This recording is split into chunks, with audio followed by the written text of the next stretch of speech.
Hey everyone, Ronan here, and welcome back to the channel. We got a massive story for you today as we dive into what my thoughts would be on if Ash would have won the Hoenn League as his first regional championship. It is a massive story and one of the ones that I'm most proud of, if not the one that I'm most proud of on the channel to date, as it is my first attempt at a completely original story for a what if that no one has ever seen before. But before we get into that, if you guys could, please drop a like and a comment to help fuel the algorithm. And if you want to support the channel even further, please consider becoming a YouTube channel member or a patron. You get exclusive access to videos that I don't post on YouTube, like any one of the What If Ash 1 series that I'm currently doing, which at the time of making this is going to be What If Ash won the Kalos League, and you also get early access to everything else that I do. But with all of that being said, let's get into What If Ash won the Hoenn League, the full story. I hope you enjoy.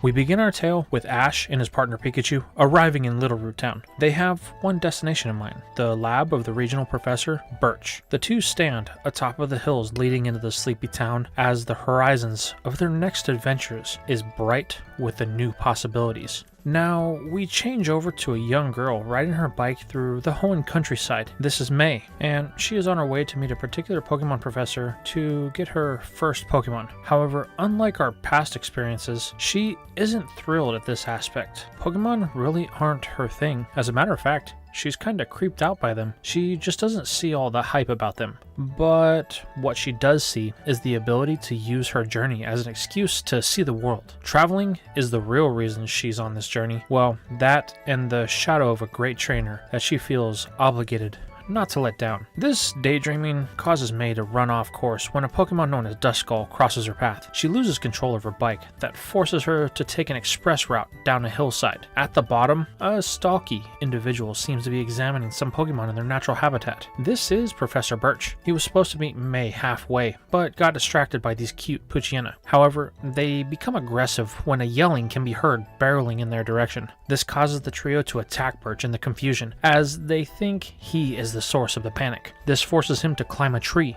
dropping his bag in the process.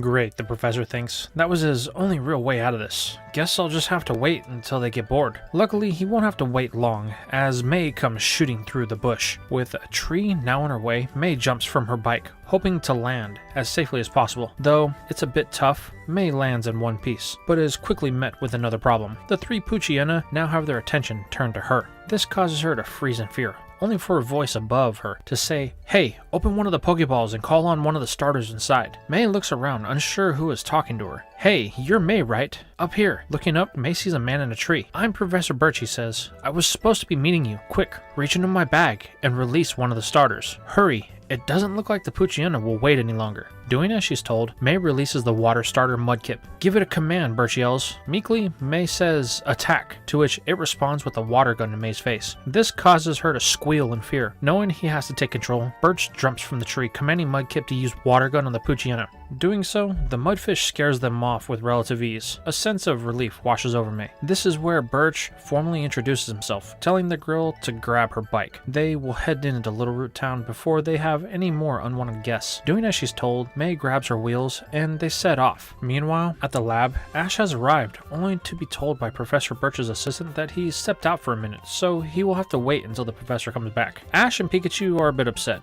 but decide to have a look around. This is where they meet a boy by the name of Tyson. He is here to get his first Pokemon and is waiting for the return of the professor. Ash gets excited as he hasn't seen the Hoenn starters yet. He begins to question Tyson if he's made his choice, to which the boy says he hasn't, a bit uncomfortably. "Well, when you make the choice, how about we have a battle?" Ash says. "Sure," Tyson responds, "but let's wait until the professor gets back before we set anything in stone." Luckily, they won't have to wait long, as in walks Professor Birch. "Ah, you must be the second trainer starting out today," he says, to which Tyson confirms. Birch then questions if Ash is his third trainer to be starting their journey, but Ash says no, he's here to meet the professor at the request of Professor Oak. "Oh yes, Oak told me you were coming by." "Well, Ash, welcome. You are here at a great time. We will see 3 new trainers come and choose their partners today." "Well, I only say 2, May says. This is where she is introduced to Ash and Tyson. She is one of the trainers that will be getting their startup today. Well, Ash says, I look forward to seeing both of your guys' choices. With that, Birch sends in their 3 choices. Trico, the grass type, Torchic, the fire type, and Mudkip,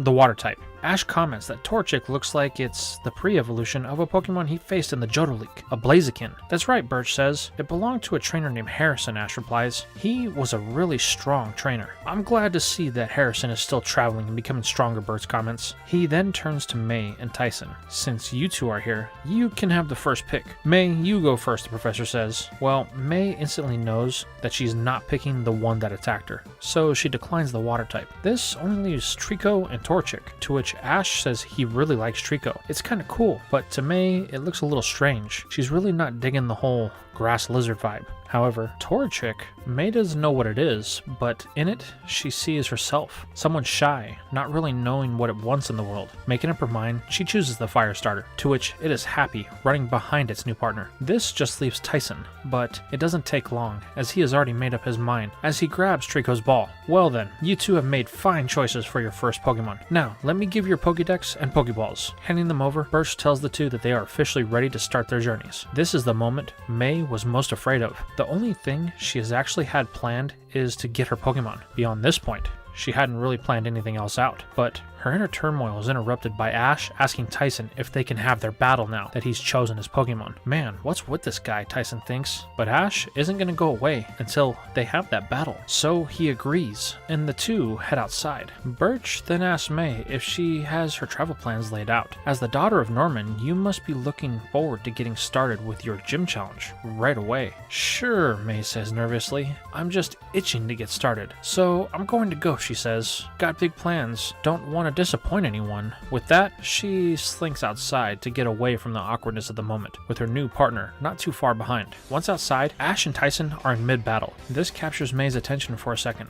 Wow, that kid Ash is pretty good, she says. He's dominating the battle. That is, until she realizes that Tyson is slowly coming around to his new Pokemon. He's finding its battle rhythm really quickly. This is shown when Tyson uses Trico's tail to deflect Pikachu's electric attacks. Wow, they are both in sync with their Pokemon. May then looks at Torchic. The thought of having to become that aligned with the fire chicken kind of scares her, but she pushes down that feeling. The only thought she has is to get out of here. Once she is out of sight of everyone, then she can figure things out. With this, May turns to grab her bike, which is leaning up against the side of the lab. However, once she reaches out for it, disaster strikes, with Trico deflecting a thunder attack. The high voltage move is now out of control, looking for its next target. Unfortunately for May, the closest thing that is made of metal just so happens to be her bike, which is fried by electricity before her hand can even touch it. This causes the duo to end their battle prematurely to see if May is okay. Aside from the shock of her bike, she's fine, much to Ash and Pikachu's relief. Well, I think it's time I head off, Tyson says. But Ash, we'll have to have a rematch. You bet, Ash says excitedly. But this is quickly ended by an outburst from May as she chews Ash out for frying her bike. How dare you, she says. Tyson takes this as his cue to vamoose as Ash tries to apologize for what happened. They didn't mean to. Well, you did, May says. How are you going to fix this? Ash just looks at her with a blank stare. This infuriates May more, causing her to yell even louder. Now the two have the attention of everyone in the lab, bringing Birch and his assistant outside. What's going on? May goes on to explain everything that happened. Well, that's unfortunate, the professor says, but not the end of the world.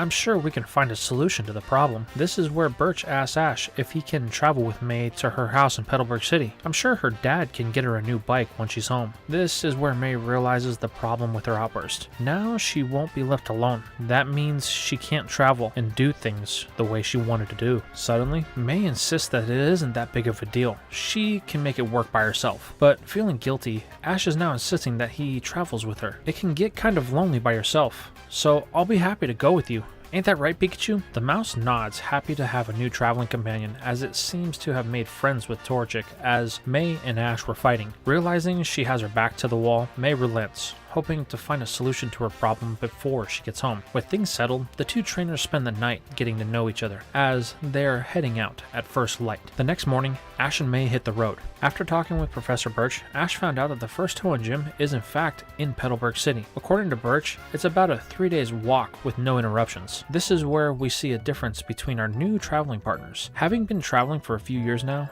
Ash is used to covering large amounts of area in short amount of time. On the other hand, our newest hero photo shows just how green she is. All this walking has taken its toll on her trying to keep up with Ash and Pikachu. They're barely on Route 1, with Littleroot still in sight, and she is already complaining about the pace that they are moving at. May, I know this is your first journey, Ash says, but we need to keep moving. Getting to our first gym to challenge is very important. Plus, we only have about a year until the league starts. Before you know it, that time will be gone, so we needed to move. But Ash, can't we just stop for a while? My feet hurt. Listen, May, why don't you try traveling with Torchic? Having Pikachu by my side makes the time go by much quicker. Pondering this thought, May can't really see any issues with this, so she releases the chick from its ball, asking if it would like to walk outside with her for a while. The fire type nods, excited to finally get to spend some time outside with its new trainer. After this, the day just seems to fly by for May. Before evening, our heroes find themselves at the first destination on their journey to Petalburg, Oldale Town. This is a sleepy little town that really doesn't have much going on aside from a small set of ruins to the west of the town. With recent excavations and exciting discoveries, the town will somewhat be set ablaze, with archaeologists and doctors looking to uncover the secrets of Hoenn's ancient past. Luckily for Ash and May, they are able to get a room at the Pokémon Center. While in town though, the two have to bunk together, something May isn't too thrilled about, as growing up, she always had her own room, so sharing a room wasn't in the cards. Ash has been noticing this behavior, and it's starting to get on his nerves. Let's face it, May is very high maintenance. This Pokemon trainer thing may not be for her. However, Ash holds his tongue, trying to give her a chance while they eat and talk about anything else besides that topic. This is where her and Ash talk about the journeys he and Pikachu have had. May slowly begins to understand why Ash is in Hoenn. As this happens, she begins to realize the handful she has been since they met. Not wanting them to continue their journey without one, she apologizes to Ash about her behavior. Ash accepts it, thinking that maybe their journey together may not be so bad after all. With that, the two decide to turn in. They have to get an early start. As the two walk back to the room, a low buzz can be heard about the ruins, as there are already some people here to excavate. Unfortunately, where good intentions are present, evil ones aren't far behind. The evening fades well past midnight, and we find ourselves just outside the sleepy town in the newly discovered ruins. There is a shadowy figure creeping around the ancient site. Though petite in stature, this figure seems to be poking around a chamber of some sort that is sealed from what seems to be inside, as there are no visible entrances. "What is your status?" a voice says over their intercom. "The same as you asked 2 minutes ago. Now, keep quiet so I can work." Reaching into her bag, the malevolent-looking spy pulls out something that glows in a blue aura. This shard begins to react with the sealed chamber. Glowing blue lines begin to descend down the sides as a rumbling begins to shake the ground near where our secret agent stands. Suddenly, a door begins to open to the right of them, allowing for an entrance. "So this place is said to be a window into the past," she says over the comms. "That's the rumor," the person on the other side responds. "We'll see about that," as the agent begins to snap pictures on the walls. "There seems to be some sort of story here," the girl says. "We'll have our guys decipher it. Hopefully we can find signs of the super ancient Pokemon. Otherwise, Butler won't be happy. He's just going to have to deal," the voice says before it stops. "Well, it looks like this wasn't built for Groudon." "Why is that?" the voice on the other side of the comm says. "Because of the giant lake of water with Relicanth swimming in it. There are no signs of our target here." "Well then, you need to head back," the voice says. "We have a location of another shard." With the flash, our secret agent vanishes. The next morning, Ash and May are heading out of town. As they leave, there is a buzz about some sort of open chamber. This has a cause of influx of new and exciting people come overnight. "Wow, things seem to be kicking off," Ash says. "Yeah, they are," May replies. "Maybe we should stick around." "I don't think so," Ash says. "We need to get going to the Petalburg gym." Reluctantly, May leaves with hesitation in every step. Over the next 2 days, time seems to fly for Ash, but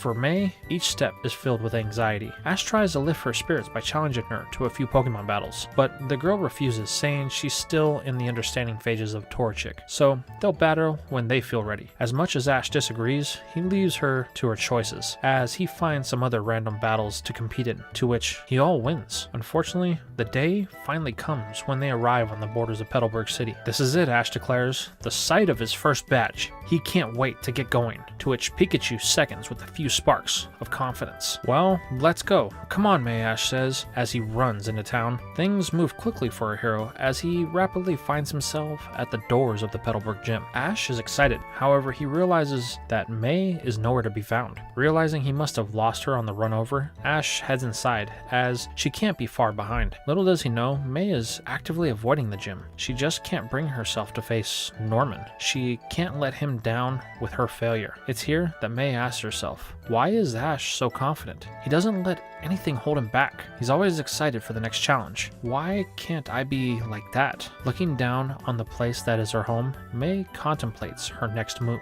Back with Ash, he finds himself wandering around the hallways of the gym. For some reason, there seems to be no one here. Even with Ash yelling, not a soul has appeared. That is, until a door slides open and a boy walks out, bumping into our hero. Oh, hey, do you know the gym leader here, little guy? Picking up the glasses that Ash had knocked off of him, the boy wonders who is calling him little guy, only for this person to come into focus. You, the boy says, I just saw you in the silver conference. Your Charizard lost in the top 8. Thanks for reminding me, kid, Ash thinks. Yeah, that's right. I'm here now to challenge the leader of this gym.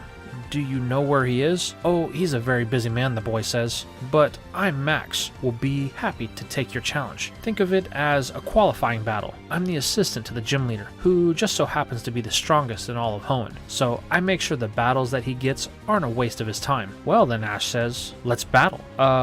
What was your name again? This remark catches the boy off guard. He's tried this dozens of times, but this kid is the first one to actually accept those stipulations. My name is Max, the boy stutters, now unsure about his next move. Well, Max, I'm Ash. So where do we have this battle? Well, we have to head to the battlefield. But are you sure that's what you want? I mean, Norman is a pretty busy man. He may not even accept your challenge, even if I say you're the type of trainer that he should battle. That ought to scare him, Max thinks. Unfortunately, this has the opposite effect, as Ash is now even more fired up. Alright, if he's this strong, then this Norman must be the strongest in the whole region. Now, I really want to battle him. So, where do we begin? Realizing that he's dug himself in too deep of a hole to get out, Max relents, telling Ash to follow him, hoping to come up with some sort of plan before they actually have to battle. Moments later, our duo find themselves in the battle area of the gym. Max is now more nervous than ever. He now has to figure out a way to play this charade out. So, how do we do this? Can we have a one-on-one or a full team of 6? Well, you see, we'll use... But before Max can comment a sentence, a lazy cry from behind Max comes. This frightens the boy, causing him to jump.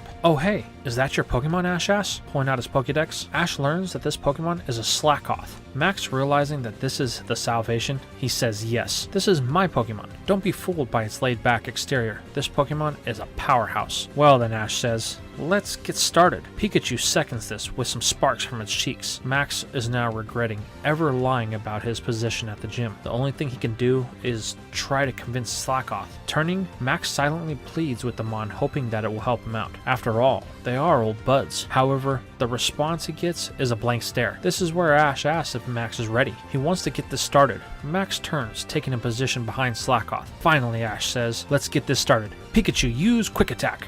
The mouse rushes in at a speed faster than Max can track. Well, I guess this is going to be my first battle, he thinks. Max decides to give a command that he possibly can think of in that moment. However, this is interrupted by a loud scream. Max! Both trainers turn, only to be met at the door by an opposing man. Oh, Dad, how are you? Max says nervously. Max, you better not be doing what I think you're doing. But Dad, he's a hack trainer. I was just trying to save you the time. I don't want to hear it, the man says. This battle is over. Go to your room now. Max hangs his head in shame as he slinks off. The man approaches Ash. I'm sorry, young man. That was my son. He didn't by any chance tell you that there was a qualifying battle that you needed to have before you faced me, did he? Ash looks confused. Oh, I'm sorry. I'm Norman, the leader of this gym. Ash stiffens up. Oh, I'm sorry. My name is Ash from Pallet Town. I came here to challenge you for a badge. Norman goes on to say something, but is interrupted by a voice at the door of the room. There stands a woman, and May. Honey, look who's home. Wait, May, you know these people? Well, I guess we have a lot to talk about, Norman says. Why don't we do this over some food? Now we find ourselves with the group as they eat in the kitchen. Ash has learned that May is the daughter of Norman and Max is her little brother, and there is not a qualifying battle for him to face. Norman tells Ash that he is more than happy to have a battle with him. How does a 3-on-3 sound? Well, I could do that, Ash says, but right now I only have Pikachu. You see, I came out to Hoenn to start over with the Pokemon I would catch here, so I left all of my Pokemon back in Pallet Town. I see, Norman says. Well, I will honor your goal. If you'd like, we can have a one-on-one. If you win, then I will give you a badge. Really, Norman? Thank you. Are you going to use Slackoth? Norman looks puzzled for a moment, until he realizes what Ash means. He looks to the Slackoth that Max was going to use in the battle.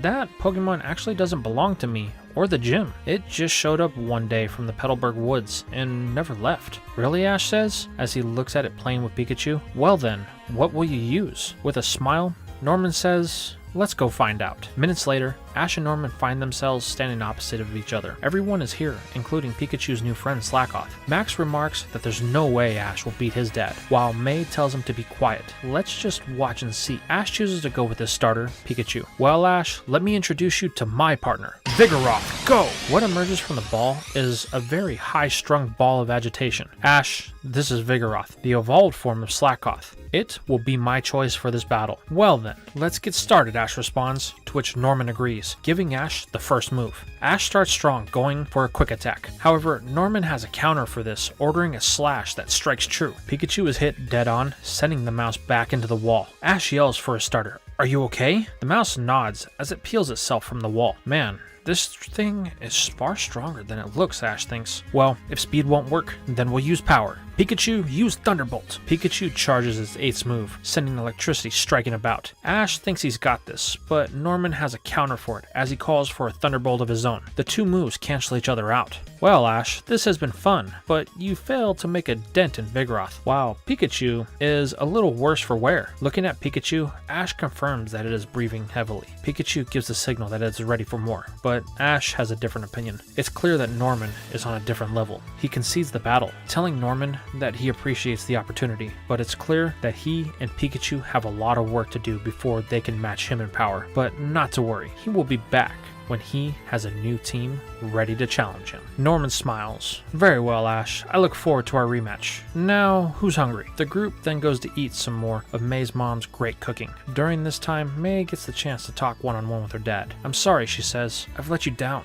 Oh, why would you say that? Norman replies. Well, I have no idea what I want to do, she says, but I'm sure I don't want to be a Pokemon trainer. Norman just laughs. Why would you think that would let me down? It's fine that you don't know what you want. Nobody knows what they want when they first start their journey. This is where Ash chimes in, saying that's true. He didn't know what he wanted to do, but he knew that he was going to one day be a Pokemon master. This reinforcement from Ash and her dad comforts May. Looking at Torchic, she feels for the first time since she was given the fire type, she can actually go on this journey. With that, the night fades into the next morning. This is where we see May and Ash saying goodbye to her parents, with Max being the annoying little brother, telling May she needs to be careful. He won't be there to watch her back. Well, how about you go with them, Norman says. This surprises May and Max, to which the leader says, we talked about it, and maybe a small journey of your own could do you some good. Well, I guess, May says, but Ash has to be okay with it too. Ash doesn't seem to have a problem with it. The more the merrier, he says. Well, it's settled then, Norman says. So with that, the new trio departs from Petalburg City, bound for the next gym on Ash's stop. However, a lone onlooker can't help but watch, considering its own future. A few days later, our hero finds themselves deep in the Petalburg woods. They are officially lost. May tells Max to use that new gift that their parents gave him, the Pokénav. However, the boy counters. The signal is being blocked, so we are officially lost. Then, another very real problem is known as May and Max fight about being lost. The trio is also hungry, and they have no food. Man, if Brock was here, then he would have a meal ready in moments. Really? Who's that? Max asks. Oh, Brock. He's a really great cook. Always a home-cooked meal, even out here on the road. The description of Ash has the two's mouth watering. They need food now. It's here that May remembers she has a chocolate bar that they can split between the three of them. With their mouths watering, they break the bar into thirds, enough for each one of them. Ash is forced to share with Pikachu, so he breaks his into smaller pieces. Unfortunately, as if it were the will of the universe, an explosion can be heard from the forest to the north of them. This causes a very angry flock of Pokemon to erupt from the trees, heading in the direction of our heroes. Ash sees this coming, so as a deterrent, orders Pikachu to use a Thunderbolt to scare them off.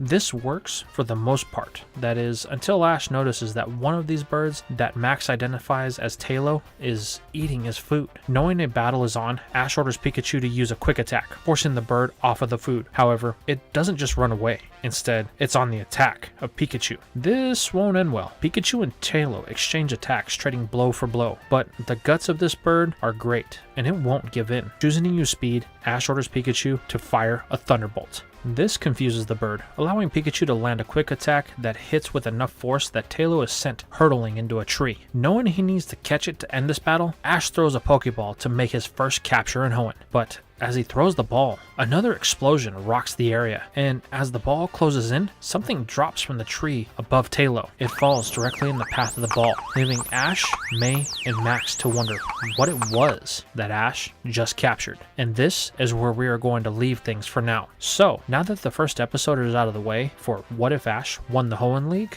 I have some questions for you. How do you feel about the pacing so far? What do you think about the direction I've taken it to this point? What were the explosions in the Petalburg Woods? And what Pokemon did Ash actually catch? Let me know in the comments down below.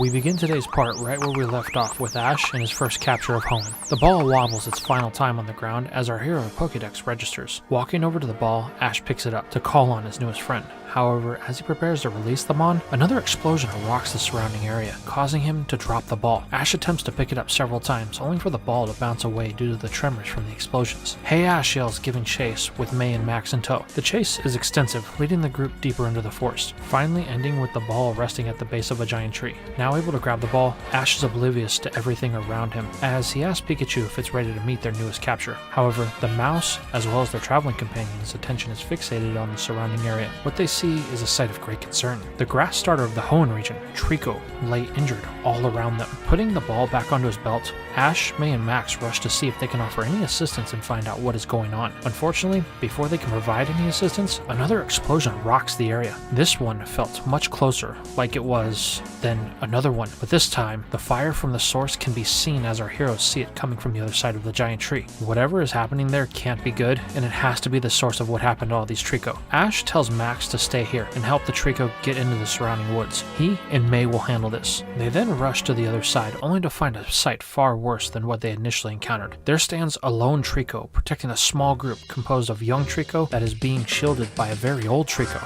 Opposite of them is a group dressed rather oddly in a maroon attire with a giant M across their chest. Instantly, Ash has flashbacks to Team Rocket, but is quickly knocked out of his trip down memory lane when the lady leading the group breaks the silence, telling the Trico to give up. They are not leaving without their prize, and the tree is in their way. Then, without warning, the girl throws another bomb with the lone Trico batting it away with its tail, only for it to be caught briefly in the explosion. Though it made it away from the fire, this forces the grass type to take a knee from exhaustion. It's here that Ash and May put everything together. This must be the Trico's home, and these people are trying to destroy it. Then it happens. Another bomb is thrown by one of the grunts. The Trico is unable to respond, but it has a guardian angel as Ash orders Pikachu to use a Thunderbolt. This causes the device to explode prematurely in the faces of the evil group. Wondering who dare interfere with their mighty Team Magma, the girl turns her gaze to Ash and May. You two have no idea what you just stepped into, she says as a mighty Pokemon emerges from the dust cloud. It snorts fire while charging Pikachu without warning. Ash orders a Thunderbolt in an attempt to stop the beast,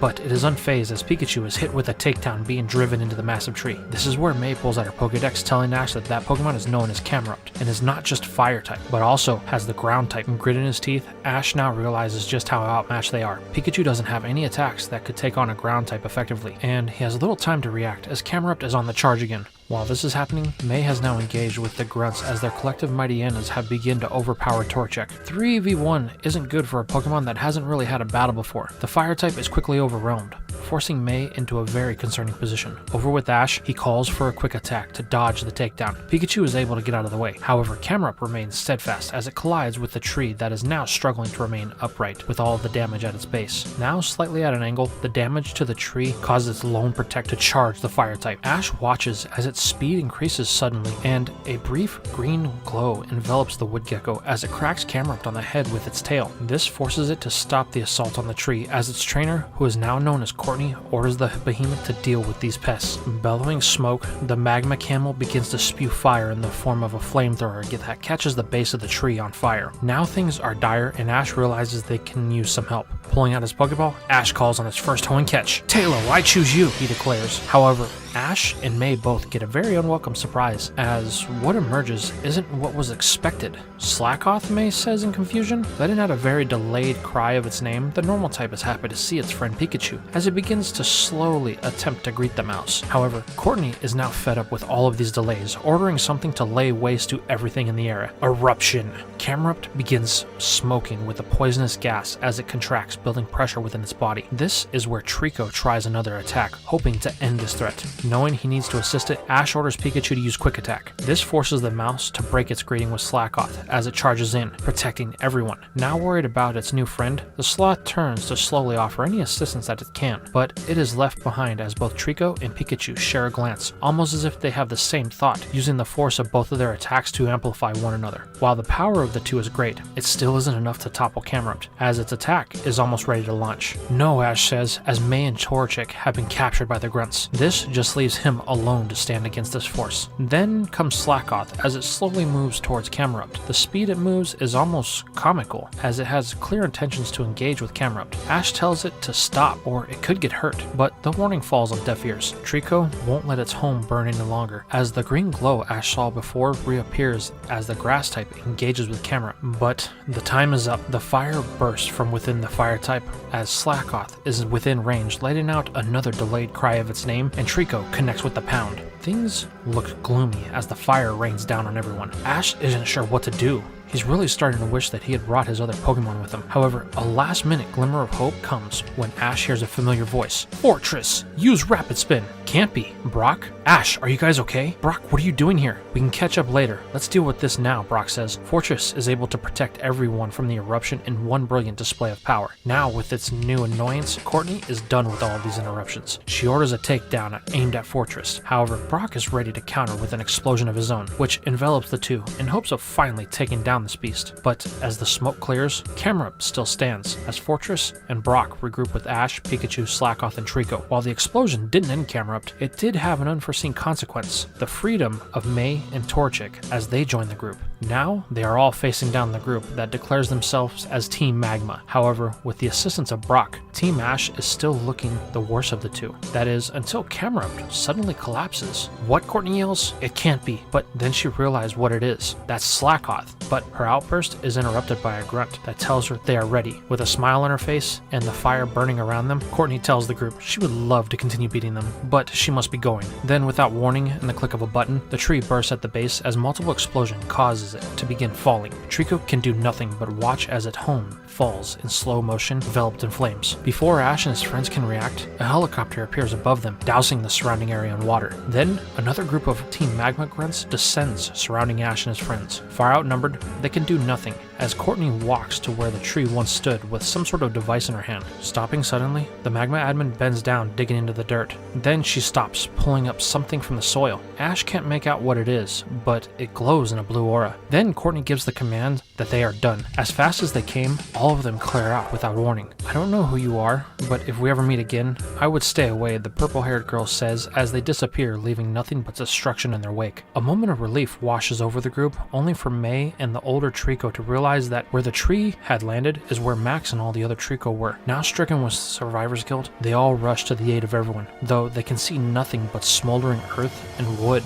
May and the old Trico yell for their kin. At first, there is no replies, until some rustling in the bushes breaks the tension as Max emerges with some of the Trico. The boy explains that he was able to move them all away like May and Ash told him. "Everyone is fine. Come on, I'll show you." The group begins to follow Max, that is, all except for the lone Trico that defied Team Magma. It does nothing but look at the sight of its destroyed home. Ash stops, telling everyone to go on. He's going to wait here. Brock tells Ash not to be long. Both he and that Trico will need medical assistance. Ash nods as he and Pikachu and his now very slow Slackoth sit and wait for Trico. Ash watches the grass type. He doesn't know what it is, but a connection has been made with the two. Over with the rest of the group, May and Max get a chance to meet Brock, who is using his skills to attend to the wounded Trico. Though things look bad, their collective injuries are mostly superficial. This is good, Brock says. That means they will heal faster. With everyone now in better shape, Brock begins to demonstrate his mastery of the culinary arts. In a flash, he has food ready for all of the Trico, May, Max, himself, and Torchic. However, while waiting, May and Max are sitting as May demonstrates her older sibling instincts by making sure Max is okay. But Brock comments that this reminds him of his family. Max shouldn't be so hard on May. She's only showing that she cares. With a brief pout from being outnumbered, Max concedes, letting May look him over. This is where a blood-curdling scream comes, to which Max and Brock think May have found something wrong. But what they find isn't dangerous, but pathetic. May has resorted to her inner child as she is playing with the most adorable Wurmple ever. It's so cute, May says, holding it up like it was a baby. Now a bit peeved by the false alarm, Max just says, "You know you could just catch it, sis," to which May stops, realizing that he's right. So she does, tapping the worm on the head. With no effort at all, May has achieved her first step in the world of Pokemon, the first capture. To celebrate, she releases Wurmple, to which May, it, and Torchic begin eating while Brock and Max just watch, unsure about everything else that just happened. This is where the older Trico, now satisfied that everyone is safe, decides to go check on its younger companion. Over with Ash, the time he has been here has been short, but Trico refuses to move, or even acknowledging the boy. He's even tried talking to it, but the grass type remains stoic with its thoughts. While this is going on, Slackoth seems oblivious to the weight of the situation, engaging with Pikachu in a playful manner. While Pikachu doesn't have a problem with Slackoth per se, it does realize that there is a time and a place for this, and this isn't it, so it tries to explain the situation to Slackoth, to which it only replies with a very long, drawn-out cry of its name. This starts to wear on Trico's nerves, who finally breaks its gaze into the unknown with an attempted pound on Slackoth. However, this is stopped mid-attack when the elder of its clan emerges with an order to do so. This catches Ash's attention as the two engage in a very spirited conversation. The elder is one of patience, while the younger is one of spirit and vigor. The young one points to what used to be their home in a very passionate display of anger, while the elder points at Ash in a very calm, reserved demeanor. Trico then turns to look back at its home, silent once more. Seeing this, Ash then stands up and walks to one of the branches of the tree that didn't catch on fire. Our hero begins pulling one of the branches very aggressively. This triggers the young Trico, who immediately launches a pound at Ash, only to stop as the elder gets in his way. Ash sees this and tells the Trico not to worry, he's only trying to help. He then pulls out a lone acorn from the tree. Then Ash walks over to the soil that was freshly burnt where the tree used to sit. You know, Ash says, just because something bad happened doesn't mean it's over. That's why I'm here, Ash says.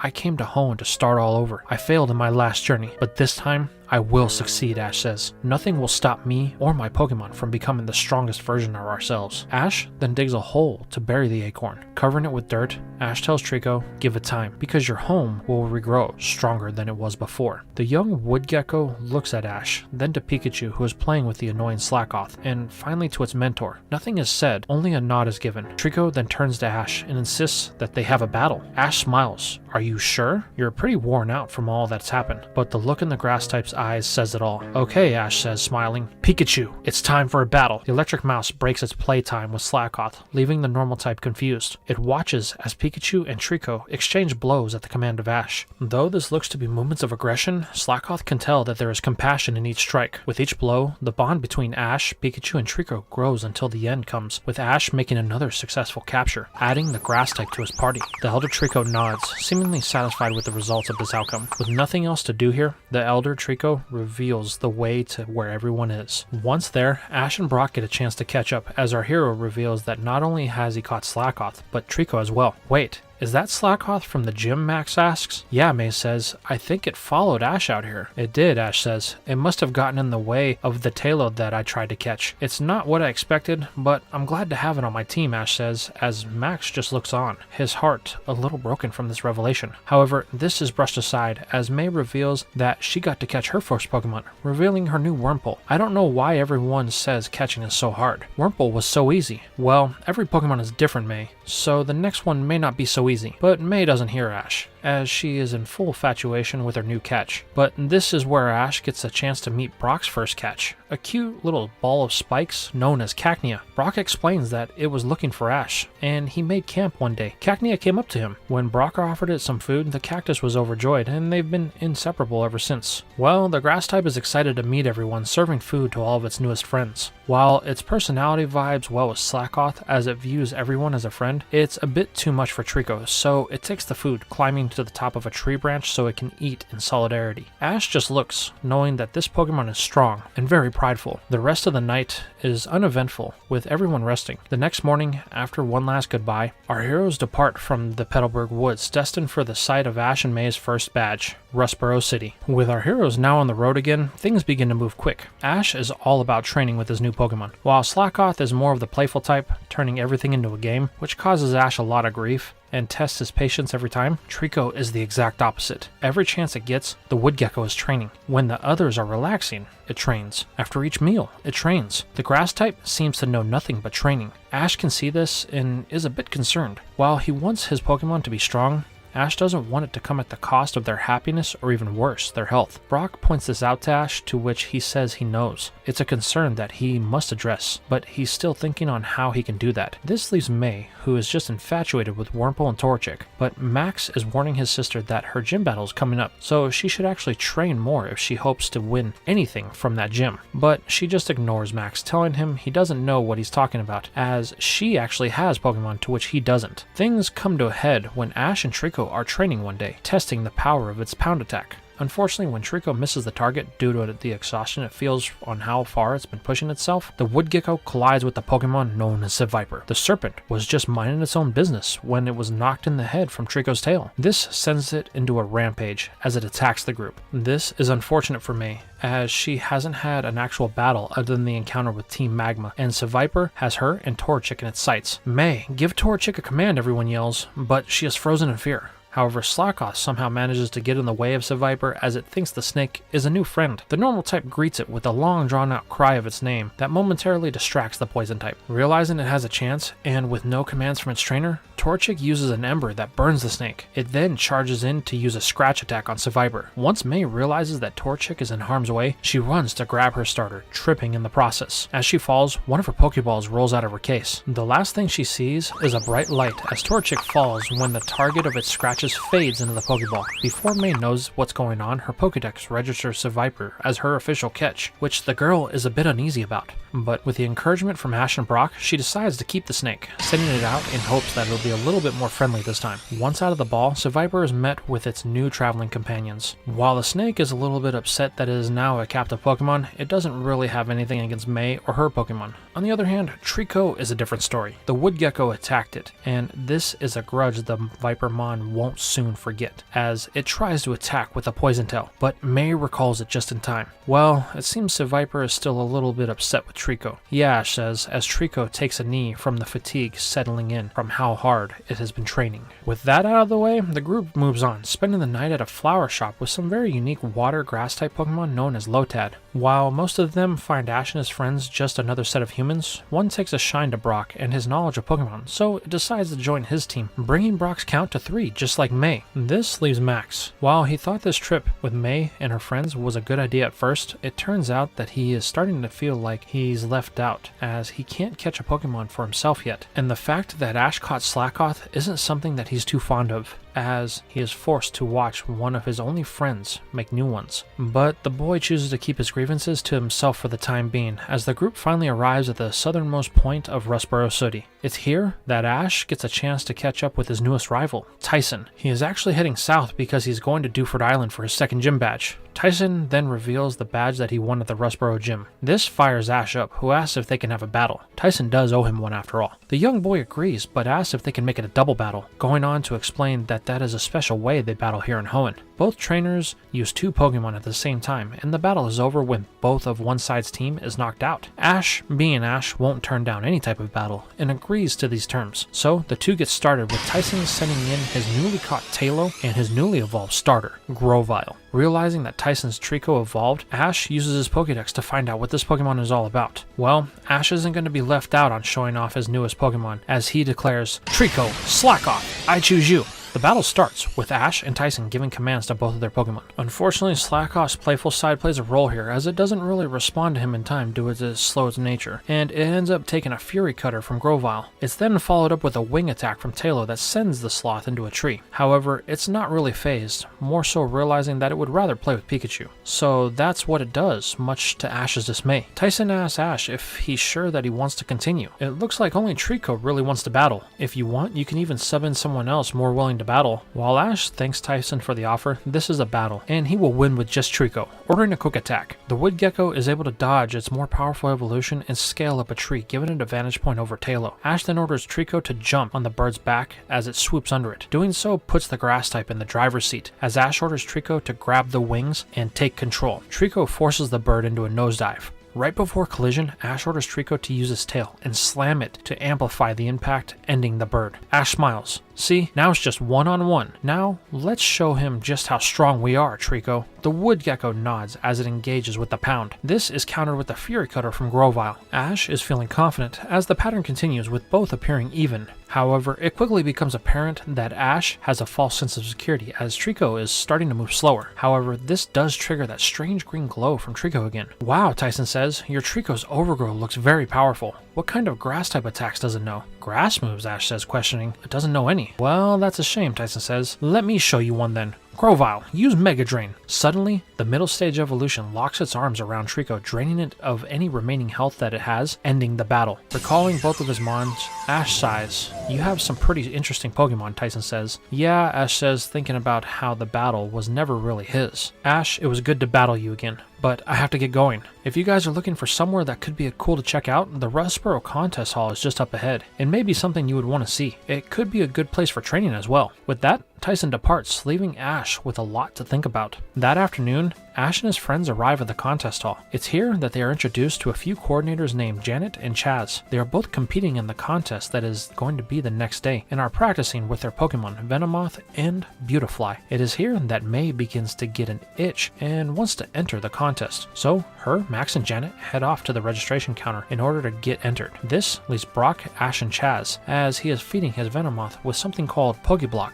Brock takes an interest in this, wanting to know more, so Chaz gives him a few recipes to try. While Brock is busy with that, Chaz and Ash get to talking about the subject of the Rustboro gym. Chaz finds out about the 3 Pokemon that Ash had to battle with, and Ash learns that the gym is a rock-type gym. While Ash has Trico, it doesn't know any grass-type moves. Then Pikachu is an electric-type, so there's a massive disadvantage. But Chaz has a solution to his problem. Now we follow up with May and her group. They are in line at the registration counter, and May is super excited to enter the contest. She's far more enthusiastic about it than anything else she has been lately. Janet tells May to consider her choices to enter. First, they have the demonstration round. This is where they highlight the Pokemon with a demonstration of their natural abilities. Then comes the battle rounds, where they have to demonstrate a mastery of their Pokemon in a very elegant way against an opponent. May's outlook changes slightly, but she stands firm in wanting to do this. There is only one person ahead of them, someone in a green outfit who is rather flamboyant. Once they are done, May approaches the counter, only to find out that the guy that was before them was the last one to enter. The contest is now closed, so she's out of luck. May's misfortune continues when the person that got the last spot introduces himself as Harley and begins to tease May. You seem like this isn't your scene, so it may just be a good thing that you didn't get to enter. It's best that you just leave things like this to the pros like me and Janet here.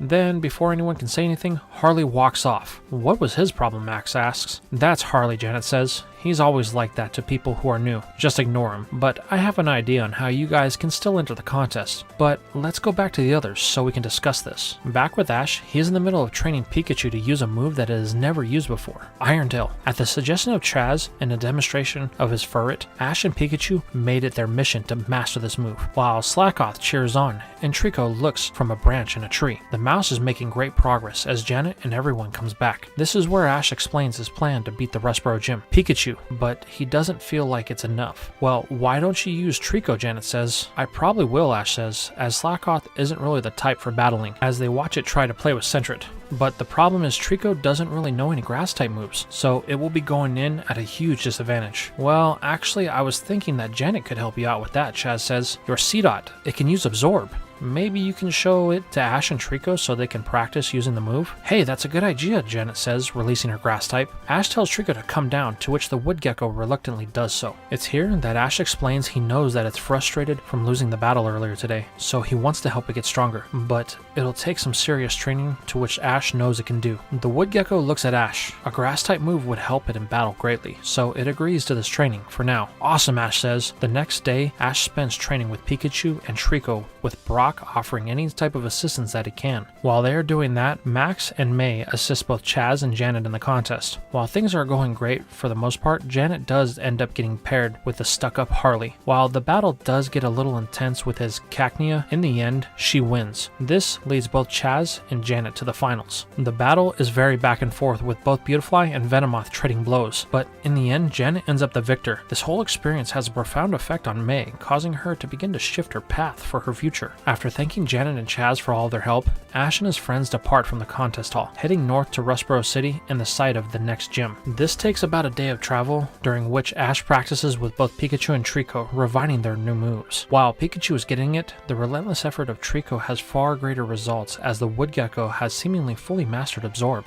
Ash is impressed. He didn't think that it would be this far along in its training in just a day, but Brock reminds Ash that Trico is a grass type, so its ability to master moves will come natural to it, unlike Pikachu, who is an electric type trying to learn a steel type move. So he will have to be patient with the electric mouse. Rubbing its head, Ash says he knows, but that's part of the fun in getting stronger. However, Trico doesn't understand this. If you're going to learn something, then why not master it as quickly as possible so you can move on? This human is strange in his approach to things. But this thought is put on the back burner, as the group finds themselves the next day at the Rustboro gym. Unfortunately for Ash, the leader isn't here. The gym attendant tells Ash and May that she is at the DIDNT Corporation building on a class field trip with the students from the Pokemon school. Well, this is Ash, and he can't wait. So he runs off to the DIDNT building in hopes of getting a battle. Brock and the others follow, telling Ash to wait so they don't get lost. Moments later, Ash finds himself in front of the tallest building in the city, the DIDNT Corporation building, the epicenter for all the scientific research in all of Hoenn. May and the others are right behind, and Ash urges them to hurry. They are losing valuable battling time. Meanwhile, on the top floor of the building, Roxanne is getting the tour from the owner of the DIDNT Corporation, Mr. Stone. The kids are all amazed at how many scientific things are on this floor. A place to resurrect fossil Pokemon, and some sort of room that studies some sort of shard that glows in a red aura. It is here that Mr. Stone tells everyone this is their latest project. While the aura doesn't seem to be harmful to humans or Pokemon, it is a great source of energy, so it is hoped that they can find more of it so they could meet the growing energy needs of the region. Roxanne asks where the shard came from, to which the president replies that it was found in a dig on the east coast of Hoenn. The group then walks off to the next exhibit. However, there's a lone spectator that seems very interested in the shard. This is where Ash and his friends make it up to the top floor. With no restraint, Ash yells across the floor, "Is the gym leader of the Rustboro gym here?" Turning, Roxanne acknowledges Ash, wondering what this is all about. Our hero rushes to her, introducing himself and that he is here for a gym battle. Roxanne is a bit shocked by this boy, unsure of how to answer him. This is where Max comments that when it comes to gym battles, Ash only has a one-track mind, to which Brock agrees, telling the two that he's been this way for as long as he's known him. Roxanne begins to address Ash, but is interrupted when an alarm goes off. That's the shard room, Mr. Stone says, running to see what the problem is. Once the group arrives, the room is empty. The shard is gone. Mr. Stone calls for a building-wide lockdown until they find it. Unfortunately, this is in vain, as the person that stole the shard is already on the roof of the building, making his escape. However, despite the best efforts of everyone, including Ash and his friends, there is no sign of the shard or the person that stole it. Even after reviewing the security footage, they are no closer to solving the missing shard mystery. The footage that they have seems to have mysteriously been erased during the time that the shard was suspected to go missing. With nothing else to go on, Mr. Stone tells everyone to go home for the day. Because of the events, Ash is forced to wait until morning for his gym battle, but Roxanne tells our hero that she will be ready for him, so bring his best. The next morning, Ash enters the Rustboro gym, to which Roxanne stands with all of her students awaiting our heroes. Roxanne asks Ash if it's okay for her students to watch their battle for learning experiences. Ash doesn't have a problem with this, telling Roxanne that it's always great to have an audience. So everyone takes a seat as the two combatants take their positions. This will be a 2-on-2, Roxanne tells Ash as he sends in her first Pokemon, Aron. Using his Pokedex, Ash learns that it is a rock steel type, so he decides to go big, declaring, "Trico, I choose you." Emerging from the the ball, Trico readies itself with its trademark twig. Roxanne gives Ash the first command, to which he gladly takes, ordering a pound, but Aron just takes it, executing an iron defense in response. But Ash and Trico aren't going to back down, as they continue the head-on approach. But Roxanne maintains her rock-solid plan, increasing Aron's defense to the point that the pounds are nothing more than mere tickles. Ash realizes his options are growing slimmer with each physical attack, but he has a plan, ordering Trico to close the gap between the two. However, Roxanne finally decides to go on the offense, using a Metal Claw. Ash orders Trico to take it, much to the leader's surprise. This gives the closeness that Ash needed for his plan, as he orders an Absorb from Trico. The grass type begins to drain Aron of its health, replenishing its own. Roxanne urgently has Aron break the hold with another Metal Claw. This puts distance between the two, but this is what Ash wanted, as he recalls Trico.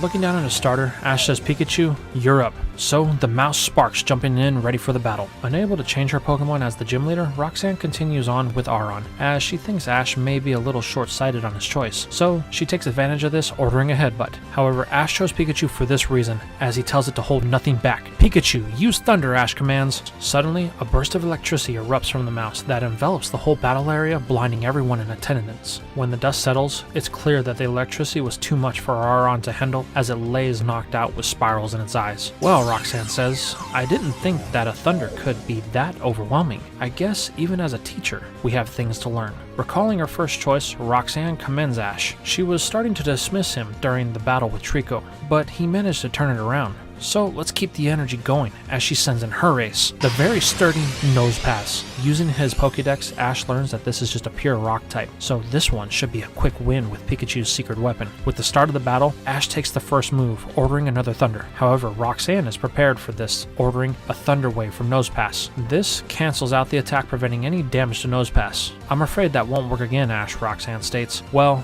that's not our only trick," Ash says, smiling. "Pikachu, it's time! Use Quick Attack!" The mouse rushes in, but Roxanne was expecting this, countering with the move of her own. Rock Tomb. The rock wall bursts from the floor of the gym right in front of the mouse. This leaves little time to react, as if they don't break it, then Pikachu will sustain great damage. So Ash has no choice but to reveal his hand, ordering an Iron Tail to break the wall. Doing so, Pikachu saves itself, but it is met with another problem, as on the other side, Nose Pass is waiting, charging an electric type attack known as Zap Cannon. With no room to dodge, Pikachu takes the attack. Now, the electricity isn't so overpowering that Pikachu is knocked out, but the force of the attack carries the mouse into the gym wall with such force that upon dissipation of the electricity, a crater is left, though Pikachu is still able to battle, but at a great cost, as it appears the mouse has been stricken with paralysis. This slows its reaction time as Ash calls for another Iron Tail. Now Roxanne is in control, calling for another Rock Tomb. This time it closes around Pikachu, squeezing tighter. Ash calls to his mouse to summon whatever strength that it can and break the stones with an Iron Tail. It does so, but the strain of the unpolished move is too much for Pikachu, and it falls as it's free itself. With a sigh, Ash walks out to his starter, picking it up and thanking it for the effort, but Trico will finish things here. "Wow, Roxanne, your Nose Pass is really strong," Ash says, "but that doesn't mean we will lose." "Trico, I choose you!" Emerging again, Trico takes its position, ready for another battle. Ash tells Trico that they have to be careful. Nose Pass is stronger than it looks, so they need to be on guard. The Wood Gecko acknowledges this, ready for its first command. This time, Roxanne gives the first order, calling for a Rock Tomb. Ash tells his Mon to wait. He has a plan. Then, the stones burst from under the Wood Gecko, to which Ash orders it to use the force to gain altitude. In doing so, Trico finds itself high above Nose Pass. "Now use the force of your fall," Ash says, ordering a pound. Doing so, Trico connects with its tail before Roxanne can respond. The rock type is unable to move from the force behind the pound, so Ash uses this to his advantage, ordering an Absorb from the Gecko. Starting to glow, Trico begins to drain Nose Pass of its health. Knowing this could be the end, Roxanne orders a Zap Cannon that envelops Trico. This is now a battle of endurance. Trico refuses to let up, letting the Zap Cannon run its course. The two are still, no movement whatsoever. Both trainers call to their Pokemon, but nothing until Nose Pass drops, with Trico managing to pick itself up. The match is called with Ash as the winner. Roxanne recalls her Pokemon and presents Ash with the Stone Badge. Ash thanks Roxanne for the badge. He's glad he was able to battle her. It's here that Max chimes in, telling Roxanne that she better be ready, because his sister is going to challenge her in the morning. Well, I look forward to it, the leader says, but May has a different opinion, saying that she decided to pursue the path of a coordinator, so she won't be battling Roxanne. This is a surprise to all of her friends, but they all accept her decision. With that, they depart from the gym back to the Pokemon Center. It is here that the group needs to plan their next move. Tyson said he was going to a gym in a place called Dewford Island, but Max tells everyone that the next contest is to the north in a place called Fall Arbor Town, and there happens to be a gym very close by. Since Ash already has a badge, why not head there so May can get a chance to get her first ribbon, Max says. Ash and Brock have no problem with this, so they agree to this path. Now we find ourselves in the eastern part of the region, in a place that is deep under the ocean. Someone dressed in a strange pirate outfit enters the room. Master Archie, I have secured the first shard for Team Aqua. With a sinister grin, the man says great, but we have found another, so prepare to head out. And this is where we are going to leave things for now. So, tell me, how did you feel about this part? What is the deal with these shards that everyone is after? What is the problem that Max is having with Ash? And even though Ash won his gym badge, how do you feel about his team and the way they are shaping up being so opposite of each other? Let me know in the comments down below.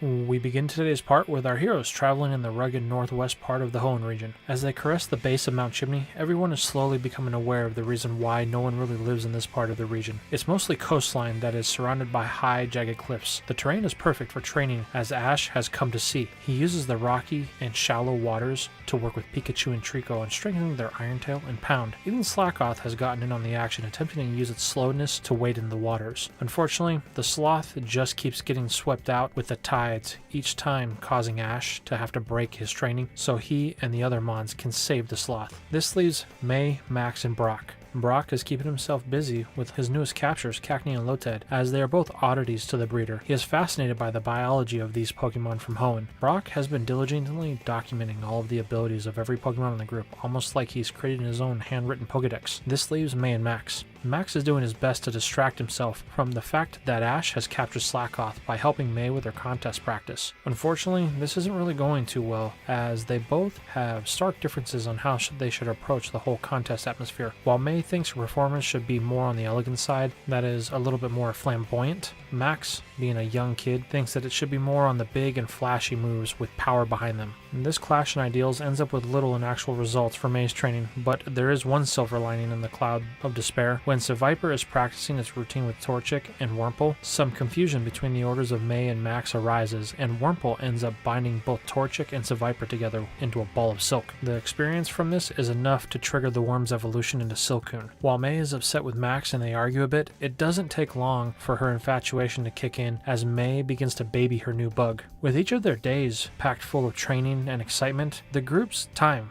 quickly passes by, as they find themselves about a day outside of Fall Arbor Town in a hidden lagoon that offers a nice spot for a day of rest and relaxation. Everyone is in on this. That is, everyone except for Trico. While the others play, the wood gecko chooses to continue its training in the riptides of the shallows. Ash can see Trico pushing itself and urges the grass type to give it a rest, come over and play with the others. But Trico simply ignores its trainer. It continues the intense training regimen as the images of its home being destroyed play in its mind over and over again. Ash isn't sure on how to approach this, as he thinks Trico is pushing itself way too hard, but if he pushes, then, well, flashes of Charizard come to his mind, so for the time being, he lets it be as he returns to the group. However, little do both of them know, in the shallow depths lurks a danger that is hunting the group for being in its territory. The day goes on as the group continues to play. However, as the sun begins to caress the horizon, the predator of the shallows begins to make its move. Brock is on the shoreline and has just finished cooking dinner when he calls everyone in. That's when it happens. First Lotad, then Cacnea are pulled out to open water and attacked before being blasted onto the shore with a powerful water attack, leaving them both knocked out. Then Seviper is attacked. While the snake is able to put up a bit of a better fight in the water, Seviper is out of its element,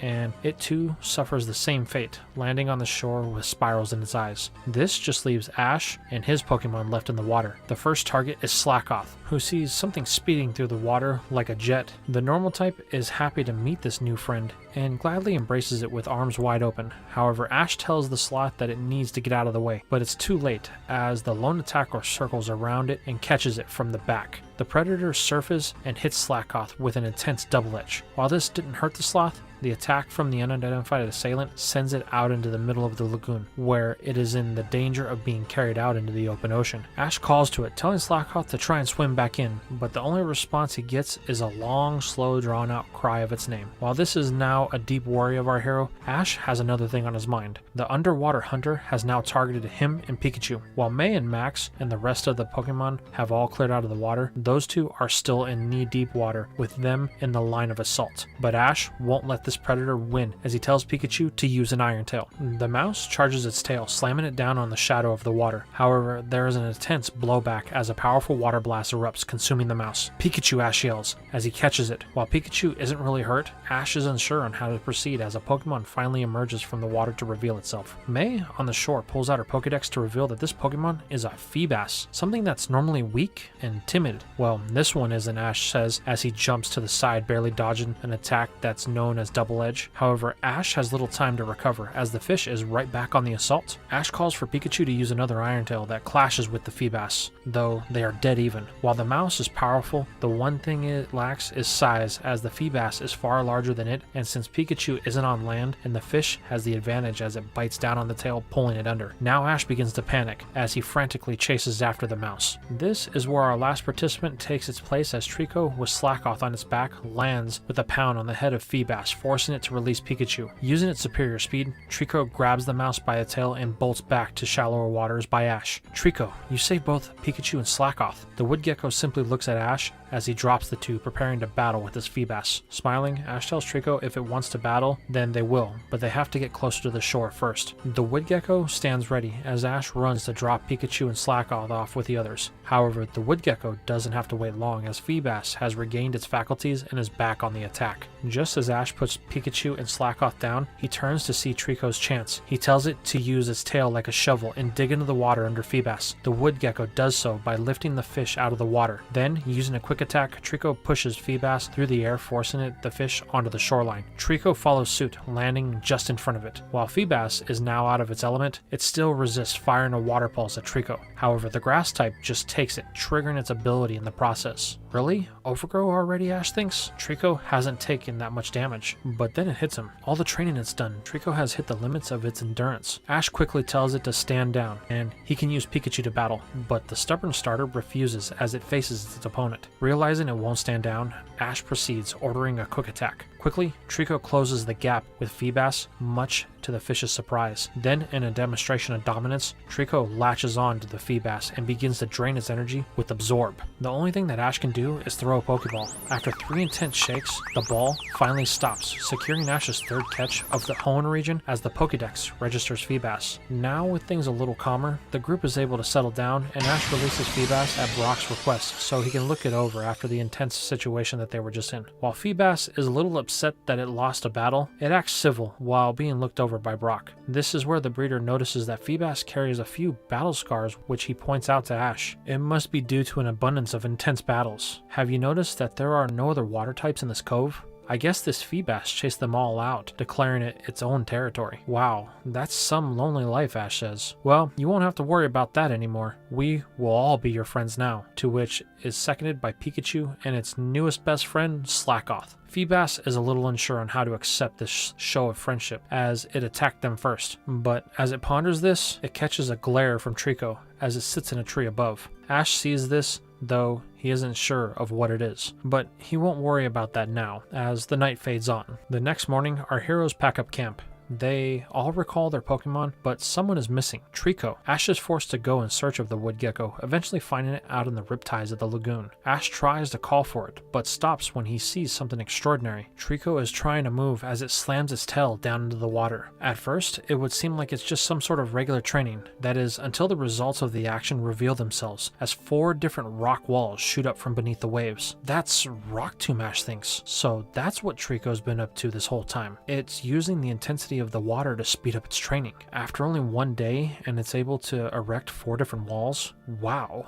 it really is amazing. Trico pushes itself harder than any other Pokemon that Ash has ever had, but this could be a problem in the future if Trico pushes itself too hard. Then it could end up permanently hurt. Ash knows he will have to be careful or things between the two could end up strained. But Ash's inner thoughts are interrupted when his friends catch up to him saying it's time to go. With it now time to move on, Ash recalls Trico, who reluctantly abandoned its training so they can move on to their next destination. It takes the rest of the day, but our heroes finally end up in Fall Arbor Town. They make their way to the Pokemon Center, to which everyone is able to have their Pokemon looked at. While Nurse Joy checks them all over, May begins to find out about the contest. After all, it's the day after tomorrow, and she needs to find out where to enter. Unfortunately, there is little she can find out at this time as it is very late. However, that doesn't mean May won't see a familiar face. At least one, Harley, the very flamboyant coordinator from the Rustboro contest. He's surprised to see May here and begins to ask if she's lost. This angers the girl, who begins to snap back that she's going to enter the contest and hand him a loss, just like the one he had in Rustboro. However, Harley just laughs, telling May that there's a fat chance of that, especially if she hasn't entered yet. After all, his class is already full. Class? May questions, confused by this remark. Harley begins to snicker even more as he begins to realize just how naive May really is. You really have no idea what kind of contest this is. Well, let old Harley fill you in. The Fall Arbor contest is what's known as a super contest. This is one of a handful spread out over the Hoenn region. Super contests offer the possibility of winning multiple ribbons over the course of the day if you enter the different classes. I'm entered in the cute class, which closed registration this morning. Harley snickers, hoping to throw May off. But there are still more classes that have openings. At the end of the day, each class winner will get a ribbon to use for entrance into the Grand Festival. Anyways, I hope you get the chance to participate, as you could miss out if you don't make the registration early enough tomorrow morning. Harley then walks away, leaving May speechless. Then her name is called with her friends to pick up their Pokemon. Once they meet at the counter, May fills them in on what she found out from Harley. While this has May a bit panicked, it got Ash thinking. Maybe this could work to his advantage. The next morning, at first light, our heroes find themselves at the Fall Arbor Contest Hall. And come to find out, Harley wasn't lying. This place is far bigger than the previous contest hall, and it is packed. They quickly rush inside trying to find the registration desk. Luckily, it doesn't take them too long as it is marked by a very long line. May sighs, as this could be the reason why she misses her chance at her first contest. So she tries to find a way around, asking any officials if there's any faster way to register. But she is met with a dead end at each turn. Reluctantly, she joins her friends in line, who are now about halfway through. May waits impatiently while Ash, Brock, and Max talk. Their calmness in this situation is starting to get to her, as she is now twitching at the eye. She is about to explode under all of this pressure. Luckily though, they have finally made it to the front of the line. Quickly, May rushes to the counter to ask if there are any more spots, to which the now nervous official confirms that they still have some spots left in the cute and tough class of the contest, to which May then asks if she would be able to sign up. May asks about the difference in the contest types, to which the official explains that the cute contest is one that requires an entrance. It uses their Pokemon's natural cuteness to melt the hearts of the judges in the crowd. Then, in the battle round, the more nimble and delicate one will be the ones that win, while the tough contest is a measure of endurance to see who has the strongest will and can use their moves to establish dominance. While the tough contest doesn't really appeal to May, she thinks that she has the perfect entrance for the cuteness contest, her Silcoon. Without hesitation, she signs up, ready to win. While May is finally relieved to be in, she is shocked when Ash also enters, asking what he thinks he is doing. Contests are her thing, while gym battles are his. Ash says that's true, but the format of the tough contest seems like it would be a great way for him to bond with Trico, as it has been pushing itself a little too hard lately. Even when Ash isn't training, it still is, and Ash is afraid it will turn out like one of his former Pokemon, to which Brock chuckles, knowing who Ash is talking about. Well, I guess it's okay, May says, since you're not in the same class as me. But stay out of my way, Ash, cause I have to go train. May then runs off, leaving the rest of the group standing in confusion. However, Ash isn't going to just be the one left behind. There's a lot of work to do for our hero, and he is off just as quick as May was to start his contest training. This leaves Max and Brock to kind of just wander around the area area. But for Brock, this isn't idle time, as he has immersed himself in the Pokéblock scene trying to learn whatever he can about the process. This just leaves Max kind of on his own to figure things out for himself. Now we change things over to May, as she has found a nice secluded spot to train in. Her strategy is a simple one, Silicune. The newly evolved bug is so cute that May couldn't resist it, so why would the judges be able to? With her mind made up, the budding young coordinator releases both Viper and Torchic from their balls to begin working on their debut winning strategy. While in her mind, May is making great progress with Silicune's string shot and hard moves, as she just gushes with love every time they are performed. Her other Pokemon are not as convinced, as Silicune is really just doing one thing, and that's standing in place. There isn't really anything happening. Unfortunately, when May asks for the two's opinion, they are less than endearing, causing May to burst with anger, saying that they don't know art when they see it. But her outburst is quickly subdued when a lone onlooker chuckles, telling May that her Pokemon are right. She doesn't really have a routine. Oh, and what would you know? I'm sorry, who are you? She asks. Oh, my name is Drew, the boy says. And for what I know, well, the boy then flashes a case that contains 3 ribbons. I think I have an idea of what I'm talking about. This quickly causes May to recede into herself, as she has yet to build her own set of confidence due to not actually having any contest experience. But then she remembers the hard work they have been putting in and quickly changes her tune to say that her Pokemon are doing fine. After all, her Silicune is so cute. Who could resist it? But Drew simply smirks. You think that's technique? Then watch this as he throws a Pokeball, revealing a Grass-type Pokemon known as Roselia. Then, with a flick of his hair and an order of a solar beam, the poison flower launches 2 beams that collide midair, bursting with the 7 lights of the aurora. You better pack it in. This is no place for someone like you, Drew says, as he and his flower walk off, leaving May searching internally for that confidence she mysteriously lost. Now we follow up with Ash and his secret weapon Trico. While Ash is still concerned about it overtraining, Ash is hoping that this contest will focus it and help the two find familiar ground. So far, things seem to be going great. Ash and Trico seem flawless in their execution of the attacks. The two are pushing hard with Pikachu as the obstacle in their way. Even though Pikachu is a much higher level, Trico's endurance far surpasses its own. The sheer drive of the wood gecko is unlike anything Ash has ever seen. While the two work pushing their limits of what's possible, the two are paid a visit by May's contest rival Harley. While he chooses not to engage with Ash, he does watch, taking notes on our hero's performance with a sinister smile on his face. Now we find ourselves inside the contest hall with Brock. He has made his way to a crowd around a Pokéblock machine. It seems to be some sort of demonstration. There is a couple that explains the difference in berries and how they affect certain aspects of them to highlight their appearances in contests. This is a goldmine, and Brock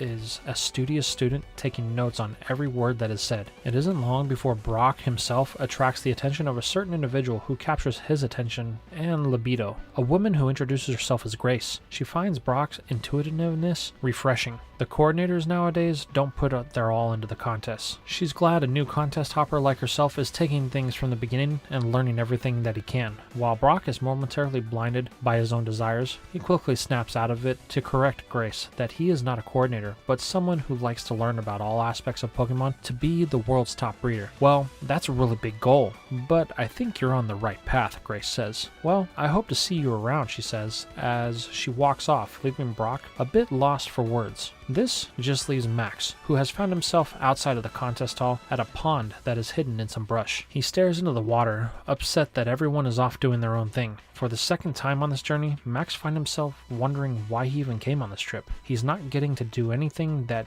would be fun or interesting to him. However, that changed when something wanders into the reflection in the water. Later that night at the Pokemon Center, when all of our heroes meet for food, they all begin to talk about their day. Everyone has something to say, even Max for once. That is, everyone except for May, who is as quiet as a graveyard. The energy of the day has everyone pumped for the contest, but Max notices May's silence and asks if she's okay. The girl nods, just saying she's tired from all of the intense secret training she did today. Well, that's good to hear, Max says. I'm sure you're going to win the ribbon of your class tomorrow. Oh, by the way, May, I have a favor to ask. But May stops paying attention while Max talks, dwelling on her own self-doubt and what that boy Drew said. But her trip to self-doubt is interrupted when Max asks if May is listening. Oh, yeah, sure, that's fine, she says. How about after the contest, May responds. Wow, really, Max says? Thanks, sis, as Max gives her a great big hug. Now we find ourselves in the next morning with all of our contestants at the contest hall. This just leaves the class that Ash enrolled in, the tough class. Ash has made himself known in this competition, as the tough class takes place on a field that has many things to test the endurance of you and your Pokemon. However, Ash is supposed to use 2 Pokemon for this, which he didn't know until the last minute because he didn't read the actual rules. But due to this quick thinking and a very ornery recent catch in Feebas, Ash was able to make his way to the finals, making him the talk of the division. However, there is another here that is garnering just as much praise as Ash, as when a redhead boy and his water-type Mudkip defies all expectations, making it to the finals as Rail. Ash comes to know this boy as Morrison. This is his first contest, just like Ash, and he figures winning it would be a great way to warm up for his first gym battle in his hometown of Lava Ridge. This gets Ash's attention, as our hero reveals that he already beat the Rustboro gym and Lava Ridge is his next stop on the journey to win the Hoenn League. But this little bit of gloating from Ash triggers something in Morrison, a stubborn competitive streak that only Ash could rival, as Morrison confidently declares that he will be the one to win the league. After all, he comes from a long line of strong trainers. As a matter of fact, Morrison is so sure that he will always be second best that he tells Ash that not only will he win here today, but he will get the Lava Ridge gym badge before Ash. This begins an argument between the two, leaving Trico a bit embarrassed, while Mudkip just thinks it's funny. But the two are forced to stop fighting when the finals are called to start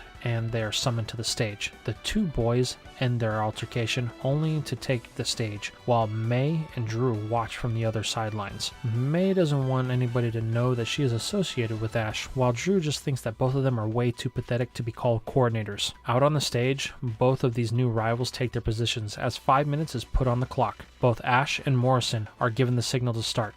Now, there's something we will have to define here about these types of contests. It is a tough style contest. So Brute 4 is the best way to knock out points from your opponent. You don't really need any strategy, just guts. But a well-trained Pokemon will make the difference in this case, as it becomes clear that unlike Ash and Trico, who have had time to train and get to know each other, Mudkip and Morrison are the exact opposite, as they really don't have any timing. This becomes apparent when Morrison orders a tackle from Mudkip, only for it to get caught in a rock tomb by Trico. Then, with a command of a pound from Ash, the Woodgecko one-shots the Mudfish in a demonstration of intensity, showing Morrison just how far ahead Ash is and making Ash the winner of the tough class, and earning him his first ever ribbon in a contest. May has to pick her jaw up off the ground as she is unsure of what just happened. Ash won a ribbon, and it was in the least tactful way possible. Yeah, you'll run into a lot of that at these super contests, Drew says. They're mind-numbing to watch, and even easier to win. Basically, anyone with endurance can win a ribbon in that division, but if that's the only one that he ever competes in, then when he gets to the Grand Festival, that boy will lose in the first round. May asks Drew what he means.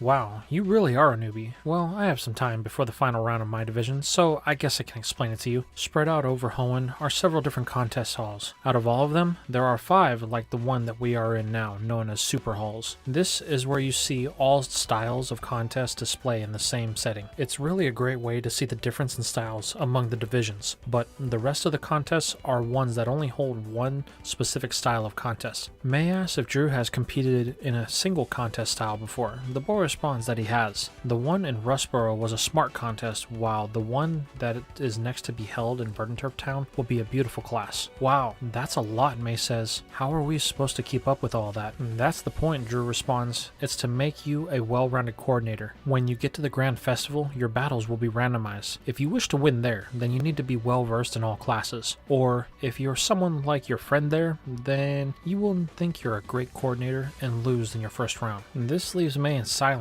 as Drew's called for the final round of the Smart Contest. Well, it looks like I can't talk anymore. You're going to have to figure out the rest on your own, he says, walking away. May just looks up at the monitor, awaiting Drew's performance. However, it won't be long, as Ash joins May watching and complimenting Drew on his abilities to handle his Roselia, which is compounded when Drew wins the round without losing a single point. While Ash is impressed by this, the exact opposite is for May. All of that self-doubt that she had is now amplified tenfold, and guess who's up next? May has to be jolted back to her senses by Ash when she isn't responding to her name being called. May slowly picks herself up and wanders to the contest hall, leaving Ash to wonder if she's okay. Now we find ourselves with May on the battlefield.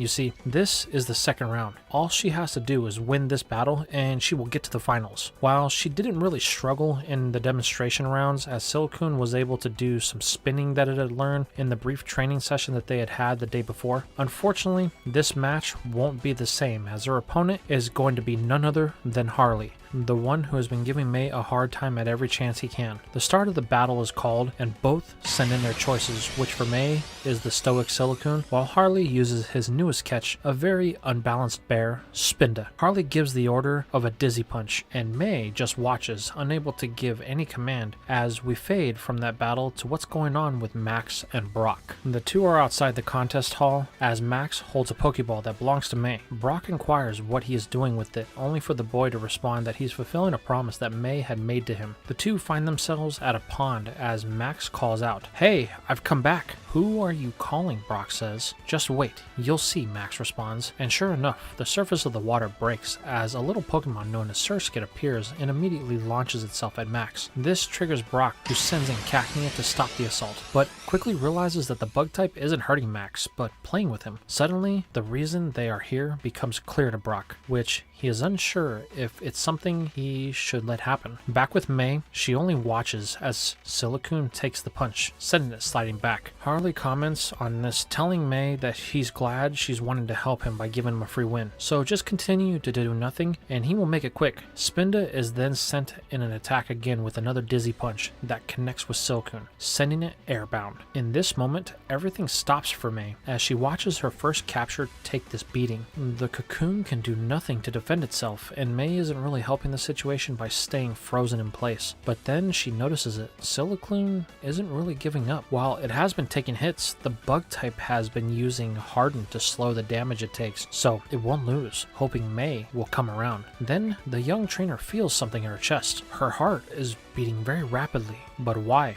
Is it because she's going to lose? No, that's not it. Maybe because Silcoon is in danger. Not it, she thinks to herself. But then something happens. A blinding light envelops the contest hall as Silcoon begins to evolve. Suddenly, May's first catch takes its final evolutionary form in Beautifly. The bug type blasts its wings, sending Spinda back to the ground, preventing more damage to itself. "Beautifly, did you evolve for me?" May asks, to which it confirms. It did it to help May overcome her fear. That's when May realizes that feeling in her chest. It's the unpredictability of battles, the adrenaline she got from it. It's in this moment that May answers a question that she had asked about Ash when they first met. Why is he always so confident in his abilities? It's not that he's confident, it's just he does it for the thrill of never knowing what's going to happen and pushing himself beyond his own limits. That's why Ash is the way he is. Well, Beautifly, what do you say? Let's win us a ribbon. Unfortunately for May, this is where time is called. Though it was only seconds for her, 5 minutes had actually passed, and Harley was declared the winner for having more points than May. He begins to rub it in, telling May thanks for the easy victory, but she doesn't hear him, as the only thing that is on her mind is her newly evolved Pokemon. With that, we move on to the final event, to which is the beauty portion of the contest, and the coordinator Grace is easily able to secure her second ribbon. This brings us to the night of the competition, to which our group is talking about the events of the last few days. Ash tells May he's sorry that she didn't win, but she says he shouldn't be. She has some stuff to get over, and she wasn't able to do it in time. But Beautifly was able to help her with it, so the next time they will be ready. Speaking of which, May hasn't used her Pokédex to find out the info of her new bug type, so she opens it up, but to her surprise, it says that she has 2 Pokemon registered to her Pokédex. The first one is her Beautifly. The second one is something she hasn't seen before called Surskit. "I think this thing is messed up," May says. "I don't have this Pokemon." "Well, sis, I wouldn't be too sure about that," Max says. And this is where we are going to leave things for now. So tell me, how did you guys like this episode? How do you feel about Ash's team and its newest addition? Do you guys like the way I set up the contest system with the super contests? How did I handle the contest overall? And what is Max up to? And how will it affect May going forward? Let me know in the comments down below.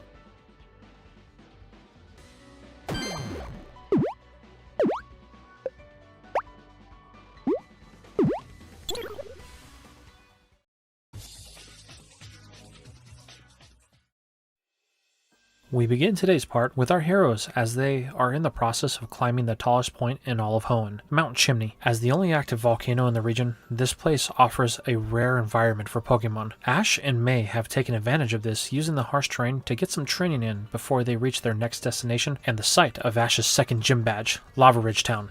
The group has found themselves stopped for lunch as hiking up the hill has been a little tiring for Max in particular. So while he helps Brock and Cacnea with the food, May and Ash have a few practice battles. The one that they are currently engaged in is with Seviper against Trico. The two Mons haven't forgotten the bad blood that has been simmering since the snake was caught, and are displaying their rivalry in this intense battle. While Trico has great endurance, it becomes clear that it doesn't quite have the power needed to compensate for the type disadvantage that it has. This is evident when Seviper's movement and strike pattern confuses both Ash and it, allowing the poison type to land a wrap. This prevents any type of movement from the wood gecko, allowing May to bring the battle to an end when Seviper lands a poison tail at the command of its trainer. May celebrates her win by hugging the serpent. May tells Seviper that it's going to be the centerpiece of her next contest. Then she thanks Ash, telling them that if they wouldn't have battled, then she wouldn't have thought of a new routine to start practicing with Seviper. Ash tells May no problem, as he tends to Trico. "Good work, Trico," he says. "Even though we lost, you're still improving every day." However, the wood gecko isn't really listening to Ash, refusing to break eye contact with Seviper. It's not happy that it lost to the snake. It's at this moment Brock calls everyone in. "Lunch is ready." "Come on," Ash says, "let's get some food and drinks, and we'll think about how we can grow together."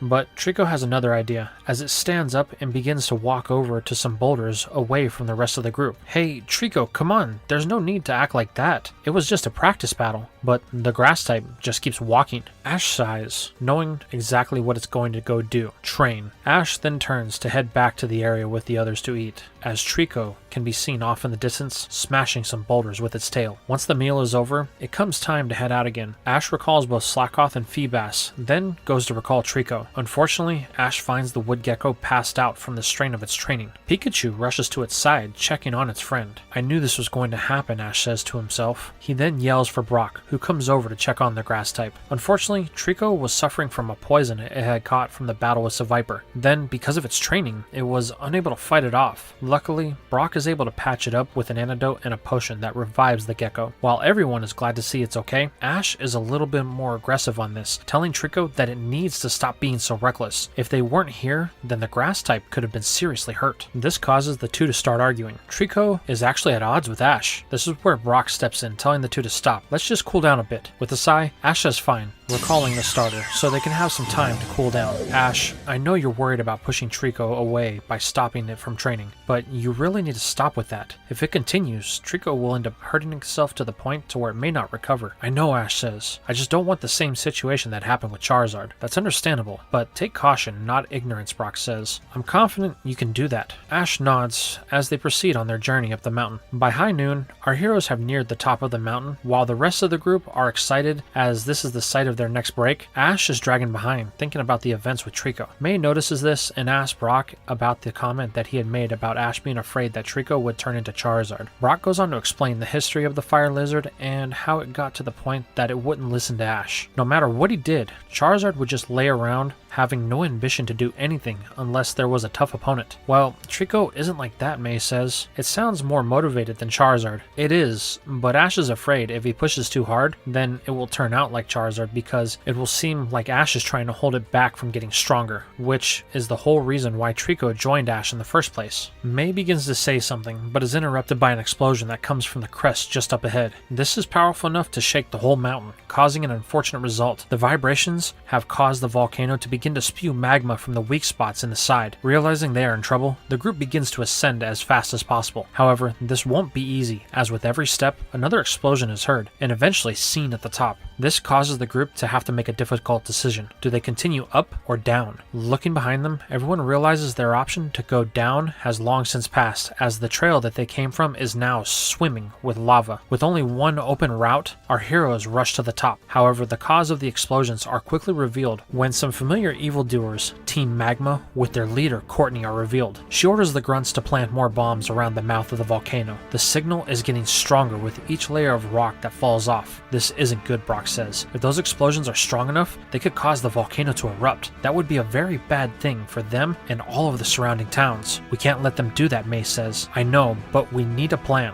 There are far more of them than us. But I have a plan, Brock says. After a moment, the group breaks, heading for their assigned tasks. Max will head down the side of Mount Chimney towards the town to warn anybody and try and find help.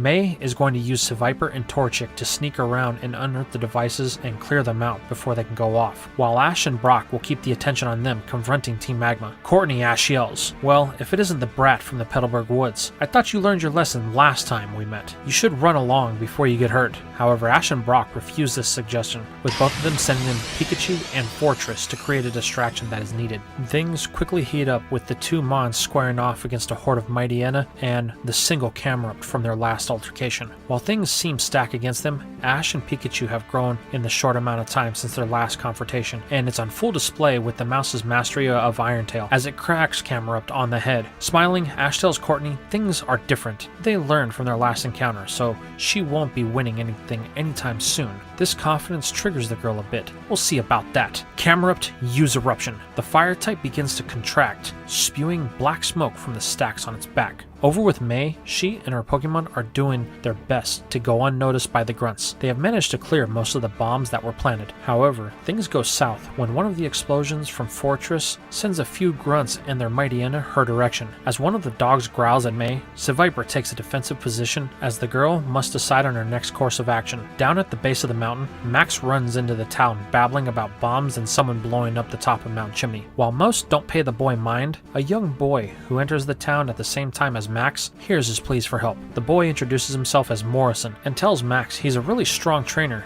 and will be happy to help. Relieved that someone has finally acknowledged him, Max tells Morrison to follow him. He will lead the way. As the two walk off, an older lady who is heading to the town hot springs takes notice, but she continues her walk, as her old bones need a good hot soak. It doesn't take her long as she enters the Pokemon Center and heads to the back where the hot springs are. As she enters, an old man greets her. "Glacia, what took you so long? You told me at noon." Oh, calm down, Moore. You're always so stressed out. Even when you were a member of the Elite Four, you were so high-strung. Yeah, that's why I retired here back in Lava Ridge Town. The hot springs are good to unwind. That's why I'm here. Those two members of the Elite Four wear on my nerves, especially the one you chose as your replacement. He's a bit on the dense side and never shuts his mouth.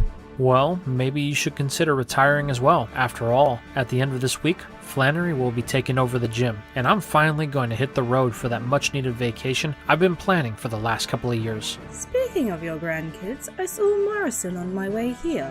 Oh, he's finally back from Little Root Town. Man, that kid has the potential to be great at everything, but he never takes things seriously. He left to get his starter Pokemon over a month ago and got lost on his way. Morrison even called me asking for directions. Just another source of the stress for me that will soon be melted away by this soothing hot bath. I saw him going up Mount Chimney offering a boy help while claiming to be a strong trainer. This causes Moore to bolt up and out of the water at that statement. That boy is going to get himself in trouble again. Grabbing his robe and Pokeballs, the leader runs from the bathhouse half naked to catch up to his nerve-wrenching grandson. Glacia just proceeds to her bath, as it's not her problem. Back at the top of the mountain, things have quickly shifted with the discovery of May. Camerupt turns his attention to the girl, forcing both Pikachu and Fortress to take the brunt of an attack in order to stop May from becoming a crispy critter. Both are down, leaving Brock and Ash with little options. For the former gym leader, it's Lotad, while Ash really only has one thing that he can use on his roster, as two of them aren't really ready to battle on this type of terrain.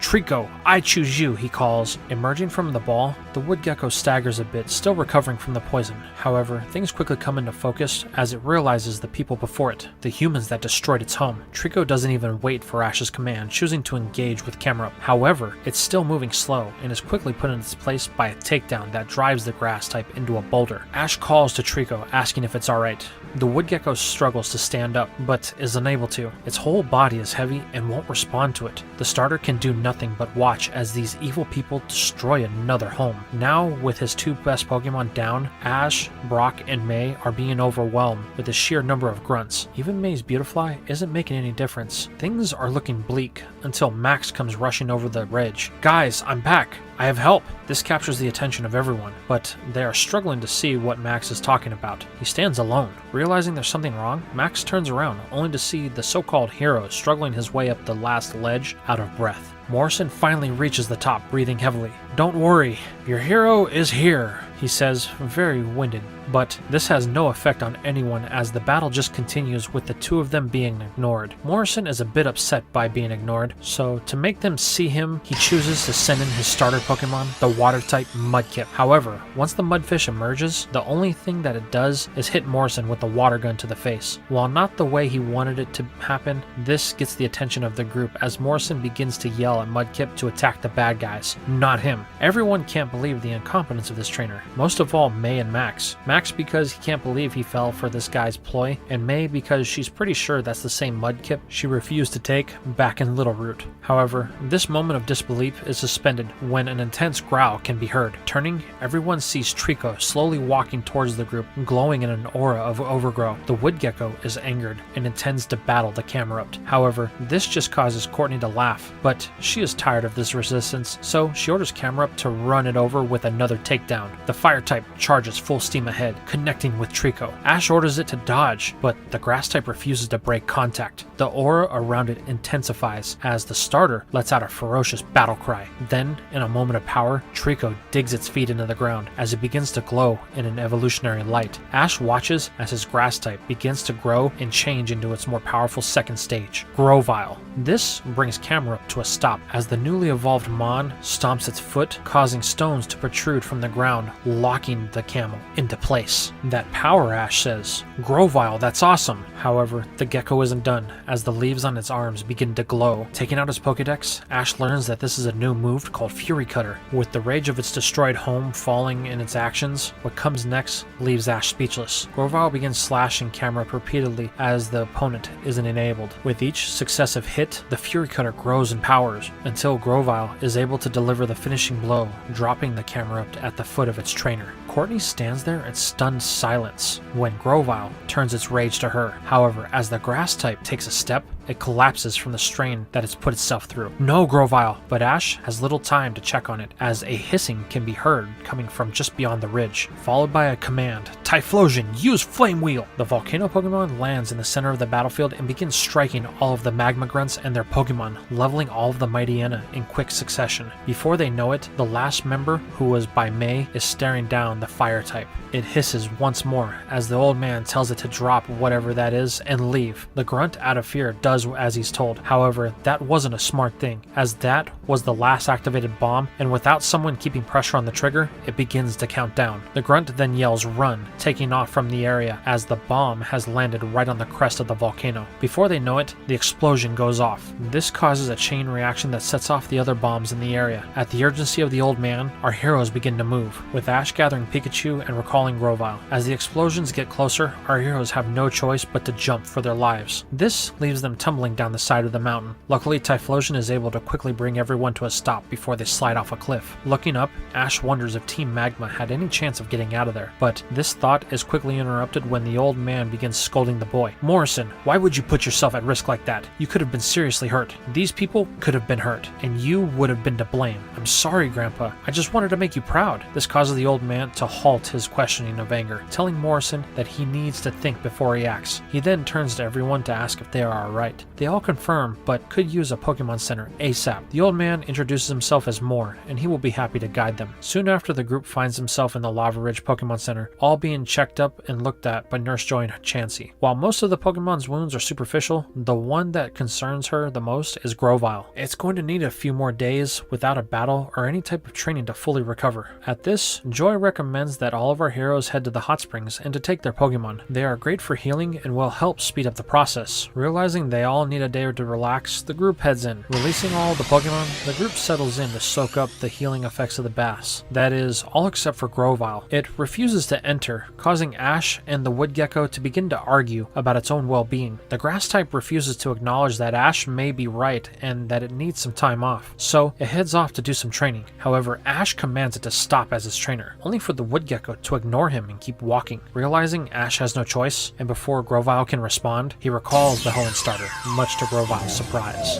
This whole action gets a response from some guests that were unseen until now. Old Man Moore and a woman who remains quiet. Moore laughs. Your Grovile reminds me of my stubborn grandson. This gets Ash to ask if that was the boy he was yelling at. I battled him at the Fall Arbor contest, and he didn't seem like he was a strong trainer. He lost pretty quickly to my Grovile. With a sigh, Moore confirms that Morrison is. He's a lot like I was when I was that age, but he means well. This is where the woman interjects. Even though you're an old shrew, you're still as stubborn as Morrison. Possibly even more so now than ever. The old man asks, knowing that she's right. More than asks what brings our heroes to Lava Ridge, only for Ash to say that he's here for a battle with the gym leader. This piques the old woman's attention. You're in luck. Moore is the gym leader for another week, so it would be a great way to send him off to retirement. Glacia, why did you have to say that? Flannery is just as capable as I am. You've still got that fire whether you want to admit it or not. Just because you're no longer an Elite Four member doesn't mean you can shrug off your leader duties. This captures Ash's attention. A leader and former Elite Four member, now his blood is boiling, causing the temperature in the water around him to heat up. However, he's not the only one whose interest has been piqued, as Max recognizes the woman as Glacia, a current member of the Elite Four. Now Ash is at full attention, asking if he can have a battle now. However, Moore declines. Kid, it's been a long day. Let's just relax. I'll give you a gym battle tomorrow. This causes Ash to get a little sad, but it's for the best, as his Pokemon need the rest, much to Pikachu's relief. However, one among them, May, wants the chance to speak with Glacia, but is unsure on how to go about it. That night, the group unwinds, thinking about the events of the day. Ash has Grovile on his mind, and the ways it's been acting. It's been getting worse as of late, and the way it reacted at the bath when Ash gave it a command is most concerning. But the young trainer just pushes it out of his mind the best that he can, as he has his gym battle to worry about in the morning. While Ash and Pikachu doze off, May is unable to find the same piece. Glacia of the Elite Four is here, an Ice-type Pokemon specialist, and those are some of the hardest Pokemon to master. She is well experienced with them, and it could be valuable to May. She suspects that a good Ice-type demonstration could inspire her on her next routine with Seviper. It's here that May resolves that she will get Glacia to battle her. Meanwhile, Brock is fast asleep, dreaming of the center's Nurse Joy, leaving only Max to think about how he was gullible to fall for that kid's lie about being a strong trainer. Max has been traveling with the group for over a month now, and in that time, he's seen growth in May and all of her friends. However, he hasn't really done anything since he left home. This feeling of self-doubt leaves the boy unable to sleep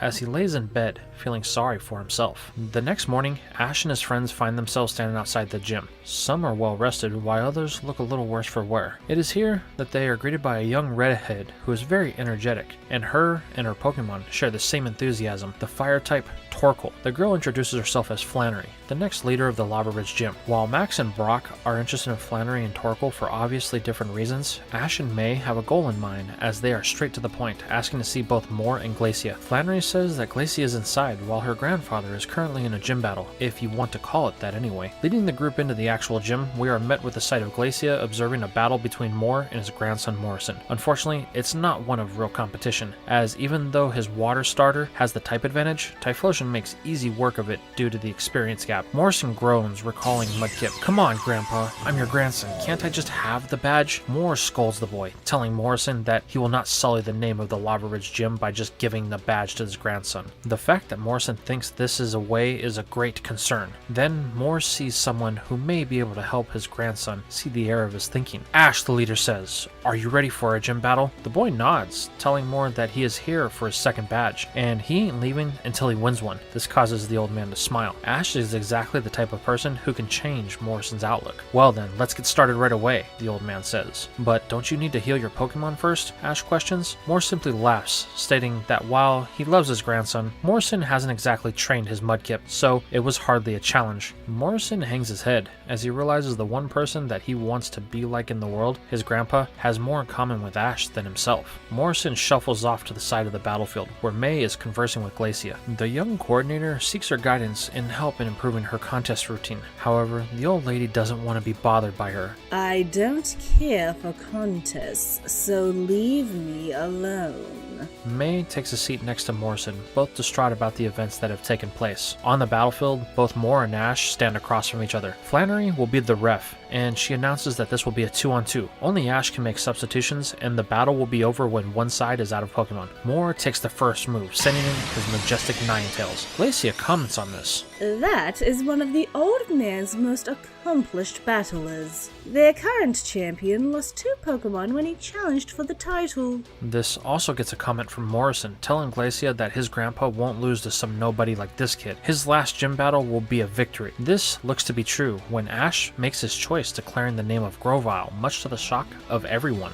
Why would this boy choose a grass type against a fire gym? However, what happens next causes the old lady to have an aneurysm as a ball from Ash's belt pops, revealing the very mind-numbing experience that is Ash's Slackoth. Stopping his throw, Ash questions the sloth if it wants to battle. With a very slow nod, it confirms that it would like the chance. In its mind, after watching the last gym battle, it seems like it could be a great way to meet new friends. Never one to turn down his Pokemon, Ash decides to honor the request of Slackoth, choosing it as his first Pokemon. This decision baffles everyone except for Moore, who welcomes this change. Right, then let's go, Ash. Show me what you and your Pokemon can do. Taking the first move out of excitement, Moore orders a quick attack to test the normal type. Ash calls for a dodge, then to use a slash, but Slackoth moves so slow that it just takes the attack, but it is able to land the slash from being so close to Ninetales. The sloth manages to dig its claws into the front legs of the fox, causing it to yelp in pain. Sensing something is wrong, Moore calls the fire type back to assess the situation, but he can't really tell. However, Ninetales clearly took a hit as it is limping a bit. Wanting to test the water, Moore chooses to attack from a distance, using a fire spin. However, the normal type isn't fast by any definition of the word, and is quickly consumed by the flames. Moore knew that Slackoth couldn't have been that fast. Once the flames clear, the result isn't one that anyone expected. Slackoth is still standing, having barely taken any damage at all. This surprises everyone, including Ash. How didn't that fire spin take you out, the old man thinks. Well, it looks like we have to get physical once more. Ninetales use quick attack. Once again, the fox streaks across the battlefield, connecting with Slackoth. However, Ash has caught on to what is happening here, wanting to use a brief window to his advantage, ordering a yawn. Opening its jaws, Slackoth lets out the most delayed cry of its name that it possibly could, allowing for a bubble of drowsiness to consume Ninetales. The fox breaks the encounter at its trainer's command, only to stumble back to its side of the field. Now the fire-type expert is beginning to sweat as he is now on the clock. Ninetales has one move at best, so he better make it count. So he calls for the most powerful attack in its arsenal, Overheat. What happens next is a display of overwhelming power as Slackoth is again consumed by the fire. That's it for sure, Moore thinks, as Ninetales finally breaks the attack, dozing off into slumberland. As the flames subside, Slackoth is noticeably burnt on parts of its fur, but again, it has managed to weather the experience of this more powerful mon. Moore stands in stunned silence, as do the rest of the attendees. This boy just won off of dumb luck! How absurd! However, Ash takes advantage of this opportunity, calling for Slackoth to restore the health of his normal type. Ninetales is still asleep, and Moore cannot switch out. So Ash takes this moment to recall Slackoth now that Ninetales has had a moment to chill. Turning to his starter, Ash asks if it's ready. Sparking at the cheeks, Pikachu jumps in, ready for its chance to battle. With the ref calling for the second match, Pikachu wastes no time firing a Thunderbolt that connects with the fox. Though it doesn't knock it out, Ninetales still won't wake up. Moore is calling to it, hoping that it's enough to get through to the sneezing canine. Finally, it begins to stir. However, this moment is too late as Pikachu is in the process of bringing an Iron Tail down on its head. As quickly as it woke up, Ninetales was back out again, this time for good, giving Ash the win of the first battle. Recalling his mon, Moore is amazed at how even at his old age, there is still things he has yet to see in Pokemon battles. Everyone else is trying to figure out how Ash won that. There's no way that it was planned, Morrison says, to which his cousin Flannery seconds. I've never seen Ninetales go down like that before. May and Max are in disbelief, while Brock is still hung up on Flannery agreeing with everything that she says. This just leaves Glacia. While she says nothing,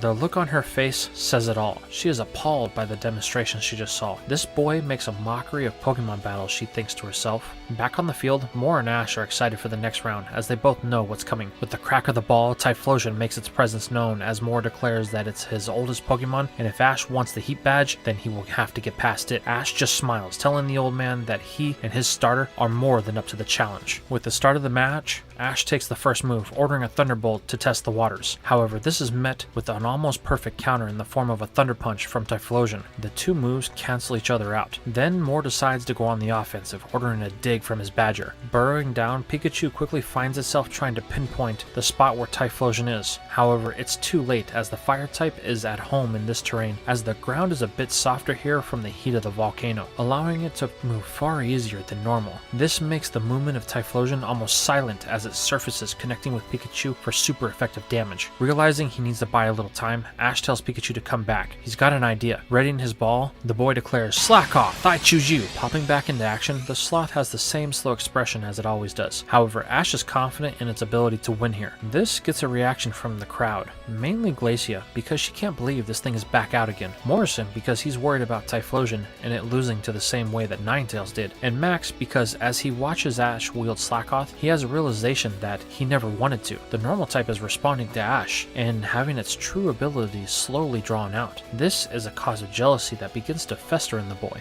Back in the battle, Moore is considering his options. He doesn't want to get caught in another yawn again, but this thing is so relaxed that long-range fire attacks seem to have little effect on it, so he needs to get physical and put some fire behind it. Luckily, he has just the move, as Ash calls for his first one in the form of a slash. Moore is quick to counter with a thunder punch that seems to be surprisingly even for a first stage versus a third stage evolution. With this at a draw, Typhlosion moves in for its next attack, a Flame Wheel. This strikes Slackoth as Ash orders for a counter with a yawn like before, but this time, Ash's ignorance of his own Pokemon comes into play as it won't be able to move and takes the Flame Wheel at full power. The force of the attack is enough to drop the sloth and end this battle, bringing it to a 1-on-1. Recalling a sloth, Ash can't help but to wonder why it wouldn't respond. He hopes it's not having issues like Grovyle. Well, he can't think about that now, as it's time to bring this to an end, as Pikachu takes back to the battlefield. This battle begins with an exchange of a Thunderbolt and a Flamethrower from the two starters that are dead even. Then Moore orders a Flame Wheel. Cladding itself in a coat of flames, the fire type charges down the battlefield at Pikachu. Knowing he needs to match this power, Ash decides to try a combo that he and Pikachu have been working on since just after the Rustboro gym. Pikachu charges an Iron Tail, then sprints down the battlefield with the quick attack. This excites Moore, as he's wanting to test the power of the two. Colliding, the two powerhouse Mons give no quarter as they both struggle for a win. Unfortunately for our hero, things do not go in his favor, as Pikachu is consumed by flames, causing a burn. This knocks the mouse away, giving Moore the momentum needed to win this battle, as Typhlosion digs underground once more. Struggling to his feet, Pikachu is having trouble focusing, but it can't give up now. Ash and it are a team, and Ash has a plan. Ash tells Pikachu to charge an Iron Tail, then to wait. Feel the ground beneath it. It's faint, but the mouse can feel it. Typhlosion is starting to surface. It is at this moment that Ash tells Pikachu to slam its tail into the ground as the badger surfaces. This allows it to avoid the damage from Dig, but allows Typhlosion to bite down on the tail of the mouse. Moore is confident that he has won at this point, but Ash yells for one last move. Pikachu, use Thunder! With the Iron Tail as an amplifier, the mouse is able to light up Typhlosion with a more potent dose of electricity that is able to drop the fire type and bring this battle to an end. This leaves everyone that doesn't know Ash in stunned silence, as Moore walks out, recalling his starter, and offers Ash the Heat Badge as congratulations. He's proud that Ash was his final battle as a gym leader. Joining them on the field, there's a couple of comments from the group. Brock and May tell Ash great work, while Max tries to play off his disdain that is starting to grow for Ash. Flannery tells the boy she hopes that her gym challenges are just as strong as Ash's. Then there's Morrison. He points at our hero, declaring that this victory against his grandpa has to be a fluke. He will prove it by earning the badges of the Hoenn region and beating Ash at the Hoenn League. The boy then stomps off, leaving Moore with a smile on his face. This just leaves Glacia. Well, what do you think? Moore says. This boy is something. However, the elite says something straight to the contrary. That was the most appalling battle I've ever witnessed. Your battle style as a trainer is unrefined and very sloppy. Much like that vicious and rotten replacement you chose for your position, Moore. I was not impressed in the slightest, and the fact that you are makes me finally believe you are right in your choice to step down from any form of competition. Glacia then walks off, leaving everyone a bit puzzled at this outburst. Moore tells everyone not to worry about the old battle axe. She holds herself to a higher standard and won't accept anything less. Ash and Pikachu just smile, turning to May. Well, are you ready for your next contest? She smiles back, having finally found some inspiration in the flames of Ash's newest gym battle. Now, we find ourselves with an unruly bunch of people. The grunts of Team Magma and Courtney. They were able to survive the explosion on the volcano, but just barely. They are now back at the base and are in the presence of one of the chief scientists. So, did you get what I sent you to? And this is where we are going to leave things for now. So tell me, how did you feel about this part? Do you like the way I'm changing the order of Ash's Hoenn journey? Did you enjoy the battle with Moore? What is both Glacia and Grovyle's problems? And what was Team Magma looking for on Mount Chimney? Let me know in the comments down below.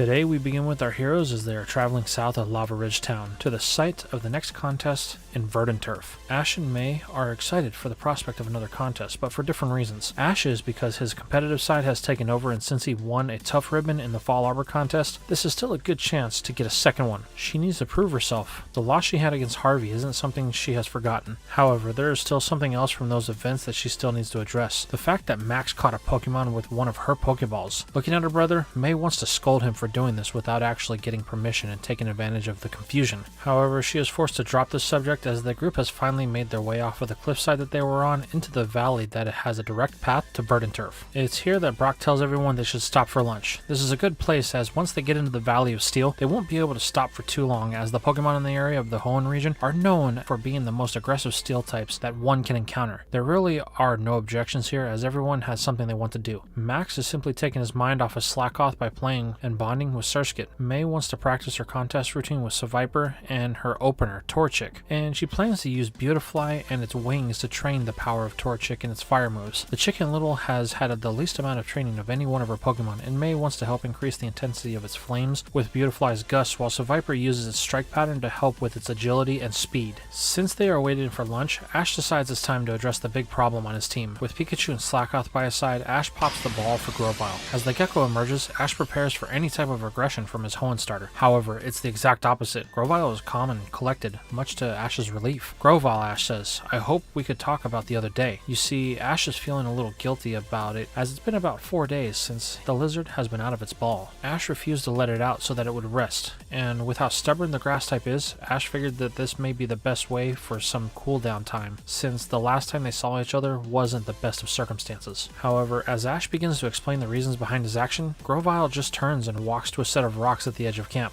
It then looks to the rocks and the new foliage on its arms. With a gleam in its eye, Grovyle charges its new weapons and begins striking the rocks. "So it's fine with everything?" Ash questions. "Well, I guess we'll get back to the training," the boy says with enthusiasm. So he and the others join in the wood gecko as Pikachu uses its Iron Tail on one of the rocks while Slackoth just cheers on the two. Once Pikachu slams a near perfect attack on the boulder, Ash gives a command to Grovyle to use Rock Tomb. However, the grass type just continues to strike the rocks with its Fury Cutter. It's at this moment Ash realizes there is a bigger problem than he had originally thought. This brings us to Brock. He is cooking up a storm with his two culinary assistants, Lotad and Cacnea. Both Mons have proven invaluable for Brock's cooking quick meals on the road. Lotad and its dish make a perfect bowl that self-cleans, while Cacnea and its massive limbs are perfect for tenderizing meat and crushing things that need flavor brought out of them. With the three working diligently, it isn't long until there is a fire going and they have a nice hearty stew in the works. Thanking the two for the help, Brock then pulls out something special for them, his own secret recipe of Pokeblock. After all the tinkering that he's been doing, Brock has been able to find a correct balance for both Cacnea and Lotad. Being a breeder, Brock is happy with the results that he has been shown as both of his Pokemon have gained more vibrant colors to their coats. It's obvious that the two are healthier because of this miracle block. As the two munch on the small snack, Brock prepares by setting up the dining area. As he does, there is a rustling that can be heard in the distance. This gets the attention of the group, who realizes it was a good idea to stop now. But this collective idea is interrupted by Brock, who calls everyone to come in. The food is ready. Ash tells Grovyle they should go eat. But again, the grass type ignores Ash, slicing away at the rocks with its Fury Cutter. Not wanting to rock the boat, Ash chooses to eat without it, so he can think of a way to get it on the same page. Now gathered to eat, May compliments Brock on his food, saying it's amazing what he can do in such little time with such little resources out here on the road. He thanks her, saying it takes a lot of practice, but he's gotten it down to an exact science. Brock then turns to begin dishing up the soup that has been boiling to perfection for an hour or so. However, just as he dips the ladle in the broth, something swoops the entire cooking set from underneath him, destroying the meal in the process. This is then followed by a loud thud as a Pokemon crashes into the table that Brock had set up. Now concerned about his friends, Brock rushes over to their side, checking up on them one by one. Once he confirms everyone is okay, Brock then turns his attention to the flailing tablecloth that has bound itself around of a Pokemon of some sort. Brock approaches this cloth in order to try and get some order in the area. Pulling at the linen, Brock reveals a very scared and frantic Pokemon. Torkoal, Brock says? The fire tortoise is panicking like it's frightened by something. Brock does his his best to calm it down, even petting the fire type on the head. This gets an unexpected reaction from it as Torkoal finally calms down enough to realize what's going on. Then it begins crying uncontrollably as a show of affection for the former gym leader. However, this is quickly interrupted when Torkoal then tenses up as a roar echoes from within the valley. This gets the attention of everyone, including Grovyle, as its presence cannot be ignored. However, our heroes won't have to wait long as a familiar figure appears running from the group of Pokemon chasing him. Is that Morrison, may I ask? I think so, Ash responds, as the redhead runs into the group asking them for help. There are a bunch of steel types that are after him. Turning,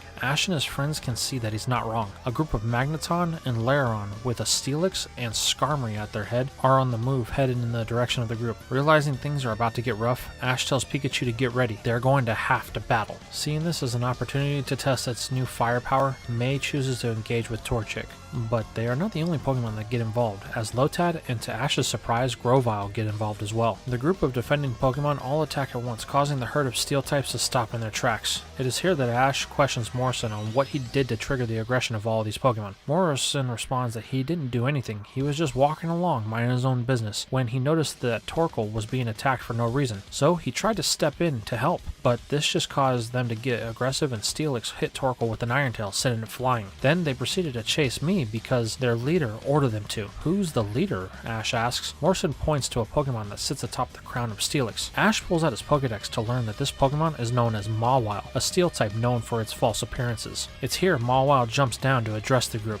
It doesn't seem to be too happy with these humans and the fire type that has made their way into its territory. This is an unfortunate turn of events, as it seems like the only way they will be able to get out of this is to actually battle. May chooses to engage the Skarmory and the Magneton with Torchic, while Morrison uses his newest catch, a Growlithe, to take on the Lairon. This leaves the Steelix and Mawile that Ash stares down with Pikachu and Grovyle. What follows is a battle spread out over the vast area, allowing the humans to separate the steel types, leaving Brock to make sure that Torkoal is okay. While the turtle is physically fine, it shows some trauma due to the encounter that it had incurred. However, it's fixated on one Pokemon in general, the Steelix that Ash is battling. While Pikachu and Grovyle are holding their own, it's clear that they're not working together as Grovyle is doing its own thing, like the wood gecko is testing its new power. Turning to the tortoise, Brock asks if it would like a chance for a little payback. Bellowing smoke from its nostrils, Torkoal signals that it likes this idea as it begins to move to the battle. Over with Ash, he is doing his best to get his Pokemon on the same page. While Pikachu has no problem with this, Grovyle on the other hand seems to be only interested in one thing, testing its strength against the biggest thing here, Steelix. While it will use moves Ash commands, when it comes to combining attacks with the electric mouse,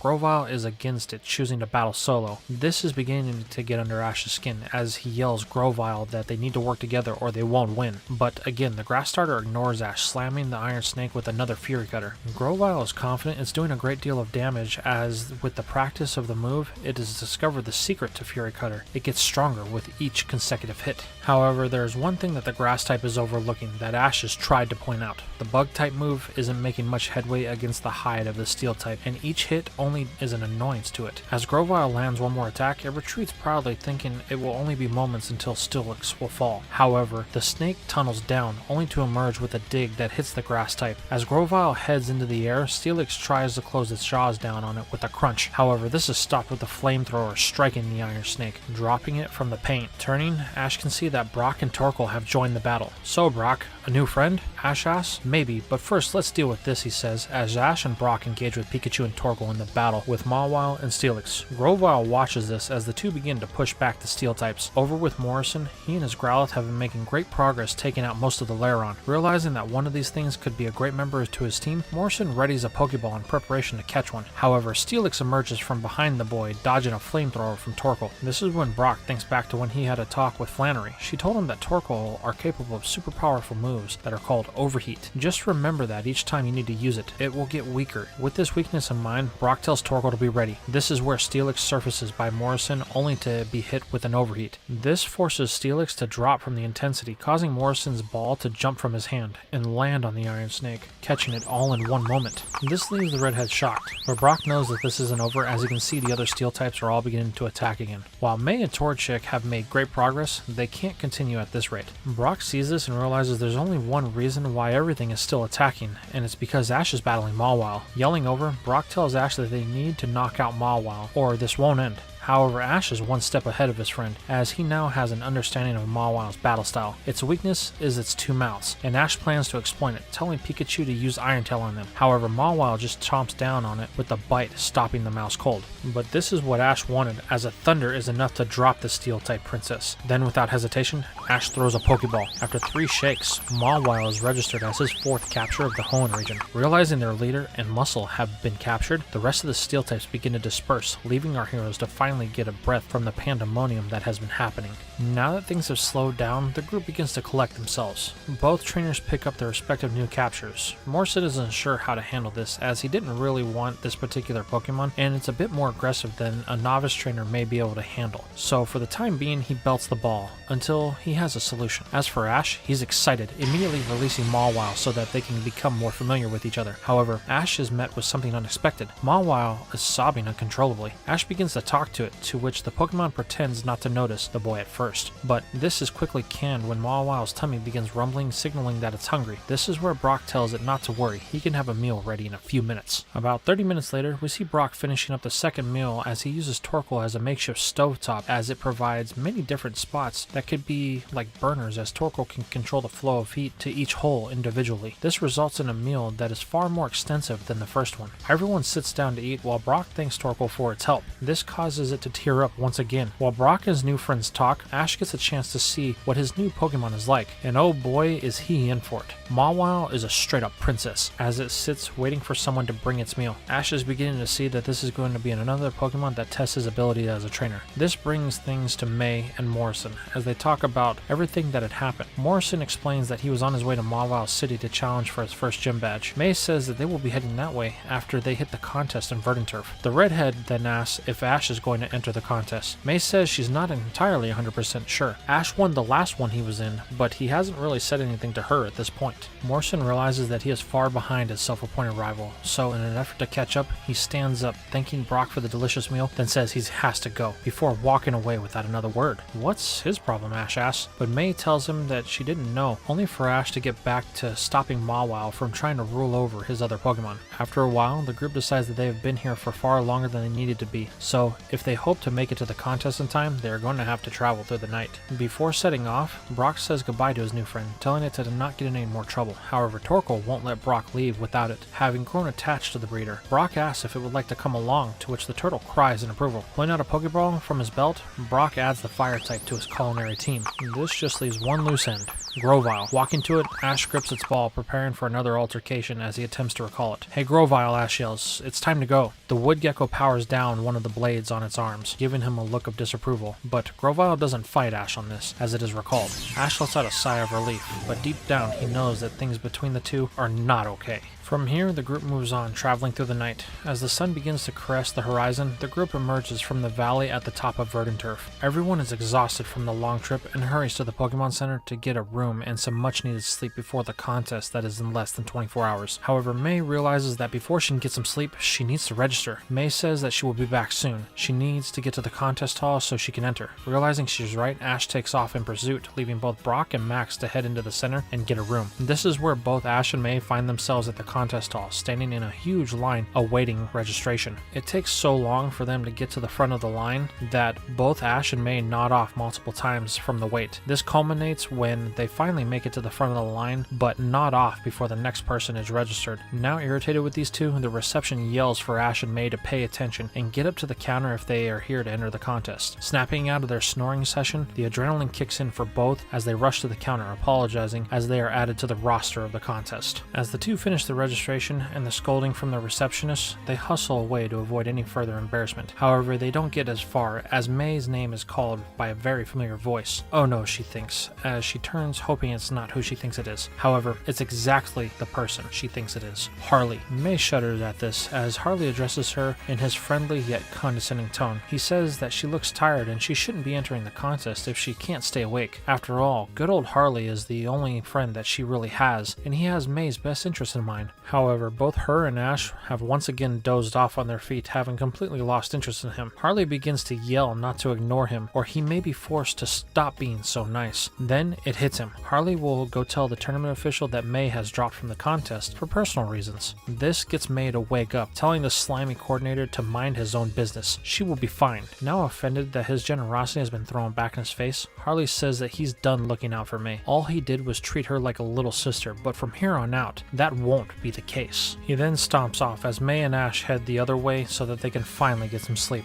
Once they get to the center, the two head to their room, finding both Brock and Max passed out. Knowing these two have the right idea, both May and Ash crawl into bed with their clothes still on, falling asleep as soon as their heads hit the pillow. The rest of the day passes without incident as our heroes sleep off their fatigue. However, May is the only one whose anxiety kicks in, waking her up. She realizes it's almost sunset and she needs to polish her act if she has any hopes for tomorrow. Grabbing her Pokeballs, May heads outside, leaving the boys to their sweet dreams. A few hours pass and May is on fire. She feels that Seviper and Torchic are in tip-top shape. She's been using both Beautifly and Surskit to help in their training. Much to her surprise, the water type is a very speedy little thing that has a very powerful bubble beam. It was the perfect counter that allowed Torchic some great practice. However, her peaceful training is interrupted when Max comes out demanding to know why she is using Surskit without his permission. May is a bit shocked by this as she thought Max was still asleep as he picks up the water bug. Well, why did you take it? The boy demands to know. Now past her shock, May tells Max that she can use Surskit if she wants. It's her Pokemon. No, it's my Pokemon, Max says. I caught it. Now angry at Max and not really having addressed the Dawn fan in the room, May erupts in anger at Max, telling the boy that Surskit is technically her Pokemon as it was caught in her Pokeball, so she can do with it as she pleases. This forces Max to get quiet. May goes on to say that what he did was low, just like how he would treat trainers in the gym, lying to them to get your own way. This is the behavior that makes people not want to be friends with you. This statement causes the boy's eyes to well up with tear as he screams May just doesn't understand before running off while holding Surskit, leaving May speechless as Max disappears into the Pokemon Center. Looks like you're having a tough night, a voice says, causing May to turn. There stands Grace, to which May is glad to see a friendly rival after dealing with Harley earlier in the day. Yeah, that's my brother, and he caught that Surskit with one of my Pokeballs without my permission. He thinks that it's his Pokemon, but it's registered to me. Sounds like you got yourself quite in a tough spot, Grace responds. You can say that again. I wasn't even using it for the contest, just to practice for the contest. Can I offer a perspective of someone on the outside looking in, Grace asks. Sure, May says, as she doesn't really have an idea of what Max's outburst was about. Well, if you ask me, there's something that Max is trying to deal with. What? I don't know, but whatever it is, it has to do with some big change that has happened to him recently. So you may want to cut him some slack, as he is younger and doesn't know how to voice what's bothering him. May looks in the direction Max ran, pondering what Grace just said. The next morning, our heroes find themselves in the contest hall. While Ash and Brock have an idea of what they are here for, May seems to be lost, focusing trying to talk with Max. But after the previous night, the boy wants nothing to do with his sister walking off taking Surskit with him. This is where Harley reappears, throwing in little low blows about how May is a bad sister for how she treats Max, and she isn't worthy of him, let alone her Pokemon. Luckily, Grace is here driving Harley off, telling May to ignore him as he will say or do anything to get an advantage. May responds that it's not only Harley that's getting to her, but Max. She is trying to make up with him, but he doesn't want anything to do with her. Well, maybe the best thing is just to give him time. Focus on the contest and Max will still be around afterwards. May realizes that Grace is right. She came all this way and practiced so hard that if she doesn't focus now, then she will be thrown it away. This leaves us with Brock and Ash. The breeder questions Ash on his strategy. He didn't even practice that much, so is he really ready for this? Ash responds that even though he's had some issues with Grovyle and his newest catch, Mawile, he's confident that he will be able to get another win. After all, he got a ribbon in the last contest. Well, that was a different type of tournament, Brock says. Remember, this contest is based on beauty, so a headstrong, tough style may not do well here.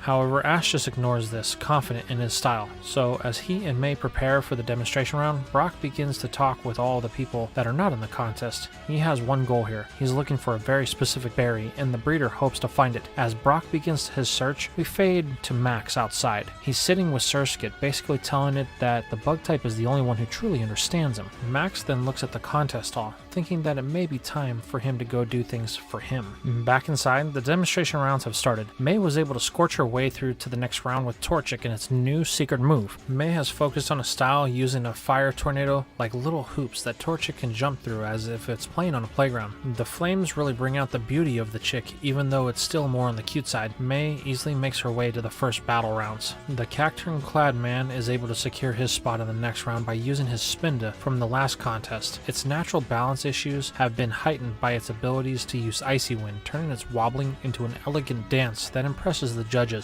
While Grace proves that that she has what it takes to stun the competition with her Illumise, as with the dim of the lights and an execution of its tail glow shows just how the bug types are underutilized. It even gets an ovation from the president, Mr. Contesta. This just leaves Ash. He is confident going in, choosing to use Pikachu as the center of attention, while Slackoth and his new Mawile are his assistants. As Ash starts, his overconfidence quickly begins to show, as his direct and tough style of battling is on full display. While Pikachu masterfully wields its Iron Tail and Thunderbolts, there are no technique behind them. The mouse is just putting nothing but power behind it. At the end of Ash's demonstration round, he actually has the lower score out of all the coordinators, leaving the boy to ponder what he did wrong, as he will not be moving on to the second round. However, there is one surprising thing that comes out of this. Mawile seems to enjoy these contests, as even though Ash did horrible and no one really cheered for him, the Steel type can't help but to take a bow to the audience, as it revels in the attention. This doesn't go unnoticed by our hero, but he has more pressing matters to deal with, like figuring out why he couldn't get past the first round.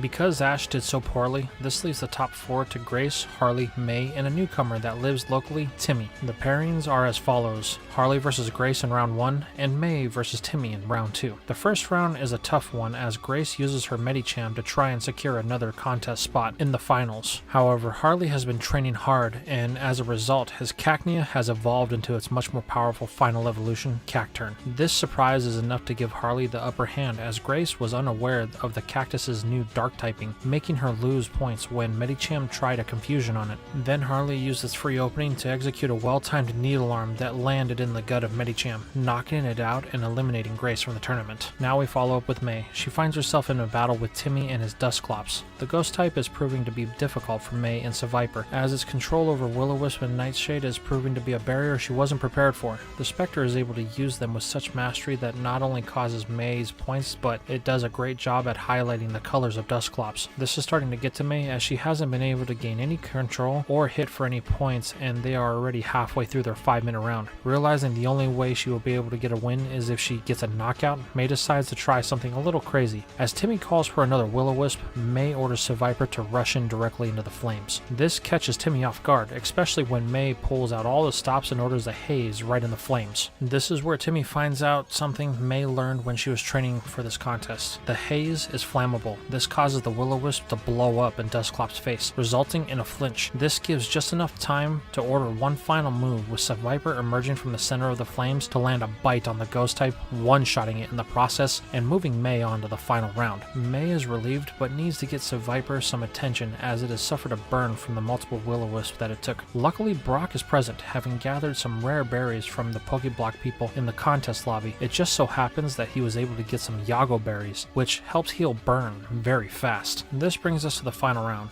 In the crowd sits Ash and Brock. While Brock is full on with his attention in the battle, Ash has his attention somewhere else. He can't shake the feeling of his loss today. He won the last contest so easily, but this one, he couldn't even make it past the demonstration round. What was the reason? While Ash ponders this, we focus on May. Well, actually just beyond May, as Max is watching her from the sidelines, out of view of everyone else. He is watching her give commands to Seviper. After what happened the previous night, Max is scared that in order to spite him, May will either do one of two things. One, she will just claim Surskit for herself, telling Max he can't have anything to do with it. Or the second and more hurtful of the decisions is May will release Surskit to punish the boy for doing what he did. In reality, Max isn't just a dumb kid. He and May both knew what he did was wrong, and Max knew the difference on how he went about it. This causes Max to begin to feeling guilty of what happened, and if May is going to make her decision, then he's going to take it out of her hands. On the field, the finals are in full swing. Seviper and Cacturn are showing no quarter, as Harley feels disrespected after the way May treated him. So to punish the brat, Harley is doing his best to cause as much pain to May's Pokemon as possible. However, May and Seviper seem to be unfazed by this. She knows what Harley has on his mind and is using his tunnel vision to her advantage. The timer is counting down, and Seviper is using its striking pattern to keep Cacturn chasing it. Then, whenever the cactus gets close, a Poison Tail connects, hitting it for a good deal of damage. Harley is getting frustrated and making mistakes. As a result, Time runs out, with May having a significant amount of points over Harley. When he hears the results, Harley can do nothing but object to this result. His outburst is a source of tension that gets the attention of Mr. Contesta. The president tells him that if he doesn't leave the venue at once, then he will be disqualified from the grand festival as a whole. Harley reluctantly vanishes, vowing revenge on May for what she did to him. This leaves our hero to collect her first ribbon of the Hoenn region. As May looks on to the standing ovation she has from the crowd, for the first time since her journey began, she knows this is the right path that she is on. Now we switch things over to a city that sits just on the coast, known as Slateport. This city is famous for its museums and shipyards, as they develop some of the greatest seafaring tech in all of Hoenn. Unfortunately, the shipyard has become the target of some rather shady individuals, as they seek one of the newest pieces of tech to come out of it. And this is where we are going to leave things for now. So tell me, how do you feel about part 5 and the way it turned out? How did you enjoy it? How do you feel about Ash's newest catch in Mawile? Is Max overreacting to May, and what is she going to do? How do you feel about May's first win with Seviper, and who's after what in Slateport? Let me know in the comments down below.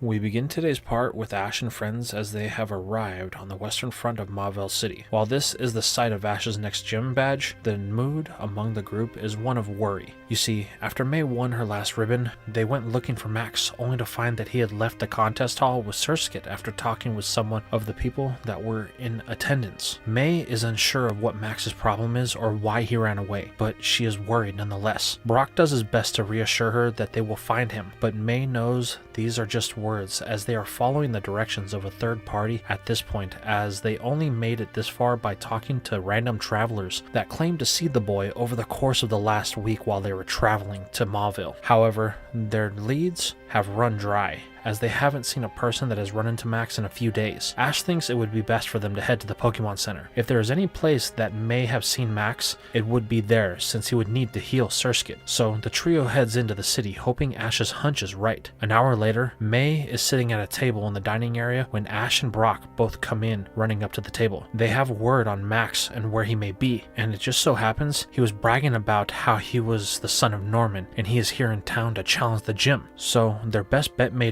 actually be to head there. May hopes they are right for Max's sake, as there is no telling what kind of trouble he may have gotten into. So, with the idea of where to go now set in their heads, they head out for this destination. It doesn't take long for the gym to come into view from the center, and wouldn't you know it, outside, there with his back to them, stands Max in what looks like a Pokemon battle, but the person he's battling is one that causes Ash to develop a slight headache, as it's none other than Morrison. The trio arrives with May yelling Max's name, causing him to break focus as Surskit takes a battle-ending blow from Growlithe. Max yells that they messed him up. He and Surskit were about to beat this hack of a trainer Morrison, but this is interrupted by May as she begins to yell at the boy for taking off like that. What was he thinking? He could have been seriously hurt. Max tells her that she wouldn't understand. No one would. So he's going his own way with his Pokemon Surskit. May won't take it from him. May doesn't understand where Max is coming from on this, but instead of trying to understand the boy, she simply grabs his hand and begins dragging him back to the Pokemon Center. Realizing that this is a sibling squabble that needs some more time and more mature oversight, Brock tells Ash that he's going to go with them to make sure things don't get out of hand before running off in pursuit. This leaves Ash and Morrison. Morrison is excited to see Ash, challenging him to a battle right away in front of the gym. Ash wasn't really planning on any other battles besides the gym today, but Morrison won't take no for an answer, as he is trying to get stronger so he can finally beat this gym.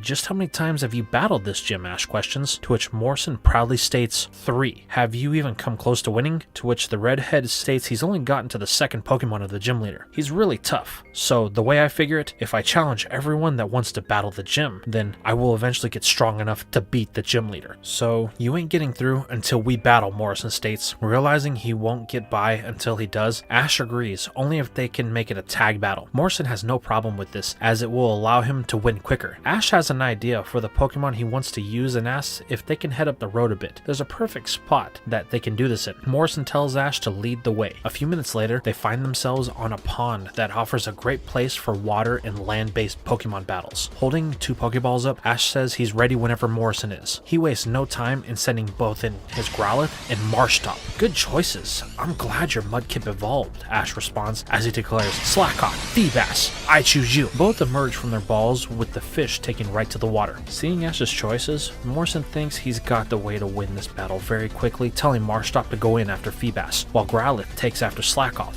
But this is what Ash figured would happen, as Morrison gives the first command in a water gun and an ember. Ash counters, telling Slakoth to do nothing, while he tells Feebas to do what it does best by using Double Edge. But this isn't directed at Marshtomp, as Morrison quickly finds out when the water gun misses as Feebas jumps from the water and connects with Growlithe, sending it into the pond that it came from. This is bad news for the fire pup, as water is not its best friend. Morrison yells for Marshtomp to jump in and save it. The starter does so, but it is met with an unlikely scene. Slakoth riding the back of Feebas. This is where Morrison sees what Ash was planning, as in the confusion of Growlithe being knocked into the water, Ash ordered Feebas to use its momentum to bring Slakoth with it. Now the sloth rides the back like a sloth in shining armor. Ash has been practicing this in the free time, as he has heard the next contest they are heading to is in the tag style format. So one of the combos he has come up with is about to be displayed here, when he uses Feebas's speed to enhance the power of Slakoth's slash as it strikes Marshtomp when it nears Growlithe. But this isn't all, as Feebas also throws all the weight it has with its larger than average size into another Double Edge. The combination of the 2 attacks has the effect of a double knockout before Morrison can even blink. Ash is a bit disappointed, as he was hoping that it would last a bit longer, but Morrison isn't, excited to see that a combo like that existed. While to Ash, this was a simple one that didn't have a lot of flash or flare, Morrison thinks that it is an end-all be-all, sending his imagination on a wild ride as he dreams of being able to do things like that. But Ash quickly brings him back to reality, asking if he's okay. Morrison confirms this. While he is disappointed that he is lost, it's just one stepping stone to him getting his first badge. Ash can't help but notice that Morrison has changed in attitude, as the last time they saw each other. He was a bit overconfident,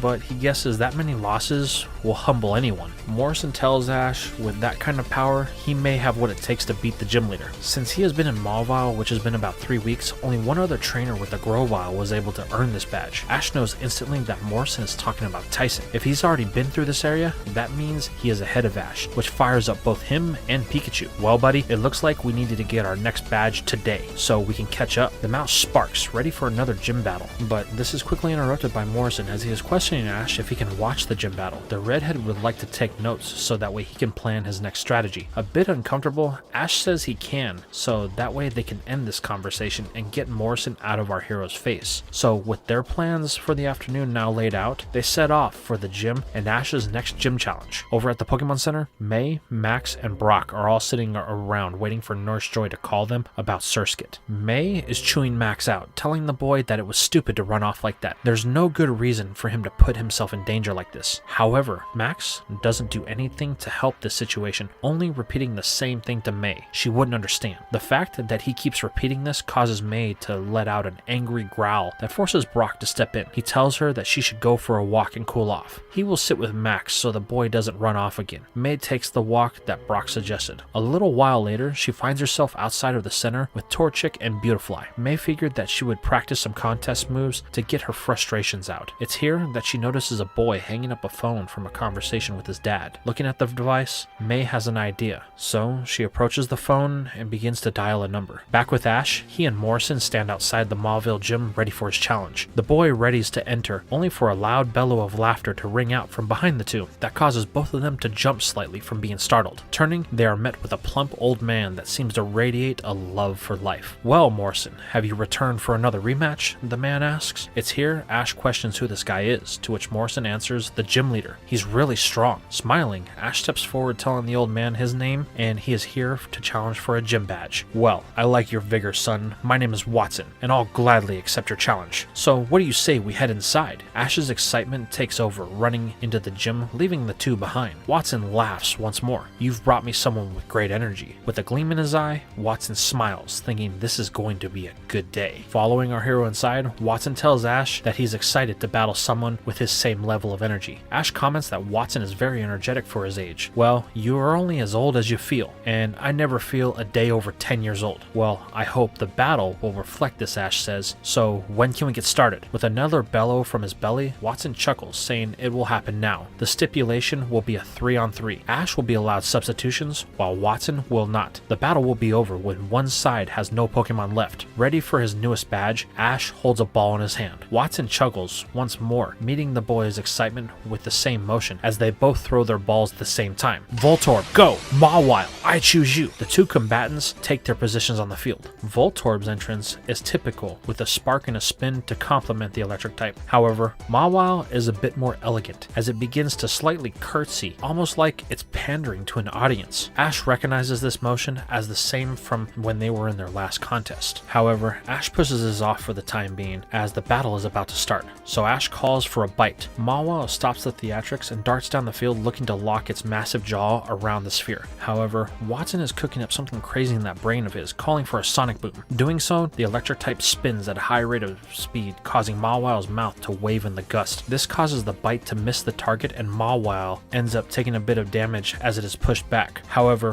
where most Pokemon would just take it, Mawile does its best to turn this into something that makes it look good, using its mouth as a brace and briefly doing a semi-handstand in the air using its massive jaws. This gets the attention of everyone, as Morrison is wondering what is happening, because he has never really seen a battle like that. Watson is enjoying the show, even applauding the display of elegant movements. However, Ash just tells it to stop fooling around. They have a battle to win. While a bit put off by this, Mawile does as it's told, correcting its pose as Watson calls for the next move in Rollout. Voltorb charges down the area, sights locked on Mawile. However, Ash isn't worried, as he has the perfect defense for this, calling for a sandstorm that blankets the battlefield, causing Voltorb to lose its target due to its spinning and its eyes not being able to track Mawile as it fades from visibility. Now, to add insult to injury, Ash calls for a double team, further making it a challenge for Watson to make a move. However, the old man is down but not out, as he orders a series of sonic booms that begin to counter the sandstorm, slowing its progression. This exposes Mawile's hiding place, allowing Watson to capitalize by striking with another sonic boom. This finally drops the steel type, turning the battle in the favor of the leader. It's here that Ash begins to grow concerned. The sonic boom hits for the same amount of damage, and Mawile doesn't have the conditioning to handle another one, so the next one could be their last. Realizing he has to create the distance, Ash orders another double team, allowing Mawile to evade the next attack. This is followed by another one to dodge a spark that Watson had ordered. This continues until it becomes clear that both sides are hitting their limit. So Watson figures if he's going to lose, then they both will. So the gym leader calls for one last play, a self-destruct. Knowing they have little time to react, Ash tells Mawile to use Bite and grab the electric type and push it into the ground. Mawile does as it's told, but it does it in a way like it's performing for an audience, like it's trying to build the tension. Ash is urging the steel type to stop slow playing the command. Our hero watches as it seems like an eternity when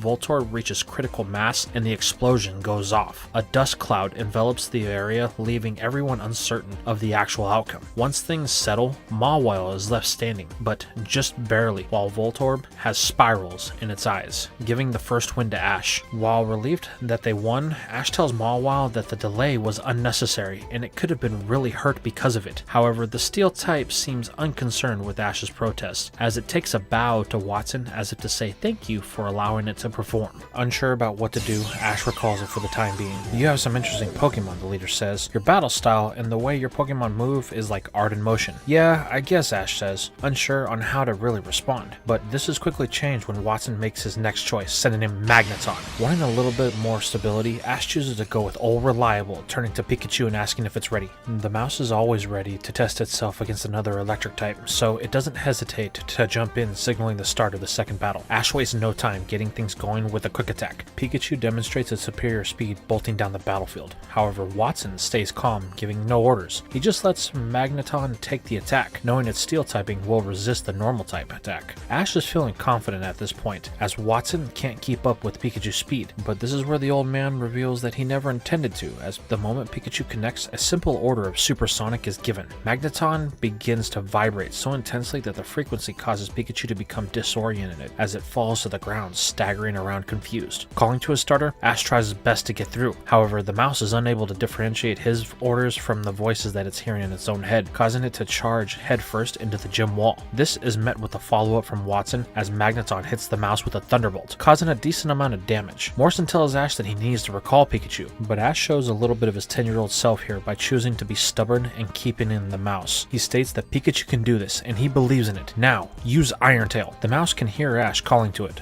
but can't separate him from the echoes in its head. This causes it to use Iron Tail, but something comes into play as Pikachu's tail glows with the steel energy. Suddenly, the mouse is pulled into Magneton with a metal thud that echoes throughout the gym. While this causes damage to both Pokemon, the sound is enough to snap Pikachu out of its confusion. Unfortunately though, it's been on the receiving end of this battle, so Ash and the mouse have a lot of ground to make up. This grit that Ash is showing is inspiring to both Morrison and Watson, with the leader even commenting on the duo, saying this is the reason that he loves battling young people. They always show such vitality of life. That will to never give up is important to make it far in anything you pursue. Well, Watson, we'll show you just how far we're going. Pikachu, use Thunder. Sparking from all points of its little body, the yellow rodent lets loose with as much energy as possible, with the force of the attack destroying parts of the battlefield as it connects with Magneton. Smiling, Ash thinks that they have this, as no one can beat his Pikachu when it comes to the electric type moves, and is forced to take the high-powered move. Moments later, when Pikachu has expended all of the energy it's stored up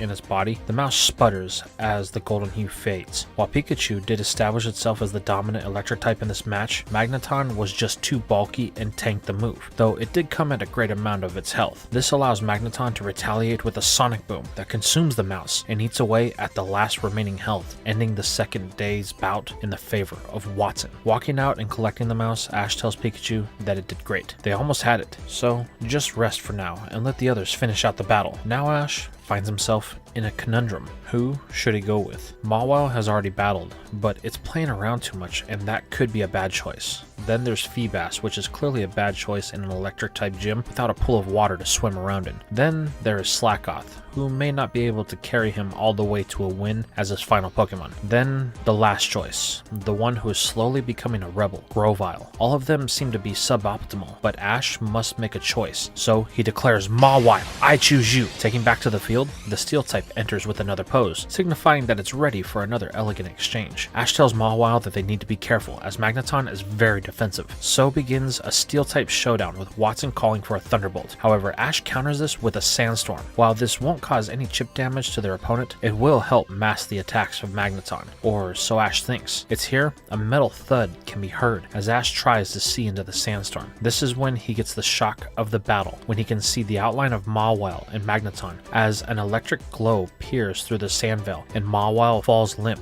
due to the electricity that is coursing through it. The battle is then called as Ash recalls his steel type, questioning why Sandstorm didn't work, with confusion plastered across his face. This is where another bellow from Watson grabs his attention, and the leader explains that Magneton's ability is Magnet Pull. Basically, it prevents any steel type attacks or Pokemon from running away. This is when Ash clues in. Pikachu's Iron Tail. Magnet Pull was the reason it collided during the confusion, and Mawile is, well, self-explanatory. This leaves Ash with just one choice left, while Watson laughs, full of excitement. Back over with Max and Brock, the two have been talking, and Brock is beginning to understand Max's position on the situation. You always need to know all sides of the argument, which is something Brock learned while dealing with his younger siblings back in the days of him being a gym leader. This is where he tells the boy while Max has a valid fear. He needs to understand that he broke May's trust not once, but twice, when he not only caught a Pokemon without talking to her first, but then ran off, leaving May with no clue of where he was and if he was safe or not. This scenario is Max's own worst enemy, as every action was one of selfishness. Now he wants May to trust him, which is asking a lot based upon all of his recent actions. This is when May comes back into the Pokemon Center with a look of frustration on her face. However, she is not alone, as two people neither Brock nor Max were expecting are standing with her, their mother and father. As they approach the table that Max and Brock sit at, a wave of terror washes over the boy's spine. It is at this moment he finally understands how bad he messed up. Max instantly freezes, knowing that he may be facing the wrath of the ages. However, the interaction is the exact opposite, as Caroline is happy to see her little boy. "Mom, Dad," Max inquires with a bit of shakiness to his voice. "Oh, we were in town for the day as an anniversary getaway since your dad has been so busy at the gym lately." Norman seconds this, saying he's had a lot of challenges as of late, and he wanted to get away and spend some time with their mother. He then states that he's glad to see them both. It looks like they've grown a lot in the short amount of time since Max left. Norman then asks the question that Max has been dreading. Has he been giving any trouble to May? Silence befalls the group for a moment, leaving Max to mentally squirm, but May finally answers with a simple "nope, he's been on his best behavior." This shocks both Max and Brock, who says nothing as Norman has moved the topic on to Ash and his whereabouts. This is where Brock introduces himself, stating that Ash is currently at the Mauville gym. If everything goes right, then he will have earned his 3rd badge by the end of the day. This pleases Norman, as he has been waiting for the rematch between him and Ash, and by the sounds of it, it'll be sooner than later. Max then makes an attempt to ask a question, but is interrupted when an alarm on Norman's watch goes off. It's signaling that it's time for him and Caroline to be off, as their appointment at the Mauville game corner is now ready. Caroline whispers that they have to go, as gambling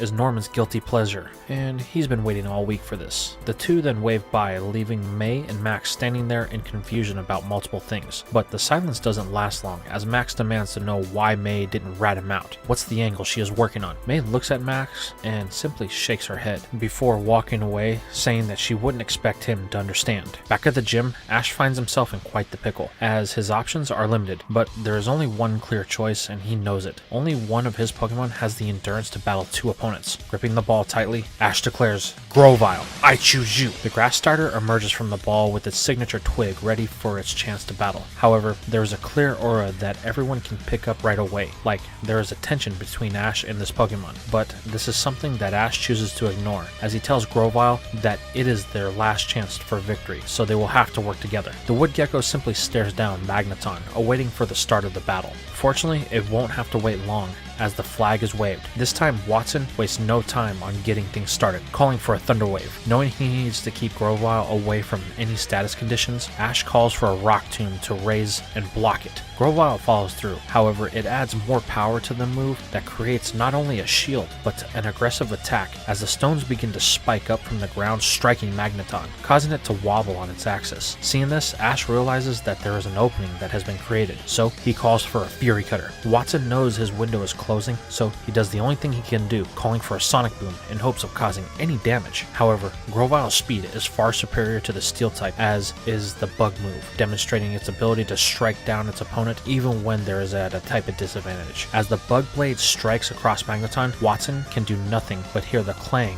as it hits the ground in defeat. This brings the score to 1 each, as the leader recalls the Steel type. Watson lets out another bellow of laughter, telling Ash that this has been a real treat. He can't remember the last time he has had this much fun in battle. Ash tells Watson he feels the same way, but he won't be leaving here without a gym badge. Watson laughs deeper, telling Ash he likes the enthusiasm, but he won't be walking away with one that easily. It's here that Watson reveals his final and most powerful Pokemon, as the call for Manectric rings throughout the building. The living Thunderbolt glides onto the battlefield, staring down its newest opponent. It is at this moment that the mood in the gym changes. Both Manectric and Grovyle share the same intensity. They are alphas and aim to prove that they are better than each other. With the wave of the flag, both open this battle with a quick attack. The two throw their bodies at each other with as much power that can be mustered. Both appear to be even, only for the real reason this exchange took place to be revealed, as both begin to glow in an energy of their typing. Watson orders a Shockwave. However, Ash won't let this get through, ordering a Rock Tomb once again. However, Grovyle has a different idea, choosing to take the attack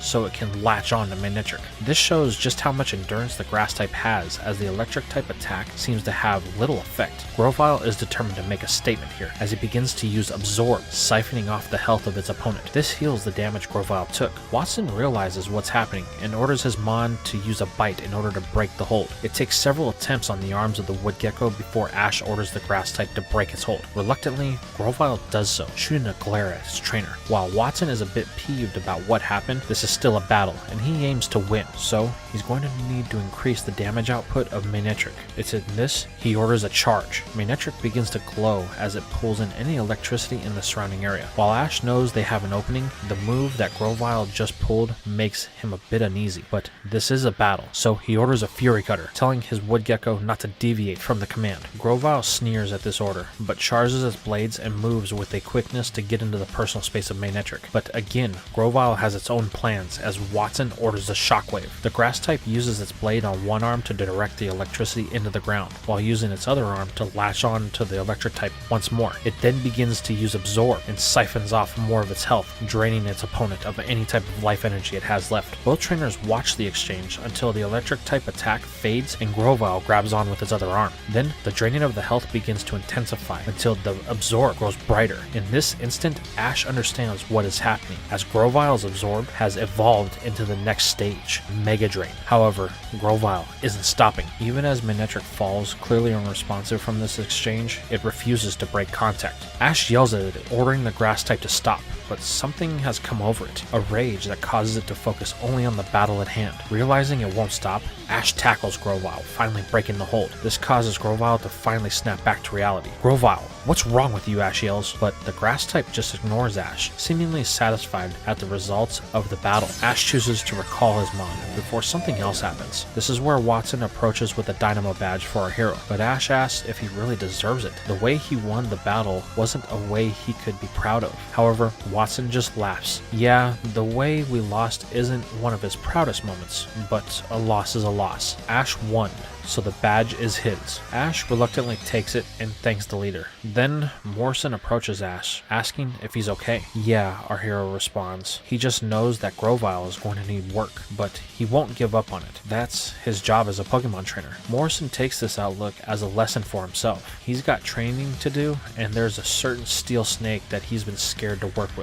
Now we fade back to the Pokemon Center as Ash is showing off his badge. While he's happy that he's almost halfway through the gyms of the Hoenn region, Ash has a growing concern about the powerhouse of his team, Grovyle, voicing his concerns to Brock. The two begin to talk as Max is still trying to figure out the angle that May is working as she comes back to the Pokemon Center. Max stays silent as she is ignoring him, only to converse with Brock and Ash about their next destination. Brock mentions that there isn't a contest for a while, but there is a gym in Fortree City. Brock then recommends that the group head north. There's a circus that could be a great way for the group to let off some steam that has been building over the last couple of weeks. And this is where we are going to leave things for now. So tell me your thoughts about this part. What is the issue that May and Max are having, and will they be able to resolve it? How about Ash's gym battle with Watson? Did you find it entertaining? And what about these issues with Grovyle and the wedge that is developing between it and Ash? Will this circus help in any of these lingering issues, or are the problems only going to grow from here? Let me know in the comments down below.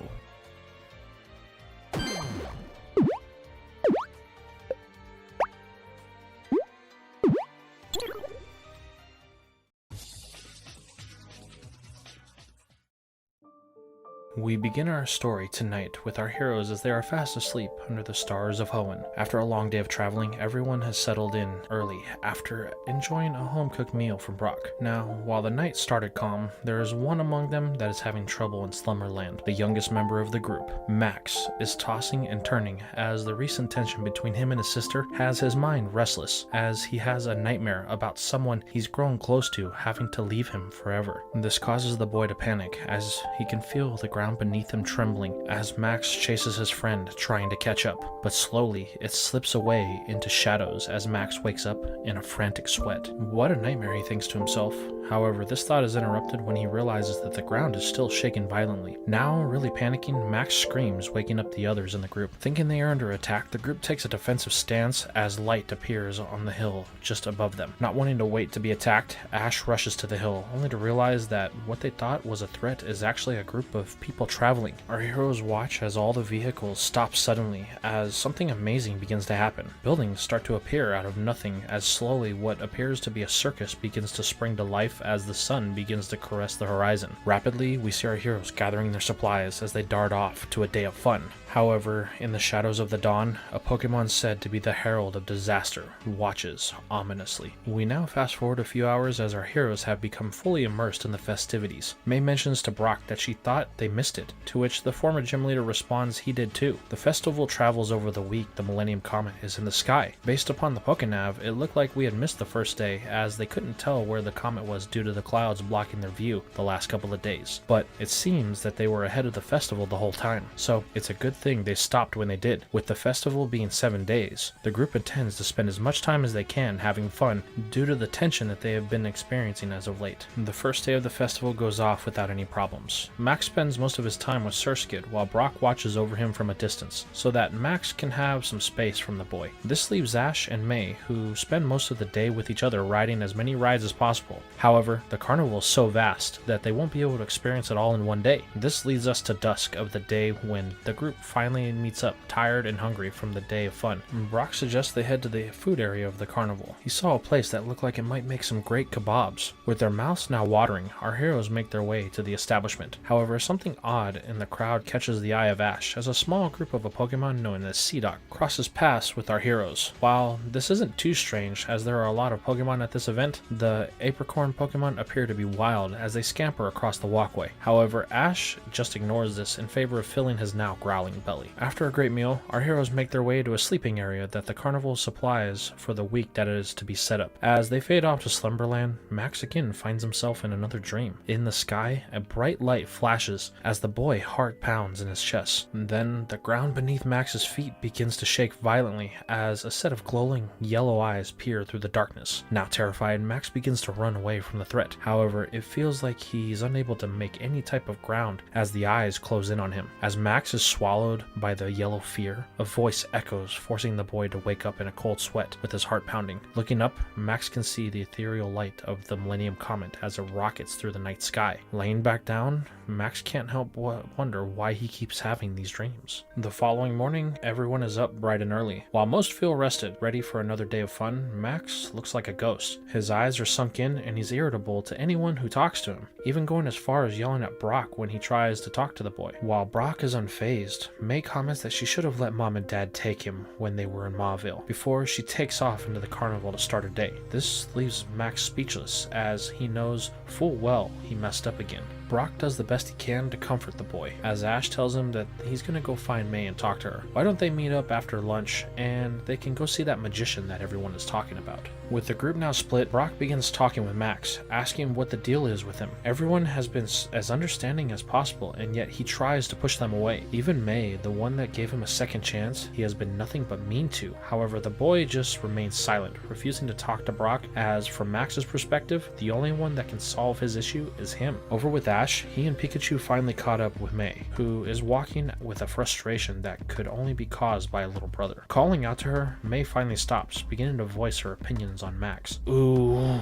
I had the chance to send him away," she says. "Then my life would have been so much easier." Unsure of what she means by this comment, Ash pokes a little further. May bites back in frustration, only for the look of panic on Ash's face to stop her. With a sigh, May just says Ash wouldn't understand. He doesn't have any siblings, so he'll never know the irritation a younger sibling can be. This causes the boy to hang his head. "You're right. My dad left shortly after my 4th birthday. I haven't seen him since, so the chances of me getting a sibling left a long time ago." This gets May to change her demeanor. Ash continues, "The way I see it, you are lucky to have someone to fight with. At least you'll never be lonely." May grows silent as Ash makes a suggestion. "Let's take the day to forget about what just happened. Then tonight we can all have some fun as a group and go see the magician before we turn in." Smiling, May agrees, with her and Ash running to hit some of the rides before lunch. As the day fades on, the events of the morning give way to the setting sun and the memories of the frustration having melted away. Ash and May are on their way to meet up with Brock and Max to see the magician. However, they're stopped when a commotion comes from one of the shops. 4 Pokemon burst from within as the owner yells to stop them. These Pokemon are identified as Nuzleaf by May's Pokédex. The grass types glance at Ash and May as they run off towards the setting sun. The two wonder what that was all about as they continue to their destination. However, from the treetops of the forest just outside the carnival, something in the shadows watched the entire interaction, planning the true strike. Our heroes converge on the massive tent at the center of the carnival. While May and Ash seem to be in good spirits, Max and Brock Brock are still at odds, as nothing Brock does can get the boy to open up. Max spent the whole day pouting, refusing to move from the table they had breakfast at.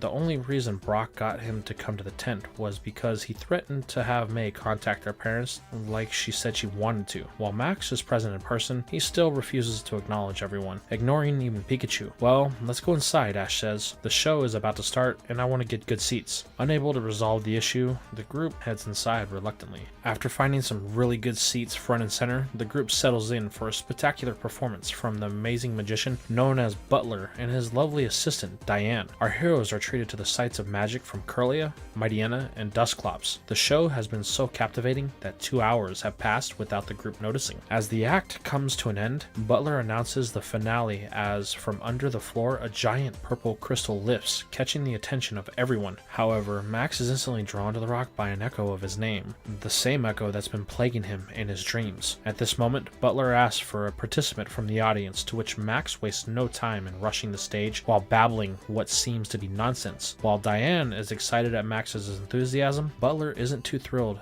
at what follows as Ash has joined Max on stage. Trying not to break his character, Butler says they can use both of their boys in their finale. Handing the crystal to Max, they begin as Max and Ash are shoved into a box that is then hit with a shadow ball from Dusclops. As this is happening, Max and Ash are dropped through a false bottom and are carried to the top of the stairs, where they are revealed to be safe and sound as the box that they were just in moments prior burns to cinders. The crowd goes wild as the show is another sellout performance. May watches as Max holds the crystal, his demeanor seemingly changed from what it had been the entire week. As the crowd disperses, Butler comments that they need to be careful. Those kids are the ones that have been causing Team Magma so much trouble as of late. Diane remarks this is unavoidable. The boy said he heard it. Not happy about this, Butler does his best to stay in character as the happy magician while he approaches our heroes, telling them thank you for their assistance. Ash says sorry for Max. Sometimes he gets impatient about things. However, Max interrupts, saying that he had heard a voice calling him from the crystal. Butler explains that if this is true,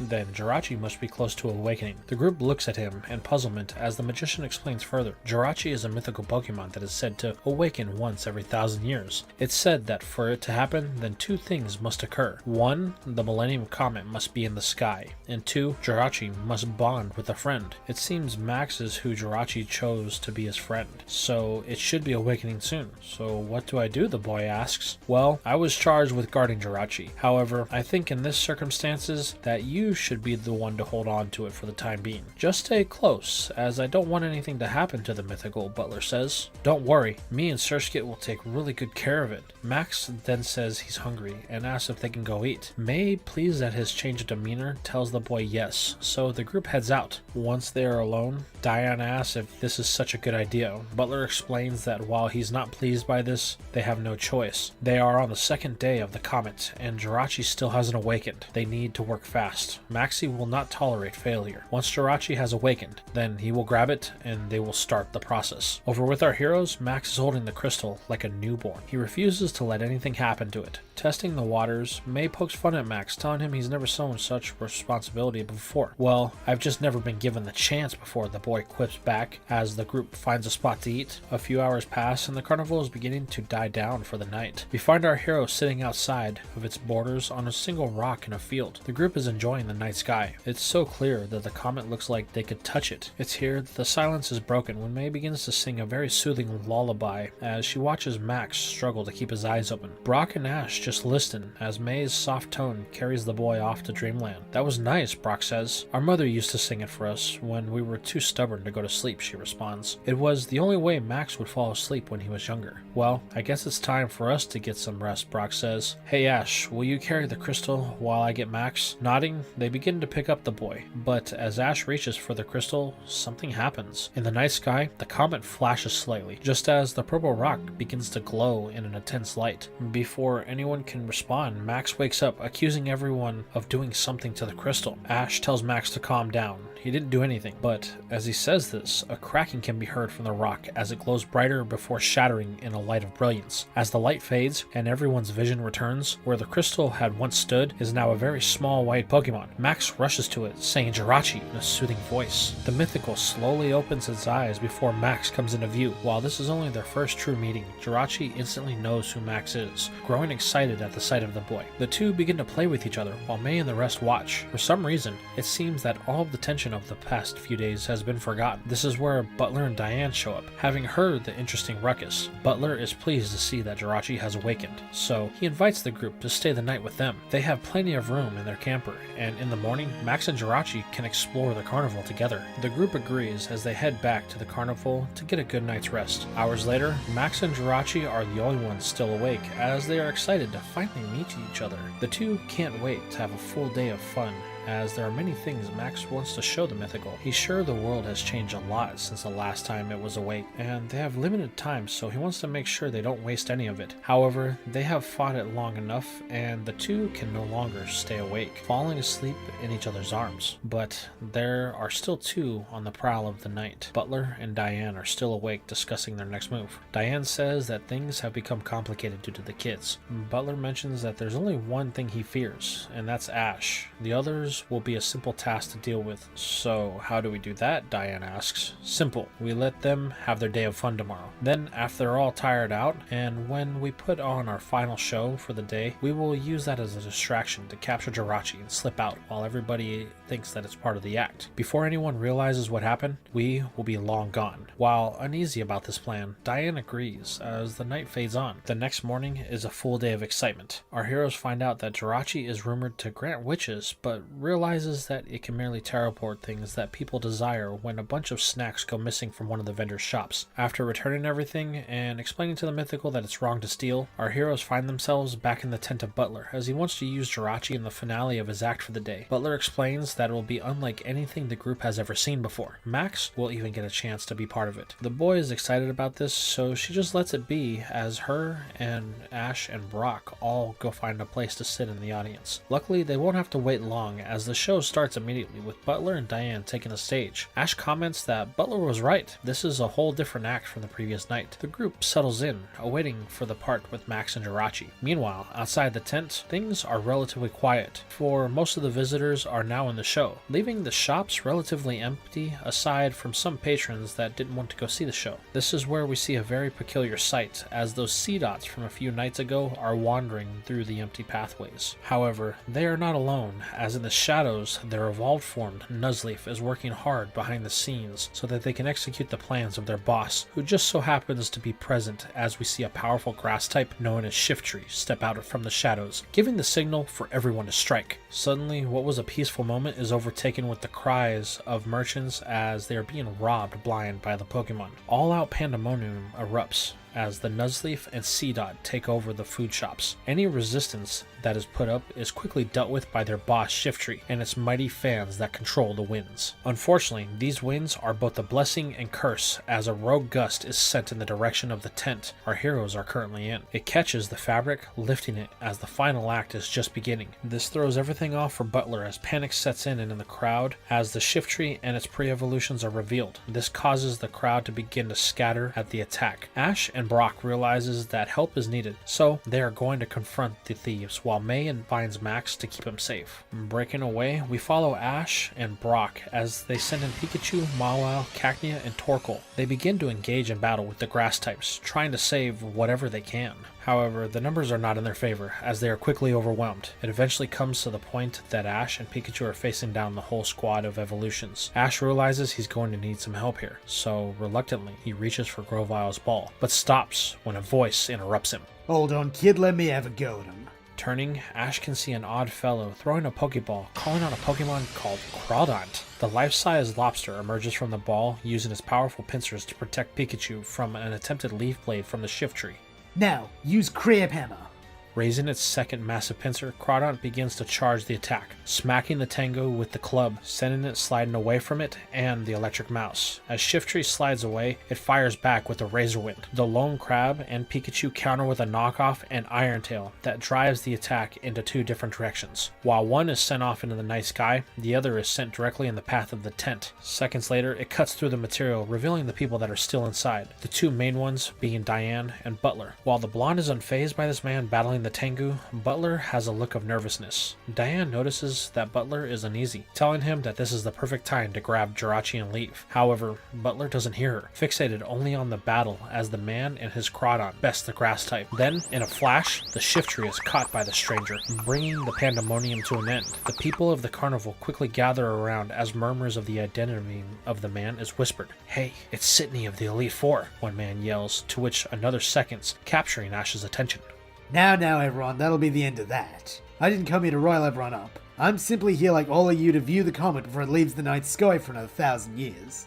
This comment does two things. One, it causes the crowd to disperse. Two, it captures the attention of Ash, who immediately approaches Sydney. "Thanks for the help," Ash says. No workers, mate. Those little buggers were causing a ruckus. So I just do what any good hard trainer would. "Well, you're really strong," Ash responds. "The way your Crawdon was able to match the power of that shift tree, and with a type disadvantage, sure is something." Sydney tries to be a bit modest about the situation, only for his accolades to be reinforced when Max, Jirachi, and the rest of the group join in. "I know who you are," Max says. "I've seen you on TV. My dad says you're the weakest of the Elite Four." Gee, thanks for the vote of confidence, kid. "Well, he's definitely weaker than Glacia," May says. Oh, so you've met her. Bet she told you all about me. "Yeah, we did when we were in Lava Ridge Town," May responds. "And from what I remember, she wasn't too fond of you, liking you to a blundering idiot or something like that." Wait, she said what? But she reminds me of my dear old mom.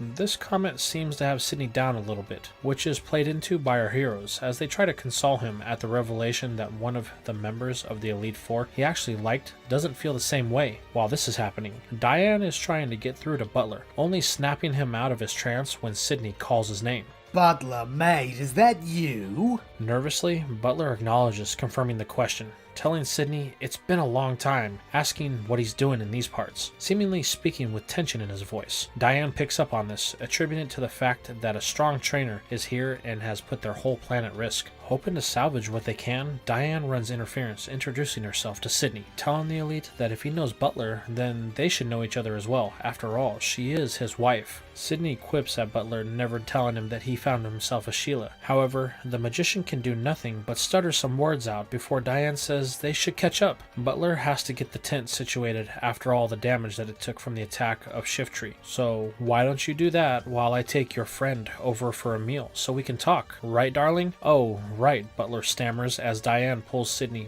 and our heroes away so he can collect himself. Butler sends the tent to self-repair mode as he heads back to their trailer, taking the long way to avoid being seen by Sydney or the group. Over with our heroes, they are hammering the Elite Four member with questions about his role and what he's doing here. Sydney barely has any time to answer one question before another one is asked, as the group finally makes their way to a food stand. What follows is a long drawn-out session where Sydney is not only set upon by the group, but any passerby that sees him. It seems he's going to have his hands full for the next few hours. Over with Butler, he has made it to the trailer. Inside, he begins to think over the entire situation. With Sydney here, there's no way he and Diane can grab Jirachi and head back to the magma base. That would be too risky. They need somewhere they can go that can provide cover and allow him to do what he came here for. Butler then looks at a map on the wall. Instantly, he knows where he needs to go. There is only one place in all of Hoenn that can capture the energy of Jirachi as efficiently as the machines back in the lab. The place, he found it. Now, with a new plan forming in his head, Butler begins to gather the materials he needs to execute it. The magician begins to work his magic as the night fades on. It gets to the point that Butler has everything he needs, and he joins Diane with the others. Well, it's about bloody time. Butler apologizes for making them wait. The tent's repair took longer than expected. He had to make sure that they would be ready to perform first thing. Well, I guess we'll have to catch up then. I'm knackered from all the excitement of the day. Say, you think you can show me what the sleeping area is? The Elite says, looking directly at Diane. "Sure," she replies with a bit of blush, which slightly triggers Butler. However, they won't be the only ones that are going, as the chance to learn more about the Elite Four member has everyone wanting to join Sydney. So Diane tells Butler she will meet him back at the trailer in a bit. She's going to make sure the kids are tucked in. Knowing that this is a hint from her, Butler simply returns to the trailer to await his wife. However, as Butler opens the door, he is met with a sight that he was hoping to avoid. There sits Sydney, finishing a can of soda. If you're looking for the last soda pop, afraid I just drank it. Sorry, mate. Sydney says as he throws it onto the floor. Butler, now uneasy, demands to know what Sydney is doing here. Hey, is that any way to treat an old friend? I came all this way to see ya, and boy, was it a journey to find you, mate. However, Butler remains steadfast, demanding that Sydney leave at once unless it is done by force. You still got that sense of humor I enjoyed so much. Glad we can still have a laugh after all the time that's passed. It's no joke. Last I recall, I was still the stronger trainer with more wins out of the two of us, Butler says, holding up a Pokeball. Realizing that his old friend isn't going to play along, Sydney lets out a very deep sigh that is almost sad. Then, the tone of his voice shifts. Listen, I tried to be pleasant, but it seems you leave me with no choice. I know you're part of Team Magma, and I know you're planning something big, but I'm not really sure what it is yet. So I'm coming to you as a friend, simply asking you to shut it down. If I was up to something, then why would I shut it down at your request, if I may ask? It's simple. Right now, I'm here on my own accord.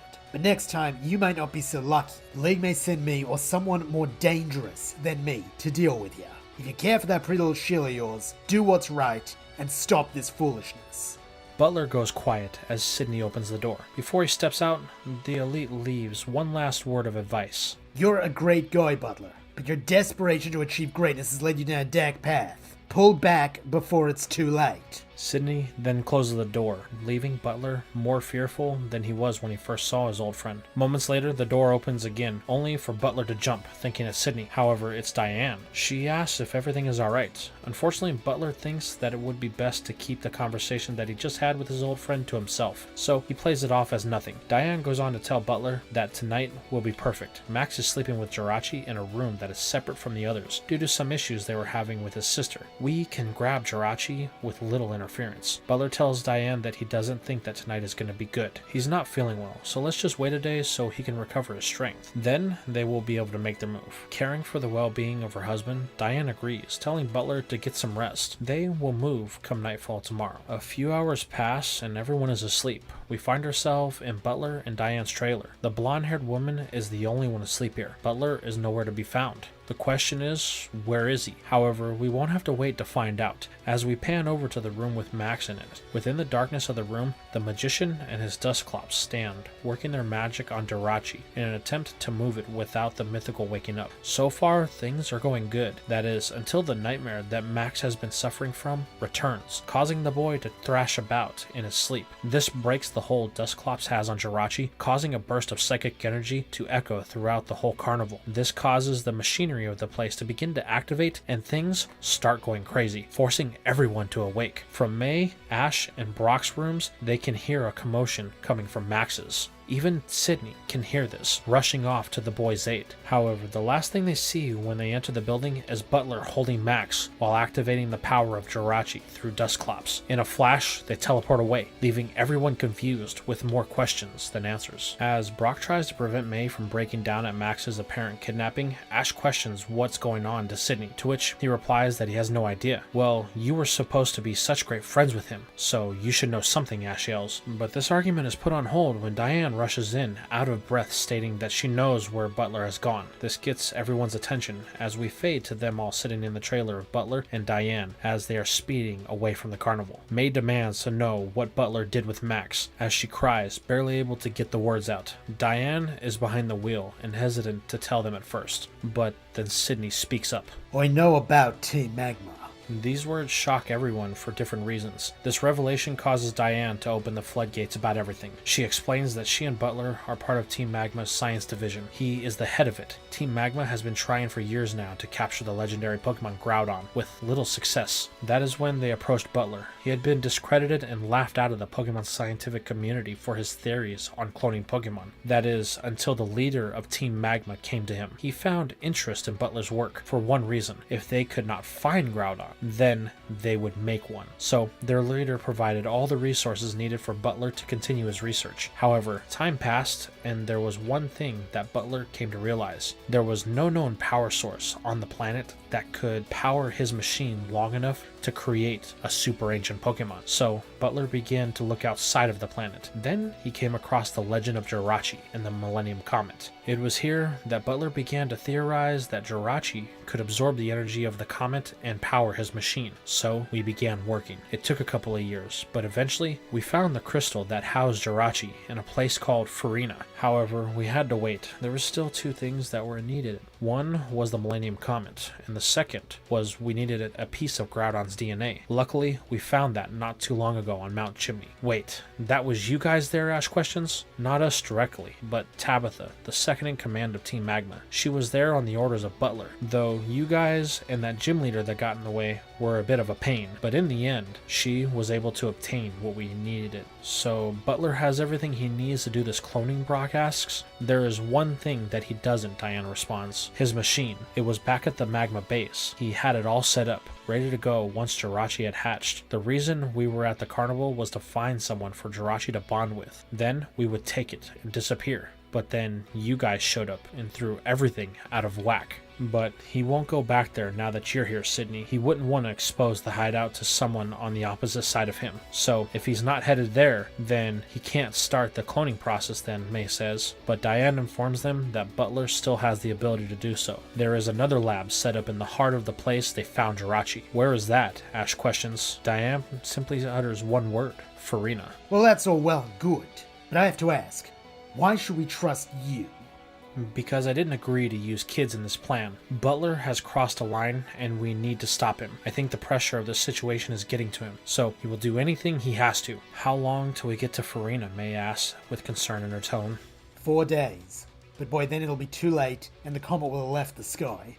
Not exactly, Diane responds. The lab in Farina hasn't been used in years, so it will take time for just Butler to get it up and running. If we hurry, and with some luck, we may reach him in time. Well, you better step on it. As they speed off into the night. The team continues to drive until the night of day 6. This is where they are forced to stop as the trailer needs some time to recharge the battery. Sydney sits quietly, waiting for the time that they can start moving again. With our heroes trying to get some sleep, Diane takes the time to talk to Sydney, asking exactly how he knows Butler. While it's a long story, the Elite Four members figures that they have nothing to do but kill time, so he begins to explain. May and Butler were young once, believe it or not. He begins ruefully rubbing his mostly bald head. When we're in school, Butler was always doing nerd junk. I mean, science. You know, figuring out how stuff worked. Well, I was more into battling. I wanted to be the strongest. It seemed like we had nothing in common, but that's what made us such good mates. Butler was an all-around nice guy, and me, I guess I was the one thing he could never figure out. For years it was just him and me, stirring up trouble and watching each other's backs. That was until it came time for us to set on our Pokémon journeys. While we each had our strengths, Butler quickly proved to be a natural with Pokémon. And to tell you the truth, I don't think I ever beat him when we battled. But because things came so easily to him, I had to train harder, really put my heart and soul into it. While Butler kinda grew bored. He'd solved the equation of Pokémon, or so he thought, and so now wanted to return to his studies. Of course, as his mate I supported him, but the truth is, that's what caused us to grow apart, since we never saw each other after that. Since he was in the lab, while I was off climbing the ranks of the league, until finally they made me an Elite Four. Last time I saw Butler was at the party I threw to celebrate my new position, but by then, he'd already been forced out of the field he loved so much. After that, I heard nothing for a few years. That is till some rumors started to surface about a scientist working for some shady organization that was trying to clone Pokémon. I knew instantly that was Butler, so every time I got a lead, I'd sneak away real quiet-like and check it out personally. That's what eventually brought me to you guys at the carnival, and as they say, the rest is history. Except the standing question of how you two met. I was assigned to work under him in Team Magma. At first, my job was simple, to watch him and make sure he didn't betray the cause. But over time, I fell for him, and we got married. But I'm afraid he's lost sight of his goals. Now, he only wants to please the leader of Team Magma, and he will do it at any cost. That's why we need to stop him. That's one thing we can agree on. The morning sun caresses the horizon on the 7th day as our heroes dart off on the last leg of their journey to Farina. Luckily, they were able to make it by dusk of that night. Unfortunately, the trailer is unable to traverse the valley floor, forcing the group to proceed by foot. Sydney takes the lead, stating that he's been here before. Be careful, everyone. The footing's unstable here in the valley thanks to the local population of Trapinch. Curious, Ash inquires about these Pokémon. They're nasty little buggers that lay sandpit traps. But it's too late, as both he and Ash find themselves caught in one, as at the center, a Trapinch sits, with its jaws wide open, ready to swallow anything that enters its territory. Sydney and Ash are both unable to reach their Pokeballs, as May, Brock, and Diane search for a way to help them. Thinking quick, Ash orders an Iron Tail from Pikachu. The electric electric mouse charges its tail, slamming the ground type with everything that it has. Much like a golf ball, this knocks it out of the sand trap onto its back. This gives Ash and Sydney enough time to reach their Pokeballs. With the help of Mawile and Sydney's Cacturn, they are able to climb out. However, this isn't the end of their troubles, as the trapinch that dug the pit begins to glow in an evolutionary light. From it, an ear-piercing buzzing can be heard. As the light fades, the newly evolved dragon begins to pick a fight with Pikachu, as it was the one that attacked it. We don't have time for this, Diane says, but try as they may, Ash and Pikachu can't break this Vibrava. It eventually gets to the point that Ash is considering sending Grovyle to deal with it, but this thought is quickly ended with a violent shaking that can be felt throughout the valley. Diane yells that they are out of time. Butler is activating the machine. But it's not night, Ash says, only to realize that this whole issue with Vibrava has cost them the precious little time that they had. Now, night is upon them, and the comet is in the sky. Seeing that things are about to hit the fan, Ash tells Pikachu to stop battling. They have to go. Ash tells Vibrava, sorry, they will see it later. The dragon watches, confused as to why the human ran off. As our heroes make their way through the valley, they can see the machine that is elevated between two cliffs. Atop it stands Butler as he throws the switch on the machine. We're out of time, Diane says. Not yet, we still have one ace in the hole, and there it is. Sydney points to the side of the cliff as something is running up it. Wait, is that? Yep, my mate. He's been tailing you ever since you left Lily Cove. I thought I kept seeing an Absol, however Butler kept telling me I was seeing things, Diane responds. We had a feeling we might end up in Farina, so before I entered the carnival that night, I sent Absol ahead just in case. It's a good thing you did, Ash says, as it is able to reach the platform just as Butler prepares to activate the machine. The dark type stares down Butler, as these two have history together. Butler isn't amused that Sydney sent his ace to try and stop him, so he sends in the one Pokemon that Absol has been unable to beat over their years-long rivalry, his Salamence. From the ground, Sydney can see the battle has begun as the dragon tackles Absol from the platform, driving it into a nearby rock face. We need to get up there and stop him. But just as Sydney says that, Butler throws a switch that activates the machine. Cries of pain begin to echo from the platform as Jirachi is forced to open its true eye and signal the comet to send its power to the mythical. Realizing they have little time, the group decides to split up. May and Brock going to search for Max. Ash and Sydney will distract Butler while Diane gets to the machine to free Jirachi. Everyone breaks, with us following Ash and Sydney. They are on the move as the elite sends out Crawdaunt, Shiftry, and Cacturn to offer assistance to Absol, while Ash uses Pikachu, Mawile, and Slackoth, deliberately avoiding Grovyle at all costs. The two engage in battle with Salamence as it attacks from the air. Unfortunately, with having the ability to fly and Butler on its back giving commands, they are unable to really cause the dragon any damage. This leads the fight to being really one-sided, as Ash comments that he can see why Butler was such a great rival. Yeah, but that won't stop us. We just need to keep the fight here, close to the ground. The two continue to draw his fire as we fade over to May and Brock. Diane gave them an idea of where Butler would be keeping him, and luckily her guess was right on the money. As they free Max, he is frantically telling May they have to hurry. Butler said that the machine isn't as refined as his new one, so it can have a nasty side effect that can cost Jirachi its life if it's on it for too long. It's here that their worst fears have come to life as the cries go silent and the ground starts to shake. Over with Diane, she has made her way to the top of the platform, though it is too late as Jirachi has gone silent. It's unresponsive as she removes it from the machine. At this point, Diane has no idea what to do. This is not what she signed up for. This is where we shift to Butler as he is monologuing about the failure of the two as his creation is beginning to take shape. If we can't stop you, we'll just have to destroy the machine. Sydney and Ash then order all of their Pokemon to converge on the machine and attack the part that is generating the clone. Furious that they won't just accept their defeat, Butler orders Salamence to attack. The dragon peppers the surrounding area with hyper beams, striking anything that moves. This results in almost everyone being taken out, leaving only Pikachu and Absol. However, the dragon has its sights set on the mouse next as Butler orders a hyper beam. Ash tells Pikachu to dodge it, but it's on an incline and it makes it hard to move effectively. The last thing Ash sees is rocks beginning to fall on a starter. Ash yells for the mouse, only for a blur to streak by them in the direction of Pikachu. Just as the boulders crash down, Vibrava shoots up, with Pikachu on its back. The dragon brings Pikachu back to Ash, to which he pats it on the head for it saving the mouse. Vibrava is openly pleased by this gesture, rubbing against Ash. However, this is interrupted when the cry of something primal rings throughout the valley. From the earth, something has begun to take shape, much to the pleasure of Butler. Unfortunately, the feeling is short-lived, as what he thought would be a fully revived Groudon is revealed to be something else. The monster before them hungers for life as it begins to drain the surrounding area of all of its energy. Butler is now in a state of shock as he goes over all the equations in his head. He can't understand it. His calculations were perfect. With Salamence now landing as it is tired from the multiple hyper beams, Sydney is able to do the one thing he wanted to do since they got to Farina, as he lands a right cross to the jaw of his old friend. Look at this. Is this what you wanted? The whole valley's in danger now. How are we gonna stop that thing?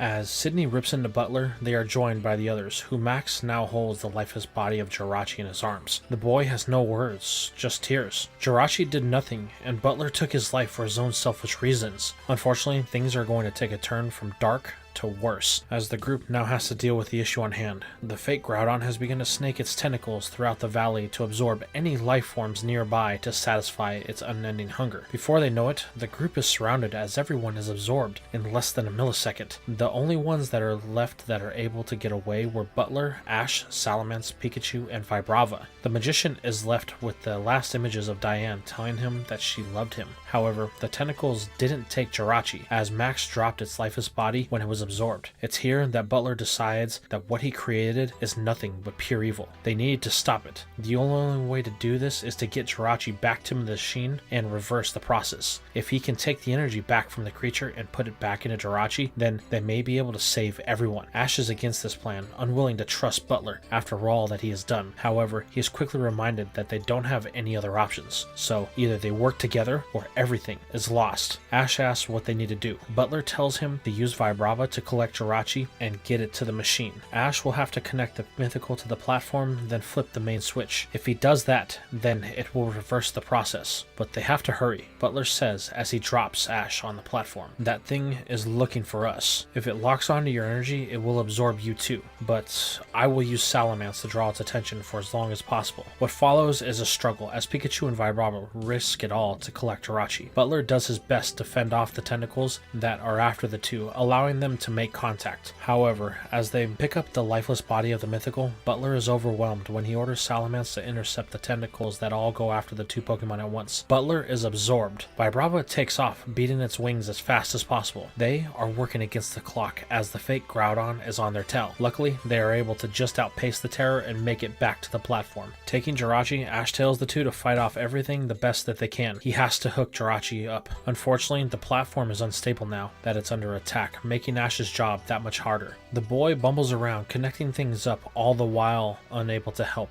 Vibrava and eventually Pikachu as they are absorbed. The last thing Ash sees as he flips the switch is the fake clone crashing down on the machine as it roars to life. Then, darkness. Ash has the feeling that he failed as nothing is happening. That is, until a small ray of light pierces the veil of shadows. Then, it steadily grows as the darkness gives way to an aura unlike anything Ash has ever seen before. At its center is Jirachi and everyone that was absorbed. The mythical tells them all to hold on. They are getting out of here. Then, in an explosion of energy that blows the remains of the gooey mass across the land, Jirachi lowers everyone to the ground as it reunites with Max, the two happy to be in each other's arms once again. It is here that the sun starts to rise on the horizon, causing Jirachi to stop its playful laughter with Max. It's time, the mythical says. Max instantly knows what this means as he begins to cry, saying he doesn't want Jirachi to leave. It can just stay here with him. However, Butler tells Max that it's not possible. The reason why Jirachi only wakes up for a week is so that it can absorb the energy of the Millennium Comet. It then slumbers for 1,000 years to slowly release the energy into the land of Hoenn. If this cycle is ever broken, then there's no telling what will happen. Max turns to watch as Jirachi recrystallizes, saying that it will never forget the boy. It then lowers itself into the valley floor, burying itself deep so no one will find it again. In this moment, Max breaks as May does her best to console the boy, only for him to cry in her arms. This is where Sydney addresses Butler.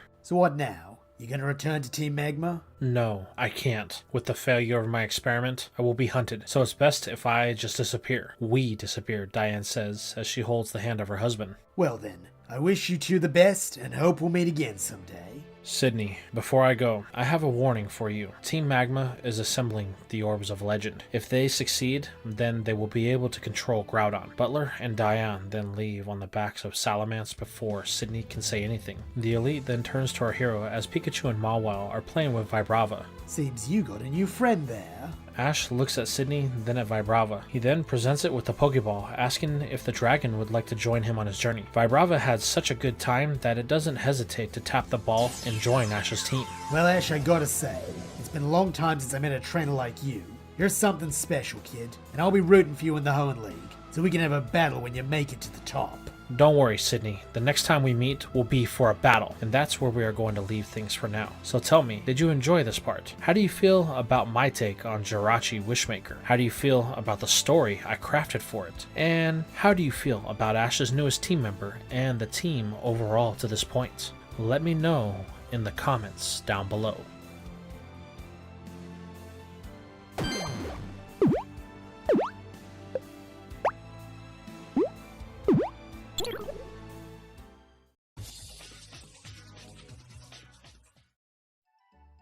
With the events of Farina and the ominous warning of Butler now behind them, our heroes find themselves arriving in their next destination of Rubello Town. The reason for this is a simple one. This is the site of the next contest, which has both May and Ash excited. They can both taste the victory and intend to get it at any cost. However, this isn't the only thing that is going on, as Max is still dealing with the effects of what happened with Jirachi. The boy has receded into himself, saying nothing during the whole trip here. This leaves May in a predicament, as she's still furious with Max and how he's been acting as of late, but at the same time she can't help but to feel sorry for the boy. So this is dividing her attention, as she also has to prepare for the contest, which is in 2 days' time. The Pokemon Center is a bustle with many coordinators readying for the competition, so while Max secludes himself in the group's room at the center, May pushes him out of her thoughts so she can continue to practice. She is determined to get her second ribbon at any cost, so she asks Brock if he will look after Max for the next couple of days. She's going to head into the forest and train, and she won't be back till the night before the contest. Brock doesn't have any issue with this due to his history with his siblings, so after telling him that she owes him, May sets off on her own training. This leaves Ash, who we find outside of the Pokemon Center. He's got a lot of work to do, as the contest is in 2 days. So for the first order of business, our hero sends out all of their Pokemon so that way they can get a chance to know his newest catch, Vibrava. Mawile is already familiar with the dragon, so this is old news to it and Pikachu. But Slackoth and Feebas show great interest in the new Pokemon, as it is revealed that Vibrava has a mischievous personality, using its wings to beat a supersonic frequency that only Pokemon can hear, causing them to all writhe in pain. That is all except for Slackoth, as its perception of pain is far different than any of the others, as it embraces the dragon with a hug.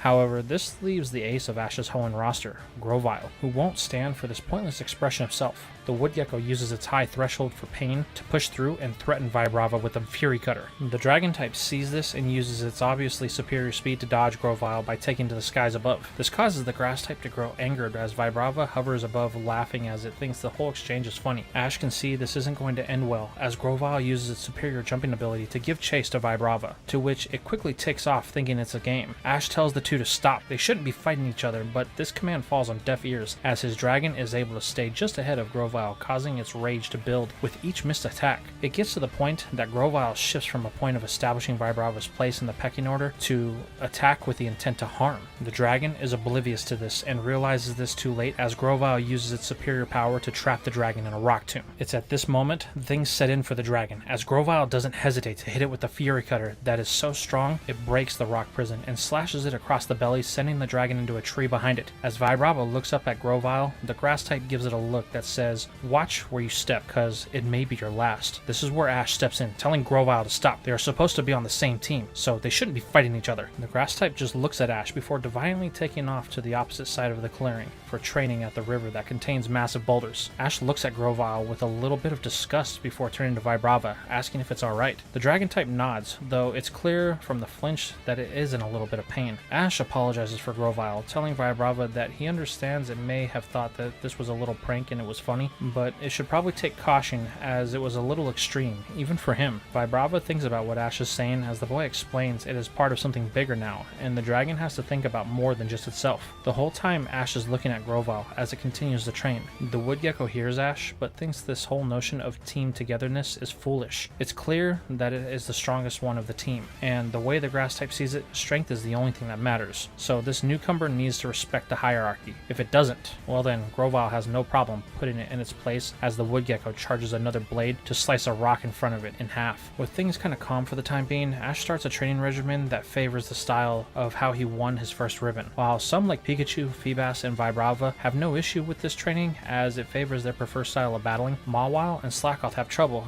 as Mawile keeps diverting from the plan, trying to show off by adding special moves like spins and landings, while Slackoth just lacks any type of ability of urgency, favoring a more laid-back approach. This causes Ash to lose faith in those two, declaring that since they can't really get in with the training, he's going to let them sit this contest out. Hopefully they will get it by the next one. While Slackoth doesn't have any issue with this, as it's just happy to be included, Mawile on the other hand is devastated by this news, as it's been looking forward to the next contest. This completely kills the motivation it had to train, so the Steel type decides to sit this one out, a bit upset that Ash isn't willing to give it a chance. This pattern continues over the rest of the day and into the next as Ash continues his training all the way up to the night before the contest. This just leaves Brock in what he's been doing the whole time May and Ash have been training. Well, he has managed to get Max out of bed, though the boy refuses to say anything. So to combat this, Brock is the one who talks. He asks Max to help him with something, informing the boy that he won't have to talk, just help him sort out some berries, as Brock is looking to start producing a new style of Pokéblock, but not just any Pokéblock, one that is unlike anyone has ever seen before. So the two head over to the Pokéblock machine.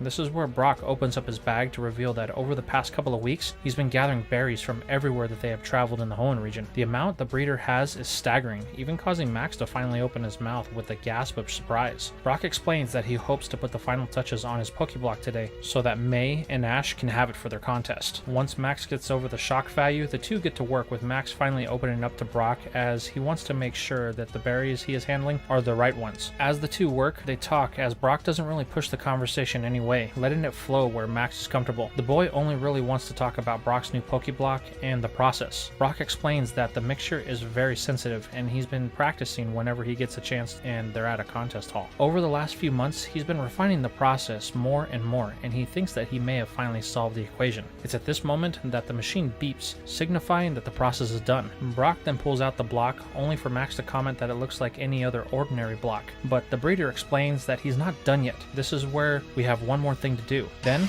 Brock sends in Torkoal. He then puts the block in an airtight metal container before asking the fire turtle to start the process. Brock sets the container on the shell of his mon as Torkoal begins to slowly apply heat, then surprisingly smoke. Brock explains that he found the missing ingredient for the Pokéblock when they were in Farina. It's a berry that resists fire called the rawest berry. The idea is that its ability to resist heat should allow the Pokéblock's other ingredients to bond on a molecular level. If they can achieve that, then this Pokéblock would be able to bring out the dominant traits of a Pokemon, allowing them to reach their full potential. And in theory, if you apply this to the classes of contests or your Pokemon battle style, then you and your Pokemon should be able to achieve a level of teamwork that others could only dream of. It's here that Torkoal signals that the block should be done. Brock then grabs the container and opens it, but much to the disappointment of the breeder, the rawest berry wasn't enough to prevent the heat treatment from turning the Pokéblock into charcoal. Brock sighs, as he really thought that he had it this time. Max is unsure of what to say here, as he begins to realize something from working with Brock. While he's been sulking in his own world, the others' lives haven't stopped, yet they have all been trying to understand what he was going through. Even May tried, only for the boy to turn her away. Max wants to ask Brock something, but is interrupted by an old man who tells them that he's been listening and watching the two since they started. He finds Brock's approach to making Pokéblock very interesting and thinks that he may be on the right track but is missing one key ingredient to bring it all together. Brock asks exactly what that is. He's researched all of the berries that appear in Hoenn and has managed to find all of them, but no matter the combination, the Pokéblock can't handle the heat. The old man asks if Brock has a list of all of the berries he's found, to which Brock, being one to document everything, hands over one that is listed by importance. Looking over the list, the Berry Master states that Brock has done well in his collection of data, but there is one that is missing, a berry so rare that it only grows in one place in all of Hoenn, a place that is said to be a mirage, so most consider it to be a myth. This triggers the breeder's interest, causing him to poke further, trying to get the name of this elusive berry out of the crackpot old man. But this is far easier than Brock was intending, as the man easily gives up the name as the Enigma berry, because this berry is so rare, its properties and how it would affect Pokéblock are unknown, so it could be exactly what Brock needs to create his master block, the old man comes to call it. This is where Max points out that it may be the case that this berry could help in the process, but if it's considered to be a myth, then they might as well forget about it, since they couldn't test this outlandish theory out anyway. However, the old man chuckles as he reaches into his robe. Max declares that he is uncomfortable with where this is heading, thinking that he may have just figured out where these Enigma berries actually grow. The boy tells the old man to stop before he calls calls Officer Jenny, but just as he finishes the statement, the old man produces 3 berries that neither Brock nor the boy have ever seen before. I've had these for many years, the old man says. When I was young, I found myself in the seas of South Hoenn. One night, we became lost at sea, only to end up on a small island. This is where I discovered these berries. I had never seen anything like them before, and I figured if I could take enough to grow back on the mainland, then I could make a fortune. So I took nearly every berry on the island that it had to offer, only leaving enough for it to regrow whatever I had taken,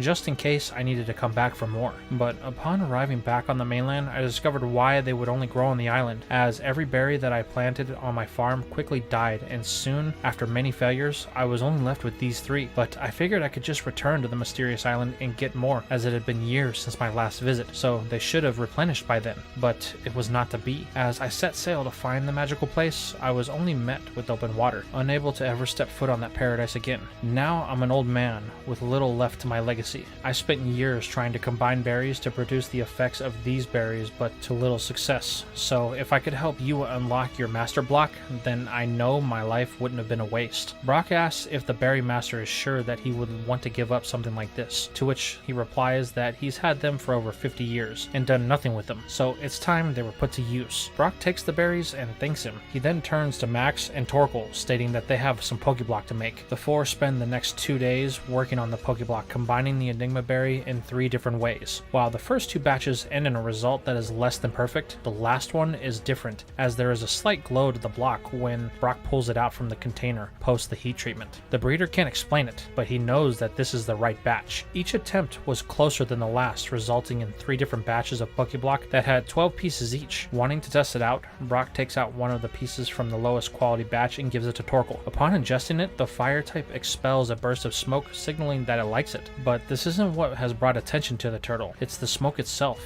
It has a slight shimmer to it, and seems to be a bit cleaner than before. It's more gray than black. Wow, the berry master says, I knew these berries were good, but I didn't think they would be that good with lower quality Pokeblock. But a problem quickly becomes apparent as the smoke quickly turns black again, signaling that the lower level blocks, while great for the short term, is only temporary. So Brock will have to test them all out carefully as they have a limited supply. Over the next day, Brock continues to test the berries each on one of his Pokemon to document the effects. One thing is obvious, the ones that have the perfect mixture are the most potent, as their effects appear to be permanent, as when he tests one on Torkel, its smoke changed from black to a very light, almost white gray, and does not revert. Knowing this is an incredible discovery, Brock tells Max that they need to keep this to themselves for the time being, as he's afraid that if May and Ash find out that there's an easy way to get the most out of their Pokemon, then it would affect their training and attitudes towards the situation. Plus, they don't know if there is any negative side effects from this Pokeblock, so he will be monitoring Torkel closely for the next few weeks. Max agrees, as he really doesn't have anything to say to Ash or his sister anyway, both for different reasons. As a thank you to the old berry master, Brock gifts him with 3 of the Pokeblock to replace the berries that he gave him. The old man then has one more thing for Brock, as he hands over a map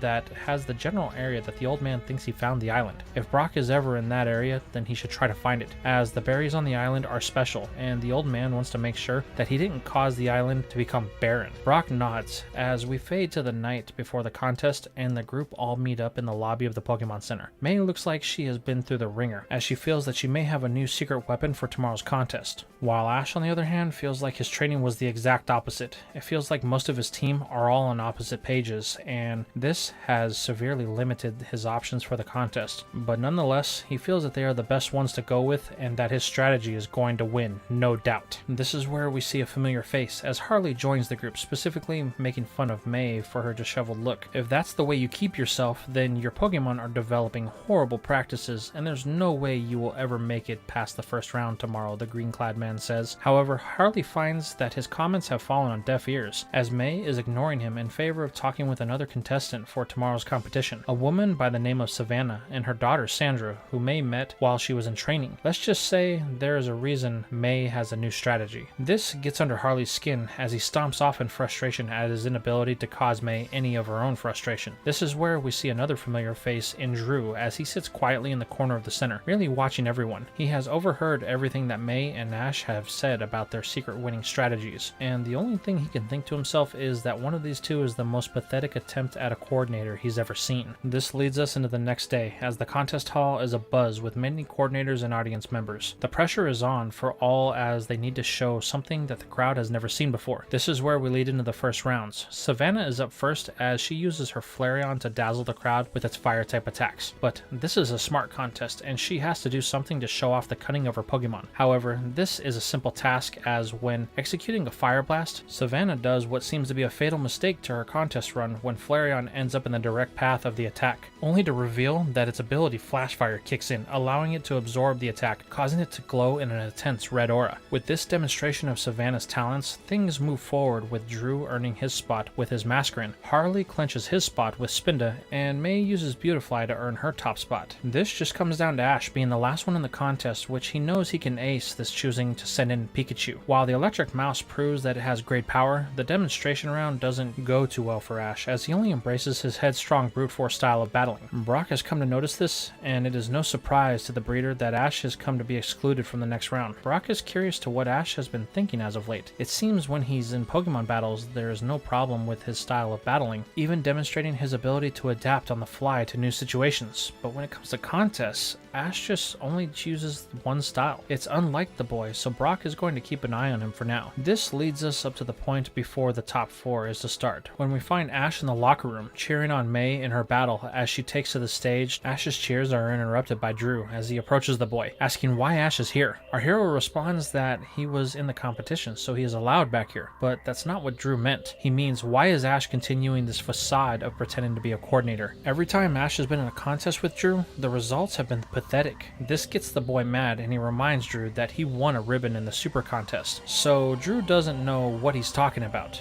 but the verdant hair boy sticks to his guns, saying it's the only ribbon that Ash has won, and with each contest he enters, it's more pathetic than the last as Ash shows no evolutions to his technique. It's the same thing, Ash forcing his Pokemon to work against their natures, confusing them in the process. It's the worst example of someone trying to be something they're not that Drew has ever seen. His Pokemon have the ability to be great, as everyone that Drew has seen has the potential to go far in contests, but they are all held back by their novice trainer trying to be a coordinator. This leaves Ash speechless as Drew walks away, telling him to give up and stick to gym battles. At least there he won't embarrass himself. This is where we fade to the battle area to reveal why May was so confident in her newest strategy, as the Pokemon we see her battling with against Savannah and her Lairon is her newly evolved Combuskin. The fire starter had evolved in training that May was doing, and the reason she met Savannah is because Torchic had learned a new move in Fire Spin, causing it to evolve. But the fire attack went a little crazy. Luckily Savannah and her Flareon were nearby and helped control the blaze. This is where we find the two in the middle of the final seconds of the battle as the two trade their final blows, with May playing it smart, using Combuskin's legs and its new fighting type to her advantage to push back an Iron Tail before roasting Lairon with the Fire Spin. That brings the battle to a close, moving May to the finals. This leaves Harley and Drew's next battle, but there is little the green-suited man could have done, as his choice for the final round wasn't the best he could have made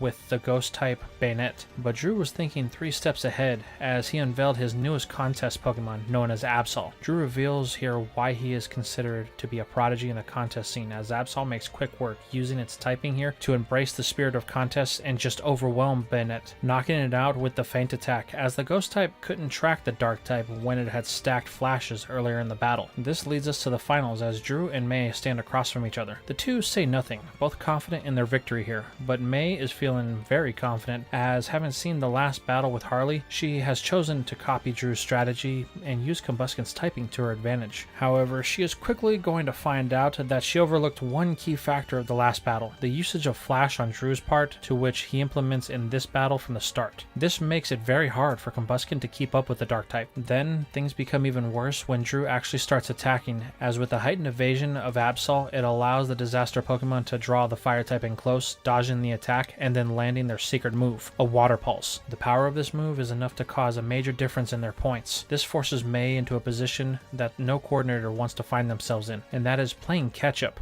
Unfortunately, it's too late, as time is counting down with only seconds left on the clock until the battle is called and Drew is declared the winner. After the festivities have come to an end, May stops Drew on the way out to congratulate him on his win of his 4th ribbon. The boy turns, telling May that that it was smart to mimic his strategy. She had been catching on to things as a coordinator, unlike that trainer Ash. He will never be someone that understands the beauty of battles like we do. But you, if you keep pushing, then I may even call you a rival one day. Drew then leaves May a bit unsure on how to take what was just said, as Drew just complimented her but put Ash down. Unsure of what else to do, she rejoins her friends at the Pokemon Center. But things seem a little off. Not only is Max not speaking to anyone, but Ash is unusually quiet. May asks Brock what the deal is with Ash, but the breeder says he doesn't know. Ash has been like this since the end of the battle with Savannah. May attempts to talk with Ash, but the boy says he's fine. It's just been a long day, and they have to get an early start, so he just wants to relax before they head out in the morning. Okay, May says, a bit concerned, leaving the issue alone for now. The next day, our heroes set out bright and early. While Ash seems to be back to normal, as he and Pikachu devoured anything that was put in front of them at breakfast, both May and Brock can't help but to feel that something is off, as over the next week that it takes for them to get to Fortree City, while Ash and May are training, Ash is a bit different with all of his Pokemon. His approach seems hands-off, letting them kind of do their own thing while he watches. For Grovyle, this is perfect, as the starter is left alone for his own ways of training, while Ash is not hanging over his shoulder, telling the Woodgecko that it trains too much and could hurt itself. This is a good thing, as Grovyle can feel that it is on the verge of unlocking something new. Ash's other Pokemon, while concerned,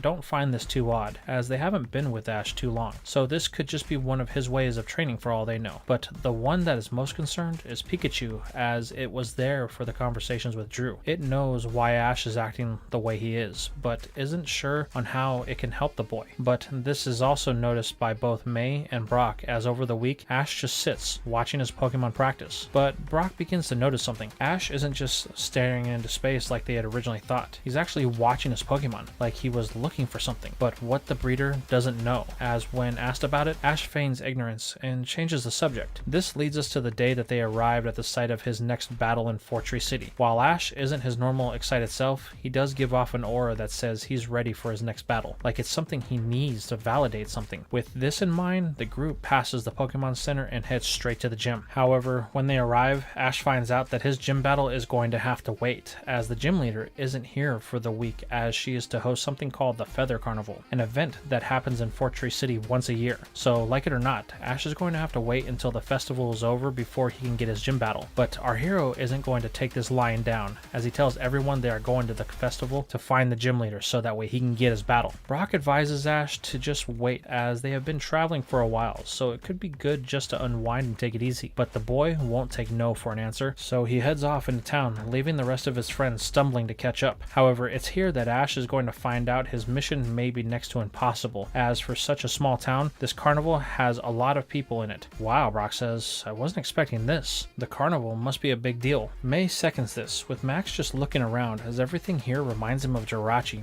making the whole situation very uncomfortable. Brock notices this, telling May and Ash that he and Max are going to head back to the Pokemon Center and get a room, if there is still any left. So the team splits up, with Max thanking Brock for getting him out of there. He's not ready for something like that yet. Brock says no problem. They will just hang out at the center and work on the Master Block and document its effects on his Pokemon. This leaves May and Ash, as they get separated in a huge crowd. But for Ash, this doesn't matter, as he is on a mission. However, for May, this is a big deal. As she makes her way through the crowd, she comes across a vendor that claims to be selling a Pokemon called Chimecho. May calls this into question when it's revealed to be a Pokemon called Hoppip that the vendor painted so that way he can make a profit from selling what is supposed to be a rare Pokemon in the region of Hoenn. As she exposes the vendor, this causes a small riot that forces the vendor to abandon ship, as he is run out of town being chased by the unhappy mob, as it appears that the Chimecho is a highly desired Pokemon. This is when she notices what is perceived to be one of the Hoppip painted to be looking like a Chimecho hiding behind some vendor stands. She approaches it, telling the grass type that it is free to go, so it can fly away. But the Mon refuses to go, seemingly hiding, trying to avoid the crowd by attempting to go in May's traveling bag. This action triggers her Pokédex, which gives off some surprising information. This is actually a Chimecho. Realizing that this is a chance of a lifetime and the psychic type refuses to leave May's side, she pulls out a Pokeball and taps it on the head. With no resistance at all, May captures Chimecho, adding it to her team. It's good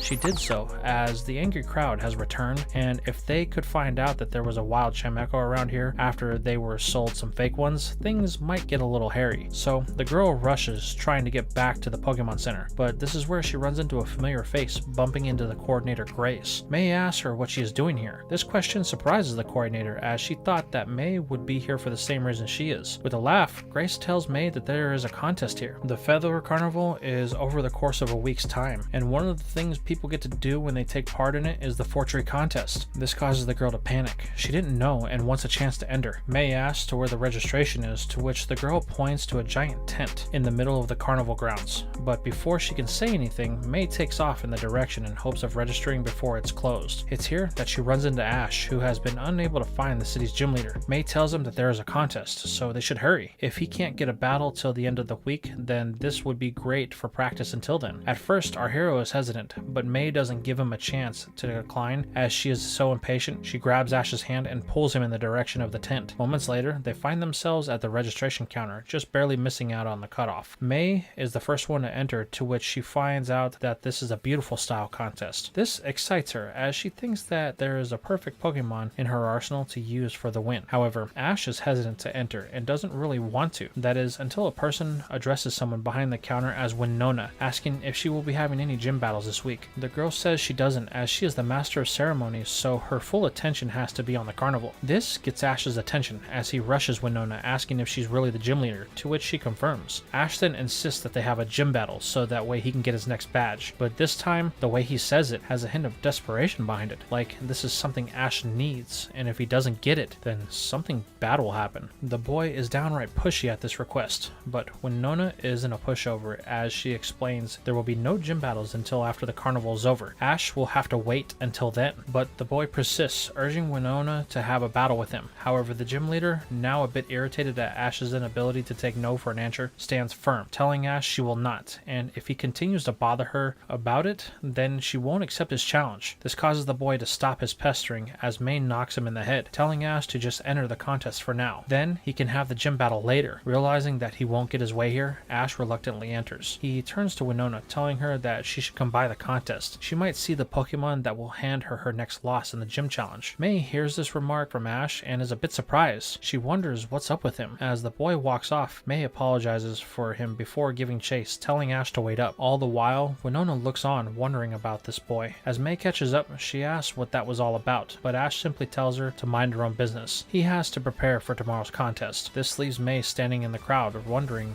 what her next move is. Later that night at the center, May explains to Brock what happened with Ash today and how they are having a contest tomorrow. While Brock does agree it's strange, they have to let Ash come to them. It seems that he's going through something right now. If we force the situation, then he will be less likely to want to share anything with us. So let's just be here when he needs us, but continue with things as usual. With a sigh, May then asks about Max, to which Brock says not to worry. He will watch him while she's in the contest. Thanks, she says, as we fade to outside the center with Ash sitting on a rock doing the same thing that he has been, watching all of his Pokemon like a hawk, like he's looking for something. Pikachu sits with the trainer as the rest of the night fades on and we move into the following morning. As May and Ash leave, Brock waves them off, wishing them luck. It's here that Max appears, asking if they are gone. Brock says they are, but Max can't continue to avoid them forever. The boy says he knows, but he just doesn't know how to talk with May after everything he's done. Plus, she doesn't get what I'm going through with everything that happened in Farina. Brock reminds Max that they haven't really talked, so there's no way he can know that for sure, but that's for a later time. Brock then sends out all of his Pokemon and asks if Max is ready to get to work. This gets him to perk up a bit as the duo head behind the Pokemon Center to begin testing the effects of the Master Block. Now we flash over to the carnival tent as the contest festivities have begun. Ash told May that he would like them to remain separate for the contest so he can focus, to which after the conversation with Brock the previous night, she has no problem with, as she has her own things to worry about, as she didn't really have any time to prepare for this contest, but she still feels more confident than the last one. This is where we find out that the host of the contest is none other than Winona. Ash realizes what he said yesterday may come back to bite him, as the gym leader is going to get a really good look at his Pokemon that he has chosen today. From here, things pick up quickly as the demonstration round gets underway. Grace is the first to enter as she uses her Dustox to secure her spot in the next round with moves like Silver Wind and Light Screen to cause a reflection that highlights the bug type of her Mon. This is followed suit by May as she has decided to use Beautifly that demonstrates its mastery of Stun Spore with Silver Wind to create a shimmering tornado that it breaks when using Gust to really highlight its wings and the power that it emanates with them. However, the next contestant refuses to be outdone as Harley has made his way to this contest looking for some redemption against May for the humiliating he suffered in the prior contest, and almost almost like he is following the example of the previous two, Harley unveils his newest contest companion in a bug type known as Ariados. It is able to use moves like Spider's Web and Shadow Ball to show off the dark side of beauty, securing his spot in the first round of battles. This brings us to Ash, who is the second to last contestant. For the first time in a contest, he is nervous and he can feel his legs shaking uncontrollably, but as he takes the stage, he focuses on the goal, to get past the first round. Mawile,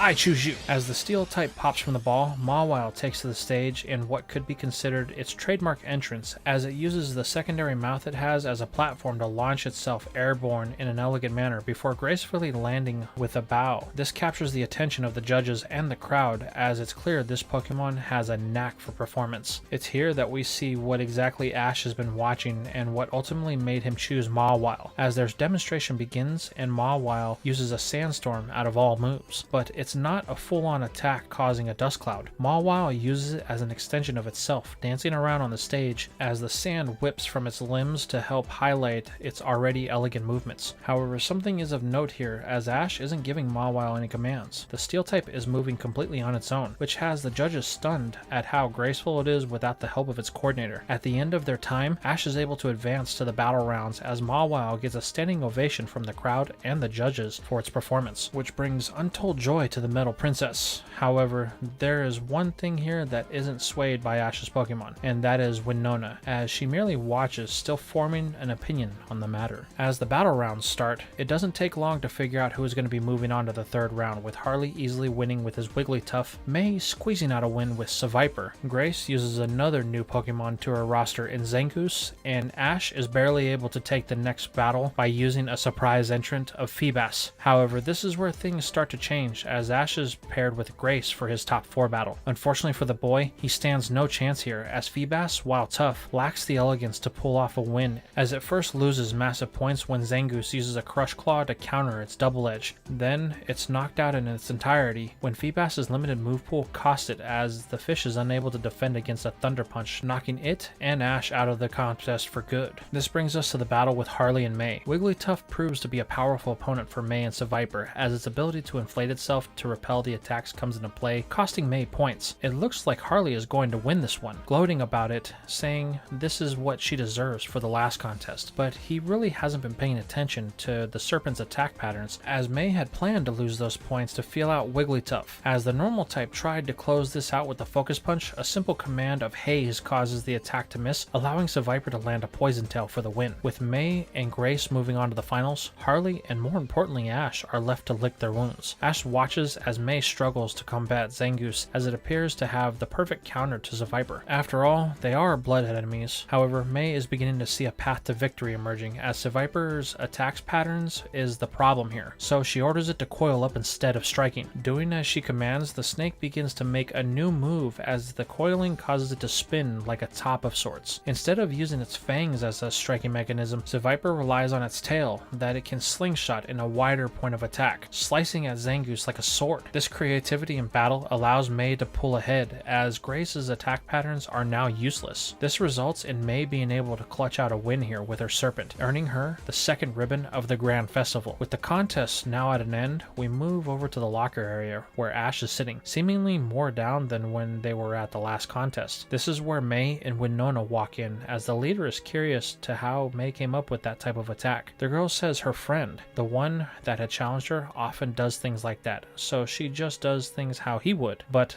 the conversation is stopped midway when the two lay eyes on Ash. The girl can instantly see something is wrong, and she knows that Brock told her to leave it alone, but May can't help herself in asking, after all the time she just spent hyping Ash up to Winona. At first, Ash refuses to give up anything, but May is persistent and Winona urges him to talk. It's the only way his friends can help. Looking at his starter, Ash explains the conversation that he had with Drew. Then, all the things that have been going on with Grovyle and how poorly he's been doing in contests lately. Everything is beginning to add up, and it feels like no matter what he does, he can't gain any traction. Ash feels like he's losing his edge as a trainer, so Ash decided to try and do what Drew said, and he spent time studying his Pokemon. He thought he had it figured out, but as soon as he faced a competent trainer, he lost. Now he doesn't know what to do. That's why he hounded Winona for a battle, so he could break his losing streak that he's been on as of late, as he refuses to admit Drew was white. Can't be. May slaps Ash in the back of the head for the umpteenth time, telling him that Drew Drew was right. Ash has been riding high from his win in the tough class back in Fall Arbor Town, so he keeps approaching each contest the same way, which May didn't think she would have to point out to Ash of all people. But you can't do that. Each contest is different, meant to test your adaptability, which Ash has not been doing. Your Pokemon all have different personalities, Ash, each one opposite the next. It's up to you to embrace them and bring out their best qualities, just like in a Pokemon battle. The only one you've done that with as of late is Pikachu. Your other Pokemon have been left to their own devices, and it's causing them to grow weaker as a result. This whole speech has Ash thinking about every moment of his journey in Hoenn up until this point. But just when he thinks he's done getting a lecture, Winona decides to throw in her 2 cents, explaining to Ash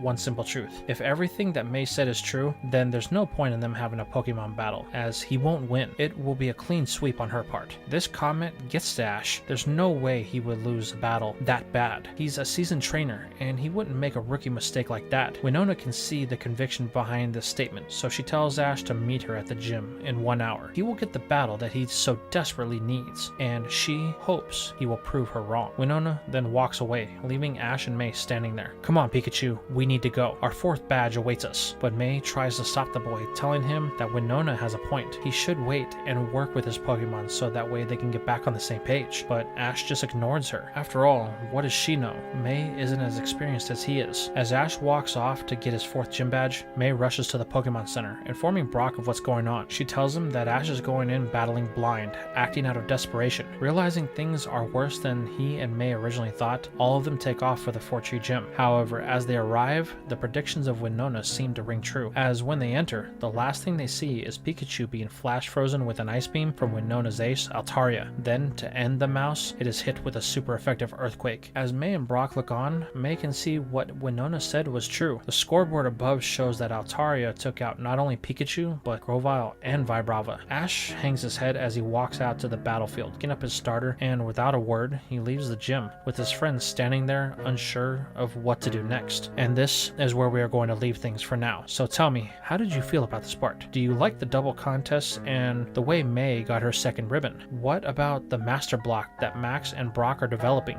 Do you think it will help or hurt our heroes? And what about Ash? He seems to be on a downward spiral with his recent run of bad luck. Or is it because the Pokemon he has are too much to handle? I don't think he's ever had such a diverse mixture of personalities in any form of media, and I'm really excited for what comes in the next few parts. Let me know your thoughts in the comments down below.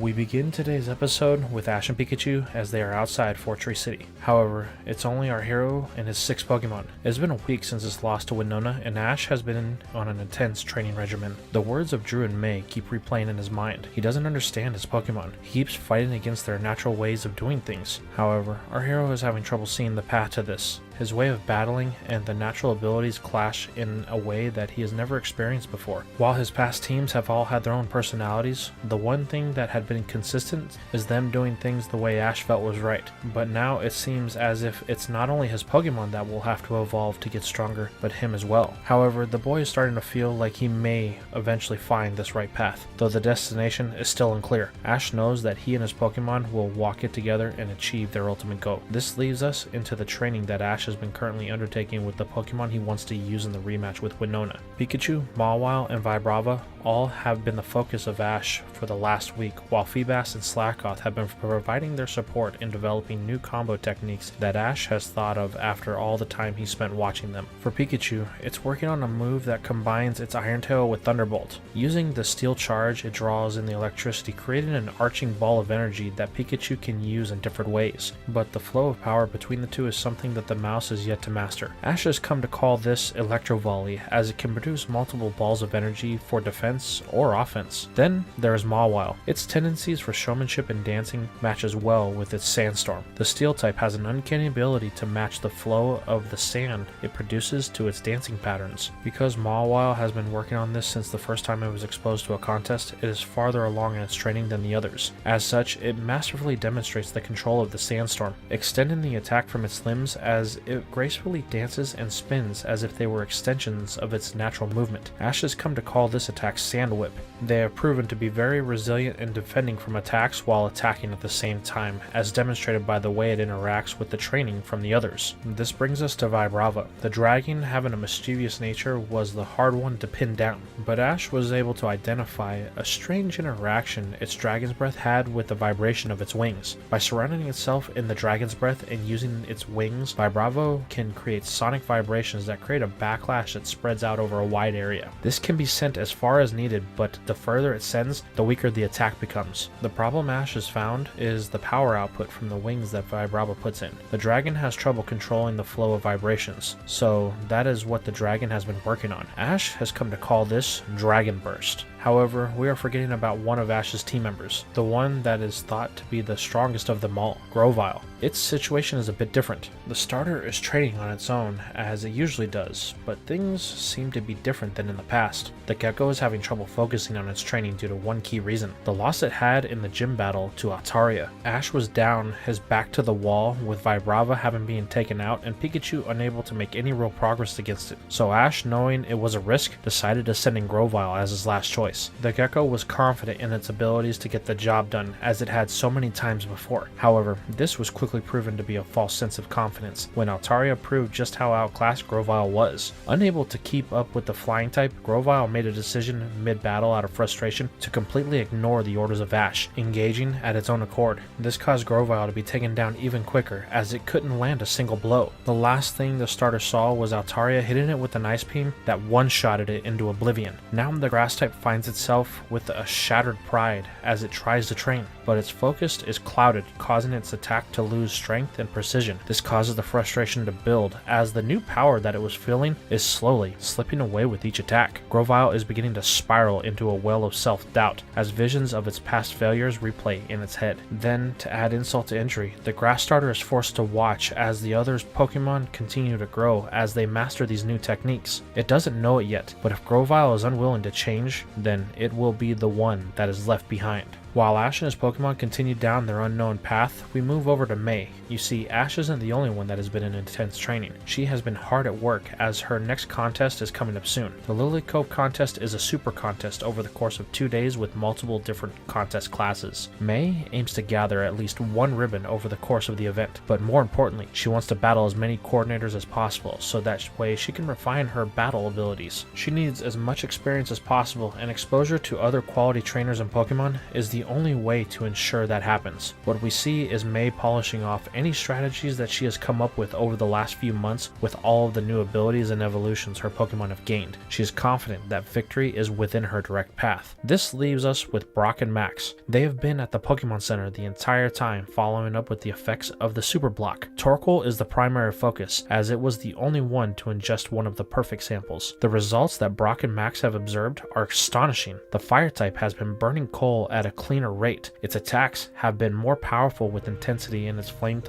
and overheat being demonstrated. However, there is a drawback. While the attacks are more intense, they drain more energy. This causes the turtle to be unable to use its attacks as frequently as it normally would. Max comments on this, asking if there is any danger. Brock says he doesn't think so, as Torkoal just tires out quicker. After some rest, it's back to normal. Brock thinks that the key to this new power for Torkoal is for it to train. Getting used to the power is something that the turtle will have to do, so they will have to monitor Torkoal and Brock's other Pokemon, as they have used all the different levels of the Pokeblock. This brings us to the night before Ash's rematch. They are all eating, including all of the Pokemon. May questions if Ash has thought about what her and Drew have said to him. Ash nods, telling May that their comments have allowed him to view past the tunnel vision that has been clouding his judgment. Thanks to them, he and his Pokemon have been able to reach a new level of power, which they will see in tomorrow's battle. Smiling, May asks if he has given any thought to the Pokemon he will use. Ash comments that aside from one change, the choices will be the same.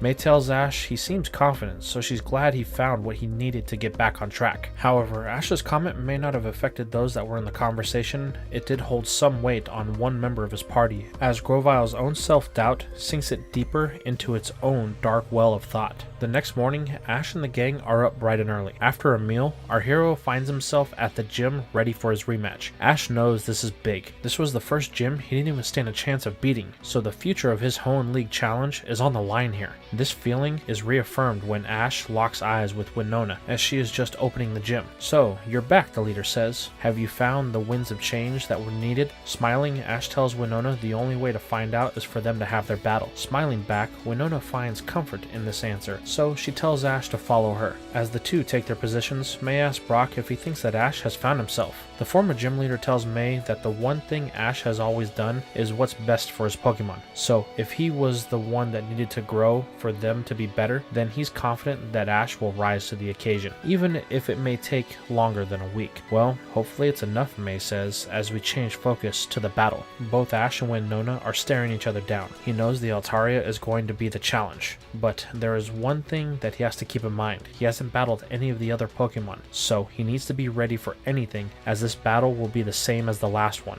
a 3-on-3 with no substitutions on Winona's part. The battle will be over when one side is out of Pokemon, so in order to give himself the best chance possible, Ash decides to lead with Pikachu. As the electric mouse takes to the field, Winona considers her options. The leader is no fool, knowing that Ash probably tailored his strategy to take out Altaria. With a smile on her face, the leader readies a Pokeball, declaring, "Swallow, go!" The regional flyer takes to the air as the ball pops, demonstrating its mastery of the skies. As the battle begins, both Pokemon waste no time colliding with the quick attack. Both appear to be even, so to turn on the pressure, Winona orders a double team with Ash calling for an Iron Tail. Unfortunately, the bird is able to quickly dodge, leaving the mouse unguarded. Winona takes full advantage of this opening as her bird is able to connect with a devastating aerial ace. Even with Pikachu's speed, it's unable to avoid the move as it is carried into the sky with the powerful charge. Ash knows that they have to do something, and this is the perfect time for Pikachu's new move. "Now, use Electro Volley," Ash yells. The mouse is carried higher and higher as it charges its tail with the metal energy of Iron Tail. Then, sparks erupts from the red sacs on its cheeks. Realizing they may be in trouble, Winona orders Swallow to break contact and put distance between the two. However, this is going to be a little too late as Pikachu completes its move, creating a ball of energy around the two. This is the more defensive way to use the combo attack meant to prevent damage from Pikachu, but Ash in his on-the-fly battle style has found a third use for it, creating a cage to trap Swallow. This has two effects. One, Swallow is drawn in close to Pikachu as the attack traps the two together in a sphere of energy. The second thing is, the two begin to rapidly fall towards the ground. Ash tells Pikachu to make sure Swallow is on the receiving end of the fall, maximizing the damage to the bird. Winona is forced to think quick and throws safety to the wind, ordering her bird to fire a Hyper Beam as the two fall to the ground. The last thing both trainers see is an explosion as the two are consumed while hitting the ground. A cloud of dust is thrown up from the impact as both trainers cover their eyes from the light that blinds them. As the light and dust fades, Pikachu and Swallow both stand facing each other, having taken the brunt of the two attacks. Pikachu begins to wobble as Swallow begins to flap its wings, taking back to the air. Realizing this is their chance to finish this, Winona calls for a quick attack. Swallow dives, trying to gain speed. However, just as it sets to increase its pace, the bird's vision blurs as it crashes into the battlefield, revealing spirals in its eyes. The first battle is called with Pikachu as the winner, but Ash knows that wasn't a real victory. Pikachu took way more damage there than he had intended, and now the mouse may be unable to go any further. Ash tells the mouse to come back as Winona recalls her bird. That move that Ash used was a combination move. That type of thing is common in contests, which she wouldn't be surprised about as he was in the Feather Carnival. Winona will have to be careful, as if this is what his training was about, then this battle will be far tougher than last time. Ash takes Pikachu over to the stands and asks his friends to look after it. The mouse is quick to protest this, but Ash tells it to stay. The damage it took was bad. A Hyper Beam at point blank isn't something that most can walk away from, so it needs to put its trust in the rest of their team, as Ash has done. The mouse relents as Ash walks away. Now back to the battlefield, Winona tells Ash that she didn't think that she would have lost that last one, but not to think that he's won the badge, as she will not be beaten so easily. However, Ash doesn't have the same cocky outlook that he had the last time they had battled. He is calm and focused, telling Winona that he has been riding the highs of each victory until this point, but that's not something that he will be doing anymore. He heard what everyone was telling him and listens to his Pokemon. He knows that they are not the only ones that will need to evolve if they hope to win the Hoenn League, so he will too as he pulls out his next choice. Winona readies her next choice as both her and Ash send them in simultaneously. Skarmory,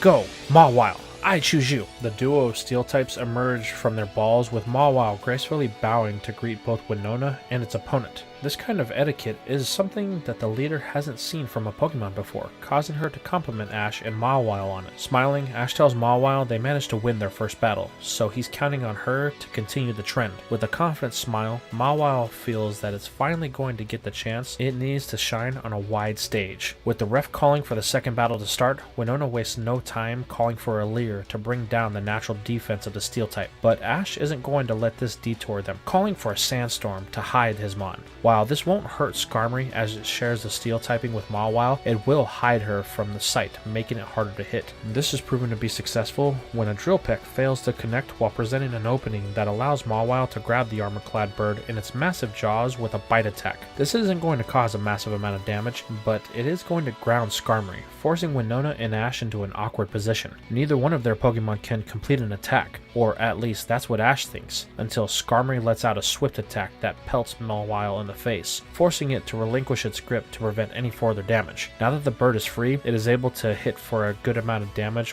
when Winona calls for a Steel Wing that is able to connect with the ping from within the sandstorm. Realizing that his Mon needs to put distance between the two, Ash calls for Mawile to use Sand Whip. Slowly, the power of the sand is pulled close to the steel type as it slowly circles, creating a barrier of some sort that is quickly put to the test by Winona as a Drill Peck is unable to penetrate it. However, this isn't what is important, as what follows is a demonstration of just how well Mawile has been able to master this technique. This is where Ash unveils his next new trick as he tells Mawile to go on the assault. The steel type is able to use the sand as an extension that forces Skarmory to fly at the will of its opponent. While the sand doesn't hurt the bird, it does block its ability to get a full view of the battlefield, but Mawile is smart as Ash commands it to hide behind the pillars that it creates, allowing it to move freely across the battlefield. Even Winona is unable to fully see what is going on from her skybox. This forces Skarmory low in an attempt to connect with the Steel Wing, but again, it finds itself in the clutches of Mawile's second mouth with a bite. Ash orders Mawile to then use the move that it's been holding back as it throws Skarmory into the air and then pelts it with an ancient power. Unfortunately, this isn't enough to end the bird as it was able to shake off the damage it took to regain some air. While Ash is feeling confident, there is one truth that he has come to acknowledge. Mawile just doesn't have the ability to cause damage on a high scale here. So even though he is in control, he makes the conscious decision to recall the steel type. Wait,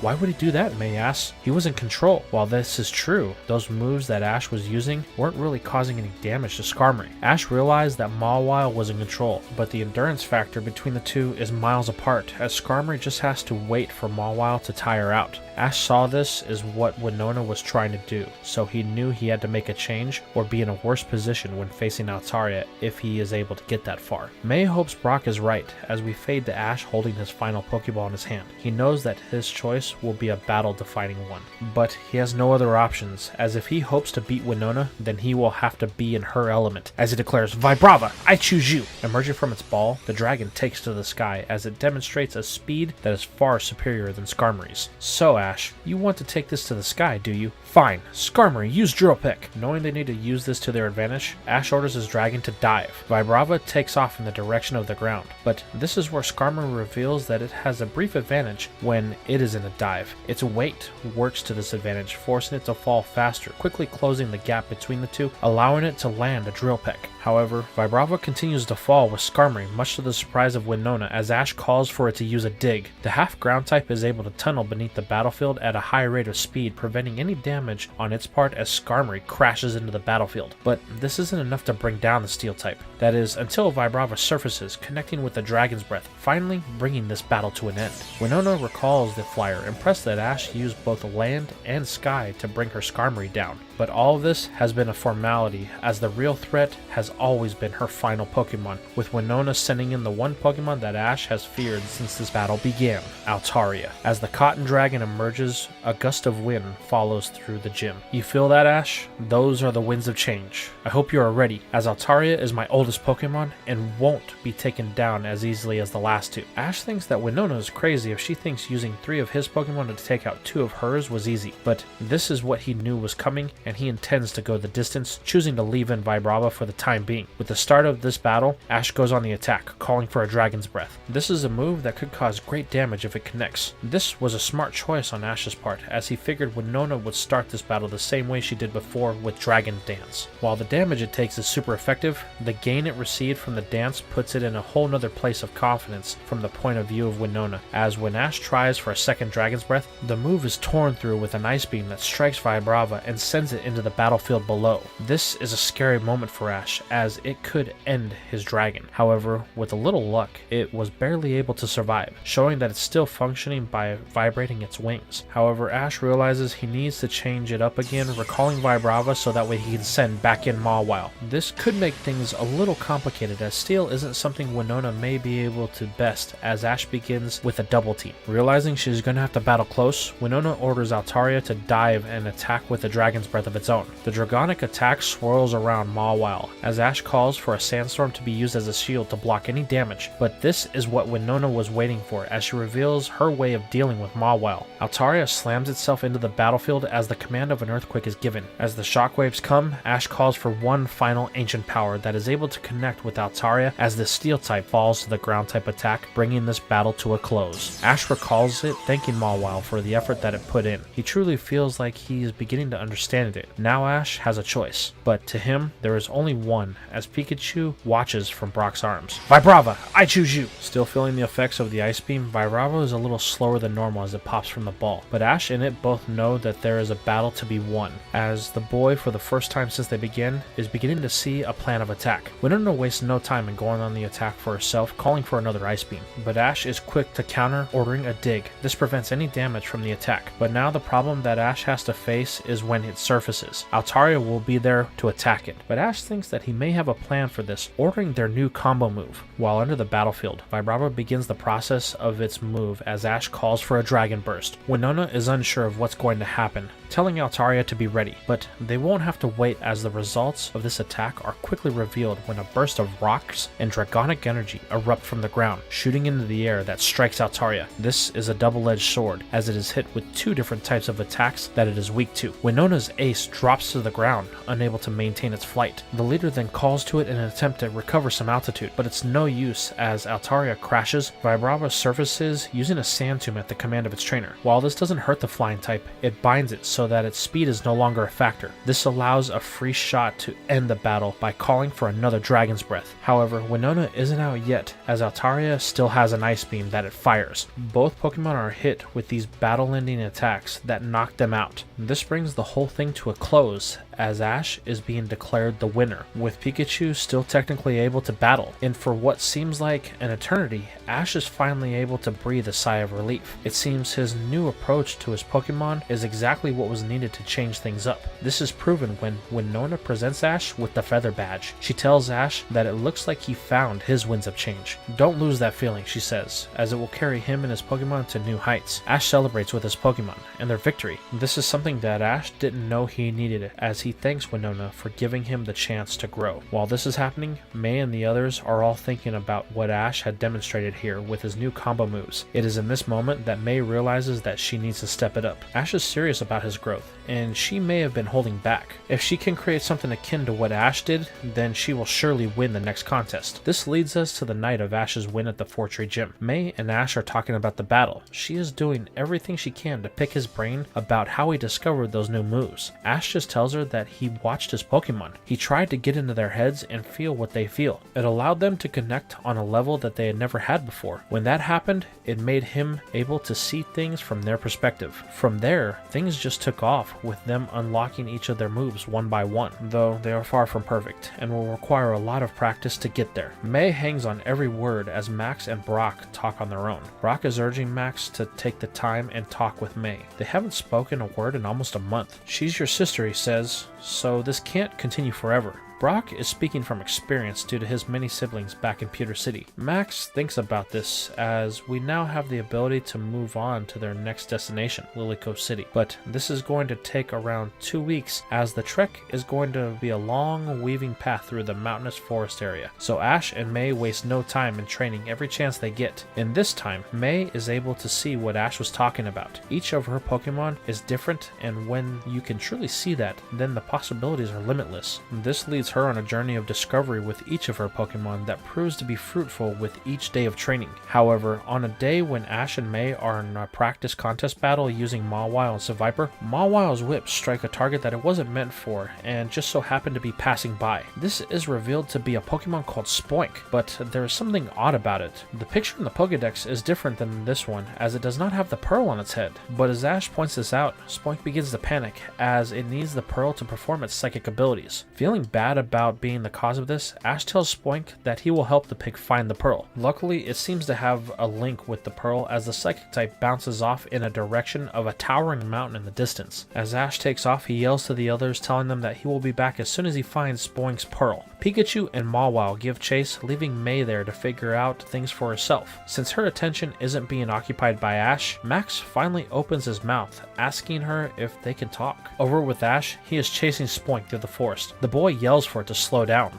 but the bouncing piglet refuses to stop as it can sense its pearl on the move. This is where Ash finds them at a river where Spoink is looking at a towering mountain that sits at the center of it. Spoink begins to cry frantically, signaling that its pearl is on the mountain, but Ash tries to talk some sense into it. There's no way the pearl could have ended up there, but Spoink is adamant. Ash is unsure about what to do here as he has no idea where they should go, but Pikachu and Mawile point something out on the shore of the mountain as it appears to be a boat and some people heading up to the top. Ash begins to realize that whoever they are, there is a possibility that they could have picked up the pearl by mistake, so Ash does the only thing he can do, recalling Mawile and sending him Feebas. The fish will take Spoink, Ash, and Pikachu over so they can talk with the people that possibly have the pearl. It takes a few minutes, but they eventually arrive with Ash recalling Feebas, thanking it for its help. With nowhere to go but up, Ash and the other two Pokemon begin to make their ascent. What Ash finds is that this mountain is a graveyard maze. It seems that this place is very old, with some of these tombstones looking hundreds of years old. It's not very well maintained either, he thinks to himself,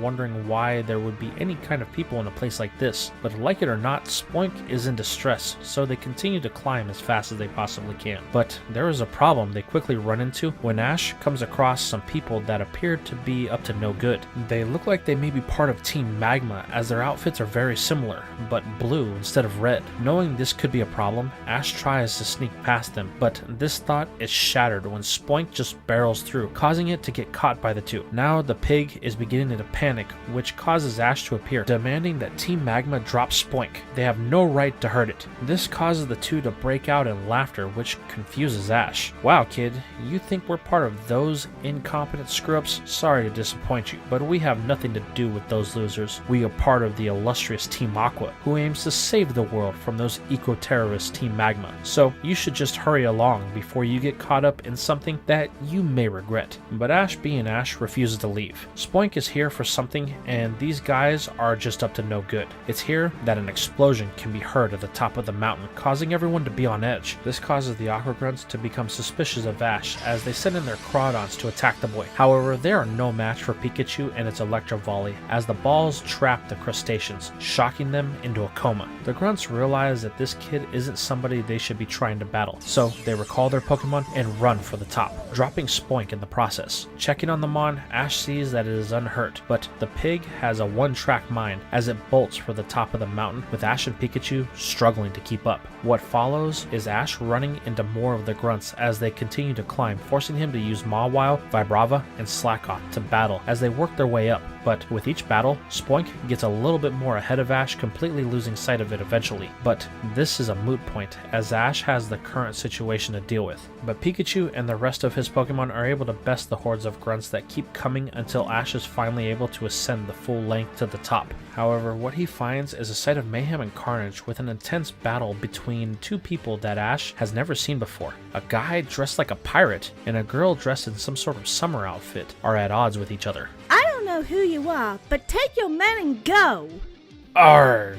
I don't think we'll be doing that, girlie. Those two have something very important that Team Aqua requires, so just tell them to hand it over and there won't be any more pain caused here today. I don't know what you're talking about. My grandparents are just the keepers of the shrine. You are desecrating this holy place, and I, Phoebe of the Elite Four, will not stand for this disrespect. Now, leave here or you'll regret it.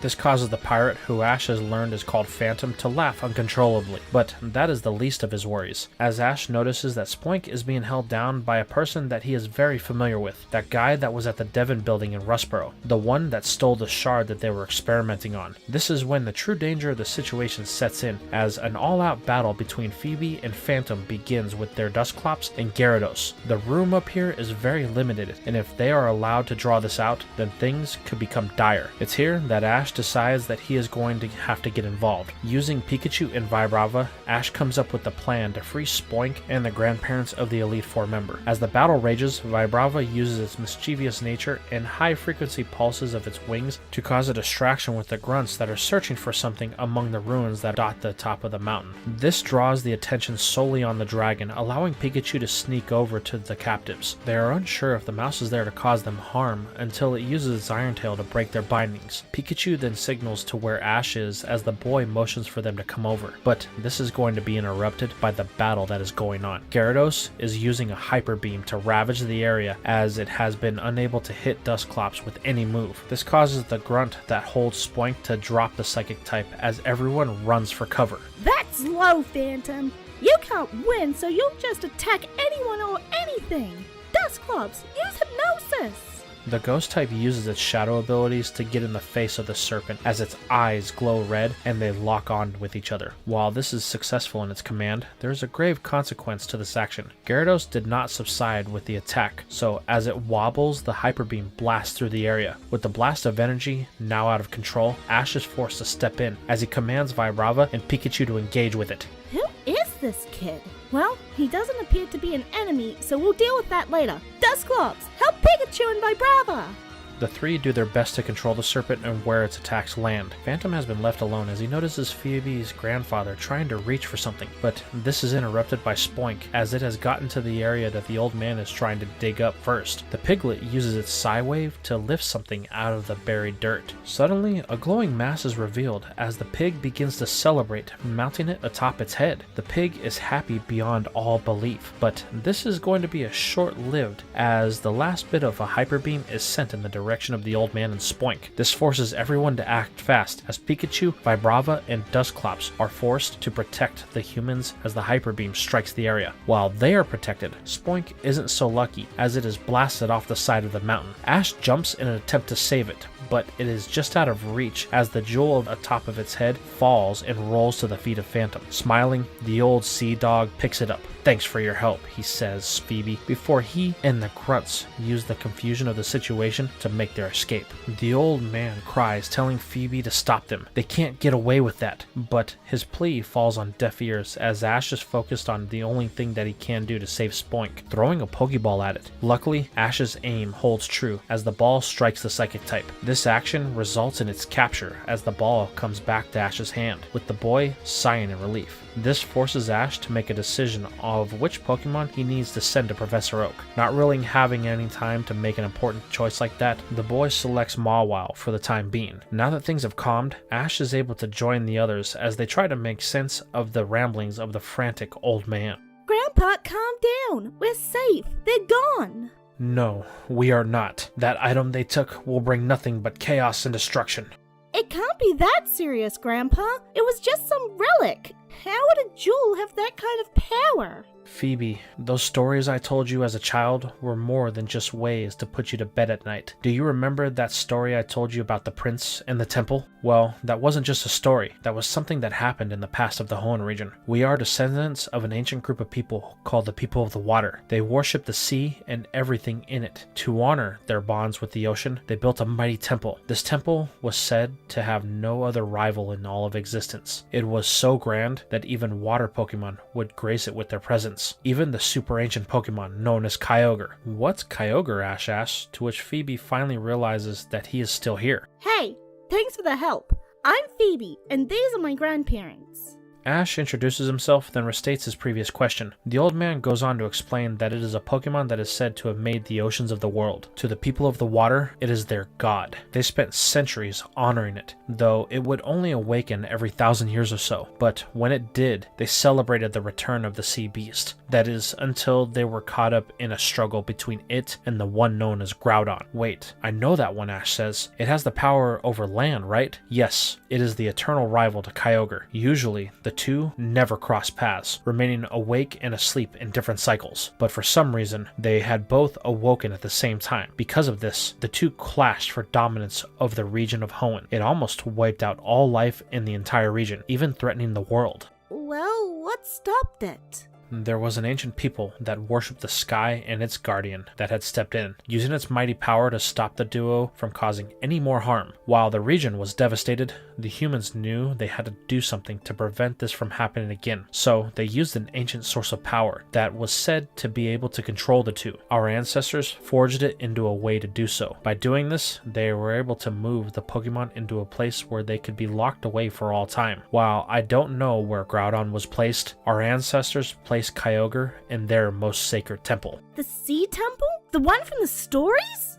Yes, the old man says, but that wasn't the only thing that they did, as the people of the water knew that no one could ever have the key to unsealing Kyogre. So they used the power of the orbs that controlled Kyogre and Groudon to separate the Sea Temple from the mainland in Hoenn and set it adrift in the world seas, invisible to anyone that would try to find it. But there is one way to find its true location. The orb is part of a map. You see, the strain of sealing Kyogre and Groudon came at great cost, as the orbs couldn't handle it, so they shattered into several different pieces. In order to protect the future, our ancestors scattered the pieces to the winds of the region. But the red orb, the one that controlled Kyogre, didn't break all the way. A large piece survived, so in order to protect it, our family was tasked with hiding it here on Mount Pyre, and so we have lived the last 1,000 years. Wait, so you're telling me that all the stories you told me were true? Even the part about the prince dying? I'm afraid so, the old man says. But this is where Ash chimes in. Wait, you said they would need two things. Is the orb one of them? And if so, what's the other thing? The old man says it's the prince, but he died a long time ago, and I know of no living descendants. The old man responds, well then, we shouldn't be in any danger. But the old man counters this, saying just because he doesn't know of any descendants doesn't mean there isn't one out there. For all we know, those people could already have the missing piece. And if that's the case, then the region is doomed. Phoebe, promise me you will find the orb before it is too late and bring it back so we can keep it safe. The girl looks her grandparents in the eyes, giving them a nod, now knowing the full gravity of the situation. They then turn to the now unconscious Gyarados that was left behind by Team Aqua. What are we going to do with that? Ash questions. Don't worry, I'll get it down to the water then release it. This Pokemon has been through enough, and the least we can do is give it the freedom it deserves. Ash then asks Phoebe if she's really a member of the Elite Four, to which the girl confirms she is. He then informs her of the reason that he is here in Hoenn, and all of the run-ins he's had with the other ones called Team Magma. Now this Team Aqua makes things that much more dangerous. Not to worry, me and the other Elite Four members are fully aware of their presence. They and the regional champion have been tracking their movements for a while now, so if things go bad, then we'll be there to stop them. But Ash, you seem like a kind and brave trainer, so can I ask you that if you come across these people again, you'll try your best to stop them?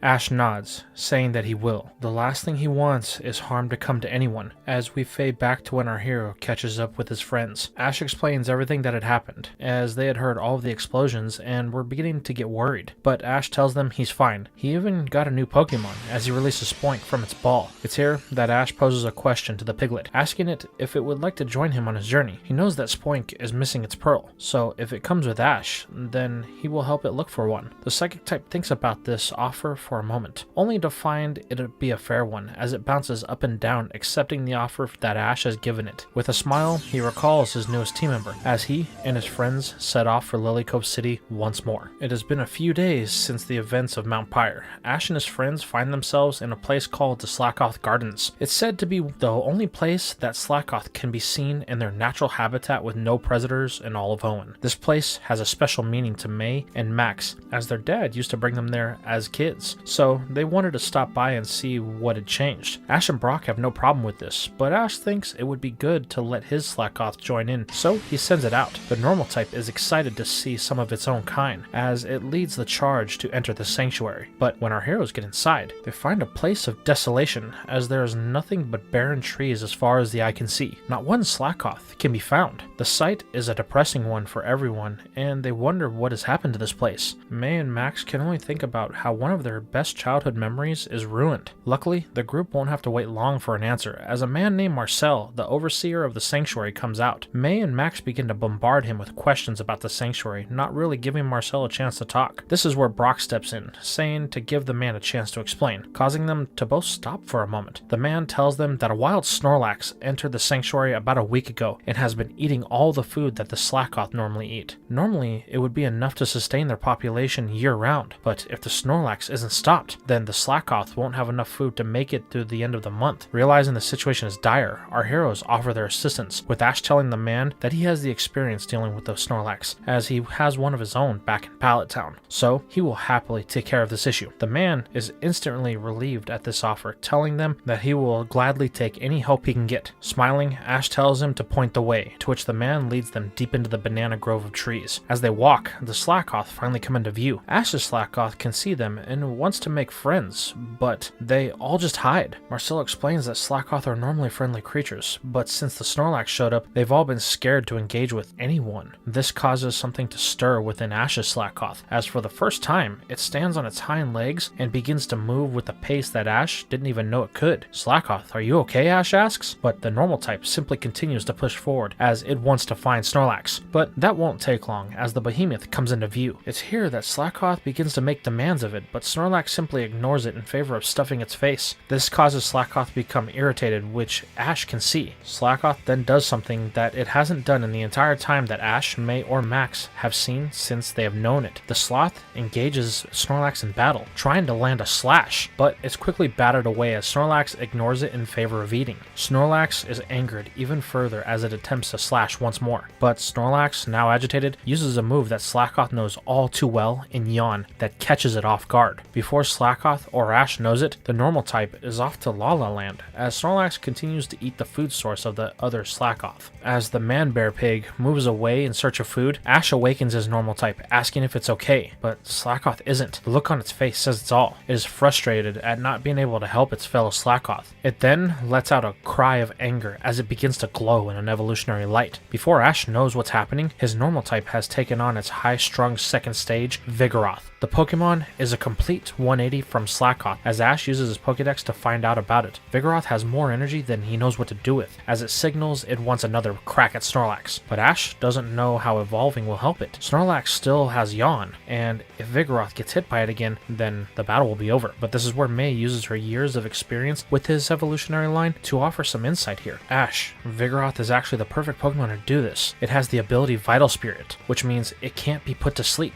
Using his Pokédex, Ash sees that May is right, so the boy looks at Vigoroth and asks if it really wants to do this. The ball of agitation responds by running off in the direction that Snorlax went. Ash takes off after it with the others in tow. Moments later, they arrive in an all-out battle between the two as Snorlax is unable to deal with Vigoroth. Wanting to provide support, Ash steps in, giving commands where needed. It's here that Vigoroth reveals its slash attack has evolved, just as it had, into the much more powerful Crush Claw. This is enough to give Vigoroth the edge to take down Snorlax. Quick to act, Marcel throws a heavy ball that he had saved for this occasion that is able to capture the normal type, bringing this whole altercation to an end. Vigoroth does a little dance to celebrate its first victory since its evolution. The normal type is super aggressive in giving Ash a hug. The boy is a bit overwhelmed at first, but quickly realizes that this is just Vigoroth's way of showing its happiness at them being friends, though Ash will have to teach it to control its new power. Vigoroth is a welcome addition to his team, as it and the rest of Ash's friends are able to spend the rest of the day playing with Slackoth in the sanctuary. However, the evolution of Vigoroth doesn't sit well with one of our heroes as Max watches it play with Ash, thinking that it's unfair, but says nothing to anyone around him. Now with Ash's newest team member evolution out of the way, our heroes finally make their way to the site of the next contest, Lily Cove City. The whole place is packed as our heroes make their way to the Pokemon Center. Luckily, they were able to make it rather quickly, as Nurse Joy was about to give out the last couple of rooms. This is much to the relief of May, as she had been wanting to get a nice hot shower and some relaxation before she had to start practicing for the contest that is in 3 days' time. But there are some things here that all of our heroes are going to need to do individually before they can call it a day. So they all decide to meet back here when the sun goes down. This is going to allow us to follow Ash, as with the contest in 3 days' time, he needs to make a call to Professor Oak. The reason is a simple one. He has accepted that Mawile is his best contest performer, and since he wants to enter a class other than tough, he will need the steel type if he has any hopes of winning. So, picking up the phone, Ash dials the number and gets the professor right away. The conversation is brief as Ash knows who he is trading out, his water type,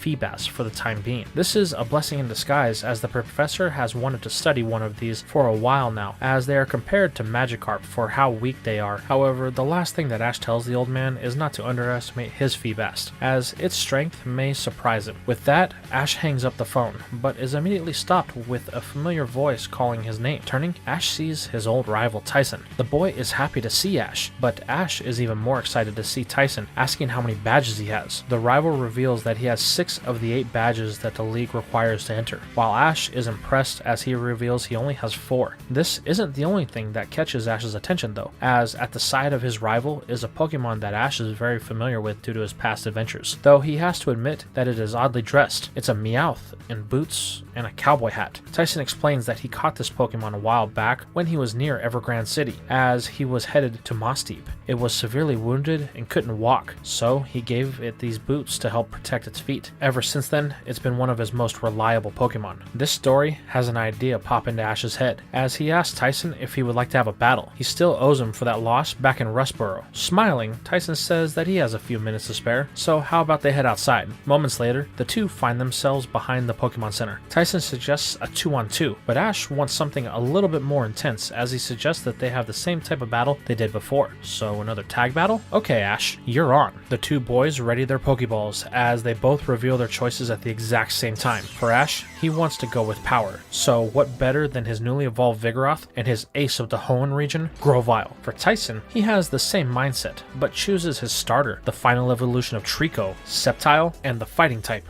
Hariyama. As the four emerge from their balls, Grovyle is surprised by the Pokemon that stands next to it. Vigoroth is completely different, and the change in its power shows. This causes the grass type to become uneasy, but it shakes it off for the time being, as this is a rematch that it has been waiting for. Both Ash and Tyson give their commands, revealing just how much stronger each Pokemon has become. The power of Ash's Pokemon are impressive to Tyson, as they can match both of his Pokemon, which are fully evolved, but he won't be outdone, as Sceptile and Grovyle both clash with the Leaf Blade and Fury Cutter. While the mid-stage has the type advantage in this exchange, it is unable to match the raw power of its evolution, as it takes the Leaf Blade, sending it into a nearby tree. As Grovyle stands up to shake off the shock of losing that exchange, it sees something happening that is going to break it inside, as Vigoroth goes toe-to-toe with not only one, but both of their opponents. The grass starter does nothing but stand there in a trance, as its pride in its own power is slowly cracking in the realization that Vigoroth is beginning to surpass it. All the while, it's completely oblivious to the calls from Ash to get back into the battle. Eventually, our hero just abandons Grovyle so that way he can focus on Vigoroth. It's a good thing he did this, as the normal type is able to land a yawn on Hariyama that eventually puts it to sleep. This gives it the opening needed to take it out with the Crush Claw,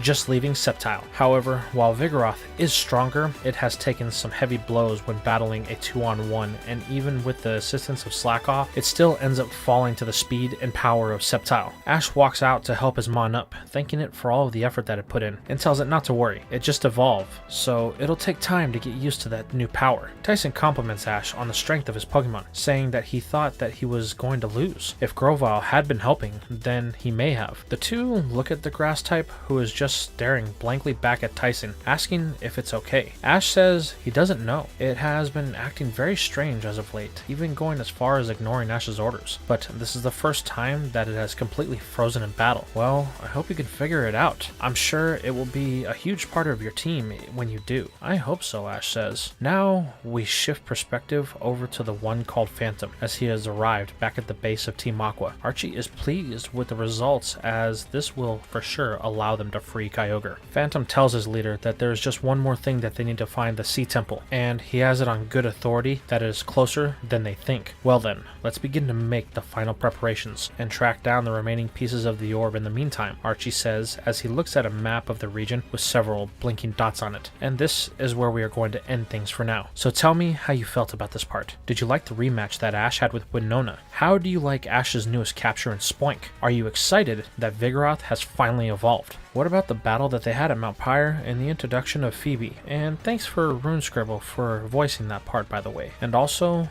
what about the issues that Grovyle is having? How will it affect things going forward? Let me know your thoughts in the comments down below.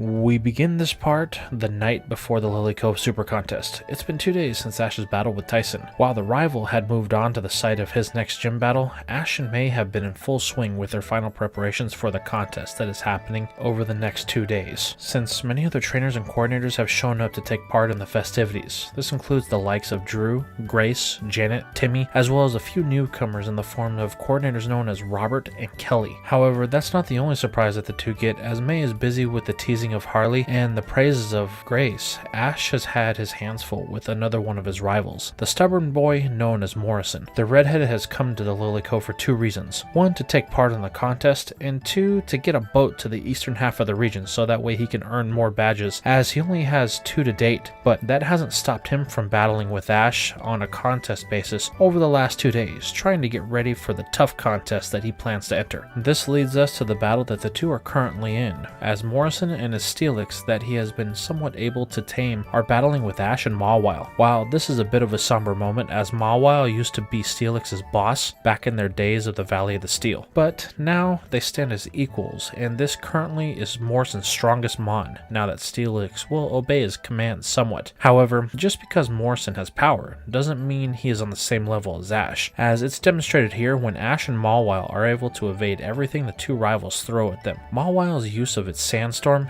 and its new Sand Whip proved to be the difference maker, as it uses the sand as a shield and a form of attacks to push back the Steel Snake. While normally a Sandstorm wouldn't hurt Steelix, the more focused pushes of it are able to strike the Steel type for super effective damage, dropping it as a result. Morrison hangs his head as he recalls the Steelix. Man, just when I thought we were finally able to win any battle we come across, the boy says. Well, don't feel bad. Me and Mawile have only been on the same page for a few weeks. I had to get over the barrier of wanting to do everything the way I thought things should be done before we were finally able to begin to grow, Ash responds. This makes the redhead sigh, as he wants it to happen now. They have been training non-stop, so it's frustrating that they still haven't synced. But I guess I'll have to wait and continue to work at it, Morrison says as Ash laughs. However, this moment of fun is interrupted when their attention is drawn to the other Pokemon of the trainers. While most of them have been playing with each other, there is one that is off training.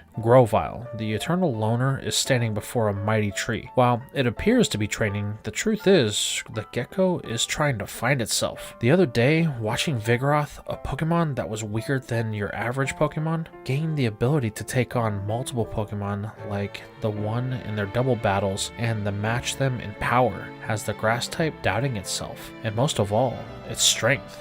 This is demonstrated when Grovyle attempts to charge a Fury Cutter and slash at the tree, only for its arm blades to go from a weak glow to none at all. This causes the gecko to slam its arm into the mighty trunk, forcing it to let out a combination cry of pain and frustration. This is what stopped the two boys from laughing as Morrison asks what's going on with the starter. Ash says he doesn't know. Ever since it evolved, the two have been growing further and further apart. It's gotten to the point that it started ignoring my orders in battle. Well, at least I'm not the only one that still has some room for growth with their Pokemon, the boy says, as Ash just looks at Grovyle, sulking in what is starting to become its own self-loathing. This leads us to the morning of day 1 for the contest. Ash and May are heading to the contest hall, but stop when May asks if Max and Brock are coming. While Max was planning to join his sister to cheer her on as they begin talking again, Brock says he's going to stay behind. Torkoal isn't feeling well and he wants to monitor it closely as he thinks it may have come down with something, so he will need to be by by its side. This statement causes Max to change his mind, telling May that he is going to stay with Brock, as he may need help with Torkoal if it worsens. While May is sad that he won't be attending, she understands that this is more important, so she tells Max not to get in the way. He nods as he waves his sister off, before turning to Brock.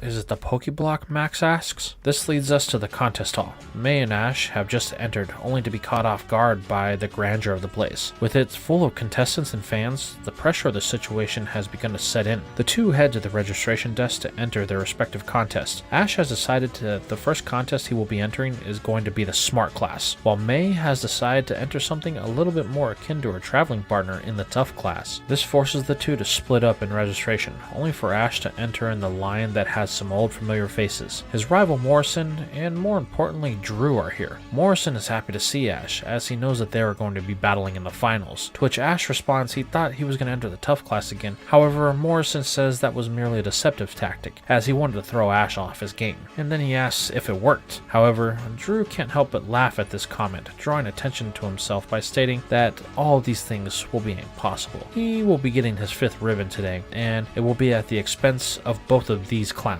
This gets Morrison agitated, as he tells Drew that he isn't half the trainer that he and Ash are, but the green hair boy simply replies that's a low bar to get over, before flicking his hair as his time to register has arrived at the counter. This leaves Morrison to stew on the situation while Ash just remains quiet, awaiting his turn. As Drew finishes it up, he thanks the two for making his final ribbon easy, before walking to the Smart Hall of the contest, as Morrison yells that he's going to show Drew just how wrong he is. Now we follow up with May, as she is in the midst of entering the Tough class, but she won't be able to do this peacefully, as Harley has been behind her the whole time, making snide remarks about May's inability to take a win in an intense competition like this. But May simply smiles, telling Harley if that's the case, then she will take her loss with pride, as it'll be a stepping stone into the Grand Festival and one more lesson that she can learn from. Then, as the irritation builds on Harley's face, she walks away, ready for her day, feeling good about not being affected by the green-suited man's insults. This leads us into the first rounds of demonstration. All of them are going on simultaneously, so May and Ash won't be able to cheer each other on. However, both our heroes are able to make it past the prelims without any difficulty, wowing each of the judges in their respective categories. Ash uses Spoink to help secure his spot, as during his training when they arrived in town, he found that the piglet enjoys using its psychic powers to put on a show,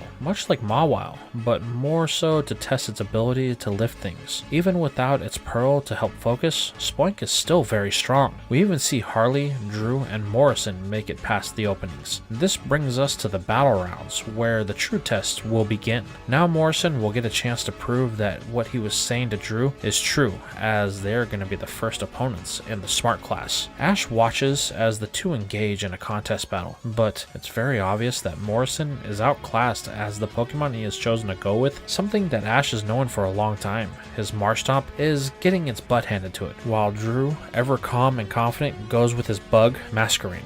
The two have engaged in a demonstration of power versus tactic. Ash can see that Morrison is the same as he was when he lost to Drew, unable to see the style of his Pokemon that is best suited for them. Like it or not, Ash has to face the facts that Morrison is going to lose, which is exactly what happens, as Morrison is unable to hit Drew's Mon with any moves, losing point after point until time runs out and the round is called for Drew as the winner. Morrison doesn't understand why he lost. His Pokemon is strong and was able to demonstrate the power of a champion, but Drew goes on to criticize the redhead the same way he did Ash, leaving the boy a speechless mess before exiting the field. Ash just looks, knowing full well that Drew has a point, even though the way he went about it was a little bit cruel. But our hero can't worry about that now, as he must focus on the task at hand, making it through his next opponent. Turning to Mawile, Ash asks if it's ready. They're going to need all the focus they can muster, as their first round opponent is going to be Timmy and his Dusclops. The boy has been allowed to travel to contests after his mother had a change of heart. Since then, he has earned 3 ribbons and is on track to earn his 4th one for the Grand Festival. As they both enter the battle area and take their positions, the signal is given to begin, as Drew watches on in curiosity to see if Ash has been able to change his understanding of contests. However, the boy is going to be surprised by Ash and his Mawile, as they are able to outwit and maneuver Timmy and Dusclops with their new Sand Whip technique to get them to the next round. As Drew watches watches Ash finish his first round, the wheels in his head begin to turn about what he had just witnessed. With both moving on to the second battle round, they are able to take out their opponents quickly and efficiently, putting them into the finals. While all this is happening,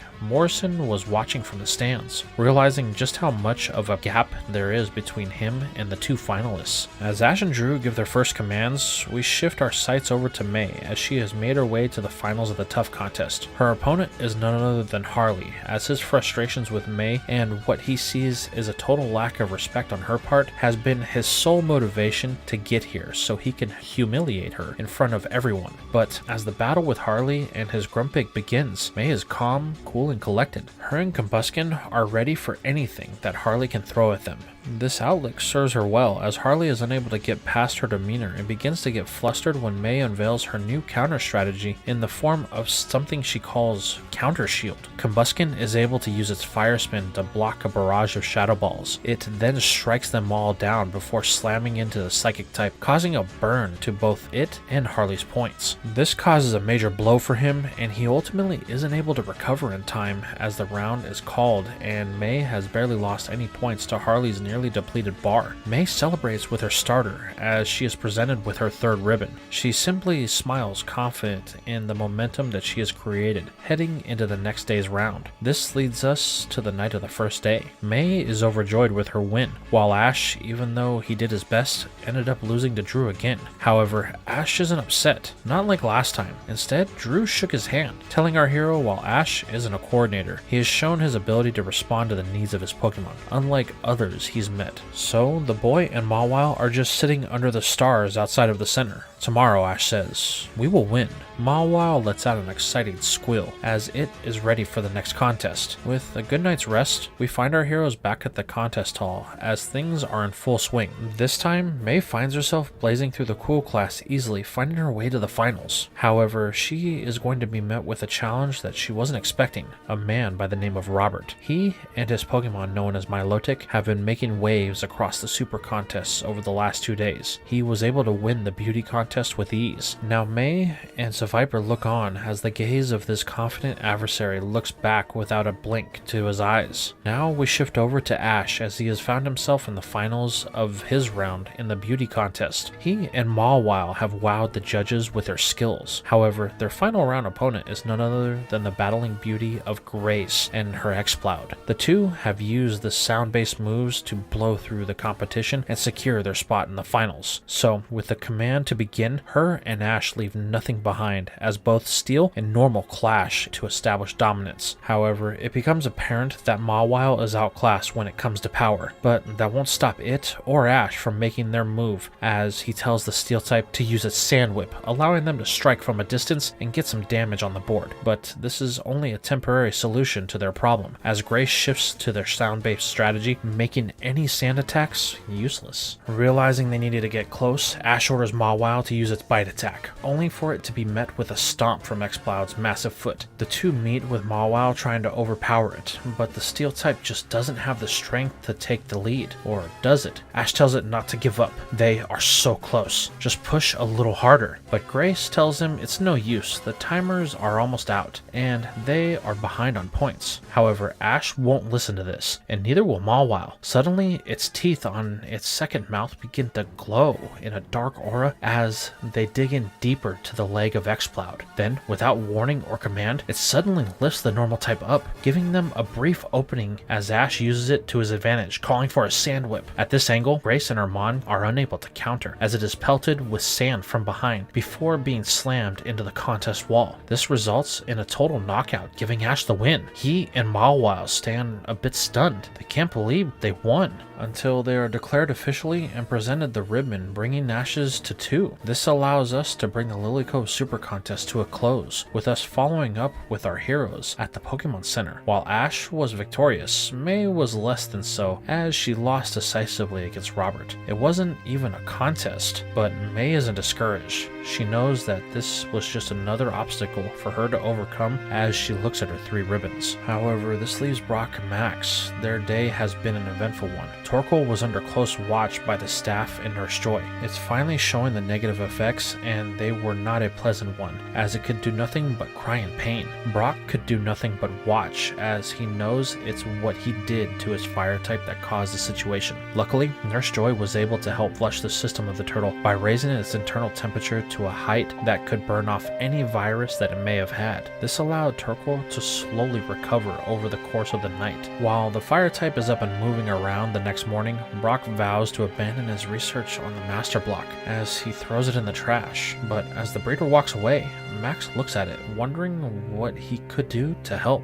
Now we shift things to a day later. With Torkoal being given the clear to leave, our heroes decide it's time to move on as they board a boat heading for the site of Ash's next gym badge. However, before leaving the center, Ash made one change as he sent Mawile back to Professor Oak for Feebas. Since they are going to be out on the open ocean, he figured it would at least be the best time for him to have a water type with him. With that settled, we find our heroes island hopping across the seas of East Hoenn. This has been a great change of pace for them, as because they have no choice but to wait until the next boat arrives for their destination. Because of this, everyone does their best to relax and enjoy themselves. That is, everyone except for Brock. The breeder has been worried about Torkoal and what happened, the whole time wondering what went wrong in the master block. Everything seemed perfect. This thought has Brock's mind obsessed as he feels that there has to be something missing. But this will have to wait, as the group has finally arrived at the first stop on their trip to Moss Deep City, a small island called Mussel Island. While there is a human activity here, the truth is, aside from a small settlement, there aren't really any signs of people.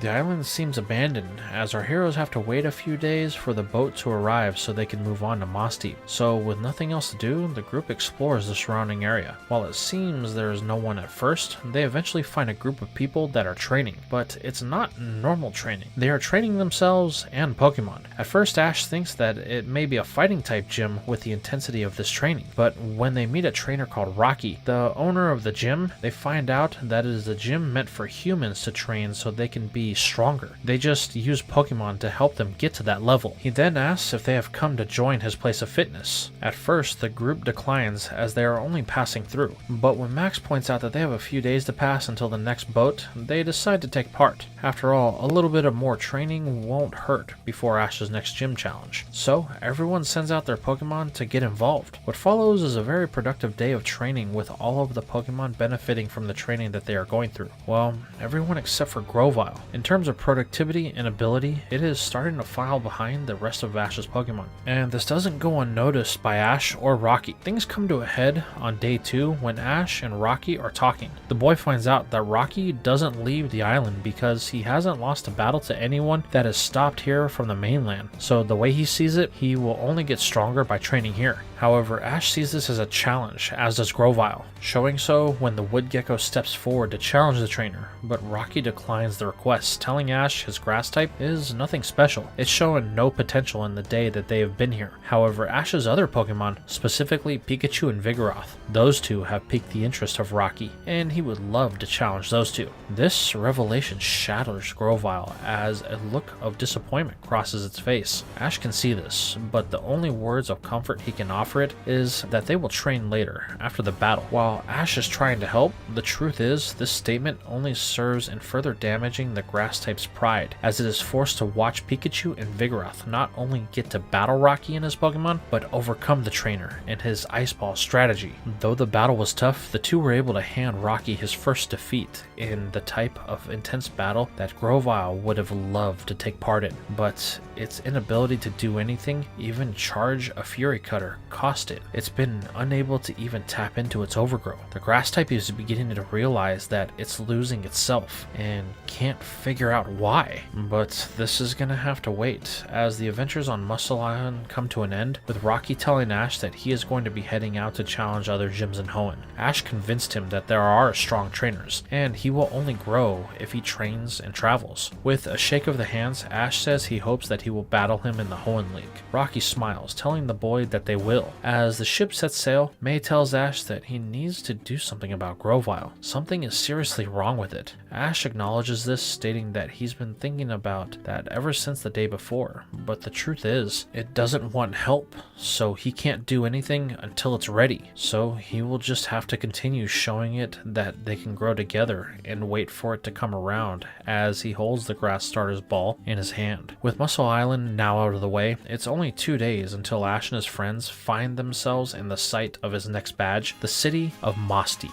The first stop is going to be the Pokemon Center. As they have arrived late in the day, our heroes decide it's best to get a good night's sleep before Ash tries to take on the gym. But this doesn't mean that it will be a boring night. They have arrived on a very special day, as there is supposed to be a meteor shower that lights up the skies above Mossdeep. It just so happens to be an unusually clear night on the island. There is also the fact that the Mossdeep Space Center is hosting a viewing party, using their main facilities to offer a look at things using their orbital satellites. Having found all this out an hour before it is supposed to happen, our heroes rush to get their Pokemon checked out before sprinting off in the direction of the center, as the sun falls behind the horizon. Luckily, they were able to make it just in the nick of time. The celebration has just started, as our heroes are able to get a spot right in front of the big screens. The group watches as the meteors begin to fall and burn up in the atmosphere. The sight is spectacular, magical even. However, this is overshadowed when 2 Pokemon begin to levitate and glow in a psychic aura. This captures everyone's attention. Then a voice comes over the intercom as a man introduces himself as the director of the Space Center, and with the help of his children, the leaders of the Mossdeep Gym, Tate and Liza, they are going to be in for a rare treat. Their partner Pokemon are going to use their psychic powers to allow us to see things as if we were there. Suddenly, the room changes as if everyone was floating in space above the planet. Then, right before them, the meteors begin to enter the atmosphere and burn up as they fall to the planet. The magic of this show is something that captures the imagination of everyone as the sight fades back to the room they were all in. Having seen these 2 are the leaders, Ash rushes them, still having the excitement pumping through his veins. This leaves the others discussing what had happened and the majesty of the situation. As Ash reaches the 2 kids that couldn't be much older than him, he introduces himself with vigor, telling the twins that he will be their next opponent. Excited at this prospect, both introduce themselves formally, telling Ash that they were growing a bit bored waiting on their next challenger, so they are both glad to take him on. They inform the boy that their battle will be a tag style setting, so Ash had better prepare himself. They are the best in all of Hoenn, and he won't get their badge so easily. Smiling, Ash replies that he wouldn't have it any other way. While they are talking, the father of the twin leaders is summoned away to a private phone call. It's urgent, he is told, so he takes it in his office. Turning on his communication screen, he is greeted by a colleague of his, someone known as Dr. Lund. He has been partnering with the director for the events of the meteor shower, but Dr. Lund has some bad news. Come to find out, the shower was part of a larger asteroid that is headed in a path with Earth. While it seems that it will pass by rather close, there are things that Dr. Lund has noticed about it. The giant space rock seems like it has moved its course just slightly based upon their new projections. The director asks if it's even possible that they were off on their calculations to begin with, but Lund stated that nothing else about it has changed from the size, speed, or density, so there's no way that they misjudged its course. It's very unlikely that they were off, but not impossible. Well, the only thing that we can do is monitor it, the director says. Please inform me of any other changes. The communication then ends as the director looks out his window to his children talking with Ash. He hopes that the calcs are wrong, or everything that they know may come to an end. The next morning, Ash finds himself in the Mossdeep Gym that carries the theme of deep space with the planets of the solar system dotting the roof. The twins explain that the gym is meant to simulate deep space, so Ash had better be careful as there are some tricks that he and his Pokemon could get caught in. Looking up, the boy knows instantly who he will be going with, as the twins have chosen their aces, Lunatone and Solrock. Looking at his starter, Ash tells Pikachu that it will be his first choice. As for his second one, Vibrava, I choose you! The dragon emerges from its ball, vibrating its wings fast enough to create a sonic boom. This piques the interest of the twins as they tell Ash they are ready when he is. So, the gym official gives the signal to start this tag-style battle. While in the stands, only May sits to support Ash, as Brock and Max have chosen to stay back at the Pokemon Center to make sure Torkoal has made it through all of the issues it's been having. Ash makes the first move, calling for an Iron Tail and a Bite, which both land as the leaders call in tandem for a Calm Mind for their floating exploding rocks. While Ash was able to cause damage to both opponents, the fact is they are setting in motion the snowball that will be harder for him to counter. As with the new stat increase, they both go on the attack, ordering a flamethrower and an ice beam. Ash immediately orders a dodge, with a quick attack from Pikachu and Vibrava to fly away. While the mouse is able to outpace the fire, Vibrava finds out firsthand how the gym's sky works, as it is pulled into one of the levitating planet's gravity, allowing Lunatone to land its ice beam for super effective damage. The only thing that saves the dragon from a total knockout is the fact that it was pulled out of the beam before the ice could fully encapsulate it. Vibrava crashes into the ground, with Ash calling to it, thinking that it may have been knocked out. However, it is just barely able to stand back up. If it takes another hit, then Ash will be battling with just Pikachu. This fear is multiplied as the twins call for another Calm Mind for both of their Pokemon, turning them into the things that nightmares are made of. Ash tells Pikachu that it will have to be the defense in this battle, while Vibrava will be the offense. It's the only way that they have a chance to win, so Pikachu mounts the back of the dragon as it takes back to the sky. The two gym leaders tell Ash it's a shame. His Pokemon seem like they don't really know how to work together, so they will have to end this quickly with their next attack. But Ash simply smiles as he orders Pikachu to charge an Electro Volley. The twins are confused about this, as a ball of electricity surrounds the two, blocking the fire and ice attacks that had been fired in their direction. But this isn't all. As the sparks fade, a surge of Dragonic energy bursts from the epicenter, striking both the rock types, sending them into the gym floor. Both Lisa and Tate fail to understand, but Ash is happy to explain. His Pokemon train together, developing moves for contests, so they both understand each other and how to work around their specialty moves. You won't beat them that easily. Smiling, both leaders are happy by this revelation, as they tell their aces to give chase. With Pikachu on top of Vibrava, it will be slow, so they should be able to box it in. This leads into a pursuit into the planets above the battlefield, as the twins' two Pokemon are able to navigate the gravitational pull of each miniature planet with ease, while Ash's two Mons struggle to keep airborne. This results in them coming to a dead end, as Lunatone and Solrock are able to block off any escape. Realizing they are going to be ended by the oncoming Ice Beam and Flamethrower, Ash uses a bold strategy, telling Vibrava to stop flying. This causes the mouse and dragon to be pulled in by the gravity as the two attacks collide. While they avoided that damage, the truth is they have another problem, as they are now set to smack into the surface of one of the planets. But this is where Ash shows his adaptability in situations like this, ordering Vibrava to use a dig. This allows it and Pikachu to burrow beneath the surface, only for Ash to give his second command, a Thunder. This results in the planet to explode, setting shrapnel everywhere that strikes both Solrock and Lunatone. But it's not only the rocks they have to deal with, as they also have to worry about the Iron Tail that Pikachu uses when Vibrava launches the mouse from its back with its wings like a springboard that gives the steel move the extra power needed to throw Lunatone's gravity off as it slams into the ground below. This isn't enough to end the rock, but its equilibrium is off and it can't levitate more than a few feet off the ground. This creates an opening that Ash is looking for, as he orders the mouse in to take Lunatone down while Vibrava engages with Solrock. This split is something that Tate and Liza aren't used to. As twins, their battle style is built on being able to provide support to each other, but they are so focused on each other's Pokemon, Ash is able to confuse them with speed, as Pikachu uses an Iron Tail quick attack combo aimed for Lunatone. Wanting to defend his sister, Tate orders Solrock to take the attack while a flamethrower is sent in the direction of the mouse. This is exactly what Ash wanted, as he tells Vibrava to use Dig. The twins think that the boy has made a big mistake, as the attack won't be able to affect either of their Pokemon due to their abilities. However, while they are one step ahead, Ash is 3, as he orders Vibrava to use a Dragon Burst from beneath the ground. This allows Pikachu to be shielded from the flamethrower by a burst of sand and Dragonic energy, as it cracks Solrock with the Iron Tail. This is able to knock out the rock type,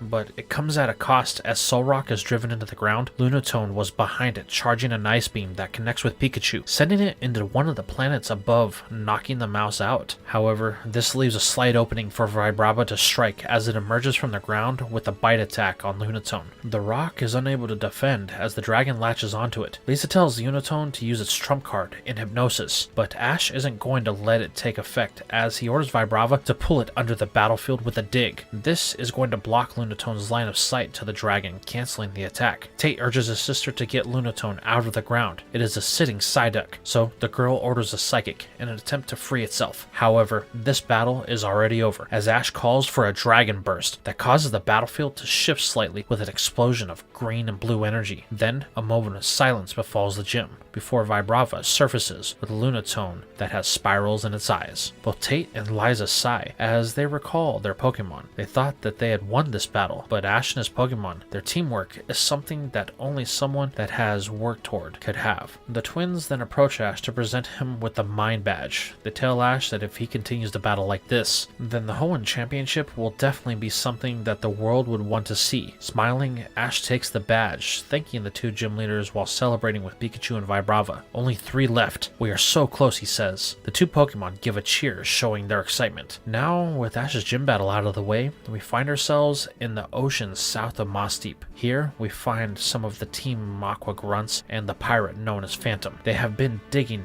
all over the island for the last couple of days. While this has been testing the patience of the group, they have found what they are looking for, another chunk of the red orb. But that's not the main reason that they are here on the island, as Phantom has found the entrance to a temple that was long since buried on the island. Well, my prince, it's been centuries, but I think that it's time for you to awaken, the pirate says, as he looks at a door that holds a seal to a people long lost. And that is where we are going to leave things for now. So tell me, how did you feel about this part? Did you enjoy the contest and the battles that May and Ash had? What were the issues that Torkoal was having? And is it going to be okay? Will Brock recover from the guilt he feels for giving the turtle the Pokeblock? Did you enjoy Ash's gym battle and his victory over Tate and Liza? And what about Phantom? What's the importance of this prince he speaks of? Let me know your thoughts in the comments down below.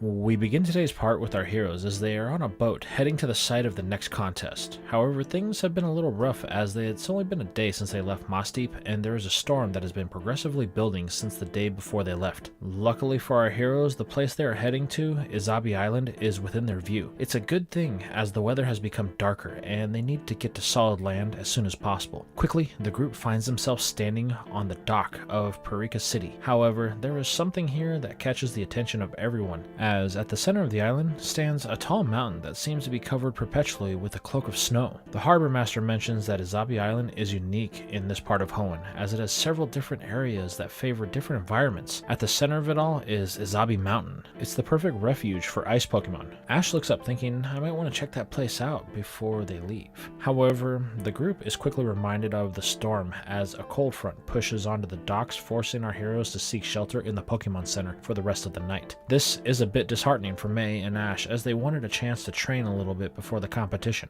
which is in 2 days' time. Hopefully, the weather will calm down before they have to compete. With nothing else to do for the night, the group tries to get some information about the contest and the island, so while Max and Brock get the room, May and Ash begin to ask the questions. However, they quickly find that there is a problem with the contest. This info comes in the form of Grace, who has been on the island for about a week. It turns out that there aren't enough coordinators to fill all of the necessary spots for the contest. Even with Ash and May entering, they are still 1 short. The contest committee is giving it until sundown tomorrow for someone else to enter, or it will be cancelled. Both Ash and May are a bit peeved at this, as they were hoping to earn their next ribbon, so the two decide that they will find the last participant of the contest at all costs. Grace is a bit amused by this declaration, stating that if it were that simple, then she would have done it already, but there is something that these two have that Grace doesn't. That's determination. Before Grace can say anything further, both May and Ash take off to interrogate the patrons of the center. The two bombard everyone they can find with questions. With both of them asking in tandem, none can get out a full answer before they move on to the next person. This pattern continues for quite a while, until Ash and May have exhausted everyone inside of the center. The two have begun to lose hope, hanging their heads in defeat. Grace just laughs, telling the two that even though they failed, it was amusing to watch. As they both accept their defeats, the chime on the door rings as someone new walks through the door. Perking right up, Ash and May rush the boy, again firing off question after question. Confused, the boy simply tells them that whatever they are selling, he doesn't want to buy any, so if they will excuse him, he's had a long trip and would really like to get his Pokemon checked out. He then pushes past May and Ash, heading for the counter. Both are unsure of why this guy just ignored them, so our heroes give pursuit, again asking questions, while telling the boy it's rude to have ignored them. But the boy continues with his interaction, giving Nurse Joy his Pokeballs. She politely tells him over the roar of Ash and May May that she will have them ready in a few hours, so he should get some rest. The boy thanks her before turning to once again tell the two that he doesn't want to buy anything, but May is finally able to get out a coherent sentence telling the boy that she's not trying to sell something. She wants to know if he would be willing to enter the contest. The boy looks at the two puzzled, only for May to realize that they haven't been formally introduced. She is May and he is Ash. They are trying to get one more person for the Pokemon contest. This causes the boy to introduce himself as Vito, a trainer competing in the Hoenn League. He then politely declines, telling May and Ash that he only seeks a badge, so when the storm passes, he's heading to Moss Deep City for his final one. This excites Ash, as he states he is also in the Hoenn League, showing his 5 badges. Well, I guess we'll get a chance to battle either way, Vito says, so you'll just have to wait until then. However, this conversation is going to be interrupted when an announcement comes over the comms, stating that all travel from the island will be suspended for the next few days. Well, May says, it seems like we're going to be able to get to know each other really well. Ashton states that he just came from Moss Deep City, and the gym leaders are tough, so Vito should enter the contest. It would be a great way to practice for his final gym badge. Taking a moment to think about this, Vito tells Ash that he has a point. Alright, he'll enter the contest, considering he's going to be trapped here with nothing else left to do. There will be no harm in giving it a try. Excited, May and Ash clench their fists as they now get a chance to battle for their next ribbon. Unfortunately, this small victory is going to be interrupted by none other than Harley, as he too has made his way to the island. The green-clad man states that he's glad he didn't leave the island this morning. He was afraid that the contest would have been cancelled, but now May is here and he will have a chance to humiliate her with his new secret weapon. However, May, just as she had done before in Lily Cove, simply ignores him in favor of showing Vito where he can register for the contest. This leaves Harley fuming as Grace joins him, stating that it's so cute when he's angry. Well, Miss May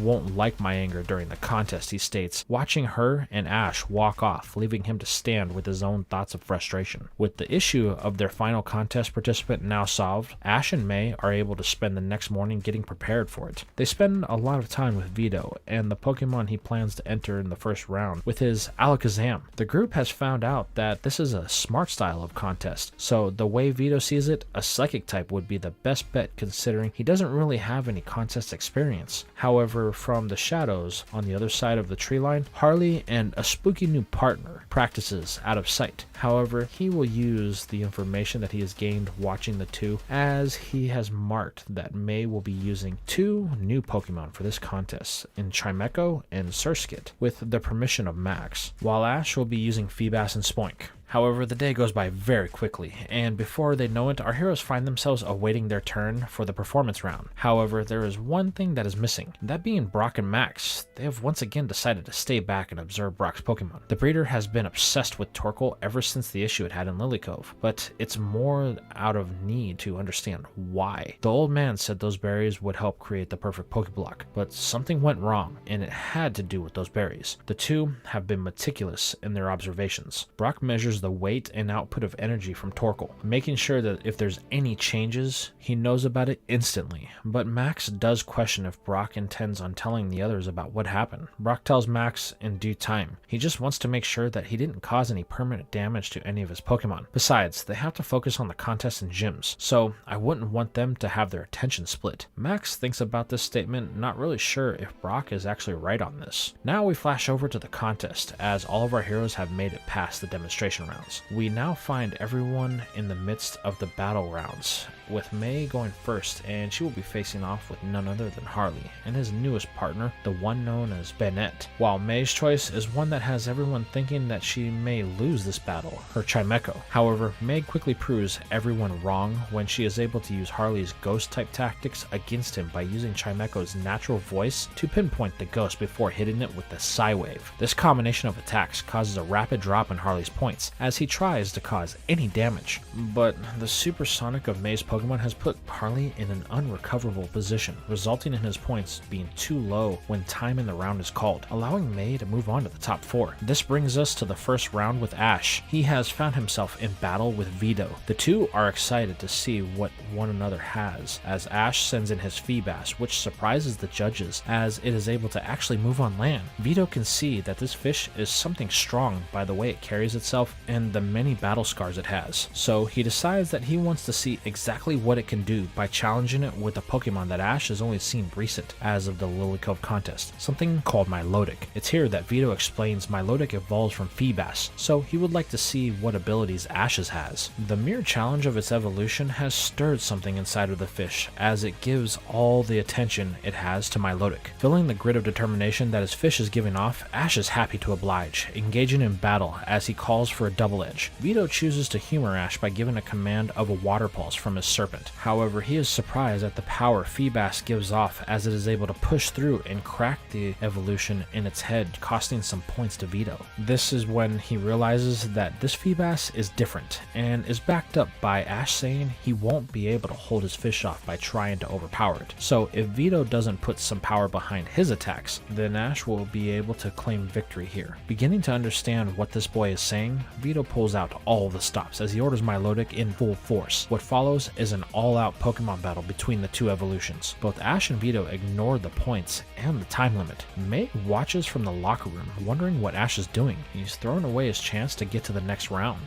but it's too late. The timer is called and Ash is the loser. Vito was able to show his own power and deal more damage to Feebas as the points are concerned. But as for who took more lumps, you can tell that Milotic is far worse. The serpent is breathing hard, and it will have trouble going forward. But May notices something else. Even though Ash and Feebas lost, the two both seem to be pleased, like they didn't care for winning. May doesn't understand this, but she can't worry about that now, as she has the next round to prepare for. What follows is May taking advantage of Vito in the next round as Milotic is having trouble causing any damage to Chimecho. Feebas really took it out of the water type, and its inability to hit May's Pokemon is costing Vito big in the points department. This results in the end of the round being called and May being declared the winner. It turns out Vito didn't really understand the point system, and the only reason he beat Ash was because Ash landed less hits than him. This places May squarely in the finals, as she is going to face none other than Grace and her Exploud.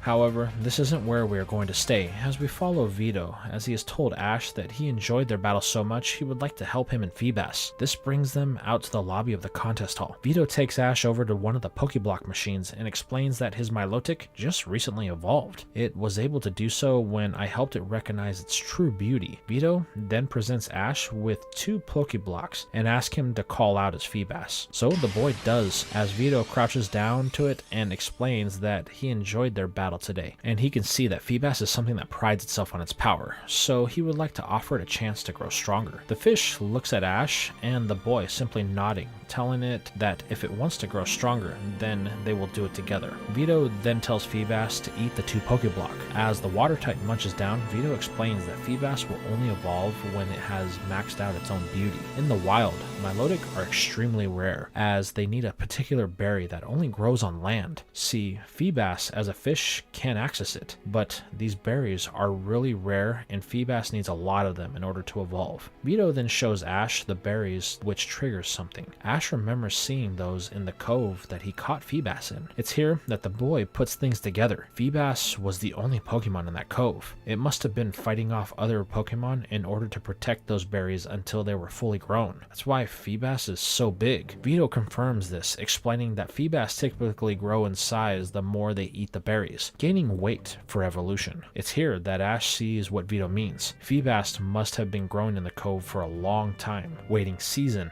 after season for the berries to ripen. Then I caught it and stopped it growing. It's here that Ash realizes he stopped it from obtaining its own goal of evolution, and he begins to apologize to it, but Vito stops the boy, telling him that he can make it right. Vito then tells Ash to hold out his hand, filling it with a few blueberries. The reason it takes so long for Feebas to evolve in the wild is because the berries it needs has to be blue first off, and they need a lot of them. But that's where Pokeblock comes in. We can help them achieve evolution so much quicker by giving them Pokeblock, as the ingredients are more refined and potent. This allows the body of the Pokemon who has eaten it to absorb them more efficiently, which will trigger evolution in some of them, like Feebas. Ash looks at the fish and asks if it really wants to evolve. There's no hesitation in its response, as there has been nothing more that it has ever wanted than this in its own life. Okay, Ash smiles. Let's make some Pokeblock.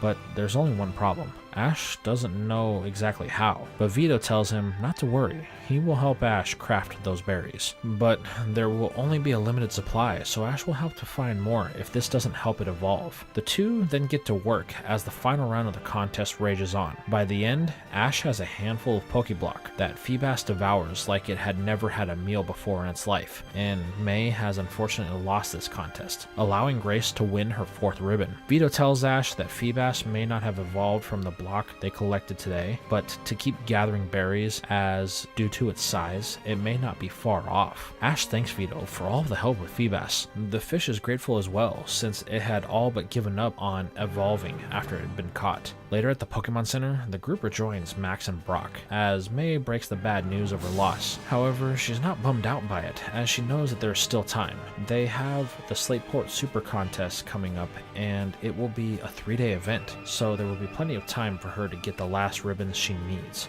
Then Ash explains about Vito and how he's going to need to collect berries in order to make Pokéblock. By doing so, Ash will be able to help Feebas evolve. He then asks Brock and his help to craft the best possible Pokéblock for this task. This request causes Brock to hesitate in his answer, as he knows what happened with his previous experiments as he looks at Torkoal. However, he still needs to stay under wraps for the time being, so he agrees to help as not to raise suspicion. Ash thanks his friend, as he then asks the obvious question: where are they going next? The storm is surrounding the island, and there's no transportation leaving until it's done. This is where Max chimes in with the Pokénav. If they head across the island to the south side, then they will be able to get a ride. There are much bigger ships that leave the port there, and they will still be on schedule. However, there is a slight issue. The island has a diverse climate, and the recent storm has peppered most of the routes in snow.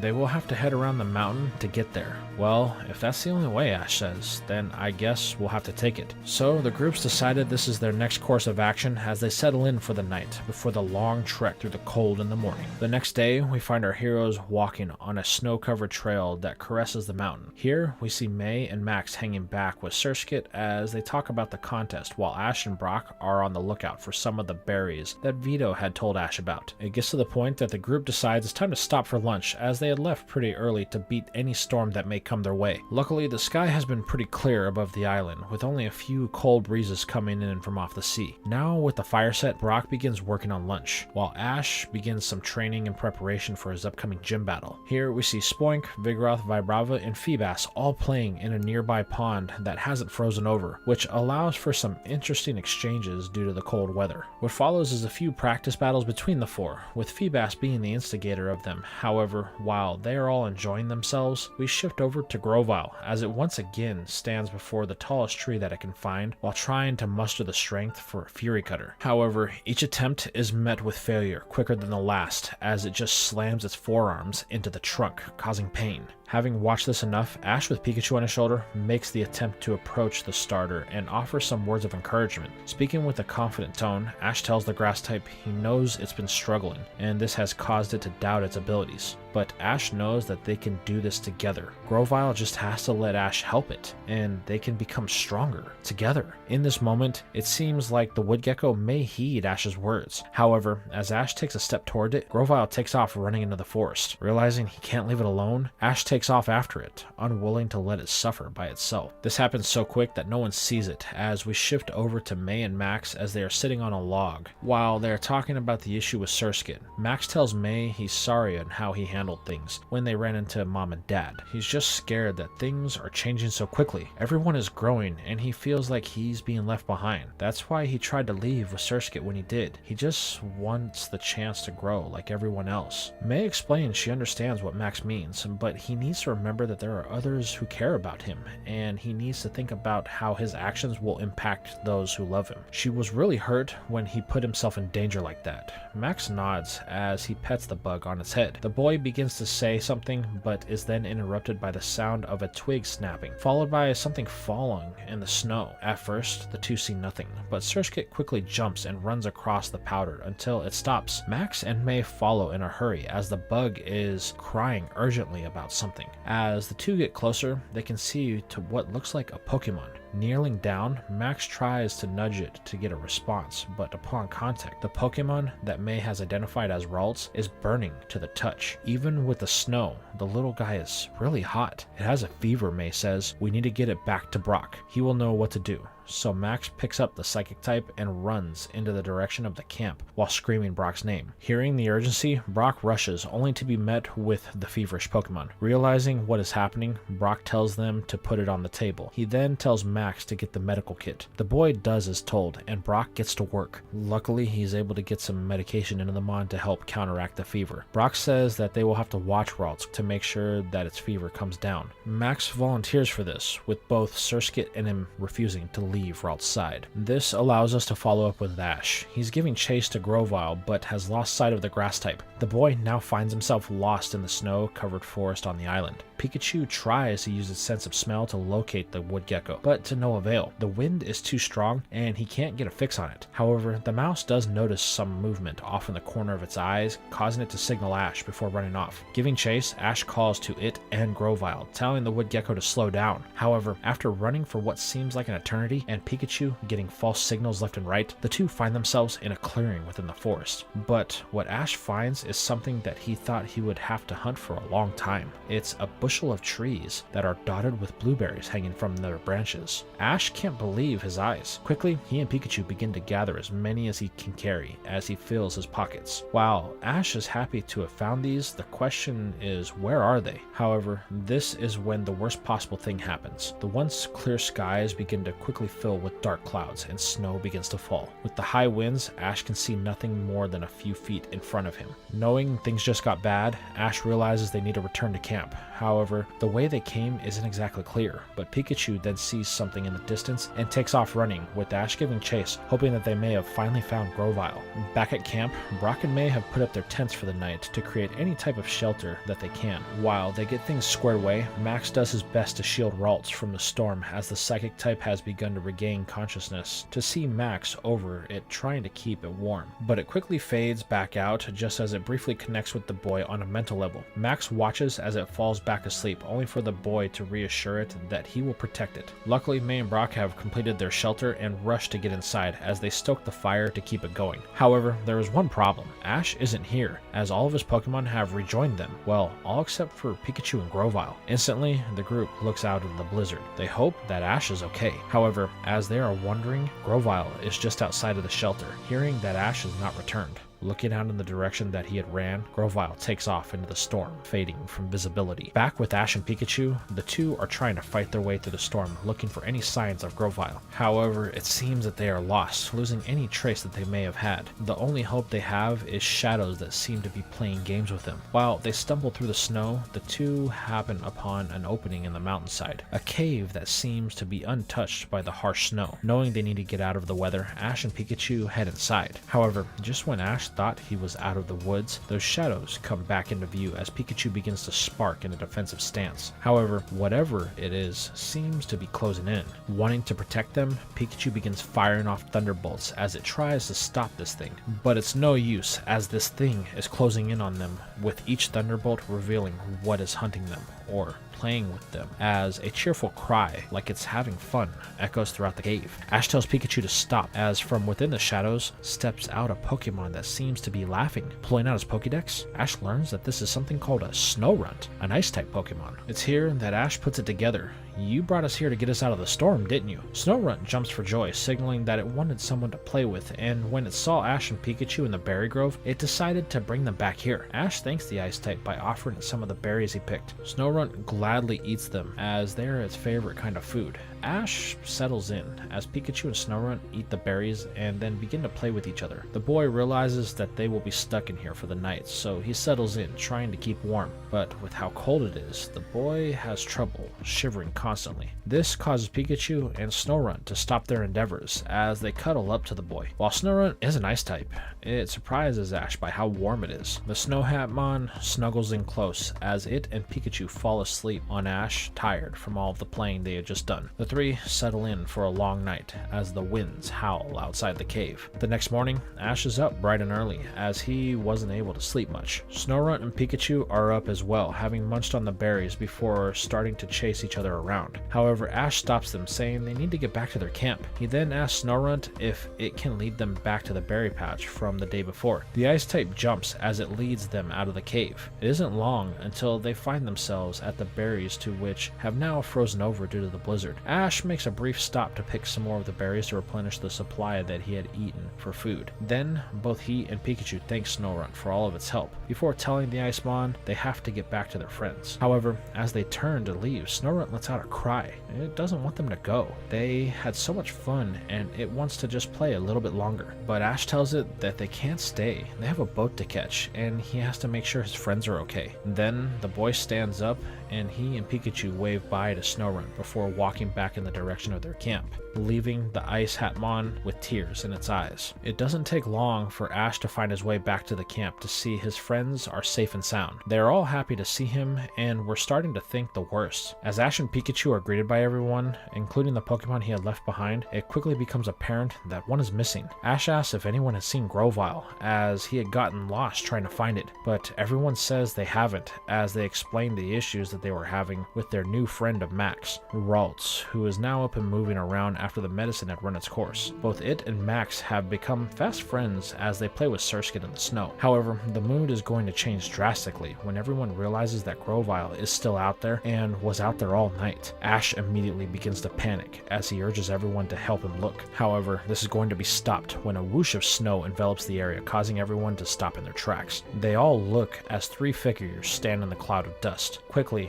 Ralts gets excited as it rushes at the three. However, as the cloud disperses, it is revealed to be Grovyle, who seems to be bound by the other Pokemon as their eyes are glowing in a psychic energy while it struggles to free itself. With the help of May's Pokedex, they find out that these two Pokemon are called Curlia and Gardevoir, the evolutions of Ralts. As the first stage joins what seems to be its family, they break their mental hold on the grass type, only for it to drop to the ground, unconscious from the long night it had. At first, this is seen as a sign of aggression by Ash as he prepares to attack the three, but this quickly stops as they enter the mindscapes of the humans and show what had happened. Grovyle got lost in the storm looking for something. They found it and kept it safe while they were looking for Ralts. When they found it, they knew that Grovyle would be important for a trade, so they can get back the first stage. So here they are. Ash thanks the two for helping us Grovyle before returning it to its Pokeball. However, this moment is going to become very emotional for one individual, as Max lets out a cry. He doesn't want to say goodbye to another friend.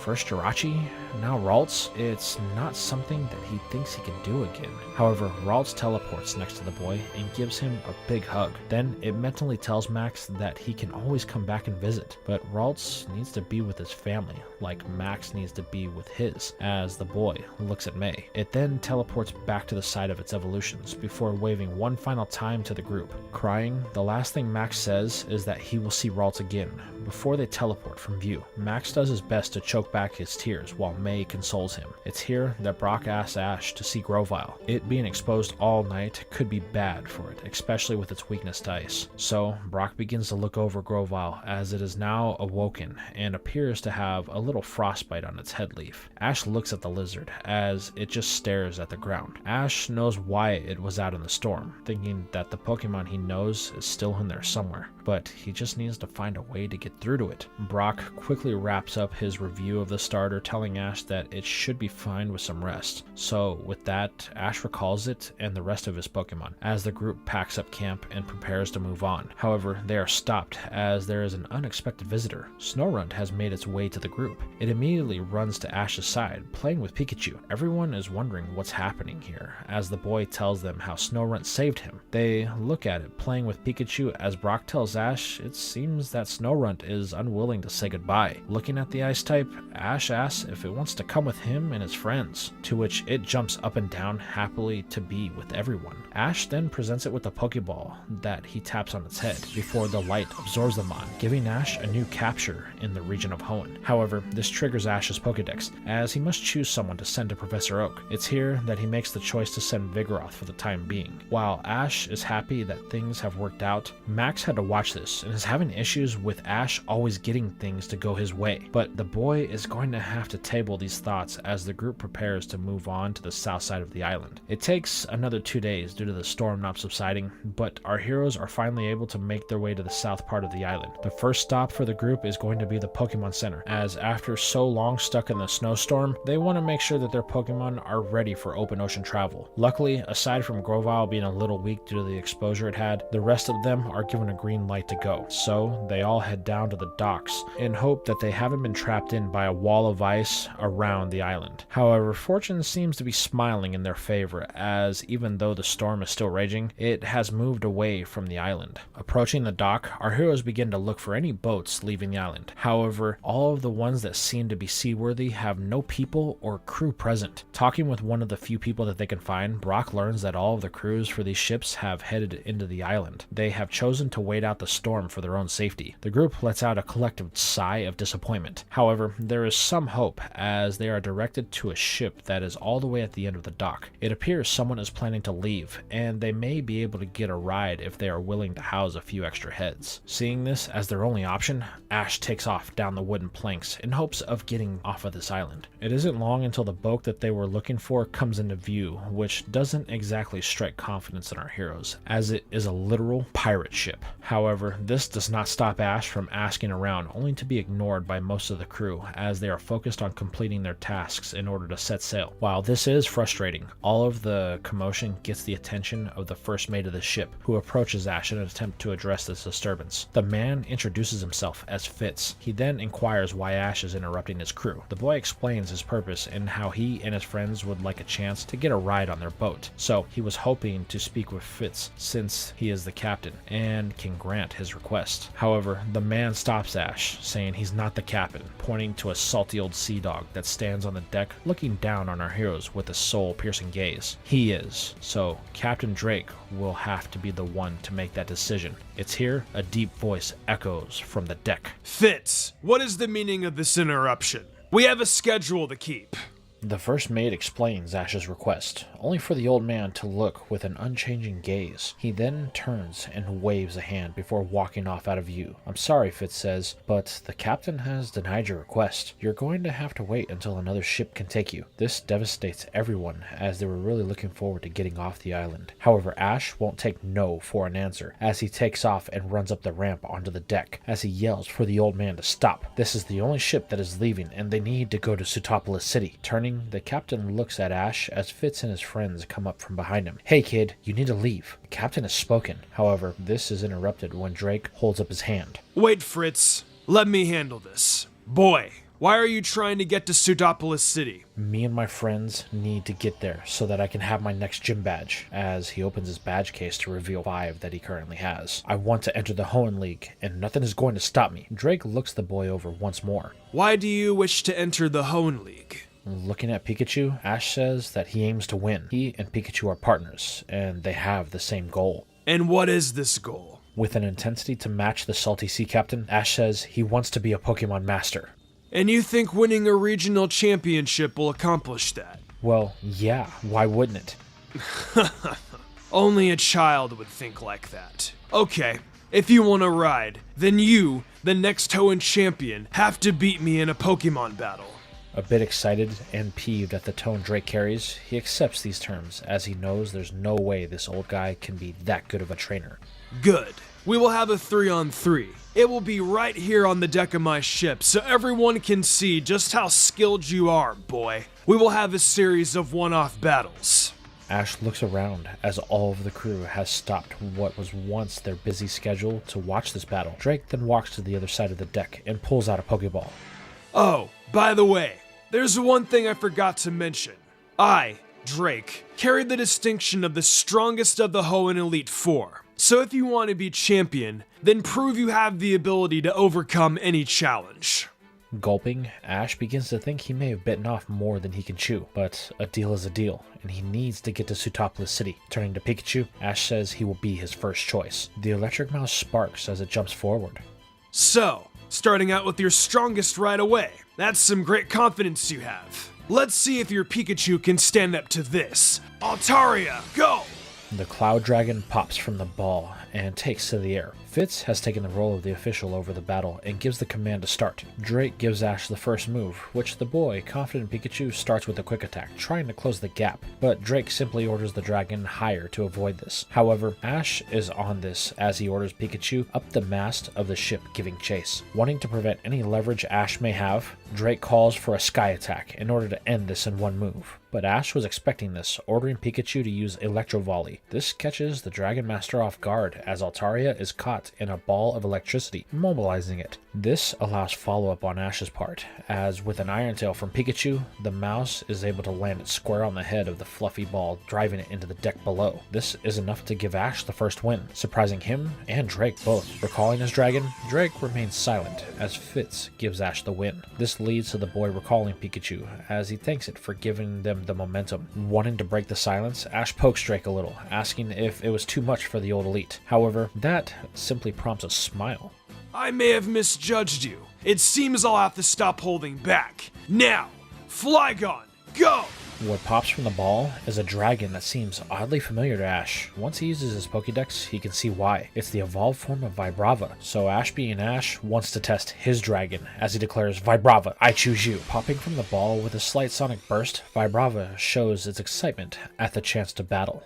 So, you have a dragon as well. Then let's see which evolution is stronger. Flygon, use Flamethrower!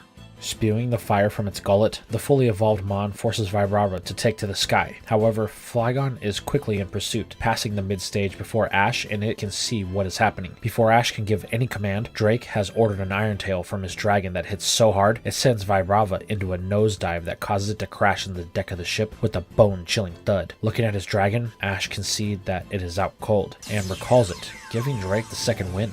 It looks like we're all tied up. I hope you saved the best for last, or this will be over quickly. Realizing that Drake is somewhat taunting him, Ash thinks about his options. Whatever is next can't be as bad as that Flygon. Plus, there's someone he wants to try and use as he thinks they can finally start working together again. Pulling out his Pokeball, Ash declares, "Grovyle, I choose you." The wood gecko emerges, trying to put on a brave face as it is still a little unsure about its abilities. But it sees Ash and his encouragement in it, so whether it has the confidence in itself or not, it will at least try. However, this changes quickly when Drake reveals his final Pokemon. Salamence, go! What emerges is a blood-curdling growl that sends shivers down the spine of Ash and his starter as the Ace of Drake reveals itself. The Dragon Master can see things for what they are, but asks Ash if he would like to take the first move. Trying to shake off this feeling he has, Ash gives a command for a quick attack, but it's no use. Fear has a grip on the wood gecko. It won't move. Grovyle knows there is no way it could even stand a chance against this dragon. So it seems the final battle is over before it even begins. It's a shame, really. I was hoping for more from a trainer with your conviction, but it seems you don't have the fortitude to push through any barrier before you. Fitz calls the battle in favor of the captain. Well, a deal is a deal. I think it's time you leave my ship. Drake then turns to walk away, but is stopped. Fitz tells the captain that even though Ash lost, they are short a few hands, so they could use the help. After all, they are headed to the same port we are. Looking back at his first mate, Drake gives the soul-piercing glare he is known for. Do as you wish. Just know, if they cause any trouble, then the blame will fall squarely on you. Now I will be in my quarters if I am needed.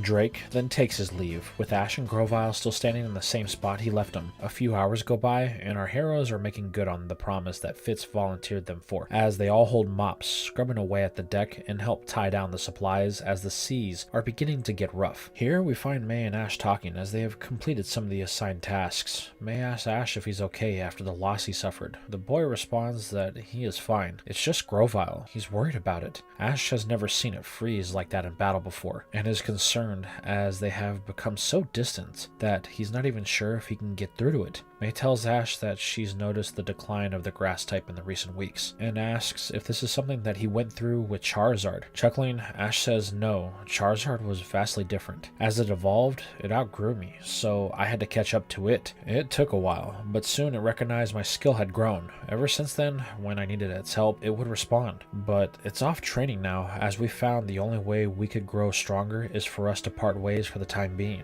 It felt that its power was lacking, May asks. Yeah, when we went out to Johto, Charizard learned that it wasn't the strongest of its kind, so it decided to train in a place where nothing but wild Charizard live. The goal is a simple one. It wants to become the strongest. It's here that May points out Grovyle is going through something similar. Turning, Ash asks what she means, to which she elaborates stating that Grovyle has always valued its strength. Even when you don't train, it is. But as of late, it hasn't been training. Yet everyone on his team is growing stronger. Grovyle has hit a plateau, while everyone else is still growing stronger. However, they are doing so by working with you and each other, while it still can't get past its loner habits. Ash is beginning to see what May is saying. What she has said makes sense. The question is, how do I get through to it? Ash says. Well, that's only something you can figure out, but I know that you can, as I've always seen you do wonders with your other Pokemon since I've known you. Heck, you even managed to get Vigoroth to evolve, and that thing had been hanging around my dad's gym since before Max was born. I didn't ever think it would evolve, or that it could be as strong as it has become, but here we are, and it has proven us all wrong. Ash thinks about this as they continue to work. However, this conversation wasn't just the two of them, as Max had heard everything they had talked about, and the topic of Vigoroth is one that the boy is very sensitive about. Max has known it since he was a baby, and the fact that Ash is its trainer is something the boy is having a hard time dealing with, especially since he sent it away so he could make room for Snorunt. But the boy is in no position to do anything about it at this moment, so he must deal with it as he gets back to work. However, he wasn't the only one listening in, as May and Ash were outside Drake's personal quarters, and the Dragon Master heard everything that they were saying. However, he remains silent as the boat sails off into the heart of an oncoming storm. A few days later, despite the treacherous seas, the ship safely docks in the port outside of the volcano city of Sutopolis. This is the first time any of our heroes have set eyes on a place like this. The entire city sits in the crater of what could be an extinct volcano or a meteor impact, though science still is unsure of which one it is. As they leave the boat, Ash and his friends are stopped by Fitz. Listen, I spoke with the captain.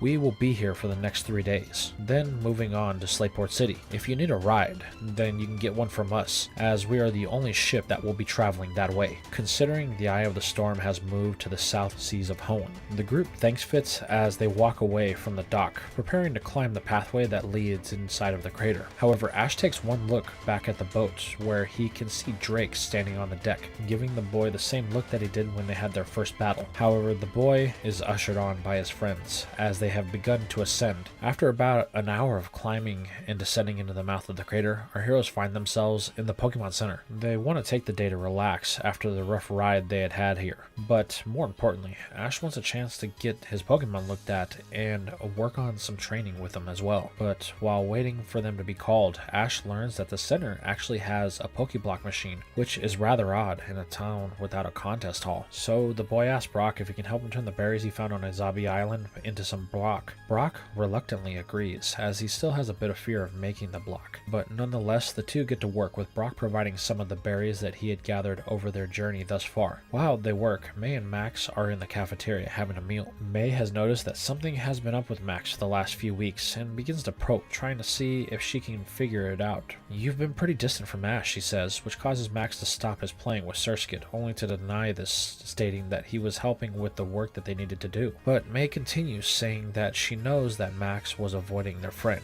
Usually Ash would be someone that Max wouldn't talk to, but this last week it was obvious that Max was going out of his way to avoid their friend. She just wants to know why. Did Ash do something to him that she is unaware of? But Max just continues to deny it, stating that if there was something that was wrong, then she wouldn't understand, so she should just drop it. Realizing that this is a sensitive subject and they just barely got back on good terms, May chooses to table the discussion for now, telling the boy that if he ever wants to talk, she will listen. Not talk, just listen. Max looks at Surskit, petting it on the head as the call rings over the system for the group to come collect all of their Pokemon. Standing, May tells Max to wait here. She will be right back. She then hurries off to where she meets Brock and Ash, who have just finished the Pokeblock. After thanking Nurse Joy and collecting all of their Pokeballs, the group decides that they are going to split up. Ash wants to use the water outside of the center to train with Feebas, while Brock is going to continue monitoring all of his Pokemon, looking for any more side effects from the Master Block. This leaves May, who rejoins Max, as she would rather spend the day with her brother just hanging out with their Pokemon. Following up with Ash, he is outside of the center as he releases Feebas Feebas and Snowrunt from their Pokeballs. Ash introduces Feebas to Snowrunt, telling it that the ice type was the one who showed Ash where the berries were to make the Pokeblock. This causes a reaction that Ash wasn't expecting. Feebas tackles Snowrunt, which at first is taken as a sign of aggression, but Ash quickly sees that it is Feebas thanking the ice type in the only way that it knows how. This is the first sign of true happiness that Ash has seen from the fish in a long time. It's a welcome change with all the lows that they've had as of late. Once the two are tired of playing, Ash presents Feebas with the block that he had made,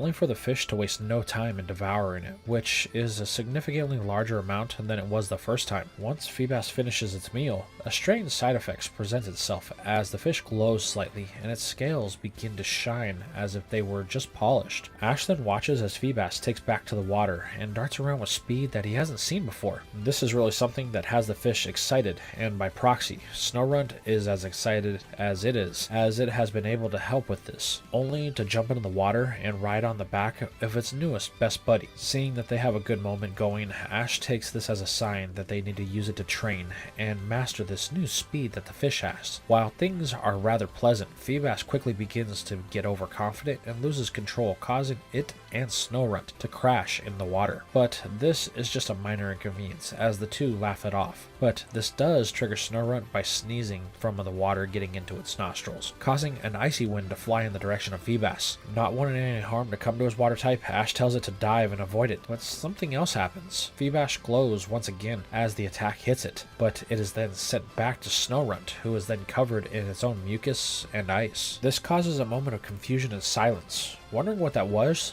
Ash pulls out his Pokédex, only to find out that Feebas has learned a move called Mirror Coat. Wow, Ash says, that's a really good move, and in the right situation, it can be really useful in battle. Feebas, you are getting a lot stronger. I think I'm going to use you in my gym battle tomorrow. The fish likes the sound of that, as it hasn't had the chance to be in one since joining Ash. This is where Ash is interrupted by a man that is dressed rather strangely. So, you're here for a gym battle, are you? Turning, Ash sees a man that is in a strange overcoat. Yeah, I was going to challenge it in the morning. Ash then asks if the man is the gym leader of the city. Smiling, the man introduces himself as Hoenn. As far as the gym leader, he used to be a while back, but has since retired to pursue other endeavors. However, if Ash would like, he should come visit his water ballet arena tomorrow and watch his show. The gym leader will be there, and he can introduce the two of them. Introducing himself, Ash asks where it is, to which Hoenn points across the water to the other side of the city. There is a place that Ash thinks looks like a contest hall. Hoenn tells the boy to be there tomorrow at noon. That is when the show starts. He will introduce the gym leader then. Ash thanks Hoenn, telling him that he and his friends will be there. Hoenn then turns, thinking to himself that this boy and his Feebas seem interesting. Wallace will like this, while Ash just thinks this entire encounter was strange. Later, back when Ash meets up with his friends, he tells them about Hoenn and that they are invited to see some sort of water ballet. He then explains to May that he thinks that the place they are supposed to be at could be a contest hall. However, the girl says it can't be. There isn't a registered contest hall in the city, to which Max confirms with the Pokénav. Well, I guess we'll just have to find out tomorrow, Ash says, as he and Pikachu stuff their faces after a long day of training with Feebas and Snowrunt. The next morning, our heroes find themselves at the site of the water ballet that Hoenn had invited them to. However, they quickly find out that what Ash said is true. This place does look like a contest hall. Upon entering, they find that the place is packed with the citizens of the city. However, there seems to be nowhere to sit, as the group scours the surrounding area. Then, Ash spots a seat, a small row up in front that seems to be empty, and it just so happens to have 4. Quickly, they all rush to fill them before someone else does. But there seems to be a problem when they get down there. A man that is dressed very flamboyantly tells the group to stop. These seats are reserved for him and other guests that will be attending. Quickly, the group turns, telling the man sorry, but they were invited here, and there seems to be nowhere else to sit. The man introduces himself as Wallace, and says that this is quite the pickle that they find themselves in. Maybe he can help with it. But as the group is conversing, the lights dim, and the man known as Hoenn steps onto the platforms in the middle of the arena. He thanks everyone for coming, as today he has a big announcement. He then points to his partner in the efforts, and the spotlight pans to our heroes and Wallace, who stops mid-discussion, while Hoenn is introducing him as the city's gym leader. This gets Ash's attention, but is stopped by Hoenn when he realizes what has happened. Realizing the conundrum, Hoenn invites Ash's group and Wallace to join him on stage. This is a very special day, so some new competitors will be just the thing to make it that much more special. Once they join Hoenn, the group finds out that they have arrived on a very special day. It's the annual Wallace Ballet. It is a competition that happens once a year in Sutopolis. It is sponsored by both Hoenn and Wallace, the former and current gym leaders of the city, both of which are also former winners of the Grand Festival. This gets the attention of our heroes as Hoenn holds up what appears to be a contest ribbon. The man then reveals that today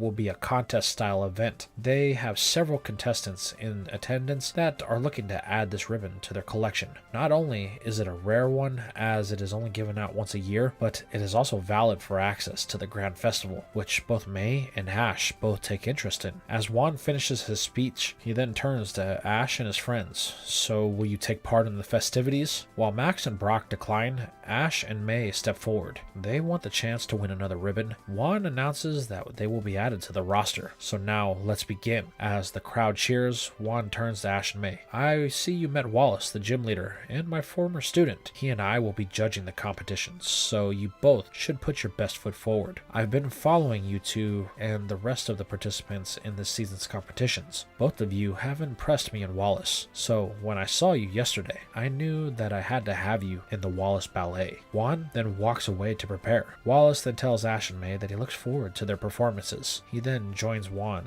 as the two are left to go get ready for this unexpected turn of events. This just leaves Brock and Max as they are forced to head back to the empty seats in the front row. However, when they get there, the 4 seats have become 2 as they have been filled by 2 people. One, Max is able to recognize as Mr. Stone, the president of the Devon Corporation. The man tells the two it's good to see them. He then introduces his companion, his son, Stephen Stone. The gray-haired man then waves, introducing himself as they settle in for what Stephen hopes to be an interesting show. Over with Ash and May, they are preparing after finding out the rules of this contest. It is a single Pokemon elimination. The rounds all work like battle rounds. The contest puts a lot of emphasis on battles and how well you can use your Pokemon to highlight their traits. The difference is they won't win by points. The only way to win is for a total knockout or for the judges to make the call. This means that the trainers have to be extra careful. Ash and May find this out firsthand as they watch the first round underway between a couple of local trainers. The round barely lasts 30 seconds before Wallace stops the battle as one of the contestants fails to use their Pokemon to its fullest potential.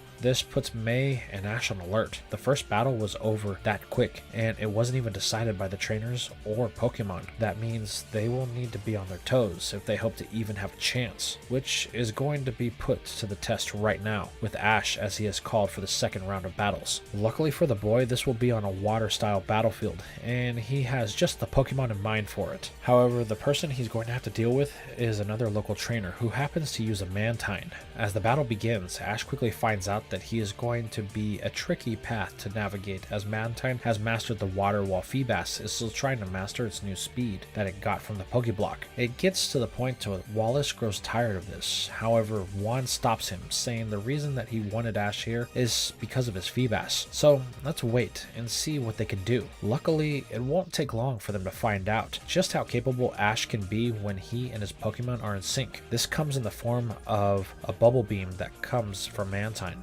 Feebas is able to use a water pulse as a counter maneuver and use the separation of the water that is left in the wake to strike back with the double edge at the command of Ash. This is enough to drive Mantine into the wall of the pool, knocking it out and giving Ash the win. As Ash walks off the field, Hoenn tells Wallace that is what he was talking about. However, the gym leader remains unconvinced as they move on to the next rounds. Next up is May, as she has decided that she wants to try a Surskit in this competition. She finds herself battling against another local trainer that wields a Pokemon known as Wishcash. The fish is massive compared to her little bug. However, May has figured out an advantage that her Mon has over the other. Wishcash is relegated to only swimming and attacking from points within the water, while Surskit is able to literally walk on water, making its ability to sense where the attacks are coming from very precise. This results in a back and forth that pleases both Wallace and Hoenn, with the latter thinking that this girl is a natural when it comes to contests. What follows is Wishcash tiring itself out, allowing Surskit to capitalize on the fish's massive weakness to grass with the Giga Drain, literally sucking the life from it. This allows May to move on to the next round, with Max cheering from the front row, telling the bug that it's amazing and can win the whole ballet. With Ash and May now established, the two waste no time in making the rest of the local trainers look like complete and utter fools, as their experiences from the past contest play a huge part in getting them both to the finals. Now, while Wallace has started to come around to the idea of Ash and his abilities as a performer, the gym leader is far more impressed with May, as she has become the standout star of the entire competition. The leader is very intrigued to see what May can do, considering the two of them seem to be best friends. However, there won't be much of a wait, as the finals are set to start, as a bunch of the sore local trainers watch with May and Ash staring each other down. The two are excited to face each other and declare that they won't be holding back just because they're friends. As the bell is rang to start, both trainers hold nothing back in their commands. However, it's obvious that May is the more diverse coordinator, and she makes better highlights of Surskit than Ash can with Feebas. But what Ash lacks in elegance, he makes up for in battle experience, being able to read May's telegraphed moves, allowing him to retaliate with Feebas's higher experience in battle. This leads to May slipping up when she thinks that Ash slipped up, giving her an opening for a Giga Drain. However, this is merely a ploy on his part, using Feebas's new speed to create an after image of itself. In this moment, Ash realized that it had just learned Double Team, and the boy uses it to his advantage, as a now open Surskit will be met with an unguarded double edge that sends the bug into the wall of the pool, knocking it out in the process. This leaves everybody stunned, including Wallace, as he didn't think that Ash would be able to win here. However, he has been proven wrong, so the boy wants to challenge me for a badge. Well, I can't wait to see what he can do when he faces someone of my caliber, Wallace thinks to himself, as he watches Hoenn present Ash with his third ribbon of the Hoenn region. Later that night, Ash and May are at the Pokémon Center, looking up at the night sky. He asks May if she's upset about his win earlier today. However, she shakes her head. Having Ash around as someone to train with has made her get better. Today was proof that she needs to push harder if she wishes to be able to have any chance at winning the Grand Festival. The two then smile as they look up into the night sky with the circulating storm above the city. The next morning, after a night of hard rain and crashing thunder, our heroes find themselves at the door of the Sootopolis gym. Ash is excited to get his next badge, as it was all he could think about the prior night. Still feeling the high of his win in the Wallace Ballet, Ash is ready for this next challenge, as he pushes on the door of the gym with his friends following him in. However, our heroes are going to be met with a sight that they weren't expecting, as Wallace and Hoenn are talking with two gentlemen, the two that Brock and Max had met the day prior, Mr. Stone and his son, who Ash and May come to be known as the champion of the Hoenn region, Stephen Stone. Now, while Ash wants a chance to talk with the person that he has found out as the champion, he doesn't get it, as the conversation they were having seemed to be pretty serious. The only thing that could be heard was Stephen asking if Wallace was able to secure it. The leader nods in a serious expression, only for the tone to change the moment they see Ash. This causes the two Stones to end their tenure in the gym,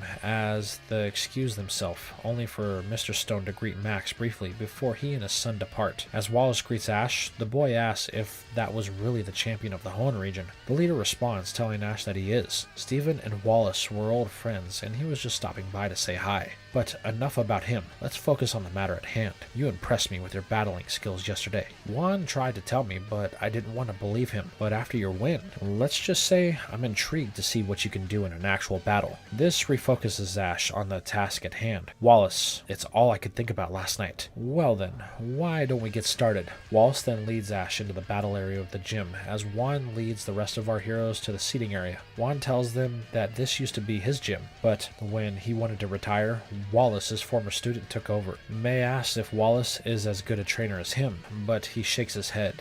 No, he's better. Wallace is what you could call a prodigy. Water is a natural extension of him. I've never seen someone wield the water typing like he does. If your friend wishes to earn the Sootopolis badge, then he will have to demonstrate a knowledge of Pokemon that Wallace has never seen. Back on the battlefield, Wallace explains the rules of their battle. They will be using 3 Pokemon, but their first battle will be a tag-style battle. That will last until Wallace's team is unable to battle. Then they will switch to one-on-one combat. Ash can make substitutions. Do you understand? Our hero nods, eager to start the battle. So, the official signals for both parties to choose their first set of Pokemon.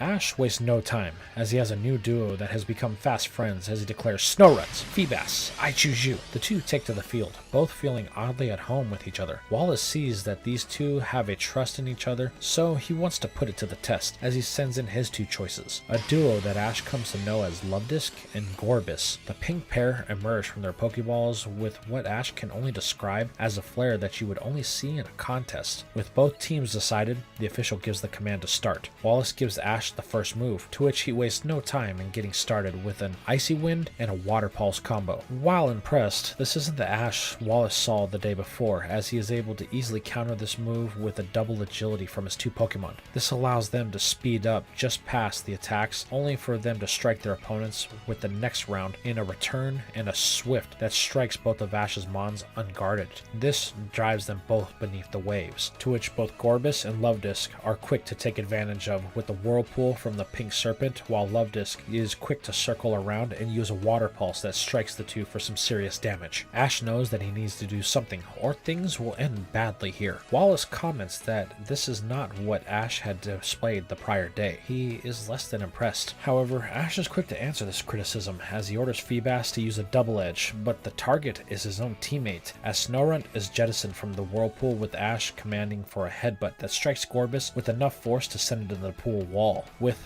his interest finally peaked, Wallace orders Gorbis to counter with the confusion. However, this isn't going to go too well, as the secondary effect of Headbutt comes into play when it flinches at the command. Seeing an opening, Ash orders Snorunt to hit with a Bite to end this. This is able to connect for some good damage, but Luvdisc is quick on the counter, as Wallace orders it to use an Attract that infatuates Snorunt. Ash orders Feebas in to offer help. However, Gorbis has recovered and is able to use that confusion that hits the two, driving them into the wall on the other side of the pool, creating some much needed distance between the two teams. Ash knows that he is in a very bad position. However, how bad is going to be on full display when he orders Snorunt to attack Gorbis, but Luvdisc acts as a shield, detouring the ice type's effort due to it being in love. This creates an opening for Team Wallace that Ash tries to defend against with Feebas, but unfortunately the fish is too late as its buddy Snorunt takes a double hit from a confusion and a Water Pulse that causes it to go belly up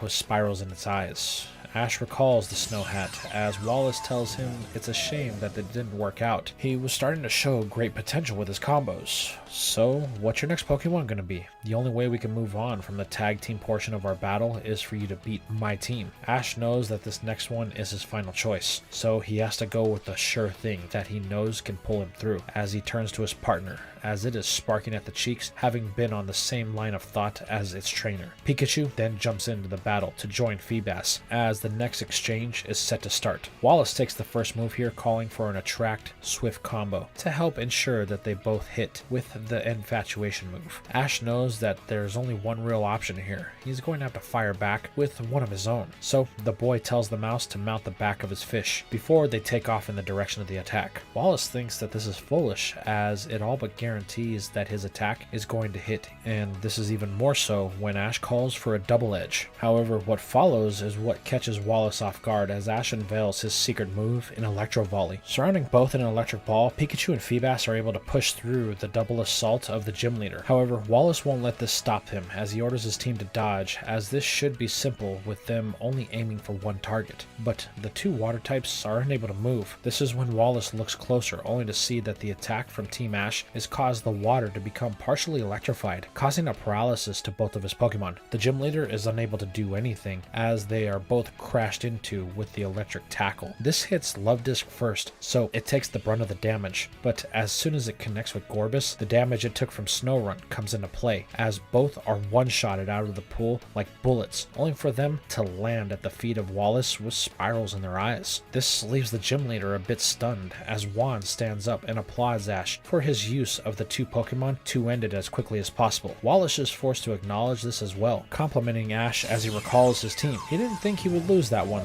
let alone both in one shot. So, recalling his team, Wallace tells Ash that they will be shifting to single battles. He has only one Pokemon to Ash's 2, so the boy will have to decide on which one he wants to use. Ash tells Pikachu to come back, as he wants to go with Feebas for the time being. Wallace smiles. This is going to be interesting, as he sends in his final Pokemon. Something that Ash thought may be a possibility with this being a Water-type gym, as the fully evolved form of Ash's choice emerges into the pool, with Milotic dispersing water, as it makes its presence known. Ash knows instantly this one is far different than the one they faced that was owned by Vito, and with Wallace being a coordinator, he and his fish will have to be on their toes, and fins, if they have any hopes of winning. So with the start of the battle, Ash goes on the attack, ordering a Water Pulse. However, this is quickly overshadowed with Wallace's counter as Milotic unleashes a giant wave as it executes a surf aimed to swallow the fish. Ordering Feebas to take the wave, Ash aims for it to ride to the top. However, the wall of water ascends too fast as it crashes down before Feebas can get to the crest, and it is slammed into the floor outside of the pool. While this isn't enough to end the fish, it did take noticeable damage as it does its best to bounce back into the pool. Wallace compliments Feebas as he had thought that that would have ended it, but Ash tells the leader that his water type has far more endurance than any other he had ever seen, so he shouldn't count it out. However, Ash knows this is a partial bluff, as the boy is fully aware that because of all the double edges it used, his fish's health has begun to run low, and the next move could be the end. Wallace can see this as well, and he wants to end this, as he aims right for Feebas, calling for a twister. Milotic opens its tail, summoning a whirlwind of draconic energy, and it surges around the pool at a speed that Ash's tired water type won't be able to dodge. Knowing they have no other choice, Ash decides it's all or nothing with this move, telling Feebas to use Mirror Coat. The twister comes crashing down as the fish coats itself in a rainbow aura, only for it to take the whole attack and send it right back at Milotic before falling to its wounds. The serpent can do nothing but take the attack for massive damage. However, this is of little consequence as the attack accomplished what it was supposed to do. Calling Feebas, Ash thanks it for all of the effort that it put in, before turning back to Pikachu and telling the mouse that he leaves the rest of this battle to it. Sparking as it jumps back in, Wallace knows full well that he will have to be wary of that move he used in the double battle. Who knows just how well they have mastered something like that. However, the leader won't have to wait long to find out, as the start of the final battle is called and Ash orders a Thunderbolt. Pikachu fires away, only for the attack to be countered with another twister that prevents any damage from getting through. Knowing they will have to get in close, Ash orders Pikachu to jump from platform to platform as it fires Thunderbolts, trying to keep Milotic on the defensive. However, our hero gets a surprise when Wallace chooses to let the serpent take one of the electric attacks, so that way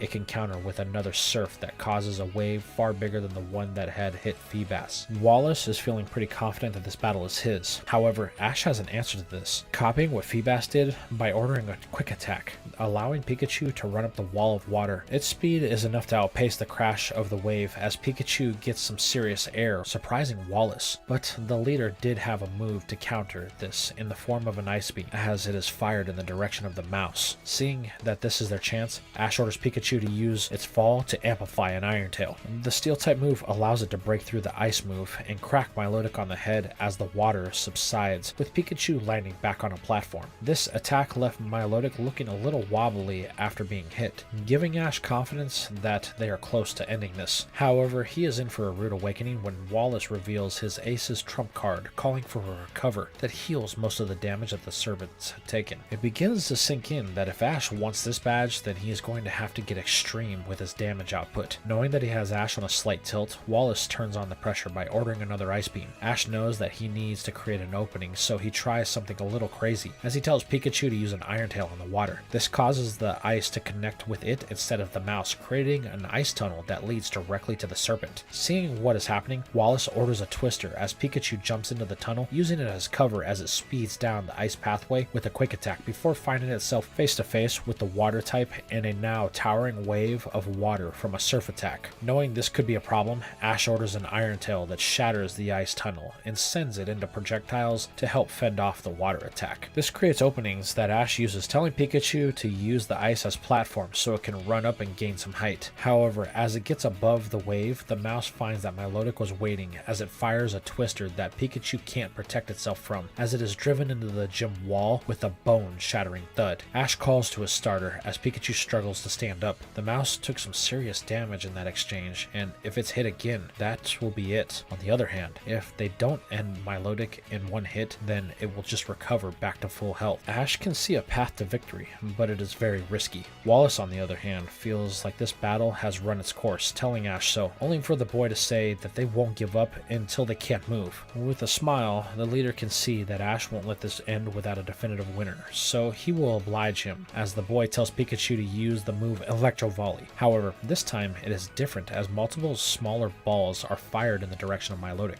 Realizing that these cannot be hit, the leader chooses to wash them away with Surf. However, this is what Ash was looking for, as he needed the water for this attack, as Pikachu speeds into the dive of Milotic with a quick attack. Wallace doesn't understand what Ash's game is here, but tells Milotic to finish it, only for the balls of energy to come crashing down, causing the serpent to move sporadically. This gives Pikachu an opening of milliseconds where the water is completely surrounding both it and Pikachu. Wasting no time, Ash uses the mouse's dangerous position to call for its ultimate technique, as Wallace can do nothing but watch as Milotic is caught in a thunder that is amplified by the water that both it and Pikachu are doused in. A yellow glow comes from within the pool as neither Pokemon can be seen. Both trainers watch intensely, waiting to see the outcome. Then, bubbles begin to surface before Milotic floats up, revealing spirals in its eyes as Pikachu sits on it, breathing heavily. The match is called with Ash as the winner, as the boy celebrates with Pikachu. The two are ecstatic that they just won their 6th badge. Wallace recalls Milotic as Juan stands clapping once more. The man simply smiles, thinking that once again his teacher was right about this boy. Then Wallace presents Ash with his 6th badge of the region, the Rain Badge. Taking it, Ash adds it to his others before thanking Wallace for the intense battle. He learned a lot from battling a Grand Festival winner. Wallace begins to say something, but is interrupted by a violent shaking that can be felt throughout the gym. This is followed by an echo of an explosion and more violent quakes. This causes the attitude of everyone to change, as they are unsure of what is happening. However, both Wallace and Juan know immediately what this was, as they both say the same thing, the Cave of Origin, before running from the gym, leaving Ash and his friends confused. However, there is one thing that they know. Something dangerous is happening, and our heroes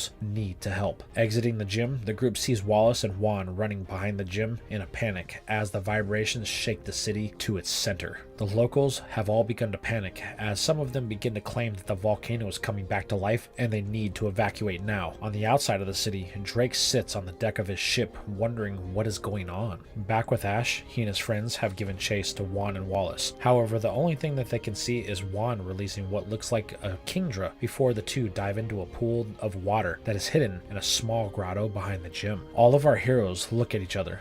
There is nothing we can do, Max says. They went beneath the water, which is seconded by May. However, both Brock and Ash know that they may need help, so they tell them to help the residents evacuate, while Brock and Ash send out Lotad and a very tired Feebas. The two explain to their Pokemon what is happening. While Feebas is worn out, it agrees to help. The last thing May and Max says is for Ash and Brock to be careful, as the two disappear into the water cave. Down below, Ash and Brock find themselves in a vast underwater cave system. It appears to go on forever. What's worse is the visibility is next to nothing as they get farther away from the opening that they came down in. However, this is quickly the least of their problems, as there is no place to surface and the two boys are running out of air. This is when Lotad reveals something that not even Brock knew it could do. The leaf on its head begins to glow in a fluorescent light, revealing several pathways, but one sticks out more than the others, as it has a flow of water. Realizing they are out of time, the water types make the choice to follow the current, which just so happens to lead in the direction of the quakes that they are feeling. The pace quickly increases as the current picks up, until a light from the surface comes into the view. Quickly, the group surfaces, only to be met with a scene that they weren't expecting. Both Wallace and Juan have been decimated by explosions, as Kingdra and a Swampert lay unconscious, with violent explosions going off all around them. Juan and Wallace are unable to do anything, as across the cave stands the person that Ash dealt with on Mount Pyre, Team Aqua, and the one known as Phantom. The old pirate is laughing maniacally, holding something that appears to be a Pokemon egg. Juan and Wallace yell that Phantom has no idea what he is doing, to which he simply responds that he knows exactly what he is doing. This is the key to finding the Sea Temple. Then, to prevent any more interference, Phantom detonates a charge on the cave wall that blasts a hole and causes the cavern to begin to flood. However, this isn't the worst of things, as the explosion begins to cause a cave-in. Ash and Brock do their best to make their way to the two men, trying to save them, but the roof caves in, collapsing as they move farther. The last thing we see is the panic on everyone's faces, followed by a bright light, then nothing but darkness. While on the surface, a blond man arrives on Sootopolis amid the quakes, saying to himself, I know Phantom is here. And this is where we are going to leave things for now. So tell me, how did you like this part? How did you feel about the contest they had and the newest ribbons and badges that were earned? What was the reason that Steven and his father were in Sootopolis? And what about the gym battle with Wallace? Do you think Ash truly bested the water-type trainer? And of course, what was Phantom after in the cave? And were our heroes able to survive the cave-in? Let me know in the comments down below.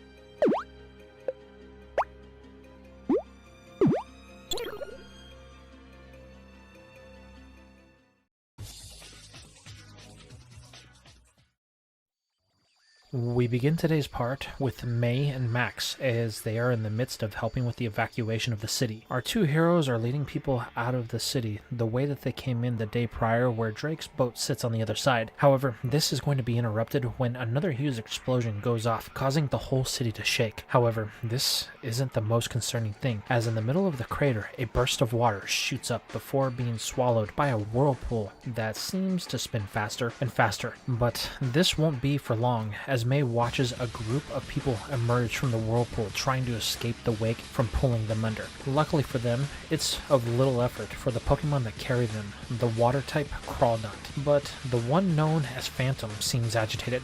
Where is this blasted transport, he yells, as all of them begin to climb onto the land, only feet from where May and Max stand. This puts the two in an awkward position, as May knows instantly that these guys had something to do with what happened down below. But the crazed people make it next to impossible to do anything about it. Then May hears something, a voice, very faint, calling out to her. This causes the girl to stop for a moment as she looks around, but this is going to be interrupted by the dashing blonde-haired man that has now confronted the evil Team Aqua. He demands that Phantom release the egg at once. He has no idea what he is meddling with. This just causes the crusty old pirate to laugh as he engages with the man that he has come to know as Jack Walker. He tells the ranger that he is way out of his league, so if he values his life, he had better step aside before Phantom makes him, as several of the Aqua grunts surround the Pokemon Ranger. However, Jackie seems unfazed, like he's inviting the challenge. Phantom is a bit miffed by this, but he needs to buy some time, so he orders the grunts to attack Jack. However, the man is too fast, easily evading all of their efforts before making his way to Phantom and relieving him of the egg. This angers the Aqua admin, which causes him to pick up a boulder and throws it at Jack. Surprised by the immense strength of Phantom, Jackie drops the egg, trying to dodge the rock. This causes an all-out panic to ensue as everyone tries to regain possession of it. However, as if it were fate, the egg finds its way to May, landing at her feet. As the girl looks at it, the same voice that she had heard before echoes in her ear. So, out of curiosity,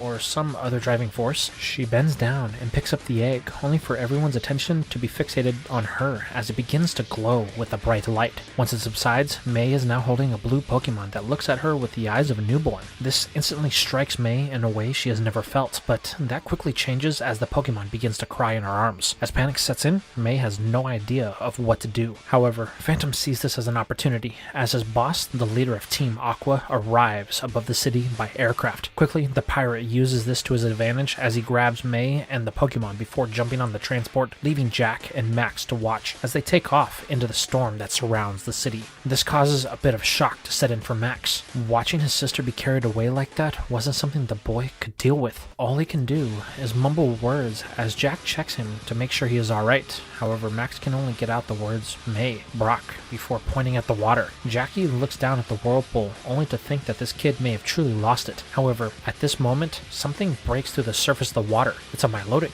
and on its back is Brock, Ash, Juan, and Wallace. The serpent rushes to the shore with urgency to see if Max is okay. Both Brock and Ash dismount Milotic as they check on the boy. However, Max can't get out any words. This is where Jack fills them in on Phantom taking May and the Pokemon that hatched from the egg that she was holding. Ash informs Jackie, as this is what he has been requested to be called, that girl was Max's sister. So this just makes the whole situation that much worse. Ash then declares declares that he will go after her, but is stopped by Jackie and Brock. The two point out that Ash's only means of travel, his newly evolved Milotic, has collapsed from the strain of the whole event, so like it or not, the boy is going to be staying here for the time being. Reluctantly, Ash decides that they are right. So, in order to regroup, everyone heads to the Pokemon Center so that Ash can get his Pokemon looked at by Nurse Joy. A brief scene change later, we see Ash turning in his Pokemon to Joy. Both Juan and Wallace commend the boy on the actions of his Milotic.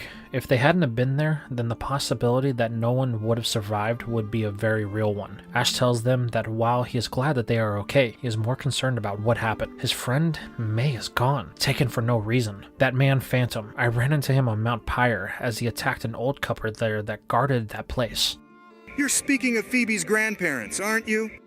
Ash turns to see the man he was told is the champion of the region, and with him is Drake. Yeah, Ash says, they attacked the mountain, and we had to fight them off, but they still got away with some sort of orb that was broken. Phoebe said they needed it in something called the Prince of the Sea to find the thing called the Sea Temple. Juan and Wallace look at each other with a very pressing look before speaking up. They now have everything they need.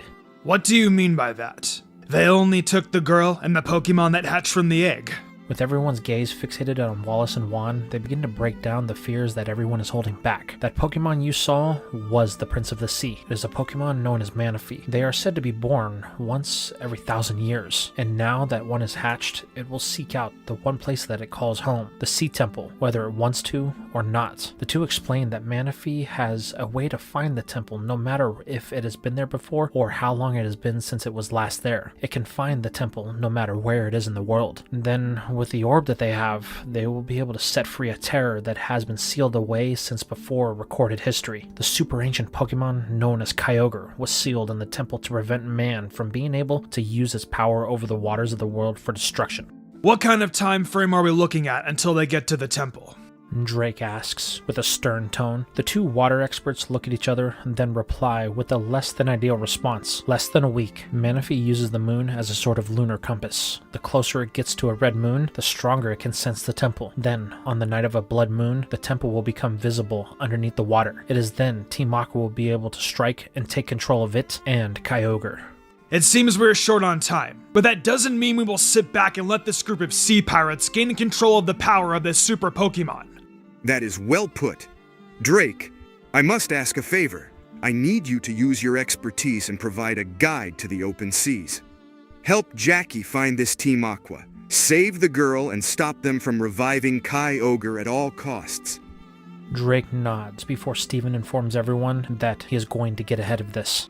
There is a scientist that specializes in experimental technology, using satellites to track weather patterns, among other things. I will seek his aid in order to assist with this emergency. Drake, keep me up to date on any progress that is made. The elite nods before Steven takes his leave in a hurry, the weight of this situation in every step. Turning, Drake informs Jackie that they have to leave at dawn. However, they are interrupted by Ash, Max, and Brock, with all of them stating that they will not be left behind. It is their friend and sister that has been taken, and they will not sit around and hope for the things to turn out okay. Drake immediately speaks to the contrary, but is stopped when he sees the conviction in the eyes of Ash. The boy's resolve will not be shifted.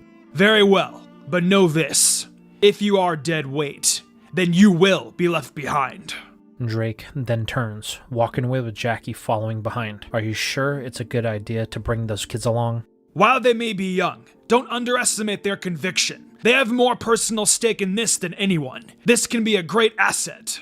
Or a hindrance, Jackie says, as the two exit the Pokemon Center. This leaves Brock and Ash to console Max, as the boy still hasn't been able to calm down since the whole incident. But Max won't speak to Ash, only with Brock, leaving our hero to figure out what they are going to do once they find May. But this is where Juan and Wallace approach the boy. Ash asks if they will be able to help them. However, they both decline, stating that they need to stay in Sootopolis to help reorganize the city after the attack. Plus, they need to make sure that the Cave of origin is sealed off from any future attacks. However, Wallace offers Ash a very cryptic warning: do not let anyone meddle with the Sea Crown. If someone does, then there will be no way that Kyogre will be able to be contained within the Sea Temple going further. Also, there is one other thing that you can use to help find the temple: the nights leading up to the red moon. The moon itself will appear closer to the ocean. This is the moon and the temple pulling at each other. If you follow it, then you may be able to close the gap between you and Team Aqua. Ash looks as the two men then leave, as the boy and Pikachu can do nothing but think about the warning that they were given to them. This leaves us to follow up with Brock and Max. The boy can do nothing but cry into the arms of Brock. The only thing that Max can say is if he were a trainer, then he would have been able to save his sister. This is his fault, but Brock reassures the boy that it isn't. There wasn't anything that he could do, as they didn't know that May would have been taken, but he promises Max that he will do whatever he can to get May back. As the leader of the Pewter Gym, Brock promises that he will use all of his skills as a trainer to make it so. Brock then looks over to the transfer system that sits in the corner of the center, contemplating his options. The next morning, Ash and his friends are boarding Drake's ship, but as he climbs the ramp, Ash notices Jackie on deck, looking down at the group with a side eye, almost to say they shouldn't be here. However, before Ash can say anything, Jackie walks off as Fitz starts giving commands to raise the anchor and drops the sails. They are moving out. Their destination is the eye of the storm that is in the seas south of Sutopolis. A few hours pass with little happening, and we find Jackie on the bridge with Drake. So, how do you plan on catching up with Team Aqua? Ranger, look ahead. You see the storm? I have been on the seas many years. I've seen many things. However, there is one thing that I have never seen. A storm never follows a path. They make their own way. Control is something that no one has over it. However, this storm, it bends to the whims of something, an unseen master. The power it would take for this is something only you see once in your lifetime. That's how I know where to go. Well, I hope for our sake your gut is right, Jackie says as the ship cuts through the waves that are seemingly more frantic with each one that crashes against the hull of the ship. As the storm begins to rain down, we find Ash and his friends in the galley of the ship. They are trying to eat when Ash once again tries to break through the tension that he feels whenever he's around Max. However, the boy remains silent, relying on the words of Brock to impede the attempts of our hero to reach the boy. However, this seems to prompt a response that has been simmering below the surface of the group as Ash yells at Max that he isn't the only one who has lost something or someone. He's trying to offer support to the boy, but Max just shrugs it off like Ash isn't affected by the events over the last few days. This provokes an equal level of aggression from the boy, with Max yelling at Ash that he is always the hack trainer that he said he was. If Ash was a better trainer, then he would have been able to stop May from being taken. How could he call his sister a friend when he did nothing to help? Hey, that isn't fair, Ash says. I had to help Juan and Wallace, or they wouldn't have made it, which is more than I can say for you, who just stood there and watched it happen. So much for looking after your sister. This causes Max to stand up and run from the table. Ash makes an attempt to go after him, but Brock stops him, saying that he will have a word with him. Leaving Ash and Pikachu alone at the table, frustration plastered across the boy's face. Telling the mouse to follow, Ash heads outside to the deck of the ship, looking over the side out into the raging storm. Ash can't help but to think Max may have been right. He left his friends alone to save random people. Ash then resolves that no one else will get hurt. Looking around, Ash calls on Milotic, releasing it into the ocean. So, you're going after them alone, are you? Our hero turns to see Jackie. No, I wasn't. Ash stammers out, but Jackie interrupts the boy. I'm not going to stop you. I think there are too many on board to be put at risk, so I was thinking the same thing. Ash then looks into Jackie's eyes. I need to find May. Too many of my friends have been hurt because of this Team Aqua,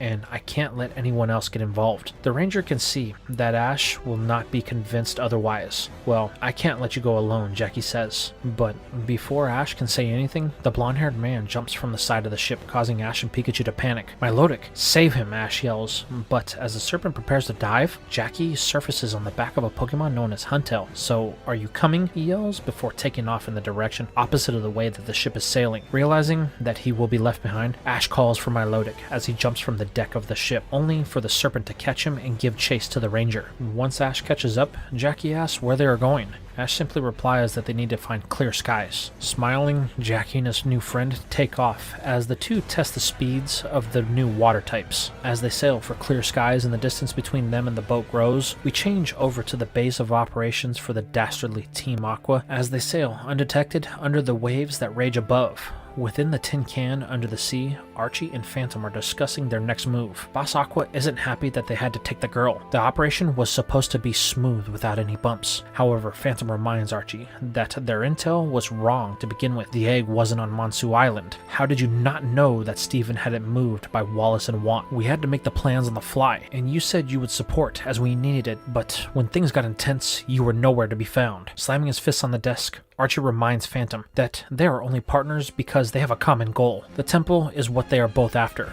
but if he doesn't watch that tone, then Archie will no longer provide him with the assistance of Team Aqua. Gritting his teeth, Phantom tells Archie that won't be necessary. He will honor their agreement. But what will they do about the girl? Smiling with a greasy sneer, Archie says that he will deal with the girl. Now we follow up with May and Manaphy, who, even though they were taken prisoner, have been allowed to roam the ship with little supervision, only a lone guard to keep watch. The two are exploring, but for different reasons. May is looking for a way out, while Manaphy, being a newborn, wants to explore its new environment. However, this is going to come to a quick end when Archie makes his presence known, greeting the girl with a cringy smile that makes her skin crawl. The girl tells Archie that he can't hold her or her Pokémon, and they need to let her go. Archie explains that she is not a captive, merely a guest until they achieve their desired goal. Well, it sure seems like I'm a prisoner. You took me, my Pokémon, and this new baby and won't let me leave. Archie apologizes for the show of force, but it's a precaution to ensure the safety of the crew. He then hands her her Pokeballs back as a show of good faith. May is a bit cautious, but takes them as Archie asks if they can have a conversation. May asks if she really has a choice, but Archie simply replies, not if you're condoning being a prisoner. This piques her attention as she watches Manaphy play around on the floor. No, it is horrible. I wouldn't wish it upon anyone. Archie smiles, thinking he may have his hook in her. Well, that's what the legendary Pokemon Kyogre is. May gives the man a questioning look. Archie explains that thousands of years ago, the people of the waters sealed away Kyogre in a prison known as the Sea Temple. They wanted to control it, but when the Lord of the Sea wouldn't bow to their will, they locked it away as punishment.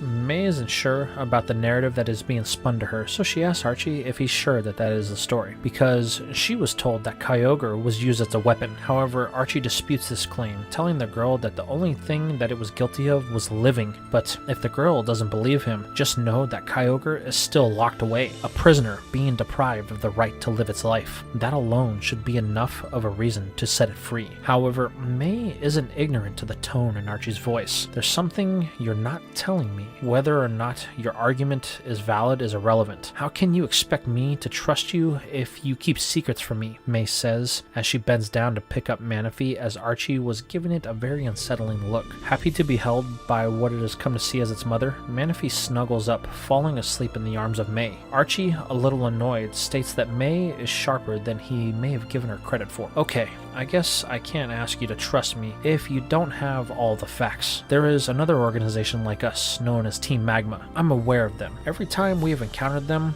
only destruction is what is left behind, the girl says. Well, then you know that they are more of a terrorist group than anything. I formed Team Aqua to combat their evil ways, and our recent intelligence suggests that they may be close to their goal, that, if achieved, would be devastating for not only Hoenn, but the world. With a sarcastic tone, May says it can't be any worse than what she has seen them do. While I'll admit our recent methods have been less than ideal, I assure you it's in the interest of safety for everyone. Well, it sure doesn't look like that, May says, testing Archie's patience. However, the Aqua boss remains calm, telling her that Team Magma seeks to resurrect the power of Groudon, the super ancient Pokemon of land. In doing so, it will use its power to dry the world of all of its waters, the element that is essential for human life and Pokemon to exist. This causes May to gulp as the picture Archie paints is one of desperation. With a look of concern, May then asks what they need from her. Archie explains that it's not her they need, but Manaphy. It's the only one that can find the Sea Temple, so we can free Kyogre in time. The Aqua leader then goes on to explain that Manaphy has a way to find the Sea Temple no matter where it is in the world, so they want to use it and find the underwater structure. But things have become unnecessarily complicated when Manaphy hatched in May's arms. Now the mythical thinks she is its mother. Archie says he reluctantly has to ask for her assistance in the matter, and Manaphy will not listen to anyone else besides her. Suddenly, a realization sets in for May. She isn't a prisoner,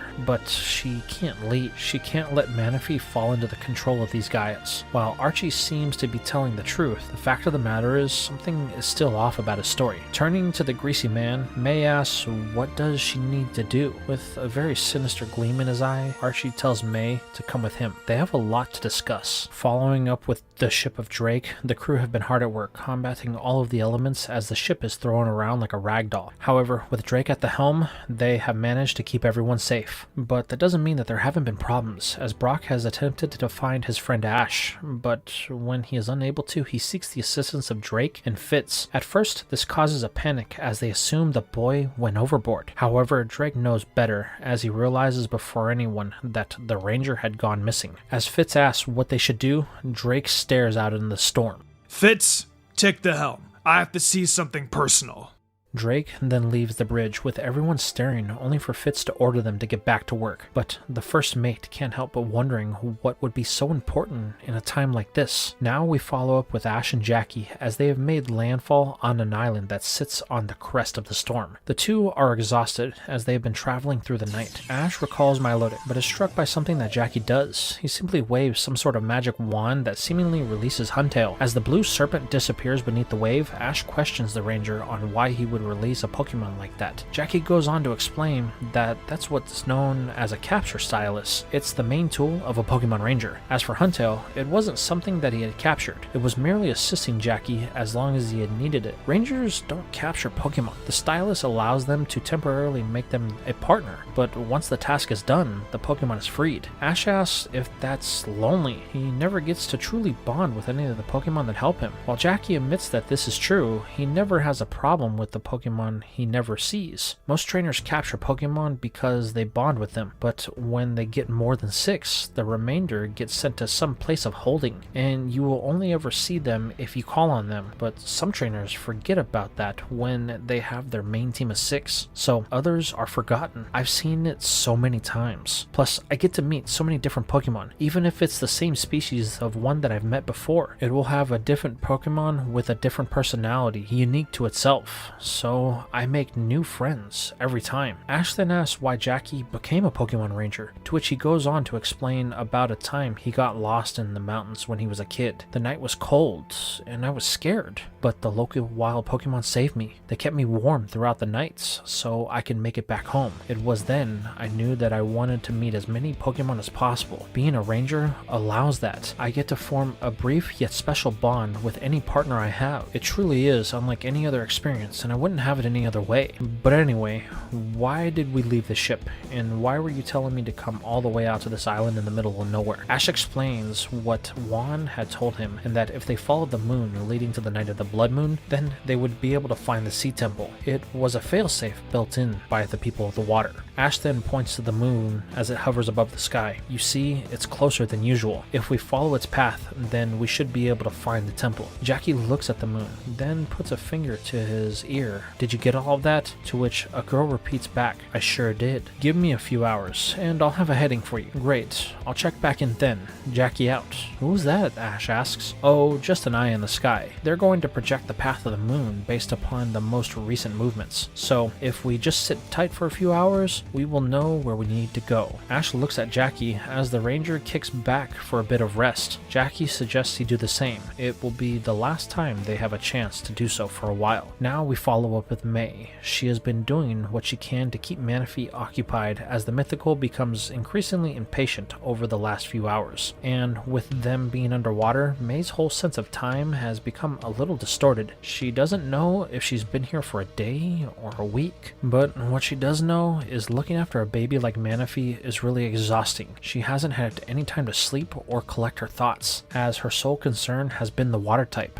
However, its boundless energy has reached a breaking point with the young girl when Manaphy gets a look out a window for the first time and realizes that they are in water. This sends it into a fit unlike any other that it has had before. However, this is going to prompt a far different response from its mother figure than Manaphy has ever seen, as May finally snaps and lashes out at the baby, yelling at it to stop this tantrum. There's no reason for it. I wish I never would have picked up your stupid egg. This is something that she immediately regrets as Manaphy lets out a cry of its heart breaking before taking off into a pipe that is too small for May to fit through. She immediately begins to panic. If Archie or Phantom find Manaphy, then there is no telling what they will do. Trying to stay calm, May begins to visually follow the pipes that Manaphy could have gone through. Following them, the girl begins to realize that this is going to be a lot harder than she had thought, as the once two pipes flare out into over a dozen heading all over the ship. The only thing she can do is gulp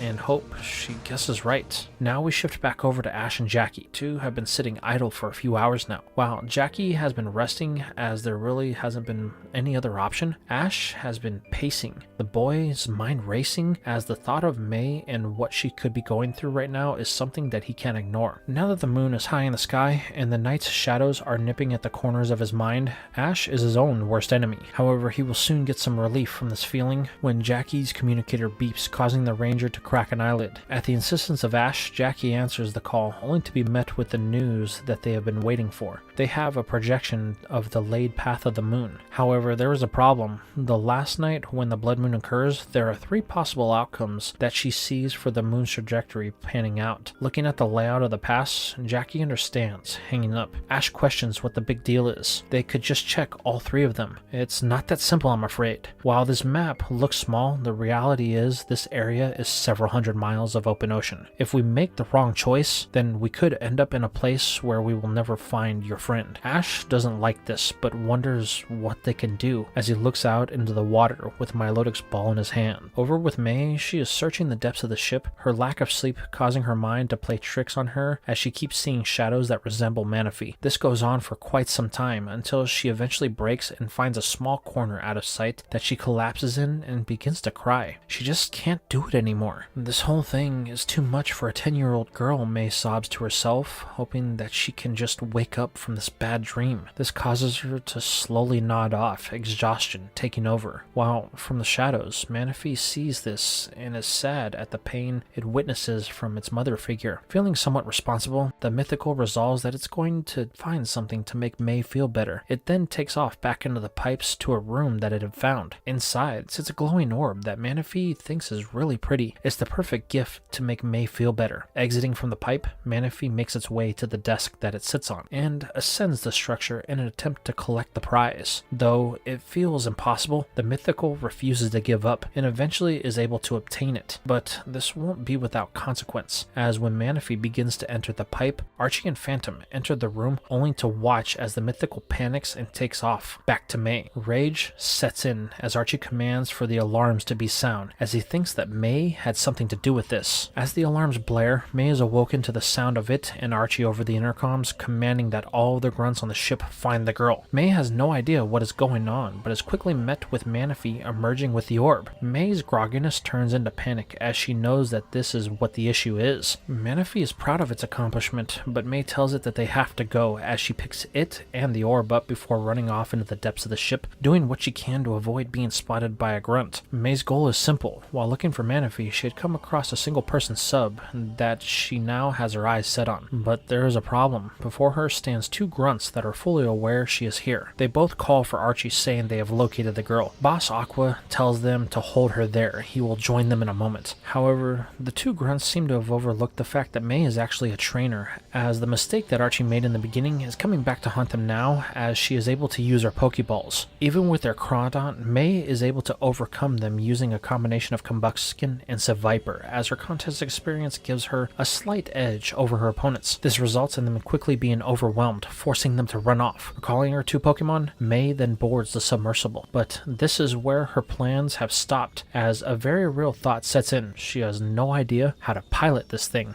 However, that's going to matter little, as Archie and Phantom appear just outside the port window, demanding that May return the orb that she had stole, or there will be consequences to pay. But this just causes her to panic, as she begins to push buttons on the console, causing the submersible to thrash about as it tries to free itself. This has a very negative effect, as the damage it causes to the engine room is starting to stack up, but this does achieve the result May was looking for, as the Mini is freed, dropping it into the opening in the floor, allowing May to push what she has identified as the throttle so she can escape into the dark depths. Archie demands that Phantom gather a squadron of grunts and head after her. However, it's pointed out by the crusty pirate that they can't. The damage that they have taken on has caused the ship to come to a full stop. We will need time to make repairs. Archie clenches his teeth, telling them to hurry. They can't lose the girl. Over with May, she is looking at the radar screen, hoping that they haven't come after her. When she realizes that they haven't, she takes the moment to breathe.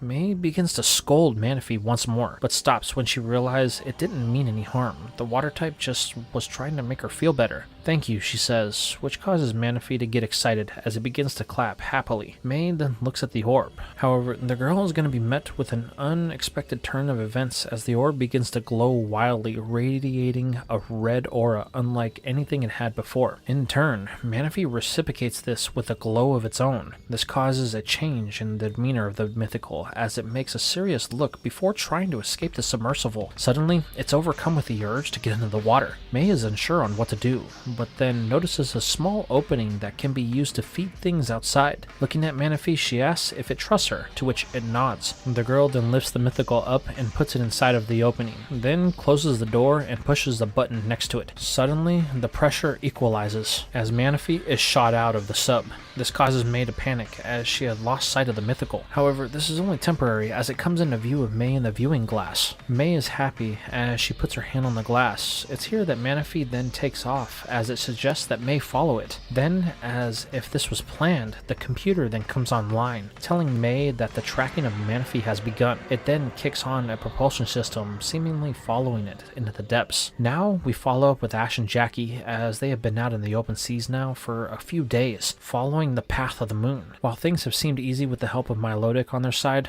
the fact of the matter is that things between Ash and Jackie have not been the easiest. They disagree on the path that they should be following, as Jackie feels that their projections are the best way to find the temple. Ash feels that they should stay on the direct path following the moon. This is compounded by the storm, as they have been forced to navigate the way through it by using Vibrava to fly above the clouds whenever they need to see the path of the lunar orb. Needless to say, the stress of the situation has caused the two to not be on the best of terms. However, they won't get the chance to be at odds for very long, as when the two are fighting their way through the storm, they come across an interesting sight, one that has Jackie's full attention. The Team Aqua ship was forced to surface in order to make repairs. At the insistence of Jackie, the two make a quick detour to check things out. The Ranger wants to know what happened. If his targets in Phantom and Archie are on this barge, then he wants to use this moment to surprise them and take them down, and get May back. However, they quickly find out that there's a story going around that May managed to get away. This causes a disagreement between the two, as Jackie wants to use this as a chance to capture his targets. But Ash refuses to wait, as he immediately separates from Jackie in favor of getting off the ship. This results in Jackie having to give chase, only for attention to be brought to the two. With the two now in a very bad position, they are forced to abandon Jackie's aspirations as they take to the back of Milotic and head off into the storm. The Ranger scolds Ash for his brash behavior. However, the boy reminds Jackie that he doesn't care about Team Aqua, only getting May back and making sure she is safe. So, if he can't see things his way, then maybe he should get his own ride, as me and Milotic share the same same sentiment. Jackie gets quiet as he and Ash head off in the direction of the moon at the signal of vibrava from the clouds above. However, little do they know, the two targets that Jackie was seeking had long left the Aqua Freighter in search of May, as they knew they could not lose track of her. So the two have far less supplies and men with them, as there are only about an hour of difference between them and our heroes. But the reality is, they have to hurry, as there are only hours from the setting of the sun and the night of the blood moon. This brings us to May, as she has been traveling for what seems like forever, but that is the least of her problems, as the sub she is in has been slowly taking on water over the course of her journey. However, she has only become aware of this as the alarm has started to go off in the cockpit. She is starting to panic, but Manaphy just signals for her to keep moving. It's like the mythical knows something she doesn't. Reluctantly, May hits the override on the computer that forces it into manual control. The girl's time in here wasn't a total waste, as she watched the autopilot maneuver the vessels, so she has enough understanding to keep it moving under her own power. For how long is another question though, but things take a turn for the worst when Manaphy suddenly disappears from May's view, causing her to panic once again. Frantically, she looks around, but there is nothing until Manaphy reappears from out of nowhere. It then signals for May to follow it, then vanishes once more. May pushes through, causing the sub to lose its integrity and start to degrade even faster.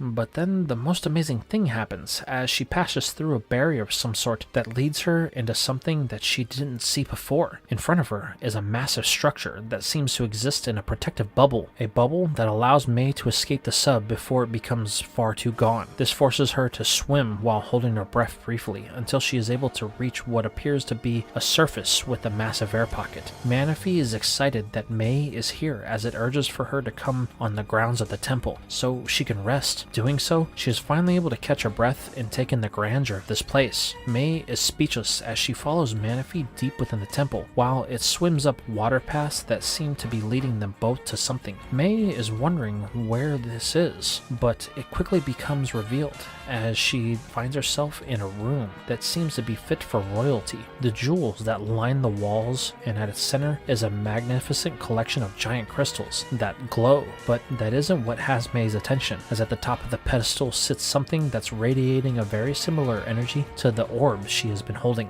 As May takes a step towards the crown at the center of the room, the orb, Manaphy, and the shard that sits atop of it begin to glow intensely. This causes May to fall into a brief trance as visions of a time long past flash before her eyes. The girl is unsure of what's happening, but one thing is for sure: a primal rage has stricken her with paralysis. However, things are going to become unfortunate as her distraction has allowed for some very unsavory characters to get the jump on her, as Archie, Phantom, and the Aqua Grunts make themselves known. They waste no time in capturing May and Manaphy as Archie takes back the orb that was stolen from him. This causes May to yell at the man that he needs to stop this. When the orb glowed this last time, she got a shock of some sort. It wasn't like anything she had ever felt. It was anger that no person could handle. But Archie and Phantom brush off this warning as the Aqua Velvet leader reaches to the top of the sea crown to claim his prize, the final shard of the red orb. It is here that Phantom states he held up his end of the bargain.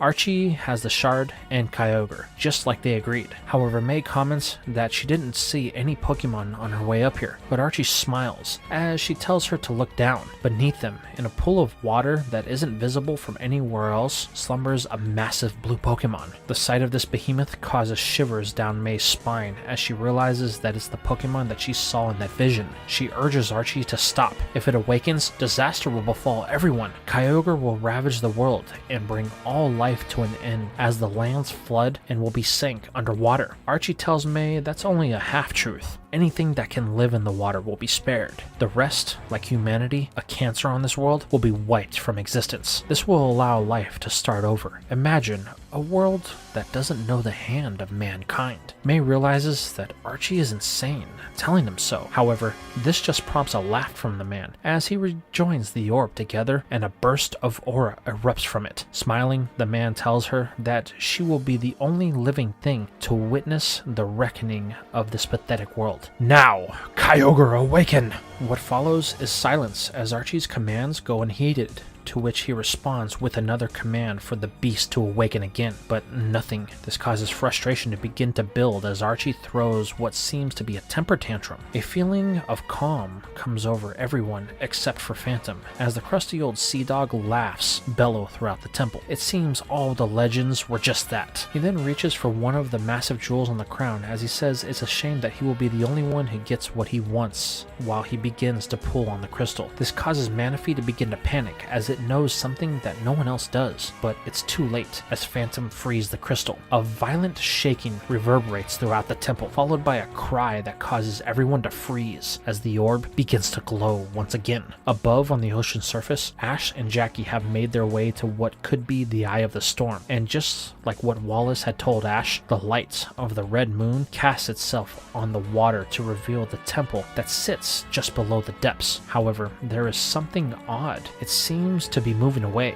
like it's sinking. Jackie says that can't be good. Isn't it supposed to just stay floating? Knowing this is a problem, Ash tells Pikachu and Jackie to hold their breath as he orders Milotic to dive. They need to catch up to the temple. The serpent does as ordered, rushing to catch up to the sinking marvel. Soon, it bursts through the barrier as the group find themselves falling toward the temple. Thinking quickly, Ash orders Milotic to use a water pulse, which acts like a cushion, allowing them to land in the water that breaks their fall. Once Ash has his bearings, he can see why it felt like that the temple was sinking. It's because that's exactly what is happening. Water is seeping through the barrier at an alarming rate. Jackie suggests that whatever the shaking is has something to do with it, so they waste no time as they follow the path that leads through the temple that is illuminated by a glowing water. This leads us back to May as the orb glows red and has overtaken the room. This causes Archie to smile ear to ear as the Aqua Boss looks out over the banister. Below, the beast that slumbered for thousands of years has finally awakened. To say it's unhappy would be an understatement as it begins to thrash about. Archie is pleased, declaring he wields the red orb so Kyogre will bow to his whims. Now, I command you, stop this destruction and obey me. However, this command falls on deaf ears as the water titan begins to launch a hydro pump, trying to destroy the surrounding walls. That's when it sets into everyone that there is no way out for Kyogre. The temple was built to be its true prison. However, that won't stop the legend, as its tantrum becomes more and more violent. This begins to cause cracks to form in the foundation of the temple as its very integrity is being challenged by Kyogre. But this danger is ignored by Archie, as he is more concerned with why Kyogre fails to respond to its master. Seeing the writing on the wall, Phantom tells the grunts that their boss has lost it. If they wish to live, then help him pull the other crystals from the crown. This causes water to begin to flood in at an alarming rate, causing the chamber that Kyogre is imprisoned in to begin to rise. Seeing this, Archie commands that the grunts pull more crystals to free Kyogre. As the water level rises, it will get closer to the top, and then it will be able to get past the barriers that keep it constricted. Then it will finally listen to me. However, this has the opposite effect, as they have all begin to panic as they value their lives more than helping at this point. So they all abandon their posts, leaving May and Manaphy to fend for themselves. Realizing that the only way this will work, Archie begins to pull at the crystals with his free hand as Phantom removes more and more. May urges the mythical that they need to leave. The temple is sinking, and if they don't get out now, then they will as well. However, the water type refuses to listen to May, as it can't let its home be destroyed. So against her request, Manaphy chooses to attack Archie with a water pulse before launching itself at him to try and stop the evil leader. This catches Archie off guard. When Manaphy lands on his shoulder, it begins to bite and hit him, forcing the leader to drop the orb while trying to protect himself. However, while this is happening, the water level in Kyogre's prison has risen substantially as it leads to the crown room. Seeing this, Phantom decides that it's time to take his spoils and leave while he still can. The crusty pirate gathers 6 or 7 of the free crystals and takes off running down a now open corridor as Kyogre reaches level with this crown room. Here, its thrashing becomes more of a threat as these pillars begin to crumble, allowing the Titan to free itself. While during all of this confusion, May has come in contact with the red orb. Thinking this could be the key to stopping all of this, May picks up the orb. However, this causes something to happen as the orb begins to react to May, glowing brighter than it did before. Then, the last thing that is seen is May with a look of panic on her face as Ash and Jackie finally are able to reach the crown room and watch as May absorbs the orb and Kyogre briefly stops rampaging. Archie, seeing this, grabs Manaphy and throws it against the wall. However, this was a big mistake as May opens her mouth and lets out an ear-piercing screech that immobilizes everyone. Ash and Jackie both cover their ears, trying to block out the sound, but it's too much as Kyogre begins to rampage again. By now, the water has reached the waist of our heroes. Ash screams for May as he reaches out for her hand, but is unable to grab her as Kyogre opens its massive jaws only to swallow the girl before using the new level of water to break through the temple wall where it isn't as reinforced, regaining its freedom for the first time in an eternity. Ash can do nothing but stand there as the temple begins to collapse. Knowing the boy isn't able to move, Jackie grabs him before bolting for any exit that he can find. As the temple hits the sea floor and it is crushed by its own weight, the last thing we see is Archie, who thinks to himself,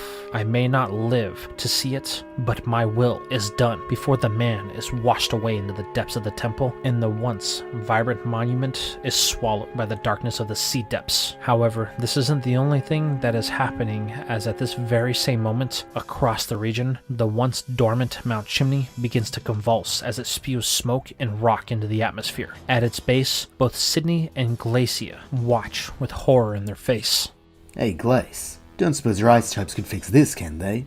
I'm afraid not. Bugger. The two elites can do nothing but gaze on in fear as from within the depths of the volcano, the super ancient Pokémon of the land emerges with a quake that can be felt as far away as the Kanto region. And this is where we are going to leave things for now. So tell me, how did you like this part? How do you feel about the evolution that Ash had in Milotic? What has happened with May and the strange crystal form she has taken? Were our heroes able to escape the Sea Temple? And why has Groudon awakened? And what was the cause of it? Let me know your guys' thoughts in the comments down below.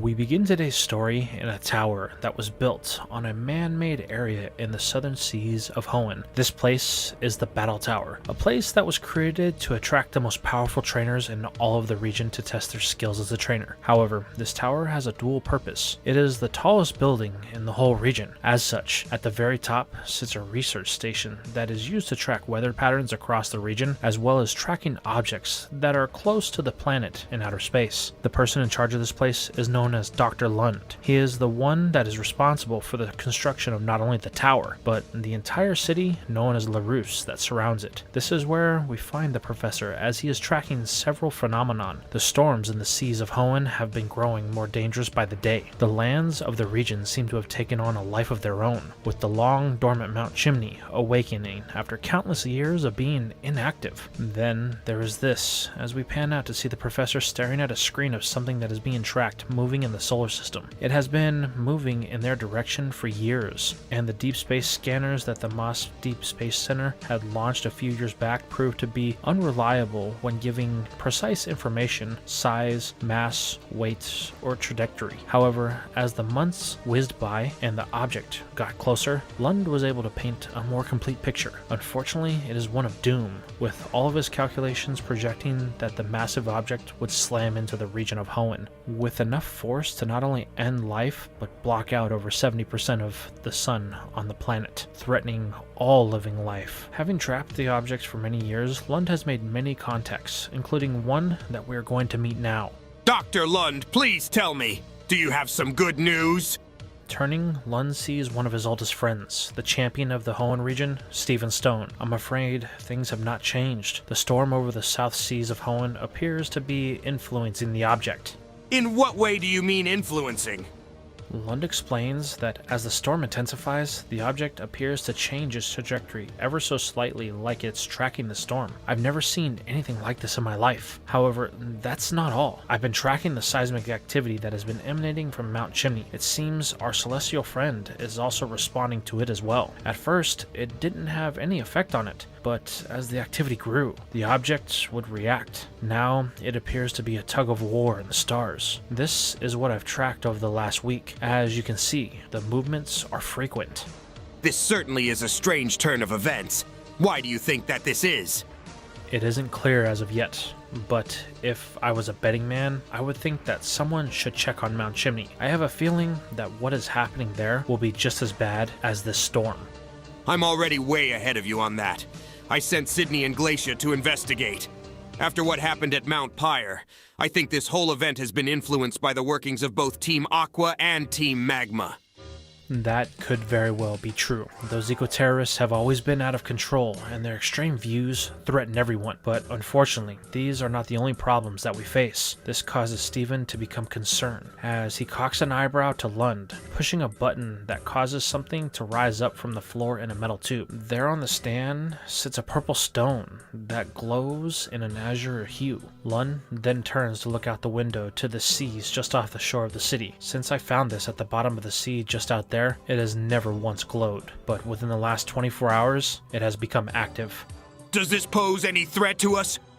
Not that I can tell, but there is something of far greater concern. This stone seems to be giving off the same energy signature of the object heading to Earth. The closer it gets, the stronger the readings. Steven looks deep within the stone, considering their next options, as from the way things stand, it is looking very bleak. Now we shift our perspective, however, it's not to where, but when. This is the distant past, when the world was chaotic and unstable. The creatures we know as Pokémon were hostile. However, in the place we know as Hoenn, there were two that could not contain their disdain for each other. The ones we call Kyogre and Groudon. Eternal enemies locked in a battle of dominance for land and sea. However, neither side could ever gain the advantage. But then, one day, in the southern part of the region where the land and sea meet, things changed. As the two titans of elements battled to expand their kingdoms, they were brought to an unexpected halt when something fell from the stars. It hit the earth with enough force that the two, for the first time, were forced into a hibernation, bringing a peace to the region that had never been known. This allowed for life to begin to take hold in the desolate region, as Pokemon and humans alike began to carve out lives of their own, never knowing the true terror that rested just below the surface of land and sea. However, all good things eventually come to an end, and after untold generations of humans and Pokemon existing in harmony, it was all crushed when the two behemoths awakened and began to wage war once again, showing no regard for the life that had been allowed to thrive in their absence. The war was once again raging as if it had never stopped. This proceeded for many years, until once again, as if it were fate, on the site of their most savage battle yet, the same place they were when the stars dropped on them, another celestial body impacted the region, setting things into even greater chaos. However, this time, there was something different. Humans had watched this event and learned that whatever had fallen to Earth had some sort of effect on the two titans. It wasn't the impact that put them to sleep, but the overload of energy from them being exposed to something that wasn't natural to this world. The humans saw this as an opportunity to end their suffering. The last surviving of the region used what little resources they had to find the saviors that quelled the fighting. They searched the seas of South Hoenn for centuries with no luck, but then one day that changed. Below the surface of the water, the ancient humans of Hoenn found not one, but two crystals that glowed of ruby and sapphire. They radiated with an energy that could be used to bound the elements of nature to the whims of man. Knowing this was the salvation that they had spent generations looking for, man took the crystals and fashioned two orbs of them. With these, man was ready for the next time the two destroyers awakened. It would take another millennia before this prophecy had come to pass. During this time, humanity evolved and began to develop cultures. These new humans became known as the people of the land and water. They lived in harmony with each other, protecting the natural balance of things. However, not everyone shared their same beliefs. There was once a third tribe known as the people of the sky. They believed that nature was something that wasn't meant to be controlled by man. So, when the titans of land and sea awoke again, they watched as they were subjugated by the will of man. However, things seemed peaceful. The people of the sky knew that this was just a temporary solution, whether by the hands of man or the force of nature. Kyogre and Groudon would not remain in servitude forever. Time would pass another 2 millennia, and the people of the sky would fade into obscurity as the tribes of land and sea grew. But all empires eventually meet their end. Just like the predictions of the sky, man had grown greedy, and the two cultures began to war over natural resources, using the Titans to do their bidding. This resulted in Hoenn and the rest of the world being brought to the brink of destruction. There they were, the people of land and sea, standing on the site of all of the other battles of the Titans, where land and sea meet. The two sides stood opposite of each other, looking to secure their place atop of the food chain. However, there was one thing they had overlooked: the people of the sky. While they had not been seen in many years, they were still very much alive. They knew knew this would eventually be the outcome, so in order to prepare, they receded to a place of the ancient battles, where they had found the 2 crystals so long ago. It was here they built a mighty fortress, a tower that rose into the sky. It was so high that the clouds obscured the top of the tower. From the point of construction, the people of the sky chose to live in isolation. The reason is because they felt betrayed by the other 2 tribes, as they had all at one time been the same, but they lost sight of the true way, the path of nature. So the tower was created in order to honor nature and bring balance back to the world. Now, here on the site where land, sea, and sky meet, all 3 stood with the 2 titans of nature, ready to end the life of anyone who opposed the opposite side. In this moment, the 2 orbs of land and sea cast their glow across the tribes as the call of war rang. Suddenly, tidal waves and earthquakes ravaged the area. Magma spewed from within the earth as water fell from the sky. On this day, the full power of Kyogre and Groudon was unleashed, their pent-up fury now on full display. Something was soon realized. The 2 were no longer under the control of man. Their wrath was unforgiving, and the greedy nature of man was the cause. The power unleashed that day would change the face of Hoenn forever. Land cracked, and water now covered the area. The vibrations of the earth caused the tower to begin to crack at its foundations. Kyogre and Groudon raged, exposed to the radiation of the orbs. As the tower began to crumble, the people of the sky did the only thing that they could. They unleashed their guardian, using the power that they had kept hidden in their tower, the Emerald Orb, and the Lord of the Skies, Rayquaza. The mighty beast of the sky answered the call of its people, descending from the atmosphere to protect life as they knew it. However, the battle was not one that would be easy. The serpent had to face off against not 1, but 2 foes in a battle that again changed the face of the region, drowning the land around the tower, turning it into 3 separate parcels of land in the middle of the ocean. However, this wasn't the end of the destruction. As the 3 prepared their final attack, the Emerald Orb's shine cast out the light of the other 2, as it and Rayquaza synchronized and launched its final attack to overtake the 2 beasts of land and sea. This resulted in the 3 orbs shattering into pieces and scattering to the 4 winds of Hoenn from the force of the explosion, with only a small chunk of red and blue orbs remaining in its wake. In the end, Rayquaza was the victor, returning to the clouds to heal from the traumatic battle, leaving what was left of the humans to clean up their mess. I say what was left because where the mighty sky-high tower once existed, now only an island stood bearing no markers that there was ever a structure to begin with. This left the people of the land and sea to mourn the loss of their brethren. Now seeing the error in their ways, the 2 tribes took the now slumbering titans and chose to lock them away, so the people of the water moved Kyogre into the Sea Temple and secured it within the structure, using part of the fragmented red orb to keep it slumbering. Then, to make sure no one would ever try to use its power again, they separated the temple from its land prison and cast it into the seas to never be seen again. While the people of the land did something similar. They moved Groudon to their most sacred temple, built into the only volcano left into the region. At the core, in a chamber of magma, they lay the Goliath to sleep. Then, to make sure no one would ever find it or the piece of the blue orb that remained, they sealed the mountain. The only way in would be through the top. And in their mind, only a suicidal fool would try that. Then they proceeded to erase whatever they could of their history so that no one could ever find Groudon. Then, to make sure no one would ever know the history of the region, the people of the land left Hoenn, putting as much distance between them and the shame of their past as possible. Over time, the War of the Ancients faded from memory. The people of the water remained in history as a kind of seafaring tribe that eventually became the modern people of Hoenn. The people of the land were all but erased from history, and the people of sky became the stuff of myth, the lost tribe of Hoenn that may or may not have existed. This brings us to the modern day. It was a week after what Ash had gone through at Mount Pyre when Phoebe was informing the Elite Four and the Champion, who were in Rustbro City, about what happened with their grandparents. Glacia goes on to comment that those eco-terrorists are becoming very bothersome. They are meddling with forces they can't understand. Phoebe agrees with the Elder Elite, stating that they are attacking anyone to get what they want. According to her grandfather, all they need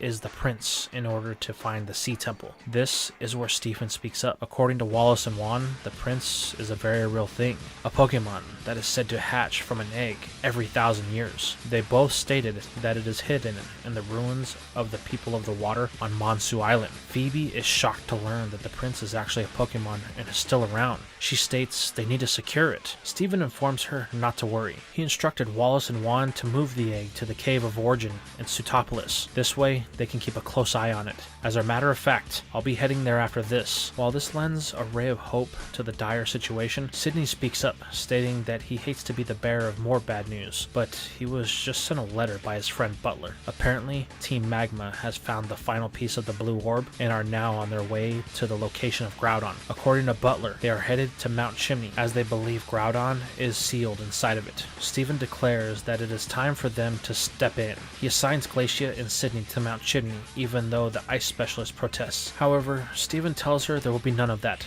There is no time for personal issues. The region is at stake. Reluctantly, Glacia relents. This leaves Phoebe, who Stephen assigns back to Mount Pyre. If Team Aqua was there, then it's very possible that Team Magma may be there as well. This just leaves Drake, who has been silent the entire time. Stephen asks him if Drake will take him and his father to Sutopolis City. The Dragon Master nods, stating that he will, but he will be patrolling the seas afterward, looking for any signs of Team Aqua. If he can put a stop to them, then he will use all the power at his disposal. Stephen nods, stating that he has a connection that will be joining them in Sutopolis City. Now, they all have their assignments, so they need to get moving. With that, they break, spreading across the region in hopes that they are not too late to save it. This leads us straight into the events right before Ash and Jackie had found the Temple of the Sea. Sydney and Glacia are in the main chamber of the Land Temple. Before them, Maxie and Tabitha stand, with the blue orb ready to join the final piece to it. Below them, in a pool of magma, Groudon slumbers, awaiting the day it awakens.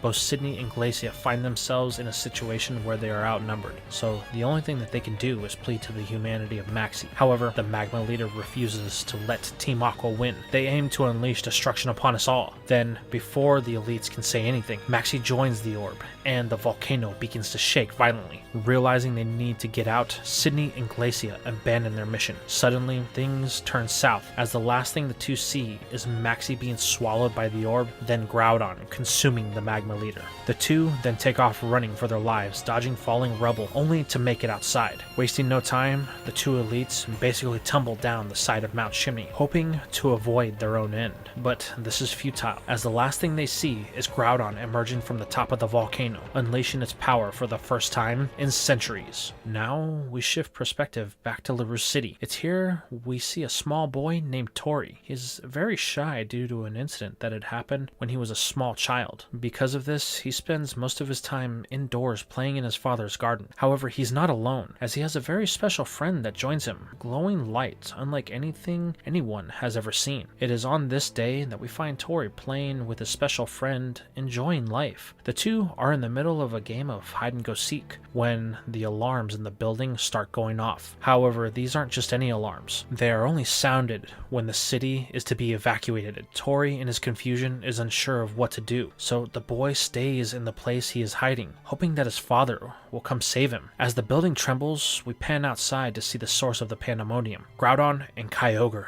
are approaching, Fury in their wake, ready to reignite their rivalry on the same battlefield they had so many times before. As this is happening, we move to the point to where we find the Dragon Master Drake, as he is arriving on a lone island that is on the seas just outside of what is considered the modern borders of the Hoenn region. This island is so remote that most consider it to be a mirage. While that alone is interesting, that's not what makes this island unique. It is the home of the largest peak in all of the ancient borders of Hoenn, even taller than Mount Chimney or Pyre. It is here we see Drake landing on the summit, only to recall his salamence. We then see him walk to a lone altar in the center of the summit that is adorned with the mark of the people of the sky. Drake caresses it, stating that this is the last remnants of a dead people. However, power, it must once again fulfill its purpose. Drake then pulls out an orb glowing in an emerald light and places it on the altar. Guardian of the sky, we need you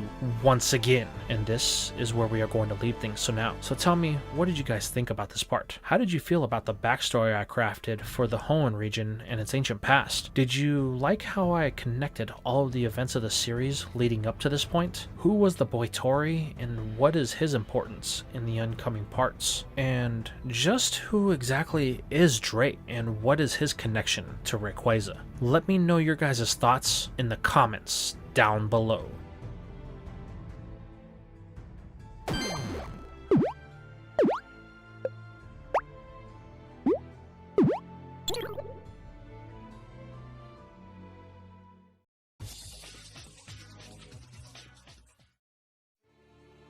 We begin today's part in the midst of Kyogre and Groudon as they are clashing on the site that is modern-day LaRousse City. Rain and torrential winds blanket the area as the land shakes, spewing magma from within its depths. All the while, the residents of Hoenn's most advanced city run in fear, trying to protect themselves from the long-forgotten rage of the two behemoths. Unfortunately, this bears little consequence on the two forces of nature, their fury finally free after thousands of years. As the two prepare to launch their next round of attacks, we shift perspective to within the tower as its foundations are tested. Steven and Dr. Lund watch as everything has been unfolding. The champion states that they need to evacuate the city as quickly as possible. However, Lund declares that's an advantage to living here in LaRousse. The smart city has already started the process. Barring a system-wide catastrophic failure, the citizens will be fine. However, almost as if it was the universe mocking him, the computers start to go haywire. Alarms blare throughout the lab, signaling something is happening. Steven demands that Lund shut it down, but the doctor tells him he can't. It's not the city's systems. It's the deep space monitoring system that has gone off, and it wouldn't be doing this unless there was a real threat. It's here that Lund looks at the main screen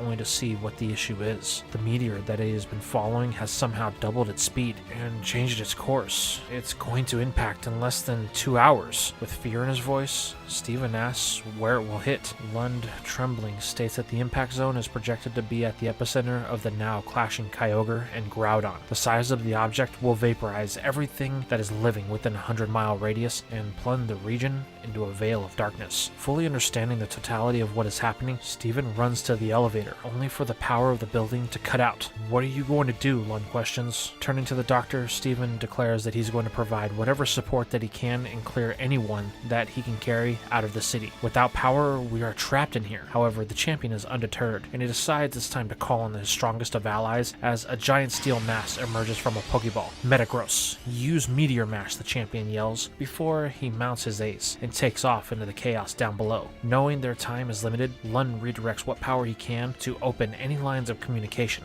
The first person he reaches out to is his assistant, Yuko. Where is Tori? He questions. Now we change our sights to the middle of the open ocean. We find a lone Mantine swimming across the raging waves with 2 lone humans on its back. It's Jackie, who is struggling as he holds on for dear life with an unconscious Ash in his clutches. The two have been traveling for what seems like forever with no relief in sight. Unfortunately, fatigue begins to set in as the Lone Ranger begins to fade himself. But then, off in the distance, a horn sounds, but Jackie is unsure of where it is coming from. In a last-ditch effort, the Ranger asks Mantine to jump as high as it possibly can. From the deck of the ship, they see the lone aquatic mon as the contrast of Jackie's bright red jacket is visible. This causes the ship to make a sharp turn in an attempt to save the stranded humans. Luckily, it isn't long before they are on the deck of the ship with Jackie struggling for air. Max, Brock, and Fitz rush, hoping everything is okay. However, once Max realizes May isn't with him, he begins to break down, with his wailing enough to finally awaken Ash, who darts up in a panic. But the boy quickly calms back down once he realizes where they are. Then,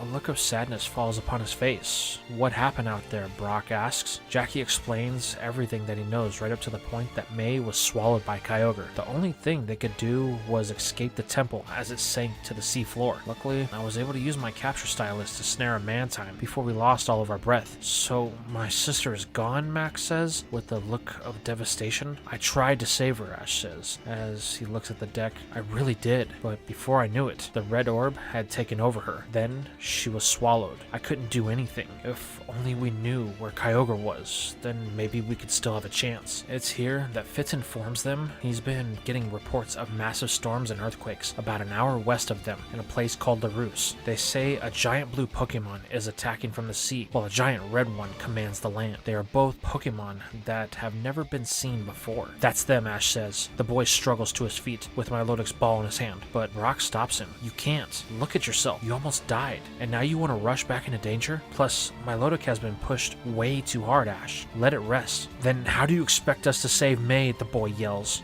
Brock simply looks at Ash. Together, like we always have. Struggling to maintain his stance, Ash declares that they need to get there now. They can't wait around. Leave that to us, Fitz says. Raise anchor, the first mate yells. Wait, where's Drake? Jackie questions. Fitz says the captain had to leave, so he's in charge now. Before walking away as the ship's engines kick on, and the old pirate ship displays the abilities of a more modern sea vessel. The craft darts through the water as Ash and Brock look into the unknown. Now we find ourselves back in Larus Tower, and Lund is monitoring the events of both the ground and sky. Things are getting dangerous, and the doctor knows it. Luckily for him, the city has been cleared of nearly all of the civilians, so it's time for the doctor to do the same. However, there is one thing he needs to secure first: his son. Lund reaches out over the communication network to his assistants, who by now should have gotten the boy out of the tower. However, there's a problem. The battle outside has finally caused the emergency power to be cut off, leaving Lund with only the disparaging words of Tori is trapped, for the communication cuts off and the room goes dark. While this is a great worry to the professor, Lund won't have time to think about it as the tower begins its evacuation protocols. When the power is cut out, the room begins to seal itself off, assuming a sort of standby mode to preserve what power is left for vital systems. This includes the glowing stone that Lund has been studying in a metal bunker to shield anyone from its radiation after the energy shield fails. But there is one other thing that happens during this process of confusion. As the tower's most advanced systems begin to activate, the floor opens only to swallow the doctor and secure him in an escape pod, though this is much to Lund's reluctance as his stun is still within the building. The last thing the doctor sees is the building being locked down as he is shot from within, only to land in one of the nearby parks with a massive crash. As the doors to the pod open, Lund is greeted by Steven, who followed the pod as he was sure that it had to have been the doctor. The champion tells him it's time to go. Kyogre and Groudon have begun to sink the surrounding area with their battle. It's only a matter of time before where they currently stand is beneath the waves. The doctor, with worry and sorrow in his voice, tells Steven that they cannot leave. His son and his assistant are still trapped in the tower. He will not leave without him. Steven tells him not to worry. He and Metagross will get Tori, but first they need to secure Lund in a safe place. But as Steven says this, the battle between the two titans intensifies as new magma and water begins to engulf the park that they are currently in. But this is the least of the problems, as Lund's tracking device begins to sound. Is it the meteor? Steven questions. No, I'm afraid.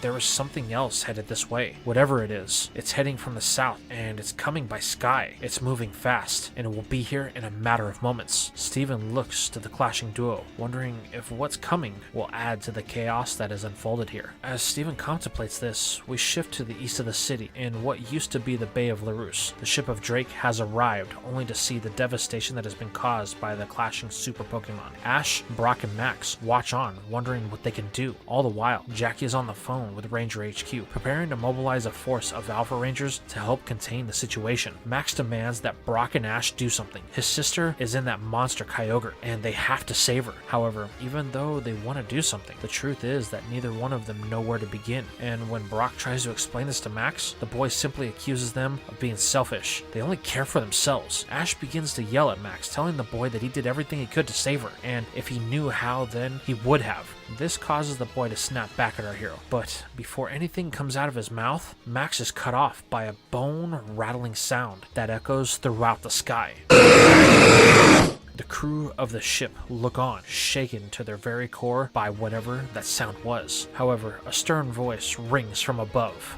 Back to work. There will be no slacking on my ship. Looking up, everyone sees the captain of the vessel, Drake, on the back of his Salamence, returning from wherever he had run off to. Captain, we have secured the ship. We await your command. Good. Tell me, has there been any sign of the Pokémon Manaphy? I'm afraid not, Fitz says. This is where Jackie speaks up, stating that the last time they saw it was in the temple, before it was flooded. We don't know if it was able to survive. I'm afraid your sister is lost, boy. Drake says, looking at Max. This causes him to break down, telling the crusty old pirate that he doesn't know what he is talking about. I'm sorry, but I'm afraid I do. Manaphy is the only one that can separate the host from the orb. There is a reason why it is called the Prince of the Sea. It controls all things that it calls home, including the orb. It's here that Ash steps forward, asking how Drake knows all of this. It's because I am the last of the great people, the ones that saw the land, sea, and sky all as one. The people of the sky were there on the last war of the elements. They witnessed everything. Manaphy is supposed to be the host of the orb, as only it can be in perfect unity with it. The purity of the prince is what allows the orb to do what it was created to do, bring order to the chaos of the world. But when the orb is joined with the human, well, the true nature of man is expressed through the violence that is being displayed here and now. Without the prince, only destruction will reign. Is there any hope that we can help them ask questions? I'm afraid that without the prince, the only way to help is to stop them by any means necessary.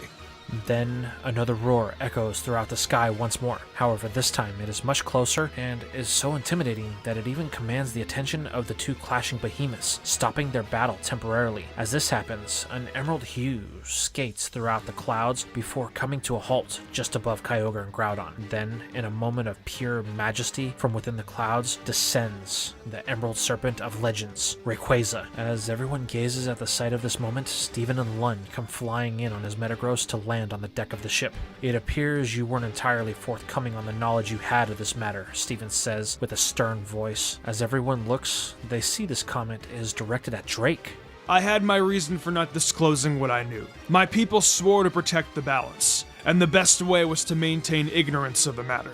Angered at Drake's confirmed knowledge on how to summon Rayquaza, Steven shouts, declaring that the elite's failure to communicate this important information could have cost countless lives and has sent the region into a spiral of destruction with the rest of the world in the balance. However, Drake seems unfazed by his league superior. My people were hunted to near extinction. We tried to help. Then we saw humanity trending the wrong path. But for our care, we were shown hate. It cost us everything. Our culture, our society, our history. Thanks to the hatred of man, we were lost to time, while the people of the sea are held as the saviors of man by quieting the rage of nature.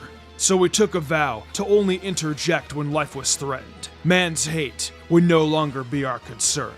Steven, now enraged, tells Drake that it was no excuse. As a member of the Elite Four, you are bound by a greater purpose than yourself. But Drake will have none of this, as for the first time since Ash first encountered him, the old Sea Dog seems angered and is displaying hostility at Steven as his Salamence begins to show just how menacing it can be with a growl that causes Steven's ace to take to the champion's side. It's as if the two are ready to battle amidst this calamity that is taking place.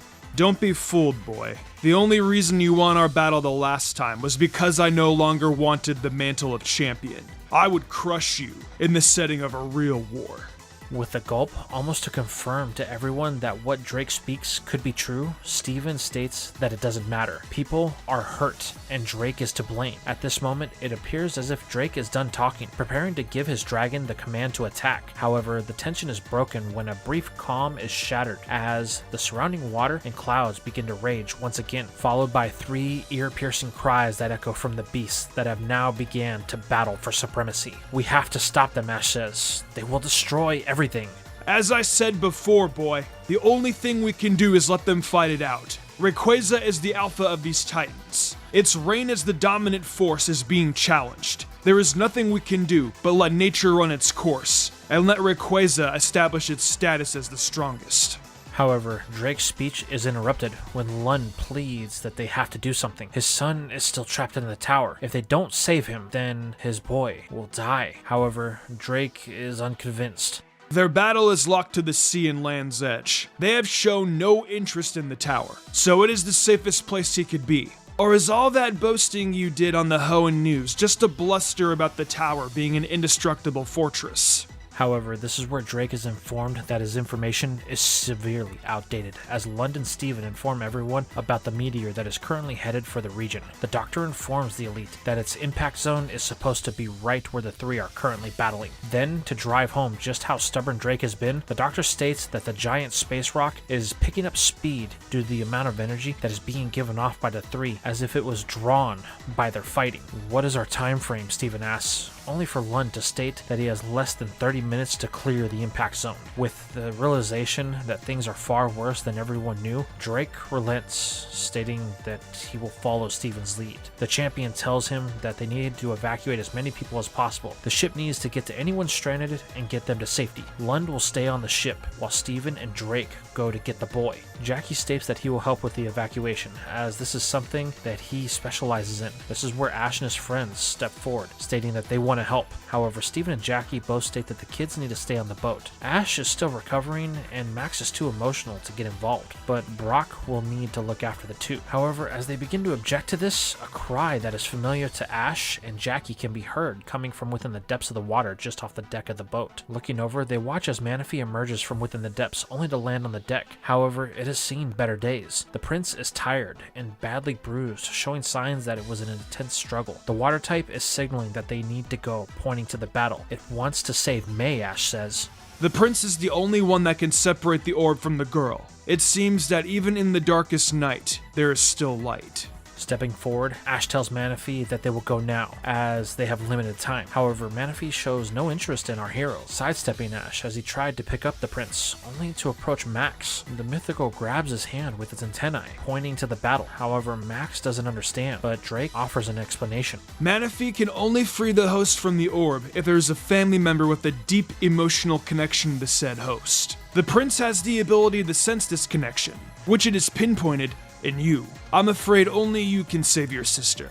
Max is trembling as he struggles to speak. Wait, me?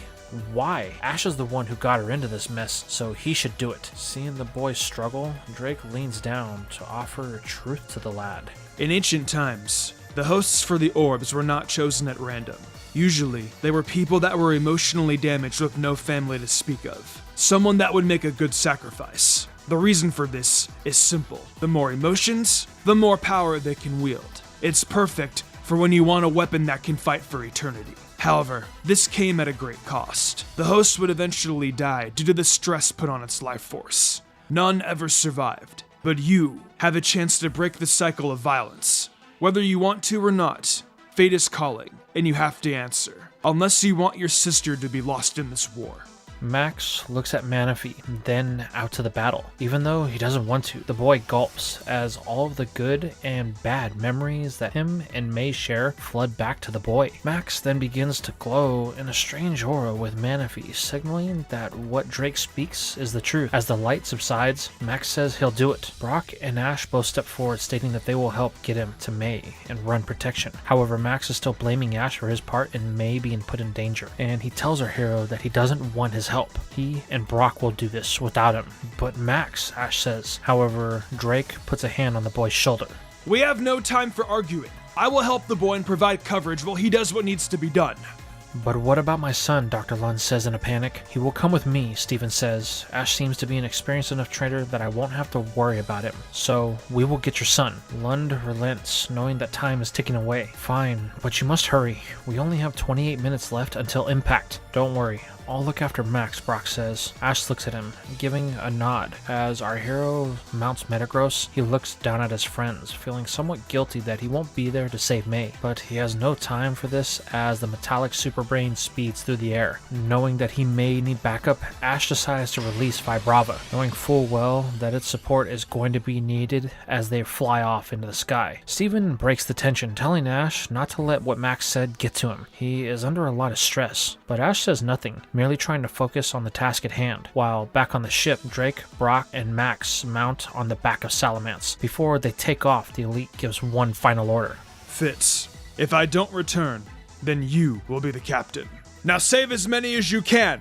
Into the tower itself. We see the monument to man's ingenuity is standing tall. However, the fact is, the inside of the tower has started to crumble from the repeated seismic activity. Due to this, the building's self-imposed lockdown, each floor has been met with its own challenges. The lady that is the assistant to Lund has found herself trapped in one of the elevators, as when she got the call from her employer, that is where she was, as the building had started to shut down to conserve power. So she has been trapped, calling for anyone that could possibly hear her. her. This leaves us with the lone boy that is trapped in the garden known as Tori. The young one has been paralyzed with fear over the circumstances, as from the garden he can see what is happening just outside. This, coupled with the trauma that he experienced as a young boy, Tori has been unable to move. This resulted in him hiding in one of the corners, sobbing and crying for his father, only for it to go unnoticed. The only solace that the boy finds is the only friend he really has, a shiny bright light that seems to have a will of its own, doing whatever it can to provide comfort to the boy. However, this is to little effect. As the shaking of the tower intensifies, so does the fear of Tori. While things seem like they will get worse, Tori is going to find out firsthand as his phobia is about to come to a reality. As from the vent just above his head, a cover pops off, and in front of him drops 3 Pokemon. 2 we know as Plusle and Minun, and another one that has been imported from another region known as Munchlax, the baby pre-evolution to the gluttonous Snorlax. They are all here, as on the floor below this one is a Pokemon sanctuary where wild Pokemon usually call home. During a normal day, the area is usually open and has pathways for them to come and go as they please. However, since the building was locked down, all the pathways have been closed, and they got trapped. So the 2 mischievous Electrotypes decided that they wouldn't wait around to be freed. Using their internal power, they proceeded to move throughout the air vents, trying to find a way out of the building. All the while, Munchlax just joined them, looking for its next meal, as the free food that is usually provided by the computer system has stopped all services. As soon as the 3 drop into the room, panic sets in. Tori displays a behavior that immediately sets in motion a pandemonium that results in screaming, crying, and several electric attacks being launched throughout the garden. All the while, Munchlax just looks around, trying to find its next meal. Tori is frantic, doing what he can to get away from the 2 electric mice. While in tandem, they don't understand the boy's reaction, which startled them to attack. Luckily for all involved, the green light interjects, sending a surge of aura throughout the room that calms everyone except Munchlax, as it still hasn't satisfied its hunger. With order somewhat restored, it seems that the light has a conversation with Plusle and Minun. Tori finds this odd. How would this ball of aura be able to communicate with Pokemon, let alone understand them? But this leads to an unexpected result, with the 2 electric types trying to approach Tori. The boy begins to panic once more, but the light steps in to assure the boy that all is well, and these 2 mean no harm. Though he is fearful, Tori calms enough for Plusle and Minun to get close and rub up against the boy to show that they are friendly.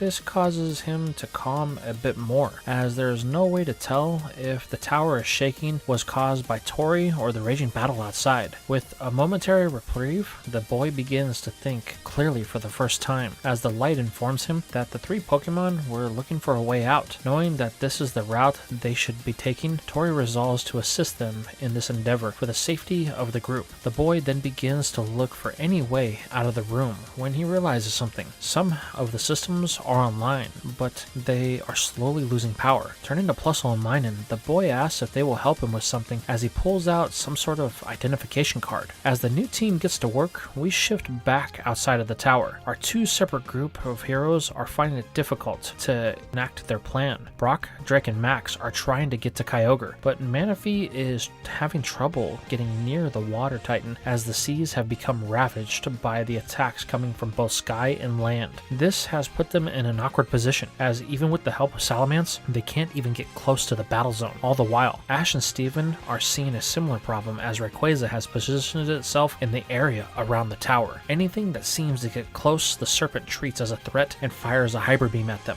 This is where Ash makes a suggestion. Hey Steven, we must split up. Steven will go from the air and try to get to the garden through the opening in the wall that he created before, but if he can't, then Ash will enter the tower from the ground and work his way up. That way they can be sure to complete the task before time runs out. Steven doesn't like this, but he realizes that it may be their best chance, so Metagross flies outside of the strike zone more inland to drop Ash off. Steven tells the boy to hurry. By foot, it will take much longer. The boy nods before running off with Pikachu and Vibrava in tow. Steven just takes back to the air in an attempt to gain any ground on the situation from his position. Over with Brock's group, they are trying to get close, but the breeder realizes that they need to do something drastic, as Manaphy keeps getting tossed around in the waters below. So he sends out Lotad, who is fresh and ready to help in any way that it can. At the command of its its trainer, Lotad dives to search for the prince. At this time, a solar beam from Groudon comes tearing through the area that Lotad had dived in, causing Brock to begin to panic for his water type. The light is so powerful that they lose sight of Lotad's shadow in the water. Once the attack depletes and their vision finally returns, no one can see Lotad or Manaphy. Brock and Max call for the Lilypadmon, but there's no answer.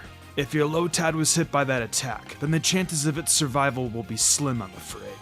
While Brock knows this deep down, he's afraid to admit it. However, something catches the eye of Salamence as it flies over, avoiding a hyper beam from Rayquaza. On a single outcropping of land among the chaos, there is what looks like a lily pad. From the distance, it's hard to tell, but Brock knows it's Lotad. "Hurry," the breeder yells, but as Salamence swoops down, Brock is met with a pleasant surprise and a look of devastation. Lotad evolved into its second stage, Lombre, but Manaphy was the one who took the brunt of the attack and now lays unconscious in its arms. Brock thanks the mid-stage evolution for all of its help in protecting Manaphy before he returns it so that way he can deal with the problem at hand. He then picks up the prince as Max asks what they are going to do now. If Manaphy is hurt, then there's no way to save May. The breeder looks at the mythical, realizing that there is only one thing that he can think of to heal it, but the thought of using it again after what happened to Torkoal shakes him to his core. Over on the boat, things seem to be going well. They have managed to board nearly everyone that was displaced by the battle. However, that is of no concern to Lund, as he merely watches the time count down on his personal device. Less than 10 minutes to go before impact. The only thing the man can do is slowly lose hope, as he watches Steven's repeated failure to get into LaRue's tower. "I guess this was always going to be my legacy," the man says to himself as he collapses on the deck, preparing for the inevitable outcome. Now we shift to Ash, as he has made great progress up the tower. With the help of Pikachu, Vibrava, Snorunt, Spoink, and even Grovyle, they have been able to clear out most obstacles that have impeded them. However, there is a problem. As Ash climbs, a realization has set in. Due to the seismic activity and the rising water levels, the tower is beginning to sink, so there will be no way they can go back the way they came. Ash's only hope is for Steven to have made his way to the upper levels, if he hopes for any means of escape. However, luck is beginning to shine for the boy. He has come across another locked door that, when Pikachu hits it with a thunderbolt, bursts open, leaving a cloud of smoke with everyone coughing. But as things clear, on the other side is a boy with some Pokemon. "Hey, you wouldn't be Tori?" our hero inquires. Yeah, he says, a little shaken by the events that just happened, but happy when he realizes that Plusle and Minun shielded him from the blast. Tori explains that he is trying to get to the ground floor, but it's proving to be most difficult. Ash tells the boy that they can't go that way. The lower levels are flooded, but he was sent here to help find him by his dad, Dr. Lund. They need to get to the top floor. Steven, the champion, will be waiting for them there. Tori begins to say something, but then they both hear a voice calling for help. This stops the boy as he takes off running down a hallway. Ash gives chase, screaming that they don't have time for this. There is less than 10 minutes to go before they need to get out of the tower, but Tori tells him to listen as they stand at an elevator door. "It's Yuko, my dad's assistant," Tori exclaims. "She must have been trapped." Tori asks his electric mice to use the power to charge the doors. Doing so, they open only to reveal the elevator is stuck between floors. Plusle and Minun tried their trick again, but the two are wiped of any power to do so. Luckily, Ash and Pikachu are able to provide assistance getting the woman out of the elevator. While she's happy to see that Tori is okay, she breaks the reunion by telling them that they need to hurry. The meteor is going to hit in 7 minutes. Realizing what Ash is talking about, Yukio tells them to follow her. She knows the quickest way to the lab. Ash recalls all of his Pokemon except for Grovyle and Vibrava, so that way they can keep moving. With that, they head up a set of stairs that are reserved for Dr. Lund and his staff. This is going to cut the time in half to get to his lab, but still, their only real hope is that Steven is there waiting. Unfortunately, things are far worse outside than in, as Steven has been taking a beating as his Metagross is struggling to keep it and its trainer from being ravaged by the destruction of everything as the forces of land, sea, and sky destroy what they touch. It's becoming obvious that they are out of time. Steven gets on his communication device to tell Professor Lund. "I'm sorry," he says, "but we are done here. You need to tell Fitz to get as far away as possible." The timer is counting down as they hit the 4-minute mark. It's here that the communications go dead as the meteor enters the gravity of the planet. The object is close enough to be seen in the day sky. Its presence is so overwhelming that the Titans can feel that something is off in the balance that they hold, causing them to temporarily stop their battle. Everyone watches as they all seem to agree. and begin launching attacks at the sky. With only 3 minutes left on the clock, Steven sees this as an opportunity. Maybe they can still escape. Using the precious moments left, Steven rushes towards the tower. While this happens, we move over to Brock and his group. Max knows what the breeder is about to do, asking if Brock is sure that this is a good idea. I'm not, but it's the only option we have. Drake is curious to what is going on, but watches as Brock takes out the master block from his pocket and breaks it up before feeding it to Manaphy. At first, nothing happens. Max begins to panic, pleading for the mythical to wake up. As it is shaken, Manaphy's eyes shoot open, suddenly renewed by the master block. Drake is surprised by this, but it's of little meaning as Kyogre has now moved further away. It seems we're out of time. The meteor is here. Looking to the sky, they can see the reckoning of the human race. However, Manaphy will not accept this fact, as it jumps from the back of the dragon back into the water, heading in the direction of Kyogre. It seems that the chase is on again. We must move if we have any hopes of escaping this nightmare.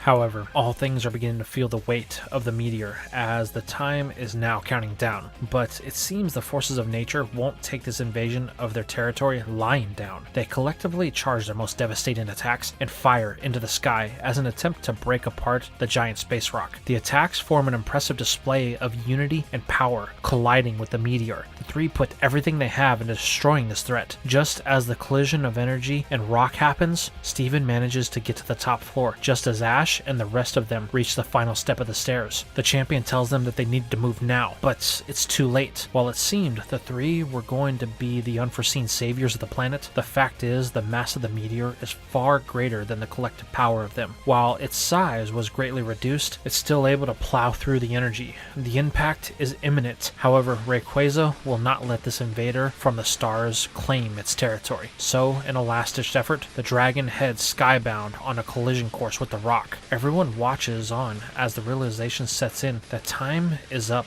and everyone is done. However, something unexpected happens as a pulse of energy erupts from the rock. It has enough force to send Rayquaza into the ground below while stopping both Kyogre and Groudon from moving. However, that's not the strangest event, as suddenly the meteor stops just as it were to hit the water's surface, evaporating everything in the wake of its heat. It now levitates just above the water as a shockwave from the sudden stop finally hits. The first to feel it is Kyogre, as it was only meters from where it happened. This isn't good for the legendary whale, as the force of the shockwave is enough to send it airborne, only for it to come to rest on the beach of Larus, completely knocked out. Everyone else in sight is hit with the impact of the blast, sending them into the ground as well. After a moment for everyone to collect themselves, they see this strange occurrence. The rock levitates above the water. At first, no one knows what to make of this, but Rayquaza and Groudon have finally managed to collect themselves. Collectively, they fire a solar and hyper beam at the rock in an attempt to destroy whatever it is. However, even with the might of the two at what is essentially point-blank range, it only manages to provoke another reaction from the boulder. Another shockwave erupts, stopping both of the legendaries once again. However, this isn't a problem, as what follows is a display that at first is curious as the rock stops levitating and begins to crack. Suddenly, in a flash of light, an explosion rocks the area. Everyone takes cover as debris flies throughout the surrounding area. However, both Groudon and Rayquaza seem to be unfazed by this, as they show a greater sign of hostility toward the event. Groudon is the first to attack, launching a fire blast. However, something emerges from within the smoke and slams into the ground type with enough force to send it sliding into the base of the tower, compromising the structure at its footing and knocking out the legendary all in one process. It's in this moment the reason that the three stopped their fighting is revealed, as from the ball of aura and a levitating crystal, something begins to materialize. This is where we move over to Brock and his group. With Kyogre incapacitated, they have used the distraction that has been caused to their advantage. Salamence touches down just in front of the unconscious water type. Dismounting the dragon, Max rushes, telling everyone to hurry. They have to save May. Manaphy is quick to join the boy. Now what, Brock asks. If the ancient writings are to be believed, then only Manaphy has the power to save May. Her fate lies in it.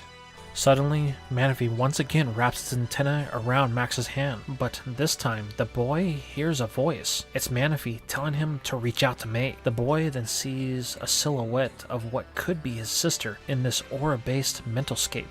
The mythical tells Max that in order to save May, he must use his bond as her brother to remind the girl who she is, remind her that she was meant for more than to be a sacrifice. Max begins to plead with May. "Come back to me. I'm sorry," the boy says with a whimper and tears rolling down his face. He is desperate to save his sister. This heartfelt plea seems to fall on deaf ears. The being Max sees doesn't flinch as his pleas become more emotional. "Please. All I want is my big sister back," the boy says. "I'll do anything." It's at this point Manaphy begins to glow and pulsate in a rhythm that seems to finally capture the attention of this ethereal figure. Then it responds. The voice of May rings out, calling Max's name. "That's it," the boy yells. "Come back to us. Please, May. I can't do this without you." Suddenly, the mental space flashes away. Manaphy and Kyogre glow in the same blue aura before something is pulled from within the whale. It's May in some sort of crystal form. It's here the prince begins to sing the song of its kind, a soothing melody that allows it to call on the red orb. It pulls the ball of energy from within May that causes a surge to pulsate. This causes the girl to fall to Max's feet as he cradles her, crying uncontrollably. However, this is the least of the issues, as Manaphy has begun the merging process with the red orb. Again, in a flash and another surge of energy, the orb is gone, and now Manaphy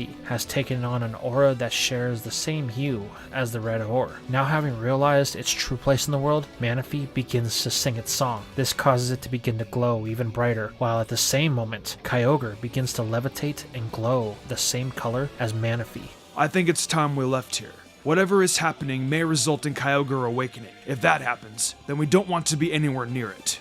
With the words of Drake ringing true and May finally secure, the group takes back to the sky on the back of Salamence, aiming to get back to his boat so May can get medical attention, leaving Manaphy with the sea whale. This shifts things to the tower just as Groudon had crashed at its base. Steven, Ash, Tori, and Yuko are all in the top room readying to make their escape. However, things are about to become complicated by what happens outside. The strange Pokemon that has appeared seems to have enraged Rayquaza, prompting the serpent to attack. The Pokemon responds with another burst of psychic energy that drives the serpent into the sky. This causes Rayquaza to become enraged even more, seeing this as blatant disrespect. As it regains its faculties, the lizard darts back down, only to be hit with another psychic attack. But this burst of energy is far stronger and causes a reaction from within the tower. The green light that had been following Tori begins to synchronize. Suddenly, the stone that was sealed within the vault of the lab begins to glow. The two pulsate at the same rhythm, drawing the attention of the red Pokemon outside of the building. Yuko immediately responds with the name of this Pokemon that has headed their way as something that Professor Lund named as Deoxys. She explained that some years ago they had come across a painting on a lone piece of rubble that was found here during the construction of the LaRousse Tower. It depicted a falling star that turned into a Pokemon, but not only the debris, this was also near the painting. Yuko then overrides the vault as the stone that is now glowing in the same pulsating light as Deoxys. However, as the psychic type gets close to the building, Rayquaza intercepts it, moving its massive jaws to crunch down on the space virus as it carries them on away from the tower. "This is our chance," Steven says. "We need to get moving." At this moment, they all begin to mount Metagross. However, there is a problem. There isn't enough room for everyone to fit, so the choice is made that Ash will stay behind with Yuko as she tries to secure the stone in the vault. Lund's life work is based around it, and she doesn't want the professor to lose it. All the while, Ash and his Pokemon will run defense to help fend off any stray attacks from the battle. Yuko tells Steven that they need to hurry. They are forming an attack. Turning, they can see Deoxys heading there with Rayquaza preparing another Hyper Beam. The champion says that he will be back soon, before barely getting out of the way in time as Deoxys seems to change forms and outspeed the pace of the Hyper Beam, allowing it to strike the side of the tower. This causes it to become even more unstable as the blast was able to take a huge chunk on the floors below. This results in a moment of shaking as debris falls to the ground below, covering the now aura-engulfed Groudon.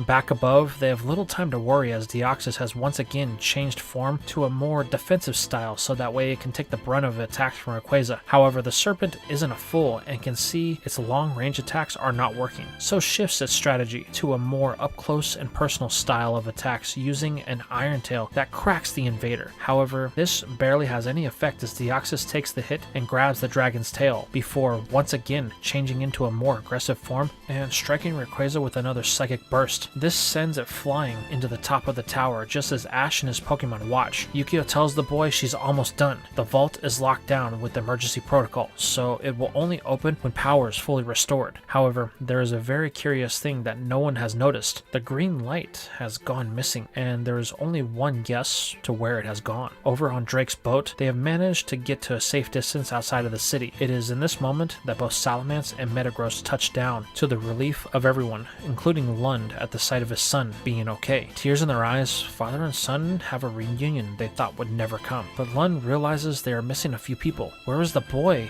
and Yuko? They stayed behind in order to give us enough room to get back to the ship. I need to go back for them. Drake, will you help cover us? It will be a near impossible to get back with the battle so close to the tower. The Dragon Master nods, but before they can leave, a thunderous crash can be heard as Deoxys uses all of its strength to tackle Rayquaza into the top of the tower. This has enough force that the once sealed lab is now an open wound on the skyscraper as the dragon and virus battle it out. Back on top, Ash and Yuko do their best to try and evade the battling duo, but there is little room for movement. Grovyle, Vibrava, and Pikachu are doing their best to protect the humans, but things come to a head when Grovyle and Yuko find themselves cornered and the gecko's recent shortcomings begin to show their head as it is unable to use a rock tomb to block a psychic attack coming their way. Seeing what's about to happen, Ash sends Vibrava to help block it with a dragon burst. However, doing so results in the boy only having Pikachu to cover him, but it's not enough as Pikachu and Ash are sent flying from the top floor of this battleground.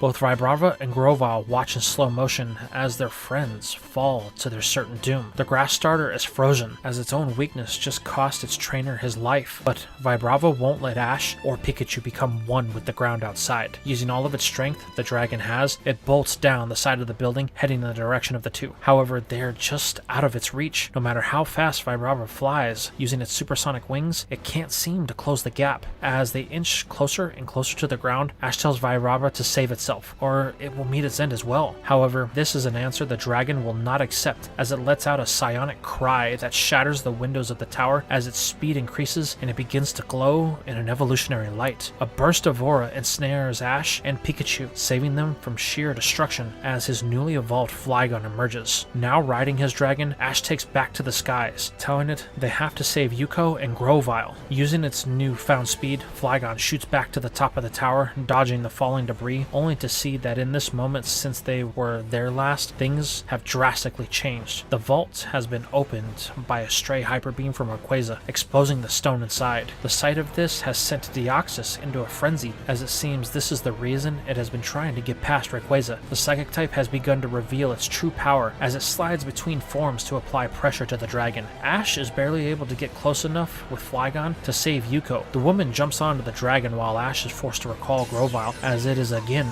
unresponsive. As a now purple aura begins to engulf the area, Ash gives the order for them to leave. This couldn't have happened at a better time, as another contender has decided to re-enter the fight. The tower has begun to shake violently. Looking down, Groudon has reawakened. However, something is off, as it seems that there is no life in its eyes, like it's possessed. This is where Drake and Steven catch up to the boy. It's the blue orb. It has fully taken over Groudon. Now the legendary has become a mindless beast. This is what happened the last time they battled.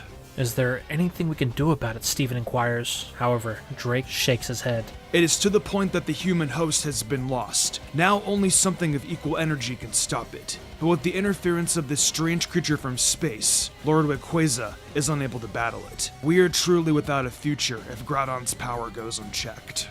This is displayed with the flare of solar power, causing the surrounding area to heat up. Now Rayquaza finds itself pulled in two different directions. The threat is real, and the dragon can feel that the balance of nature is beginning to be thrown into chaos. Knowing what it has to do, the Lord of the Skies abandons its battle with Deoxys to address the situation with Groudon. This leaves the virus unattended as it lands on the top of the tower and begins to initiate some sort of ritual with the stone. This brings us to the battle with Groudon, as it is now rekindled between it and Rayquaza. However, things are far different than the last one, as Groudon is without restrictions, its full power now unlocked, while Rayquaza is running low after multiple battles that it has been in. Realizing this, Drake pulls out the lost green orb. I must get this to Lord Rayquaza. It is the only thing that could give it enough strength to continue battling.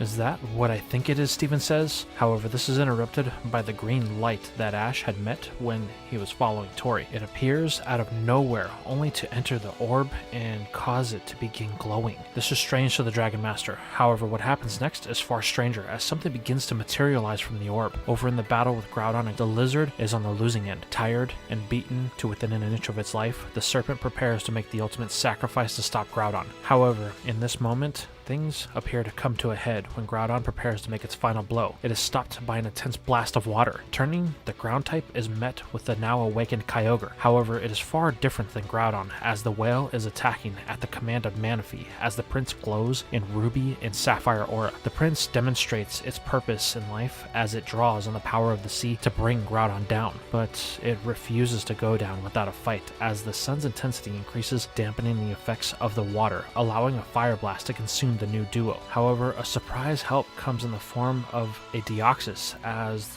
one with a green stone in its chest interjects to attack with a massive amount of energy. This catches everyone off guard as the other one is still on the top of the tower. Shifting the perspective of Drake, he monologues a bit. I understand it now. The orbs were fashioned out of the cores of these Pokémon, used as weapons by man.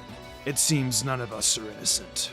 The three humans watch as Deoxys, Rayquaza, and Kyogre use their remaining energy to attack Groudon. The combined energy is enough to finally overpower the ground type and knock it out, returning the sun's rays to normal. However, the tension isn't over, as from the top of the tower, not one but two Deoxys rush into the center of the battle, ready to attack Rayquaza. However, they are both stopped by the one with the green orb in its chest. What follows is a conversation that seems to calm the situation. Then, the three Deoxys' eyes begin to glow, and from within Groudon, the blue orb emerges. Then, being exposed to the power of the other three, it then begins to materialize, taking on the form of another Deoxys. This just leaves Manaphy, who knows exactly what is going on. In a flash, we see the prince separate itself from the red orb, only for it to do the same thing as the blue, leaving us with 5 total Deoxys. Then, a rainbow aura washes over the area, engulfing everyone in a calming feeling. However, as quickly as it came, the 5 seemingly vanish, leaving everyone to deal with the aftermath. Awakening,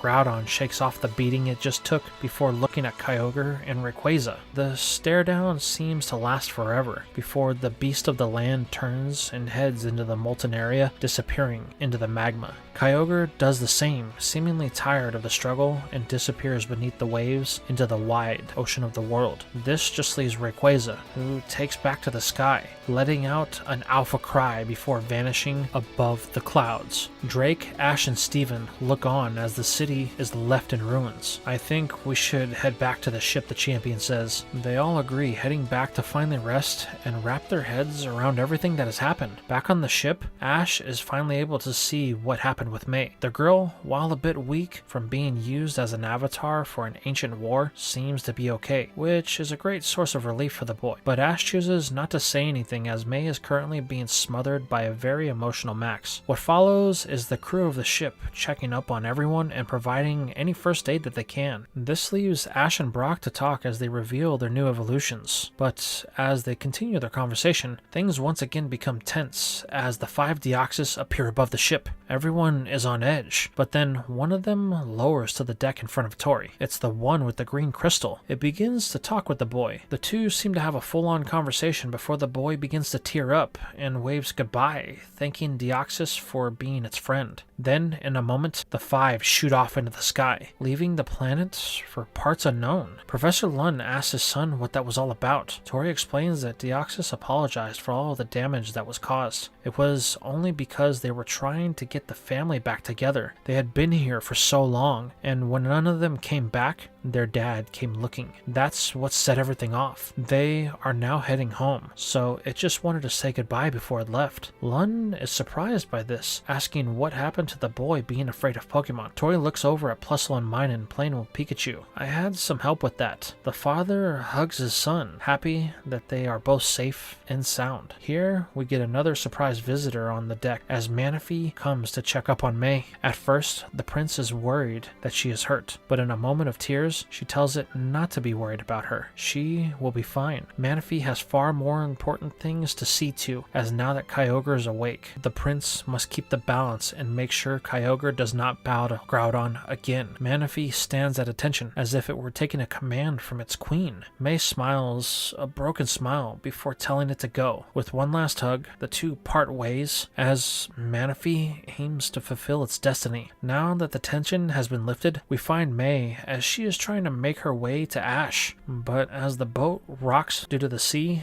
and she's still recovering from everything she went to, she finds that she isn't ready to walk on her own quite yet before stumbling and dropping one of her empty Pokeballs. It slowly rolls down the stairs into the galley before a flash of light happens and her Pokédex activates. Great. What did I just catch, she thinks to herself. All the while, Brock has remained silent since him and Ash last spoke. He hopes that using the Master Block on Manaphy won't have the same results as Torkoal. However, it seems the breeder will never truly know, as it has disappeared into the deep blue sea. This is where we cut to a conversation between Drake, Jackie, and Steven. The ranger informs Steven that while the threat of Team Aqua and Magma may be done for now, Phantom is still out there. So Jackie intends to track down the pirate to prevent any future disasters. Steven agrees, telling him to keep the champion updated as he would like to provide any assistance from the Devon Corporation that is needed. Jackie nods before he calls into the base, telling them that he is heading back. The mission is over for now. The ranger then departs, only to see Ash as he's leaving the boat. The boy has a depressed look on his face. This tugs at Jackie. "Hey kid, you did good," the ranger says. Turning, Ash thanks him, but his friend almost lost her life because of it. But she didn't, thanks to you. Ash looks at Jackie as he tells the boy his grit and determination to save his friend is the reason why she was able to come home. I've seen a lot of it in my years as a ranger, but there's one thing I'm sure of. The bond you share with them is something that will allow you to accomplish anything. All you have to do is just keep your belief in each other. This causes Ash to look at his friends. Don't dwell on the past. Focus on the future and keep moving forward. The boy smiles as Jackie pulls out his capture stylus and calls for a Whelmer before jumping off the boat and riding off on its back to the mainland, waving Ash goodbye. This brings us to Steven and Drake. Steven is still unhappy with the Elite for keeping information as valuable as what he had from them. The Dragon Master isn't intimidated, however. You may be champion, but remember, you are still a boy compared to me. I did what needed to be done. Now get off my ship. Drake then walks away, leaving the tension thicker than ever between the two. The champion knows that this isn't the end. However, he has other things that he needs to attend to, so this matter will be tabled for now. The champion then says his goodbyes to Lund and Tori, telling the doctor that he will be back after the league to help with the restorations of the city. Lund thanks Steven for saving Tori, but the champion says it wasn't just him. Everyone came together to prevent this disaster. People came together. Humanity proved it's good. Remember that the next time you lock yourself in the lab. The champion then takes his leave as Lund looks around, seeing what Steven is talking about. Now we follow up with Ash as he enters the medical bay where May is currently resting with Brock and Max by her side. The boy says nothing, merely sitting in a chair by the door in the corner of the room, waiting for May to awaken. Drake then appears at the doorway next to the chair. You demonstrated a will to push past your limits and achieve your goals at no matter the cost to yourself. I have no doubt you will become a great trainer and a great leader one day. I look forward to the battle we will have when you unlock your full potential. And this is where we're going to leave things for now. So tell me, what did you think about this part? How do you feel about the clash of legends and the revelations that the orbs were all Deoxys cores? What about the new evolution that came in the form of Ash's dragon Flygon? Did you enjoy that? What about the tension between Drake and Steven? Things are at a boiling point and the wrong thing could set that off. And let's not forget the Pokemon that May caught and the Master Block that Brock used on Manaphy. Will that come back to have negative consequences? Let me know your guys' thoughts in the comments down below.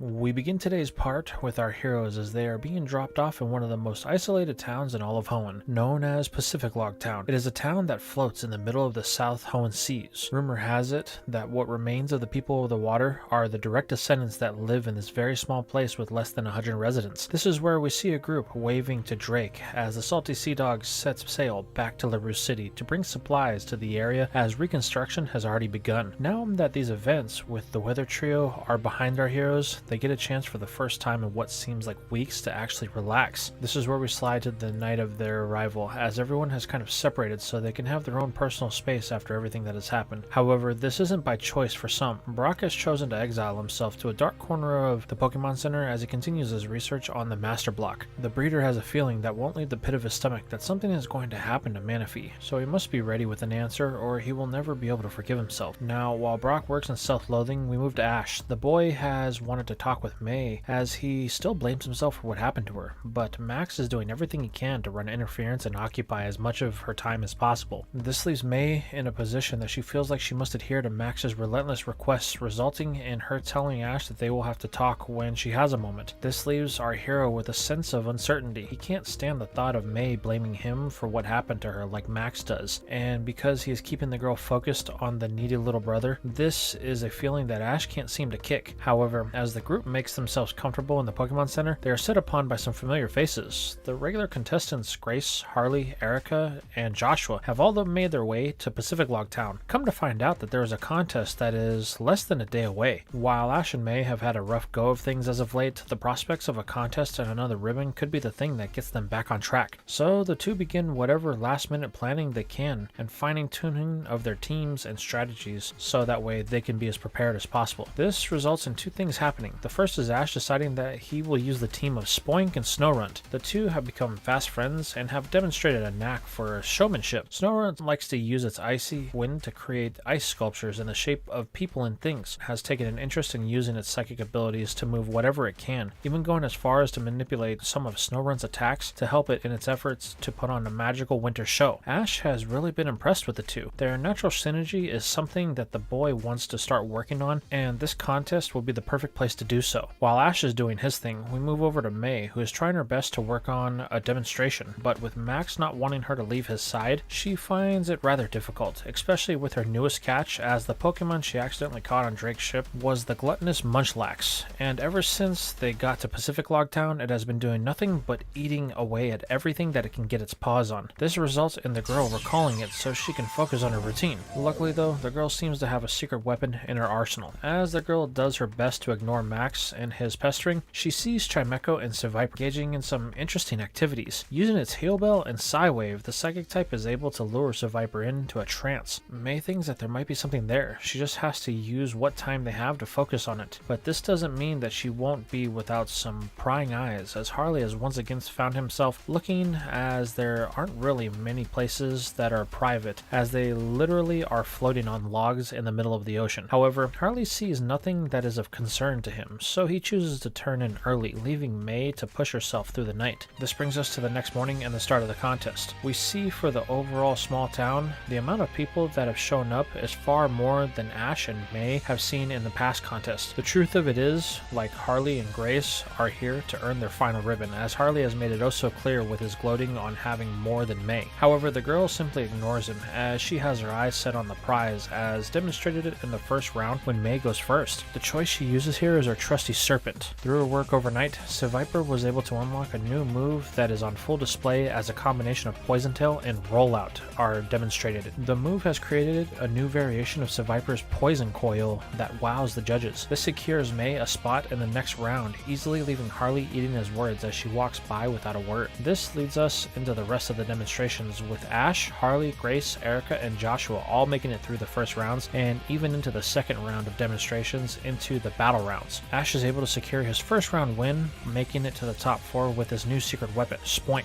while Harley is using his Ariados and manages to secure his spot. This leads us into the next battle round with May, as she has to take on Erica. However, Erica displays how much she has grown since the contest in Rustboro, as her newly caught Girafarig is showing just how much power and ability they have together when they are able to overpower May and Chimecho. It seems that our heroine is going to lose, as the psychic abilities of Hermon pale in in comparison to their opponents. However, just as Erika orders a stomp to end this battle, May sees an opening using a wrap to bind the feet of their opponent, taking control of this battle. The girl then orders Chimecho to use a double edge that is unblocked, though this will come at a cost of points to May, but it won't matter as it has enough power to get a knockout, with Chimecho barely hanging on, moving May to the top 4. This just leaves Joshua and Grace, who both have an outstanding battle with their Houndoom and Wigglytuff, giving a battle that is the stuff that will be talked about for weeks to come. However, a winner must be chosen, and at the end of the 5 minutes, Joshua gets just enough points to move on to the top 4, leaving Grace a bit sad, but glad that she got to battle such a powerful coordinator. This allows us to get into the top 4.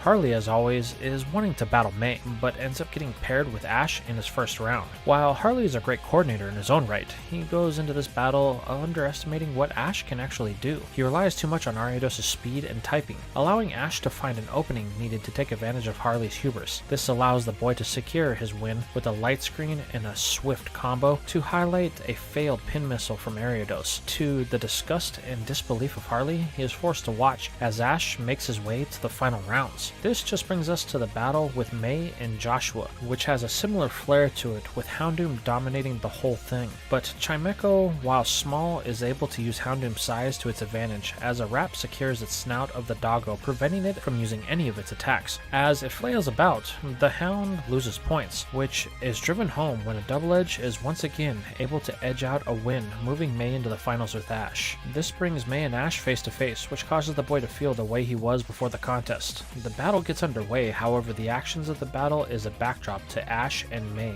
as they use this time to finally communicate. At first, it's through their moves, with what seems to be Ash pulling his punches, allowing May to score big points and damage. However, the girl sees that something isn't right and she begins to poke at Ash, trying to get a response. This eventually leads to the boy coming out with all of his feelings, telling May sorry that she had to go through everything that she did. Ash tried to save her, but he was unable to, and he doesn't want her to blame him for it. This puzzles May, as she never did, stating so. Ash did what he could and never gave up until she was saved. As far as she's concerned, Ash is a true friend, ever since Pikachu fried her bike. Now, the only thing that would make her change that view is if Ash wouldn't battle her with everything that he has. In this moment, a sense of relief washes over Ash, causing him to smile. Fine, you want a battle? Then you got it. Excited that Ash is ready to give it his all, May gives the order for Chimecho as Spoink prepares to fire a Psywave. The battle finally rages to its climax, with a cloud of smoke enveloping the area. When it finally clears, a winner can be seen as Chimecho levitates as Spoink lay unconscious. May is declared the winner, securing her 4th ribbon, while Ash looks on, happy that they could finally have this moment. All the while, a very sour Max looks on from the crowd, unhappy that May is okay with everything that Ash did to her. After the contest, May and Ash meet to get their Pokemon looked at by Nurse Joy. May thanks Ash for all of the effort that he gave in making sure that she was safe. However, as she says this, Max walks up to hear this. The way he perceives this is that May thinks that Ash was the only one that saved her. The boy yells at May, "How could you side with him? He wasn't the one that saved you, it was me. Ash is the reason you got into that mess in the first place." Turning, May looks at Max, only to see tears rolling down the boy's face. "What is your issue?" she yells. "It was a combined effort to save me. Ash did just as much work as you and Brock. But May, you got captured because of Ash. He's the reason you were in danger." The girl is puzzled by this remark, asking Max why he thinks that Ash caused this. On the verge of a breakdown, Max says that they were in Souptopolis for his gym battle, so he's the reason that she got kidnapped and put in danger. If they hadn't been following Ash this whole time, then he and May wouldn't have been in danger and Max wouldn't have lost his first and only friend. This outburst happened in front of everyone in the center, which draws in even Brock. Max just breaks down, sobbing, not really saying anything coherent. May is unsure of what to do as she looks at Brock and Ash, who just shrug, as their idea is as good as hers. The girl can do nothing but console the boy for the rest of the night as it fades on. The next day, our heroes are out in the open ocean, heading to the site of the next super contest in Slateport City. Luckily, Milotic, after getting a checkup from Nurse Joy, is ready to brave the waters of the open ocean. However, this tension is so thick that you can cut it with a knife, as Max hasn't spoken a word with anyone since the prior day. The only thing May can do is just sit by the boy as he faces off the backside of the serpent, looking into the open ocean. But this won't last long as a fog rolls in, and it's making it harder for them to see more than 2 feet in front of them. This results in Milotic getting sucked into a riptide that no one saw coming. As everyone is pulled under, the serpent tries to go for Ash, but the boy orders it after his friends. Milotic does as ordered as Ash sends out his newly evolved Flygon, who helps the the boy out of the water. It then immediately follows the shadow of Milotic as it rounds up the others underwater. However, as it surfaces, one is noticeably missing. May and Max are safe, but the serpent couldn't find Brock. This immediately causes a panic as everyone, including Max, begins to scream his name. However, the breeder is nowhere in sight. Ash can't let this happen. They just got everyone back, so they have to search for him. He then orders Milotic to head west with May and Max, while he will search from the air on Flygon. They must stay in sight of each other in hopes of finding their friend. The three agree and they begin to fan out. While this is happening, we shift over to the shores of an island that seems to be cloaked in a perpetual fog. On its banks is Brock, who is passed out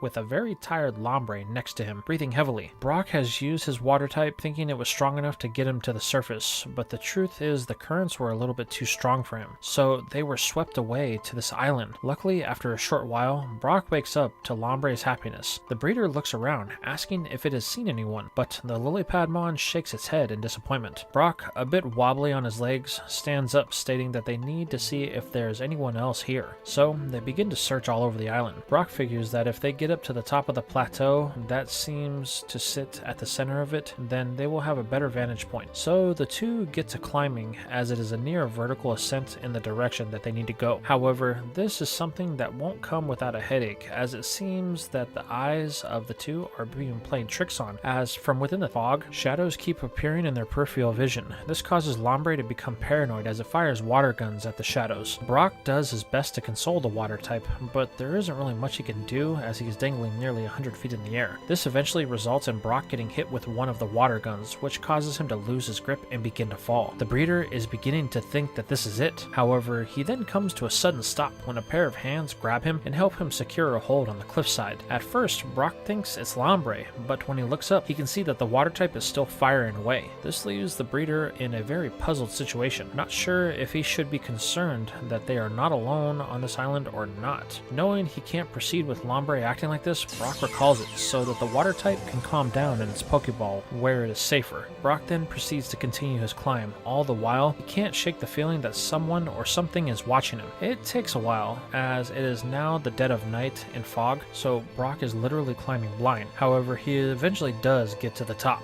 At first, Brock can't see anything, but as his eyes finally capture the dim light, he can see the stars of the galaxy above him. The breeder is in awe, as this is something that he hasn't really had time to stop and enjoy as of late. Knowing he should hunker down for the night, Brock makes himself a small fire with what food that he can find, and he makes a meal for himself. Then he settles in to get whatever sleep he can, hoping that when the sun arises, he will be able to see more than just the sky. As he fades to sleep, Brock is watched out of curiosity from the shadows of the island. The next morning, at first light, Brock awakens. However, the breeder is surprised by what he sees. All of his things have been rummaged through by something. This is a cause for concern. He was so tired that he didn't hear anything last night. Brock begins to take inventory of his stock. Nothing seems to be missing at first, but then he looks closer, only to realize that there is something that was taken, the Master Block. It's obvious that a Pokemon was the one in his camp. As the Master Block is something that one couldn't pass up, the breeder immediately packs everything up as he now has concern burning inside of him. Brock searches the island in a frantic pace, expecting to find a Pokemon that is sick. However, he finds nothing.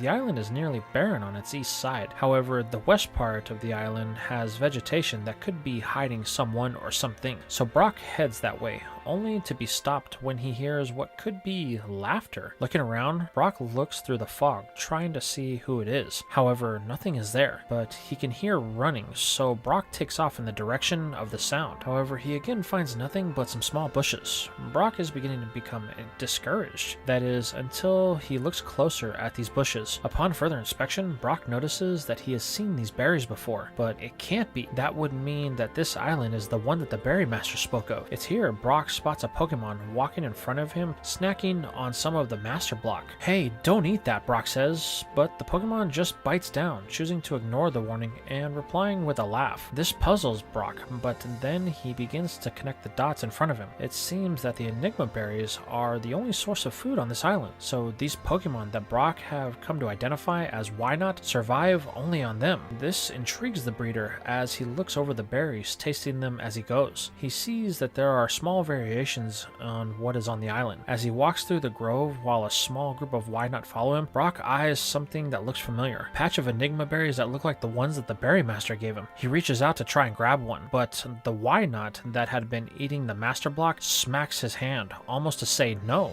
Brock looks at the Pokemon as it makes a demonstration that suggests they aren't ready to eat. This is when Brock begins to realize that the berries the Master had given him must not have been ripened when they were picked. That's why they made Torkoal sick. Beginning to understand the biology of the berries and the island, Brock picks some of the berries, thinking that he will be able to make some real Master Block of these. However, there is one thing that the breeder can't get away from. The Why Not that was eating the Master Block. It is pestering Brock for some more, but the breeder has to inform him that there is none left. That was all he had, and besides, it could make you sick. However, the Why Not insists that it wants more. The breeder then begins to understand that this Why Not is a very special one, as it takes one of the berries out of his hands that isn't ripened and eats it. This causes the other Why Not to scurry away as they find this action disgusting. So you have a tolerance for them. Well, I guess I can make you some more Pokeblock. Brock then picks the berries and gets to work, making some of the imperfected Master Blocks that Why Not gobbles down without thinking twice. The Babymon wants more, but Brock tells it that he can't make more here as it is out of the other style of berries. This causes the Why Not to get sad. However, this is going to be interrupted when Brock hears a very familiar song coming from offshore. It can't be, he thinks to himself, but as he looks out into the fog, a familiar water type jumps from within the ocean only to land in the patch of berries. It's Manaphy, and it's eating the berries like they were no problem. This puzzles Brock at first, but then a wave of relief washes over the breeder as he realizes that the block must not have affected Manaphy like it did for his Pokemon. Maybe because it eats them regularly? A burden has been lifted from Brock as Manaphy walks back to the cliffside with a handful of the berries and jumps back into the ocean. Just as this happens, a voice echoes from within the fog. It's Ash calling Brock's name. The breeder begins to yell for his friend, only for Ash to appear on the back of Flygon. Ash is relieved to see Brock as he was beginning to lose all hope, but the breeder is fine, telling Ash that he will just be one more minute. Brock then hurriedly gathers 30 more berries or so and puts them into his bag. He then hops onto the back of Flygon. Ash gives the order for it to go and find May and Max, but as the dragon flaps its wings, the Why Not that had been following Brock jumps on and makes itself at home, sitting on the shoulder of Brock. The breeder is a bit surprised as Ash says it looks like he made a new friend. Brock asks if Why Not is sure it wants to come along, but it simply stares out into the ocean, content on its decision. Okay, Brock says, let's go. So the dragon lifts off, only for Brock and Why Not to look back as the island fades into the fog, both happy that their time there is over. Eventually, Flygon finds Milotic and the group rejoices that Brock is okay. While the tension is still high due to Max, the edge has been taken off by Brock coming back. With everyone now secure, Ash gives the order for Milotic to swim as fast as it can. The contest in Slateport is less than a week away. The serpent lets out a cry before jetting off into the open ocean, steering clear of fog the best that it can. A day and a half later, our heroes find themselves on the shores of Slateport City. Everyone except Max is energized. This is the site of new beginnings for all of them. Brock has a new Pokeblock to make, while Ash and May have 3 ribbons to earn among the 2 of them. This is the last chance to do so as all of the other super contests have come to an end, so they both have a lot of work cut out for them. This is where the group decides to split up, but May decides that she will be taking Max with her, as she wants to keep an eye on the boy. First, we follow Brock. He heads straight into the contest hall as he is looking to get started right away. The relief of Manaphy and the new berries has given him a focus like never before. This is where Why Not meets all of Brock's Pokemon. They all seem to get along, though the truth be told, when Brock tells them that they are going to make some new Master Block, they all protest right away. Well, all except for Why Not, as it is actually excited for the prospect of its new favorite snack. You see, while they were headed to Slateport, they had stopped overnight on an island. It had a plethora of different berries that Brock wasted no time in picking, so that way he could have as many options as possible. The variety was impressive in a place as remote in the open ocean as this one. However, they did yield one benefit as they are much bigger than the berries that are grown on the mainland. So the breeder and Why Not reassures Brock's other Pokemon that what will be created here is going to be far different than what they had last time. However, this does little to console them when Brock pulls out the berries. He has the new ones that are all ripe and juicy and the other ones that Why Not loves. The breeder tells all of his Pokemon that they are only for Why Not, as it loves eating them, as the baby maybe picks up one of them to devour it in a single bite. While they are not excited about this prospect, they all agree to help as they each have a very important job to do. As Brock gets to work, we switch over to Ash as we see him on the phone in the Pokemon Center. The boy is calling Professor Oak as he wants to make a brief change to his team. He tells Professor Oak that he will be sending over his Flygon. That way Oak can study it while he uses Mawile in the contest. The professor is excited about this exchange as he would love to see a Flygon. Also, Oak informs Ash that Mawile has been hard at work and has taught itself a new move after training with the other Pokemon here in Pallet Town. He thinks that it may be something of use for the boy, but Ash may want to practice with it before implementing it as the Steel type just barely learned it the day before last. Ash thanks the professor and the transfer is made. Ash looks at the ball of Mawile and thinks of the rest of the Pokemon in his belt. They have a lot to do, so they better get started. Right, Pikachu? The mouse lets out a Pika, but Ash is going to get a surprise as a very familiar voice calls his name. Turning, the boy smiles as Tyson is standing before him. This is where we change over to May and Max. The boy has been silent since May and he split from the group. However, May doesn't feel bad for what she said. Max has been acting more and more aggressive towards Ash for no reason, and it's causing her to lose focus as now, once again, she has to worry about her brother. But luckily, he seems to be staying put while playing with Surskit. This allows her to get some much needed practice with all of her Pokemon, especially her newest one, Munchlax. The girl is a little bit annoyed that all it wants to do is eat. She even yells at it for knocking over a trash can and eating some rotten apple cores out of it. All the while, May's other Pokemon look a bit disgusted by its habits and, worst of all, its table manners. However, Munchlax seems oblivious to all of this as it just wanders to the next can while May gives up, as she is tired of yelling. This prompts a response from a lone onlooker that May hasn't seen in a while. Drew,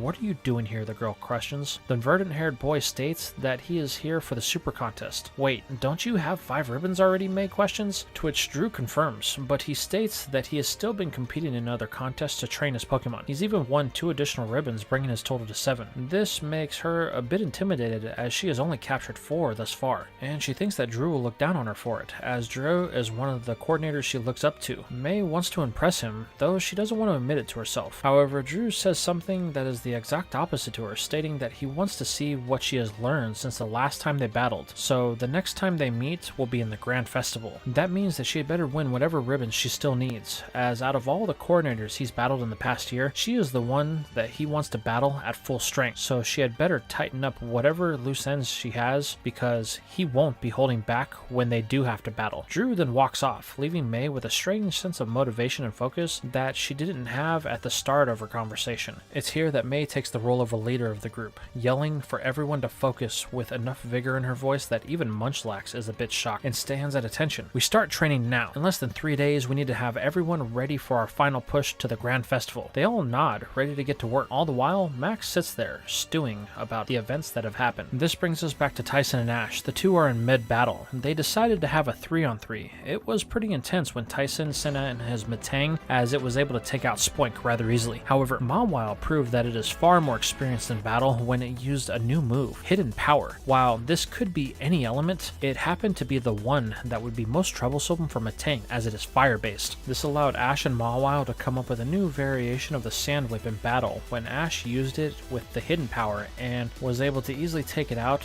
when the two hit with what looked like lava being thrown in their direction. This forced Tyson into his second Pokemon, which was his Hariyama, as it was thought that it would be a good choice due to the typing and its ability, Thick Fat. However, the rival quickly found out the hard way that Ash isn't one to care about typing, and Mawile was able to fight it to a tie, leaving the trainers with 1 Pokemon each. Tyson decides to go with his trusty Meowth as it is dressed for a roundup. Ash chooses to go with Pikachu here. However, the battle is a bit one-sided, as Ash has had Pikachu far longer than Tyson has had his Meowth. They haven't still gotten on the same page since Tyson caught the feline, as it has a bit of a listening problem due to an incident that it had given it a bit of a chip on its shoulder. While it does get a few hits in with a slash and an Iron Tail, the fact is that it can't keep up with Pikachu, and with its move Electro Volley, the mouse is able to overwhelm the cat, with some shocking results. Though the feline refuses to quit, forcing Tyson to recall it and concede the battle. Tyson tells Ash that he's gotten a lot better since the last time that they battled. He was really hoping to work with Meowth while they were in Slateport, since the league is still 2 months away. It would be the perfect time since they were home. So,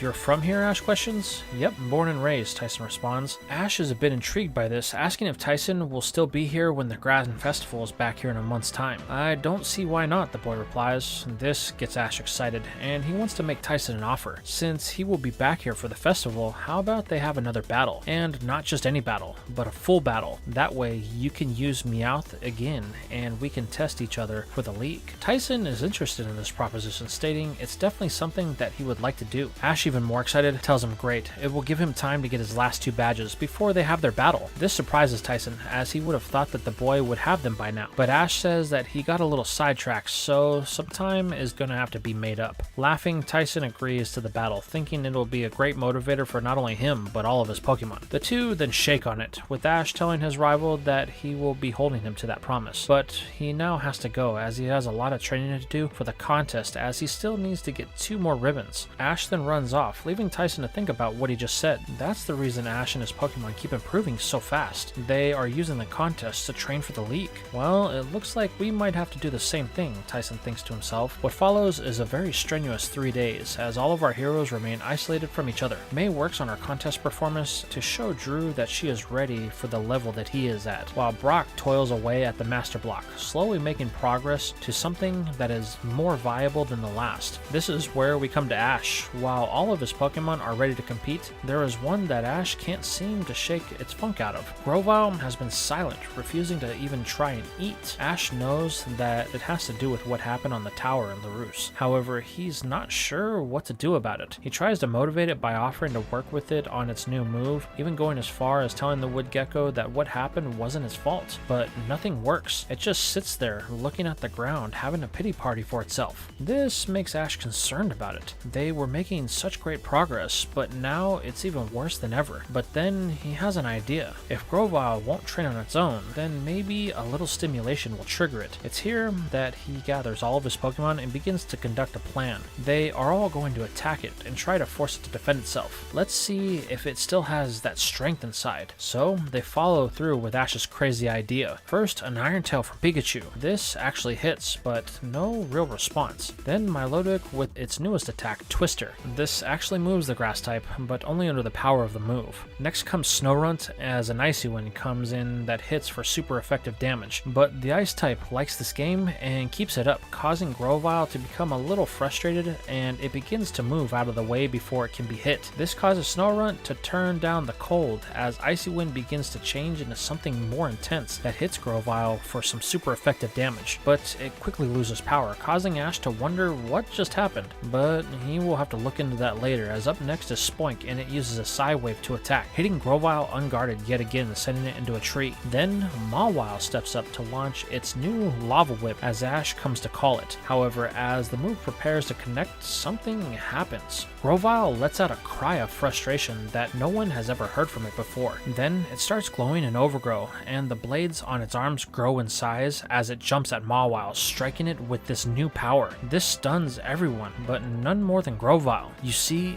your power is still there, Grovyle. Please, let me help you bring it out. Train with us. It may be slow, and you will want to quit, but I promise you, I won't let you. There is a great power deep within you, and I know that I can help you bring it out. The wood gecko looks at the glowing blades on its arms and the aura that now surrounds it. They slowly subside, leaving it in awe. It's here that Ash kneels down to Grovyle and does the only thing that he can do. He hugs it. You're not alone. We all want you to succeed and grow stronger. We know that you have the power inside of you, and we will do anything we can to help you. In this moment, the wood gecko finally understands what Ash has been trying to tell it. In the moments when you can't hold yourself up, your friends will be there to lift you up, so you can still walk among them until you can carry yourself once more. With tears in its eyes, it nods as Ash knows that he has finally gotten through to it. Well, let's get to it. There's a long road ahead of us, so we need to get started. The next 3 days, Ash and all of his Pokemon engage in a very competitive training session. While Grovyle is unable to access its moves at will as of yet, as there is still something holding it back, it is willing to take the coaching of its fellow Pokemon and Ash, which is the first solid step. This brings us to the day of the competition. The place is packed with every coordinator that Hoenn has to offer. It even brought out some first-timers as Tyson is competing, much to Ash's surprise. But the way he looks at it, Tyson will be that much stronger when they have their full battle. This leads us into May's first contest, as she has chosen the Smart class, trying out her newest Pokemon in Munchlax. While it is a bit dull and won't listen when its stomach growls or there is food nearby, May has found that it is actually a very proficient Pokemon for contest. It is able to get May through the demonstration rounds without a hitch with its use of moves like Metronome. However, May is quickly going to become on edge after the first round when she finds out that Drew is in the same class as her. This means that there's a very real chance that they could end up facing each other, which clearly comes to pass as May finds herself in the finals, staring Drew down. While this wasn't the venue that he wanted to battle her in, Drew still takes this as seriously as if it were. This confidence and May's shakiness plays a big part when Combuskin is unable to best Absol as it is confused by the commands that are given by May. This results in May losing this round. However, Drew tells her that she needs to find that confidence that she had the other day.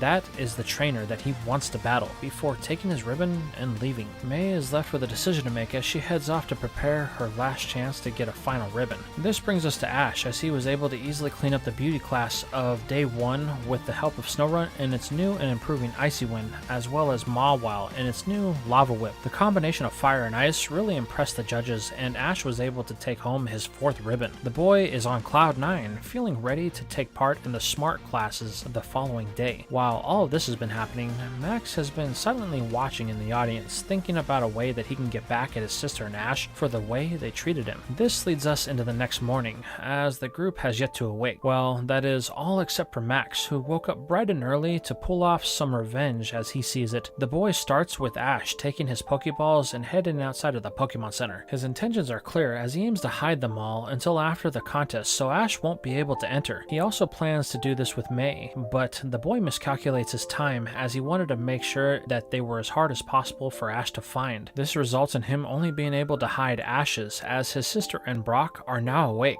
Max rushes back into the Pokemon Center before they see him and suspect that he had something to do with Ash's Pokeballs going missing. Luckily, he is able to sneak back into the room while Brock and May are using the bathroom. He quickly climbs into bed and awaits the mayhem to unfold, as the way he sees it, this is the least that Ash deserves for what he has done since they met. This will teach him a lesson one way or another. It's another hour or so before Ash is up, but it takes a moment for him and Pikachu to get moving. The whole time, May and Brock are urging him to get going. Today is the last day of the contest and they have a lot to do. Eventually, our hero begins to take things seriously as he is ready to start the day. However, he immediately is thrown for a loop when he gets dressed and can't find one of his most vital items as a Pokemon trainer. All of his Pokeballs, except for Pikachu's, are missing. This causes a panic to set in as Ash asks if any one of his friends have seen his balls. However, May and Brock say they haven't. Chaos begins to set in as our hero demolishes the room trying to find them, but there is no trace. It's like they just got up and walked away. It's here that Max pretends to wake up, wondering what all the commotion is. In a panic, Ash questions if the boy has seen his Pokeballs, but Max feigns ignorance as he was asleep all night. Ash begins to lose it, thinking someone came in during the night and stole them. This causes May and Brock to check their balls, which are still all accounted for. But there is another problem. The start time for the contest is super close. At this point, Ash has to abandon any hopes of entering in hopes of finding his Pokemon. This is where May tells him that she will help him with Brock and Max, but Ash tells her no. She needs to get her final ribbon. This could be her last chance, so she shouldn't waste it. He will find them. Reluctantly, May does as Ash tells her and rushes to the contest hall as he, Brock, and Max fan out across the center to find Ash's Pokeballs. While Ash and Brock do their best to ask around, even going as far as to reporting the theft to Officer Jenny, Max does his best to stay clear of the areas that he hid the balls in. The way he figures it, after the contest is over, he will go back and get each one of them, then move them back into the room so that way it can be blamed on Ash's own incompetence. Max is enjoying watching Ash squirm after everything that he has done, though the boy does get a bit nervous when Officer Jenny gets involved and she brings in some of the local police to help solve the incident. What follows is an investigation that spans over a couple of hours, as the first thing they do is research Ash's room, which causes Max to squirm a little in his own right as he now knows his original ending to this plan was no longer viable. Seeing things close in on him, Max makes the decision to begin to move the balls one by one as he claims that he needs to use the bathroom, but runs to the first ball to move it. However, when he gets there, the boy is shocked to find that the ball is no longer in the spot he left it. This causes Max to begin to panic, as now what he has done is no longer teaching Ash a lesson, but now he has put all of Ash's Pokemon in danger. Someone must have seen Max, and now they stole the balls. This is very worrisome for the boy, as now he knows that this is a real crime, and he is the one responsible. It's here that his own overactive imagination begins to run wild, as he imagines himself in jail for what he did, with May disowning him as a brother, and worst of all, his parents never loving him again. This causes the boy to begin to hyperventilate in the middle of the Pokemon Center, with Brock, Ash, and Jenny all coming out to see a crowd forming around him. By this point, the final day of contest has wrapped, as several hours have passed, and May has returned to the Pokemon Center with some great news. She secured her 5th ribbon, though the whole time she was thinking about Ash and his lost Pokemon. But to her surprise, Munchlax proved to be a wild card here once again, and it was able to win things in the final round. Though it was a bit embarrassing the way it happened, as during the battle it got distracted by someone's food in the crowd. However, nonetheless, she got her ribbon. But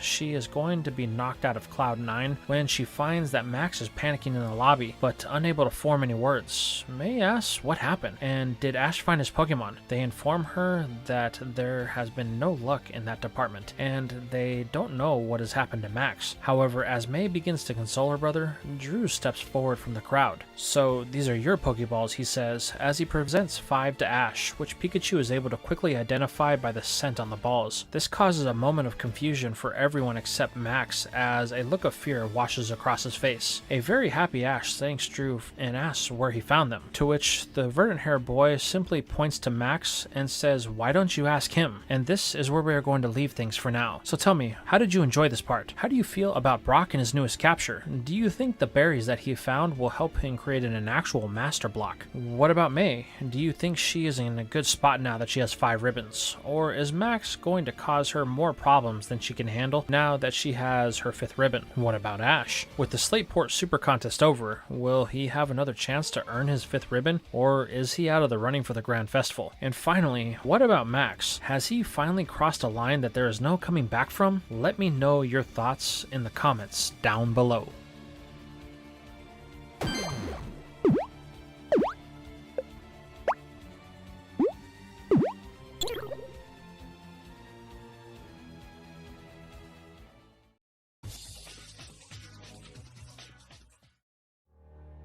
We begin today's part with our heroes as they are traveling in the southwestern seas of Hoenn. They are on the way to Ash's 7th gym badge in Dewford Island. However, this isn't a time of celebration, as the tension in the group can be cut with a knife. Now, we flash back to the day of the Super Contest in Slateport. The group is standing around Ash and his friends. Drew is accusing Max of being the one to steal Ash's balls. May asks what Drew is talking about, to which the boy claims Drew is lying. He is the one that stole the balls. Why else would he have them? This causes the coordinator to become irritated with Max, stating that he would never stoop to something so low as to take someone else's Pokemon. If he wanted to knock Ash out from the competition, then he would just face him on the battlefield. But Max sticks to his guns. This puts May in an awkward position, as she does not know who to believe. But things are quickly brought to a halt when Officer Jenny states that they're going to solve this right now. The center has security cameras, and they're going to go see who took the balls. This causes Max to gulp as he grabs May by the arm and states that they should leave now. She has her final ribbon, so there's no need for them to stay in Slateport any longer, so they need to head home until the Grand Festival starts. But Jenny puts a stop to that right there, telling the boy that no one is leaving until this matter is resolved. Max freezes in place as Officer Jenny and Joy disappear, only to reappear less than a minute later. Young man, you have some explaining to do, Jenny scolds. This causes Max to backtrack as much as possible, trying to shift the blame to everyone except himself, even stating that the reason he did it was because Ash didn't deserve another ribbon. He only cares for himself. All the danger that he put them into, all that he has taken from us, from me. However, May puts a stop to this. That's it, Max. I'm done with you, the girl yells. All you do is cause problems for everyone. I've always tried to see things from your side and do my best to support you as Mom and Dad had asked me to, but you've gone too far this time. May then turns and walks to the phones to make a call. Jenny scolds the boy. You took valuable time from us, and if a real emergency had happened and someone got hurt, that would be on you for the blame. You should be ashamed of yourself, young man. She then turns to Ash, asking if he would like to press any charges on Max, and she can take him down to the city lockup since he wants to steal from everybody. But Ash realizes Jenny is just trying to scare the boy, which is working as Max is now in tears, with him shaking that he doesn't want to go. Ash tells the officer no. He's glad that he got his Pokemon back, so no punishment will be needed. Our hero then thanks Drew. Even though they've never really seen eye to eye, he really came through when Ash needed it. Drew tells the boy that he doesn't like when people get cheated out of something they've worked hard for, even if they aren't the best. So he's gonna let Ash in on a rumor that he heard. Drew then leans in, whispering into Ash's ear. This causes the boy's face to change. Are you sure, he asks? Drew says, it's just a rumor. I'm not sure if there's any truth behind it, so you will have to hurry, as the window will soon close. Ash thanks him as he runs off, leaving Max with Brock, but the breeder doesn't want to speak to the boy. After all Brock did for him, and this is the stunt that he pulls, so he just remains silent till May returns. Max, we are leaving now, she yells. This was the last thing that anyone said to the boy, as we move to the current time, and the group can see the site of their next destination on the horizon, Dewford Island. Ash seems to be impatient, as he tells Milotic to hurry. He wants to get to the gym battle so that way he can get it out of the way, as he isn't sure when it will start. May asks why Ash is so on edge. The boy states that Drew told him that sometimes Dewford Island holds special contests, one that only happened every couple of years, but it's never for sure. It's always the last one of the season, so the boy is hoping that if they are doing it, he will still have time to enter. Hearing this, May grows quiet. She would love a chance to battle in another contest to get some more practice, but she kind of feels guilty for Ash not getting a chance to win his final ribbon, so she secretly decides that she's going to sit this one out. However, this is okay. She has other things to attend to, as she will be meeting with some people that she wasn't planning on until they had gotten back home, and May is pretty sure her dad isn't going to be too happy about what has taken place as she looks at the sleepy town in the afternoon sun. It doesn't take long for them to reach shore, and Ash takes off running for the Pokemon Center as he needs to get as much information on the contest as possible, considering he doesn't see anything that would resemble any type of contest hall on this island. The boy is in such a rush that he doesn't even recall Milotic, telling Brock to watch it. He'll be back later. The breeder is left speechless as May tells him that she and Max will be meeting their parents at a cafe in town, so she will be back later after she is done. Brock nods as he prepares for a day on the beach because he has nothing else to do. So, in order to do it right, Brock releases all of his Pokemon, telling them that they will be having a day of fun in the sun. Over with Ash, he bursts into the Pokemon Center and runs to the counter. Both him and Pikachu are completely out of breath. This causes Nurse Joy to flinch as the boy had scared her just a little bit. Can I help you, she says, a bit put off. The contest. Is it happening, Ash says, catching his breath. Oh, yeah, it is, Joy replies. It will be in about 7 days' time. Really? Great, Ash replies. Well, it looks like I will have to just beat the gym leader. Then we can start training. Nurse Joy asks if Ash needs any of his Pokemon to be looked at, but the boy runs off before he can even hear her. However, he doesn't vanish that easily as we find him at the transfer computer. Ash doesn't want to pull any punches with this gym, so he calls Professor Oak and trades Mawile for Vigoroth. He figures that a quick win is what he will need, and Vigoroth is just a fast-paced battler to do it. Ash then runs out of the center before ending the call, leaving Oak online, wondering what has gotten into the boy. As we follow Ash, we find him on the way to the gym rather quickly. Okay, Pikachu, Vigoroth, let's get this badge so we can start training for the contest. Ash then takes a step to the door, but as it opens, the boy is run over by a man in board shorts with a surfboard. Oh, sorry, little dude, the man exclaims. There's a killer swell and I need to get there before we lose it. No problem, Ash says, a bit stunned. The man then says sorry once more as he takes off running to the beach. Ash yells back if the man can tell him where he can find the gym leader, but this is when the boy is going to get a very unwelcome surprise when the man yells that he's the gym leader, but the gym is closed for the day, so Ash should come down to the beach and chill out. It will be good for him and his Pokemon. The man then vanishes with Ash processing what was just said. Once the boy realizes what it was, he takes off after him. He will be getting his battle today, no matter what. Now we follow up with May and Max. The two are sitting at a table when a presence can be felt. Suddenly, the boy stands up as his blood runs cold. You have a lot of explaining to do, Norman says. But Dad, but nothing, boy. There are no excuses for what you have done. This tone causes even May to become uneasy around the man. This is where their mom tells Norman that they should hold off on any type of punishment. Let's talk with May first and understand the situation. Reluctantly, Norman sits down, telling Max that he will remain silent unless spoken to. Do you understand? Yes, sir, the boy says as he looks at the ground. Both parents then turn to May and ask her to explain everything that has been happening. May doesn't hold anything back, spilling everything from Max catching a Pokemon with one of her Pokemon Pokeballs without her permission, to him running off and then them barely finding him when they had gotten to Mauville. Wait, this has been happening since then, Norman asks. May nods, causing the man's blood to begin to boil, but their mother calms the leader before telling May to continue. The girl goes on to explain about the events with Team Aqua and Magma, how Ash helped save her, and how Max seems to blame Ash for everything. Then his latest stunt at the Super Contest. Both parents look at the boy, then to May. I'm sorry we pushed this on you, Norman says. It was something I thought would be good for Max, even though your mother told me that Max was too young. But I wanted to believe sometime in the world would be good for him. But I can see that we were wrong. It only made you worse. This causes Max's eyes to fill with tears as he struggles to hold them back. Seeing this, Norman is slightly irritated by his son's crying. You have no one to blame but yourself. Stop that crying, the leader demands. However, their mother steps in, stating that they will take Max to Petalburg. Sometime for him to get away from everyone will be good. Besides, they have been following May's progress on the Grand Festival, so they know that she could use a break so that way she can focus on getting a win. Everyone then stands with Norman looking at May. I'm proud of you, he says. Even though you didn't know where you were going to go, you found your path. You've grown a lot since that day you left home. This causes Max to flinch a little bit, as the boy knows that his actions and behaviors have set this path, though he doesn't want to admit it to himself. Max knows that this is his fault. However, the boy is going to have plenty of time to think about this. It is becoming clear to him that his parents were not just here to scold him, but they are actually taking him home. They weren't just saying that to scare the boy. They actually meant it, and it's even driven home harder when Norman yells at the boy to get moving. He's got to get back to the gym,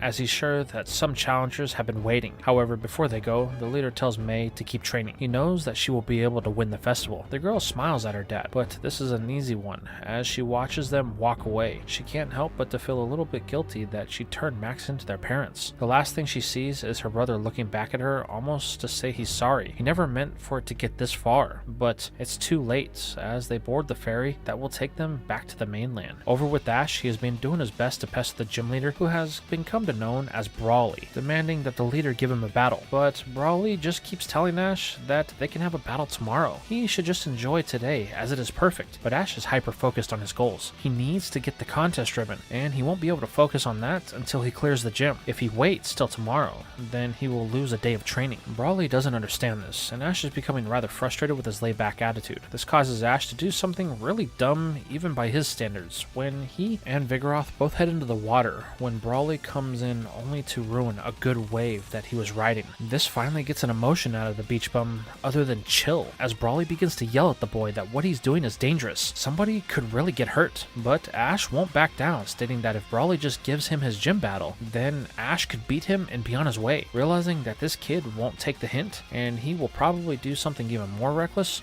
Brawly gives in to the demands of Ash. Okay, you want a battle? Then fine, we'll do it right here on the beach. A 2-on-2. If you win, then you'll get your badge. But if I win, you can't challenge the gym anymore. Ash doesn't see a problem with this, as he plans to win, so he accepts the terms. Smiling, Brawly tells the little dude to take his position. The waves won't be here all day, so he wants to get back to some killer swells. Ash is more than happy, as this is what he has been wanting all day. Now, the two trainers find themselves standing across from each other with a small crowd starting to form. Brawly tells Ash that it will be a standard match. He can change out his Pokemon while the leader cannot. But Ash isn't worried. He is confident that he will get this win. This only increases when Brawly reveals his first Pokemon in the powerful fighting type Machoke. Ash instantly knows that he can match that power with one of his mid-stage evolutions as he declares, Vigoroth, I choose you. The ball of agitation emerges, ready to start the battle. Brawly finds this choice odd, as Ash willingly chose to be at a type disadvantage, so he gives the boy the first move. Ash is happy to take this, ordering a Crush Claw. The leader quickly counters with the Brick Break. However, Machoke is surprisingly overpowered by Vigoroth, using its high tension to push through the move and rake its claws across the chest of its opponent. This causes Machoke to flinch from the pain.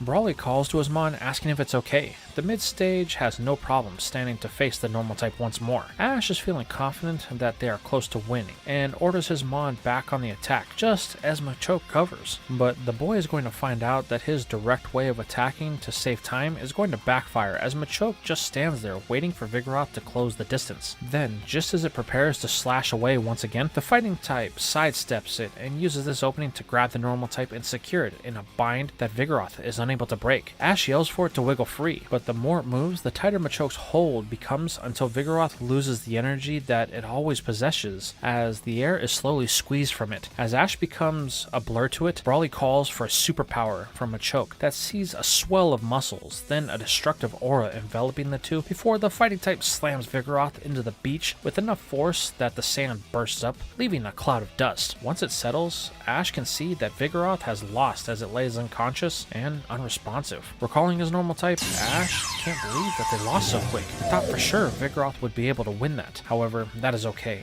He looks to Pikachu, telling the mouse that it's time to bring out the ace. Sparking with excitement, Pikachu jumps in. Brawly prepares for this as he knows that Machoke using superpower won't be as easy as the last one. The leader ends up being right, as Pikachu is able to overwhelm the mid-stage with an electro volley that causes a paralysis, then with a thunder that takes out Machoke rather quickly. Brawly recalls his mon, thanking it for the awesome battle that it put on, but it's time the leader stopped playing around, as he sends in his final choice, a Medicham. Seeing this, Ash is feeling pretty confident, as he's battled Grace and hers once before, and he's seen it many times in action, so he feels like this one is going to be in the bag. However, Brawly doesn't seem too worried, as the crowd has now doubled in size with May and Brock joining, but the battle they are watching is very different than the one that Ash has seen, as Pikachu seems to be leading things by landing Iron Tails and quick attacks. However, what he doesn't see is Brawly leading the battle, demonstrating a level of patience that is far more than what Ash is capable of at this moment. Ash is showing Pikachu's surprise move, and Brawly knows that it will be the chance for him to take control. Almost like clockwork, when Ash goes for his finisher, he leads with an electro volley once more, but this time the leader knows how to stop it, as he uses the psychic abilities of Medicham to manipulate the sand on the beach to create a protective barrier around itself. This causes Pikachu to stop dead in its tracks when its special move fails, allowing Medicham to make its move with a high jump kick that is far too fast for the mouse to dodge at such close range. This sends Pikachu into a rock pile that sits at the head of the beach. However, Ash and the mouse are not done, as it is back up on the move with an Iron Tail that is countered with a Brick Break from Medicham. Pikachu does have the power to push through here, but Brawly just has his mon divert the attack into the sand with the confusion. Ash yells for the mouse to stand up,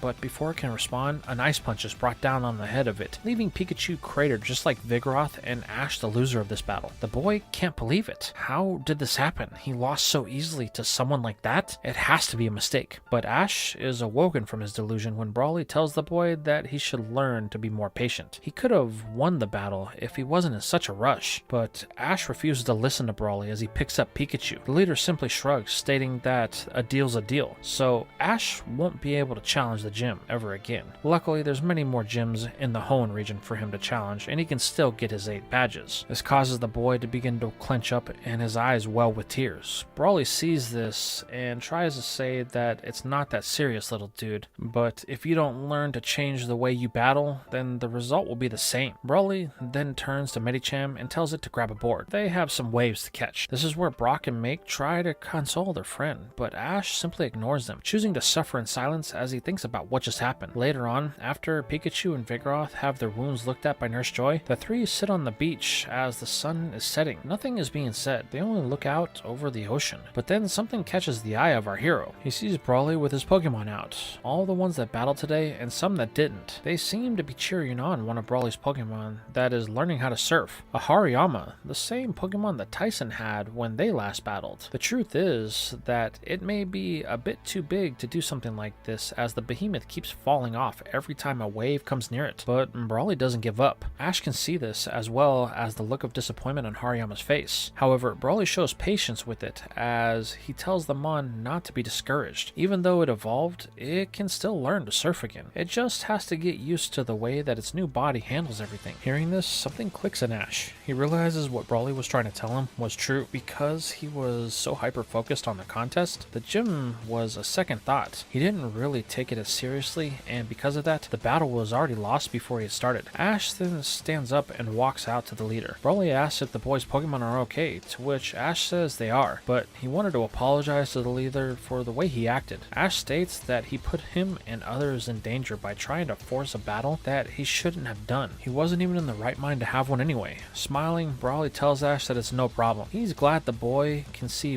what he was doing was wrong. So if Ash would like to come by the gym tomorrow, then they can have a battle, and Brawly is sure that it will be far different than the one from today. However, Ash declines. He states that he wants to focus on the contest contest, as that's the other reason why he's here in Dewford. He needs one more ribbon, so he will focus on training over the next week for that, and after he has competed in the contest, then if Brawley is okay with it, he will come back to face the leader, so that way he can focus on the battle that they will have with everything that he's got. Brawley likes the way that Ash is thinking, and tells the boy that he will be on the waves whenever Ash is ready to have a battle, so train hard, as he wants to see what Ash can really do. The boy thanks Brawley for reminding him of the way that he should conduct himself in a Pokemon gym battle. Then he turns and heads back to the Pokemon Center to get a hot meal and a good night's rest, as in the morning, the real work begins. The next morning, Ash is up bright and early to start his training. He has only 6 days until the contest, and he decides that this will be his focus for the time of training. Then he will re-challenge Brawley. The boy and Pikachu finish breakfast before taking off from the Pokemon Center to get started. On the way out, Ash asks his 2 friends if they would like to help him train. May declines, stating that she has some other things that she has to handle, while Brock states that he would love to, but he's on the verge of finishing something that will help out both Ash and May in their contest, so he's going to stay behind for the time being. Ash shrugs, telling them not to take too long. He wants to get some serious training in before the contest before running out the door. Ash makes his way to the beach to where he releases all of his Pokemon: Grovyle, Vigoroth, Milotic, Spoink, and Snorunt. He tells them that they have a lot of training to do. They had a gym battle yesterday, and Ash takes full responsibility for losing, so he intends to work with all of his Pokemon so that they can get stronger. This causes everyone to get riled up, as they all want to train. But surprisingly for Ash, this is the exact opposite of what he had in mind, telling each of his Pokemon that they need to calm down. The first thing that they will do is meditate. Ash feels that they have lost track of themselves, and they need to refocus and recenter. Only then can they move on to the next task. This catches them all off guard, but they each do what they are told. They all close their eyes, trying to focus as they listen to the sound of their trainer's voice. Listen to the waves flow as they hit the shore and wash back. This was something that Ash had noticed the day before watching Brawley and his Pokemon. They feel the flow of the water, and it allows them to work with it instead of changing it. Using this approach, they should be able to find a rhythm that should help them not only in contests but battles too. However, there is one that is having trouble with this. Vigoroth is naturally high-strung, so sitting still is something that isn't in its DNA, causing it to break the meditation several times. This causes the others to get a bit irritated with them on. However, Ash continues the slow and steady approach, talking softly to everyone, but Vigoroth is still having issues with this, as the energy it contains within its body is hard to control. This causes another outburst that everyone reacts to. Well, everyone except for Grovyle. It is actually taking Ash's commands to focus on itself and the surroundings. This causes something extraordinary to happen. The grass starter begins to glow in a green aura. Its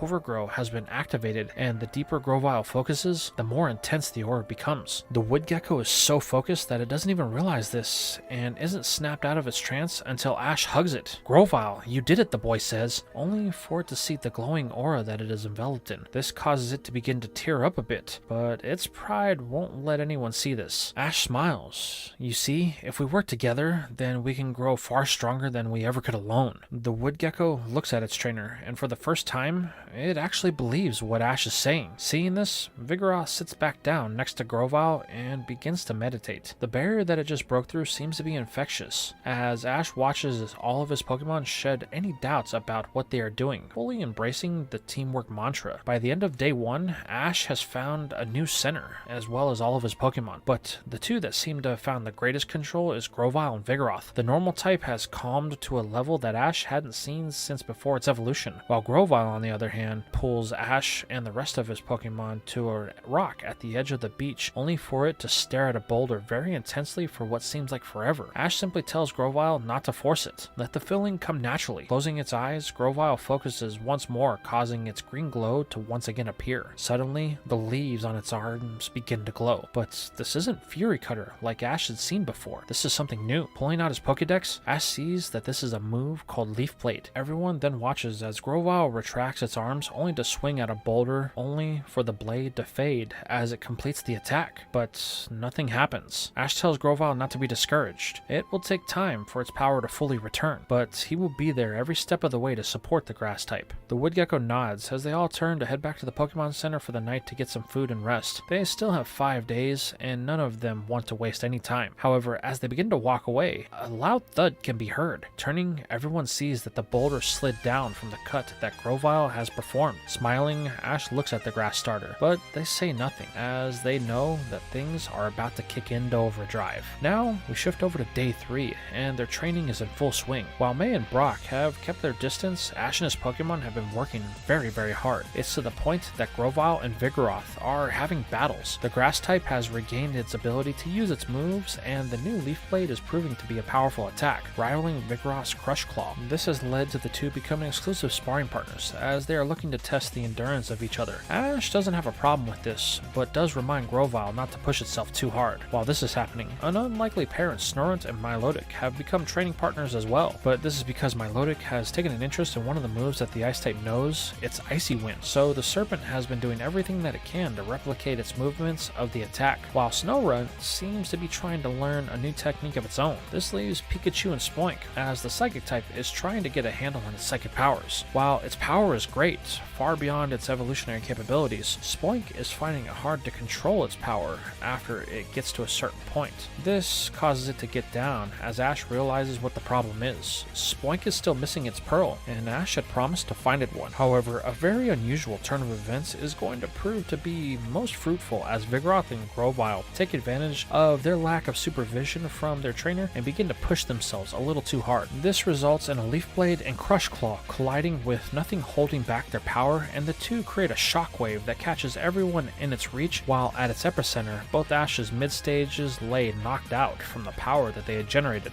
The boy and his two Pokemon quickly rush to check on the two children, only to find the crater that they now lay in. However, Spoink gets excited and jumps straight into the hole, though Ash yells for it to come back, but then the boy stops as he notices something at the bottom. Spoink begins to glow in psychic energy as something emerges from underneath the sand. It's a pearl. Spoink is elated that it finally found one, placing the jewel atop of its head. Smiling, Ash tells Spoink that he's glad that it was finally able to find what it had been searching for. However, as the boy says this and Spoink bounces away, the piglet begins to glow in an evolutionary light that blinds everyone. Once Ash can see, he notices that his Spoink has evolved into its final stage known as Grumpig. The boy is ecstatic at this turn of events, as Grumpig simply bounces around all of its companions, happy that it has finally been able to realize its full potential. Ash then asks if the psychic swine can show them its new power. Grumpig turns to the boulder that Grovyle had cut in half, and its eyes begin to glow as the two halves begin to levitate above everyone. Smiling, Ash tells Grumpig that he plans to use it in the next contest for sure, so they have a lot of work to do. This causes the pig to dance around as the boulders that are now hovering above everyone begin to move up and down in tandem with its movement. Ash asks if it can put the rocks down, so no one gets hurt. It does so,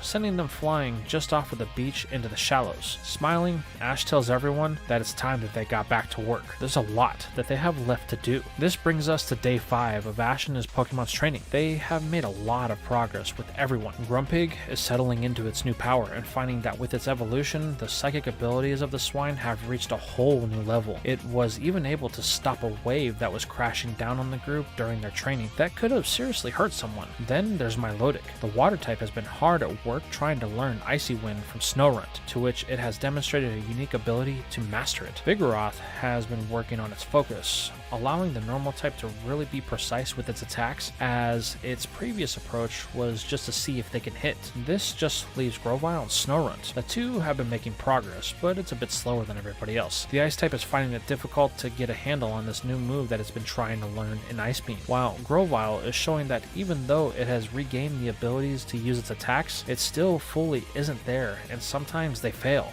It's almost like there's something that it still hasn't let go of, so the Woodgecko and Ash will continue to have to work on everything together. This brings us to the night of day 5. Ash is eating at the Pokemon Center with just him and Pikachu. This is when May joins the boy, which seems like the first time in a week. It's like she's been avoiding Ash, to which he questions her on, since he thought that they were okay since the contest in Pacific Log Town. May tells Ash that they are, but she's been hanging back to let Ash train for the contest. She doesn't want to stand in his way of him getting the 5th ribbon, since he lost his chance in Slateport thanks to max, so she's just gonna sit out this contest and root for him on the sidelines. However, this prompts a response from the boy that May did not expect. Ash tells her that he has gotten over the whole thing that happened with Max. While his Pokemon going missing was a huge problem, they were found, and since no one was hurt, he has decided to let it go. He has a lot of other things that he needs to focus on. The contest, his upcoming final 2 gym battles, the Grand Festival, and the Pokemon League are all things on his list, but he doesn't want to do it if he can't be challenged along the way. And if May doesn't enter the contest, then he doesn't know if he will get the best of the best for the competition. He needs her there, so that way he knows that if he wins, then he has truly earned his spot. But if she holds herself back, then neither will be able to grow, and that's something that a friend wouldn't do. At first, May wonders if Ash is sure about this, but the look in his eyes says it all. The boy wants only the best competition, so she will need to be in the contest. This causes May's resolve to toughen, as she tells the boy that if this is what he wants, then she will bring her very best. So don't go crying when he gets beaten by a girl. Ash chuckles, saying that he'll try not to. With a new understanding in their friendship, the two spend the last day training trying to get ready for the final contest of the season. Both Ash and May have made their choices for each round, and the two are more than ready than they ever have been. However, on this final day, while they are training, there is one member of the group that we haven't seen, and that is Brock. The breeder has been exploring the island, looking for one final berry he needs to complete his master block. This has led him into the deepest parts of Dewford, where he ends up coming across an old man by the name of Swampy. The old-timer has a very unique job here in the Hoenn region that Brock finds very interesting. Swampy is responsible for breeding all of the mudkip that are given out to trainers on their first day. Finding this out, Brock chooses to spend a few days with the old man, as he thinks that it would be good for him to learn from a person as seasoned in breeding as Swampy. Brock and his Pokemon get the chance to see the newly hatched mudkip come into the world, which just reaffirms his decision to become a breeder. However, during this time in the breeding areas, Brock notices a mudkip that is far larger than the others. Swampy explains that this is a wild one that just showed up one day and never leaves. It has been taking care of all of the babies for a few years now, but the old man is sad that it has been too long and he won't be able to give it out to a trainer. However, this is where the old man has an idea, telling Brock that he should take Mudkip. The breeder has all of the knowledge that is needed to care for a Pokemon of its caliber, and Mudkip would make a fine addition to his team. After all, it was responsible for Brock finding the berries he needed in the first place. Brock thinks about this and decides that it may be the right call. So after talking with Mudkip and a brief battle between it and Lombre, Brock is able to finally give it a good home. The last thing that Brock does is let it say goodbye to all the babies before they head back to the Pokemon Center, so that Brock can finally finish things that he has been working so hard on. This brings us to the day of the contest. The preliminary rounds are very easy for both Ash and May, as they have a lot of experience in this field. However, they come to find out that Ash was right in May entering. Because the contest is so remote and happens only every couple of years, there really isn't any real competition here. As a result, May is able to get into the finals with the combination of her Beautifly and Combuskin, while Ash secures his spot with Milotic and Grumpig. This results in May and Combuskin versus Ash and Grumpig. The battle starts and the two show that they know each other very well, but May does have a very specific eye for contests, and this allows her to get a very early edge out on Ash in the beginning for an early lead. However, the boy won't be outdone using Grumpig to take advantage. He quickly takes back the lead when using its Psy-Wave to manipulate a Fire Spin from Combuskin, sending it right back at the Fire type for some serious points damage. But this is going to have a very unexpected effect when the mid-stage begins to glow in an evolutionary light, responding to May's Burning Will as it takes on its final stage evolution, Blaziken. This is something Ash wasn't expecting, but the boy is more than happy to meet the challenge. The same as Grumpig. May begins to feel that she will be the victor in this battle, with only 30 seconds left on the clock and a slight lead over Ash. But there is one problem that she will have to face, as Blaziken isn't completely used to its new power yet, and when May gets a little overconfident in calling for an overheat, this gives Ash the opening to use a light screen and a swift combo that causes the fire type attack to backfire. Suddenly, flaming stars begin to rain across the battlefield as time is called, and the points are in. This final move gave Ash the slight lead in the end, allowing allowing him to win the contest and for the boy to secure his final ribbon needed. While May is upset that she lost, the fact that Ash won fair and square makes her happy. Plus, she already has her 5 ribbons, and her starter Pokemon fully evolved in the battle, so at this moment, it doesn't really feel like a loss to her as she watches Ash receive that final coveted ribbon. Now, they are both set for the Grand Festival, but next time, May will be ready for anything that Ash can throw her way. Now that the contest is out of the way, Ash spends another week of training with his Pokemon. The boy really wants to make sure that he is ready for Brawly. This results in the boy, May, and Brock having an unexpected encounter with the gym leader while they were training in a really remote part of the island. The leader states that he was on his way to one of his favorite training spots, but since Ash is here, he would like a chance to have the rematch now. The boy looks at Brawly, then to his Pokemon. For a second, he contemplates this, wondering if they are actually ready. However, it is Grovyle that steps forward as it wants a chance to challenge the gym. It's been a while since the grass starter has been in one, and it wants to see if it can handle the stress of a battle. This choice is backed by the rest of Ash's Pokemon, so the trainer takes Brawly up on his offer. So we see Ash, Brock, and May follow Brawly to an isolated cave which houses a fighting type Pokemon's dream gym. Brawly states that this place is his own personal playground, and if they look very carefully, they will see why Brawly likes to train here. This is where Ash sees there are holes in the floor. Then, like clockwork, some of them burst with a high pressure stream of water. Brawly states that it is a perfect spot for intense training as the water can be used to develop offense as well as defense. The leader then asks Ash if he is ready. Looking at Pikachu, Ash says that they are, so he takes his position opposite of Brawly, while one of the battle girls that trains under the leader offers to be the rep. Brawly states that this will be a 3-on-3. Ash can change out while the gym leader cannot. The battle will be over when one side is out of Pokemon to use. The battle is given the start to begin, and Brawly wastes no time in sending in a Pokemon that Ash is unfamiliar with in grass fighting type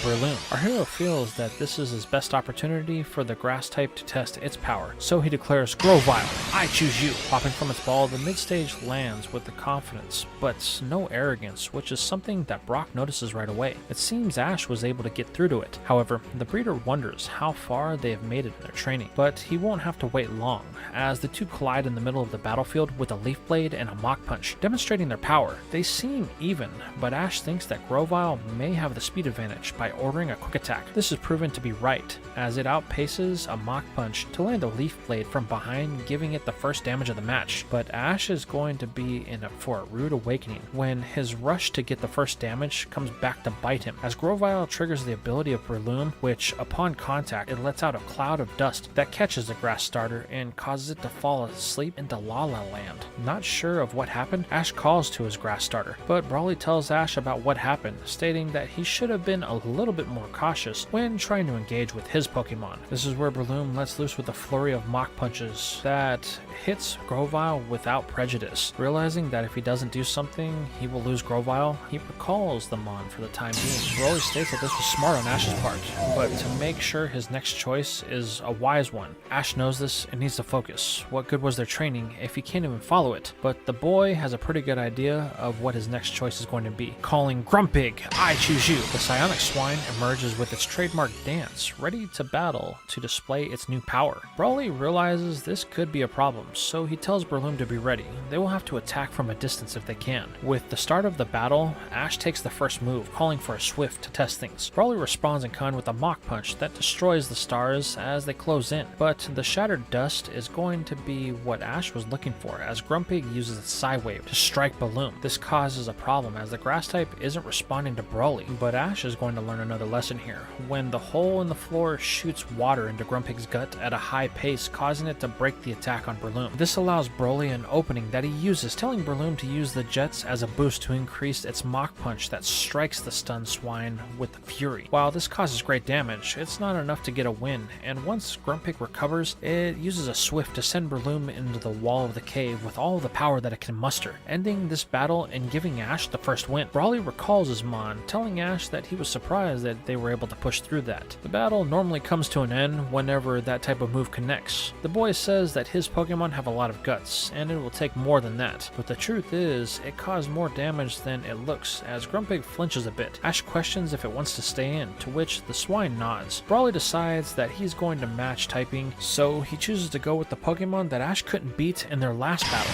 Medicham. The boy takes the first move here, ordering for a Swift to start. However, Brawly has the counter for this by ordering a detect that causes it to miss. Ash is confused by this, but Brawly quickly explains the reason why, as Medicham uses a move called Mind Reader. The fighting type begins to focus its mind, locking onto Grumpig's. The swine can hear some echoing voices in its own thoughts, but Ash is unaware of this as he orders a light screen, trying to avoid any serious damage. However, Brawly's patience is going to show here again, as another thrust of water comes through the holes in the floor. While Grumpig is able to avoid it, Brawly uses it to their advantage once again, as Medicham uses it to increase its next attack in a high jump kick. However, Ash thinks that he can counter this, as if it's missed, then Medicham will be in serious trouble, so he orders Grumpig to use a Confuse Ray that strikes the fighting type. Suddenly, Medicham's eyes go faint as confusion sets in, but this won't stop what's about to happen, as the Mind Reader comes into play, allowing the high jump kick to land true, driving Grumpig into the wall of the cave as it had done to Breloom, knocking it out. What? How? Ash says, but Brawly once again states that remaining calm is what allowed that, since he started with the Mind Reader. Recalling the swine, Ash thinks about what just happened. Realizing that he's in a tight spot, he decides that calm is what he needs to go for, sitting back in Grovyle. Ash figures that with Medicham confused, it may have the time needed for the grass lizard to wake up. This is proven right when Medicham strikes itself, when Brawly makes the first move, causing the fighting type to dance around dizzy as a very familiar sound comes from beneath. Suddenly, both of the Pokemon are hit with the pressurized water. Medicham is knocked out of confusion, while Grovyle is sent into the roof of the cave. This motion causes it to awaken, though a bit groggy, as it does its best to land with little recourse, though the damage that it had taken from Breloom is beginning to show as it is breathing hard. Both trainers know that the next couple of moves will decide this battle, with Brawly taking the first move in an Ice Punch. Knowing that Grovyle can't take this damage, Ash orders a Rock Tomb. This catches Medicham off guard, as it is now encased in a prison of stone. Ash feels like this could be their chance, ordering a Razor Leaf from Grovyle. Charging the attack, the Woodgegger rushes forward to end this, but just as it goes to bring the attack across the stones, the blades fade, preventing any damage. This causes a brief opening for Brawly to respond with the high jump kick that allows Medicham to break free and land an Ice Punch to knock out Grovyle, bringing Ash down to just one Pokemon. Ash recalls his grass type, thanking it for all of the work that it put in. He knows they still have a lot of work ahead of them, but he is confident they are moving in the right direction. Brawly comments that Ash has grown a lot since their last battle. He even heard that he had won the Do For contest, so he hopes to see what else he can do in this final choice in their battle today. Smiling, Ash tells Brawly he's going to see the fruits of their training, declaring, "Vigoroth, I choose you."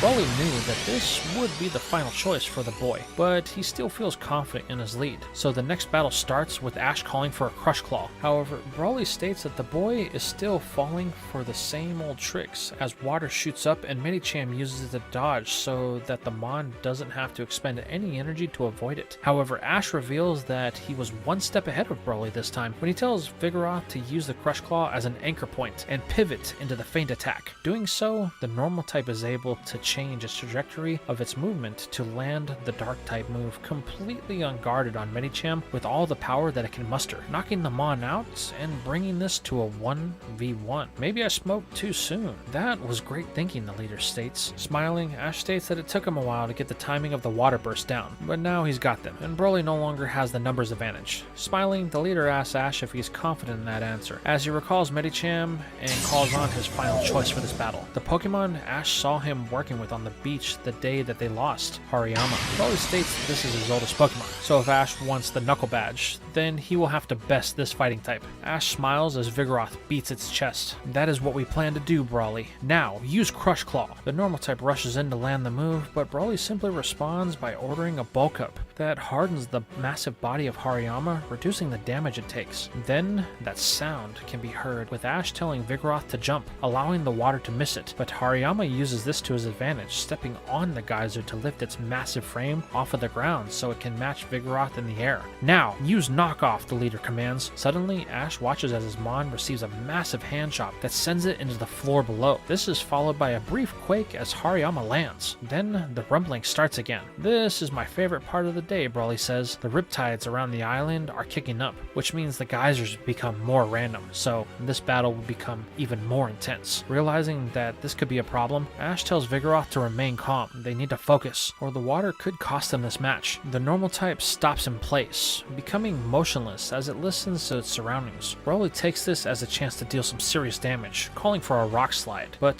Vigoroth is ready as as it steps aside with Ash's command, and a stream of water blocks the attack and thrusts Vigoroth in the air all at the same time. "Now use Crush Claw," Ash demands. The normal type uses the full weight of its attack to bring down on its opponent. However, Broly seems unfazed, telling his mon to remain still. They got this, to which he proves right when Hariyama is able to use a Vital Throw to counter the Crush Claw and send Vigoroth into the floor of the cave battlefield once more. Broly then looks to end this as he orders another Rock Slide to bury Vigoroth. Thinking fast, Ash tells it to use a Crush Claw on the ground, compromising Hariyama's footing, causing it to miss the rock move and bring it face to face with Vigoroth. In this moment, Ash sees their path to victory, calling for a yawn the fighting type is unable to avoid. However, this does leave the normal type open to retaliation in the form of a Vital Throw that sends it flying across the battlefield once more. Realizing they only have one shot left, Broly orders a knockoff to end this. However, Ash chooses to use Broly's own tactic against him, as Vigoroth can feel the rumbling beneath it. Suddenly, a geyser erupts, and the normal type is sent skating across the battlefield as it charges a Crush Claw at the command of Ash. In a flash, both of them collide. However, there was a clear winner, as the drowsiness had set in, and Hariyama's movement had slowed ever so slightly, giving Vigoroth the moment it needed to strike first, dropping the fighting type and giving Ash the win. The boy can't believe it. He won. However,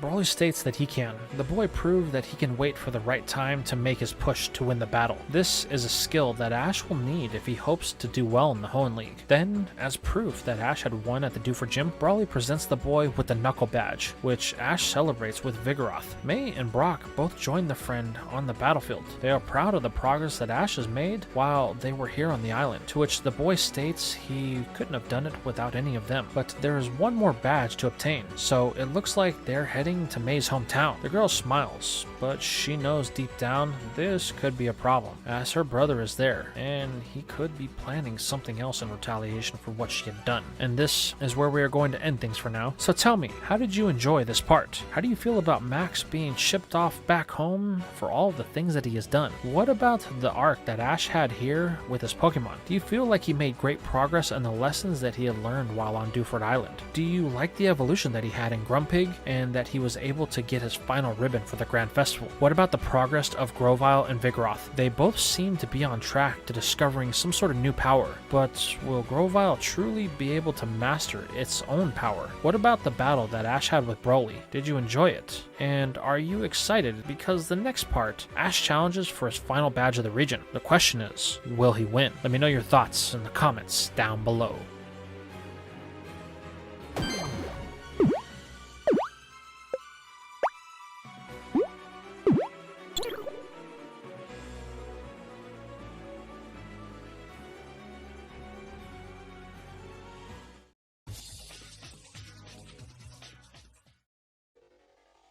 We begin today's part with Ash as he stands directly across from his final opponent of the gym challenge in the Hoenn region, Norman. The two have said nothing since Ash showed up this morning. The truth is, May and Brock have been here for 3 days, while Ash has been handling some important events that needed to be taken care of, and this was the only time that it could be done. But the boy arrived back at the Pokemon Center late last night to have his team checked up on and make any changes that would be needed before this battle. Now Ash and Pikachu stand across from Norman with a smile on their face, with May, Lola, and Brock watching from the sidelines and Max secretly watching from a crack in the door. The leader breaks the silence, telling Ash that he didn't think he would ever show up. Our hero replies that he had some stuff that needed to be taken care of, but things are way better now. Norman says that he can see that Ash has grown a lot despite the setback that he has had. So, in order to test the boy, they will be having a full battle, 6 Pokemon each. The last one standing takes the win. Smiling, Ash says he has no problem with that, as Pikachu jumps in at the boy's command. Sparking, the mouse shows confidence as Norman prepares his first Pokemon, calling on the very dazed normal type, Spinda.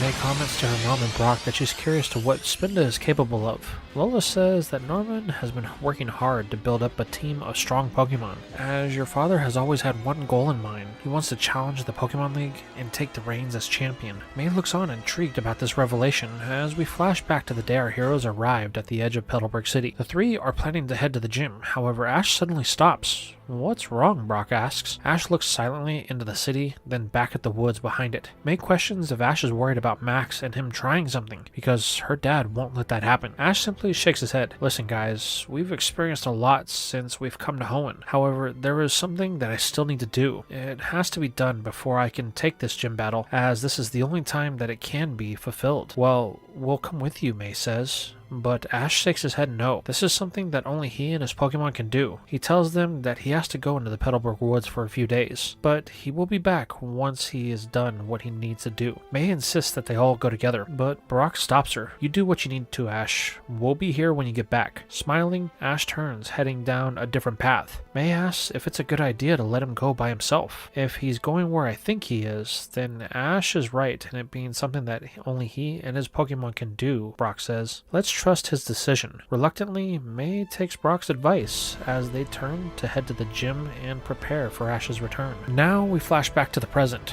The battle with Pikachu and Spinda is an interesting one. Norman is proving that he is worthy to be considered the strongest gym leader in the region with the way he handles this Pokemon. Spinda, in its consistent state of confusion, has proven difficult for Ash and Pikachu to handle, as they haven't been able to get a fix on its battle pattern due to the normal type sporadic movement. Norman says that he was hoping for more. After all of the contests and gym battles he's had, the leader expected Ash to have a little bit more flair to his battle style. However, Ash doesn't seem to be worried. After watching Spinda's battle style, the boy thinks that he may have a way to take down the drunken normal type. Now Pikachu, use Quick Attack. You tried that once before, Ash. It didn't work then, and it won't work now, Norman declares. Now, Spinda, use Teeter Dance. The leader is feeling confident. However, this is where Ash is going to display he did learn from their earlier encounter when he tells Pikachu to keep up the quick attacks, but just run around the battlefield randomly. This throws everyone off guard, as Pikachu stays as far away from Spinda as possible, basically running in circles to keep it and Norman guessing. Smiling, Ash tells Pikachu to keep it up. They're almost ready. Norman knows the boy is up to something, so to throw him off, the leader decides to go on the offense, calling for a feint attack to strike the electric mouse. It's here we see Spinda use aggression that no one saw coming to close the gap between it and Pikachu. This results in the bear throwing its full body at the mouse to hit it for a great deal of damage. However, Ash has the oddest response to this, commanding his starter to stop and take it. Doing so, Pikachu is met with a great deal of damage, as this was completely unguarded. At first, it looks like Ash has thrown this battle, with even Norman telling the boy that his plan was a bit foolish. However, Ash just tells him to wait. He will see what Ash has planned. Norman looks closely at Spinda. Then the leader realizes it. The normal type is unable to really move. That's when it sets in. Ash was using the movement of Pikachu to build up the static in its fur. The longer it ran, the more the mouse charged up, and Norman literally walked right into the trap. Smiling, Ash decides it's time to go on the offensive, commanding for an Iron Tail. Norman tries to respond with a Dynamic Punch, but Spinda is unable to move, and it takes the Steel type attack at point blank range, knocking out Norman's first Pokemon and giving Ash the first win. Recalling his mom, the leader tells Ash that he's surprised the boy was able to come up with something like that. He waited a long time for their rematch, and he was starting to think that the boy would never make it back here. However, the leader can see it's because Ash wanted to make sure that he was ready, and Norman is going to have to step up his game a bit if he hopes to keep Ash from his badge. Recalling Pikachu for the time being, Ash tells Norman that this battle has been on the forefront of his mind since the day that he lost to him. The difference in their Pokemon was astounding, and Ash knew that he would have to advance his skills if he wanted to win. The leader smiles. Ash may be the hardest challenge he has had this gym season, so he wants to make sure that he doesn't disappoint. Calling on his second Pokemon, Linoon. All the while, from the door, looking into the battle area, Max watches, whispering, "Come on, Dad. Ash is a nothing trainer. Stop playing around and beat him already." However, Max is going to get a harsh reality check when he sees Ash's next Pokemon. Grumpig, I choose you. This is where we flash back to the day when May and Brock arrived at the gym. They are greeted by both Norman and Lola. However, with no Ash, Norman grows concerned. He had been preparing the last couple of weeks for their arrival to battle Ash. May tells her dad not to worry. Ash is off handling some personal things, so he'll be running a little late. Well then, it will give me more time to tighten up my team, Norman responds with vigor. This is where May sees Max for the first time since Dewford. The boy looks at her with utter betrayal. He has no trust in the girl after she turned him in to her parents. This is where Lola interrupts, telling May not to worry about Max. He's mad at you now, but he'll get over it. Things have changed so much since he's been gone that he doesn't know how to accept it. That's why I think that he has been acting this way. Though after what he did to your friend Ash and stealing his Pokeballs, your father has been working him like a mighty hyena. He's been on cleanup duty in the habitat ever since he got back. I just don't want him to hate me, May responds, but I didn't know how to handle the way he was acting. It's not your fault, Lola says. Max has always had trouble accepting new things. Don't you remember when he went to school? It was only a week before we had to take him out and homeschool him. But don't burden yourself with thoughts like this. Just enjoy your time home. There is a month till the grand festival, so you should use this time to train. May thinks about what her mom said as we flash back to the present time. This is where we find the battle with Grumpig and Linoone in full swing. The battle is more intense than the last one. Norman had realized that Grumpig possessed extraordinary psychic abilities, so in order to match this, he called for a belly drum to maximize his rodent's attack, though this did cut its health in half. Ash didn't see a problem with this, thinking Norman had miscalculated, so he tried to end it with a Psy-Wave. However, this was all part of the plan to throw Ash off of his next move, a rest that sent Linoone into Slumberland as the Psy-Wave hit it. Ash was unsure of what Norman's game was here, but still confident that he could win, though it may take a little longer, so he called for a Swift that hit for more damage. But Norman smiles as Linoone's eyes shoot open as the stars close in on the normal type. The leader then calls for a slash that cuts through them and into the gut of Grumpig for some serious damage. While this wasn't enough to knock out the Psionic Swine, the battle is close to being over. Knowing they need to act fast, Ash calls for a Psy-Wave once more. However, Linoone has the perfect counter when Norman commands for a dig. Tunneling below the battlefield, Linoone evades the attack. Ash tells Grumpig to try and track the normal type's movement underground. However, the pain it is in from the earlier slash is causing it a lack of focus. Norman sees this and takes full advantage, calling for Linoone to surface with another slash that ends the battle and tying up the score. Ash recalls his psychic type, thanking it for the effort that it put in, though truth be told, it didn't seem like much with this overwhelming attack presence that Linoone has. Knowing that this could be trouble, Ash pulls out a ball from his belt, as Norman smiles confident that he has full control of this battle. Now, we flash back to the night of day 1. Everyone is having dinner. However, while May and Brock are making conversation with Norman and Lola, Max is quiet. So quiet that is making the whole meal awkward to say the least. It is at this point that May decides to try and engage with the boy. However, this is met with silence from Max. The tension in this moment is something that cannot be ignored. This causes Norman to speak up, telling Max to stop acting so childish. He is the only one to blame for the position that he is in. This causes an outburst from Max, causing him to yell that no one cares about him. No one wants to hear what he has to say. The boy then storms off. Norman stands to address this. However, Lola stops him, telling the leader that Max needs to cool off, and so does he. So let's enjoy the rest of the meal. They then switch the conversation to Brock,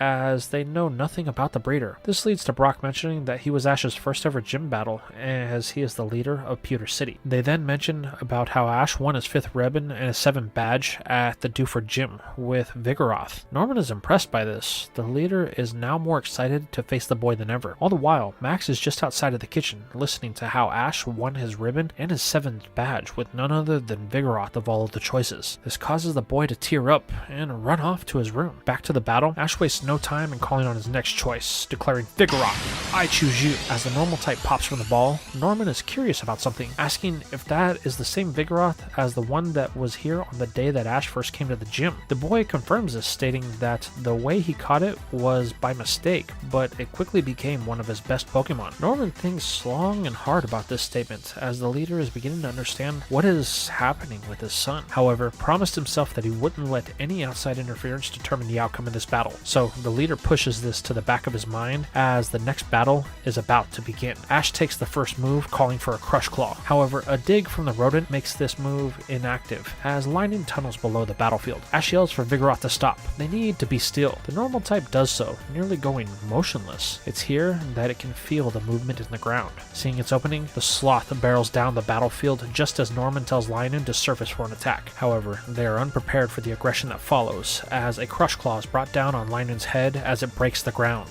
This results in a crushing sound as it can't get out of the hole. Once Vigoroth steps back, they can see that Linoone is unable to continue due to the spirals in its eyes. Norman recalls his mom, telling Ash that Vigoroth has been raised well. He's never seen one with the ability to restrain itself like this one does. Ash says it took a lot of time, but he and Vigoroth figured it out. Now they just need someone to push them to their limit. Smiling, Norman states that his next choice will be the Pokemon that does so, as he calls on Zangoose for his third choice. Looking it over, Ash can tell that this won't be a pushover, so he's going to have to be careful. Vigoroth, stay on your toes. Let's test what they can do, the boy yells. With the grunt of its name, the battle starts, with Norman taking the first call in an aerial ace. This is quickly countered with a feint attack from Ash, causing a stalemate. Seeing that they are even, Norman turns up the heat by calling for a Crush Claw, but this too is met with one from Vigoroth with the same power. Seeing that they are getting nowhere, Norman decides to take a more defensive approach, telling Zangoose to just wait. They have nothing but time. This causes Ash to order the same. However, what the boy hasn't caught on to yet is this is a test to see how far their control over Vigoroth's high agitation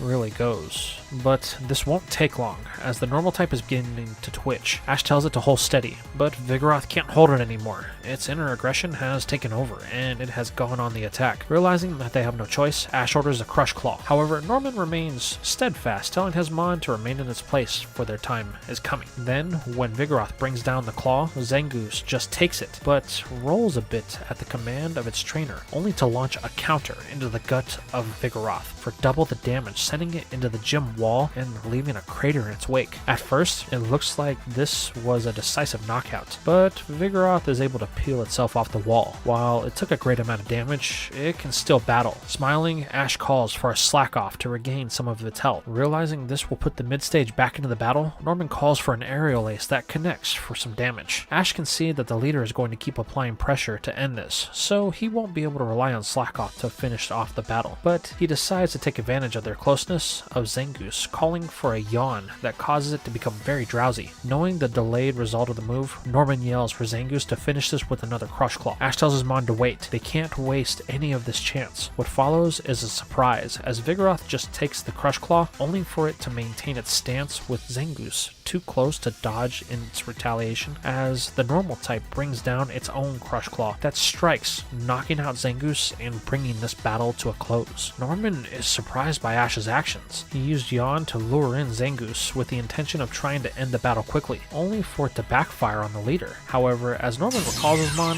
Vigoroth collapses. The mon isn't knocked out, but that last move caused a lot of damage. Ash rushes to its side as Max enters the room to check on his old friend. The boy runs to his side, blocking Ash from checking on Vigoroth. "No, you won't hurt my friend anymore," the boy yells. This causes Ash to stop, as Max looks up at him with an intention that says, "I will hurt you if you come any closer." At this moment, Norman steps in, telling Max that he isn't allowed in this room. The battle will remain untainted by the influences of someone from the outside. Now leave. However, the boy refuses to obey the command of his father, telling Norman that he won't take his friends from him. "Both of you don't care about anything but yourselves. Vigoroth is too hurt to battle." This proceeds into what could be an incoherent babbling on Max's part that just ends in tears as he hugs Vigoroth. Kneeling down, Ash simply tells Max that he wasn't going to use it anymore. He can see that it took a lot of damage to get that win, so he was going to have it sit the rest of the battle out, so Max doesn't have to worry about it. This causes the boy to stop crying for a moment. Norman then demands that Max leave the battlefield. He will not cause any further delays. However, the boy refuses. He won't leave Vigoroth. Norman then looks at Lola, almost to say, "Come get the boy and take him away." However, Ash is the voice of reason here, telling Norman that it's okay for Max to stay. He can sit on the side with Vigoroth as Brock tends to its wounds. Seeing the resolve in his son, Norman relents. "Fine, but you don't move. If I see you even twitch, then you will be banned from this battle and any in the future. Am I clear?" Max nods as he and Brock help Vigoroth to the sidelines for treatment. May begins to scold the boy under a breath, but is ignored while Max has his attention split between Vigoroth and the battle. The boy is mad at his dad, but there's one thing that he can't ignore. Ash needs to lose. Then maybe his dad will take Vigoroth from Ash when he comes to his senses and sees that Ash is just a hack trainer. "Come on, Dad, beat him." However, as Max continues with his obsession on returning things to what they were, from the doorway of the battlefield, Surskit looks on, beginning to feel neglected by the one person it had put all of its trust in. This is where we flash back to the second day. Norman has summoned his son to the training area behind the gym. Norman tells Max that he will listen. not talk. There will be an official battle with Ash. Max will not only be banned from the battle, but not allowed to engage with Ash until after. This causes the boy to speak up, only for Norman to tell him to be silent. You have caused enough trouble by your actions. I will not have you interfere with this battle. If it is compromised, then you will risk the certification of the gym. As a gym leader, this is something that I cannot allow, so stay away until after the battle. Max just hangs his head, telling his dad that he understands, before walking off with the feeling that his father cares more for Ash than him. Now we move to the present, with Ash and Norman standing across from each other. While the interruptions have agitated the leader a bit, he is happy to get back to the battle, telling Ash that he wants to change the rhythm of things, sending in his next choice, the very beautiful Delcatty, that bounces as it emerges. Getting the hint of the tone change, Ash pulls a ball from his belt. Mawile, I choose you. The Steel Princess pops from its ball with a spin, demonstrating that it is ready for a delightful time. The two trainers give their first commands as we flash back to the day that Ash entered the Petalburg Woods. He releases Grovyle from its ball.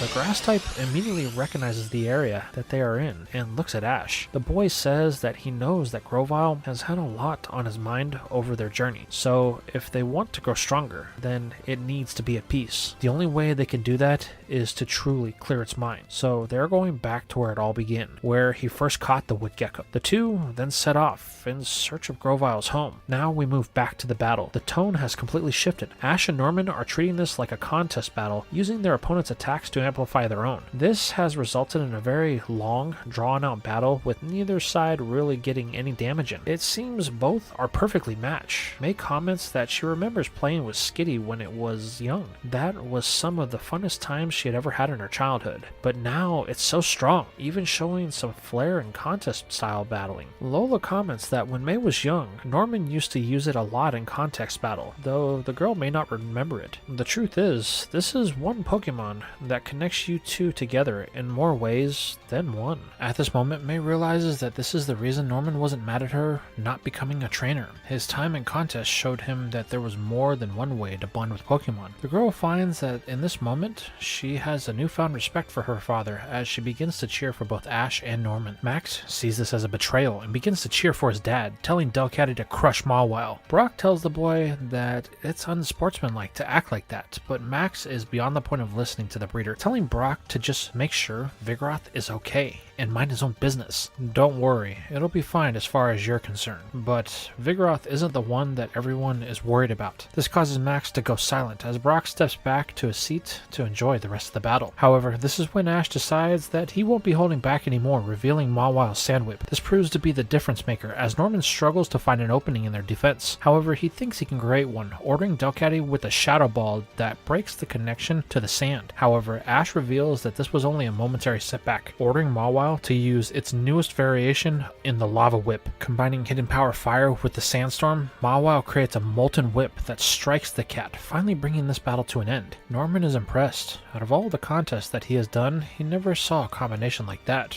Recalling Delcatty, the leader finds himself in a compromising position. He has only 2 Pokemon to Ash's 4. The boy has come a long way since arriving in Hoenn, but that doesn't mean that he will just roll over. Calling on one of his strongest Pokemon, the 3rd stage evolution, X-Cloud. This gets a response from everyone. May comments that she didn't know her dad had one, while Max thinks that this thing looks strong. Now that Vigoroth is out of the way, it'll crush the last of Ash's Pokemon for sure. Meanwhile, Ash looks it over. He knows that the battle with Mawile has taken a lot out of it, so he decides to recall it for someone fresh as the call rings out. Flygon, I choose you. With the dragon emerging from the ball, Norman smiles. X-Cloud is his newest Pokemon, so he would love to test it against something of this caliber. The battle begins with Ash calling for a Dragon's Breath. However, he's going to find out that this isn't going to be even close to the power that he will need to compete with X-Cloud, as Norman gives up one simple command: Hyper Voice. The Dragonic aura dissipates as the frequency of Hyper Voice rips through the gym. The sound is so intense that it causes everyone to lose focus as Flygon is driven into the gym wall right next to where Vigoroth had been before it. While the damage wasn't nearly the same,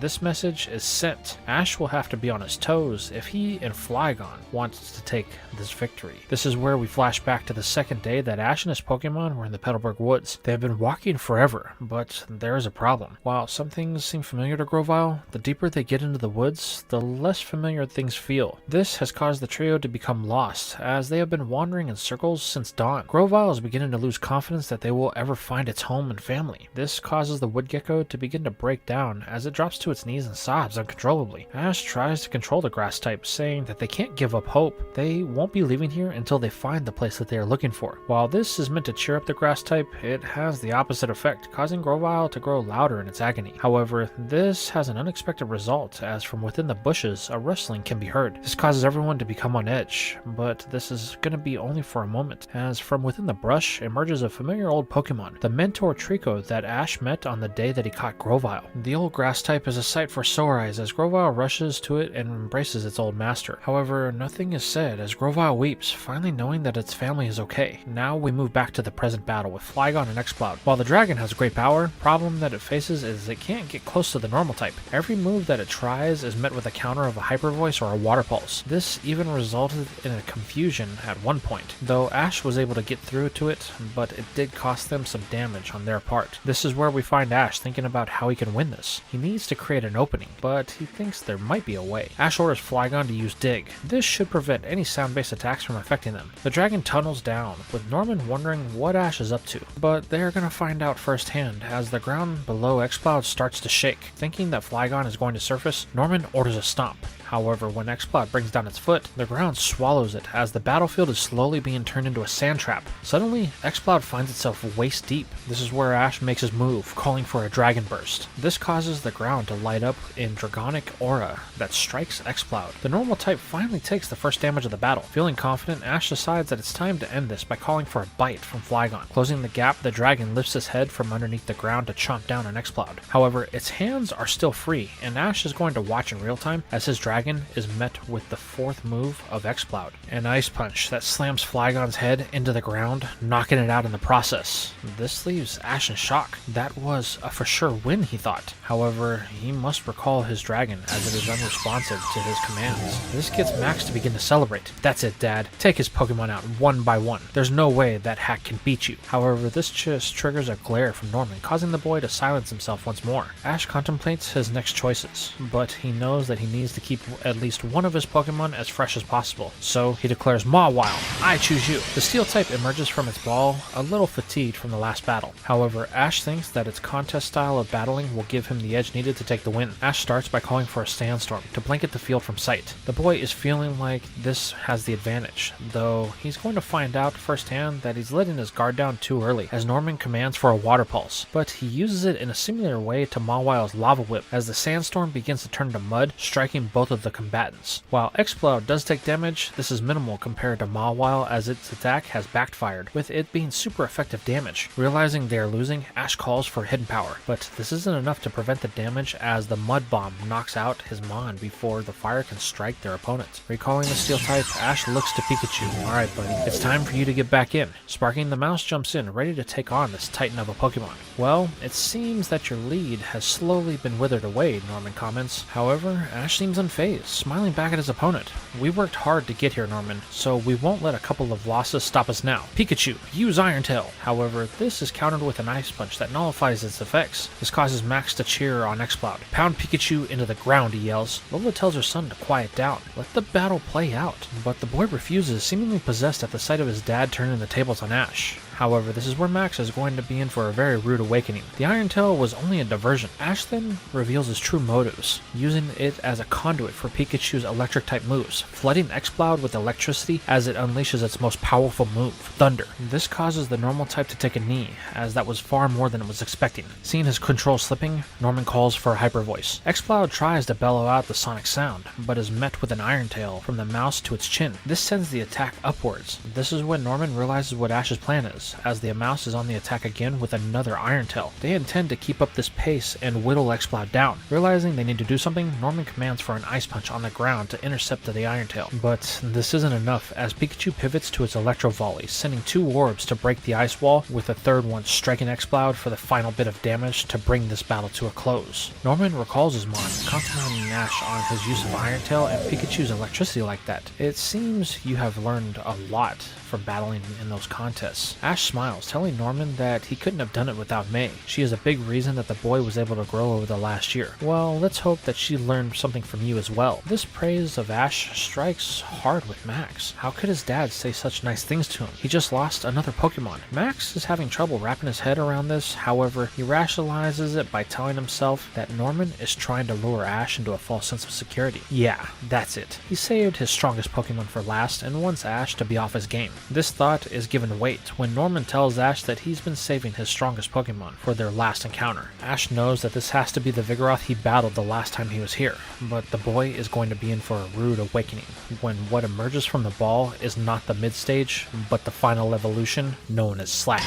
The bulking behemoth emerges with a loud thud that shakes every inch of the gym. For a moment, Ash slightly hesitates, which Norman can see. Oh, come on, Ash. After all that you've been through today, this is the Pokemon that causes you to doubt yourself? While the boy knows that Norman's question is valid, our hero tells him that he can sense the power of it. The strength of it is far greater than the last time that they battled. That was the whole point, Norman says. I've waited a year for this rematch. Since I first met you, I knew there was something different. I've waited to see how you would grow and how your experiences in the Hoenn region would shape the next steps of your journey as a trainer. Now, show me what you have learned. Norman's declaration causes everyone in the gym to fall silent. Even Max has nothing to say, only thinking that Slaking is the most impressive Pokemon that he has ever seen in his father's possession. Don't worry, Norman. We won't disappoint. Now, Pikachu, use Quick Attack. The mouse bolts down the field. However, this is allowed to connect as Norman orders a bulk up. Remembering this from his battle with Brawly, Ash knows that they need to end this fast, so he goes all out, calling for a Thunder. The mouse lets loose with everything it has lighting up the normal type. However, Slaking is unfazed, barely even batting an eyelid at this. As the attack subsides, Norman is ready to go all out as he calls for an end to this battle with a body slam. Ash calls for Pikachu to evade, but the mouse is too tired and Slaking demonstrates a speed that its bulky size should not be capable of as it drives the mouse into the battlefield, bringing this battle to an end. This causes Max to erupt in excitement. That's what you get. There's no way you can beat my dad, the boy yells. This causes a look from Norman to which Max brings down his celebration. He doesn't want to get kicked out as he needs to see this hack trainer lose to a better trainer than him. Then everything will be made right by Norman and Max's life will return to normal. But the boy still has to wait for Ash to reveal his final Pokemon. However, there is only a handful that he can use. Snorunt, Grovyle, they're too weak. The only real choice is Milotic.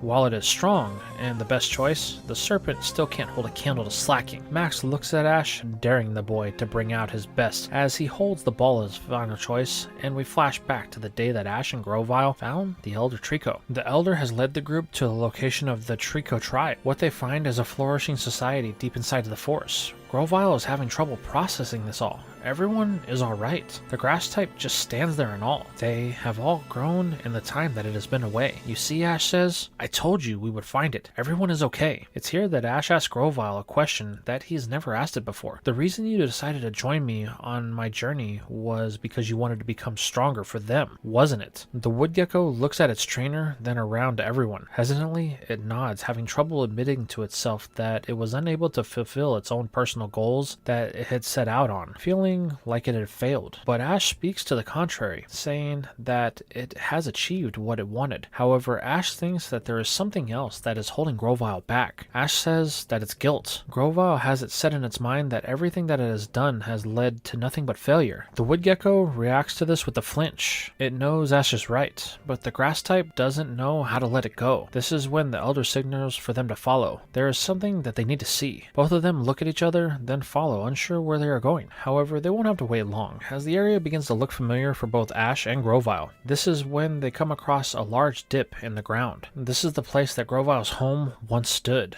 This brings up painful memories, as the grass type still blames itself for not being able to stop Team Magma when they attacked. Its lack of power is what caused their home to be destroyed. However, the Elder points to a place in the hole. Suddenly, Ash jumps down with Pikachu, telling Grovyle that it's going to lose if it continues to hold back. Not wanting to be left behind, the wood gecko uses its agility to beat Ash to the bottom. Smiling, Ash tells Grovyle that he was only kidding, but he thinks that it needs to see this. Ash then points at an area that is next to the now rotted out tree that used to be its home. Walking over, the wood gecko sees what Ash is pointing at. There, in the dirt, is a small sprout that has begun to emerge from the earth. It's the acorn that Ash planted on the day that they met. You see, Ash says, even though there was a great tragedy that happened here, it doesn't mean that it is what defines this place or the ones that live here. You couldn't do anything to stop this place from being attacked, but that doesn't change the fact that nothing stopped. Everything that happened could not change the fact that everyone was going to grow. They became stronger and more resilient, just like your home was. Kneeling down, Ash looks at the young bud and the now befallen tree. It may still be small, but like you and your family, this tree will one day be stronger than the one before it. Ash then looks at his grass type. It was never an end. It was only a new beginning. The moment you left, the time you evolved, each time you grew,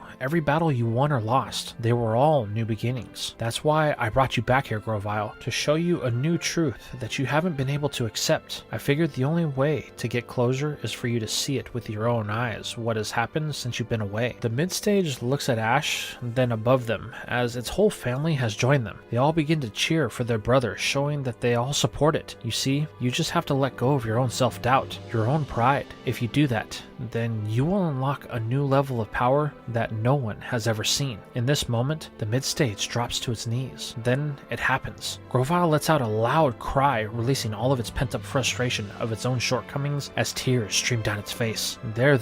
It's alright, Ash says. I know that you can grow stronger, just like all of the Trico here. We are family too. Our bond is what keeps us going, and I will never give up on you. Hearing these words, something in Grovyle snaps. The barrier that it has been holding onto gives way, and it begins to glow intensely and overgrow. Standing up, Grovyle yells at the top of its lungs once more, almost as if in this moment it is truly letting go. Smiling, Ash tells Grovyle that they are ready for their gym battle now. There's nothing that will stop them from getting their final badge. However, the glowing around Grovyle isn't done, as it intensifies once more with Ash being blinded from the light. Back in the current time, Ash tells Norman that he respects the effort that he has put in for this battle. A year in the making is something that he has been focused on as well. However, Ash has put in just as much and doesn't plan to lose here. My final Pokemon will see to that. Bring it, Norman yells. Give me everything you have. Throwing the ball, Ash makes a call that no one saw coming. Sceptile, I choose you. As the light fades, everyone looks on in a stunned silence. Grovyle, it evolved. Suddenly, that confidence that Max had in its dad's starts to wane as he gulps. He doesn't know what Ash and it had been through, but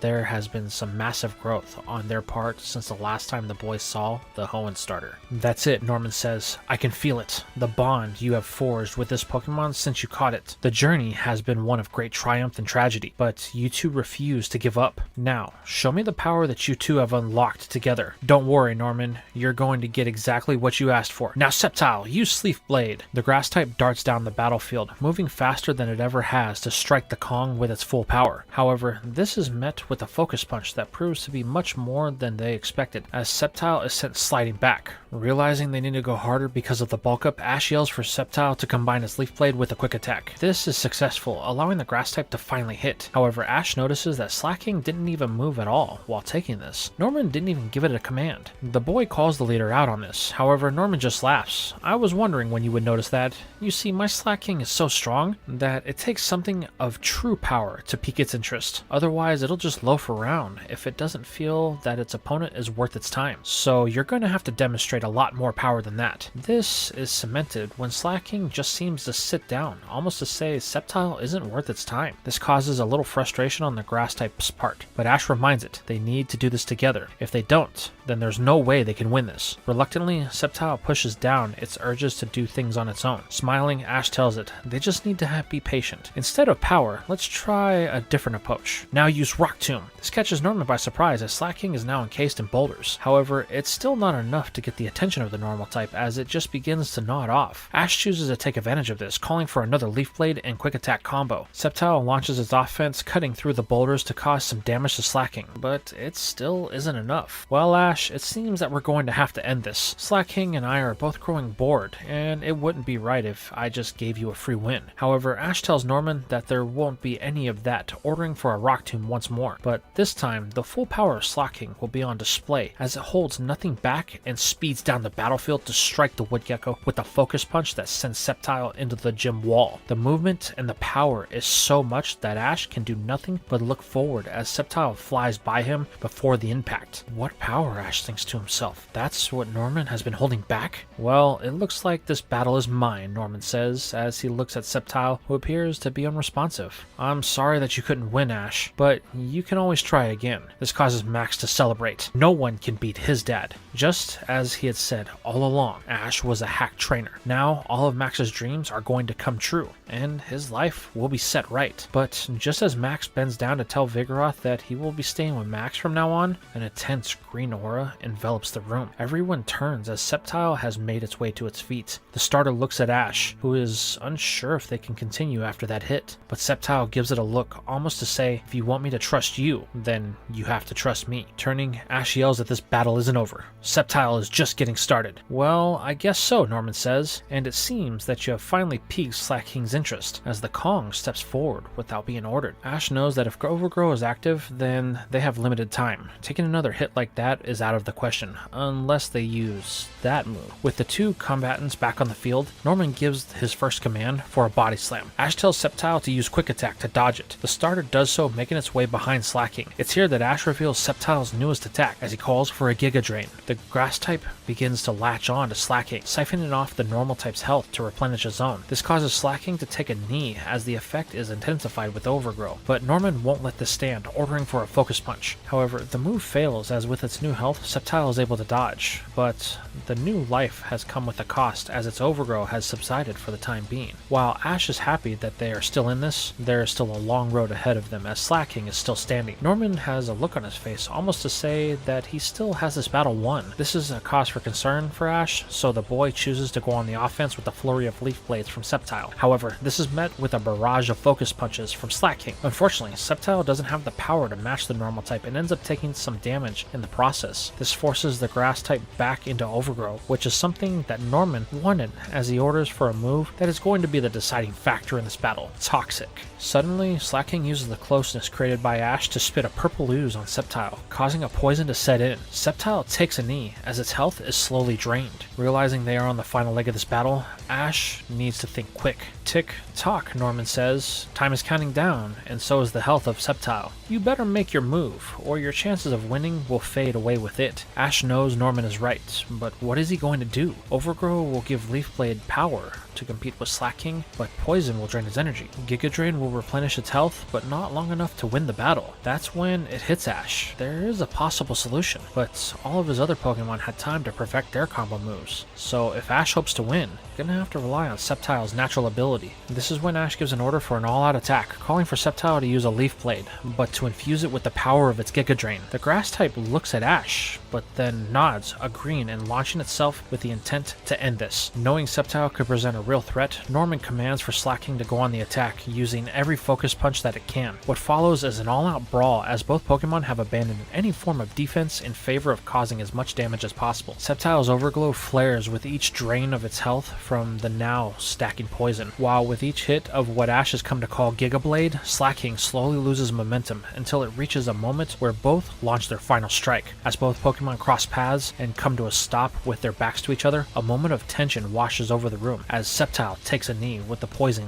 kicking in, and Max celebrates at the fall of the grass starter. Yes, Dad won. There's no way Ash could ever beat him. The boy can't contain himself as he begins to tease Ash about being a lousy trainer and Vigoroth will be staying with him. However, the boy's celebration is going to come to a sudden halt when a loud thud shakes the gym. Turning, Max sees the one thing that he thought was impossible: Slacking down, unresponsive to any calls from the boy or the leader. This results in Ash being declared the winner, with Sceptile standing back up with a glance at its opponent. In this moment, Sceptile shows a sign of respect by offering Slacking a hand up. The normal type looks at its trainer, then to Sceptile. A tense moment ensues, but the offer is accepted. Both look at each other, accepting the result, proud of the battle that they had. Norman declares Ash the winner and walks out to join the boy on the battlefield. You have obtained a decisive victory today. Please accept this badge as your proof of victory at the but before he can complete the statement, Max jumps up and grabs the badge from Norman's hand. No, there's no way he could beat my dad. Ash is a nothing trainer. Because of you, everything is messed up, and I won't let you steal my family anymore. The boy then runs off to the Slackoff sanctuary behind the gym and locks himself inside before anyone can catch up. But as everyone arrives to find the door locked, they can hear Max inside crying. Lola knocks on the door asking what's wrong. Why is Max acting like this? The boy goes on a semi-coherent rant about how Ash is a cheater and he's lost everything because of him. There is no way his dad would lose to a cheater like Ash. He's even lost May to him, as she prefers to spend time with Ash than Max. Lola tries to say something, but Norman steps forward, saying to let him handle this. But she is a bit hesitant because Norman can be a bit heavy-handed when it comes to things like this. However, she does step aside as Norman begins to talk. In this moment, he shows a softer side than normal as he talks with Max. Listen, buddy, I know things haven't been easy. Friends are something that has never really been easy for you, and anything that threatens what makes you feel safe is something that makes you feel really scared. Max says nothing, only sobbing behind the door as Norman continues talking, stating that when Max was younger, the leader was really concerned about him. Max's higher than average intelligence when it came to Pokemon made it hard for him to make any friends, causing him to latch on to his family. Then Slackoth showed up from the Petalburg Woods, but it was different than the other ones that were here in the sanctuary, and because of that, Max latched onto it as well, making Slackoth his first real friend. It was like that for a long time, but then May turned 10 and Ash showed up. I could see it in you that day.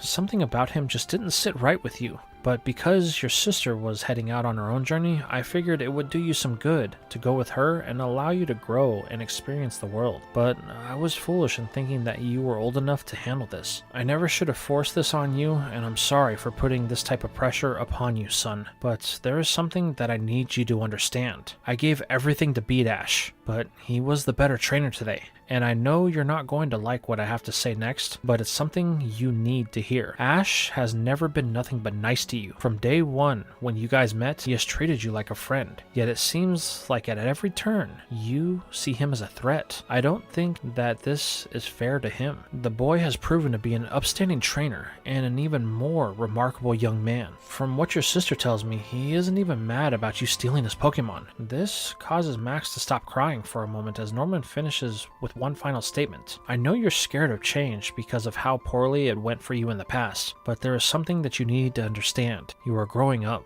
Change is something that is part of that, whether you want it to be or not. The more you fight it, the worse it will be. This causes Max to reflect on things for him over the past year, and in this moment, the boy realizes that his dad does speak some truth to this, as every instance that has gone bad for him was by his own doing for the catalyst. Even May tried to protect him, but Max just threw it back in her face. As he comes to realize this, Ash speaks up, telling the boy not to worry about the badge. He will just find another gym and win there. This is when they hear the lock on the door open. Max pops out, and the first thing he sees isn't his dad or Ash, but Vigoroth and Surskit. The two were worried about the boy, and it's at this moment Max has a realization. Surskit has seen everything that has happened, even hearing what Max had said to Vigoroth, the pain that it must have caused it. Max once again breaks down, asking for them both to forgive the boy. However, both care for Max, so they are quick to do this. Once he is able to get the tears out of his eyes and under control, Max tells his dad that he's sorry. He never meant for things to get this out of control. However, Norman tells the boy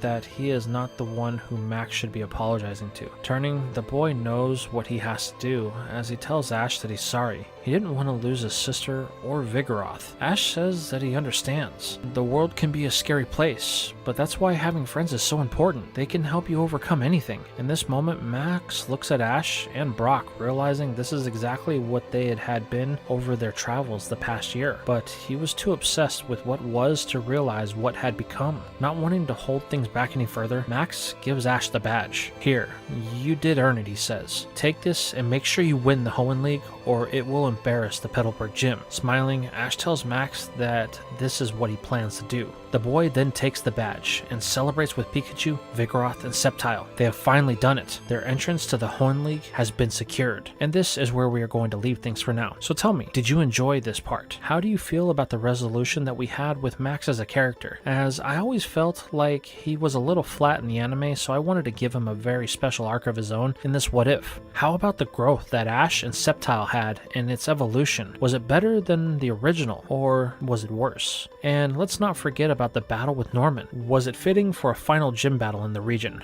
Did Norman give some final Voss vibes? Did you enjoy his team? And finally, are you excited for the next part, as Ash must now focus on his 6-on-6 with Tyson in the Grand Festival? Let me know your guys' thoughts in the comments down below.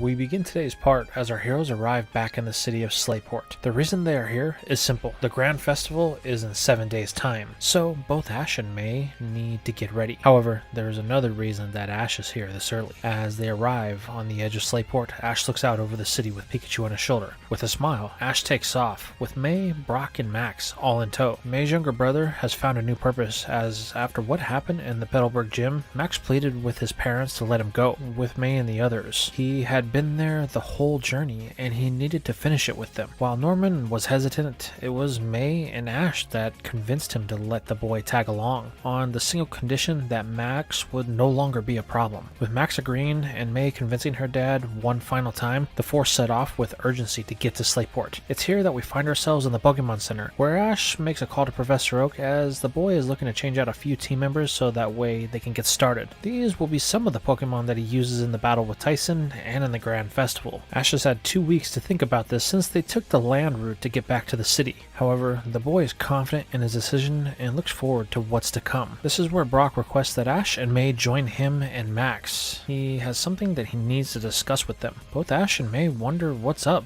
but follow Brock to the dining area. The two join Max at a table as Brock pulls out a box that he's been carrying around for the last year. The breeder goes on to explain that while May and Ash have been competing in gym battles and contests, he and Max have been working on the background on a Pokeblock. But not just any Pokeblock, one that will help their Pokemon reach a new level of abilities. May questions this, stating that they have been using Pokeblock over the past year, so what would make this so special? Brock then explains about the trial and error that has happened with his Pokemon. When Torkoal got sick, that was the result of the block not being prepared with the correct ingredients. But when he got lost on that island, Brock found what he was missing. So over the last couple of months, he's been perfecting the formula with the help of Max. They continue to listen while Brock explains the purpose of the block. You see, I was treating this all wrong. A regular Pokemon can be used to highlight certain aspects of a Pokemon more than another, but the Master Block foregoes that in order to heighten all of them. In simple terms, what's ordinary will become good, and what's good will become extraordinary. Ashton asks Brock how he knows that this will do what he says. The breeder responds that it's because he tailored each batch for each Pokemon that they have on their teams. He has spent a long time gathering the berries needed to get each one just right. Brock then opens the box to reveal individual bags with the names of all the Pokemon on them. Each bag contains 6 Pokeblocks, and he hands them over to Ash and May. The breeder says that these blocks are potent, so they can only feed them one a day, so that way their Pokemon have a chance to react to the effects that are going to be changing within them. If not, then it could make whoever eats it sick, and they will have to have their system flushed by Nurse Joy. Of course, it's up to you if you want to use them, but the reason I developed them was to give you guys an edge on the competition, because I plan to publish a paper on the positive effects of Pokeblock with all of the research that I've learned over the last year. I've noticed that Pokeblock isn't something that is well known outside of the Hoenn region, so I want to change that to help people and Pokemon grow closer together. May is excited as she thanks Brock for this gift. She plans to put it to use right away so her Pokemon will be ready for the festival. However, Ash is a little hesitant, as he isn't sure if he's okay with something that could give him an unfair advantage in battle. Brock tells his friend that he will have to be the one to make that choice to use it. He knows that it will work, but he thought it would be something that Ash would possibly reject. Our hero prepares to answer Brock, but they are interrupted by a familiar voice that causes Ash to turn. There stands Tyson. "Ash, I've been waiting for you," the boy says. Smiling, Ash seemingly forgets about the Pokeblock for the moment and leaves it on the table as he stands up to ask if Tyson is ready for their battle. The brown-haired boy says that is the reason why he's here. He's been coming to the Pokemon Center once a day for the last week looking for Ash. His team is more than ready. The only question is if Ash and his Pokemon are ready. Smiling, Ash and Pikachu look at Tyson, telling the boy that they've been waiting for this ever since he won his final badge. advantage. Well then, Ash, let's get started, so that way we can see who is more prepared for the Hoenn League. The two boys then head outside as Brock picks up the block and puts it in his box for now. May, Max, and the breeder then head outside to watch Ash's battle with Tyson, as they're all curious about who is going to be truly ready for the league. Outside, Ash and Tyson have taken their places on the battlefield behind the Pokemon Center. Tyson states that the last time they battled, Ash and his Pokemon seemed like they were going through a lot, so he hopes that this time, Ash can show him what he's really made of. Smiling, Ash pulls out a Pokeball and says there is only one way to find out, declaring, "Grumpig, I choose you." The swine pops from the ball with its happy bounce. Tyson finds this choice interesting and wants to test the abilities of the swine, so he sends in a Pokemon that Ash hasn't seen since their first battle, the flying type, Swellow. As the bird emerges from the ball, it seems confident in its abilities to win, as it eyes Grumpig from the sky. Brock declares that he will be the referee and calls for the battle to start. Wasting no time, Tyson makes the first move, calling for an aerial ace. Ash remembers this from the battle with Winona, so the boy calls for a swift to counter. While this doesn't stop the speed of Swellow, it does mitigate the damage as the bird is forced to take the attack in order to land its own. However, Tyson won't let this slide, calling for a quick attack. This time, the bird is too fast for Grumpig, and it takes the damage before it can counter, leaving it in an awkward situation. But Ash has a quick solution for this, as he calls for a Psy Wave. Tyson tells Swellow to climb higher and higher to avoid the attack. This works, giving it a lot of height as Tyson orders it to close this battle out with a Steel Wing. The bird dives, gathering any speed that it can while charging its wings with the metal energy. However, Ash was hoping for a head-on attack, as he tells Grumpig to be patient. Their time will come. The swine simply bounces in place, preparing for the moment when Swellow appears just before it, and Ash orders a Confuse Ray that causes the bird's vision to blur, and it misses the target by smashing headfirst into the ground from its dive. The force of this was so great that Swellow knocked itself out, giving Ash the first win. Tyson is a little puzzled at what just happened, but quickly realized why Ash waited. The Confuse Ray hit before Swellow fully pulled up, causing it to lose its focus and crash. Smart move, Ash. You knew Grumpig would track the movement of Swellow, so you used that to your advantage, Tyson says as he recalls his bird.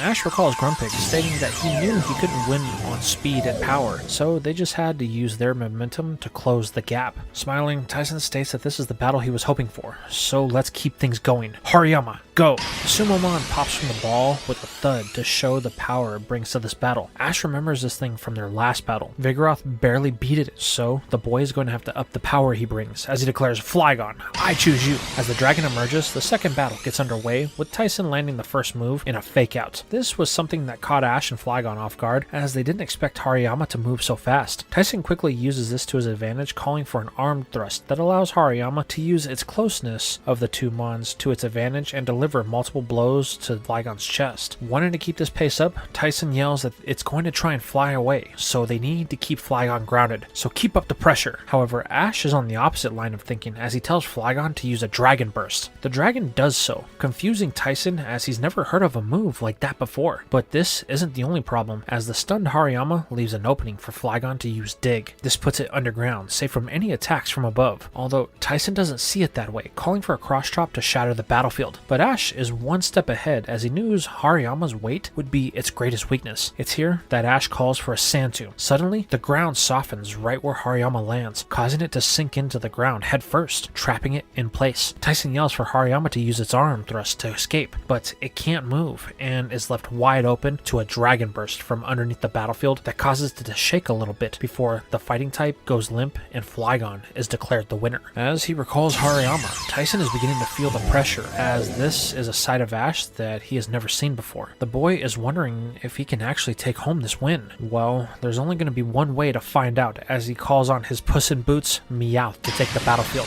Wanting to preserve Flygon for later, Ash recalls it and tells Pikachu to jump in. The mouse does so, feeling confident that it will keep the sweep going. However, Tyson hasn't lost his gusto, calling for a Thunderbolt to test Pikachu, but Ash isn't going to let this go unanswered, calling for one of his own. The two stalemate, then counter with an Iron Tail that is also the same result. Both appear to be dead even, but Ash calls for a quick attack that is able to give his mouse a slight edge. Seeing that he needs to turn up the heat, Tyson calls for a double team slash combo. With attacks coming from all sides, Ash pulls out all the stops, calling for a thunder. Pikachu lets loose with everything it has, striking down all of the fake copies until it catches Meowth. While this looks like it could be a knockout, something comes into play here. The boots the feline wears allows it to ground itself and play the endurance game with Pikachu. Then, for added effect, Tyson commands for it to use an Iron Tail to further ground the cat, allowing it to minimize the damage. Realizing they aren't making any progress, Ash orders Pikachu to break the attack and to follow up with an Iron Tail of its own. The mouse does so, but is slow to the draw with all of the electricity that it expended. This results in a fake out from a double team, then a slash from Meowth that Pikachu is unable to dodge. That strikes down the mouse and finally gives Tyson a win. While Ash is surprised by this, he's more worried about the mouse, quickly running out to collect Pikachu. The electric type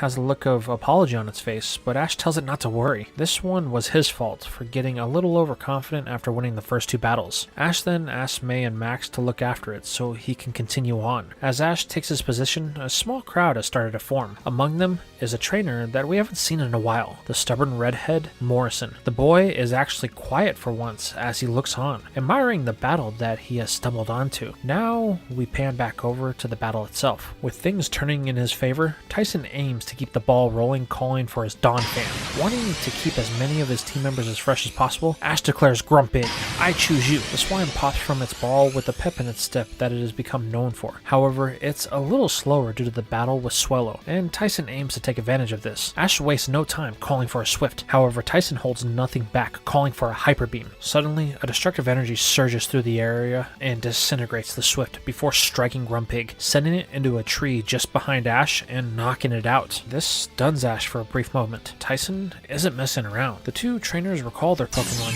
as the knockouts are now even.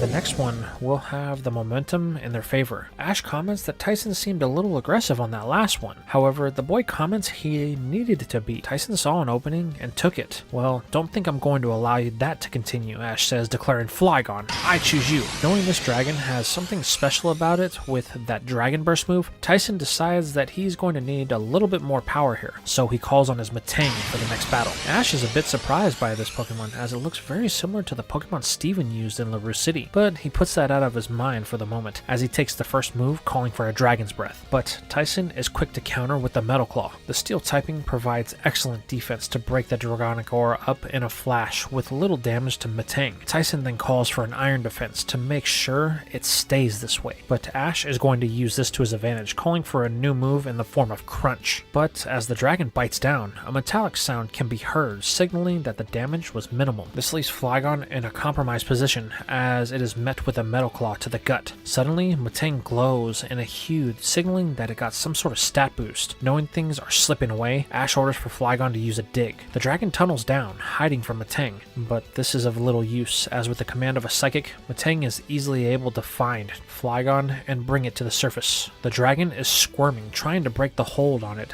that Metang has. Ash calls for a Dragon Burst, but Tyson orders the Steel type to keep Flygon's wings from moving, as he has deduced that it is the source of its special move. This gives Metang an opening to land another Metal Claw to end this, giving Tyson the lead over Ash for the first time. Recalling his dragon, Ash thinks about this battle and how Metang was used. The boy knows that he needs something that can crack that defense, but the question is who? All the while, Tyson is feeling pretty good about where he is. Now in the lead, and with all of the stat buffs Metang has, he's going to stick with it, so it can take out as many of Ash's Pokemon as possible. However, Ash has made his next choice, and it's going to be one that will give Tyson a very tough time. With the declaration of Milotic, I choose you. As the serpent pops from the ball, Tyson notices all of the scars on it. This thing has seen some serious battles. They are going to need to be careful if they want to win this, but Tyson isn't going to let this hold them back as he calls for another Iron Defense. However, Ash isn't going to just sit back, ordering a Twister from the serpent. Metang is met with a cyclone of Dragonic energy that causes a decent amount of damage. It seems that Milotic is strong, Tyson thinks, and he remembers Wallace's Milotic,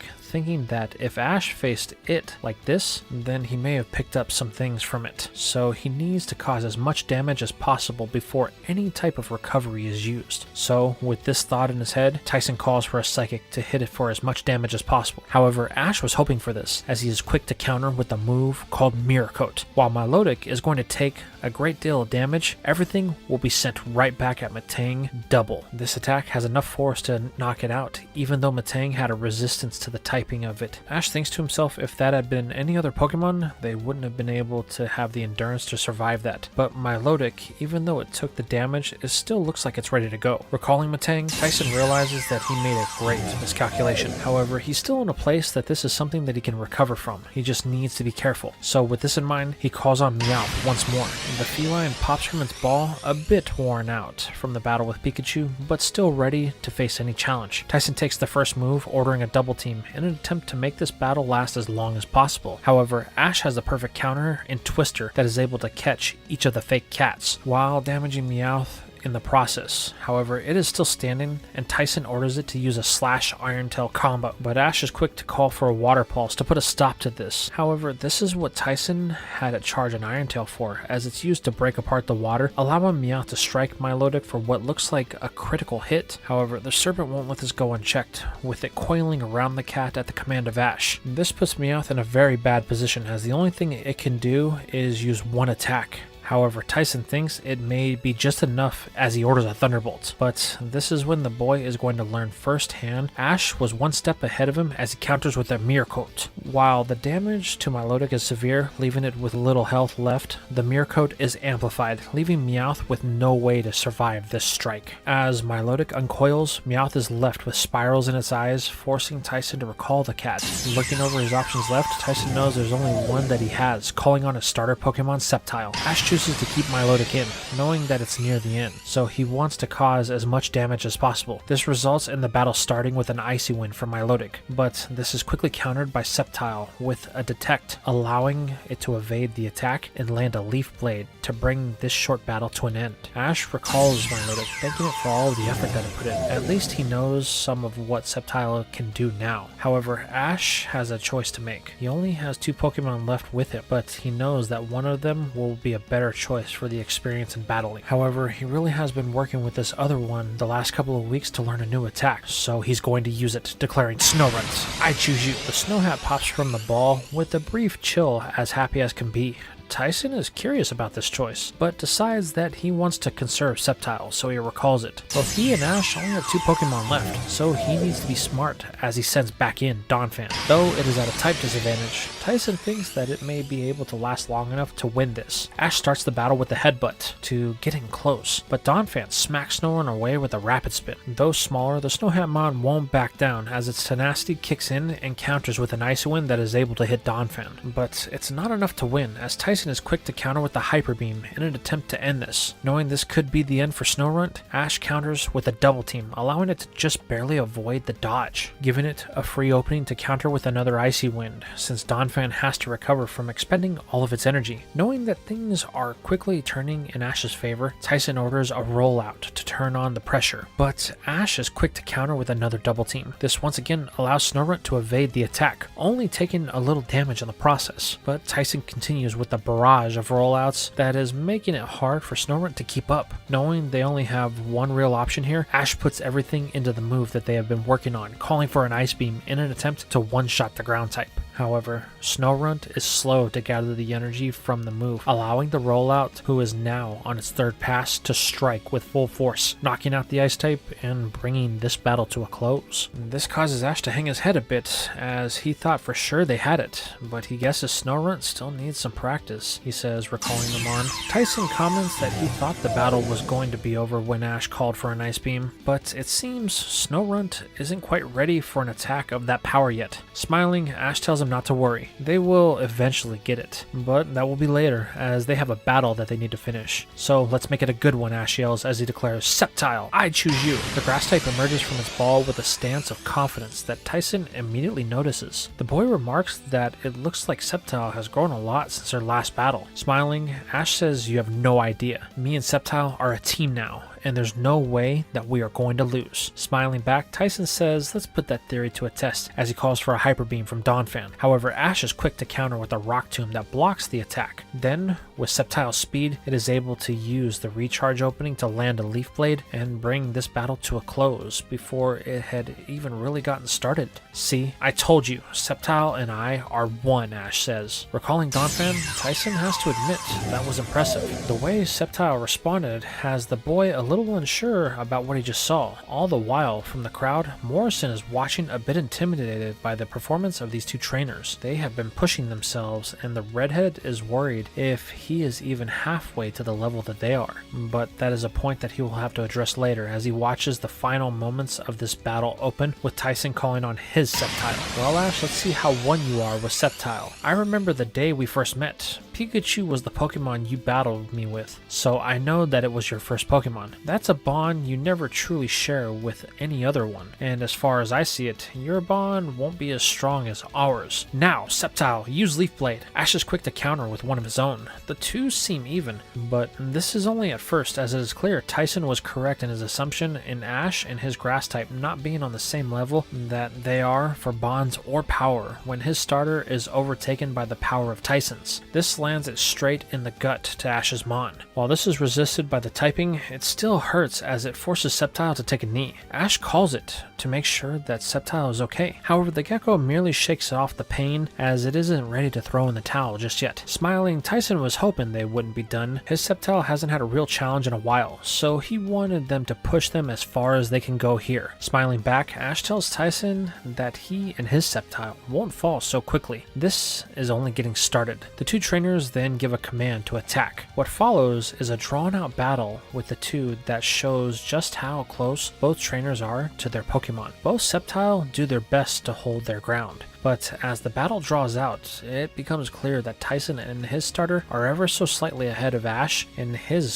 every metric: speed, power, and ability. Ash's Woodgecko is barely able to defend itself from the oncoming attacks. This causes Sceptile to begin to grow frustrated as it is having trouble keeping up with its counterpart in terms of speed. Ash can see this and tells it that they need to remain calm. There is still one thing that they have up their sleeve. Looking back at its trainer, Sceptile knows what Ash is talking about. Though it hasn't taken a lot of damage, Overgrow could be the answer that they need. However, its ability to call it on command isn't something that they have really worked on, and it's not like Tyson is going to give them the chance to work on it in real time. But Ash tells Sceptile to stop, calm itself, and focus on what they need to win. The last time it did this, they were able to unlock its true power. Doing as it's commanded, Sceptile freezes in place and pushes everything out of its mind, hearing only its thoughts and Ash. The two are becoming one, and the Woodgecko can begin to feel it. The primal power that is locked deep within it. Overgrow is there. They just need to reach it. However, while Sceptile is trying to focus, it is being tested on the outside, as Tyson isn't letting this free opening go to waste. His grass type has begun attacking with a combination of Leaf Blade and super effective aerial aces. This results in the damage stacking up as Sceptile is consistently pushed back. However, this is what it needs to break the barrier to even the scales, as on the next condition of an aerial ace, it flares with the green overglow, and its eyes open,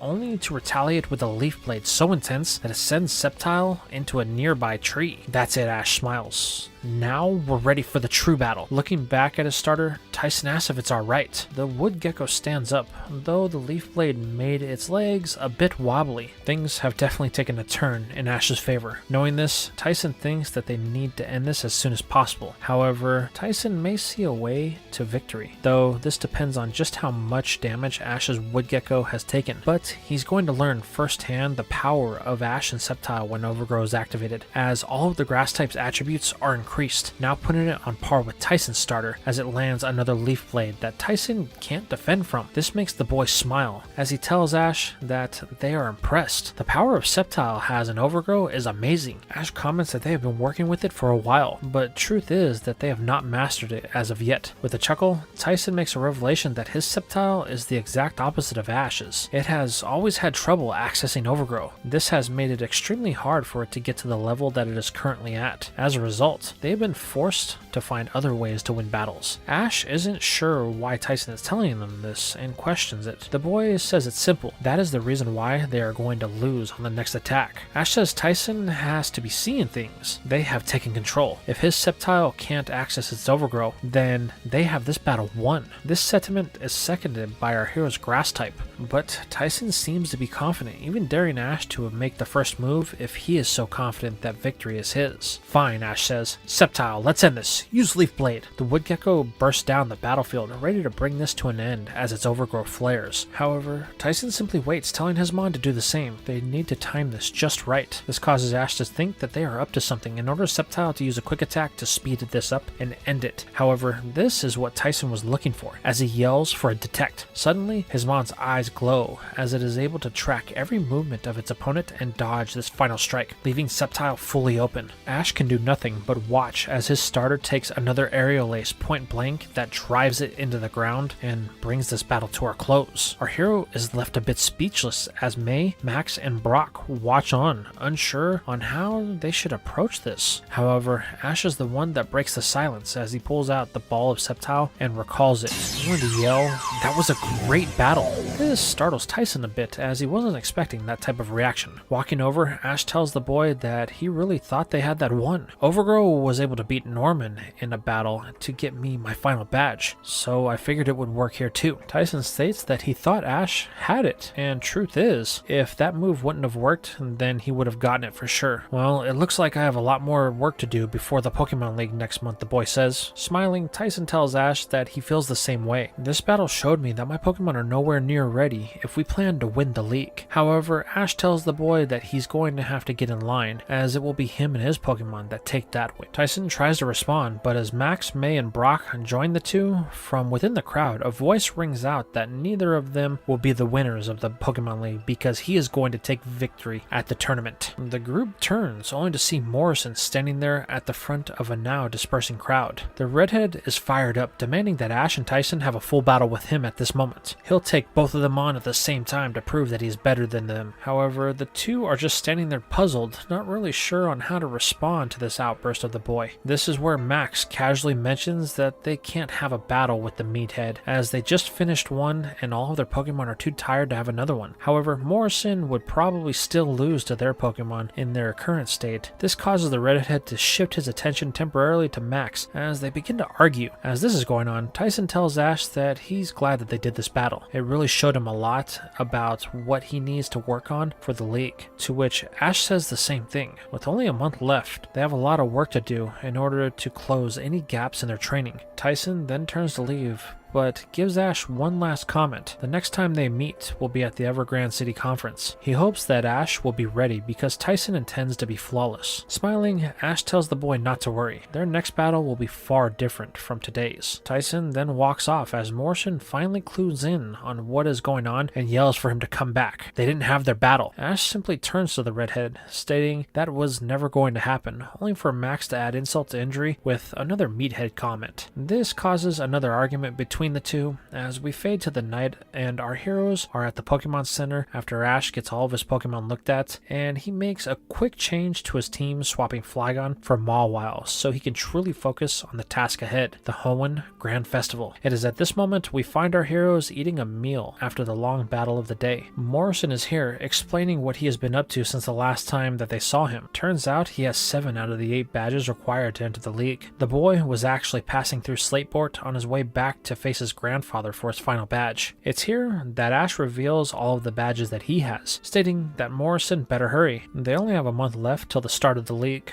The redhead states that he knows with frustration. He's been putting off this battle for as long as he possibly can, but he knows this is something that he can no longer do. Ash questions Morrison on why this is the case, now concerned about his rival slash friend. The boy states that after the battle Ash had with the old man Moore and what his grandfather had said to him about being lazy as a trainer, the redhead wanted to show him that he could prove him wrong, but this whole time he's been secretly worried that his grandfather may be right. Ash tells Morrison that he needs to be more confident. He knows that he can win if he wants it badly. badly enough. The redhead smiles, thanking Ash for the confidence, but today, after watching the battle that he had with Tyson, Morrison realizes that he's nowhere near close to what Ash or Tyson are, so it has him second guessing himself. Ash states that he just needs to push past that fear. His grandfather is a powerful trainer. Ash barely won against him, but the one thing he seems to want more than anything is for his grandkids to do better than he ever was able to. So I'm sure that he will see how much you've grown. Besides, how will you know if you don't go? This causes Morrison to realize that what Ash is saying is right. The boy will head out at first light so that way he can show his grandfather just how much he has improved as a trainer. Ash seconds this, telling Morrison that once he gets his final badge, they will battle in the Hoenn League. Morrison smiles, telling Ash that he is going to hold him to that, then challenges the boy to an eating contest, which he refuses to lose to him, causing May, Max, and Brock to look on in a little bit of disgust. The next morning, the two rivals say their goodbyes before Morrison leaves town. Ash smiles, knowing that his rival will make it to the league, one way or another. But now it's time for him and May to focus. They have 6 days to prepare for the Grand Festival. While the two have spent the most of the last year training together, Ash and May equally come to the conclusion that they want to train separately, that way they don't have any ideas of the strategies that they will be using, just in case they get matched up against each other again. While they train, Max and Brock decide that they're going to continue doing what they do best and hit the Pokéblock scene. Just because Brock has perfected the Master Block doesn't mean that there isn't another out there that he can't learn about. While they are walking around town, Max and the breeder talk about everything that has happened. This is where Max apologizes to Brock. He's been nothing but nasty to him,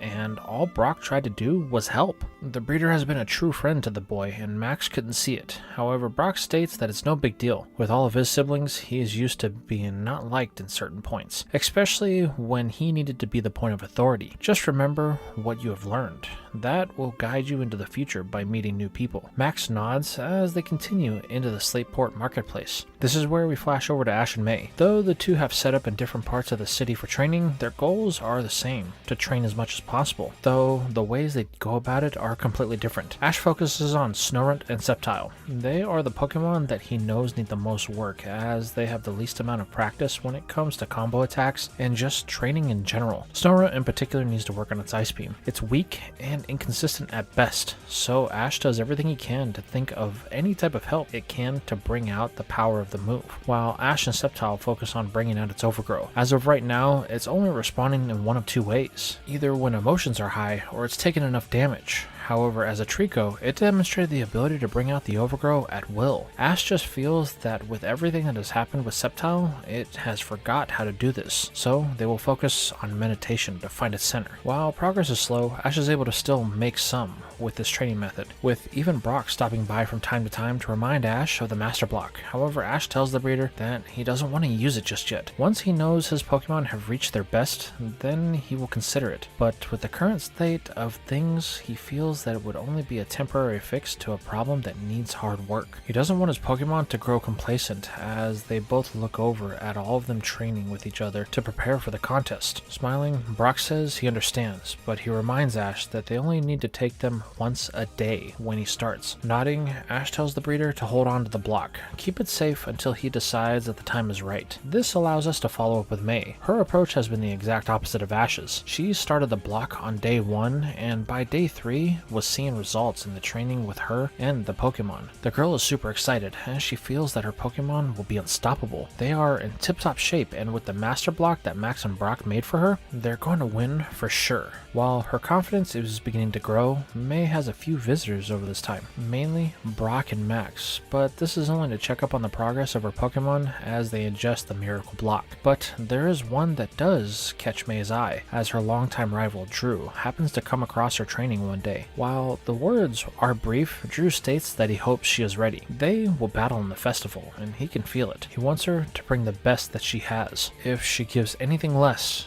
then she will be a disgrace to the Grand Festival. Smiling, May tells Drew that she could say the same for him. While he's been out observing, she's been out training this whole time, so she hopes he hasn't gotten rusty since his last contest win. "Don't worry about me," the boy says with a smile. "There's no chance that I will disappoint anyone." May simply smiles back, back, thinking that Drew has no idea the battle he will be in for. Both of our heroes continue this last-minute training until we get to the morning of the Grand Festival. It's here we find Ash and May standing on stage with a packed crowd, cheering for the festivities to begin. Among the crowd sits Max and Brock, both silently hoping that Ash and May are mentally and physically ready for the battles that will be heading their way. The Grand Festival will consist of 32 participants over the course of 5 days, and will be whittled down to the last person crowned a top coordinator. Among the competitors, we see familiar faces like Grace, Drew, Harley, and a lot of others. All of the people that Ash and May have had major encounters with over the last year have made their way to the final stage. While some have other motivations, they all have one goal: victory. It's here that the judges for the final tournament are introduced in Officer Jenny, Nurse Joy, and Mr. Contesta, the presidents of the Grand Festival. After some brief introductions, the contestants are set underway, and this day proves to be the longest out of all of them, as there are 32 people to get through, and these are only demonstration rounds. The people we see here that do very well are Drew, Robert, Grace, and the people that got Ash and May into the contest scene in the first place, Chaz and Janet. This leads to May and Ash being in the last 5 of the first day. Ash goes first, and the boy isn't playing around, using Mawile right off the bat. Its skills at showmanship and ability to pander to the crowd secures Ash a spot in the second day's rounds. This leads to May as she goes with a surprising yet very powerful choice in her Chimecho. This even catches Drew's attention. However, the boy is shown that May can back up what she said and she had told him the other day, as the psychic type uses its abilities to use wish and high risk moves like Double Edge to perform very risky demonstrations in motions that could risk it all and end up knocking itself out or getting itself tied into a knot. But the movements of Chimecho are flawless as the wish activates with a Double Edge and wrap combo that shatters the star above it, causing a sparkle rain to blanket the stage. This leaves the crowd and Drew speechless as May takes a bow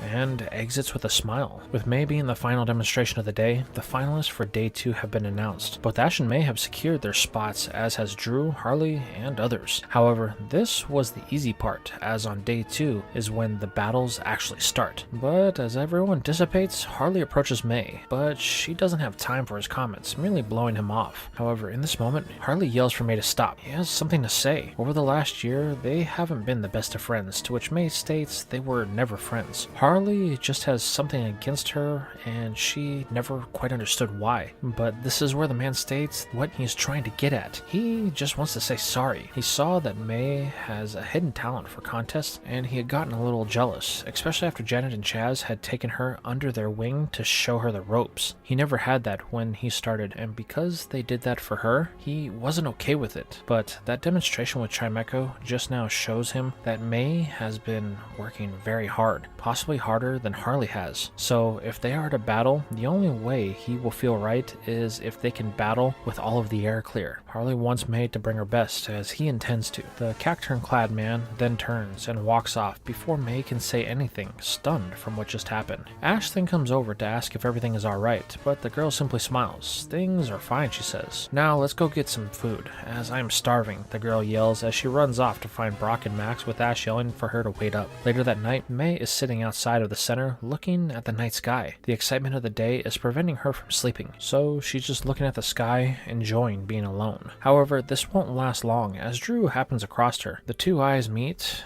as May asks if Drew can't sleep either, but the boy responds that he always walks during the night so he can replay the things from the past day in his head. It allows him to think clearer on what he needs to do for the next day. That's pretty smart, May says. So what did you think about my performance, she asks. Drew simply looks at her. There is a small group of people that I want to face in this contest. You are one of them. Your and Pokemon are in top shape. This causes May to blush a bit, as she wasn't expecting Drew to be so nice or say such great things. But he's not finished, as he continues, stating that he wants to win this contest. There is nothing Drew wants more in the world. However, he only wants it if he can beat the list of people that he has interest in, or he feels it will be a hollow victory. But there is one caveat to this list. The people on it have to have a certain essence about them. Drew then states that May's Pokemon have that, but she is missing it. There is something that May needs to find out about herself, or she won't be able to beat Drew, and that will result in a hollow victory in his eyes. So he doesn't know what she needs to do, but before they battle, May needs to find what she is missing. He then walks off, leaving May confused about this statement. What am I I'm missing, she thinks to herself. This leads us into day 2, and the final match of the day. May is scheduled for this one, as it's against none other than Harley. However, as they enter the stage, the man can see that May's attention isn't all there, almost like she is purposely ignoring him. This is shown in the battle when May uses Surskit against Harley's Jolteon. This looks bad on paper, even worse when you are having trouble hiding yourself in battle. This results in May losing points rapidly when Surskit takes a shockwave that nearly knocks it out. This causes Harley to yell at her. He can't believe that he apologized to her for the way that he had acted, only for her to completely blow him off in their battle. This finally gets her attention. Harley states that he doesn't know what is going on with her, but she needs to focus on what is going on here and now. The battle still has 3 minutes left, and May has already lost due to her lack of attention. These words force May to finally open her eyes as her friends are watching on from the stands, yelling for her to get her head into the game, while Drew smiles, thinking that this is where we will see if she can figure it out. May looks at Surskit, who is really hurts, and she is the reason. Max trusted her with it, and now she's behind in the battle, and in risk of all the work she's done is going down the drain. Harley then says something that catches her attention. He doesn't know where her head is, but he is her opponent, so she needs to focus on the here and now. Wait, that's what Drew was talking about, May thinks. She has to admit that she has a habit of not living in the moment. This is something that Ash is really good at, but she never really understood why. However, she thinks she is beginning to understand it. This causes a shift in the girl as she tells Harley that she is sorry. There was something on her mind, but he was able to remind her that this is where she needs to be, so he better get ready because she's coming for him. This causes the man to laugh as May is down to a quarter of her actual points with only 90 seconds left on the clock. He highly doubts that she can close that gap. However, May says she won't know unless she tries. The girl then goes on the attack, calling for a move that she has been working on in secret for the past couple of weeks. As Surskit now knows the move Blizzard, that it combines with a mist to form a liquid chill that forms over the battle area and freezes Jolteon in place. Harley is quick to counter using a shockwave to break free, but May is quick to use this to her advantage as a bubble beam catches the electric move in orbs of water that float around Jolteon and begin to explode around the evolution, causing a drop in Harley's points. It then reaches the final 10 seconds, to which Harley decides to go all out with the Shadow Ball Barrage, only to be countered by the Blizzard Mist combo from May. This results in a mild explosion, casting the area in a haze as the time hits 0. The crowd waits for the results, only for 2 shadows to emerge from the fog. Surskit is barely standing, while Jolteon has been knocked out, giving May the win and allowing her to move on to the next day. Recalling his mom, Harley simply smiles. Maybe I shouldn't have said anything, he thinks, but what can I do? This is what I wanted from her, as he watches May celebrate with Surskit. All the while, Drew looks on, seemingly pleased with the result of this battle. Now, with May's win, this closes out the battles of day 2, with both her and Ash moving on to the top 8. However, things are heating up as the next 3 days will be a double battle format. However, both Ash and May are ready for this as they look at each other. They know that they will need to battle eventually, and the closer they get to the finals, the more and more likely it will happen. Later that night, Ash is going over what Pokemon he is going to use the next day, as it will be a tag battle. Though it's a long shot, the boy thinks he knows the 2 that he will be using. They both need the practice anyway. While this is happening, May is outside with Max, telling the boy that she's sorry that Surskit got hurt. She sort of blanked out there for a moment and was unable to realize that she was losing because she couldn't focus on the moment. But ironically enough, Harley helped her realize that. Wait, Harley actually helped you? Max questions. As strange as it sounds, he did, May responds. Yeah, that is strange, Max says. The 2 then laugh as Harley sits behind a tree, simply smiling to himself, satisfied about his performance in the festival this year. While this is happening, Brock is sitting in the lobby of the Pokemon Center with his bag. While it carries his traveling supplies, there is one thing that the breeder needs to start doing. He then pulls out a stack of notebooks. This is all of the information that he has recorded on Pokeblock over the last year. The breeder now has to consolidate it into a paper that he can get published, so that way he can make his goal of sharing Pokeblock with everyone come true. This leads us into the next day, and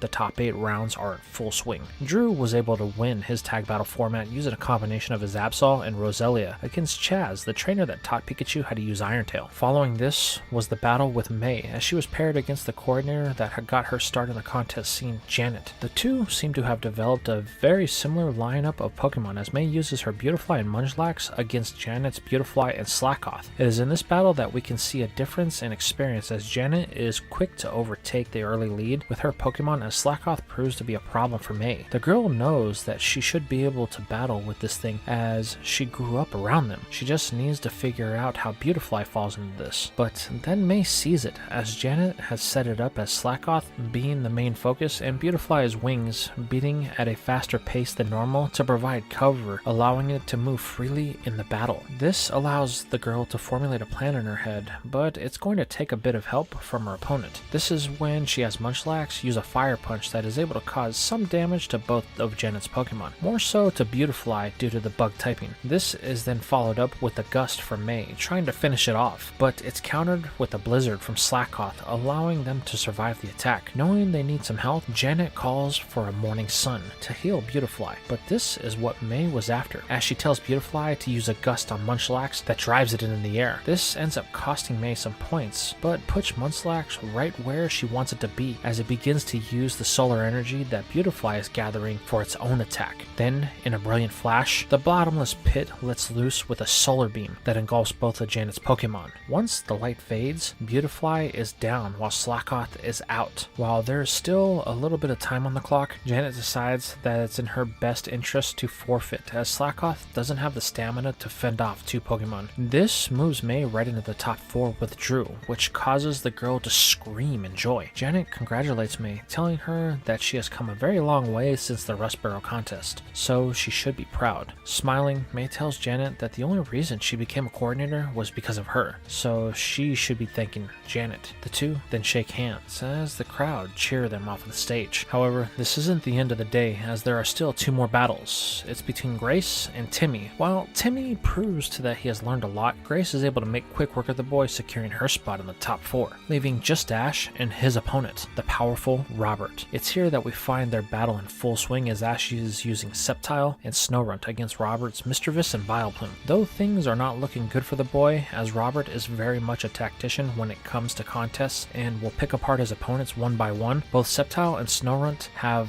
been infected with a stun spore and are only able to move ever so slightly. It's in this moment that we see there are 60 seconds left on the clock, and Robert is ahead of Ash by a third, as the boy was able to take an early lead by having Snorunt fire an Icy Wind and Sceptile use a Rock Tomb. That was a pretty impressive combo that caught Robert off guard in the early part of their battle. But since then, Ash has been slowly losing points, and one of them was because of a failed Ice Beam that Snorunt still hadn't mastered, allowing Mischievous to land a Psy Wave on the Snow Hat for some serious damage. Robert feels pretty confident in his victory, as neither one of Ash's Pokemon have been able to move within the last couple of seconds. He tells Vileplume to charge a Petal Dance and Mischievous to use a Psy Wave to enhance the power to bring this battle to an end. Robert tells Ash that he was interested in seeing his choice of contest Pokemon. The fact that he was able to get this far is impressive, but next time he needs to bring 2 that are ready for anything and not still trying to figure out their true power. Knowing this will be their last dance, Ash calls for the 2, asking them to use a Leaf Blade and Icy Wind. Sceptile is able to find the strength to get in front of Snorunt and is able to use the blades to fend off the attack the best it can, but it is moving slowly thanks to the Stun Spore. This is when Ash calls for the Grass type to activate its Overgrowth, causing the Gecko to flare in a green aura. Now Sceptile, use Rock Tomb. The Wood Gecko pushes through the pain in order to break the Psychic Petal Dance. This causes the paralysis to kick back in and causing Sceptile to take a knee.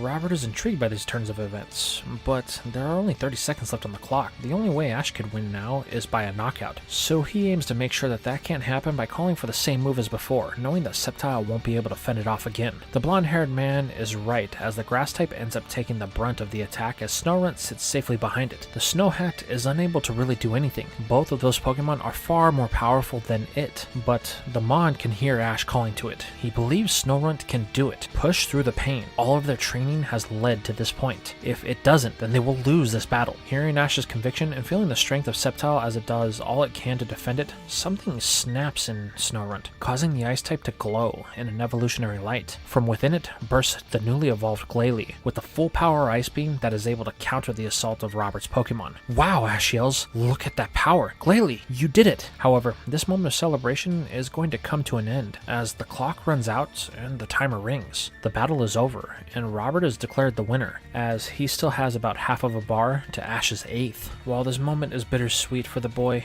Ash knows that they gave it all he had. Sceptile and Glalie did too. While it may not have had the best results like Robert pointed out, it was a moment of growth for his two Pokemon, which is what Ash was ultimately going for. So he smiles as he knows his time in the Grand Festival has come to an end, but that doesn't mean that his adventures in the region have. And now Ash can cheer on May as she still has her top 4 battles to look forward to. With the top 4 now secured, we move on to later that night as May and Ash are sitting outside on the rock that May has become very fond of over the last couple of days. The girl is feeling the pressure now that Ash is out of the festival. She was really hoping that it would be them in the finals. However, the boy tells her not to worry. The Grand Festival was always a means to an end. May pointed that out a long time ago, that contests are her thing, while the gyms and Pokemon Leagues was his. He was only ever using the Grand Festival to train until they got to the Evergrande Conference. He went as far as he could go, so it's May's turn now. She needs to get the win. No matter what happened to Ash, he will be here to cheer her on the whole way. Now she needs to focus on tomorrow, as it will be a new day with all new challenges. Smiling, May knows this all too well as she looks out over the night sky. This leads us into day 5 of the festival, with Robert having secured his spot in the finals after his Primeape and Chansey proved to be too much against Grace and her Medicham and Shedinja. It is at this moment that we see both May and Drew on stage as their battle is now in full swing. May is holding nothing back as she is giving Drew the battle that he wanted, which is something that May hadn't figured out until this point, as Drew wanted every round that he faced to be like it was the finals of the tournament. The boy had battled each and every day, leaving nothing left in the end with each of his Pokemon, and he wanted his opponents to do the same. This passion is what drives Drew, and is on full display here for everyone to see. Even Ash is beginning to understand why Drew had such a problem with him in the beginning. Out of respect for Drew, May shows this in her Pokemon choices, as both Blaziken and Seviper were her choices for the battle, while Drew is using 2 Pokemon that he's been saving till this moment, in Flygon and a Hitmonlee. The battle drags on, with neither side gaining any real ground, as they trade blow for blow to decrease each other's points, but staying dead even each time. This continues on as the crowd remains silent, awaiting the next command of the coordinators. It gets to the point that May knows that they need to do something to change the status quo, so she decides to try something a little crazy, calling for Seviper to coil up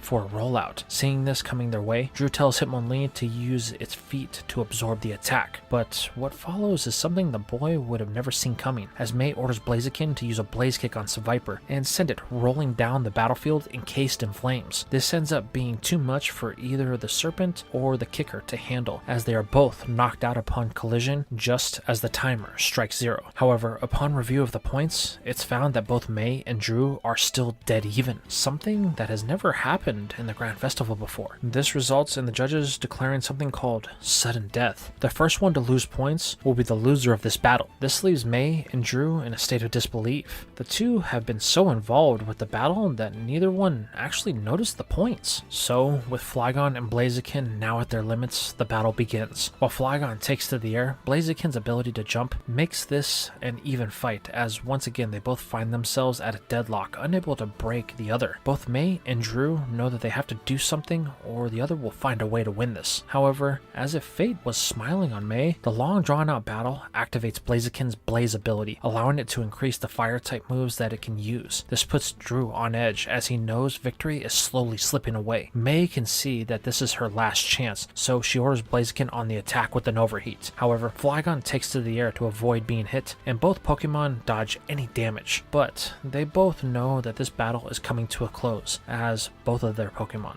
are worn out. With one last move, both trainers command a Sandstorm and Overheat. The two moves are so intense that it causes a fire tornado to envelop the stage, with both trainers shielding their faces from the heat. But as the attack subsides, Ash witnesses a situation that he found himself in the prior year, as both Flygon and Blaziken are both down. The two are struggling to use the last of their strength to stand up. Ash and the others cheer for Blaziken. They know it can do it, while the rest of the audience watches on in suspense. However, both Pokemon are able to get to their feet. With the points still dead even, the battle is forced to continue. May orders a Blaze Kick, but as her starter steps forward, its vision goes blurry, and it takes a knee, leaving it wide open. The girl pleads with the fire type to stand up. However, it's unable to, and Dre takes full advantage of this opening, ordering Flygon in with a feint attack. The dragon takes flight to strike down its opponent. Blaziken can do nothing but watch his opponent through one eye as the distance between the two closes. Then they hear it, a thud, as the sound of victory rings throughout the arena. Both May and Drew look on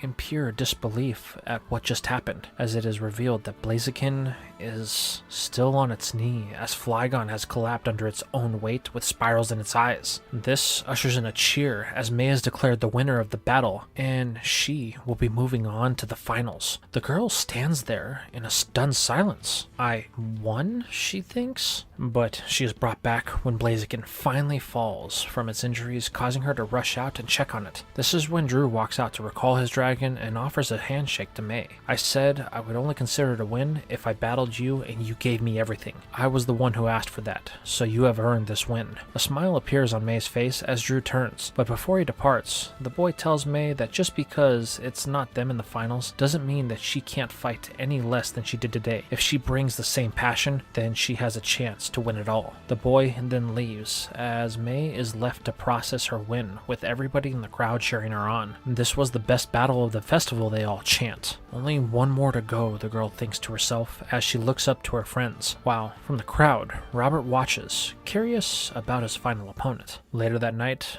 May and the rest of her heroes are eating when she sees Drew leaving the Pokemon Center. Wanting to talk to him, she excuses herself for a moment and runs over, but the girl is surprised at what she sees, as Drew is all packed up like he is leaving for good. May asks about this, to which the boy states that he lost, so there's no reason for him to stay around here. He's off to start another journey. Wondering where this will take him, May questions Drew about this new journey. The boy states that Kanto has started up a grand festival tournament, and he intends to compete in it. Who knows?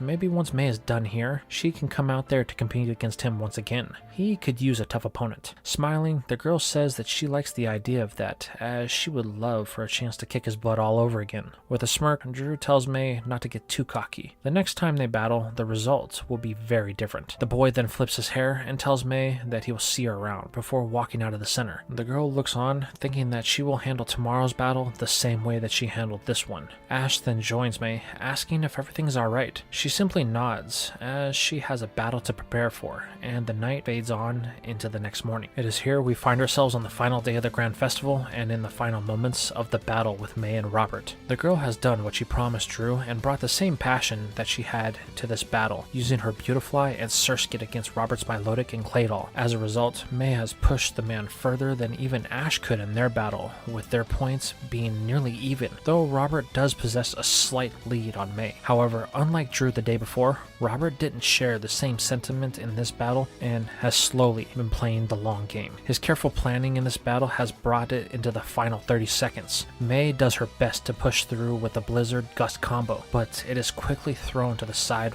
by a Hydro Pump Hyper Beam combo. That is too much for her bugs to fend off, resulting in a knockout just as the clock hits 0. The girl is left stunned. After all of her work, she was unable to win it in the end. After battling Drew, May had convinced herself that she could really win if she battled the same way again, but it was all for nothing. However, Robert approaches the girl to offer her his thanks for a great battle. The now champion of the festival explains that she was the first coordinator to offer a real challenge to him at any point in this season. All of the other contestants were no challenge at all, and he was beginning to think that becoming a coordinator was a mistake, as he should have just challenged the league. But she showed him that there are great coordinators out there, making this whole experience worth the time that he had put in. May simply smiles, thanking Robert for one final lesson she needed to learn, before turning and walking walking off to join her friends as Robert is left there unsure of this lesson she speaks of. However, May knows that she needed to lose this to teach her humility, something that she wouldn't have had if she would have won. So with the Grand Festival in Hoenn now behind them, May and the rest of her friends turn their sights to the final road of their adventures together, the Evergrande Conference. And this is where we're going to leave things for now. So tell me, how did you feel about this part? What did you think about the battle between Ash and Tyson? How about the Grand Festival and how it played out with Ash's evolution in Glalie? What about May's win over Drew and making it all the way to the finals? Do you think she should have won, or is second place good enough for now? And lastly, are you excited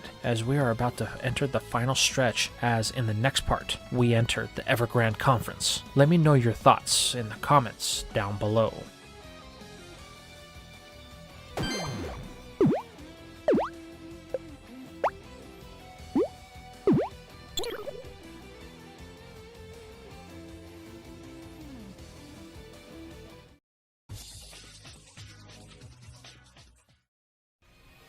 We begin today's part with our heroes as the boat they are traveling on has come into view of their final destination that Ash and Pikachu have both dreamt of since the moment they came to Hoenn nearly a year ago. The group stands quiet for a moment as the ship approaches the port. However, the first to break the silence is Max as he is awestruck by the grandeur of this place. Hey Ash, does the league always feel like this? Smiling back, Ash states that he's been in many different leagues, and every time it always feels like the first time. Ash says that there is no other feeling that gives him more of a rush than when he knows that he's going to get a chance to battle strong opponents. Everything that they have been through over the last year has been in preparation for this. Every moment, good or bad. Now, there's only one question left. Who is the best? Max asks if Ash feels nervous. However, the boy shakes his head, stating that he's excited. This will be the chance for him to claim the crown of champion. He knows that his Pokemon can do it, and with all of them here to support him, there's no way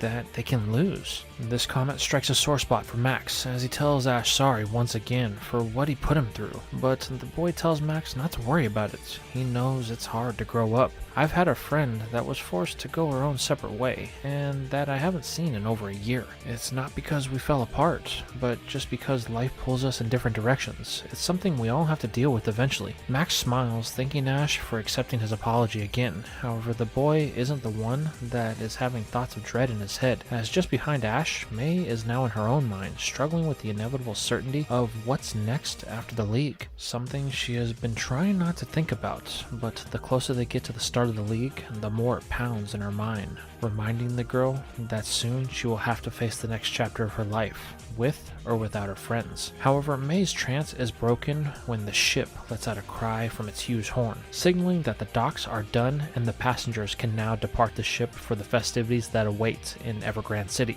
Once on the ground, everyone gets a real feel for the scope of everything. While Ash and Brock have seen all this before, May and Max kind of get caught up in all of the excitement, forcing the two to have to chase them down. While normally Ash and Pikachu would all be up for the junk food and what the fairgrounds have to offer, the boy has one thing on his mind, as he needs to get to register for the tournament. So after wrangling Max and May, they head to the reception counter at the Pokemon Center. It's there the three watch as Ash presents all 8 badges of the Hoenn region. As Nurse Joy scans each of them, Ash briefly flashes back to the moment that led up into ultimately what allowed him to secure each one of the trinkets. A slight sense of accomplishment captures the boy, but it is quickly dispelled as a familiar voice breaks his daydream. I knew I'd see you here. Turning, our hero sees one of the rivals that he has made over the last year in the region, the one that he lost the 6-on-6 battle to, Tyson. The brown-haired boy stands there confident with his Meowth, looking like he's grown a bit in the last month since Ash saw him last. Tyson says that he watched May and Ash in the Grand Festival. They were both very impressive. He hopes that they show the same tenacity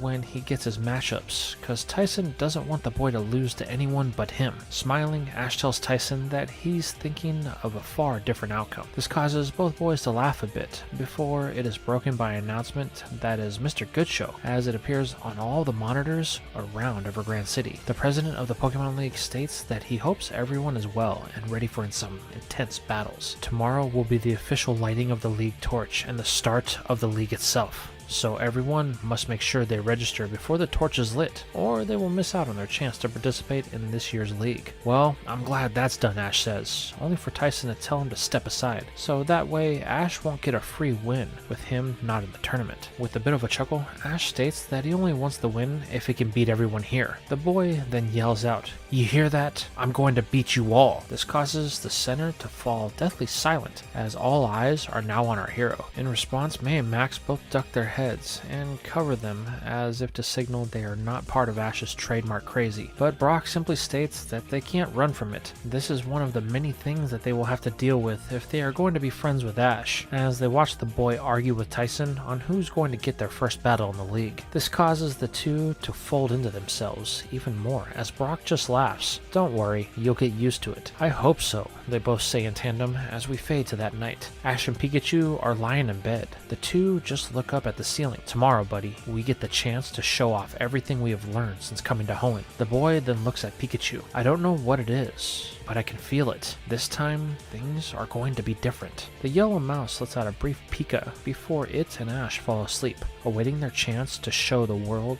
what they can do. The next morning, Ash and the group are up bright and early. Though he went to bed early, he could barely sleep a wink. So once the sun was up, so was Ash and Pikachu. And after a full meal for him and all of his Pokemon, the boy took off from the center, nearly leaving his friends behind. It's a good thing too, as the crowd to get into the stadium is massive, forcing Ash and Pikachu to fight their way to the front. But this proves to be more difficult than the two had originally thought, as it's 2 steps forward and 3 steps back. The way everyone sees it, Ash is trying to cut in line, and no one is taking too kindly to that. The boy and his starter fight so long that Ash begins to think that they won't be able to make it inside for the torch lighting. This causes the boy to panic and summon the strength that he didn't know he had, as he jumps atop the crowd and stepping on the heads, desperately trying to make his way to the front. Luckily, this shows promise, as the boy is able to make his way to a gatekeeper that is meant to funnel the people into this checkpoint. However, it is at this moment that Ash realizes that he has made a grave mistake, as he sees a bus pulling up, and from it he sees the participants that were all at the center getting off and making their way into the stadium through a private entrance. This causes Ash to struggle, trying to cross the line, but this is when the guard sees the boy, only to apprehend him, due to it looking like he was trying to sneak into the stadium. The boy pleads the case that he is supposed to be on that bus, but the guard isn't willing to hear Ash, only calling for security. Ash is beginning to stress, knowing that he could miss the torch lighting and may be disqualified, but then a thought crosses his mind. If he just runs for it, then maybe he'll be able to get away. Though the problem of the Growlithe that is with the guard proves to be a deciding factor to Ash choosing not to run, as if he gets caught, he may not be allowed to compete in the league at all. Now stuck between a rock and a hard place, Ash sees only one way out. The guard told him that the head of security was coming, so the only thing the boy can do is plead his case to this leader. With a knot now forming in his stomach, Ash hopes that this person is coming is someone of reason. As the sweat rolls down his brow, Ash tenses up as the guard greets the leader with a salute. But this tension is broken with a very familiar voice that Ash has not heard in a good while. "Hey, what's all this ruckus here?" Turning, Ash sees Sydney of the Elite Four. This is where the guard begins to explain everything that has been going on, and how Ash had tried to sneak into the stadium to get a free seat. He then claims to be a participant. The Elite seems to stare into the soul of the boy, causing Ash to question if Sydney had forgotten what they went through in Farina. Fearing the worst, Ash clenches every part of his body as the tension builds back up. But this is only momentary, as when our hero's heart nearly jumps out from his chest due to the stress, Sydney lets out a very excited bellow. "Well, you've been a right knobhead, ain't you, mate?"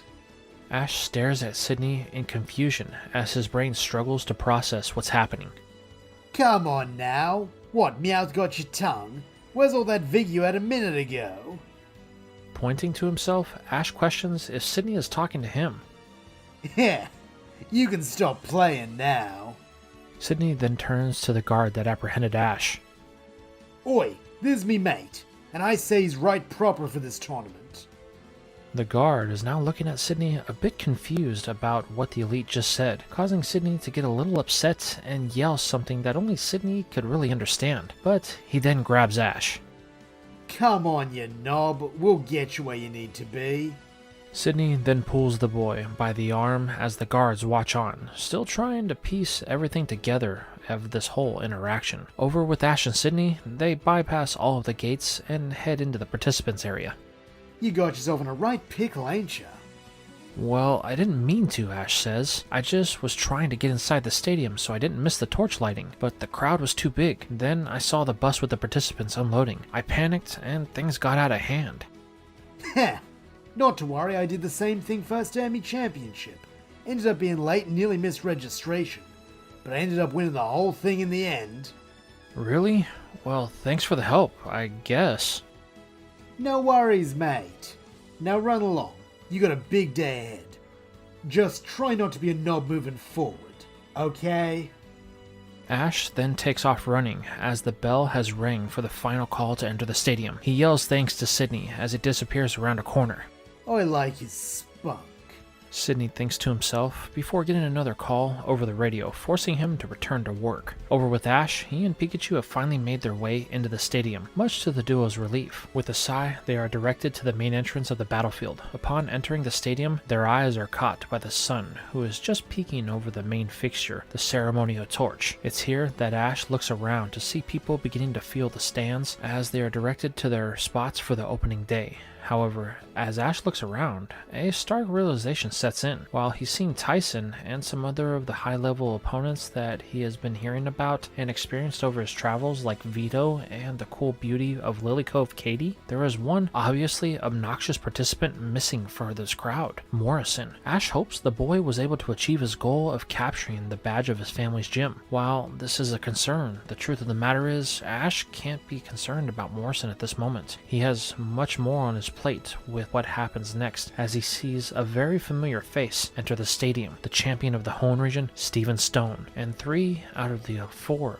of the elites, Sydney, Phoebe, and the ice-cold Glacia. At their head is a person that Ash is all too familiar with, the president of the Pokémon League, Charles Goodshow. Ash and the other participants, as well as the crowd, fall silent as Goodshow takes the mic. The old man welcomes everyone to the Evergrande competition. He is hopeful that everyone is ready for an exciting one. This year has proved to have some of the most powerful and promising talent that he has seen in decades, so he hopes that everyone is ready to kick things off. However, that can't start until we have a beacon to light the way. Turning, the president looks up at the torch, only to announce the carrier of this year's torch. He then asks for everyone to stand as the flame of Moltres, all the way from the Kanto region, are brought in to the stadium. This is a moment of awe as the lone runner makes his way into the stadium to a standing ovation. However, this is going to be interrupted as just behind comes a boy running in, yelling for everyone to wait. Their future champion is almost here, and they can't start without him. Ash peers through the crowd, only to get an answer to his previous question as Morrison comes barreling into the stadium, nearly knocking over the torchbearer in the process, as security guards are in hot pursuit. Perceiving this as a threat, Sydney sends out his Absol to head it off, only for Morrison to stumble and fall just before he takes a shot of a slash. This leaves everyone in utter confusion as the guards have all now dogpiled on Morrison in an attempt to finally show some use for their mediocre skills. Sydney begins to react, calling for Absol to lend a hand as Morrison struggles and babbles incoherently. However, this stops when Ash and Pikachu push their way through the confused crowd. Morrison, he says to the subdued rival. This causes everything to stop, with Sydney questioning Ash.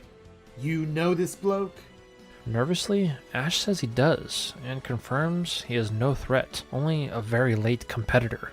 Wait, you're part of the tournament? Yeah, Morrison yells. I was trying to tell these guys that, but they wouldn't let me in. It's at this point the elite calls off his ace as Mr. Gosho descends the stairs to the ground. The old man looks at Morrison, only to ask one question. My lad, are you a strong trainer? Without hesitation, Morrison boasts that he's going to win this tournament, and he won't be held back by simple things like these rent-a-cops. This causes everyone to get silent as Goodshow looks at the torchbearer, who seems to be unscathed. With a smile, the president says that everything seems in order. He then orders the guards to release the boy and for Morrison and Ash to rejoin the group. They have a tournament to start. He then returns to the stage, only to ask for everyone to give a round of applause to the torchbearer as they continue their run to the top of the stairs and light the flames to signal the start of this tournament. Wow, Morrison, you know how to make an entrance. The redhead says that he got delayed, so he needed to make sure that they didn't start this without the winner of the tournament. Well, don't worry, Morrison. I'm already here, Ash responds with a smile that causes the two boys to lock eyes. However, they are completely oblivious to the fact that Morrison's stunt has caused a little bit of discord among the other contestants. However, this is going to go unanswered for the time being, as Mr. Goodshow announces the start of the tournament. He then directs all the combatants to the locker rooms, as they are going to start within the next 30 minutes. There are 5 battlefields spread across the grounds, and they will host battles throughout the day until they have wrapped up the preliminaries. The goal is to have the best for tomorrow to really bring in the competition, and since they have over 500 opponents, they want to make this as quick and easy as possible. Goodshow then wishes them all luck. As the crowd disperses, Glacia breaks her silence for the first time. This group seems more incompetent than anything. This tournament is going to be a letdown. I think Drake had the right idea in skipping this altogether. I don't think so. There's some raw talent here just waiting to be molded. Sydney says as he looks on, hoping that Glacia isn't right for once. She may actually have to eat her own words. In the locker room, Ash and Morrison are quick to challenge each other, but both are immediately called up in the first rounds of the battle, which put them on opposite sides of the area. Luckily, they were not paired together, but as Morrison runs off, he tells Ash that he better not lose until they battle. After all, it would be a hollow win if Ash lost before their battle. Ash simply smiles before telling Pikachu it's time for them to go. The boy then takes off, ready to conquer any challenge in their way. While the preliminaries are important, the truth is they are only meant for one thing: to eliminate the ones that are not prepared for the competition. Over the course of the day, Ash, Morrison, Tyson, and other trainers are subjected to single elimination styles of battle. But as we follow Ash, we see that he's not shy about holding back, as he is able to clear 6 out of 6 wins with the likes of Vigoroth, Mawile, Pikachu, Grumpig, Flygon, and Milotic. With this performance, our hero is able to easily secure his spot within the next day's events. However, Ash isn't the only one to have made it, as Tyson made quick work of most of his opponents. There was also another trainer, Vito of the Winstrape family. Ash got a first-hand look on how he battles. Vito was the one who helped his Milotic evolve, so the fact that he's here means our hero has plenty of competition to fight through for the top spot. Though the one that did have a little bit of trouble is Morrison, as we see him in his 6th single elimination round for the day. He's having trouble with one of his newest Pokemon, known as Bagon. The little rock-headed dragon isn't doing too well against a much more powerful Tyranitar. However, its mindset is the same as its trainer, as both of them have come to enjoy the powerful Double Edge. While great in the amount of damage it can cause, it can also cause great recoil to the user as well. Though Bagon is a special case, as its ability is Rock Hit, so it's able to prevent any serious damage from these high-impact moves. However, it's not enough to secure the Redhead a win. It comes down to Tyranitar being too bulky for the dragon. This causes frustration to begin to build in not only Bagon, but Morrison as well. This allows them to tap into a deeper power and forces Bagon's evolution into the much more powerful second stage, Shelgon. This gives Morrison just the edge needed to deal just enough damage to the Rock Kaiju, moving him into the next day's events as well. Morrison laps up the attention as the crowd celebrates his win. However, there are some among those who made it into the next day that feel the boy is a joke and will only ever see him as one. This is where we move to the night of day 1.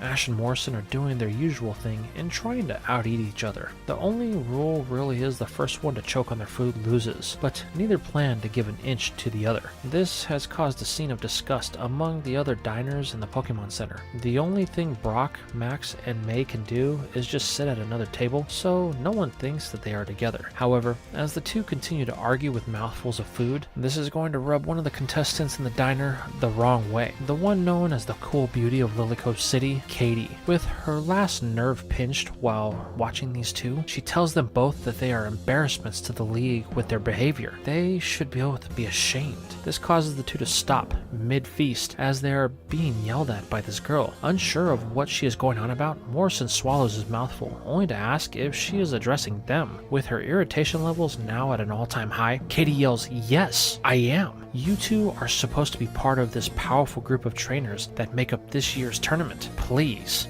you two are pathetic. Though I will say you, Ash, have some more redeeming qualities than your friend here, with your battles that happened in the Kanto and Johto leagues. But you are slowly lowering yourself to the level of this buffoon. It's something you should be ashamed of. The only reason you made it this far in the tournament in the first place is because Goodshow took pity on you. This causes Ash to stand up and begin to argue with Katie on Morrison's behalf, as the redhead is frozen in place by the words that she is saying. However, Katie has said her piece, capping off her outburst with one final statement, telling Morrison that he should just do them all a favor and drop out. It will give the league some credibility back to its already tarnished image due to him being here. Katie then walks off, leaving Ash angry and Morrison silent. The whole cafeteria saw this exchange. Ash tells Morrison not to listen to her. She has no idea what she's talking about. But as our hero yammers on, Morrison is in the midst of a flashback to a conversation that he had with his grandfather right before he left for Evergrande City. Old Man Moore told the boy not to act like a fool. He is there to battle and win.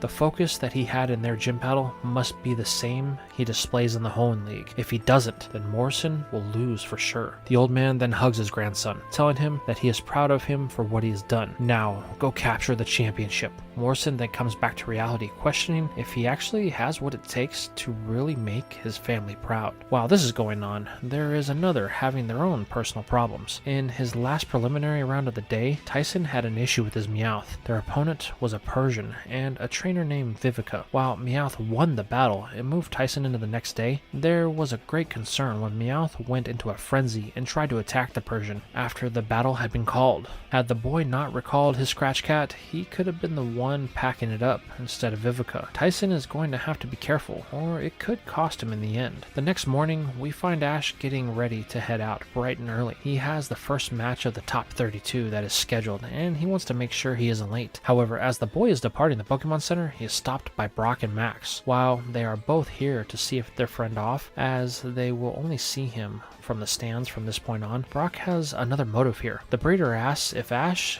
has started to use the Master Block yet, though he knows the answer to this, as Brock is still in possession of the patches that were made for Ash. Smiling, our hero tells Brock that he hasn't, and he's not sure if he wants to. He and his Pokemon worked so hard to get here. It kind of feels like it's an unfair advantage if he were to use it now. Brock tells Ash that he understands, but needs to address something. However, Ash is in a hurry and tells Brock that they can talk more after his match. He then tells them to find May. He hasn't really seen her since yesterday before running off. Maybe it's better if we just drop it, Max says. Brock is considering it, as Ash never has been one to embrace things outside of hard work and trial and error. Though the breeder does hope that he will come around, as he would really like to use Ash's results to finish the paper that he has been working on for his Pokeblock research. While this is happening, we find ourselves following May as she is outside in the shopping area. The girl has no real goal to her wandering, seemingly just trying to distract herself from the events that are going on, as whenever she has a moment to herself, she just can't stop thinking about what is next. It's just like the day she left on her Pokemon journey. She had no idea what she was going to do, but felt a fear of letting down her dad. But somehow, this time is worse, as the way she sees it, May will be letting down the people she holds closest to her. However, this is something that she knows in the back of her mind that she's going to have to face eventually, whether she likes it or not. As May fights with her own self-imposed guilt, we move over to the standard battlefield. Here, we see Ash as he stands across from his opponent for the day, Dominic. The boy has proven to be a crowd favorite, as Dominic seems to have a great understanding of his Pokemon. However, this is of something that is of little concern to our hero,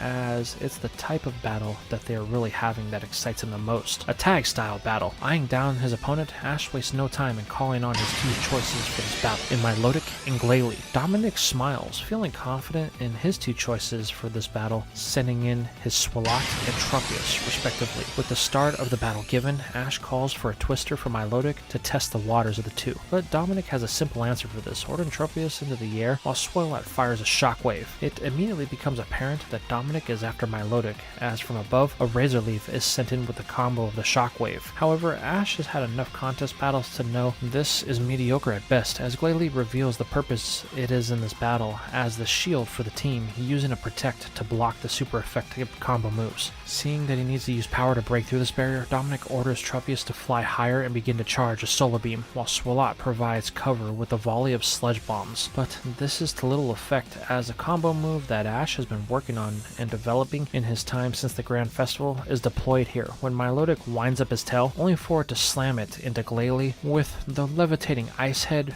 using a headbutt at the command of its trainer. Then, for added effect, the ice type puts a spin on it that causes the sludge bomb to slide right off as it slams into Swalot. However, this isn't the end of the show, as Glalie uses the absorbent body of Swalot to bounce off and shoot straight up into the air. All of this is happening too fast for Dominic to react, as Tropius is slammed into with enough force that it releases the built-up solar energy in an explosion that consumes them both. This results in the two Pokemon falling to the ground with spirals in their eyes, making this battle a one-on-one. However, this could still prove to be in Dominic's favor, as Swalot has a great deal of defense, though Milotic proves to be too much for it to handle on its own when a botched Shadow Ball is caught in Milotic's new combination move, Icy Twister. The power of the Dragonic Aura and the chill of the Sub-Zero temperatures is enough to cause Swalot's body to begin to harden and slow down. Dominic calls for a shockwave, but the vibrations needed to generate the electricity attack prove to be impossible in Swalot's current shape,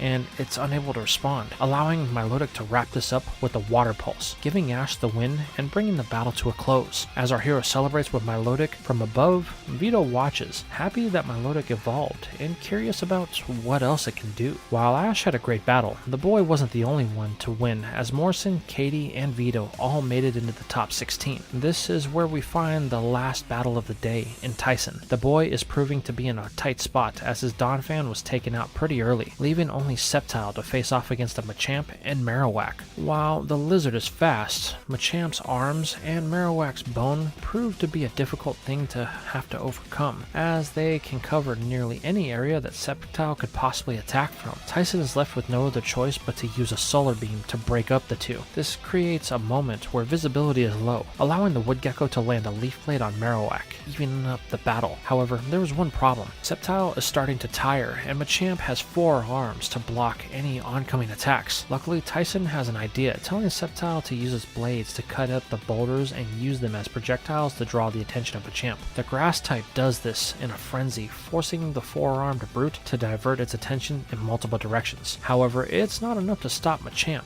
as it's still making ground on Sceptile. But this is when Tyson unleashes his true plan, calling for an aerial ace that Machamp can't block with his hands full. This allows the grass type to close out the match with a pins and needles victory, bringing the day's events to a close with Tyson letting out a sigh of relief, looking up to see Ash in the stands. Don't worry, he says to himself, we'll have our rematch, and we will see who is truly the better trainer. As the stadium begins to clear out, we find ourselves in the champions box where Steven and the Elite Three have been watching. So, what do you think of this year's talent? Sydney says as a broad question, while Phoebe is excited as she really just wants a chance to battle. But Steven remains quiet. The champion seems to be deep in thought, but that doesn't mean that all is quiet. This is where the screeching of the most vocal of the Elite Four fills the room. This bunch of combatants is the worst we've seen in years. There are none that show any real promise. The chances of them providing any real challenge to any of us is preposterous. I bet you wouldn't even have any real trouble with them. Oh, Glace, I know you don't mean that. This bunch are a bit rowdy, but they all have hidden potential, just like myself. That's my point. If you were the best the Victory Road tournament could produce to replace more, then there isn't any hope. We might as well just end the tournament now and save ourselves the trouble. Glacia then walks out, with Sydney in tow, trying to determine if she had meant to insult him or the contestants. This leaves Phoebe to ask Steven if he agrees with Glacia's observation. However, the champion simply looks out over the crowd, remaining silent, only with one thing on his mind. Drake, where are you? This leads us into the next day, and the top 16. These are very important, as after today, everyone else in the tournament will be faced with full battles. As of now, Tyson, Vito, and Morrison have all won their battles. This brings us to the second of the last battle of the day, Ash versus Clark. The two have been engaged engaged in what seems like a stalemate of a battle, with Ash having gone with Flygon and Grumpig to face off against Clark's Charizard and Quilava. With the battle having stalled, Ash decides that it's time to try something else to shake things up, so he has Flygon take on Quilava while Grumpig bounces his way to Charizard. Clark has no issue with this, as he feels Charizard can provide dual support from the air without the threat of Flygon coming for it, though he finds out firsthand why Ash shifted when Quilava is caught in a sand tomb after a failed Flame Wheel is dodged by a dig from Flygon. Clark tells Charizard to save its partner with a flamethrower aimed at the hole that the dragon used to submerge itself under the battlefield. However, this is to little effect as a light screen stops the fire from causing any damage as Flygon ends Quilava with the Dragon Burst that brings this match to a 2v1. This just leaves Charizard, who has now honed in on the Psychic Swine, taking it out before Flygon resurfaces, and it is outnumbered. But in Clark's hastiness, Charizard doesn't guard itself too well and falls victim to a Confuse Ray. The Fire Lizard crashes into the battlefield only for a combination of a Dragon Burst from below and a Swift from above renders it no longer able to battle, moving Ash on to the top 8. The boy celebrates with Pikachu and his other Pokemon as they look out over the crowd. However, he sees 2 out of 3 of his friends. Where's May? Ash thinks to himself. As Ash contemplates this, we fade over to another one of the battlefields, where the final top 16 match is currently taking place. It's here we find the cool beauty Katie and her 2 Pokemon, a Scizor and a Dugtrio, facing off against a Blastoise and an Aggron. While Katie seems to be at a disadvantage when it comes to the evolution and power, her cool and somewhat cocky demeanor proves to give her the edge in this battle. Katie proves to have a knack for battles, as Dugtrio is able to take out Blastoise with a tunnel that causes the turtle to sink at the slightest shift of its massive weight. This just leaves Aggron to deal with. However, Katie makes a calculated decision to sacrifice Dugtrio in order to give Scizor a clear path to victory. While the crowd watches, there is a split among them. Some get excited about Katie and her planning and willing to win at all costs, while others, including Morrison, have a bit of disdain for the way that she battles. It's almost cold, like her Pokemon are nothing more than pawns in her game to win. He's beginning to see why Katie is giving him such a hard time, causing the self-doubt that he had to set in just a little bit more. However, the boy is going to have to wait on this thought, as Mr. Goodshow announces that they will be determining the pairs for the top 8 right away. Above the crowd, the screens begin to randomize. One by one, they flash on the screen. The seconds tick away, only for the randomization to come to an end, and the first battle of the top 8 is announced. It will be Ash versus Vito. The 2 trainers stand across from each other in the locker room of the stadium with a slight smile locked on both of their faces. Later that night, at the Pokemon Center, Ash is finishing up a conversation with Professor Oak. The researcher asks if Ash is sure about the team that he is choosing. He has a lot of Pokemon here at the lab that would be more than willing to battle in the league. Ash says he knows they are all strong and want to battle, but he promised himself when he left Pallet Town that this would be a journey of new beginnings. Just like when Gary left, Ash wants to do this with only the Pokemon that he caught here in Hoenn. Ash realized something when he lost in Johto. He was trying too much to rely on his older Pokemon, Charizard specifically. The battle with Gary was so intense that when he faced Harrison, Charizard had taken too much damage in his battle with Blastoise, so when it faced Blaziken, it went in at a disadvantage. This time needs to be different. This statement intrigues Oak, asking Ash what he means by that. The boy explains that it goes all the way back to the Indigo League. He lost because of Charizard.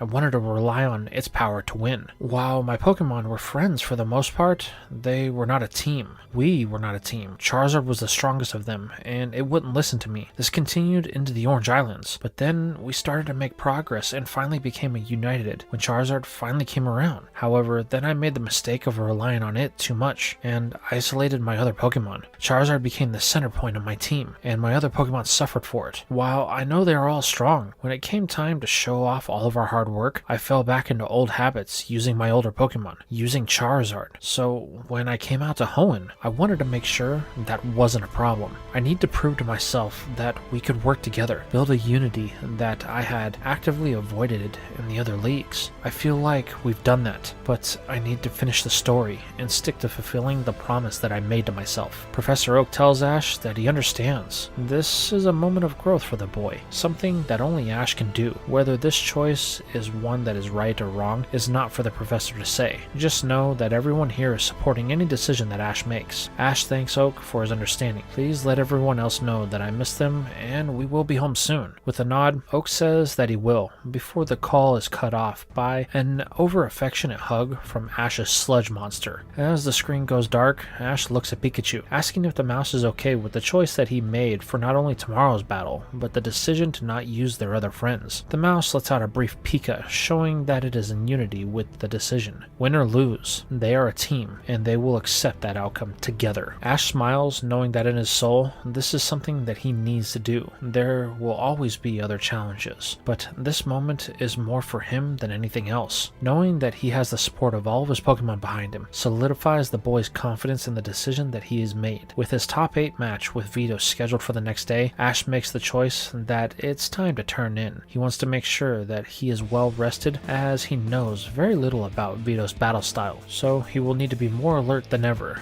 to make sure he's on top of his game. As our hero turns in for the night, we find May, Brock, and Max out in the courtyard under the night sky. The reason that they are here is because Max sensed something has been wrong with his sister since they left Slateport. The boy wanted to know what was up with her, and figured that Brock would be the best person to understand the situation, as he did with Max. While May is willing to talk to them, she is very vague in her answers, almost avoiding some of the questions as she is unsure herself on how to answer them. Brock can see that she is avoiding something, so tells the girl that they can talk later. When May is ready to open up about it, the breeder then asks Max to join him. As he heads inside, Max tells Brock that he doesn't think it's a good idea to leave May alone. He should be with her. Brock agrees, but he thinks he knows what is going on and has an idea about what can help May. But they're going to have to make a call. Curious about Brock's plan, Max joins him, only to see Brock dial a number that isn't local. Let's just hope she has some free time, the breeder says, as the other end of the line picks up and Brock greets this person with a very warm smile. The next morning, things start bright and early as the sun shines over the top of the stadium. In the center of a packed crowd stands Ash and Vito. The boy tells Ash that he was hoping that they would eventually battle in the league. After the contest they convinced him to compete in, he felt that he didn't get a real chance to see what each other can do. Ash agrees with this, stating that Vito was the reason he was able to help Feebas evolve and reach its dream. So he's been wanting a chance to show Vito the results of their training. Well, I can't think of a better venue, the young man says. It's here that they are given the go-ahead to start the battle, and both trainers choose their foe's Pokemon based upon the field that they are starting on. The rough, rocky terrain that will be swapped for a random field when the first one loses 3 Pokemon. This is something that Ash will be very careful of, as his first choice is made, declaring Vigoroth, I choose you. While Ash chooses Power, Vito decides to start off with the opposite as Ninjask emerges from the ball to start. Ash wastes no time in calling for a Crush Claw, while Vito is quick to react with the Double Team. He hoped that this would evade the high power move, but it still lands true, making Ash feel pretty good about the result. But as soon as the counter ends, Ninjask becomes blurry as it accelerates to a speed that makes it near invisible, allowing it to avoid a second Crush Claw and land a Giga Drain to help replenish the health that it had lost in the first encounter. While this does not really cause any real damage to Vigoroth, what happens next throws Ash for a curve as he calls for a feint attack. Ninjask's next move is Baton Pass, allowing it to avoid any damage and trade spaces with another one of Vito's Pokemon, Breloom. As the feint attack lands, Ash questions what happened. How did he swap out a Pokemon in mid-attack? Vito explains that it's the power of Baton Pass. However, he fails to mention the other added effects that Ash will get the chance to experience firsthand when Breloom is able to vanish before Vigoroth can land another strike, only to land a Sky Uppercut of its own for super effective damage. This was unguarded, leaving Vigoroth barely able to hang on, while both it and Ash try to decipher what just happened. They've never seen a Breloom with that kind of speed. Seeing that he needs a momentum shift, Ash recalls Vigoroth for the time being, as Breloom is gearing up for the next round. Vito comments that it seems Ash is a little flustered after just one Pokemon change. He hopes that it won't be like that for the rest of the match, or this won't be very fun. Ash knows Vito is right, and has an idea of what is going on, but he needs to test his theory, and there's only one Pokemon that he has that can really do that, declaring Grumpig, I choose you. As the Psychic Swine pops from the ball, Vito says that type advantage isn't going to make a difference here, but Ash simply says that's not what he's going for, though it is a nice deterrent to give him some time to figure things out. "Oh, I don't think you'll have time," Vito says as he commands another sky uppercut. As Breloom vanishes, Ash has an idea on how to counter this, telling Grumpig to use Swift, but to use its psychic powers to keep the stars moving in a random formation around it. Doing so, the swine creates a barrier that allows Ash to test his theory, which gets an answer almost immediately as Breloom pushes through one of the stars that seemingly follows it for a little bit of damage to check Grumpig in the gut for slightly more before vanishing once again. While this hurts the pig, Ash now has an idea of what they are dealing with, calling Vito out on his secret strategy. "So Baton Pass gave all the increase Nanjas had to Breloom, did it?" With a slight chuckle, Vito comments that he's impressed Ash figured it out so quickly. "What gave it away?" "Oh, just a hunch," Ash says. "But now that we know how it works, it won't happen a second time, right, Grumpig?" With its eyes glowing in a purple aura, the swine summons more stars that pepper the battlefield, increasing the territory Grumpig has control over. Realizing what Ash has planned, Vito decides that they need more power and defense in order to win this, so he calls for a bulk up to increase both of the stats. Vito knows that they have a way to win this, but they will need to get it close. However, the swirling zone of psychic stars is going to be a problem if they can land multiple times, but he can't wait any longer. Ash is preparing to attack if he doesn't make a move, so with no hesitation, Vito orders Breloom in with another sky uppercut. Using its amped speed, the mushroom jumps into battle, trying its best to dodge where it can. However, there is one slight oversight that Vito overlooked in this moment. Ash created this attack just to meet the situation, as with its heightened evasion, Breloom could easily dodge any normal attack. However, the Swift locks on to an opponent and always hits it, but in this case it wouldn't be very effective. So in this moment, Ash deploys the true veracity of this move, as Vito realizes that the stars are seemingly sentient and act on their own like a hive mind. With each step into Grumpig's territory that it has laid out using its psychic abilities, the stars become more frenzied as they are reacting to an outside intruder. The closer to Grumpig Breloom gets, the more the stars move until multiple explosions ring out. While these are small in nature, the real power comes into play as Breloom comes within inches of its target, and the star's true power is displayed when the explosions use the psychically charged area as a wall to bounce the percussion off and strike Breloom from all sides, dropping it before the grass type can actually land a hit, and bringing this battle to a close. Recalling his mushroom, Vito asks Ash what he calls that move. "It's called Psionic Shower," Ash says. "Yeah, that sounds pretty good. Me and Grumpig have been working on it for a while now, but this is the first time we've actually had a chance to use it in battle, as there hasn't really been an opportunity presented for us. I figured the only way to hit Breloom was to get it from all sides, and that was the only real way I could think of." It was well thought out, but Ash, just because you won that battle doesn't mean you're going to win this match. My next Pokemon will see to that. Now go, Alakazam. Ash can see that Vito is trying to match types with him, but the truth is Grumpig is tired, and Ash knows it, as it won't be able to match Alakazam and its psychic abilities. The one weakness of Psionic Shower is that Grumpig isn't used to using it, so it drains a lot of its stamina. Kind of a one and done deal, so the boy recalls it for the time being. However,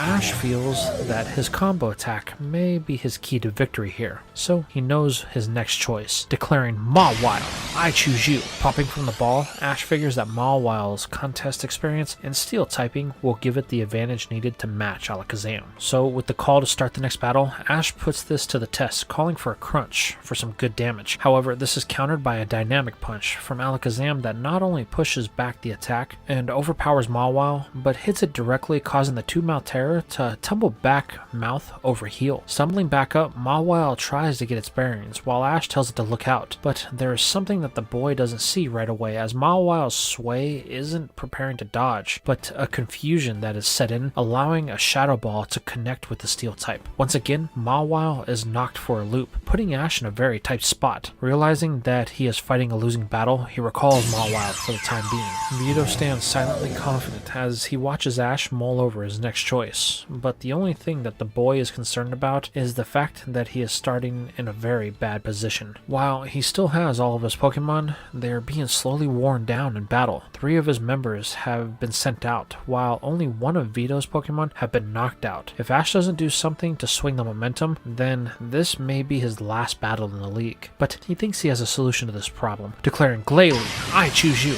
The ice head pops from the ball with a fierce look in its eye, ready to face down Alakazam. However, Vito makes the choice to recall his Psychic type here and replace it with something that is much more favorable for him in a Houndoom. Vito wastes no time in setting things in his favor by calling for a sunny day. The sun's rays in the sky intensify. Knowing that he can't sit this one out, Ash decides he has no choice but to push forward with this battle, calling for an Ice Beam in response. While this does hit, the damage that it does is minimal, allowing for a quick comeback from the Firehound with a Flamethrower that is supercharged. The only thing Ash can do is order a Protect to prevent Glalie from being one-shotted. Ash knows he has to do something or he is going to be in a worse spot, but then something hits his eyes. It's the glare from the sun's rays reflecting off of the ice that had formed from its last Ice Beam. It's here that Ash gets an idea and a flashback to his battle with Gary in the Johto region. He then orders Glalie to use an Ice Beam on the battlefield all around them. Unsure of what his opponent is up to, Vito tells Houndoom to use Flamethrower to melt the ice and try to hit Glalie. However, Ash alternates between Protect and Ice Beam to get as much of the field covered as possible. This causes the glare to build, making it really hard to see anything and what looks like after images of both Pokemon to appear where they move. Knowing this is their chance, Ash calls for a headbutt from Glalie. Throwing all of its weight into the attack, Glalie launches at Houndoom. However, Ash has made a grave miscalculation here, as the massive glare that he has created has set the stage for a really powerful counterattack in the form of a Solar Beam that is supercharged from the sun and the glare. The last thing anyone sees is a bright light from the reflection of the grass attack before Glalie is consumed. The only thing that can be heard is an explosion and a thud, leaving everyone in a state of uncertainty, unable to see the results. However, the sun does eventually fade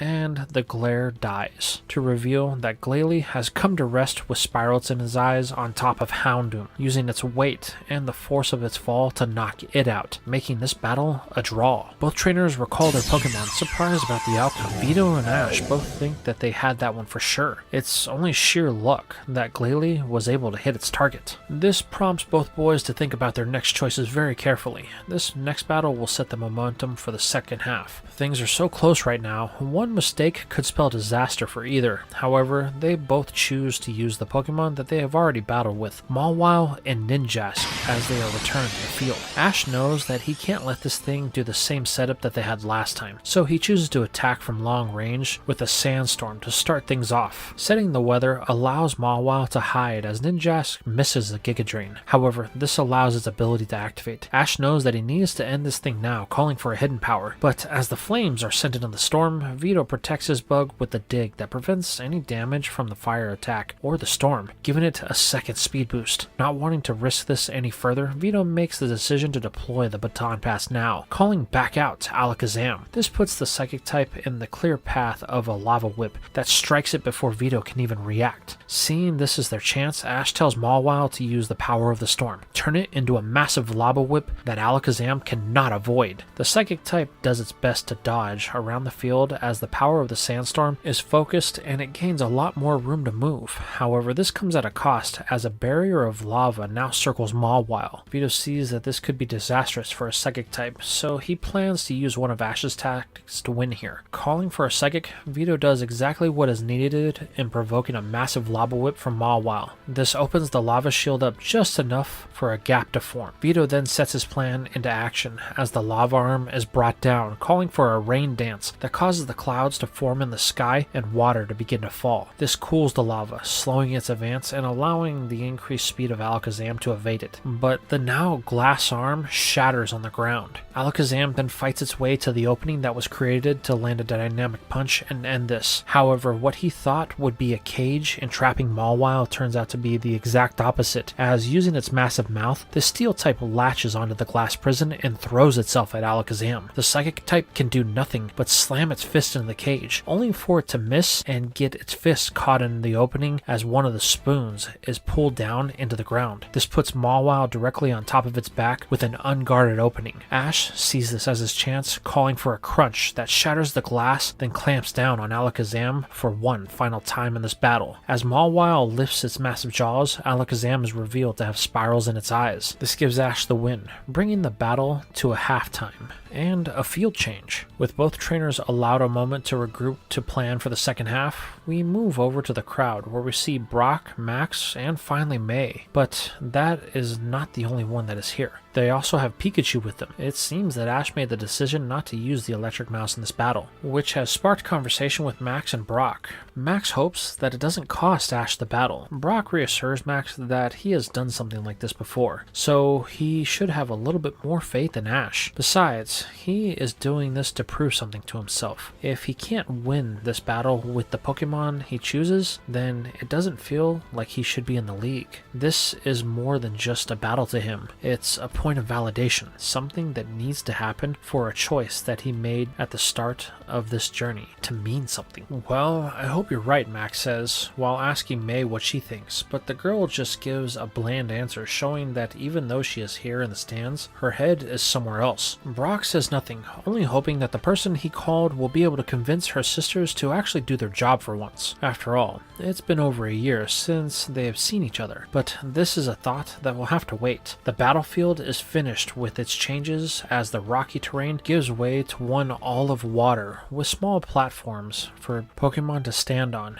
As Ash and Vito take their positions for the second half, Vito seems oddly calm, as if this field pleases him in a way that no one will understand until it's revealed. While Morrison, Tyson, Katie, and the other members of the league watch from above, seemingly glued to their seats. Even the normally cold-hearted Glacia has shown some interest in this battle. Back on the battlefield, both trainers are told to make their next selections. The second half of this battle is set to begin, so as the rain comes down, Vito makes his choice, sending in the electric type Ampharos. Knowing that he has an uphill battle ahead of him, Vito plans to make sure that the next choice of Ash is going to fall to the static sheep. However, Ash aims to conserve the healthiest of his teams for as long as possible, so he sends back in Vigoroth, as it had the most amount of time to recover. With the start of the battle, Ash tells Vigoroth to leap from pad to pad in order to close the gap between the two and attack with the Crush Claw. Vito wants this battle to stay as separated as possible, so his Pokemon jumps away from Vigoroth while using the rain that is in play to its advantage, firing wild thunders across the battlefield to hit the normal type. However, Ash has a plan to keep the Sloth from getting fried, telling it to use its claw like a scoop and heave the water up in the path of the electricity. Though this does come at a slight cost, as there is a slight kickback when doing so, it is still better than taking the full attack. Realizing this isn't going to go the way he wanted, Vito shifts gears, calling for Ampharos to dip its tail into the water. Then, when Vigoroth is in midair, it lets loose the most powerful thunder that it possibly can, that uses the pool as an amplifier to travel up the raindrops and find its way to Vigoroth. The only thing Ash can do is call for a slack off. While this does prevent a total knockout, a paralysis has begun to set in.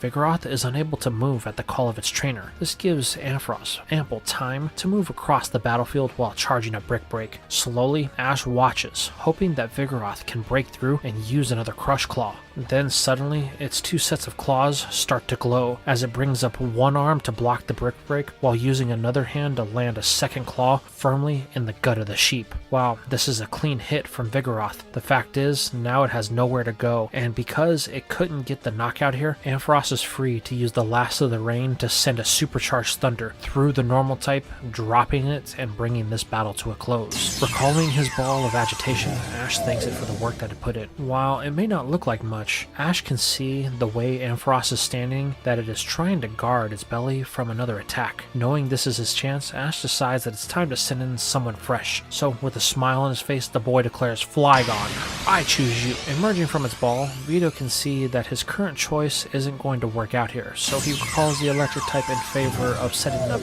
once more, calling on the bug Ninjask. Knowing things could get out of hand if Ash doesn't do something about this, the boy starts by calling for a Dragon's Breath. Unleashing the Emerald Haze, Flygon peppers the field in an attempt to hit its much faster opponent, though this is to little effect, as once again, a double team puts it just out of reach as the second speed boost kicks in. though at this moment Vito doesn't feel confident that it is enough, so he chooses to leave Ninjask in, calling for a Giga Drain in order to recover some of its health. Though Ash isn't going to let this leech siphon off his dragon's life force, as he orders it into a place that Ninjask won't be able to dare go, the water below. This stops the bug in its tracks, as the only thing that it can do is buzz around looking for any signs of its opponent. You can't keep it down there forever, Ash, and while we are up here waiting, Speed Boost will keep going. So what are you going to do? Smiling, Ash tells Vito that he didn't plan to just wait it out. Ninjask is so fast that he needs a way to attack from everywhere at once. This is when it hits Vito. He has seen this move before in the battle with Charizard. He then orders Ninjask to fly higher in hopes of getting out of range, but it's too late as blasts of Dragonic aura and water shoot up like pillars from the pool, forcing Ninjask to turn on a dime. But this is a problem as its speed makes it unable to avoid them, and eventually the bug flies right through one, only to be met on the other side by Flygon, who chomps down on the bug with a crunch and pulls it into the water. The last thing Vito sees is another burst of aura, then bubbles, as Flygon emerges to land on one of the platforms, while Ninjask floats up waterlogged and declared unfit to battle. Recalling his bug, Vito has some serious thinking to do. He was planning on Ninjask getting at least one more boost pass to the others, but Ash made sure to put a stop to that. He needs to do something about this Flygon. If he doesn't, then it may be hard for him to actually make a comeback. So Vito thinks that it's time for him to reveal his final Pokemon, the one that Ash knew would come eventually, Milotic. As the serpent emerges, Ash decides that he will keep Flygon in. Though the water trick did take some health off of it, the dragon is still in far better shape than most of the rest of his team. So in order to keep things going, Ash orders the dragon back into the air, as the water will now spell certain doom. However, Milotic is quick to take advantage, finding its home in the pool, using the depths of the water to cover just as Flygon did in the last battle. Flygon maintains a certain distance from the water surface to make sure that it doesn't get dragged in, but this is when Ash sees something that he wasn't expecting, with a call of a hydro pump. Pillars of water begin to shoot up randomly to interrupt the flight path of Flygon. Vito is using the same strategy that Ash just did, but this time, the one in the water is actually meant to be there, as Milotic's control is much better than the dragon's. However, the dragon maintains its ability to stay one step ahead of the pillars, or so Ash thinks, when Milotic surfaces right in front of the dragon before diving once again, almost like it was avoiding being hit. But this was only a ploy, as on the other end of the serpent, an Iron Tail is brought down on the head of Flygon, causing it to dive into the water. Now Ash yells, "Flygon, you need to get out of there!" However, as the dragon tries to flap its wings from the water, Milotic begins to coil around it and squeeze before pulling it back under. The last thing Ash hears is the command of an ice beam, then a flash under the surface. Flygon then floats belly up, unable to continue, just as Ninjask did. Recalling his dragon, Ash ponders his next choice, as he was hoping to get more mileage out of it. However, this isn't really a great option here, as Vito recalls Milotic. "Well, Ash, you seem trouble. Don't tell me you've lost your fighting spirit." Smiling back, Ash disputes this, stating that he is merely enjoying the moment. If you don't stop to do that, then you'll end up missing out on a lot. Vito says that he likes that idea, so he's going to make sure that he does just that after winning this battle, returning Ampharos to the field. "Not if I have anything to say about it," Ash thinks, clinching his next choice. "Grumpig, I choose you." The swine pops from the ball, a bit exhausted from its previous overextension, but nonetheless ready for the task at hand. The signal is given to start the next battle, and Vito gives the order for a thunder. However, the reason that Grumpig was sent out here is revealed when Ash orders it to use a Psy Wave to manipulate the electricity coming down on it. Without the rain, the thunder has less than stellar accuracy. This allows it to stop the attack and prevent any damage, but the strain for the move is apparent as it takes the swine a moment to recover. Seeing this as their opportunity, Vito orders Ampharos to switch to hand-to-hand combat with the Brick Break. Ash counters with a Swift as Grumpig jumps from platform to platform, putting distance between the two of them. However, even with the Swift hitting for some damage, Ampharos is still in better condition than the Psychic type and quickly closes the gap, landing the Fighting type move. This isn't enough to win the battle, but it does put Grumpig on the clock. One, maybe two more hits will be all it can do. Seeing the writing on the wall, Ash knows it's go big or go home. "Listen, Grumpig, I know you're tired, but the only way we have to win this is Psionic Shower. With a snort, Grumpig understands the assignment and begins to set up the psychic stars, though it struggles to maintain them for more than a few meters out. Vito knows this is putting a strain on the psychic type. He intends to exploit that without ever having to get close, calling for a thunder. There's no way Grumpig can dodge and maintain the attack at the same time. However, Ash knew this going in, yelling for Grumpig to use the aura stars to block what it can. This prevents any real damage, but costs half of the stars that were levitating around Grumpig. Thinking that they can now have a path to victory, Vito commands for a body slam to end this. Jumping from platform to platform, Ampharos gains momentum to throw all of its weight into Grumpig. Now breathing heavily and seeing double, the swine is unsure on how it should respond. Ash tells it to use the shower to stop Ampharos, but they are barely moving. This is it, Vito yells. Now finish this. The electric type reaches the final platform and does as ordered. Then it happens. Everything for Grumpig slows as it can hear its heart pulsating in its head. With its vision now blurred, it can do nothing, see nothing, or hear anything. It's over. But then Ampharos stops in midair just above the water. Both trainers look puzzled, but then Grumpig glows in an aura that Ash has never seen before. With a squeal that sounds of distress and panic, the stars that remain begin to glow and vibrate at a high pace. Suddenly, they all converge on Ampharos, striking it with an intensity that Ash has never seen. Then it hits him. Grumpig, it must have learned a new move. Sure enough, this is the case, as confirmed by his Pokédex that the Psychic type has learned the namesake move, Psychic. This allows the pig to take control and prevent Ampharos from gaining any more momentum. Even its thunder can do nothing, as the Psionic Shower takes on a new, more brutal evolution, in striking all at once to bring this battle to an end when the strain of the move causes Grumpig to collapse. But I thought we had it, Ash says, much to the relief of Vito. However, that attack had a very negative side effect on his electric type. It's breathing heavily and won't last much longer. Recalling Grumpig, Ash thanks it for the amazing battle. After some rest, they'll work on its new power. But now, the problem at hand. Ampharos. It's still holding on. Ash knows his final Pokemon is at a huge disadvantage, but he sees it's the only path forward if he hopes to win. Gripping the ball tightly, Ash declares, "Milotic, I choose you." Emerging from the ball, Ash's scarred serpent makes its battle debut, ready to demonstrate its power to the world. Vito had a feeling that this was going to be Ash's final Pokemon, so with a smile he commends Ash on raising Milotic well. It looks very healthy and powerful, but he hates that it's going to have to be taken out before it can ever get a chance to display what it can do. Now Ampharos, use Thunder. Summoning what strength it has left, the bolts are brought down with the intention of ending this battle. However, Ash just lets Milotic take it, only to counter back with a Mirror Coat that blasts Ampharos into the stadium wall with just enough force to leave it cratered. Ash knew that he couldn't play around, so he chose to make this a very decisive victory, though it did cost Milotic some health. Vito should have known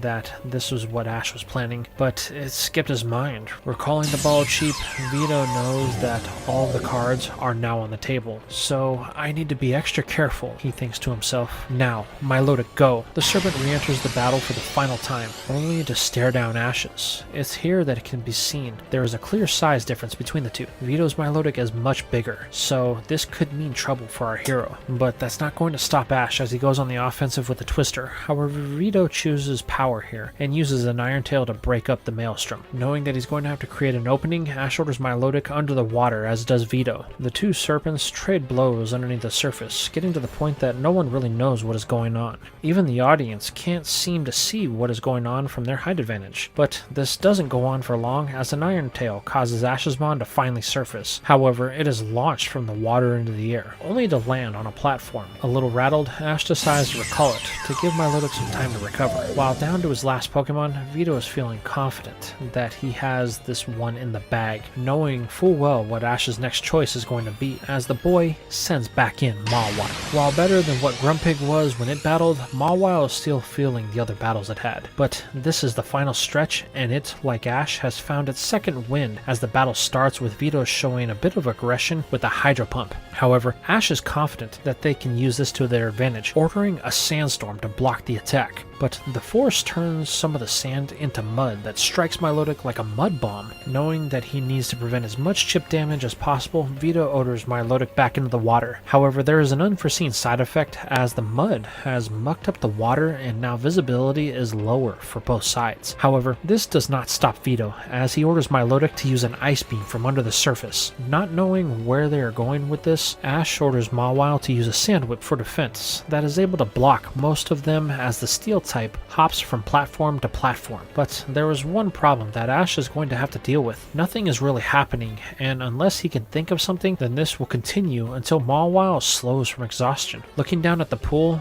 Ash suddenly has an idea that is crazy, but it's his type of crazy, which means that it could work for Mawile if it can pull it off. So with no other option, Ash decides that it's time to implement his plan, ordering Mawile to use Sand Whip on the water. The boy tells it to strike the surface as many times as possible. Vito thinks this is odd, causing him to stop the ice beams as he tries to figure out what Ash's game is. However, the boy is going to clue in just a little bit too late, as Milotic is forced to surface without his command, allowing Mawile to finally strike the serpent once more. Now on the receiving end of an insult, Vito orders the serpent back into the water to avoid any damage it's taken from the whips and the sandstorm. But this is when he finally realizes the problem with that, as the water has started to thicken from all of the sand that it has captured, turning it into a sludge that Milotic can't navigate from inside. Seeing no other choice, Vito orders Milotic to the platform and to use an ice beam to target the field itself. The serpent lets out its most powerful attack that it possibly can. That flash freezes everything, turning the mud into an ice battlefield. Now, with a solid footing all around it, Ash feels far more confident, calling for a double team. With multiple clones appearing around the field, Milotic sprays them down with a hydro pump. The power of this is enough to send Mawile into the wall of the stadium, though it isn't enough to stop the steel type as it is right back at the move, pushing even harder and harder to make its way through the volley of ice beams and hydro pumps. Ash orders it to put a spin on its movements. Dance around the attacks like you were in a contest. This pleases Mawile as it has now found a sense of enjoyment in this battle. The movement is enough to prevent another battle-ending blow as Milotic does its best to slither around the ice in an attempt to coil around Mawile. But this is what Ash wanted. Now, with the chase on, Ash turns up the heat, ordering a lava whip that strikes the serpent across the face and the body as it recoils to prevent a full-on hit. But the heat on this move is what is concerning, as without the water, a burn has set in. Feeling confident, Ash orders Mawile on the attack. This may be the moment they can end this. At the command of a crunch, Mawile opens its massive jaws. However, Vito knows that he needs to stop this, ordering an Iron Tail that crushes down on the steel type. The last thing it sees is the glow before black as Mawile is slammed into the permafrost, knocking it out while Milotic winces at the burn. Though this isn't the outcome that he had planned, Ash is still happy with the result. Mawile put in a lot of work. Now he just needs his water type to finish the job. So he recalls the steel type and sends back in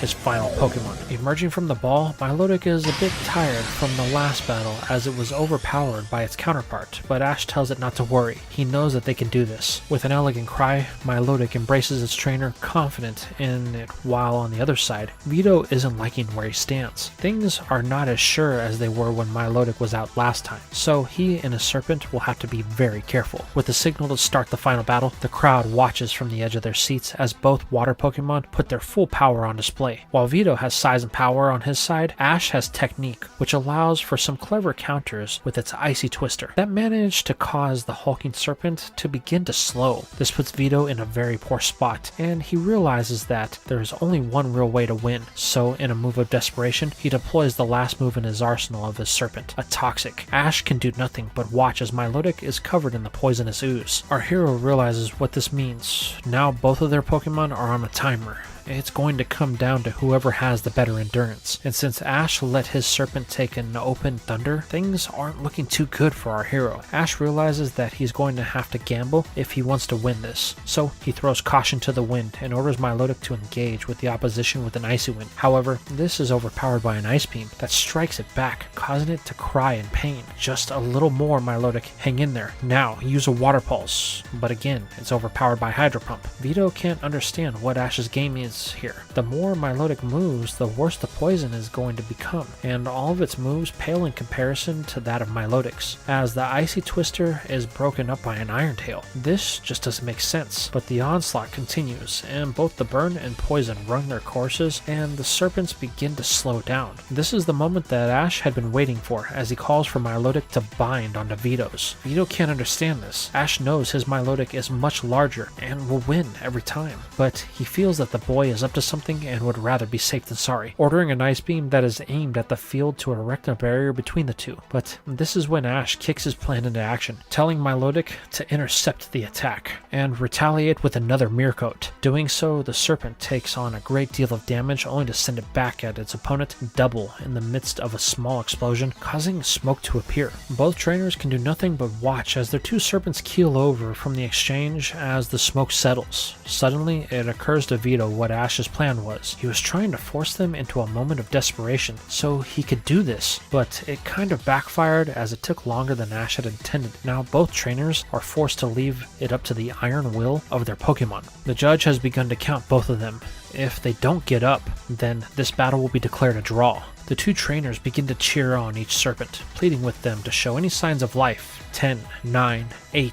Please don't let it end like this, they all yell. 4, 3. We worked so hard. This is what we pushed for. 2, 1. And then a flag is raised, and Milotic is declared unable to battle as it has passed out from the strain of the battle. With the recall of the serpent, Vito smiles. I guess it was their day. Ash, stunned, looks on as the crowd finally breaks their silence and erupts in a flurry of celebration. We did it, the boy thinks to himself. Ash recalls Milotic as it is in desperate need of rest, then walks over to Vito to shake the competitor's hand. Thanks for an awesome battle, the boy says. Smiling, Vito tells Ash that he's glad that they could do this, and if there was anyone that he would accept a loss from, it would be him. The two then shake hands as the audience cheers them both on, and we pan to the stands where each of the competitors are. Tyson muses to himself, if that was the first battle of the top 8, then we have our work cut out for us. But for Morrison, it's a bit of a different feeling, as he's beginning to think that he won't be able to battle on the level needed to compete in the top 8. However, he's not going to have time to shake off this feeling,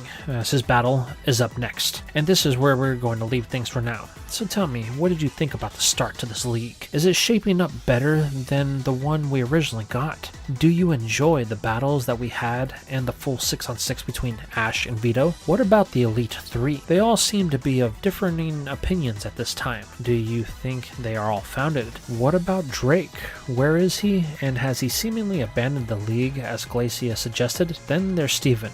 Why has he been so tight-lipped about this? Let me know what you guys think in the comments down below.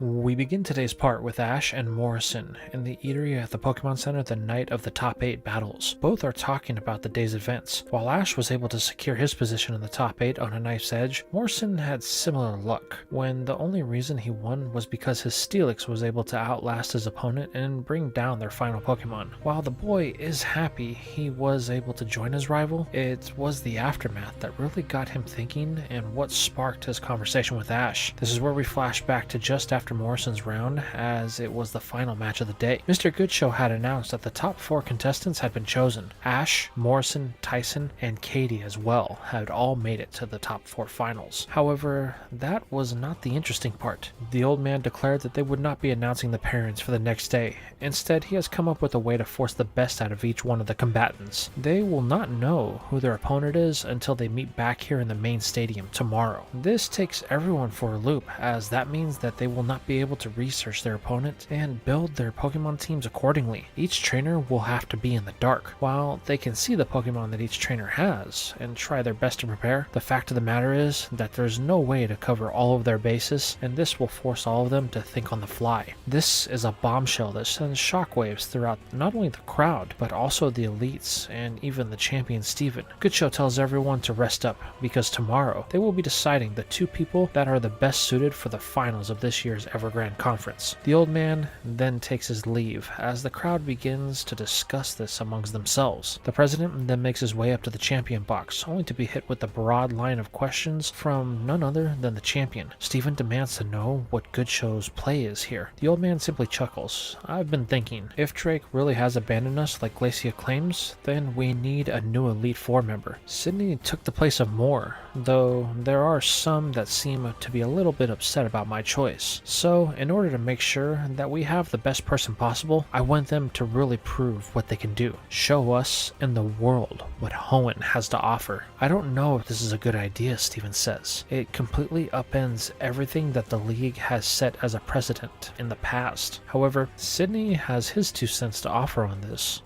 Well, I'm sorry, champ, but I'm gonna have to disagree with you on this one. The old man has a point. We want the best, and if old Drake has flown the coop, then we're gonna need it. Besides, what's the harm in a little stiff competition? Steven tries to interject, but he is cut off by Glacia. For once, I'm in agreement with the buffoon. If we would have had this last year, then maybe we wouldn't have had such slim pickings when we needed to replace more. Glacia says all of this while directing her ire to the weakest of the Elite Three, leaving Sydney with a perplexed look on his face. Oh, come on, Glace. I know you don't mean that. After all, we're one big happy family. With a look of absolute vile on her face, Glacia ignores Sydney for the time being, focusing on Goodshow. With Drake gone, that makes me the de facto strongest member of us. So, I think we need to stop babysitting these competitors and turn the heat up to 11. Otherwise, we will end up with another one of him.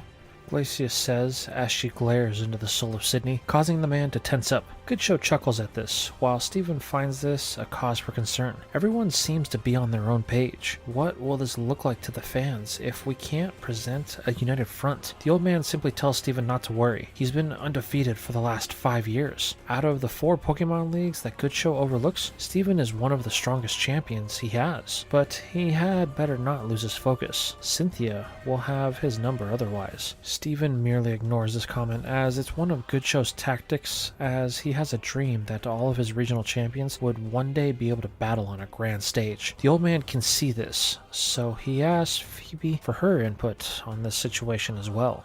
I only have one concern. I want to battle the strongest of them. How we get there doesn't matter to me. See? Even Phoebe knows it's a good idea. Now, let's make the proper arrangements to get the best show possible out of this.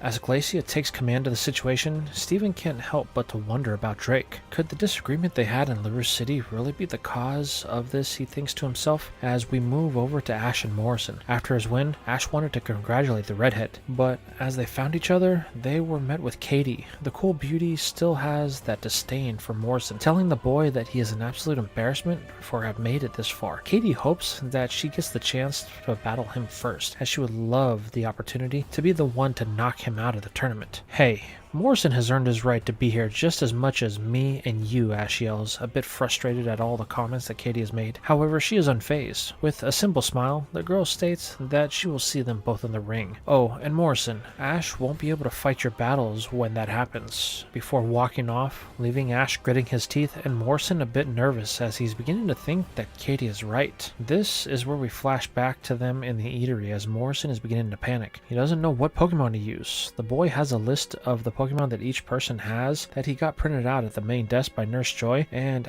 he looks it over like he's trying to find some sort of secret formula that will guarantee him a win against anyone. This is where Morrison finally looks up to see that Ash is just eating with Pikachu. How are you so calm? Are you not worried? Smiling, nope.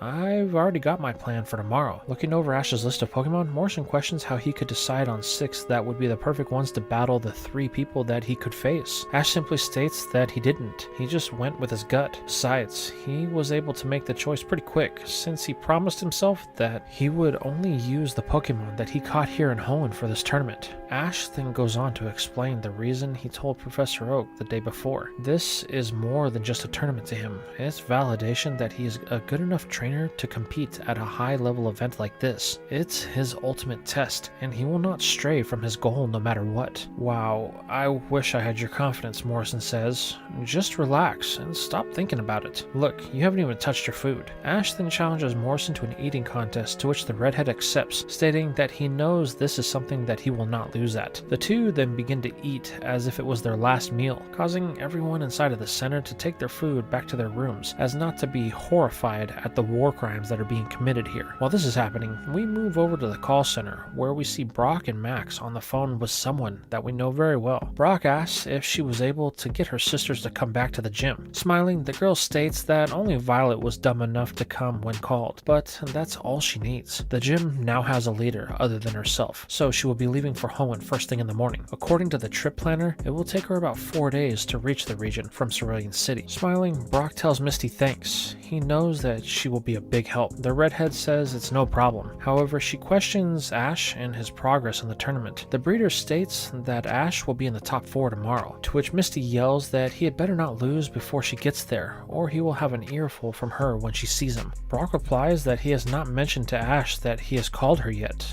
and plans to keep it that way, so that way he can focus on the battles. Smiling, Misty says that's for the best. She then wishes Brock luck as the call ends. Man, you guys seem really close, Max says. Brock responds that Misty has known Ash longer than he has. When they had to go their separate ways after Ash lost in the Johto League, Misty took it the hardest. So if anyone will be able to help your sister, I think it will be her. I hope you're right, Max thinks as he looks at May sitting at a table staring into space. This leads us to the next morning. We find Ash in the lobby of the Pokémon Center on the phone with Professor Oak. The boy was up late as after his conversation with Morrison, thoughts begin to pelt his head about his team. He could feel that something was off and he wanted to make a last minute change, as he feels that there's a certain Mon that would fit better with his team composition that he has. Oak questions Ash if he's sure that it's the only one that he wants to change out. With a nod, the boy tells him that it is. All of his other Pokemon are ready to go, but he feels like he has overused this one as of late. And besides, overthinking the situation has never been something that has served him well, so he's going to go with what he has for now. With a smile, Oak wishes Ash's luck. He and his mother, as well as Tracy, are all going to be watching his match today. Just know that we are rooting for you. With a smile, Ash hangs up, telling Pikachu that it's it. This is time. They have never made it this far in a regional tournament before, so they need to be ready, cause this is the best that Hoenn has to offer. The mouse lets out a brief pika before the two turn to head out to the stadium. However, there Ash is going to be met with Brock.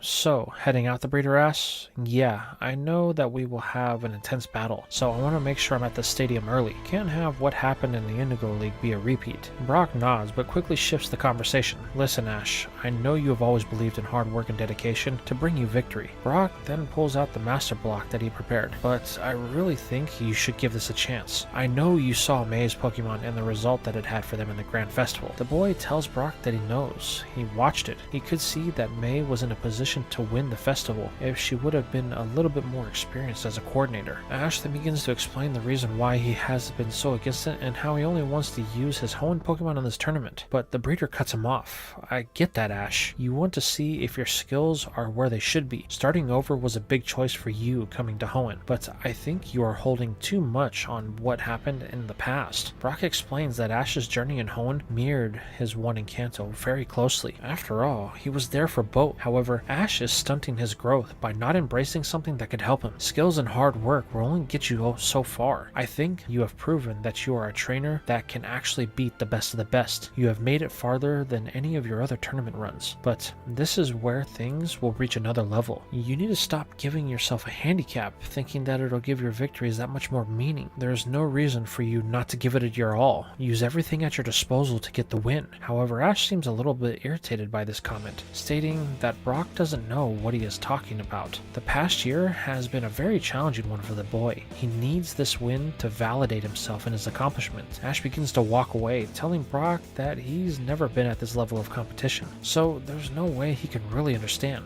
But Brock, calm as can be, simply asks one question. What about your Pokemon? This causes Ash to stop. They have all worked just as hard as you, Ash. They all want the same thing. Did you ever think about asking if it would be something that they would want? Brock then walks over to the boy and places the master block case in Ash's hand. You have a week until these are no longer able to be used. If you use them after that, then the same side effects that Torkoal had will happen to any one of your Pokemon that you feed them to. Brock then turns. Ash, I think you are a great trainer. Better than me and one of the best I've ever seen. While you did assemble the team that you came here to build, I think you need to ask yourself one question. Are you really a team or just a bunch of Pokemon with a trainer? Building implies that it's not done, so are you done? I say you should let them decide. Give them the chance to determine their future. We'll be watching from the stands. I wish you the best of luck, no matter your decision. Brock then walks off, leaving Ash to make a very important choice. Use the block today, or never use it at all. With the tension reaching a new high within the group, we move over to the Evergrande Stadium locker room. Here we find Morrison, Ash, Tyson, and Katie. They are all waiting for the announcement of who they will be battling. This is where we find Morrison next to Ash. The redhead is talking to the boy. Morrison can't shake his feeling of nervousness, and he hopes that he doesn't choke during the battle, but Ash isn't really paying attention. He can't stop thinking about what Brock said. Morrison yells at Ash to come back to reality. Good Show is making the announcement. This triggers the boy as everyone fixates their eyes on the TV. One by one, each one of the top 4 finalists flash on the screen, showing the randomizer has begun. The tension in the room is starting to mount as Morrison grips his seat, but as the pairings slow, one by one, then flash on the screen. Morrison on the top left, Ash on the top right, Katie on the bottom left, and Tyson on the bottom right. This causes a look of relief to flash across Morrison's face. Looks like we'll be facing each other, Ash. However, this is when a chuckle echoes. You really are dense.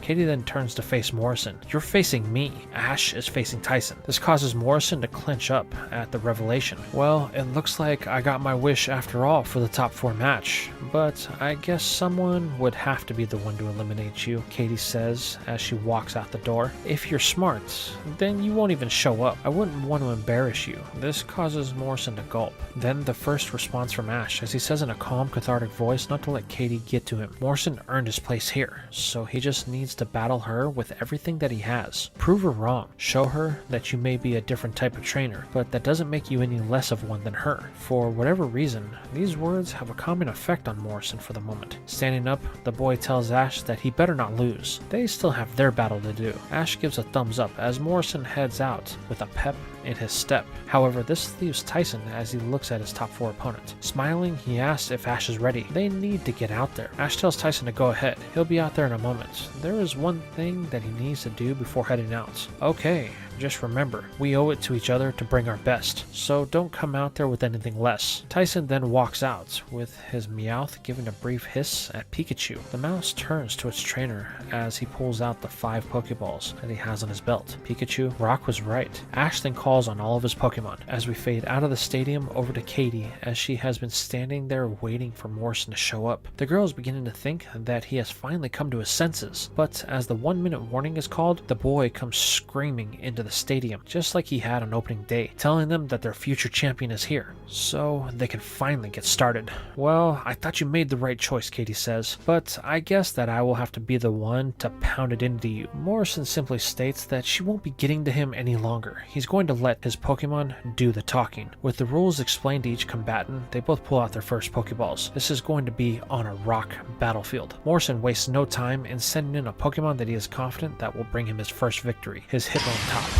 However, Katie has prepared her team for all 3 of the trainers that she could have faced, as her first choice, a Gengar, is going to prove to be most difficult. The first battle starts and Morrison picks a triple kick. However, Katie simply lets it happen as the fighting type uses its impressive spinning to close out this battle. But Gengar simply cackles its name as the attack fails. Morrison doesn't understand, but is too slow to counter as Hitmontop is hit with a Hypnosis. You see, I knew you didn't belong here. You don't even know simple type matchups. Just like I told you before, this battle is mine. But it seems that I'm going to have to make an example out of you to prove it. Now Gengar, use Dream Eater. The ghost's eyes glow as it drains all the health from Hitmontop and hands Morrison his first loss, swifter than he had thought he would get his first win. As the redhead shudders at the road that he is about to have to travel, we move over to the main stadium as Tyson awaits his opponent. The crowd is growing restless. However, just like Morrison, at the 1-minute warning, Ash emerges from the locker room. The crowd crowd erupts as they can finally witness the battle that they came to see. Smiling, Tyson yells that he was worried that he was going to get this win with no contest. Sorry about that,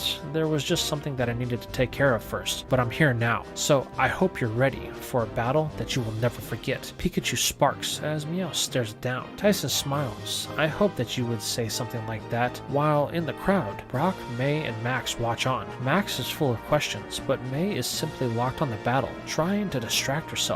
Brock is in the same boat, but for a different reason. Did you use it, he thinks to himself. But in this moment, Ash looks up at the breeder and cracks a smile. This is going to be a good one, Brock mutters. Down on the battlefield, both trainers have been explained the rules. The first to lose 3 Pokemon will trigger a field change. The first one that they are starting out on is going to be a grass battlefield. With the command to start, both trainers pull out their first Pokeballs, throwing them in at the same time. Ash's command is a familiar one. Mawile, I choose you. The steel type emerges with a graceful entrance. However, Tyson's Pokemon is going to be a bit more brutal, as from his ball pops a sturdy looking Pokemon that Ash has only ever seen one other trainer with, a Crawdont. Above, Sydney watches, thinking that he likes the cut of this boy's jib. A dark type is his kind of Pokemon. Now, let's just see how he uses it. Back down below, Ash and Tyson waste no time in getting things started. Sandstorm, Ash yells to set the tone. A veil of loose sand covers the grass, making things hard for Tyson to see, but he has an idea on how to out this, yelling for a crab hammer to be slammed into the ground. This causes the storm to split, revealing Mawile is much closer than Tyson had thought, with Ash calling for a crunch. However, Tyson is no fool, and thought this might happen, ordering a knockoff with the other pincer of his lobster. This causes stalemate, but the sandstorm envelops the two once more, causing chip damage to begin to stack on Crawdont. Tyson knows that he needs to do something, so he takes a page from Ash's last battle with Vito and he calls for a bubble beam. This causes the storm to thicken as the sand turns to sludge. While this causes damage to Crawdont, this also puts Mawile in a bad spot as the mud strikes it, causing damage as well. This brings the storm to an end, but Ash uses this to his advantage, calling for a hidden power that cooks the mud into a defensive clay around Crawdont. This traps it in place, with Ash telling his steel type to end this with a crunch. Tyson orders his water type to take the attack and secure its defenses with Harden. Doing so, Mawile locks its jaws on the lobster's head and clamps down for some serious damage. But this leaves it exposed. Seeing this opening, Tyson orders a bubble beam to weaken the mud around it, allowing the lobster to free its pincers. Ash realizes Mawile is in a bad spot as a double crab hammer comes from both sides, slamming down on the steel princess. The boy tries to guard with a sandstorm, but Mawile is unable to raise the defense in time as the battle is brought to an end with a tone-deafening thud. The steel type goes limp as it is recalled. Well, Ash, it seems that I have the lead. I hope this won't be the tone for the battle, Tyson says. Our hero responds stating that it's only the first battle. While he wanted Mawile to win, there's no need to lose hope just yet as he pulls out his second Pokeball. Wanting to keep his momentum going, Tyson recalls his lobster, aiming to use someone fresh to win the next bout. In tandem, both trainers call on their next choices. For Tyson, it's another Pokemon that Ash has not seen him use before, in the Fire-type Camerupt. However, for Ash, it's going to be one of his best battlers, declaring Vigoroth, I choose you. Both Pokemon emerge from their balls ready to battle. Tyson sees a prime opportunity here to get a great amount of damage in, as this is a grass battlefield and it could be highly flammable. So with the start of the battle given, the boy wastes no time in going for big, calling for an eruption. Suddenly, the lava camel begins to bellow black smoke as the stacks on its back begin to contract. Ash can see that this is going to be something big, so the boy wastes no time ordering Vigoroth in, as the way he sees it, the epicenter will be the place with the least amount of damage. The normal type rushes down the battlefield, as from the back of Camerupt, fire and rocks begin to spew. Vigoroth uses its high energy and small frame to dip, dive, dodge, duck, and dive once again. However, this is to little effect as the amount of boulders are too much as it steps out in front of one, only for another to come crashing down on top. Smiling, Tyson knows that he has this, but Vigoroth is just as stubborn as its trainer. At the command of Ash, it charges a Crush Claw, then launches itself into the rock. The normal type cracks it apart and pushes through in the direction of Camerupt. However, in an act that is going to cause everyone in the stadium and even the two elites, Sydney and Glacia, that are watching to stand up in shock and awe, Vigoroth begins to glow in an evolutionary light. This blinds Camerupt as Tyson commands it to counter with a body slam. The fire type does what it can to find its target, throwing all of its weight into the light. However, a loud thud can be heard as the light subsides. There stands Slacking with its former claw, now a fist, glowing in a way that Ash doesn't understand. But that's not the important part, as it has connected with the head of Camerupt, causing it to drop like a sack of pecha berries. This leaves both Ash and Tyson a bit stunned, but they are not the only ones, as Glacia is having flashbacks to the battle that Ash had with Moore. This thing has actually grown into a force to be reckoned with. It appears I may have judged the boy a bit too harshly. But Glacia isn't the only one that is having thoughts, as across the region in Petalburg City, Norman sits watching the battle with a smile on his face. I knew you would be a great battler one day. It just took Ash to bring it out, he thinks. We then move over to the stands as Brock, May, and Max all look on as the first Pokemon that Ash caught in the region just took its final form. Brock is impressed, wondering how this will change the battle, while May is so caught up for the moment she has forgotten about all the things that have been haunting her mind. However, Max is the one that has the most surprised reaction. Before, he would have lamented Ash for this and think that Slacking is moving even farther away from him, but he is actually the one that breaks the silence of everyone as he begins to cheer for his friend, louder than May has ever heard before. That's right, he yells. There's no way you will be able to beat Slacking. May is proud of Max. After all the things that they went through, he has finally learned to be happy for the people around him. Back on the battlefield, Slacking pulls back its fist and looks at it, a bit stunned at what just happened. But its trainer shares the same feeling. Calling to it, Slacking turns as Tyson recalls his Pokemon. He watches as Ash and Slacking converse. This could be a big problem, he thinks to himself, but I think I may have the solution to it. Over with Ash, Pikachu mounts Slacking's shoulder as the boy uses his Pokedex to learn that Crush Claw had turned into a Focus Punch. Its evolution was the gateway for this new move, as well as new strength. Beating its chest, Slacking is running on adrenaline of its evolution, so Ash questions if it still wants to battle. Slamming both fists in the ground, Slacking nods. This is just in time, as the ref is calling for Ash to make his next choice. Well then, let's do this, Ash says, as Slacking slowly walks back out to the battlefield. I was hoping to save this Pokemon for a little bit later, Tyson says, but I may not have an option, calling on a Pokemon that was very different from the last time that Ash saw it. Tyson's newly evolved Metagross. So your Metang evolved, Ash questions? Yep, right before the league started. I was saving it for our battle as I thought it would give me an edge for victory, but it seems that fate had other plans for our battle. With a beat on his chest, Slacking confirms this as the order is given to start. Focus Punch, Meteor Mash. The two Goliaths collide in the middle of the battlefield as we move back over to the battle with Morris and Katie. But things are not looking too good for the redhead. His Hitmontop and Sunflora have both fallen to Katie and her Gengar, though Sunflora was able to cause a bit more trouble for Katie with the moves like Leech Seed, Ingreen, and Light Screen. As a result, a bit of frustration has set in as her cool beauty persona slowly fades away, though Morrison is completely unaware of this at the time as he is more focused on taking out Gengar. It's a bit winded, and Katie has yet to recall it to break the Leech Seed, so maybe there's a chance, the boy thinks to himself, calling on his Murkrow to take the next battle. Knowing that she needs to end this quickly, Katie calls for another Hypnosis, as she doesn't want the same thing to happen with Sunflora to happen here. But as Gengar begins to chant its name, Murkrow just follows through with an attack that Morrison had called for, a mean look. Hey, explain, Katie demands. Their attack was clean, but your bird does not seem to understand its place in the picture. Just like you, it should be asleep. However, Morrison simply says he doesn't know why, only for Katie to think about the Murkrow line and realizes that she just was unintentionally lured into a trap. Your bird, its ability is insomnia. Maybe, Morrison responds. That would explain why I could never get it to go to sleep. This causes Katie to nearly have a brain aneurysm from Morrison's stupidity. She planned this all out, but he is just barely hanging on by pure luck. And now she can't recall Gengar? Knowing full well what this means, Katie decides to make the most of this, calling for an Ice Punch. But Morrison reveals the reason why he actually sent Murkrow in, as it counters with a Steel Wing.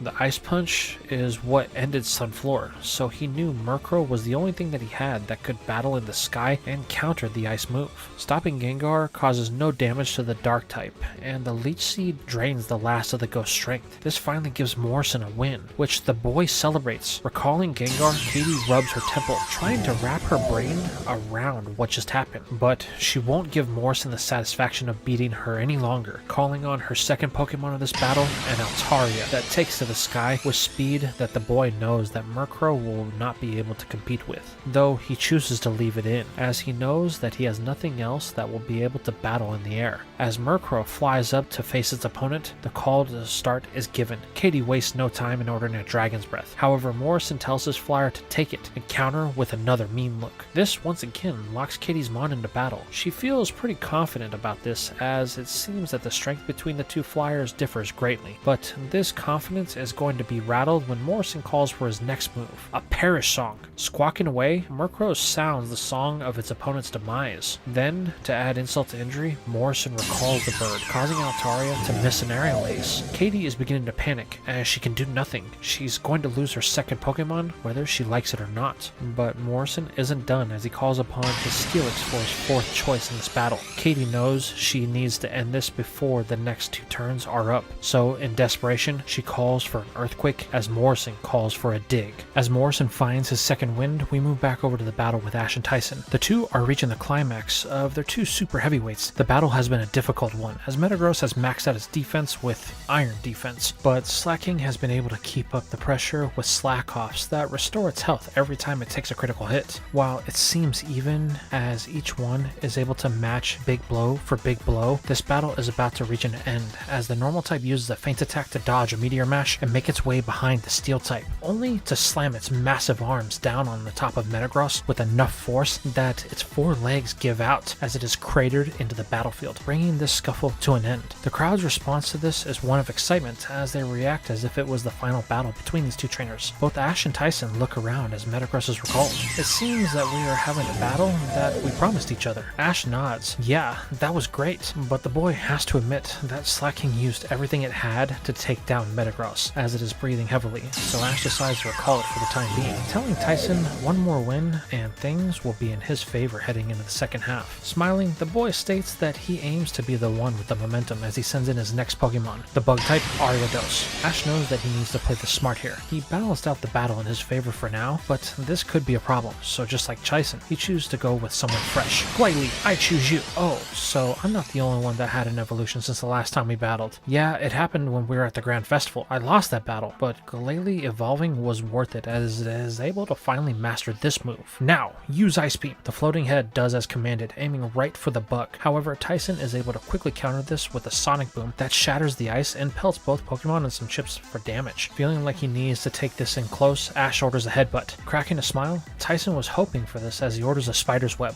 This locks Glalie into place, allowing the bug to use this time to land a devastating Signal Beam. While this does not have a lot of power, it is very close. Ash even tries to recall Glalie, but it fails, only for Tyson to grin, telling Ash that it won't work. Glalie will be locked in this battle until it's over, so he better get ready to take his second loss, as Ariados fires another move that is much more potent, a Sludge Bomb. Seeing there's no way around this, Ash chooses to deploy a tactic from an earlier battle, telling Glalie to spin. This causes friction to build as the floating head turns faster and faster. This poison move causes little damage to the ice type, merely providing a means of its escape, as the friction on the webs, combined with the highly corrosive toxin, causes the binding to snap, freeing Glalie as it now is able to complete its trademark spinning headbutt to finally land some damage on Ariados. Tyson can see that this will be more difficult than he thought, so he leads with another Sonic Boom to try and throw Ash off. However, the boy uses this to his advantage, calling for another Ice Beam, though this time it's not aimed at the move itself, but at the ground in front of Glalie, forming a pillar of ice to block the attack. That's it, Ash yells. Keep it up. Use Ice Beam on the whole battlefield, causing pillars to erect all over. Tyson is a bit confused at what Ash is trying to do. However, he won't have to wait long to find out. At the command of its trainer, the ice type launches itself into the pillars as it ricochets around the battlefield like a pinball. Tyson can see that this is a problem, so he orders his bug to string up spider webs all around the area in an attempt to catch Glalie.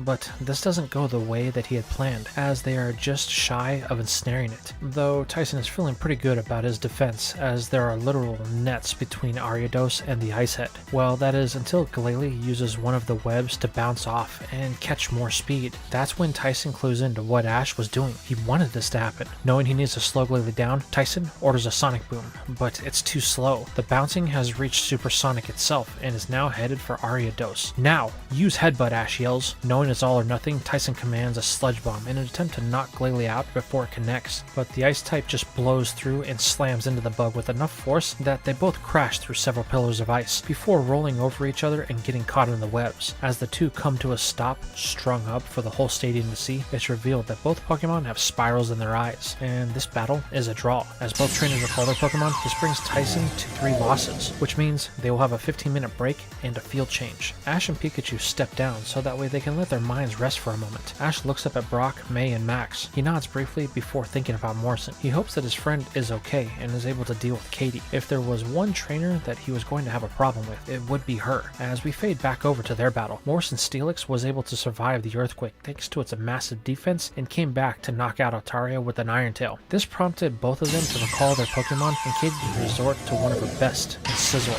Seeing an opportunity, Morrison sent out his Arcanine. Katie chose to engage in it for a moment, but this was only a ploy, as she quickly swapped her Steel type for her Golduck. Morrison tried to do the same, but a confusion causes Arcanine to resist the recall, allowing Golduck to make quick work of the doggo with the Hydro Pump. With Morrison now 3 Pokemon down, they were forced into a field change to the more favorable ice battlefield. This is where we find the two at the start of the second half of the battle, as Katie has chosen to lead with her Victory Belt. Knowing his options are dwindling, Tyson chooses to go with type advantage, sending back in Murkrow. The boy knows it's tired, but they have to keep pushing. They can win if they just believe that they can. This causes Katie to laugh. She is feeling in control once again and states that Morrison has no shot at victory. His team has been ran ragged. It's only a matter of time until she takes them all down. But the truth is, Katie isn't liking the way the battle is going. She thought this would have been over already, but Morrison has managed to prolong her victory every time that it seems like it's within her grasp. So she is going to play this very cautiously for the time being. As the battle starts, Katie shures her defense by calling for a Reflect. However, Morrison has thrown caution to the wind to use a Drill Peck that knocks the grass type across the ice, sending it into a spin. This wasn't what she had expected from Morrison, calling for a Vine Whip from Victory Bell to grab onto one of the ice pillars to save itself. However, these are slick and the grass type is unable to secure a hold as it is losing stability and becomes dizzy. Morrison sees this as a chance and follows up with another Drill Pick. Katie tries to counter with a slam from her Fly Trap, but is unable to grab onto anything and ends up taking the Bird Beak's attack, but this time Morrison tells the flyer not to let up as he sees what they need to win this. And just like in the battle with Ash and Tyson, Murkrow is able to drive Victory Bell into the ice pillar with enough force that it can't withstand the impact and is knocked out. This puts Katie right back in the position that she was in before halftime. She is being bested by this buffoon and she can't figure out why. She refuses to let this happen, so she recalls her Victory Bell to send back in her Scizor. Knowing that his bird is one attack away from fainting, Morrison decides that it's time to recall it before sending back in Steelix. It's the best chance that he has to take out Scizor. Morrison can only hope that the Metal Snake has the grit to go the distance. As Morrison fights for his right to be in the league, we move back over to Ash and Tyson. The two have already started their battle, as the 2 Pokemon they have chosen to start the second half is Pikachu and Meowth. While these two have shown respect to each other in the past, the fact is that there's still a natural rivalry that exists between the species, as it's on full display here as the Puss in Boots refuses to give an inch to the Electric Mouse. The two have been trading blows with the ferocity of the gods. Neither one of them can get the upper hand on the other. This Meowth is almost as proficient with electric attacks as Pikachu, as its Thunderbolt is a dead even with the mouses. Even their Iron Tails seem even. Ash knows that he is going to have to do something besides trade blows with Tyson, or it will come down to conditioning. While Pikachu is tough, the one thing that Ash learned in their last battle is Tyson pays special attention to his Pokemon, as his Sceptile was just a little bit more sturdier than Ash's. finals, so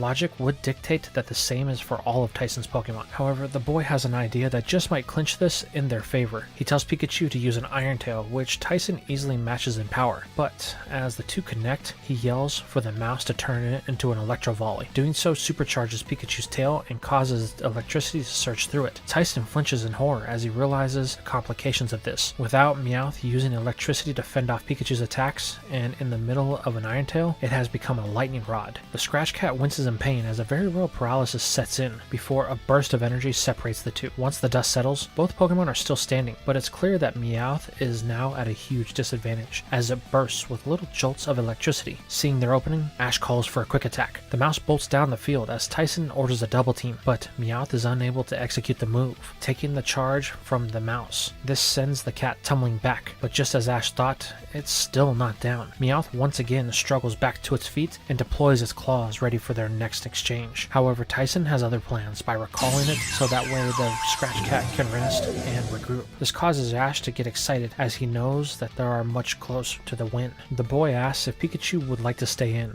The mouse nods, feeling that it can go another round. With his next choice being the most critical, Tyson decides that it's time to deploy his first Pokemon, calling on Sceptile. This causes the two boys to briefly flash back to the start of their journey, as this was their first battle with each other in the region, though they never got a chance to finish it, Ash says. Well, we can do that now, Tyson responds as he gives the first order and a Leaf Blade. Pikachu is quick to counter with an Iron Tail that appears to be even with the Woodgecko. However, this is where Tyson reveals that he has been really working hard since their last battle, as Sceptile reinforces this attack with a second blade from its other arm. Slowly, Ash watches as Pikachu is becoming overpowered. If it lets up, then it will be consumed by the blades. Realizing they have no other choice, Ash goes all in, calling for a Thunder. Pikachu sparks as it floods Sceptile with everything that it has left in its body, but this isn't going to be enough as Tyson commands for his starter to use its tail as a ground and feed the electricity into the sand beneath it. This turns everything into a waiting game as Pikachu slowly starts to power down and the Woodgecko pushes through a double slice of its blades, sending the mouse into the stadium wall with enough force that leaves it cratered before sliding to the ground. Stunned by this action, Ash runs to the mouse, calling it by its name and hoping that Pikachu is alright. As the boy picks up his starter, it lets out a brief Pika with a thumbs up. Ash tells it not to worry, leave the rest to him and the others. They will beat Tyson and move on to the finals. Ash then walks back to his platform and sets Pikachu down before looking over at Tyson and Sceptile. Man, they really have been training. This isn't the same Pokemon that we fought a month ago. I'm definitely going to have to be on my toes. Tyson tells Ash that it seems he's a little hesitant. Maybe he's realizing that Tyson has already won, but Ash simply smiles. He was just taking in the moment. After all, he has every plan to win this match and move on to the finals. Well, show me what you got, Tyson yells. Oh, don't worry. I will. Slacking. I choose you. Emerging from the ball, the Kong takes a knee. Seeing this, Ash realizes that this battle with Metagross took more out of it than he thought. They're going to have to make this quick. With the start of the battle, Ash calls for a Focus Punch. Slaking is able to put its overwhelming strength into the attack, but Tyson is quick to remind Ash that his Sceptile has a move that will take advantage of Brute Force in Detect. This allows the grass starter to evade any damage before striking back with the Leaf Blade, causing the Kong to take a knee once more. Ash yells for Slaking to get up, but it's unable to. This leaves another opening for Sceptile to begin to charge its best attack, a Solar Beam. Tyson aims to end this in one move. It's now or never, Slaking. You need to stand up and use a Focus Punch. Pushing through the pain, Slaking finds its footing. With everything it has left, it charges a glowing fist aimed for the face of Sceptile. However, it falls just short as the solar energy has been collected, and just like in the battle with Camerupt, it is hit in the face with everything that Sceptile has, dropping the Sloth and bringing this battle to an end. Recalling his normal type, Ash couldn't be prouder. Its evolving and being able to nab him 2 wins today was the best thing it ever could have done. But now the tables have turned. Ash only has 2 Pokemon, while Tyson still has 3. The momentum has shifted, and if Ash doesn't do something, then he's going to lose this battle. Tyson comments on this as he recalls Sceptile for the time being. He tells Ash that he hopes that his last 2 Pokemon are ready. There is a long road ahead of them. Smiling, Ash pulls out a Pokeball of the Mon that he changed this morning. He knows that he is ready. This Pokemon is going to tip things back in his favor. Grumpig, I choose you. Popping from its ball, the swine oinks as it bounces in place. This makes Tyson a bit nervous. The battle Ash had with Vito pushed this thing to a whole new level, but luckily Tyson has the perfect counter right here. Crawdont, go! The Red Lobster pops from its ball, having a good while to rest before its next altercation. I caught this Pokemon on Dewford Island. It's one of my best raw battlers, so I hope that Grumpig is up up for it? Well, there's only one way to find out. Grumpig, use Psychic! A smile cracks on the face of Tyson as he thanks Ash for the opening. All the while, up in the champions box, Sydney is having a meltdown. No! You bloody dunce. That won't work. The yell of frustration from the elite is so loud that it even catches the attention of some of the fans wondering what that strange noise is, as they watch Crawdaunt land a free knockoff for some serious damage. This leaves Ash puzzled. Why did the attack fail? Though he is quick to pick up on it, as there is only one reason a psychic type attack would fail. That's right. Crawdaunt is part dark type, Tyson responds. That means we'll have no problem wrapping this one up. However, Ash seems to be unfazed. Better I find out now than later, he says. But I don't think that it means that Grumpig is a bad choice. Ain't that right? The swine lets out a cry of its name as it shakes off the attack it just took, and its eyes begin to glow in a purple aura. It seems you haven't learned that it won't work, Ash. Well, let us show you again. Crawdaunt, use a crab hammer. The lobster jumps, preparing to use its fall to bring down the pincer on the pig. However, Ash calls for a psionic barrage, but the target isn't going to be Crawdaunt, but the area around it, as the stars begin to move at a rapid pace, slamming into each other, causing a series of small explosions to form that set off a chain reaction. The shockwaves from the blasts are what catches the crustacean, as it is blown back from the blast to hit for some serious damage. Well, it seems that you won't be able to win that easily, Ash quips. All the while, Sydney is finally calming down, only for Glacia to speak up. I know. The thought of having another one of you to battle is a repulsive one. This Tyson boy seems to be the more competent of the two, so let's hope he's the one that we get to battle in the League Challenge.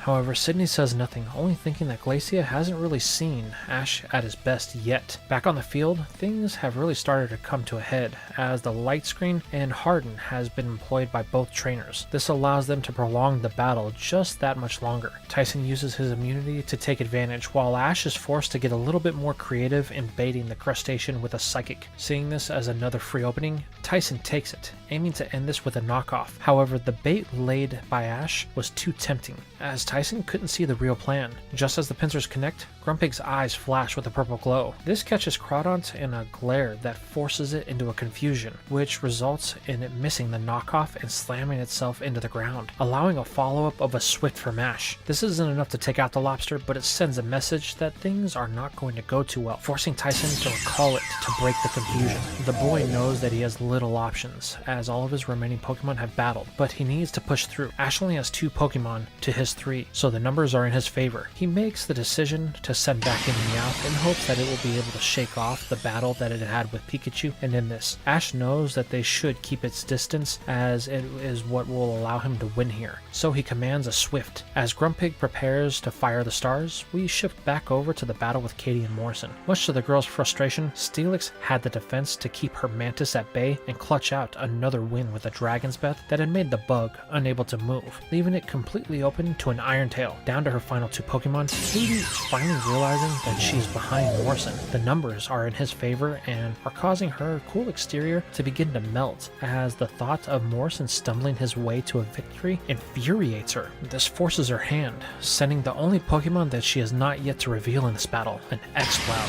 Morrison has a very important choice to make here, as Steelix is tired, but he knows that it's the only thing he really has that may offer some type of resistance to this thing. So ultimately, the redhead decides to keep in the Iron Snake. Katie wastes no time in calling for a Brick Break. In order to avoid the damage, Tyson calls for a Dig. This allows the Metal Serpent to fend off any damage for the time being, but as soon as it surfaces, Katie is back on the attack with the Hyper Beam, as her irritation has reached a maximum level. This should be a knockout, but Steelix has a Guardian Angel in the form of its ability, Sturdy. This allows Morrison one last chance to get in some serious damage, as X-Cloud must recharge, so the boy puts everything he has into the attack with an Iron Tail. With its tail glowing in a metal energy, Steelix lets loose with everything that it has, sending X-Cloud sliding through some ice pillars. As it comes to a stop, Katie sees her chance to end this, calling for another Brick Break. Steelix is too tired to respond with a Dig that is commanded by Morrison, and the attack brings this battle to an end as Steelix crashes to the ground with a thud that shakes the stadium.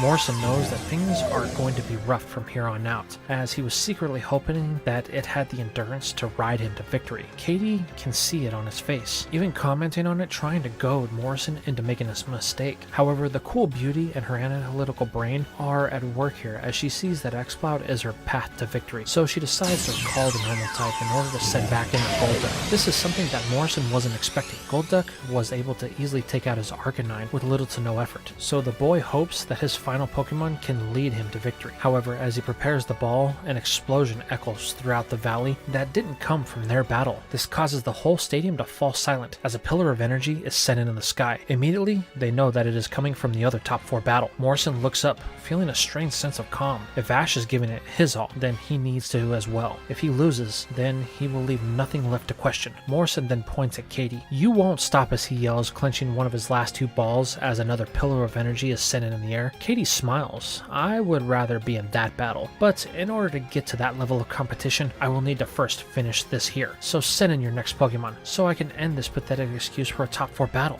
"Oh, don't worry, you'll get the battle you want," Morrison thinks. As those two enter their final stretch, we move over to Ash and Tyson. We are in the exact moment that the second pillar of energy is subsiding, and they are beginning to see what was happening on the battlefield. As both boys peer out, they can see the sand has been blown away to reveal a rocky bed that was resting below it all along. It's very uneven, and the 2 Pokemon that caused the explosion are waiting for their trainer's commands. The 2 grass starters of the region, the Sceptile. Leading up to this point, Grumpig was able to deal with Meowth, but took some serious damage in the process. This is what ultimately led to Crawdon beating Grumpig, leaving Ash with only Sceptile, though it was able to easily deal with the Lobster. Leading us to this point, both wood geckos staring each other down. The Solar Beam came from Tyson's Sceptile in an attempt to pressure Ash into a mistake. However, a Rock Tomb proved to be the difference maker, as it was able to trap the grass type, funneling up the energy that it had gathered and forcing Tyson's Mon to feel the brunt of the attack. Though there was one thing that put Ash in a concerning spot. The explosion of stones pelted Sceptile with a few that hit one of its legs. This has caused it to favor it continuing the battle. Tyson can see this and cracks a smile. "Well, it looks like we are in the end game, Ash, but I don't think things will be any different than our last battle." However, from Ash's position, he doesn't see it that way, but Tyson has been hiding something about his Mon for this exact moment, which Ash is going to see firsthand as Tyson's grass type has activated its overgrowth. "Wait, I thought it couldn't activate that," Ash responds. Tyson explains that he and Sceptile have been working hard since their last battle to unlock this ability. After the last battle they had, Tyson realized that the only way they would have a chance to win is if they left nothing to chance. Smiling, Ash tells Tyson that he's glad that they can't hold back anymore. This means that the winner will be the one that deserves it. "Now, let's go, Sceptile! Use Quick Attack," Ash yells. Speeding down the field, it is met with a Leaf Blade from its counterpart, taking a slash across the belly. While this seems to be bad for Ash as his Mon takes a knee, the fact is, he wanted this as his Sceptile begins to glow in the same aura as Tyson. The boy reveals that Ash intentionally took the damage. Smiling, Sceptile stands back up and shows no fear in putting itself at the disadvantage. "It looks like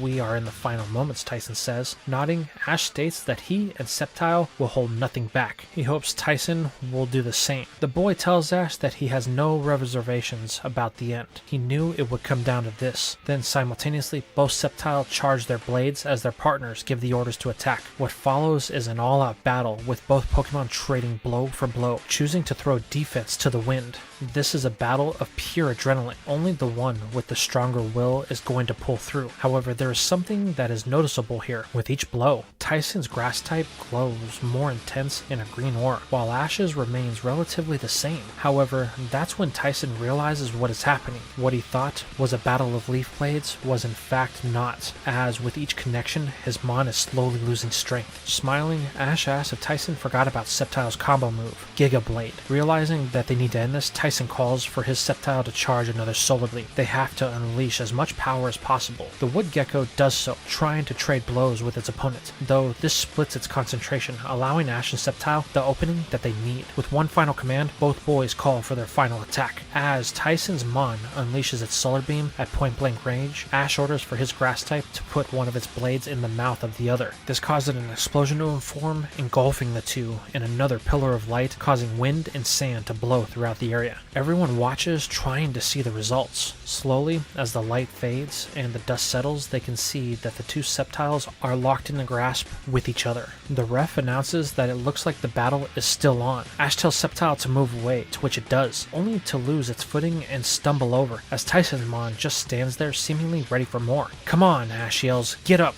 I know you can, Sceptile." The grass starter struggles back to its feet. The only driving force is the memories of the road that it took to get here, the battles, the failures. It drives Sceptile to rise again, breathing very heavily. Knowing his next exchange will be their last, Tyson calls for a Leaf Blade once more. His Sceptile, still glowing in a faint aura, steps forward to deliver the final blow. Ash yells for Sceptile to do something, but it can barely stand. Those rocks that hit its leg coming into play here. But as it watches, unable to move, the aura around its opponent dissipates, and it falls to the ground with a thud and spirals in its eyes. Both Ash and Sceptile look on in shock, unsure about what this means. But as the crowd begins to cheer, the announcement is made. Ash is the winner as his name flashes on the screen above. Sceptile then doubles over, causing the boy to run out as Tyson recalls his starter. The two trainers meet in the middle as Tyson offers a handshake. Well, it seems the better trainer won today. It was a great battle, Ash. Accepting the gesture, Ash thanks Tyson for the battle. If they didn't have him as a rival, then they may not have ever made it this far in the league.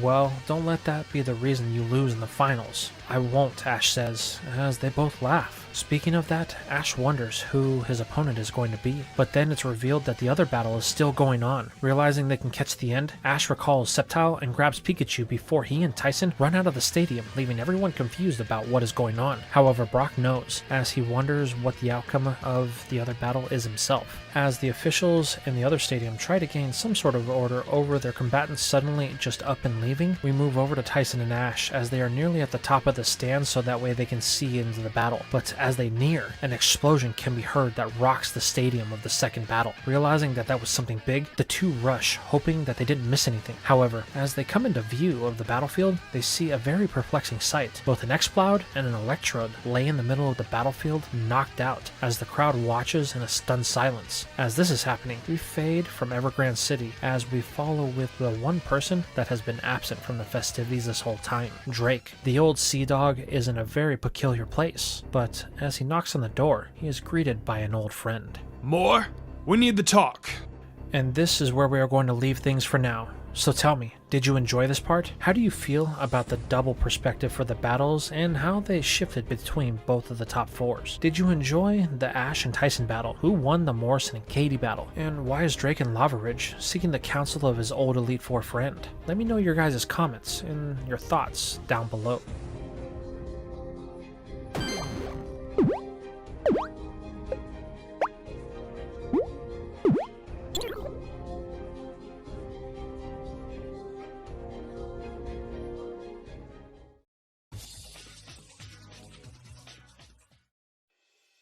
We begin today's part in the exact aftermath that we left off in the last battle. Both Ash and Tyson watch on as they try to figure out what is going on. Down below, Morrison and Katie are looking on in stunned silence as the crowd watches on, awaiting the official ruling. However, this won't take long as the official announcement is given, declaring Morrison as the winner. This causes an immediate outburst from Katie as she is having a meltdown over this decision. "This can't be," she yells, walking to the official. "There's no way I lost to this buffoon." However, the ref points out that Katie is out of Pokemon. Morrison still has one left, but the former cool beauty challenges this notion, stating that Morrison lost his last Pokemon the same as she did, so that makes it a draw. That means that she would be made the winner, as she is the more competent trainer. However, she understands that it may appear as favoritism, so she will allow them to declare this a draw, so that way they can have a rematch. That way, the people can get the finale that they deserve. But the ref refuses to budge on this issue, stating that their decision stands. Morrison will be moving on to the finals. This triggers the final cosmic meltdown of Katie as she begins to go nuclear in front of the whole stadium. Unsure on how to handle this girl, the ref calls for security, which prompts an immediate response from Sydney and his Absol. The girl is ranting and raving, babbling on about how this isn't fair. There's no way that Morrison can beat her, but this is going to be stopped by an aggressive response from Sydney.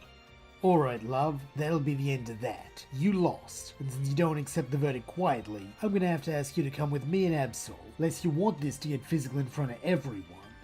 Looking around, Katie's beginning to see that things are against her. No one can see the sheer madness of this decision. However, she refused to let this travesty stand. There has to be some way out of this. But she thinks she sees her way out of this, as Mr. Goodshow has now come down to the battlefield. Katie pleads her case to the old man, as she had done before. However, he remains silent, causing Katie to calm down for a moment as she realizes that Goodshow is awaiting for her to settle down so that way he can address the situation. The old man finally speaks into the mic, stating that he can see that there is some confusion that needs to be set straight. This causes a relief to wash over Katie, as there is finally someone with a sense of addressing the issue. Goodshow then goes on to recap the last moments of the battle. Golduck fell to Electrode as it couldn't deal with the speed and took a great amount of damage from a shockwave that was unleashed throughout the battlefield. Katie then sent back in Exploud, which seemed that it was going to win. Electrode was clearly outclassed. Yes, that's right, Katie says. However, Sydney is quick to silence the girl with a jerk of her arm.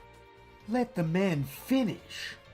Goodshow eyes the two before continuing. Morrison seemed to be in a tight spot after causing minimal damage to your Pokemon, so in a moment of desperation, he decided to use an explosion. This left both your Pokemon and his knocked out. Yes, that's right. So we have a draw. I'm glad to see that you see things my way. It's okay that your officials are incompetent. We can do the— but Katie is cut off. My dear, I'm afraid that you have looked over one fact in this battle. While Electrode and Exploud were both knocked out, that didn't mean that Morrison was out of Pokemon. Goodshow then points up at the scoreboard, telling Katie to look. Doing so, the cool beauty feels her heart sink into her stomach. She can't believe it. How could she have overlooked that? This is where we see what Goodshow is pointing at. Morrison still has one Pokemon that is active. The one that caused all of Katie's trouble in the first place. His insomniatic Murkrow. She never took it out. Wait, there has to be some sort of mistake, she yells. I wouldn't make a mistake like that. I'm the best that Lilycode has to offer. Goodshow simply ignores her and turns to Morrison. Congratulations, young man. You won fair and square. I must say, your battle was enjoyable to watch. I look forward to seeing what you can do in the finals.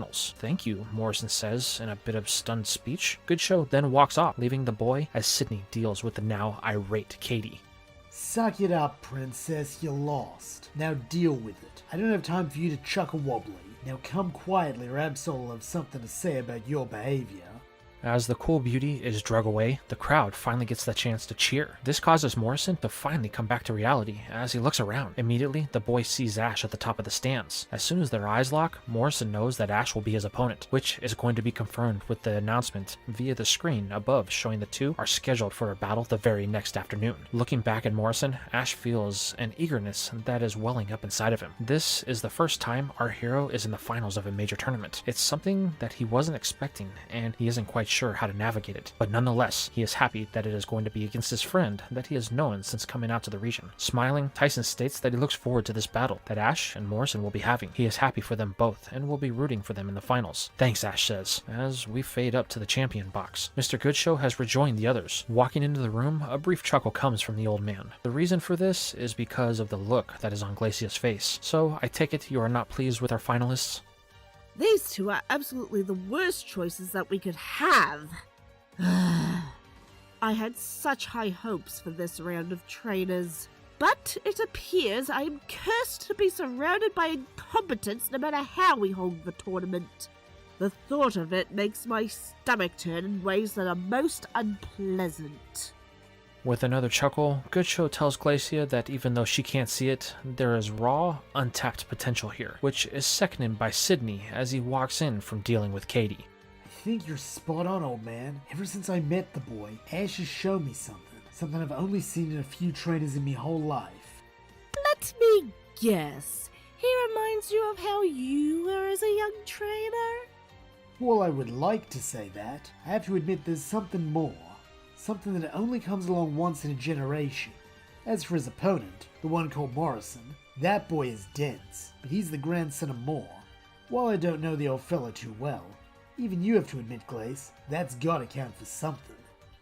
The cold-hearted elite says nothing to this, knowing full well that whether she wants to admit it or not, Sydney has a point about Morrison, though the boy is something that she refuses to give an inch on. Goodshow enjoys the constant disagreements of his elites. His belief is that it will foster better ideas and motivations when it comes time to perform, so he asks Steven and Phoebe to weigh in on this. The champion really has nothing to add. With them down a member, they have much more to worry about than some disagreements on who could be their next challenger. While Steven is a kind soul and a powerful trainer, he is still the son of the greatest businessman that Hoenn has ever ever seen. So as far as he's concerned, this is a moment of weakness, even saying so to the others in a serious tone. However, this doesn't seem to bother Goodshow in the slightest, as the old man laughs, asking Phoebe if she agrees with Stephen's assessment.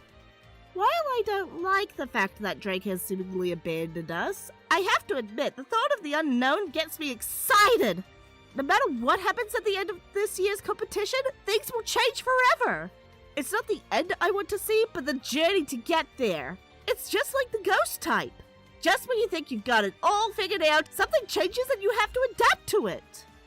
I couldn't agree more, the old man says. Now let's focus on the task at hand. Tomorrow we will have a new Victory Road champion, so let's make sure we enjoy the last bit of the Evergrande Conference. I'm sure the other details will fall into place once we get past it. Once again, Stephen doesn't feel the same way, but Goodshow is the president, and the only person that can override him as far as things go like this. So, like it or not, the champion is going to have to go with the vibes. So, as the sun sets on the day of the top 4 battles, we fade back across the region. It is here we see a very familiar Dragon Master departing from the Lava Ridge Gym. Drake, I hope you have found what you came here looking for. More! You and I go way back. The only one that I could trust in for words of wisdom is someone who has seen the world change as much as me.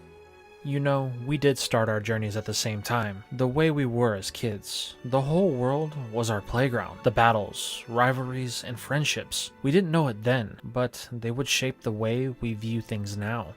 Time is funny like that. Though we didn't know how finite it was back then. I guess it's something that we all struggle with.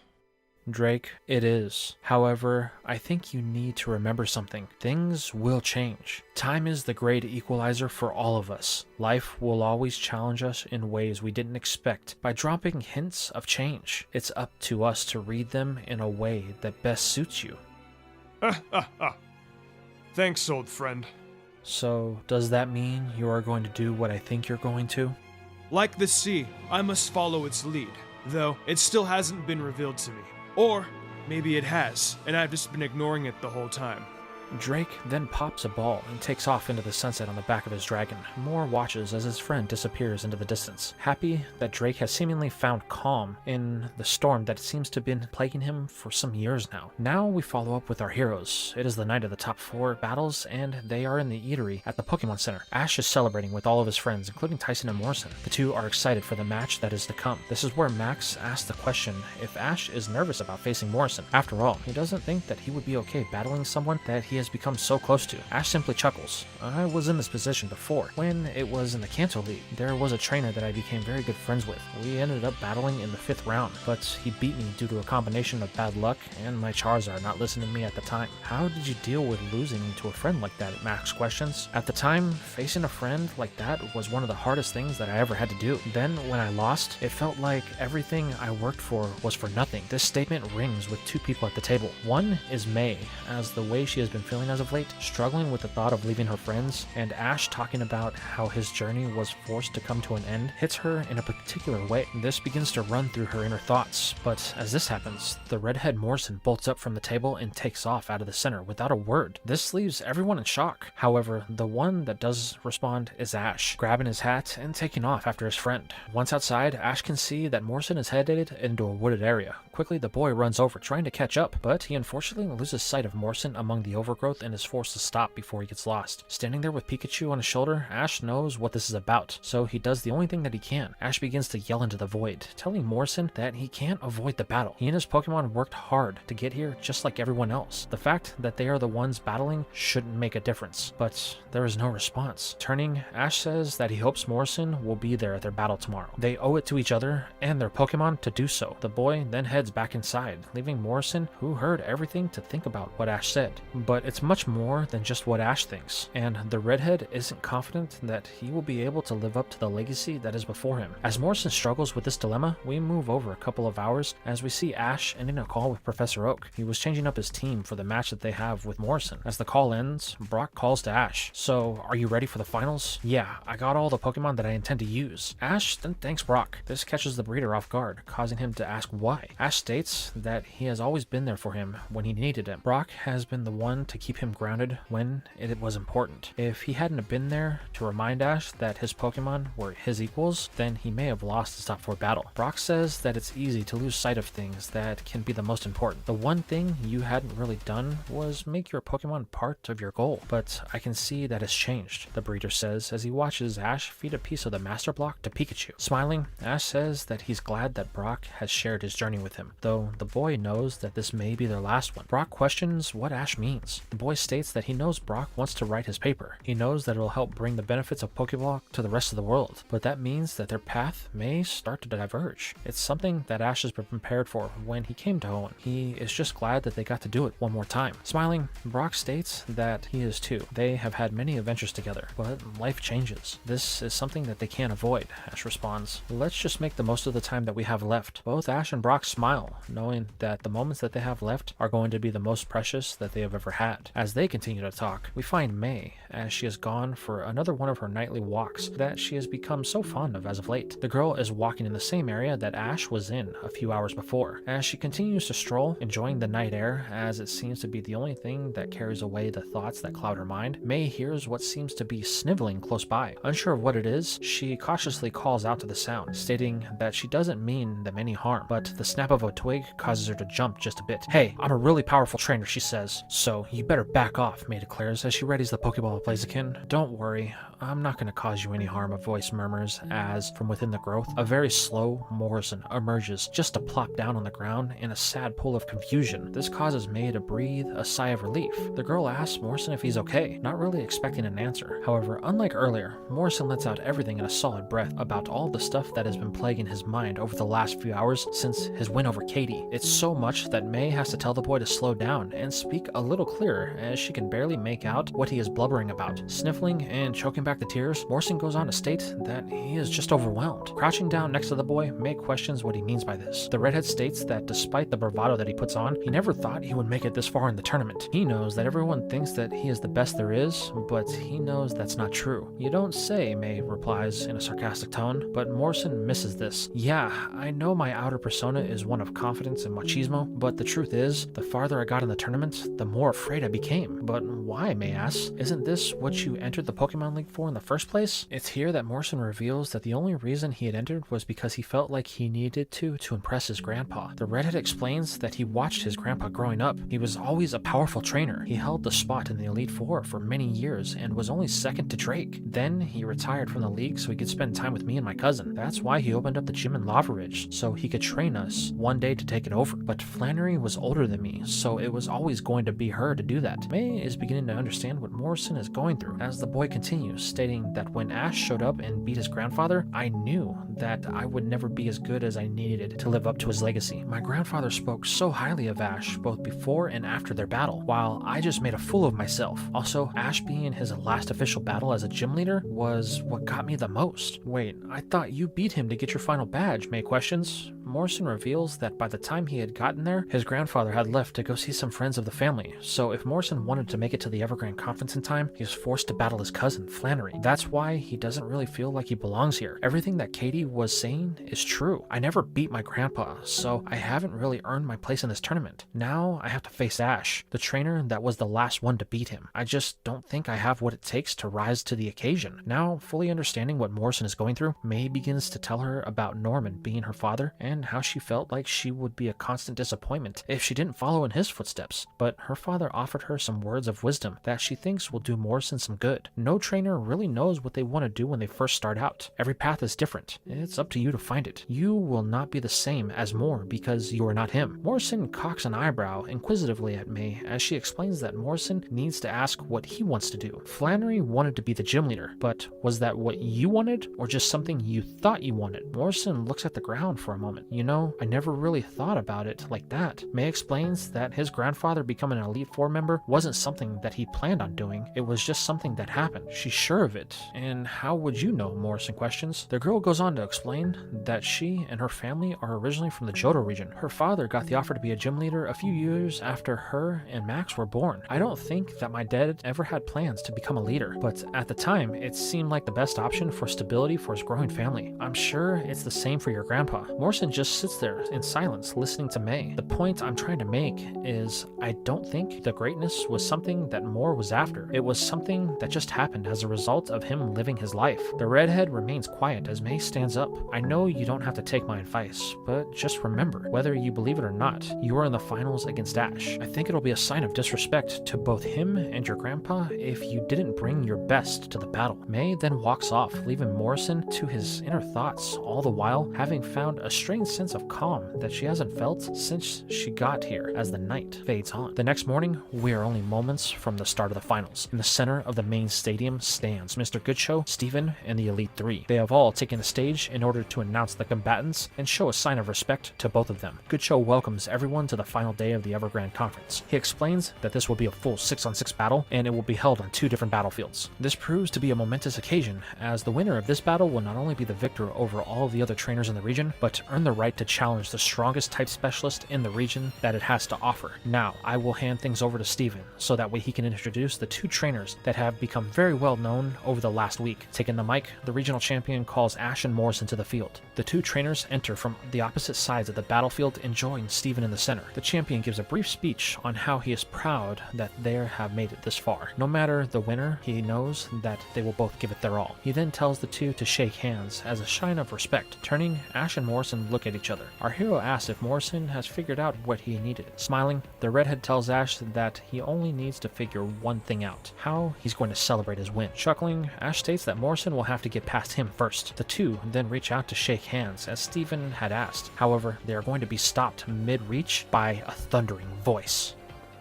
This battle will not proceed until all matters have been settled. This is accompanied by an ear-piercing cry that rings over the crowd, commanding the silence of everyone in attendance. Turning to see the source of this interruption, everyone is shocked by what they see. Above them, slowly lowering into the battlefield, is a Salamence, and on its back is the final member of the Elite Four, Drake. This triggers a flurry of murmurs that echo throughout the crowd. Well, it looks like you finally decided to join us, Goodshow says with a laugh. However, Drake doesn't budge, as his gaze is fixated on one person before him. Raising a finger, Drake points. You and I will battle before any other business is conducted today. This causes Morrison and the others to look at who the old sea dog is pointing to, but it is none other than the regional champion Steven. As the murmurs begin to grow in volume, the champion tells Drake that he has some nerve in missing the whole tournament just to show up and demand a battle. This is the day of the finals. These 2 are the ones that will battle, not us, Steven says before referring to Ash and Morrison. However, the old man doesn't even blink. You and I will battle whether you agree or not. While Salamence hisses as if it were ready to attack at a moment's notice. This behavior catches everyone off guard, as it's not something that Drake is known for. Even Goodshow is taken aback by it. However, where others see problems, the president sees opportunity. He then gets on the mic and asks the crowd if they would like to see an exhibition match between the champion and the strongest of the Elite Four. This causes the crowd to erupt in approval, as the Elites and Steven question what is going on here. The champ leans down and asks if Goodshow has lost his mind. However, the old man says it's quite the opposite. This is a chance for both of you to show something that hasn't happened in over 5 years. Besides, I don't think you have a choice, Steven. Look, the crowd wants it, and it appears Drake won't accept anything else. The champion peers across the arena only to realize the Goodshow speaks the truth. Knowing that this is something that has been put off for a very long time, Steven relents. Looking into the eyes of the Dragon Master, I accept your challenge. With a smile that cracks like the waves of a raging sea, Drake shows signs of happiness for the first time since even Goodshow has known him. The president tells them both this will be a one-on-one. To keep it short, as they still have a championship battle to start. The 2 trainers both nod in agreement as Drake flies off to one side of the battlefield. Steven does the same, as both Ash and Morrison are trying to figure out what is going on. However, Sydney quickly speaks up. Hey you 2, why don't you join us up top? We have the best seat in the house, and I'm sure you won't want to miss the action. Both the boys quickly rush to follow the elites as they remove themselves from the area while Goodshow stays behind. The president has taken such an interest in this that he wants to be the ref for this match, so he is going to call things. As they prepare for the unexpected battle, we find Ash and Morrison in the champions box with Sydney, Glacia, and Phoebe. Ash questions Sydney what this is all about. However, his answer is going to be less than helpful. I'm afraid that's beyond me, boys. I've only been a member of the Elite for a very short time, so this problem predates me. However, I can tell you this is one that has festered below the surface since I joined. This causes both Ash and Morrison to wonder what it could be. Ash has never seen Elite Four members fight like this with their regional champion, and Morrison had never heard his grandfather speak anything but good of both Drake and Steven. But an unlikely source of information will be divulged here from none other than Glacia. The problem is the fact that Steven is the champion. This causes everyone to fixate their eyes on the ice specialist. You two are too young to remember a time before Steven, but let me fill you in. The previous champion of the region was, in fact, Drake. Back during your grandfather's time in the Elite Four, him and Drake were best friends. Even the leader of Moorville City, Watson, was a member of our group. Moore was the strongest of the four of us, with Drake as our leader. But then Steven challenged the league. He was a once-in-a-lifetime challenger, someone that could command his Pokémon with the precision of a doctor. He cut a path through the Elite Four with nary any effort. But then it came to the battle he had with Drake. He had been champion of the region for over 30 years. No one could take the title from him. However, Steven was the first one to push the old man to his limits as a trainer. Their battle was so intense that it is said that it influenced nature itself by summoning a thunderstorm. But in the end, Steven was able to best Drake. He became champion, and Watson left to become a gym leader, as he no longer enjoyed the type of high-level battling that the league requires. This relegated Drake to the role of elite, something I don't think he was ever able to truly accept. Silence befalls the room as everyone tries to process what Glacia had just said. As the tension up there levels out, we shift our perspective back down to the battlefield as Drake and Steven are staring each other down. This is foolish, Drake. There is no need for this ludicrous battle. I'm afraid that we have two differing opinions. This is very much something that is needed. Though you may not see the reason now, I assure you it'll become clear before this day is over. Now send in your Metagross and let's get this underway.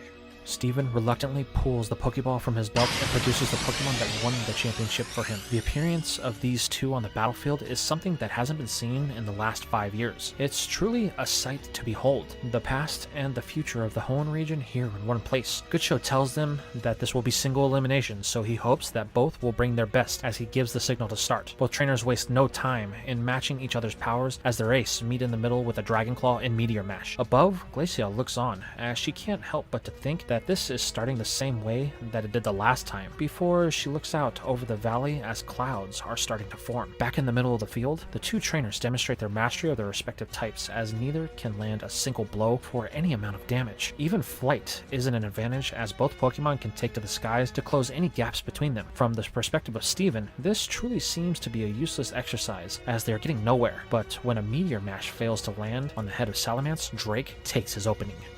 Now, use a flamethrower! Doing so, the dragon hits for super effective damage just as thunder begins to roar above the stadium and the clouds begin to move in. Just like last time. Well, this time it's going to be different. Now, Salamence, use Dragon Claw! Screeching across the sky, the dragon closes the gap between the two. However, Steven has seen this play out the same way as before, calling for a rock slide that pelts the dragon for super effective damage and sending it into a spiral to the ground. Salamence, pull up and use a flamethrower! Correcting its flight, the dragon circles around and fires its flame. Steven isn't waiting for this to come to them, as he orders Metagross in to use a Meteor Mash. The four-armed monster charges one of its massive fists and pushes straight through the flames to connect with Salamence in its mouth. Steven is feeling pretty confident about this, stating that this battle will not be a repeat of their last one. No, it won't be. Now, Salamence, use Crunch! Suddenly, the dragon's mouth glows in a destructive, dark energy as it latches onto the limb of the metal monstrosity. What follows is a struggle for dominance in the air. Metagross tries to land a Meteor Mash, but is unsuccessful, while Salamence is unable to land a Dragon Claw. Knowing that he has no other choice, Steven calls for a Shadow Ball that strikes the dragon in its face, but it is met with an equal retaliation when a flamethrower is delivered. The intensity of these two attacks are so great that both Pokemon are forced to land land so that way they can rest for a moment. As this happens, lightning begins to strike the arena. It would appear we're in our final moments. Now, let's see which one of us truly deserves the title of champion. Salamence, Dragon Claw! Metagross, use Meteor Mash. The two Pokemon put everything they have into this attack, aiming to make it their final clash between the two. Bolting down the battlefield, lightning strikes, nearly hitting both of them, but neither Pokemon will let this stop them, as they force their bodies beyond their physical limits. A brief pop can be heard as they break the sound barrier to land these final moves, but just as they come into range of their respective strikes, another bolt of lightning rains down on what looks like the top of Salamence. However, it barely misses the dragon, allowing it to trade their final attacks. Both pseudos struggle to maintain their leverage over the other, refusing to give an inch. However, something has to give. Metagross starts to buckle as it uses the fist that was chomped down on to secure its position. The Metal Goliath's legs are becoming wobbly, and Drake commands for Salamence to finish this. Steven and his ace refuse to give in. The Steel type was holding back until Drake made his push. This allows Steven to command one final attempt that overpowers Salamence and forces through the Dragon Claw to smash the lizard in the head as a bolt of lightning crashes down and everyone loses sight of the battle. When the dust settles and everyone can see again, there is a clear victor. Steven has pulled victory from the jaws of defeat. Calling his dragon, Drake says nothing, merely cracking a smile before turning to walk away. Drake, wait, what was the meaning of this? But the Dragon Master says nothing, only walking away, leaving the crowd, Goodshow, and Steven with more questions than answers. All the while, back in Lava Ridge, Moore watches on the TV, thinking that it looks like Drake finally got his answer. As Drake vanishes from sight, the crowd is met with mixed feelings of excitement and confusion as they are unsure on how to react to what just happened. However, Goodshow refuses to let that feeling settle as he announces Steven the winner and asks the crowd to give a round of applause for their champion and his challenger. This shakes the funk from everyone as it seems to follow the president's lead with cheers and approval. Now for the main reason we are all here, the finals of the Evergrande Conference. Up in the champions box, both Ash and Morrison are watching in a trance, both missing the signal to return to the field. Boy, you blokes need to get your heads out of the clouds. That was your cue to get moving. This shakes the two back to reality. They both then take off running before anything else can be said. The two turn this into a competition on who can reach the field first. However, just as they shove themselves through the door, they pass Drake. Both Ash and Morrison barely notice the old man, only focused on the battle ahead. However, Drake's sudden appearance isn't going to be let off that easy, as Glacia is the first to challenge the elite on his absence. You have a lot of explaining to do, old man. But the Dragon Master simply cracks an uncharacteristic smile as he looks down onto the battlefield. Down in the stands, Brock, Max, and Tyson are watching, trying to wrap their heads around what just happened. They never expected there to be a battle between the champion and one of the elites. This has caused a lot of confusion to break out among the crowd. Our heroes try wrapping their heads around the situation at hand, as it was plainly obvious that the battle between Drake and Steven was a personal one. However, they are not going to get the chance to get to the heart of this matter, as from within the stadium, both Ash and Morrison come running onto the battlefield. However, as they are cheered, it's like nothing else matters to the boys, as both are focused on one thing, beating the other to the middle of the stadium where both Mr. Goodshow and Steven both now stand. But they are both equal in this endeavor and begin to argue over who is faster. Both Steven and Goodshow just watch on as they are unsure about how they should approach. This eventually starts to wear on Steven's nerves as he decides to interrupt the boys with a very stern voice that demands their attention. Now standing clenched up from being yelled at, Steven lets out a sigh, telling them that they both don't have time for this. This is the final battle of the Victory Road tournaments, and they both need to focus. The two knuckleheads finally clue into the situation, as they had completely forgotten the reason that they were in the stadium in the first place. This causes the two to challenge each other to who can get to their side of the field first to start the battle. Goodshow laughs, while Steven is a little annoyed, as this day has already now been completely thrown off schedule. They're starting the finals an hour behind, so with the tone of frustration in his voice, Steven wishes them both luck before handing the mic to Mr. Goodshow. The president then welcomes everyone to the finals and wishes both of their combatants luck. He wants nothing but their best. The president then hands the mic over to the ref, who explains the rules. Goodshow then joins Steven on the sidelines. Come on, let's head back up top for a better view. The champion says nothing, knowing full well he will have plenty to say once he can confront Drake about his actions today. As those two head to the champion box, we move over to the battle that is just getting started. Both Morris and Ash have declared that they have already won before the first Pokeball has even thrown. While in the stands, May is enjoying the fact that she was able to help Morrison get over the feelings of doubt that he was having. At least someone is able to, she thinks to himself, as both trainers finally make their first choices after a brief argument and the ref ordering them to make it or be disqualified. For Ash, it's his newest evolution in Slaking, while Morrison has chosen to lead with his starter, the powerful water-type Swampert. However, Slaking seems uninterested in the Pokemon before it, causing Morrison to question Ash if he's actually taking their battle seriously. Smiling, the boy says he is. That's why Slacking is up first. If Morrison can't convince Slacking that he has a Pokemon that can challenge its power, then it won't take Morrison or his Pokemon seriously. This agitates the redhead a bit as he tells Swampert to show Ash their real power with the Hydro Pump. However, this prompts only an eye roll from the Sloth as it is unimpressed. The damage from this move was minimal at best, so Morrison will have to do better. Wanting to prove their strength, the boy orders a Mud Shot,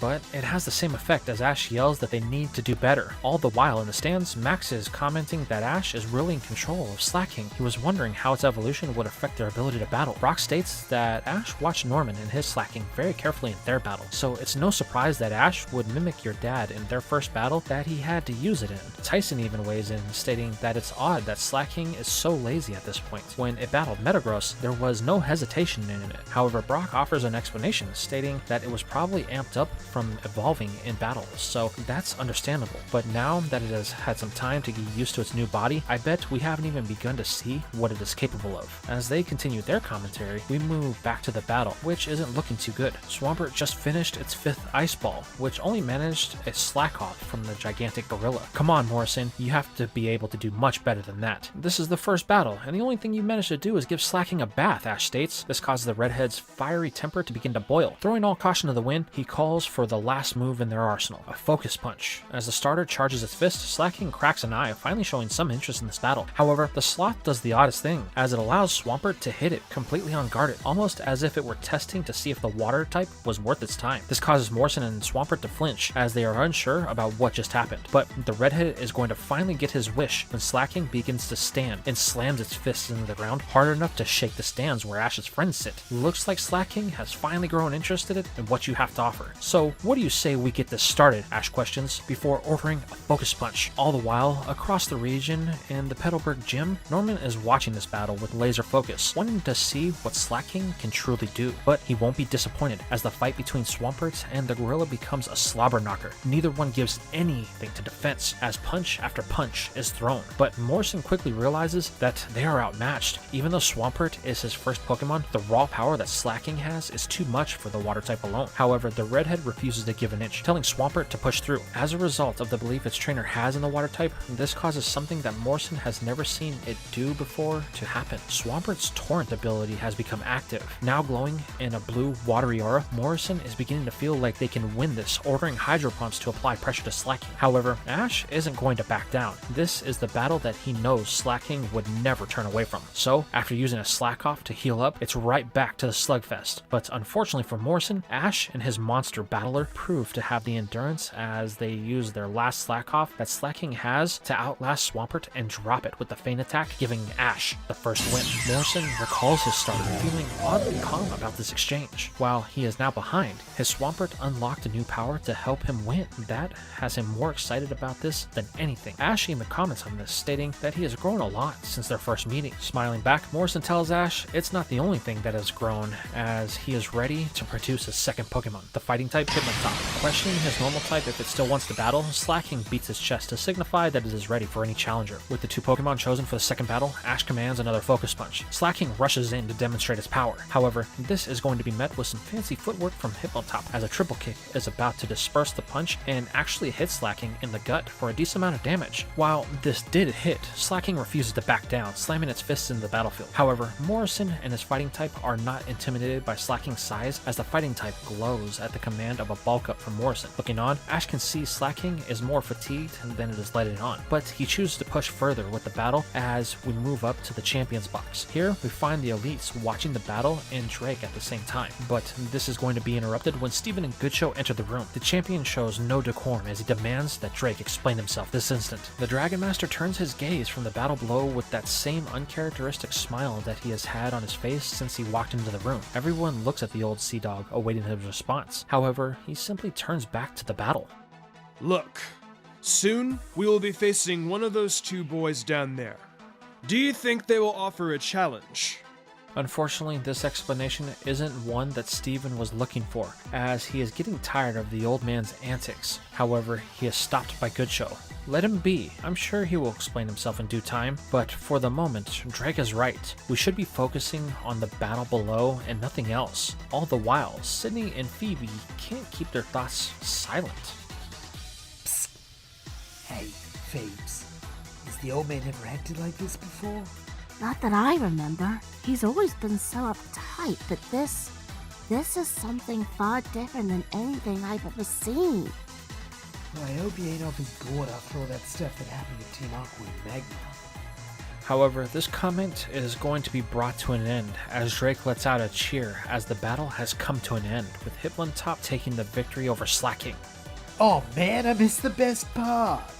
Phoebe consoles Sydney as he was looking to not miss a minute of the finals. All the while, Glacia has her gaze fixated on the Dragon Master. Just what is your ploy here, Drake?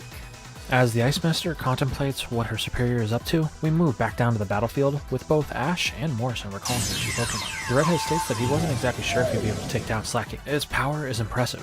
Ash thanks Morrison, saying that he's not even fully sure what it is capable of as of yet, but they can worry about that later. Right now they have a battle to keep going. The scoreboard is tied at 1 apiece, so the next choice will shift momentum for the trainer that wins. Morrison states that'll be him, calling on his Arcanine to take this battle. However, Ash doesn't seem worried as he turns to his starter. Hey buddy, you ready? The mouse sparks, jumping in, ready for its next battle. Pikachu starts strong with the quick attack. However, the mouse is going to find out that it isn't the fastest thing on this battlefield as Morrison calls for an extreme speed. Arcanine blurs across the battlefield before connecting with the mouse with enough force that sends it sliding off the battlefield. However, this isn't enough to take it out, as Pikachu is quick to jump back in. Knowing that they need to shift it up, Ash calls for an Iron Tail. However, this is too matched with the crunch that catches the mouse. Arcanine clamps down on Pikachu's tail, only for the mouse to let out a yelp from the force that it takes. However, Ash isn't pulling any punches here, seeing this as a prime opportunity for Pikachu's most powerful move, in a Thunder. As the mouse summons all the electricity that it has and lights up the fire doggo, Morrison suddenly has a crazy idea. He tells Arcanine not to give in and to use a Flame Wheel. This catches everyone off guard, as normally this would be aimed at Pikachu. However, this time, the target is something a little bit more broad as Arcanine charges forward in the direction of the stadium wall. Once Ash clues in on what's happening, he tells Pikachu to try and break Arcanine's hold,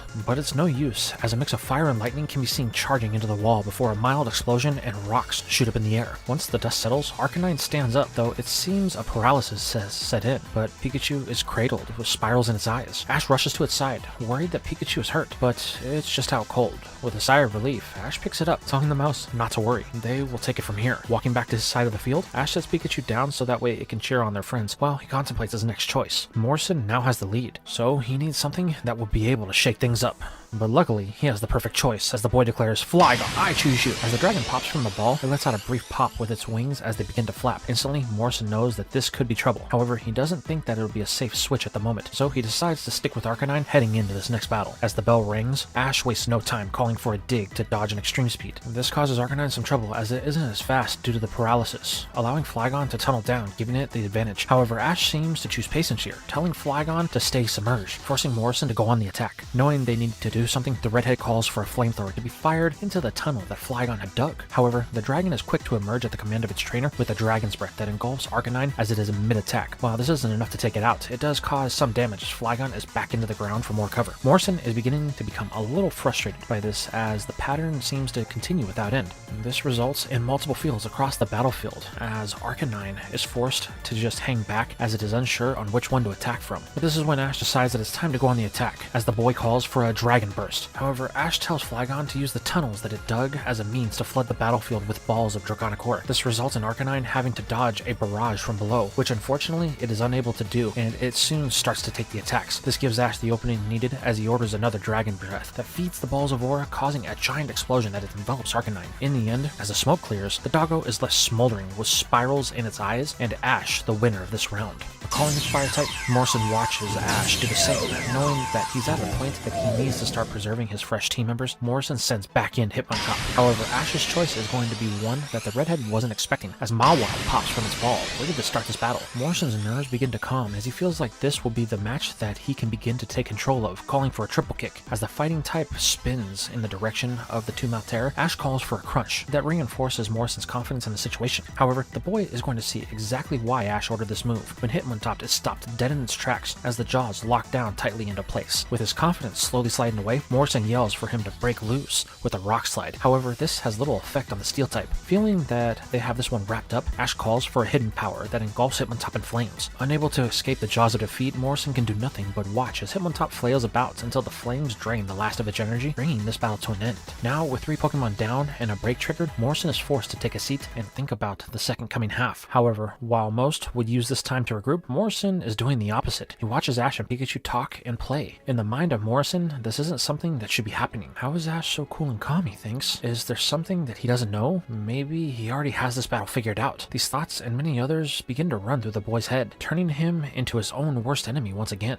Morrison is so trapped in his thoughts that when the time for the break is called and they were supposed to return to the battlefield, the boy doesn't even hear it at first. It's only because Ash telling him that they should get back out there and finish this that he even snaps out of it. As the 2 boys return to the battle area, the crowd is cheering them on. This whole day has been one of surprise. The only thing they care about is seeing more battles. However, there's one factor that Ash can see from Morrison as they take their positions for the second half. The boy seems distracted as the battlefield changes from the flat grass to a very rocky terrain. As the 2 boys pull out their Pokeballs to start the second half, Kucho watched the most peculiar thing happen. Ash stops Morrison from selecting his next Pokemon. This causes the ref to interfere, telling Ash that he is not to hold up the battle. Stalling will not be tolerated, but the boy swears that's not it. The ref turns to Goodshow unsure about how to proceed, but the old man simply says that they will allow this as long as it has a purpose. Ash promises that it does. Turning to Morrison, our hero tells the redhead that he needs to stop worrying about everything else. Ash can see that he is distracted by something, but Morrison shouldn't be worrying about anything else besides their battle. Morrison questions Ash on how he could be so calm. It seems like Ash thinks he's already won this battle. For all he knows, Ash has. However, the boy states that isn't the case at all. Ash is simply enjoying himself. Morrison is someone that Ash has always felt like he can just have a battle with no strings attached. For Ash, even though they're in the finals, for him, it doesn't feel like that. Every moment has been fun. For him, there's nothing but the battle. It's at this moment Morrison realizes why Ash was smiling during the break. With everything that Morrison has been trying to accomplish and the legacy he has been trying to live up to, the boy simply forgot to have fun. Smiling, Morrison thanks Ash for reminding him of that. The closer he had gotten to the league,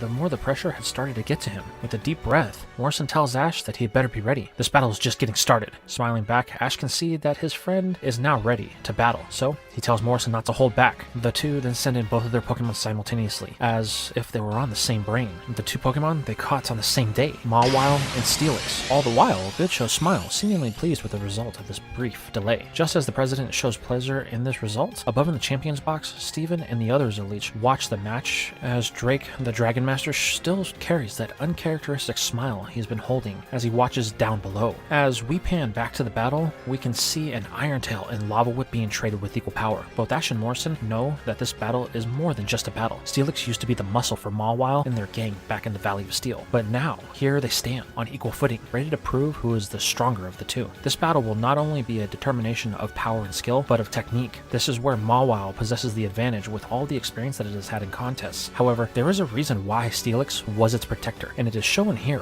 when a dig is used to dodge a Lava Whip. Ash tells his Pokemon to feel out the ground. Steelix will let you know when it is coming up to attack. Luckily, it isn't long as the vibrations come with a vengeance. However, Ash feels that they are ready, ordering a Lava Whip to form a shield around it. But Morrison is going to take a page from Ash's book, ordering a Dragon's Breath from under the ground. This is something that Mawile cannot block, causing a status effect for the attack to kick as it flinches from a paralysis. Seeing his opening, Morrison yells for Steelix to strike. Taking the moment, the Iron Snake breaks the surface, sending Mawile skybound for super damage. Knowing they need a counter, Ash commands for a Sand Whip to strike from a distance, but this won't be enough, as its former muscle tanks the attack so that way it can land an Iron Tail. That sends Mawile into the arena wall, leaving it cratered with spirals in its eyes, and bringing this battle to a close, just as Pikachu was before it. Recalling his Steel Princess, Ash thanks it for all the effort that it put in, but he can see that the momentum has shifted. It seems his speech did what it was supposed to. The question is, will it cost Ash this battle? However, the boy can't worry about that now, as Morrison recalls Steelix. He needs to consider his next option. Over on Morrison's side, he's feeling really good about where he's at. The boy is beginning to believe that he can actually do this. Only 3 more wins, and he will be the winner of not only the battle, but the tournament. The fire in the redhead begins to burn as he holds the ball for his next choice. His dragon type, the mid-stage Sheldon.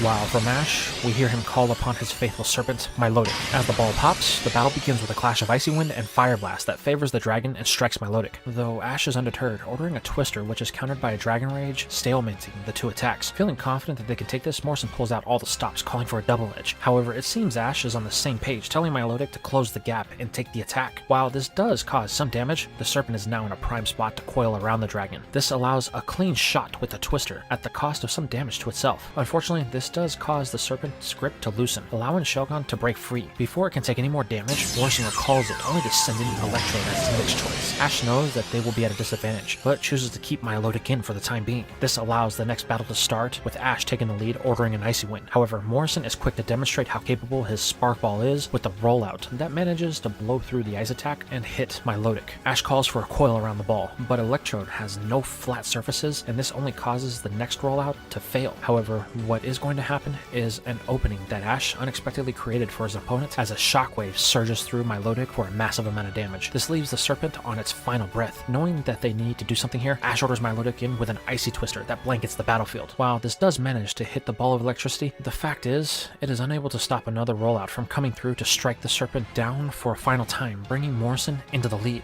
This shocks both Ash and the redhead. That feeling that Morrison was starting to have is growing, and now he can actually see a path to victory. Feeling confident, Morrison chooses to leave in Electrode for the moment, as he feels it's the best to deal with whatever Ash has left. While in the stand, May is beginning to grow excited for Morrison. The talk that they had and the way that the boy has been battling gives her hope that Morrison may actually win. But then, this stops the girl cold.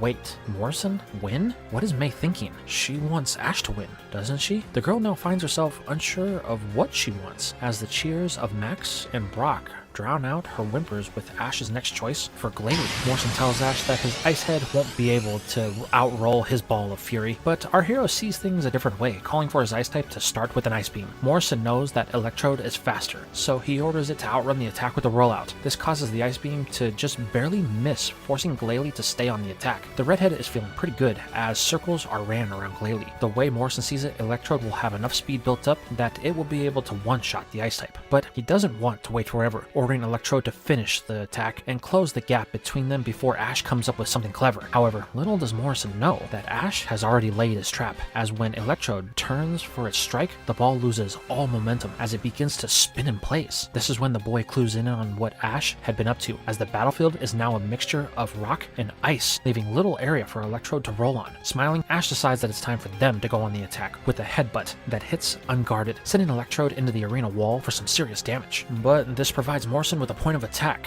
the boy had not yet considered, as Electrode bounces off the wall and is sent back in the direction of Glalie. Realizing the situation, Ash tells Glalie to use an Ice Beam on the ground in front of it. This creates an ice pillar that forces Electrode to bounce off of it again. Seeing a path to victory, Ash tells the Ice type to keep it up as more pillars are created, and Electrode just continues to bounce like a pinball trapped in a never-ending motion. No matter what the boy does, his Electric type is unable to break the cycle. Realizing they only have one path, Morrison decides that he needs to clear a path for his other Pokemon and calls for the last move he can with Electrode: Explosion. Suddenly, the ball begins to glow, going critical as a percussion of energy is sent throughout the battlefield, leveling everything in the process. Though it costs him one of his Pokemon, Morrison is happy as he was able to make the battle a draw and leave Ash with only Pokemon. The boy smiles, telling Ash that he had better hope Flygon can go the distance, as things are in his favor. However, Ash simply tells Morrison that he had better look again. The battle is far from over. Squinting into the smoke, Morrison realizes that Ash is right. Electrode lays there with spirals in its eyes, while Glalie looks untouched. Wait, that was a clean hit! The battlefield has been flattened, Morrison yells. Smiling, Ash offers context to the situation, saying Glalie was able to block damage by using a move called Protect, so the only thing that you managed to do was create a flat battlefield, free of ice and debris. Both me and Glalie thank you. Realizing that he is not well off at this thought, Morrison recalls his mom and contemplates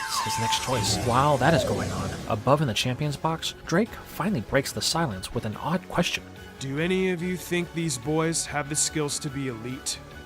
This causes a flurry of questions to be thrown at the Dragon Master, but Drake remains silent as he watches the next battle get underway. Down below, we see Glalie and Shogun going at it with everything they have. On paper, the Ice type has the advantage, but this was proven to have minimal effect when Shogun's Fire Blast in play that managed to overpower an Ice Beam and hit Glalie for some serious damage. Knowing that Ash needs to end this, the boy decides that he needs to get creative, calling for an icy headbutt from his floating mouth. Glalie shoots down the battlefield, throwing its weight into the attack, allowing it to spin at high speeds. This combined with the ice beam that precedes it, allows Glalie just enough cover to push through a fire blast and connect with all the force that it can muster, though it did take damage in doing so. This causes Shelgon to flinch, allowing Glalie to bite down hard on the mid-stage, but it's not enough to end this, and the only thing Ash can do is call for a protect in hopes of blocking a fire blast. This works, but Glalie is still in the danger zone and is met with a dragon rage that it is unable to block, knocking it out and bringing the battle to an end. Recalling the ice type, Ash thanks it as he looks out over the battlefield. This is it, he thinks. It's all up to you. Flygon, I choose you. Ash's dragon pops from the ball, ready to finish what it started. Telling Flygon everything comes down to it, the dragon nods and focuses on the task at hand. It can see Shelgon in front of them, but Ash has a way around its defense that Morrison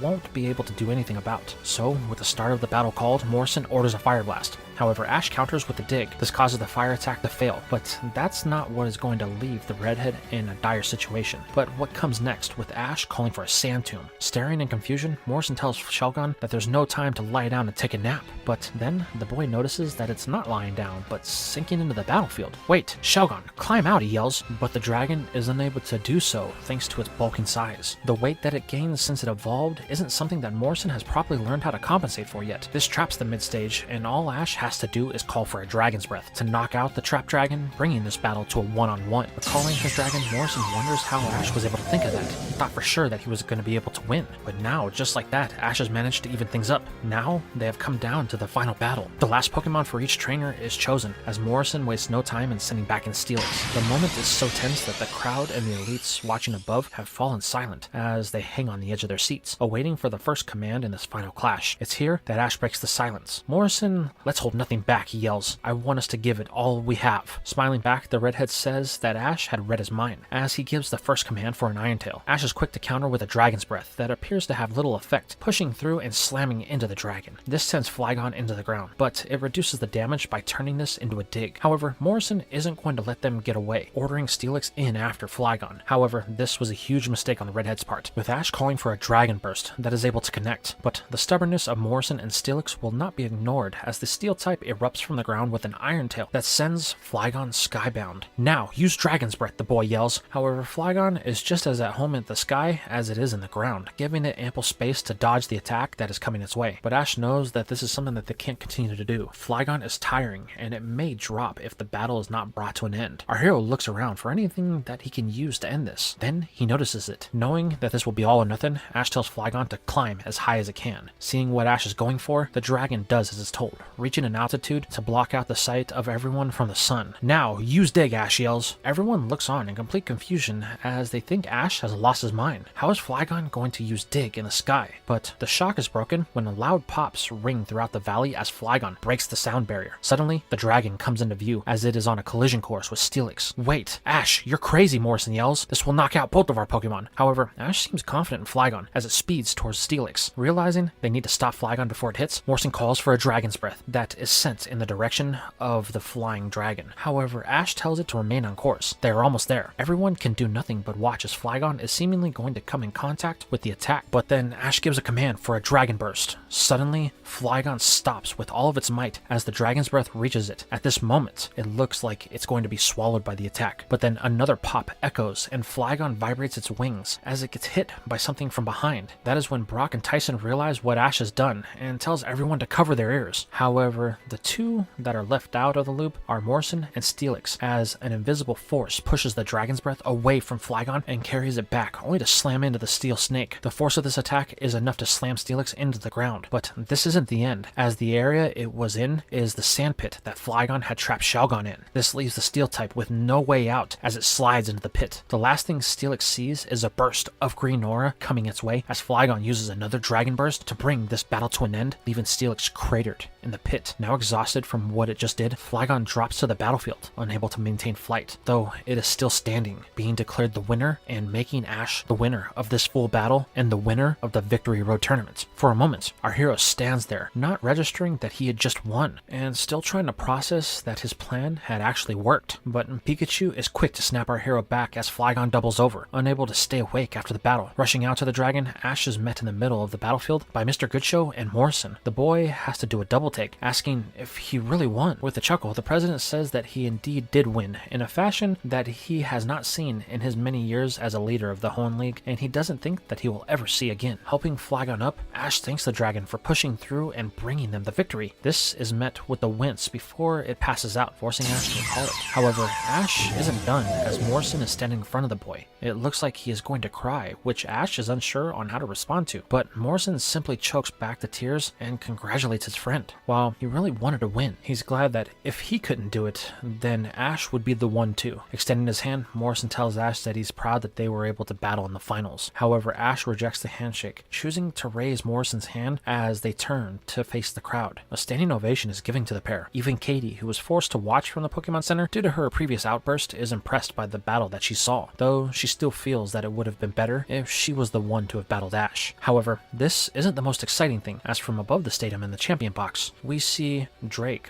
place a hand on the shoulder of Sydney. It looks like we have our next challenger. Bloody oath.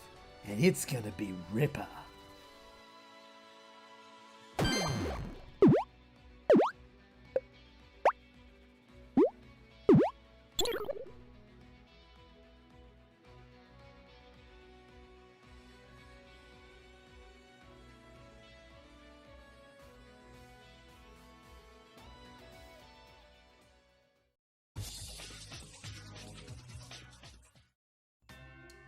We begin today's part with Ash and the rest of the group. It is the night of the Evergrande Finals, and they are all celebrating the win of our hero. The mood is one of surprise and celebration. Ash is still having a hard time believing that he actually was able to win the whole thing, which is the topic of discussion. As Ash, Morrison, and Tyson are all talking about their matches and how they almost had each other. But it's all in good fun. The adventures that they all had in the region are close to an end. It's Morrison and his big mouth that mentions this. This causes everyone at the table to stop for a moment, as they're all forced to deal with this reality. For the first time since the start of their journeys, the question is, what are they going to do next? However, this just triggers a next round of conversation about the plans that everyone has after the Elite Four battles are over. Ash asks what each person is going to do, to which Tyson says that he wants to challenge another league. He feels like there's a title out there with his name on it, and one day he wants to be a regional champion of his own, so that way Ash and he can battle in the Champions League. Smiling, Ash tells Tyson that he's still going to win, causing the two boys to laugh. Then they go around the table, causing Brock to talk about the paper that he has been writing, and Max to say that he wants to go back to the gym so that way he can start actually training with Surskit and be ready when he turns 10 to take his own Pokemon journey. Being with May and the others has really made the boys see what the world has to offer, and he can't wait to get a chance for him to experience it when he has his own adventures and not someone else's. This is where it comes to Morrison, and the boy gets real quiet for a moment. Come on, Ash says, what do you want to do? The redhead looks at May and then tears up a little bit. He says that he wants to go back and face his grandfather in a full Pokemon battle. This is where Morrison reveals that he never got a chance to challenge him, so he wants to do it for real and show more just how strong he's become. This statement causes Morrison to get nervous, as he's not sure how everyone will react to this revelation that he didn't beat his grandpa in the final battle. However, it's just positive reinforcement from the whole table, with a little bit of teasing from Max, as the boy still hasn't fully let go of the interaction that they had when they first met. Then it comes time for May to share what she wants to do. However, the girl has been really distant the whole day. It's only grown worse since Ash's victory in the finals, but everyone encourages her to share her plans. However, this causes something that no one was expecting, as May just stands up and yells that it's none of their business before storming off from the table, leaving everyone in a stunned silence. This causes Max to bolt up after her. Ash does the same thing, but Brock tells him to stop. Just let her be. She's not ready to talk about it. The boy sits down, unsure of what to say. May's outburst has killed the mood and his appetite. However, Tyson is the one that breaks the tension, asking what Mr. Goodshow had told him. How is the layout for the Elite Four battles going to go? This breaks Ash out of his trance, as the boy states that he will have a week until the first battle. It's going to be against Sydney. If Ash can win his first battle, then the following battles will happen every 2 days after that, until he either loses or he makes his way to Steven. Morrison then slams his hands on the table. Well, I guess we better get started, the boy says. This causes everyone to look at the redhead puzzled. What are you talking about? Brock questions. Morrison states that he's going to help Ash train until the battle with Sydney, so they need to get started right away. It's important for Ash to be as ready as possible. Morrison then begins to walk to the door, only for Tyson to point out that it's night, so they should maybe wait until the morning light to get started on any type of training. This causes the boy to hang his head, as he realizes that he may have jumped the gun a little. This causes everyone to laugh at him, but this is broken when Tyson tells Ash that Morrison has the right idea. He will also help prepare the boy in any way that he can. Ash smiles, thanking the two for having his back. He can't wait to get started. While those three are discussing their plans, Brock sits quiet at the table as his thoughts have trailed back to May. Well, her and the old friend that's supposed to be arriving in 2 days' time, Misty. Brock hopes that she gets here soon. The issue with May is getting worse, and he feels that the water specialist is the only one that can offer a perspective that can show May that the world isn't ending. With Brock continuing his inner thoughts, we move outside of the Pokemon Center to May as she is storming away. However, hot on her tail is Max as he is yelling for May to wait up. The girl refuses to stop, almost ignoring the boy. Max refuses to give up and puts everything he has to catch up to May before he loses sight of her. "Hey, May, stop! What was that all about?" he yells. The girl does as commanded, long enough for Max to close the gap. The boy asks what's going on with her. She's been so moody since they got to Evergrande City. She says nothing as Max continues to berate her, stating that she's been acting really weird and all he wants is his big sister. However, the response is one that Max isn't expecting, as May simply tells the boy that it's none of his business, so he should just leave her alone. She doesn't want to hear anything that he has to say. The girl then storms off, leaving Max a little scared and a little baffled at this outburst. With nothing else that he can really do, Max returns to the Pokemon Center and the rest of the night fades on, filled with tension and excitement for everyone. This leads us into the next week of things. True to their word, Morrison and Tyson have been helping Ash train each day, though the boy's focus has been distracted, though the two do their best to keep Ash's mind on the task at hand. This has led to some improvements overall with his Pokemon and their timing, though it's still not as good as it would have been if Ash wasn't concerned about May. However, the reason the boy has been so concerned is because the day after May had her outburst, she decided that she was going to move to another room into the center, one where she could be by herself. She's even started eating away from the group, only giving them a side eye and having the occasional conversation with Max to make sure that he is alright. Other than that, she has completely closed off herself from everyone else. Luckily, Brock and the others do their best to keep Ash focused. The breeder has gotten involved for one very specific reason. Master Block is almost at the time that it's supposed to be expiring, and Ash had almost missed feeding his Pokemon, so he stepped in to give the boy a daily reminder. However, this had a double purpose as a while back when Brock was with Max, he had figured out that the Pokénav had a very special feature in its ability to record, so the breeder has been using this in the training sessions with Ash and his Pokemon to record the progress of the Master Block and its effects. This has even sparked conversations with Morrison and Tyson on the matter, which has caused the two to look more into it, as they have come to realize that it may have been what gave Ash the advantage in their battles. The breeder has been gathering a wealth of knowledge over the last week that they've spent training. However, there is one thing that they just can't shake, and that's the distance that May has willingly put between her and her friends. Though they have done their best to keep themselves busy, whenever there is downtime, the thoughts occupy all over their heads, making it hard to stay motivated. This leads them to the final day before the battle with Sydney. Ash, Tyson, and Morrison are training with all the Pokemon that they can carry with them. When Tyson asks what Pokemon our hero plans to use, Ash states that he's not sure. He only wants to use the Pokemon he caught in Hoenn, but he can only select 6 of those 8. This is when Tyson points out a detail that Ash may have missed when Goodshow was explaining the battles for the Elite Four. Ash can only choose 5. The battle with each Elite Four member is going to be a 5-on-5. This causes Ash to begin to panic. He had the 6 that he wanted, but now he has to whittle them down to just 5. How is he supposed to choose? But Morrison is able to calm Ash down, and he reminds him of what our hero told the redhead before the top 4 battles. Just go with what your gut tells you, whatever feels right. This causes Ash to let out a sigh of relief, as he realizes that Morrison is right. That's the way that it has always worked for him so far, so there's no point in changing it. So with that, Ash actually takes the time to sit down and think about his choices. After all, this will be important, as this is the first time he will actually face an Elite Four level trainer. As this is continuing, we slide over to May, who has been in a separate area with the rest of the group with her Pokemon. The girl has been training the same as Ash had non-stop over the last few days, though there's a few key differences. The first one is that she is alone. May refuses to let anyone see the training that she is undertaking, nor will she explain the reason why she is doing it. The second thing is she seems to be a little bit more of a slave driver than before. All of her Pokemon are being pushed to the limit each day and are beginning to run ragged. Even when her oldest, Blaziken, takes a knee during one of their training exercises from it being overworked, May orders it to keep moving. They have to close the gap, though none of them seem to understand why, but they keep pushing forward due to their trust in their trainer. This leads us into the night before the battle with Sydney. We find all of the Elite Four members and Steven have arrived in the stadium at the request of the champion. This is a strange occurrence, as normally they wouldn't see each other in any official capacity until the day of the first battle. So this occasion has Glacia, Phoebe, and Sydney wondering what the deal is. However, Drake remains steadfast in his stoic demeanor, choosing to let Steven speak his piece, as it seems the champion has a lot to get off of his chest, which the Dragon Master is right about, as when Sydney speaks up.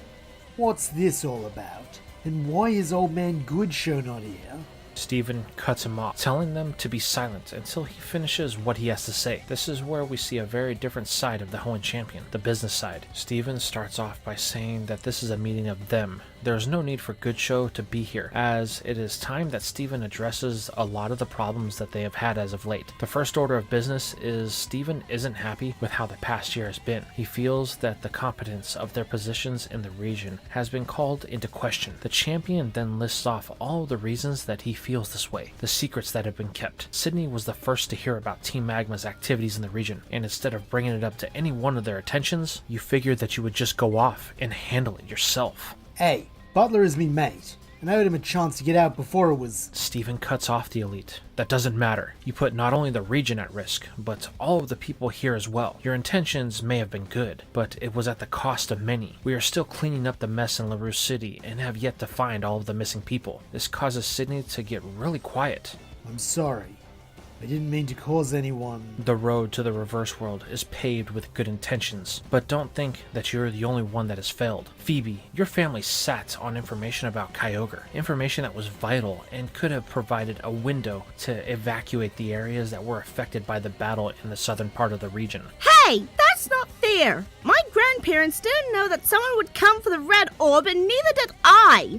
The attack of Team Aqua nearly cost them their lives! So you should have a little more compassion. However, Steven remains unfazed, merely stating that if there was any type of communication between them, then that wouldn't have happened. They are the only ones to blame for the loss of life, and this burden is to share with you and Sydney. Steven then turns his wrath to Glacia. However, the elite stops him in his tracks. You will not blame me for any of this. I had no ties to anyone with Team Magma or Aqua. Their goals and people are just as much a mystery to me as they were to you.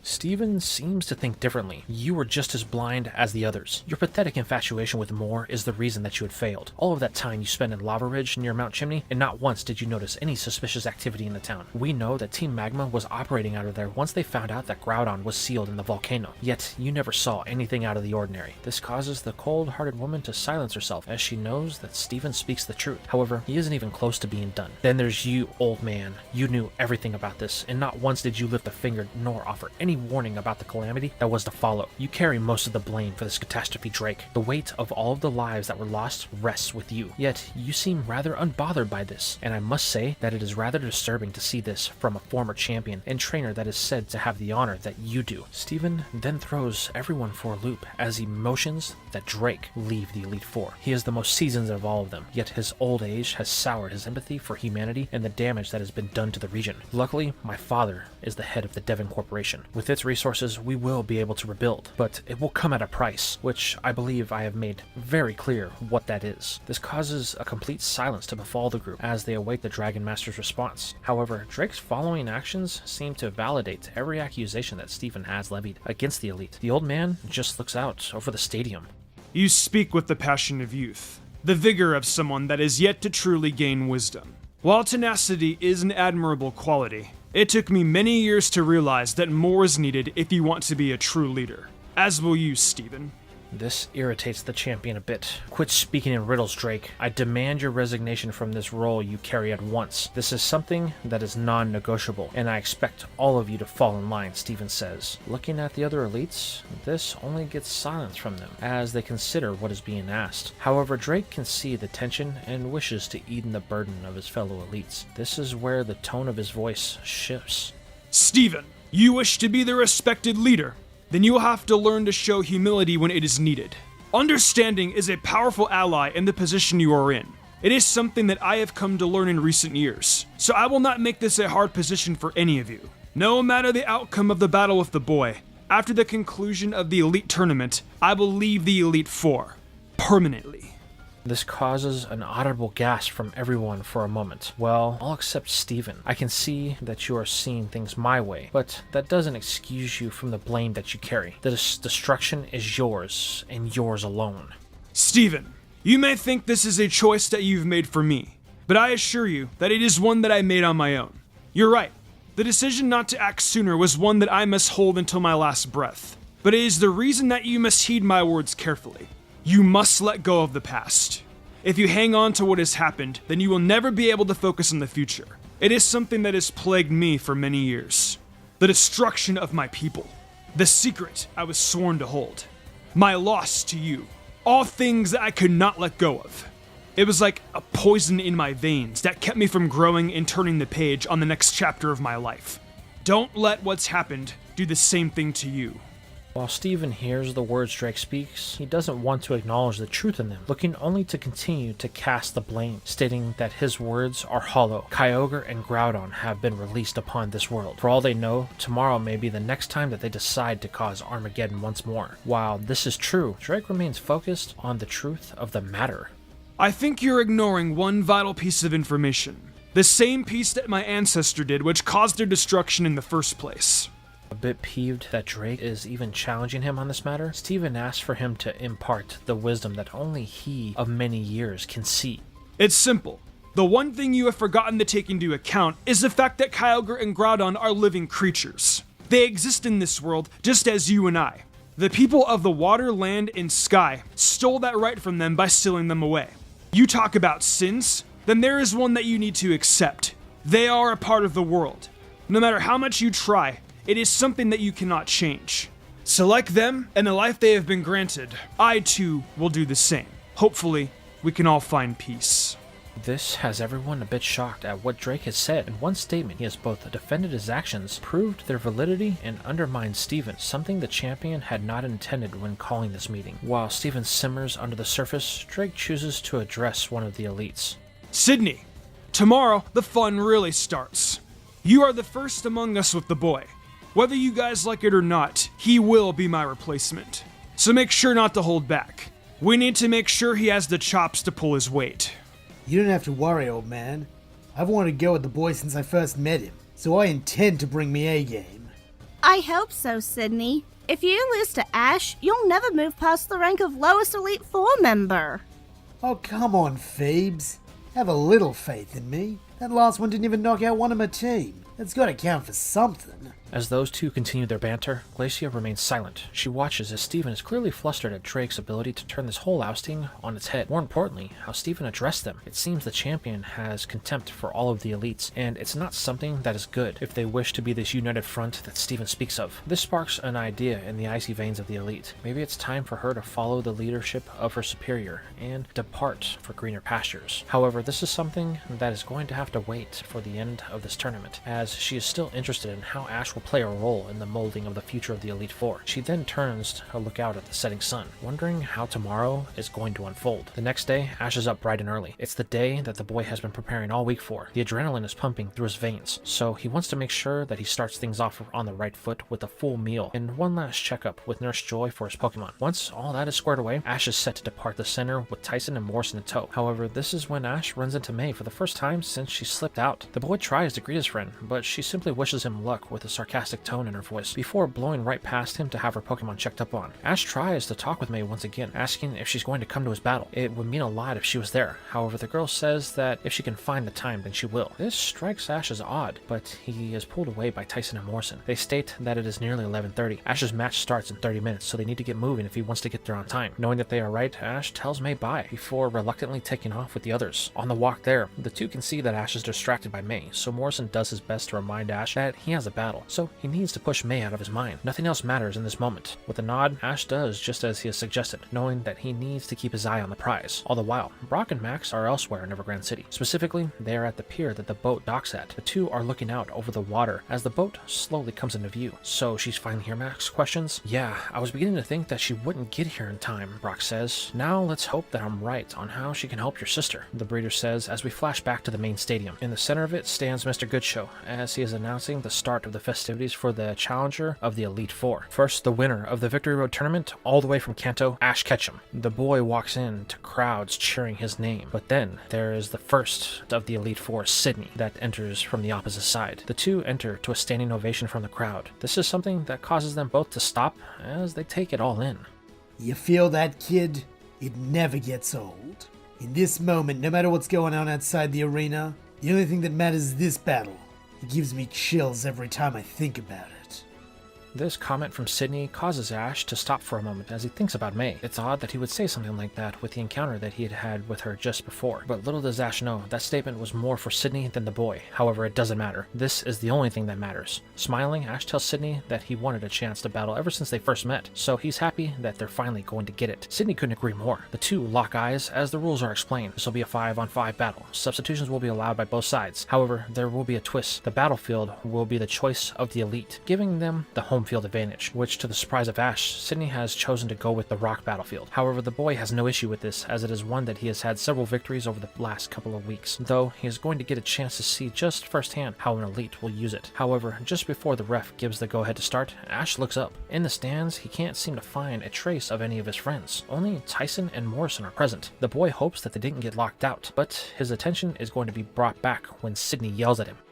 Hey, don't flake on me now. We haven't even started.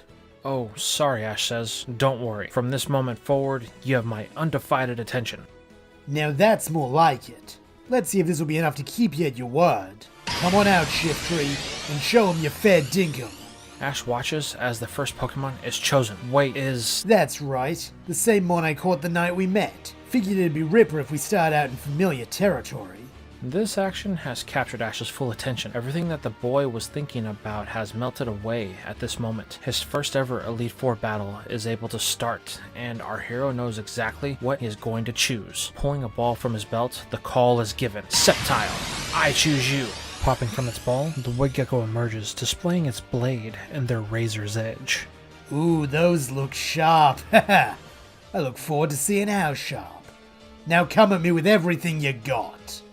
Smiling, Ash is more than happy to oblige as he gives the first command for a quick attack. Speeding down the field, Sceptile looks to close the gap, but Sydney isn't a fool. He watched this thing battle throughout the league and is quick to counter with a double team from Shiftry. The Tengu is quick to make multiple copies of itself, which forces Sceptile to stop as it is unable to see the real one. This leaves it open ever so briefly, allowing the first damage of this battle with the Razor Wind that cuts through the air and into the grass type. The sheer force behind it picks the starter up off the ground and sends it flying through some rocks. Seeing that they need to mitigate the damage, Ash orders a Leaf Blade to cut down any barriers in their way. This prevents any serious damage as Sceptile lands safely. While Ash didn't lose the battle, the message was sent. He's going to have to get creative if he wishes to have any chance of victory. However, he's going to have to think on his feet as Shiftry is back on the assault again with another Razor Wind. Luckily, Ash had noticed that this attack has some trouble dealing with the battlefield that they are on and has an idea about this. Sceptile, use Rock Tomb. Stomping the ground with all of its strength, the Woodgecko summons boulders that are big enough to deflect the current heading its way and create an area that is free of any airflow. However, Ash isn't done, commanding a Leaf Blade with a quick attack that Sceptile uses on the boulders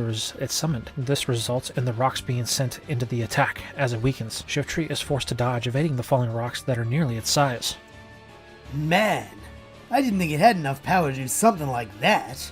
Oh, you haven't seen anything yet. Now, Sceptile, use Rock Tomb, Ash yells. Sydney is perplexed by this as he watches Sceptile do the same thing that it had done before. But Shiftry is mid-air at this point and out of reach of any of the attacks from Ash. However, this is when he realizes that the target is his Mon as the rocks erupt from under Sceptile, giving it a launching platform. Ordering another Quick Blade combo, as Ash has come to call it, the grass type torpedoes itself into the air at super speed.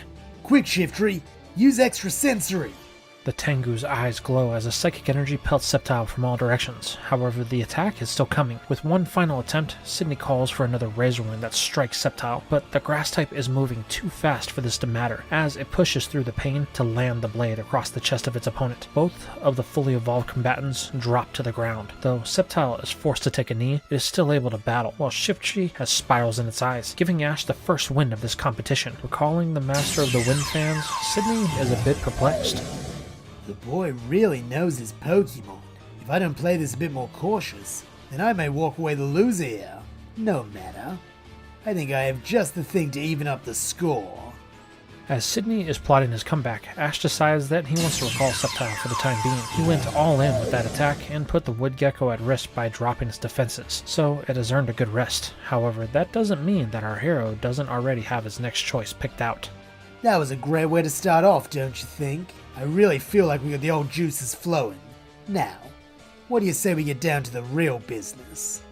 Suddenly, a malicious smile appears on Sydney's face as he grips his next choice tightly. Ash isn't sure what this is about, but he knows that the elite is just warming up. His all-out attack strategy won't work again. However, the boy thinks that he may have the answer to this next choice. With the signal to start, both trainers send in their choices simultaneously. Popping from the ball, it is revealed that Ash went with his defensive Ice Head Glalie, while Sydney decided that he was going to keep his grass theme going, calling upon his desert-dwelling cactus, Cacturn, for a second Pokemon. While Ash knows he can't underestimate Sydney or his Pokemon, a strange sense of relief grips him as Glalie has the advantage. With the signal given to start the next battle, Ash calls for an Ice Beam, thinking that Cacturn won't be able to deal with it. However, almost as if to say that Ash isn't the only one that can throw caution to the wind, Sydney orders Cacturn to just take the attack. In doing so, this allows it to close the gap between the two, as Sydney executes his revenge with the namesake move, striking Glalie and sending it into the rubble left behind from the previous battle. While this isn't enough to end the Ice type, the message was clear: anything you can do, I can do better, kid. So as Ash tries to figure a way out of this battle, we move back over to the edge of the Evergrande City, where we see Brock and Max walking among the shops. However, they are accompanied by a very familiar face in the redhead water specialist Misty. The girl is excited to finally be in Hoenn. After she got off the boat, Brock had questioned her on what took so long. The gym leader explained that the boat ended up getting hijacked by pirates that were trying to steal whatever they could get that was valuable. However, Misty was able to free them once she was able to get out to her Pokemon. But the problem was they disabled the engines, so she had to use her Pokemon to go for help. Luckily, it only took a day to find some. After that, she caught the closest boat to Hoenn. Max is so captivated by this story, stating that he had something like that a while back with some pirates and crazy people that had awakened some super ancient Pokemon. But everything worked out in the end. Misty says that it was the oddest thing. Their leader went by Ghost or Phantasm or something, but either way, they weren't much of a threat. While Brock is glad to hear that Misty is okay, he wants to get to the reason why she is here in the first place. Right, May,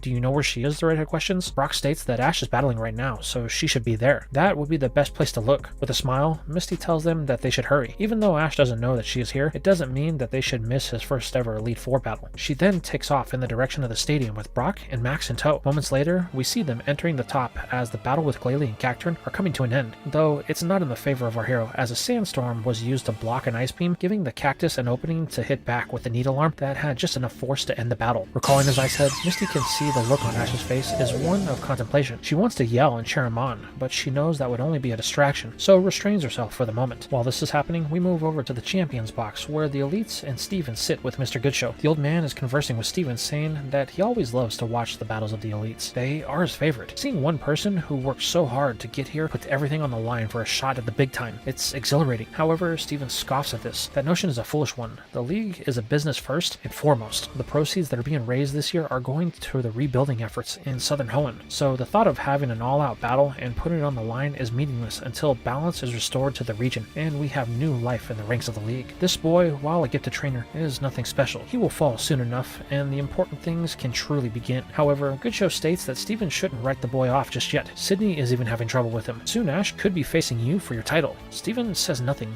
merely eyeing the boy as the third battle unfolds below, as we pan back to see the scuffle between Grumpig and Cacturn. I thought you learned from last time. Psychic types don't affect my specialty. Seems you're even more stubborn than I am.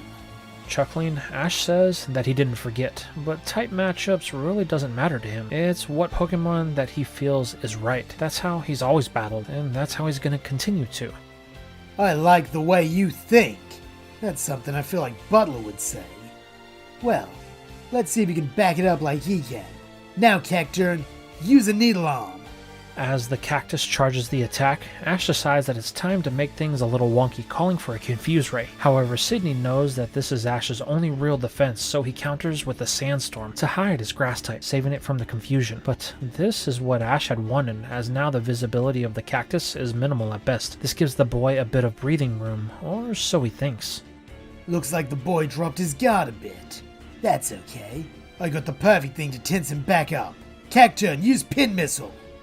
Suddenly, Grumpig finds itself surrounded by a swarm of super effective attacks that can surely end this, but Ash isn't worried, calling for a Swift that deflects the attacks and manages to find its way to the origin of the Pin Missile to hit for some more damage. While this wasn't a lot of damage, Sydney knows that Swift isn't something that misses its mark, and even though he can't see it, Cacturn has to be close to the end. He needs to do something to take this swine out before it's too late. However, Ash isn't going to give the Elite the chance, choosing to go on the attack. Now Grumpig, use Psionic Barrage. Realizing that they are in the pits, Sydney commands Cacturn Cacturn to dodge, try to see the rainbow of the stars to identify where they are coming from. Doing so, the cactus is able to evade some damage, but this isn't what Ash was waiting for. He's waiting for the sandstorm to run its course, which is just about up, as the field has now become visible. This is where Sydney realizes what Grumpig has been up to the whole time. It wasn't attacking with the stars, but positioning them. Cacturn finds itself in a rainbow cage of some sorts, which is super tight. One movement will set off a chain of explosions that cannot be dodged. Well, I seem to have found myself in a right pickle, haven't I? Smiling back, Ash says there's nowhere to go. They have won this battle. The wrong move could spell disaster for Cacturn. Smiling, Sydney laughs. Come on now, kid. When have I ever shied away from a challenge? There's no way I'm just gonna roll over and let you take the battle. I'm having too much fun. Now, use Pin Missile. Suddenly, that smile on Ash's face fades as the chain of explosions happens, engulfing Cacturn. The boy tells Grumpig to hold back the explosions and protect itself. However, this is what Sydney was aiming for, as from within the smoke, a few of the pins get through and strike the swine as it is too busy protecting from the explosions. This causes it to wince a bit as the damage sets in. As Grumpig takes a knee, the explosions stop and the smoke slowly begins to settle. In the end, Ash's plan worked. Cacturn is down, though it came at the cost of some serious damage to Grumpig. Both trainers recall their Pokémon as they think about their next choice.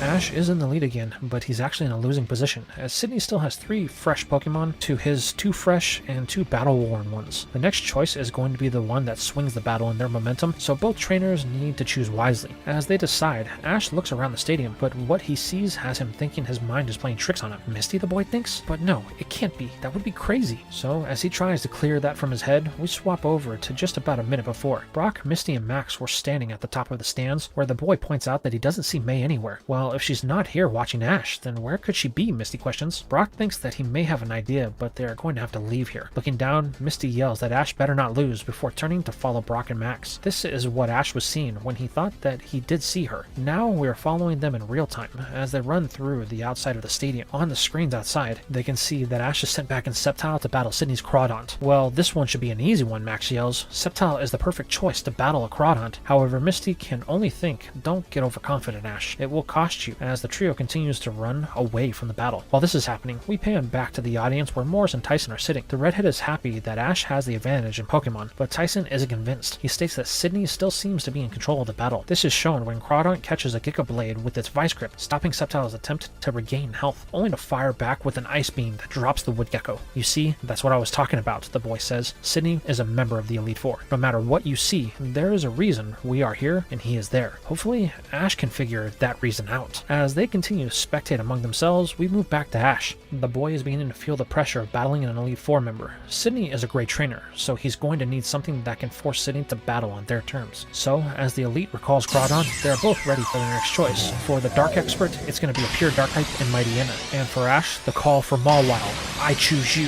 With the start of the battle, the Dark type launches in with the Crunch, which is countered with the same move from Mawile. While Mightyena is powerful, the larger jaws of its opponent is able to overpower it and get the first damage. Well, it seems me Pooch is a bit outmatched in power here. Yeah, there's not many that can match my Mawile when it comes to overpowering its massive jaws, so you're gonna have to do better than that. Oh, don't worry, kid, I have just the thing. Now, Mightyena, use Howl.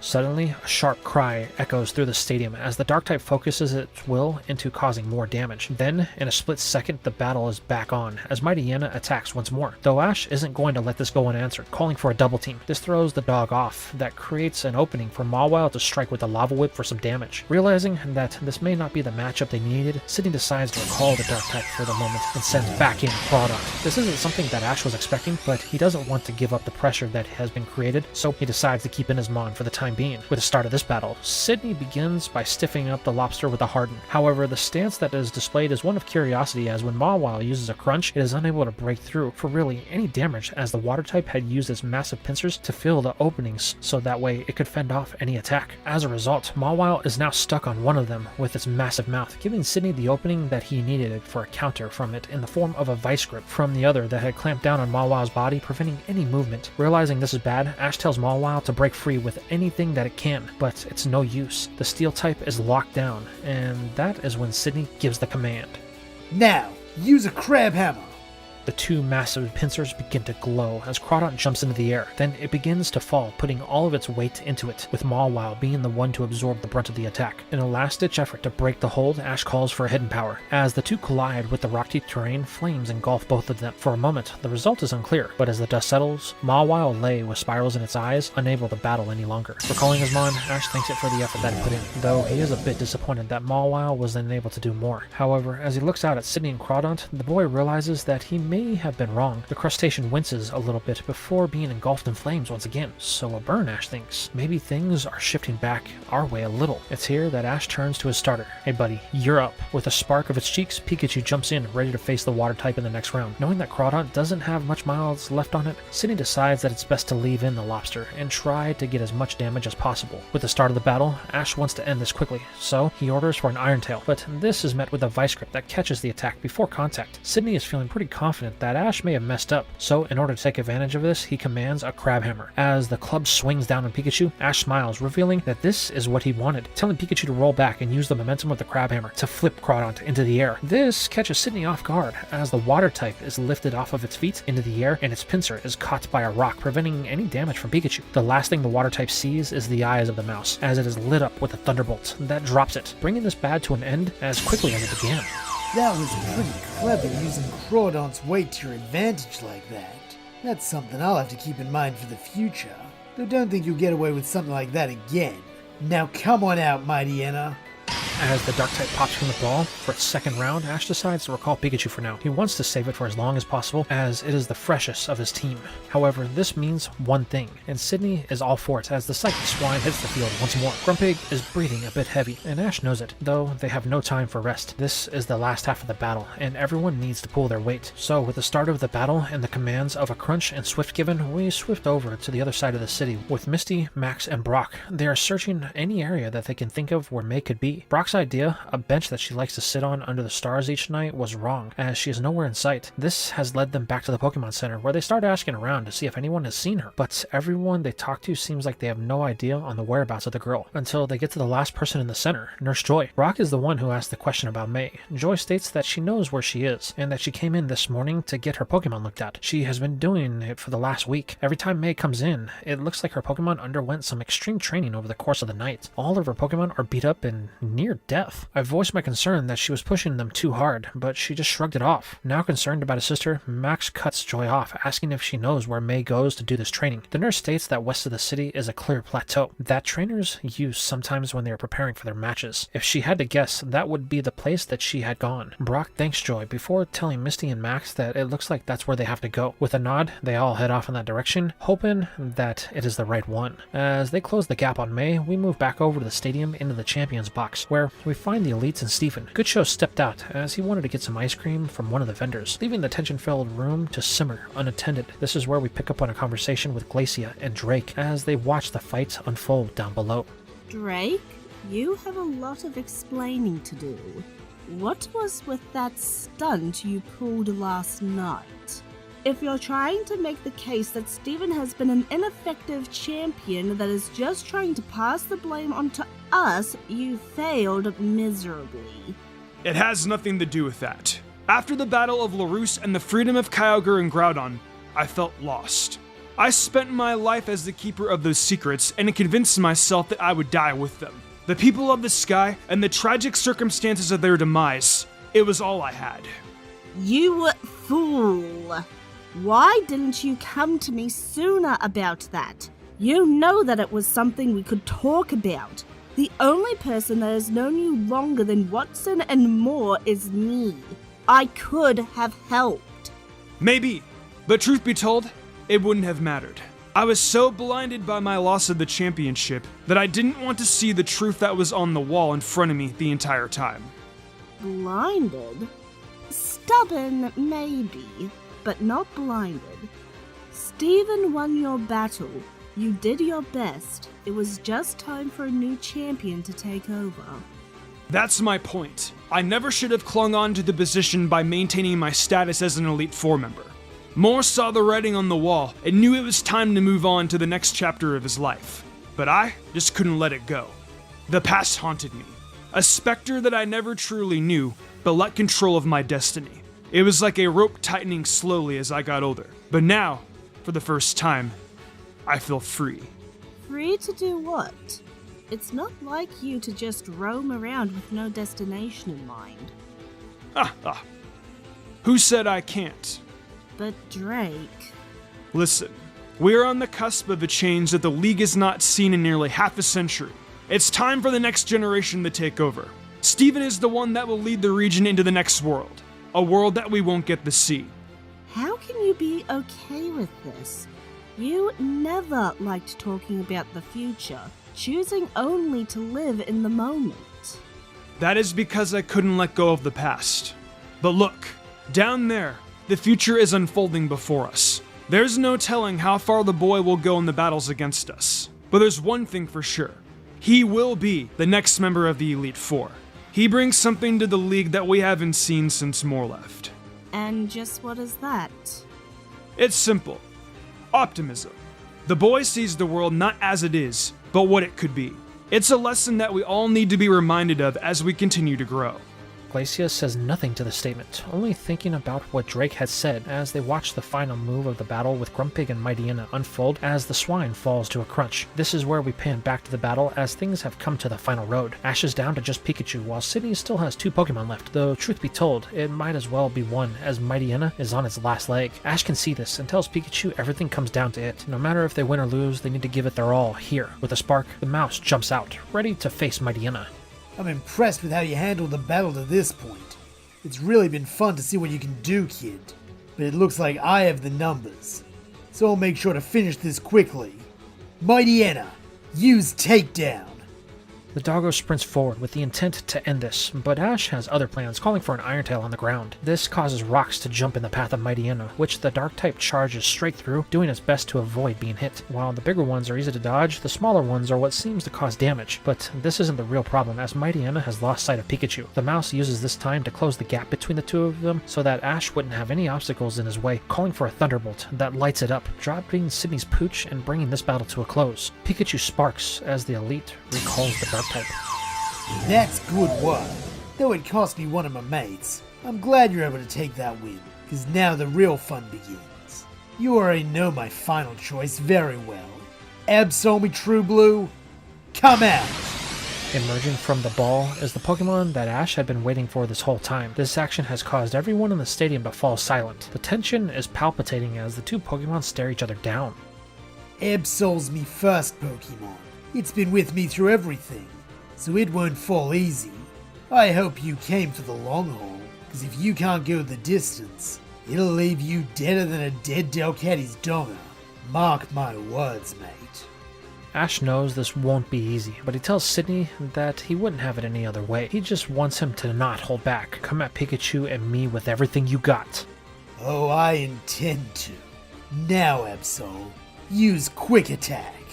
The Dark-type blurs down the battlefield, only to be matched with the same attack from Pikachu. It appears the two stalemate, but only for a moment as Pikachu is overwhelmed with the contact and is pushed back into some boulders. As the mouse slams into them, Absol refuses to give any space as it is on the attack with a slash. Pikachu dodge, Ash yells. The mouse is barely able to get out of the way before the blade on Absol slices through the rock with no effort at all. Man, that thing is sharp. Pikachu, we are going to have to be careful. If you get hit, this could be over. The mouse sparks, ready for the next exchange. Sydney pulls no punches in his next command in an aerial ace. Ash watches as the Dark-type vanishes, only to reappear seconds later in front of Pikachu, landing the first damage of this battle and sending the mouse into another rock pile. This buries the Electric-type, signaling that the battle may already be over. However, Ash refuses to believe that, ordering an Iron Tail, which the mouse uses to break free, though it is now a bit wobbly from that last encounter. Man, we need to slow Absol down, Ash thinks, or Pikachu won't last much longer. If only there was a way. But then Ash realizes something. All of that movement that Absol had used before were contact moves. There may be a way. Pikachu, use an Iron Tail. The mouse charges it and slams into the Dark-type, but Sydney is quick to counter with a feint attack that allows for a dodge, only to land another hit on Pikachu. But this wasn't what Ash was looking for, so he calls for it again and again, leaving not only Sydney, but the rest of the stadium to wonder what Ash is trying to do. However, across the region, Norman is watching the battle, knowing full well what is going on. The question is, can Ash do it before Pikachu runs out of steam? But just as the leader wonders this, he sees it. A spark. Back in the battle, Absol flinches in pain as electric sparks surge through it. This is when Sydney clues in. Wait, you took all that damage Just to paralyze Absol? Smiling, Ash simply says maybe he did, but either way, Absol won't be dodging any more attacks. That was a brave play, kid. I like it. But I'm afraid it was a bit misguided. Look, your Pikachu's nearly out of juice, while Absol is still raring to go. However, Ash refuses to falter. Pikachu and I aren't even close to being done. Right, buddy? The mouse sparks, though it winces a bit. I knew it. Only a little more and this battle will be over. Now, Absol, use Slash. The dark type charges forward, but it's noticeably slower than before. This gives the mouse an opening that was needed to counter, as it unleashes a barrage of electro volleys. This forces Absol on the back foot, but the static is supercharged from the electro balls that it is dodging, causing the paralysis to set in once more. This allows the 3 remaining balls to strike with no resistance in a brilliant light. No! Absol! But the only thing that they can do is just wait to see the outcome. Luckily, it doesn't take long as the light fades, revealing that Absol is still standing, but the damage was enough to be of concern to Sydney. Both trainers know that this is the last moments of the battle, so they decide it's all or nothing, ordering a quick attack. As both Pokemon charge down the battlefield, Ash takes this time to call for another electro volley. Charging its tail, Pikachu produces 3 more orbs that circulate around it. Hurry, Absol! You need to end this! The dark type puts everything that it has to strike first, but that's what Ash was looking for, telling Pikachu to use the balls as a shield to slow Absol down. Realizing that they have no time for defense, Sydney tells Absol to push through. This is their final chance. The dark type does as asked, but the electro volley is charging the static once again, and it slows. However, sheer willpower is at play here, and it refuses to give in. Absol closes the gap, though a bit slower than it was before. Ash realizes that they may be a losing play here, so he pivots, calling for an all or nothing in a thunder. Absol is so close that it is unable to do anything but take the attack, blinding everyone in the stadium in the process. Once the light clears, Pikachu and Absol are both staring at each other. The mouse is breathing heavily, nearly ready to double over. One more move and it will lose consciousness. However, as Sydney calls to Absol, no movement is registered. The ref is forced to walk out on the battlefield to check on the 2 combatants, only to discover that the dark type has fainted on its feet. The ref declares Ash the winner in a moment of complete and total shock as a wave of relief washes over the mouse and it collapses from the strain of the battle. Recalling Absol, Sydney can do nothing but smile. You're gonna go far, kid. I just can't wait to see how far. Meanwhile, up in the champions box, Goodshow has returned with his ice cream, upset that he was gone so long that he missed the last part of the battle. Well, at least the battles aren't over. It looks like you'll be up next, Phoebe. The ghost specialist can do nothing but sit there with a big smile on her face, excited as this is her first battle as an Elite Four member since she is the winner of last year's tournament, and she can't wait to see what this kid can do. As the stadium erupts in cheers for Ash and Sydney, we move over to Brock, Misty, and Max. They have finally arrived at the location that they have been searching for. The journey to get up here to the plateau was one that is hard, and it took a long time, but as soon as they got to the top, they immediately had their suspicions confirmed. There is May with all of her Pokemon training away. The girl only stops when Max calls to her, as she is drilling Surskit so hard that it collapses under the pressure of the training. May locks eyes with Max and Brock, then spots Misty. "So, you're the new girl," the redhead says.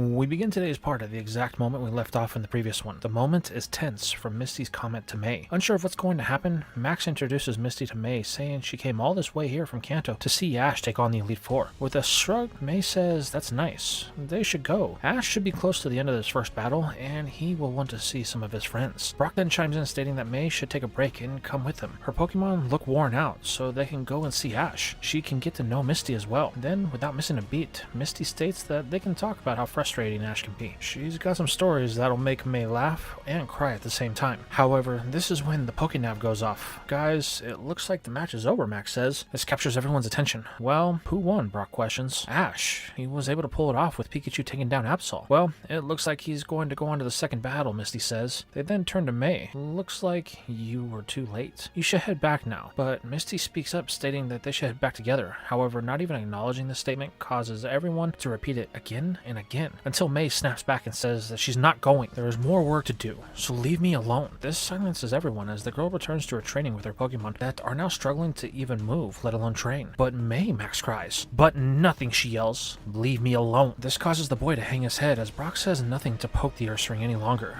Let's head back and wait for May to cool down. They then turn, with Misty taking one last look before doing so, thinking that this is a lot worse than Brock had originally said it was, before rushing off to join the other two. As the trio descend the plateau, Misty comments that she can see why Brock called her. The breeder says that she has steadily gotten worse over the last week since Ash won the tournament. While it's concerning, Misty smiles, stating that she thinks that there's still time to address the situation. She then turns to Max, who is choking back tears from May snapping at him. Listen, your sister is going through something right now. The only thing we can do is be here when she really needs you. But how will I know when that is? The boy questions. Don't worry, it may seem like it'll take forever, but I can assure you that it'll happen sooner than later. Max doesn't know what it is, but he finds comfort in the words of Misty. So with nothing else to do but to put his trust in Brock and Misty, Max nods with a smile. Brock then suggests that they head to the Pokemon Center. Ash will be there, and he will be wanting an explanation on why we weren't there and what Misty is doing here. They all agree that this is the best course of action, so they decide to get moving. They want to get back before the sun begins to touch the horizon and it gets dark. As the three head back, May watches them descend the hilltop, irritated that Misty is here and upset that this will just be one more thing to get in her way. As the conflict between our heroes grows, we move over to the Champions box just after the match with Ash. It was here that we see Sydney joining the others after a battle well fought. The mood in the room is a mixed one. The first to address the trainer is Drake and Phoebe. That was a battle well fought. You gave everything you had against the boy, so there's nothing to be ashamed of. Yeah! The way you two kept the crowd and us on the edge of our seats has me itching to battle Ash! Sydney is happy that his fellow elites are showing positivity in the wake of his loss. He is a bit bummed about it himself. Thanks, guys. While I'm glad I got to battle the kid, it's not the result I wanted. However, Good Show questions why. The boy proved that he could battle on an elite level. This gives you something to aim for. Drake is right. There's no telling how far Ash will go. This is an unprecedented time for change. It's got me excited for the next battle, right, Phoebe? You got that right! Ever since I battled Team Aqua with him on Mount Pyre, I just knew he'd be great to battle! He showed concern for everyone, even the Pokemon that was abandoned by Phantom. That kid is genuinely a good person. That's so rare these days. I know what you mean, Phoebes. I'm not mad about the kid winning, just that I lost. Ash learned his place here, no doubt, and I think that's something we can all celebrate. However, as Sydney is getting positive reinforcement for his loss, there is going to be one rain cloud in the form of Steven. You know they're all lying to you, right? This causes everyone to shift their attention to the leader of the league. You speak of not wanting to be the weakest in title, but I didn't see anything demonstrated today that would say otherwise. I don't know what battle you were watching, Rock Boy, but I didn't hold back. I gave it me all, and Ash won fair and square. That's my point. I don't know if you noticed it, but Ash was distracted in the battle with you. The battles that he had in the top 4 and the finals were more intense than the one with you, yet you still lost. So my question is, why are you lying to not only us, but yourself? This causes Sydney to grow quiet in a moment of reflection, but Phoebe isn't going to remain quiet herself. Hey, that's out of line. Sydney did his best. Ash was just the better trainer today. You have no right to talk to him like that! Wait, Phoebes. Steven's right. I did view the battle as a distraction instead of a chance to get better as a trainer. I gotta admit, I've been doing anything to avoid this tension that's formed between all of us since the league started. That's why I took the security detail.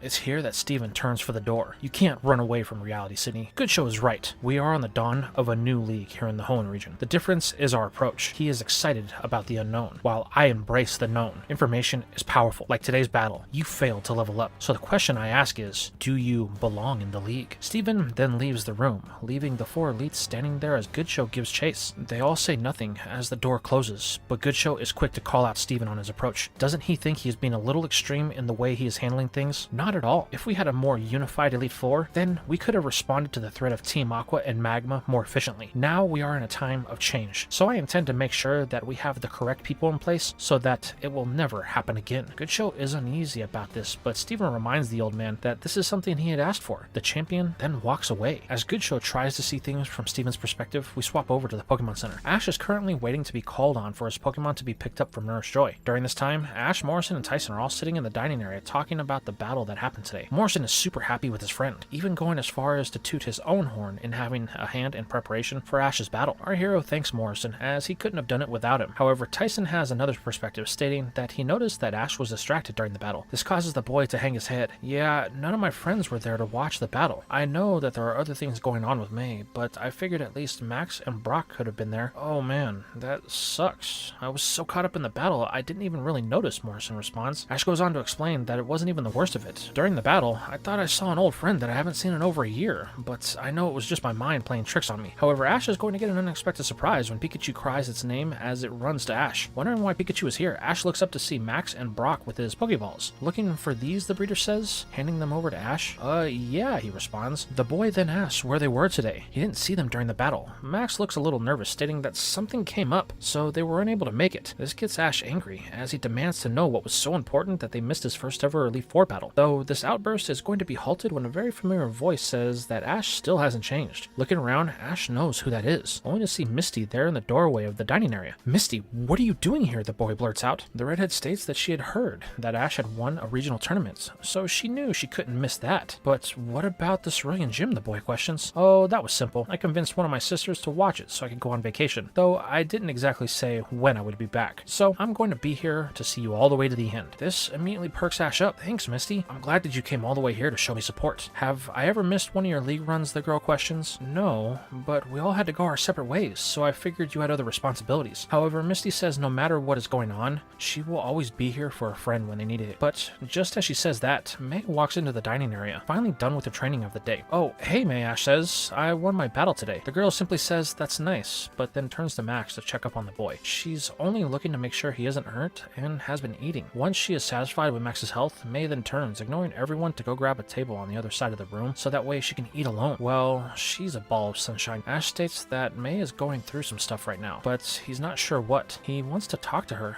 but he has those battles to focus on, so he's not sure on how to talk to her. Misty simply says that Ash should worry about the battles. Let me handle May. The redhead is confident that she will be able to figure out what's wrong. Cracking a smile, Ash thanks Misty. He then turns to everyone, stating that they should start to eat. It's been a long day. This is all the incentive Morrison needs to dig in. But Tyson wants to talk with Ash a little bit more. He states that Ash only has 2 days until his next battle, so the boy should plan his team, as he will be battling a ghost specialist, Phoebe. This causes the boy to stop eating. Yeah, I thought about that. Truth be told, the last battle I had with a ghost specialist was in the Johto region, so I will have my work cut out. Misty suggests that Ash calls on his other Pokemon, but the boy explains the promise they had made for this league and how he won't be doing that. The only thing that Misty can do is shake her head, wondering why Ash always has to make things harder on himself. This causes the boy to laugh before asking Misty if she will help him train a little bit. He's got a whole bunch of new Pokemon, so she has no idea how strong he has gotten. Oh, you're not the only one that has gotten stronger in the last year, so why don't we have a battle to see who's better? Smiling, Ash tells Misty that they will do that first thing in the morning before turning back to his food and digging in as his stomach demands to be filled. As the group continues to bond, Max looks over at May, who is doing her best to ignore them as she rushes to eat her food. She then stands up from the table and rushes away from the groups and the area as she has a long day planned tomorrow and she needs to get her rest. As the girl disappears out of view, Max can only hope that May will be okay before returning to his food, trying to hide the fact that he is slowly falling apart inside. As the night of celebration continues on and quickly fades into the next 2 days, Ash has his battle with Misty and proves that he is in fact the stronger trainer of the two. Though the battle was close, as Misty has captured and trained a lot of Pokemon since the last time that they saw each other. The training with Ash and his friends continues over the 2-day period. Before they know it, they are on the night before Ash's next battle. The boy is on a call with Oak, forming his team for the next day. After saying goodbye, Ash hangs up the phone. You really weren't kidding about only using the Pokemon you caught in Hoenn, Misty says. Yeah, it's a promise that I need to keep, so that way I can prove that I'm the trainer that I know I can be. The battles we had here in Hoenn were unlike anything I've ever had. The challenges really helped me advance as a trainer. The only thing left to do is to see the battles to the end with the Pokemon that helped me all along the way. Misty smiles. I think you've done well, Ash. You're definitely not the same trainer that lost in Johto or the Kanto League, so I'm looking forward to seeing your battles tomorrow. That's if you show up, the boy jokingly says. Don't worry, I won't miss it for anything, Misty says as the night fades on. The next morning, to a packed stadium, Ash sits in the locker room awaiting to be called. He can hear the chants of the crowd while rubbing Pikachu behind its ears. Well, buddy, it's almost time. Our second battle of the Hoenn Elite Four. Can you believe that we're here? The mouse lets out a Pika, signaling that it's ready for the journey ahead. All the while, in the audience, Brock, Misty, Max, Tyson, and Morrison all sit awaiting the start of the battle. However, like usual, May isn't present, as she was forced to stay behind at the Pokemon Center. The reason for this is the one that the girl has been trying to ignore as much as possible. Her Pokemon are worn out, and they can no longer move. It's gotten so bad that Joy threatened to call Officer Jenny if May did not at least let them rest for a day. So now the girl is stranded, forced to watch Ash battle on the TV in the dining area. While May is dealing with her issues, we move over to the locker room on the other side of the stadium. Here we see Phoebe awaiting to be called, but she is not alone, as Sydney has decided to join her. Oi, Phoebes. I just want to say good luck, and try to enjoy yourself out there. I don't know why Steven's been showing that silver spoon he was born with up his ass so much lately, but don't let it affect you. Rock Boy may be right about me, but if there's one thing he was totally wrong about, it's you. Phoebe is always a bundle of positive energy, and she has not let Steven get her down, as is displayed by a smile and excitement on her face. You know what Steven said isn't true. You shouldn't let him get to you. He has no right to dictate the way you battle, nor any of us. He demands perfection because that's what he expects from himself. But if he's not careful, he'll end up being the one that's left behind. Yeah, I guess you're right. Well, don't worry, I'll be rooting for you. So show the kid and Steven what you're made of. The two smile at each other as an announcement rings out, calling both combatants to the arena. Standing up, Phoebe gives one last look at Sydney before exiting the room. That boy is a firecracker, so good luck out there. You're gonna need it. This is where we move out to the main battlefield. Here we find Mr. Goodshow as he is announcing the start of today's battle. First is the boy all the way from Pallet Town, Ash Ketchum. Then the master of ghost types, Phoebe of the Hoenn Elite Four. The two enter the stadium to a roaring crowd. After seeing the last battle, everyone is more ramped up for this one. Goodshow goes on to state that Phoebe is the winner of last year's Victory Road tournament. So in a way, this is a champion versus champions match. This cracks a smile on the Elite's face, as this was not a fact that Ash was aware of. You're last year's champion, the boy asks? Yep, I got all the way to Old Drake before I lost, so I can say I know what I'm doing. This causes a bit of comfort for Ash. He was feeling a bit nervous about the battle with Phoebe, but now that he knows that she was unable to beat Drake, that means they should have relatively the same ability. However, that is a small detail compared to the ones that are about to unfold. It's here that Goodshow states that this will be like the last one, a 5-on-5 battle. Both sides will be allowed substitutions, but like with Sydney, Phoebe will be allowed to choose the battlefield that she feels best suits her. I think it's time we go with the grass battlefield.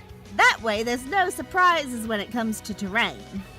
Well then, you heard her folks, it's time to start the festivities. Now will both of you take your positions? Turning, Ash walks away, thinking about the statement that Phoebe made. No surprises? This means that he's going to have to be extra alert. Those type Pokemon are tricky, and if he lets them take control, then there may be no way to get it back. All the while, Phoebe is happily awaiting for the start to be declared, as she is ready to get this battle underway. Luckily, they won't have to wait too long. Goodshow then turns things over to the referee, who gives the command to start the battle. Ash wastes no time in his decision, telling Pikachu that it will be his first choice. This is interesting. I'm gonna have to change up my normal lead. Whatever. Things will be fun either way. Bennett, smile now for battle. Popping from its ball, an eerie feeling washes over the arena as the first of many ghosts emerges to the field. With a gulp, Ash knows that the smile on this thing hides a lot of secrets. However, if he wants to move forward, then he has no choice. Pikachu, use Iron Tail! The mouse bolts down the battlefield in order to connect, but the Elite seems calm as she gives her first command. Bennett, use Will-O-Wisp! Suddenly, as Pikachu connects with the ghost, the mouse is enveloped in purple flames that immediately cause it to yell in pain. Pikachu, are you okay? Ash yells as the mouse breaks away, so that way it can put some much needed distance from Bennett as it just floats there with a smile on its face. The mouse is singed and now has a burn, but other than that, it will be fine. It seems you fell for the most basic of my plays, Ash. I should warn you now, ghost-type Pokemon are not very physically strong. But what they lack in power, they more than make up for in ability and mischievousness. You're going to have to get rather creative if you want to win this battle, let alone the match. Wow, she is a whole different person than the last time when we battled Phantom and his goons. I'm gonna have to be on my toes if I have any hopes of making any progress. Pikachu, are you still okay to keep going? The mouse gives a thumbs up. With a smile, Ash says he won't back down, so Phoebe better get ready. Now Pikachu, use a Thunderbolt! The mouse lets loose the electric attack, but this is quickly countered with a Mud Slap from Bennett, preventing any damage. Now Ash is on the back foot as Phoebe realizes that the boy is a bit shaken, so she decides that it's time to apply a little bit more pressure with a Shadow Ball. Quick, use Iron Tail, Ash scales. Doing so, the mouse smacks away the ball of ghostly energy as it tries to connect with Bennett once more. But this is of little use as the damage that is inflicted barely even registers as far as pain for the ghost. This catches Ash off guard. Why did Irontail not have any power behind it? That would be my fault. Burn will make it so the attacks of your Pokemon are at half at best. So Pikachu is going to have to work a lot harder if he wants to win this battle. It's here that the full totality of Phoebe's battle strategy comes into view. She aims to weaken Ash's Pokemon and put them on a clock. If they can't win in a set amount of time, then her ghost Pokemon will just outlast their opponents. With a gulp, Ash now has a decision to make. Pikachu is losing health fast. The boy either needs to pull it or win this battle in the next few moves. However, Pikachu is going to make the choice for the boy as it sparks, showing that it is nowhere ready to call it quits. Well, I guess that's my answer. Now, how do I get Bennett open for an attack? Realizing that Phoebe has a defense for electric moves, Ash decides to try something that shouldn't work in a quick attack. The Elite finds this odd, so odd that she doesn't even call for a defense for Pikachu, as it just passes through Bennett with each attempt at crashing into it. That won't work, I'm afraid. Normal type attacks don't work on ghost types. I thought that a trainer like you would know the basics of type matchups. However, this is where we hear Sydney in the champion box screaming. No! Phoebes! He's gonna do the same thing to you he did to me! All the while, Misty and Brock are in the stands telling the others to watch. Ash is about to win. This is when we see what the boy is up to, as the fur on his starter becomes electrified. Smiling, Ash tells the mouse to use Quick Attack once more, but now Phoebe has caught on, and she isn't going to let Pikachu connect with her ghost. Now, use Shadow Ball!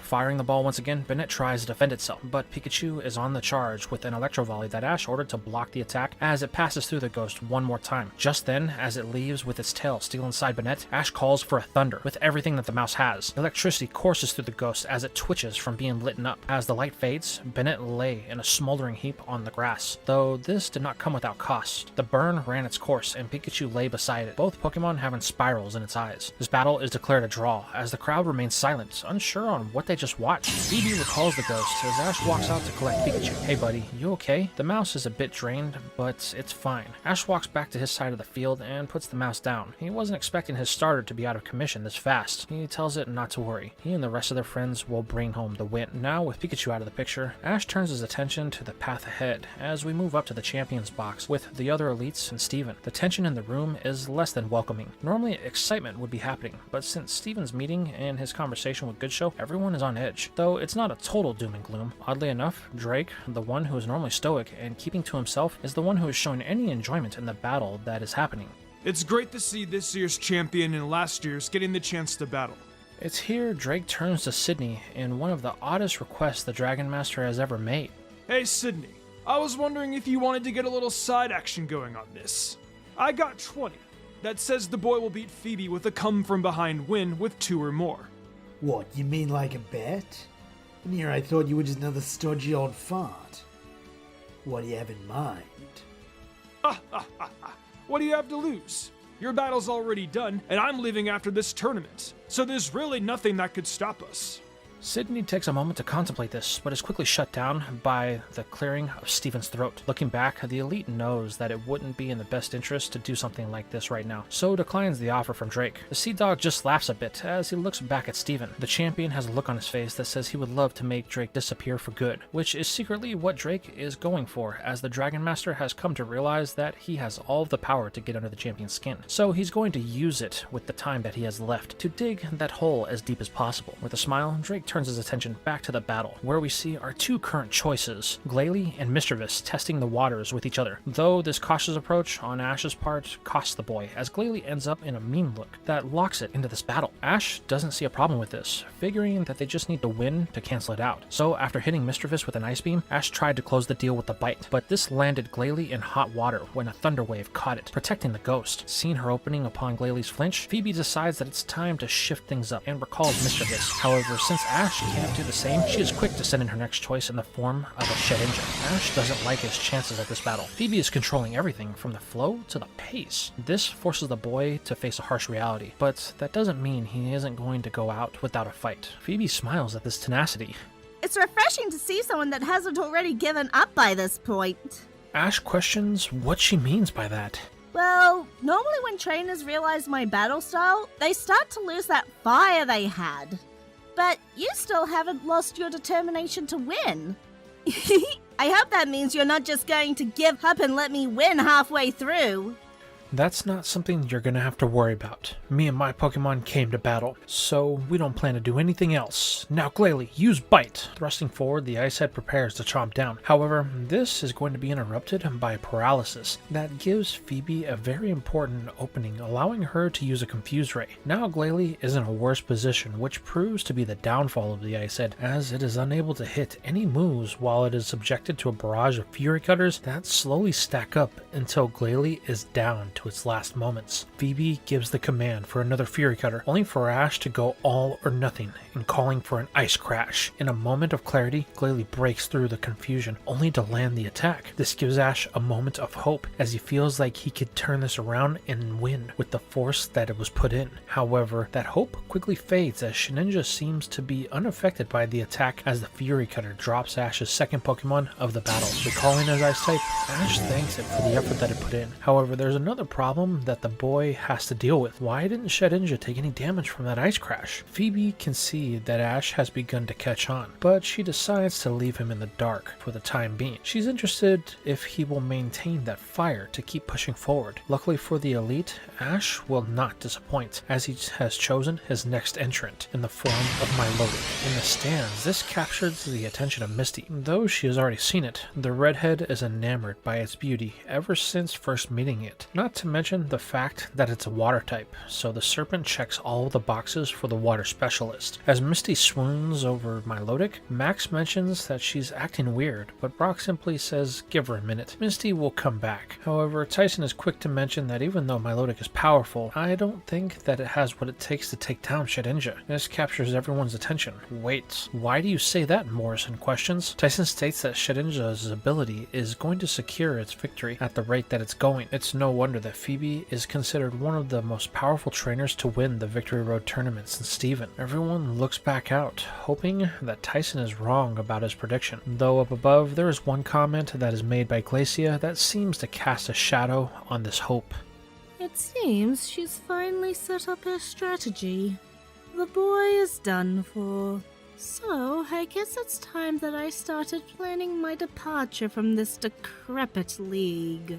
Drake can see Glacia seems to be distancing herself from the rest of them. However, he says nothing, as this is a decision only she can make. As Glacia prepares her separation from the league, we move back to the battle with Ash giving his first order. Milotic, Twister! Summoning the Dragonic energy, Milotic is able to strike down the husk quicker than it can act. The damage is so great that it looks like it's a sure knockout. However, it just creates an opening for Phoebe once more, as she is ready for her counter in the form of a Toxic. That coats the serpent in an ooze, causing an intense pain and poison to set in. Milotic, Ash yells, but then he begins to question what is going on. That move was clean, yet Shedinja is still able to battle. Phoebe can see the wheels are turning in Ash's head. She knows that he may soon be onto her ploy, so she decides to go on the attack with another Fury Cutter. Ash tries to counter with an Icy Wind, but again, its attack hits with no result, while Milotic is forced to take the hit and endure the beginnings of the toxic effects. It's here that Ash has a slight revelation, though he will need to test it, so he decides to recall Milotic, so the poison will be stalled. Has he finally figured it out? Well, let's see how he reacts. However, Ash is going to respond in the most surprising of ways. Grumpig, I choose you! The Psychic type pops from the ball, leaving everyone, including Phoebe, wondering if Ash has finally cracked. As the battle starts, we shift to the Champions box as Glacia has decided that the battle is over. Ash has made the biggest mistake that he could, and Phoebe will slowly dismantle any comeback that the boy can make from here on out. So the elite stands, heading for the door, without saying a word. Steven stops the Ice Specialist, stating that she wasn't dismissed. I don't know what battle you're watching, but this one is clearly over. There is no need for us to continue to humor this farce, so I'll be taking my leave. Glacia then walks out, leaving them left to wonder, though Steven isn't happy with the way she addressed them, let alone her boss, the champion. It's something that he makes a mental note of to deal with at a later date. It's here we pan back to the battle, as Ash is putting his plan into play. Shedinja lands another Fury Cutter, only for Ash to respond in a way that no one saw coming. Now, Grumpig, use a Light Scream. The Psychic Swine does so, forming a box around Shedinja that traps it in place, causing its Fury Cutter to fail as Phoebe tries to figure out what Ash is up to. However, she watches in real time as Grumpig Dig's eyes glow as it uses one move that causes the elite to panic in the form of a Confuse Ray. Now that Shedinja can't run, it's prime for the move to hit, sending the Husk into a dazed state. This triggers Phoebe to not attempt luck and immediately recall it, letting out a sigh of relief. I knew it, Ash said, all that damage that it took, yet it was never knocked out. Guess I'm caught! That's Shedinja's ability, Wonder Guard.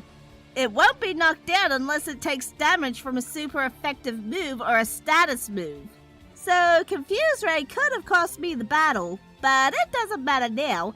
I'm the one in the lead and have full control. This battle is already mine. I just have to finish off the last of your team.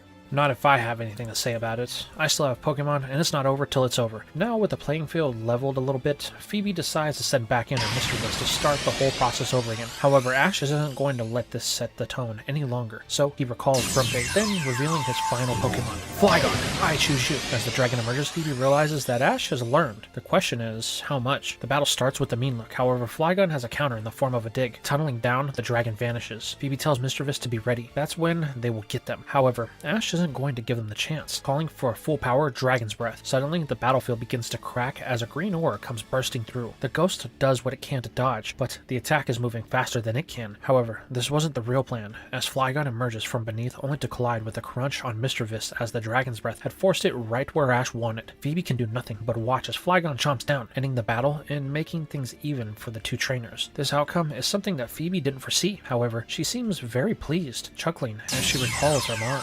Well, Ash, I have to say I wasn't expecting that. If you didn't have that exact set of moves or Pokemon, then the battle would have been a foregone conclusion. But now, things are really getting exciting. Let's see if you have what it takes to win the whole thing. Dustbox, break from the shadows!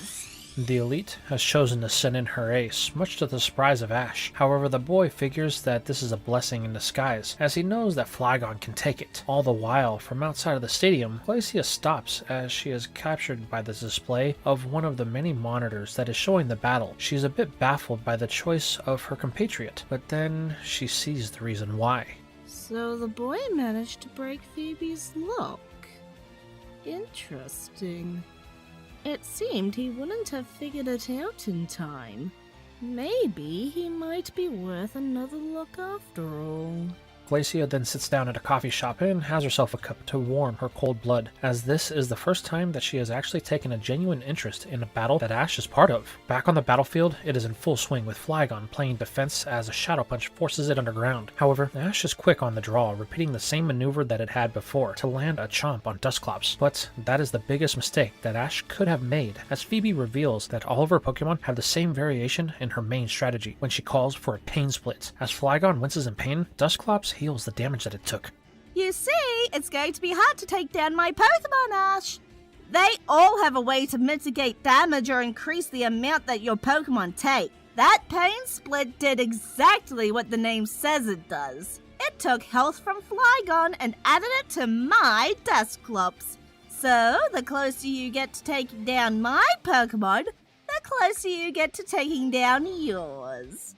Realizing that they need to finish this with one massive strike, Ash decides to go big, calling for a Dragon Volley. He orders Flygon to summon as many orbs as possible. They will need them to cover a massive area for this to work. Doing so, the sky above the battlefield fills with a Dragonic attack. As Flygon beats its wings faster than it ever has, Ash gives the order to dive. Darting down, Flygon makes its move to end this. However, Phoebe is no fool, and she has planned for this in the form of a rock slide that is sent skybound. The dragon does the best that it can to dodge, but it loses one orb after another as it closes in. This leaves it and Dusclops wide open as Flygon pulls up to shower the Dragonic attack across the battlefield. But the elite isn't going to let this hit as she orders an Ice Beam from her ghost. This peppers all the attacks of Flygon as it retreats. However, there is one thing that Ash had not accounted for, the Sonic Boom that Flygon created. Though it is not as powerful as the one in the battle with Morrison, it stalls the dragon mid-air as the Ice Beam catches up and strikes the dragon down, as well as carrying it and the mixture of dragon and ice energy into the ground below, where Dusclops corpse is swallowed as well. This loud crack envelops the area. For a moment, the results are unclear, but as the smoke settles, it's seen that Flygon lay there with spirals in its eyes, while Dusclops is still standing, though a paralysis has set in due to the power of the dragon aura that had hit it. Both trainers are a bit in awe at this moment. Ash because he was a little reckless, and Phoebe because she wasn't expecting for that move to be as devastating as it was. Both trainers recall their respective Pokemon, though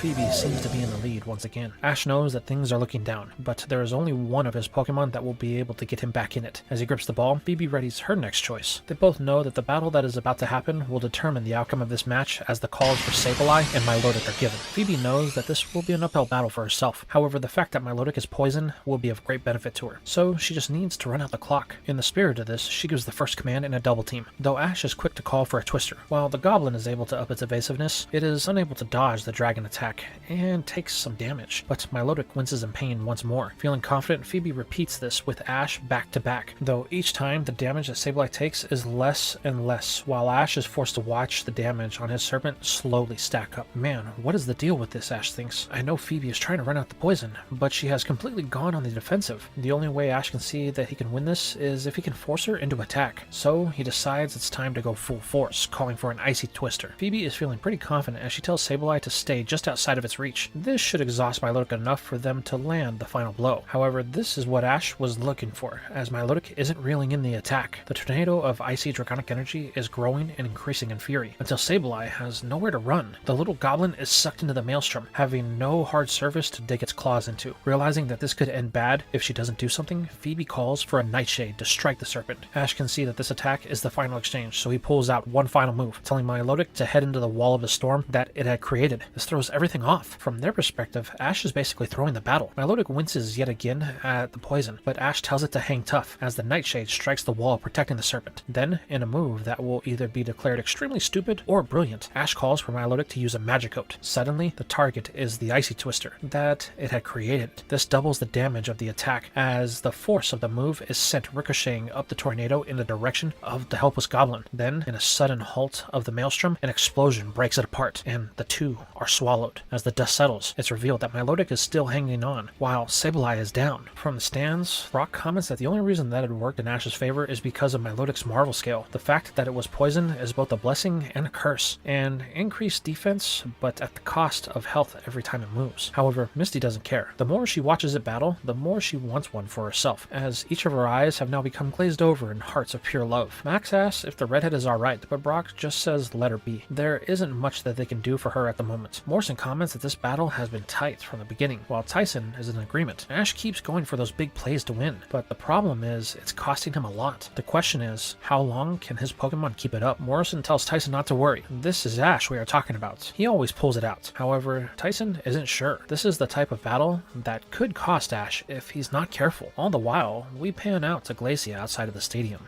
Very interesting. The boy has made it past Phoebe's third Pokemon. Though the high-risk, high-reward strategy seems to be catching up with him. I guess it's time for me to move on. Glacia then takes one final sip of her coffee. She then stands up from the table with one last glance at the monitor. You've got spirit, kid, I'll give you that. But this battle is over. Glacia then walks away, heading in the direction of the pier, as the monitor behind her shows Milotic collapsing, just as Phoebe sends back in Ninjask. This is where we shift back to Ash recalling the Serpent. He thanks Milotic for the damage it took in getting them that last win. However, now they have a real problem. Ash only has one Pokemon left. It is at a type disadvantage against the last two of Phoebe's, but he has no choice, calling on Grumpig to take to the field one final time. Hey Ash, this has been fun! I'm glad I got the chance to face you, but it seems that the road to Evergrande City has come to an end for you and your Pokemon. However, while most would fold under this situation, Ash remains oddly calm. I never thought that this would be easy. Me and my Pokemon never wanted it to be. If it was, then there would be no point in us battling our hardest. So there is no way me and Grumpig will back down. If there is a way we can win, then we will find it. The swine seconds this with a squeal of confidence as Phoebe aims to end this with her seemingly immortal ghost. However, the ghost specialist seems undeterred as she wants to prove that Ash is truly at the end of his rope. Sedenja, use Fury Cutter! Grumpig, use Confuse Ray. This forces Phoebe to pivot her strategy, telling the husk to use a dig. Smiling, Ash can see a way to win here, calling for a psionic barrage. The psychic stars begin to form all over the battlefield. This confuses Phoebe a bit, as there's no way that this could hit Shedinja. But Ash isn't done, as he tells Grumpig to thrust them into the ground. Suddenly, the elite's eyes go wide, as in doing this, the swine sets off a chain of explosions that ripple throughout the area. Psychic energy pulsates as the shattering battlefield cracks, forcing Shedinja to the surface. Oh no! Shedinja, watch out! But it's too late, as the psychic energy pushes a rock in the direction of the husk, forcing it into the wall of the stadium, splattering it in the process. The last thing Phoebe sees is the bug sliding to the ground with spirals in its eyes, unable to battle. This brings the match to a one-on-one. Recalling the husk, Phoebe can't believe that it actually lost in that fashion. That's the first time anyone has broken her whole team's strategy without using any of super effective moves against Shedinja. I gotta say, I'm impressed! Every time I threw you a curve, you just changed the curve to suit what you needed to win! It's like you grow when you're pushed to your limits! Sidney was right when he said you're a trainer that only comes around once in a generation. This causes Ash to blush a bit. I don't know about that. Like I said before, me and my Pokemon only want to battle strong opponents. You pushed us. That's it. I guess it is. Well, no matter. The final challenge begins here. Dusclops, break from the shadows! At this moment, Phoebe's final Pokemon hits the field. You know, I met Dusclops on Mount Pyre where my grandparents live. He's my oldest friend, and the first one of my Pokemon that you ever met. So, I guess it's only fitting that it'll be the final one you face in this battle.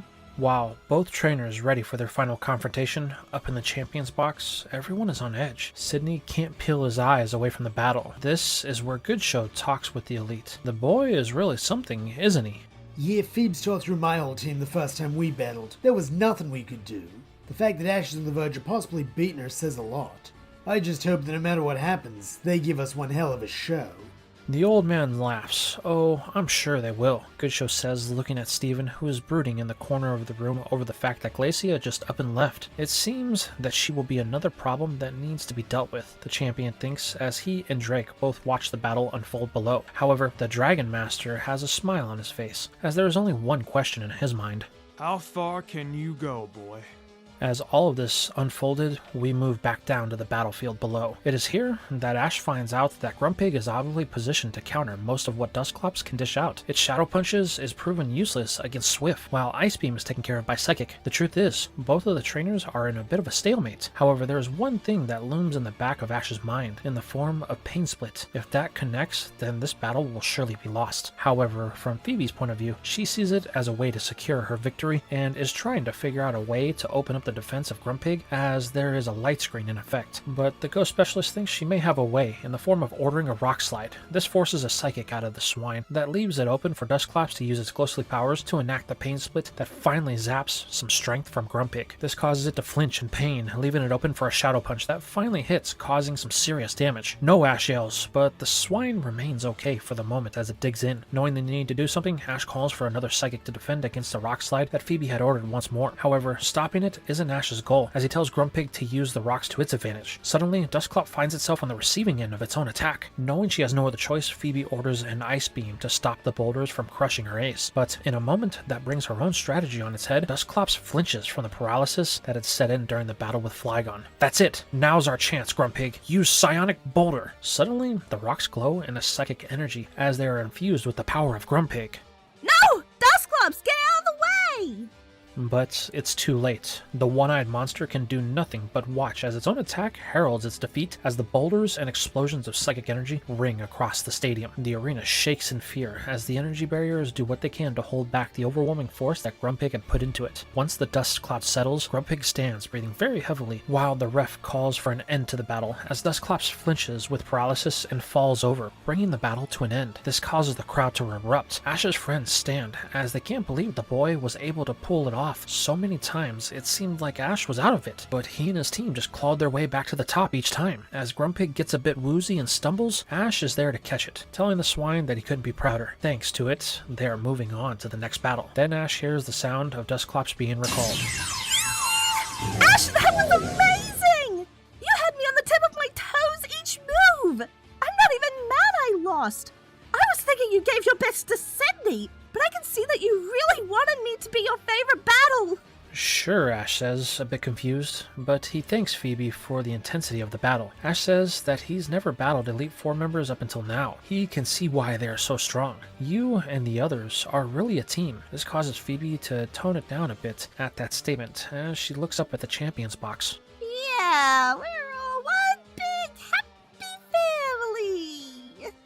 Just wait till you see how happy. As Phoebe is playing off her feelings about the situation with her and the rest of the elites, we move over to the pier of Evergrande. Here we see Glacia boarding a boat that is set to leave in a few minutes. However, this is when the elite hears the celebrations of the whole crew. Can you believe it? That kid, Ash, actually beat Phoebe. This means that there's going to be another battle. This causes the ice specialist to stop, just as she was about to step on the deck of the ship. Miss, are you coming aboard? Turning, Glacia answers the man with a very reserved tone. I'm afraid not. It seems my business isn't finished here just yet.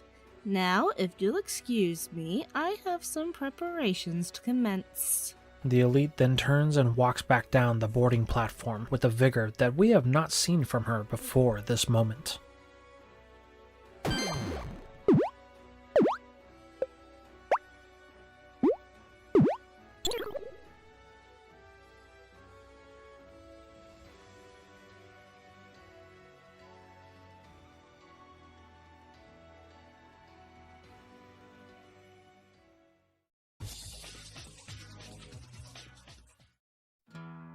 We begin today's part the morning after Ash's victory against Phoebe. The place that we are in is the stadium, as the elites, Steven and Goodshow, are all meeting about the next match that is supposed to be happening, the one involving Ash and Glacia. However, there's one problem. The ice specialist seems to be missing in action. This has not gone unnoticed, as Steven has been very vocal about her disrespect in her actions with leaving the battle halfway through. Glacia has ignored every attempt we have made to summon her, Steven says in frustration. This type of behavior will not be allowed. Have any one of you seen her? However, the only one to speak up is Goodshow. Steven, Glacia will appear when the time is right, so why not just take it easy for now, and we will speak with her when she makes her presence known. This comment agitates Steven even more. That type of attitude is the reason why she thinks this is okay. Goodshow questions Steven on the meaning of this outburst, to which the champion holds nothing back. You've just let all of the trainers of the Hoenn Pokemon League Association do as they please. It's because of this that we have the mess in LaRousse. The negligence of you as the head is clear in the way the trainers you hold closest to you respond to their responsibilities. This causes the old man to bow his head for a moment. Now listen here, Rock Boy, that's over the line. Goodshow had nothing to do with Team Magma and Team Aqua. That was all on me. So cut the guy a break, will ya? He only wanted to bring the excitement of Pokemon battles to the people of the world. There's no harm in that.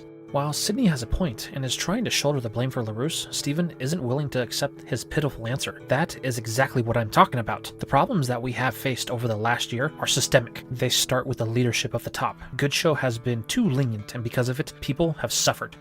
Okay, we get it! We all messed up, but that's no reason for you to take your irritations out on everyone else! I think you've made your point by now.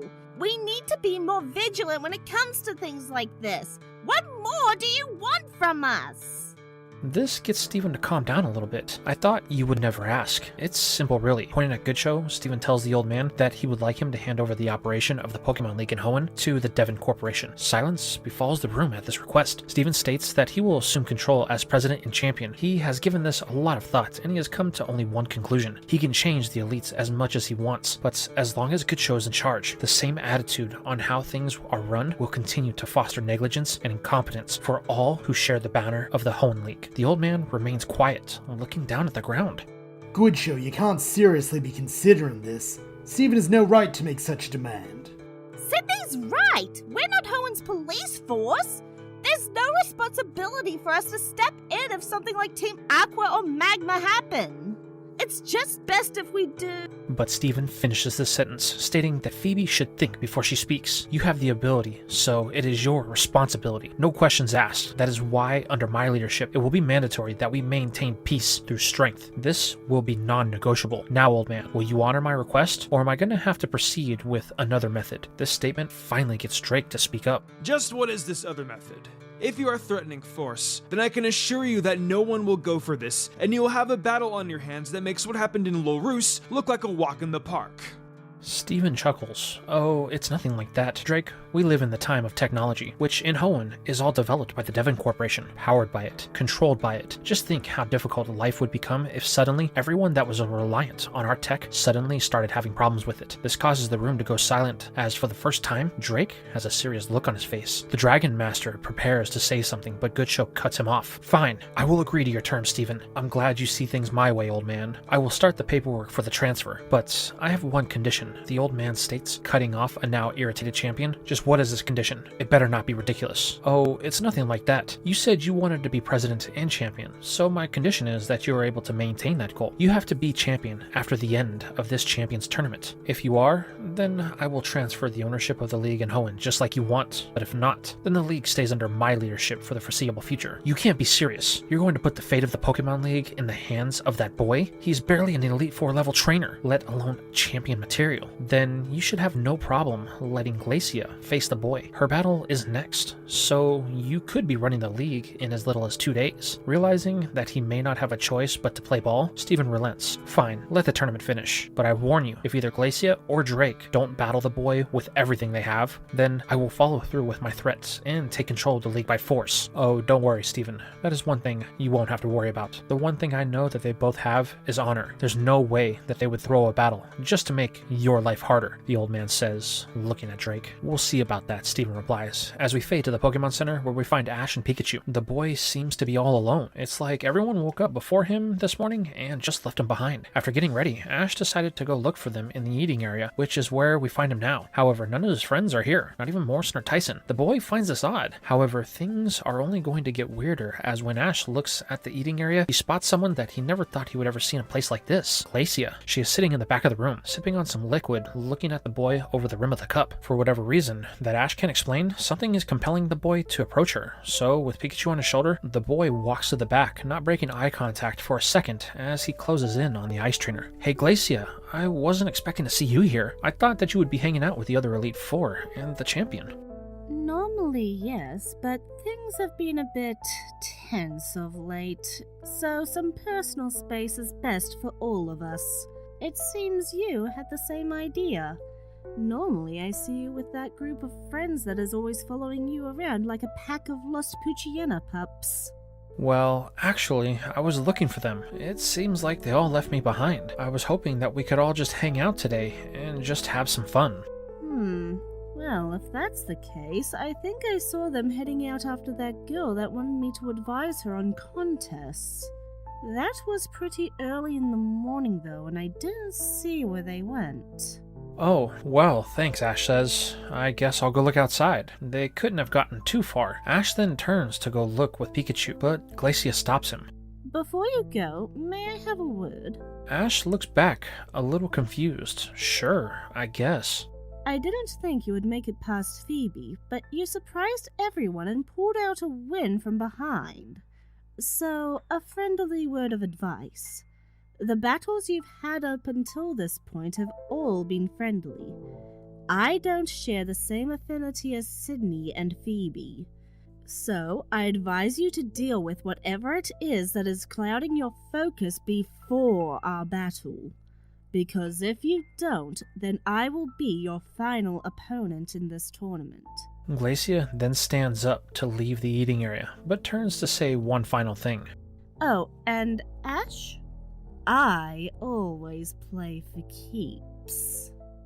The ice specialist then takes her leave, with Ash standing there only able to gulp at the warning that she just laid at his feet. I can feel it, buddy. Glacia is the real deal. She's the only member of the Elite Four that we have no idea what her battle style is like. We don't even know her Pokemon. Ash knows that she is preparing for their battle. The boy takes full heed as he runs out of the center to find his friends. However, there is one in particular that he wants to find. It's time that he settle things with May before he has to face Glacia, but the only thing that he can do is begin his search, hoping that he will find find May sooner than later. Speaking of the coordinator, we move over to the plateau that is on the edge of the city. It is here that we find May training with her 6 Pokemon. The girl has been at it all night. Once Ash won his battle, May had collected her Pokemon from Nurse Joy and spent a few hours in her room before sneaking out after midnight to start her training. And since then, she's been pushing them as hard as she possibly can. Now it's nearly noon, and they have been training for nearly 12 hours straight. But the only thing that May can think to herself is they need to be ready. Ash will lose one of his upcoming battles. Then they will get their chance. This, a final battle. The only thing that May has been able to think of since she started this training session. This has been the driving force behind the girl the whole time. However, she isn't the only one that has this motivation, as we can see that her Pokemon are well aware of what their goal is. Not just her goal. This is made painfully obvious as she tells them that Ash is leveling up with each of the Elite Four member battles that he has. They can't let that gap widen anymore. However, just as May makes this comment, this is where we see Ash's other friends arriving to May's training session, and there wasn't one of them that hadn't heard what the girl was saying. This causes May and her Pokemon to stop as the coordinator wonders just how much they did hear. Brock tells May that they've been looking everywhere for her. They are really worried and they think that she should return to the Pokemon Center. However, May says that they are fine, so they should just leave. She doesn't need their help to train. Besides, Ash will wonder where they are. Tyson and Morrison state that's why they all came. They think that they should take a break and actually just talk with Ash. He's beaten 2 of the elites, but he has been distracted in each of those battles. Ash is worried about you, but the girl remains convinced that it's not necessary. Ash is a great trainer, so he should be able to win no problem. After all, he managed to beat both of you. This remark causes Max to finally step forward, revealing the reason that he came out here. May, Nurse Joy asked us to find you. She said that you stole your Pokemon from the center while they were under her care. This finally captures May's attention. So what if I did? They're my Pokemon. I can take them if I want. But Max hasn't finished, stating that Nurse Joy called Officer Jenny. Joy was waiting for her to get there when we overheard the conversation. After Max pleaded with the nurse, Joy relented and said that if they can get back before noon, then she would tell Jenny that it was a mistake. Looking at her watch, May sees that it's almost time, so there is no point in going. Jenny will be called, and then she will just explain the situation. But this is where Misty states that it's not all it's going to be. Joy reported you for abuse of your Pokemon. If Jenny gets involved, then she will take them. You may never see them again. This statement is enough to finally get the girl to consider the outcome of her decisions for the moment. With a deep breath, she recalls her Pokemon. Fine, we'll play it your way for now. The group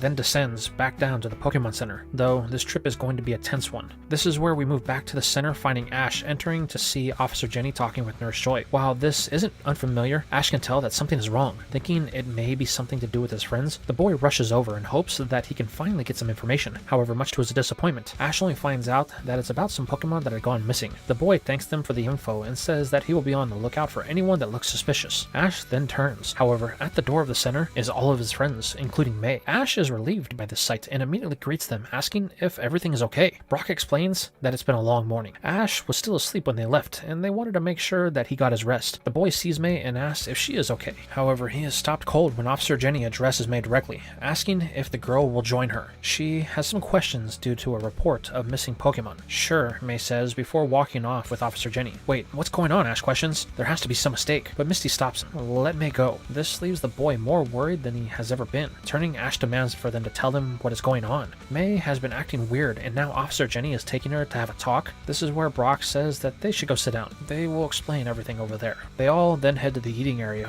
where each of them gets some food, and the group fills Ash in on what they know about what is going on to this point. However, when it gets to the point when Max is going to mention that May wants to battle Ash, this is when May enters the eating area, capturing the attention of everyone. She looks at the group but says nothing, only heading over to a table of her own to brood in the corner. Everyone is silent as they don't really know how to approach the situation. However, Ash isn't going to let this sit anymore. May has gotten in real trouble, and she has been avoiding everyone, especially him. Glacius said that he needed to clear his mind in order to have a chance to win their battle, so that's what he's going to do. Standing up from the table, Ash yells, "Hey May, what's your problem?" Attention shifts to our hero as he storms over to the table that May is currently sitting at. Ash demands to know why May is acting like no one else matters. She has been blowing them all off since they got to Evergrande. This angered-filled rant from Ash catches the girl off guard for a moment, as she hasn't seen Ash like this in a few months. However, she is quick to gather herself, stating that it's nothing that Ash has to worry about. She will let him know when she is ready to talk to him. Ash wants to understand her, but pushes even further. May, this is serious. You were taken away by Officer Jenny. That's really bad. Why would they want to talk to you about stolen Pokemon? Please don't tell me you did something like that. What? No, there was a misunderstanding. I checked out my Pokemon and Nurse Joy forgot that I picked him up, so she reported it to Officer Jenny. That's it. May then stands up and looks at Ash with a strange smile. I don't want you to worry about me, Ash. Ash, you and I will always be friends, but we are on two different paths right now. You need to focus on your battles with the Elite Four. Let me worry about what I have going on. When it's time,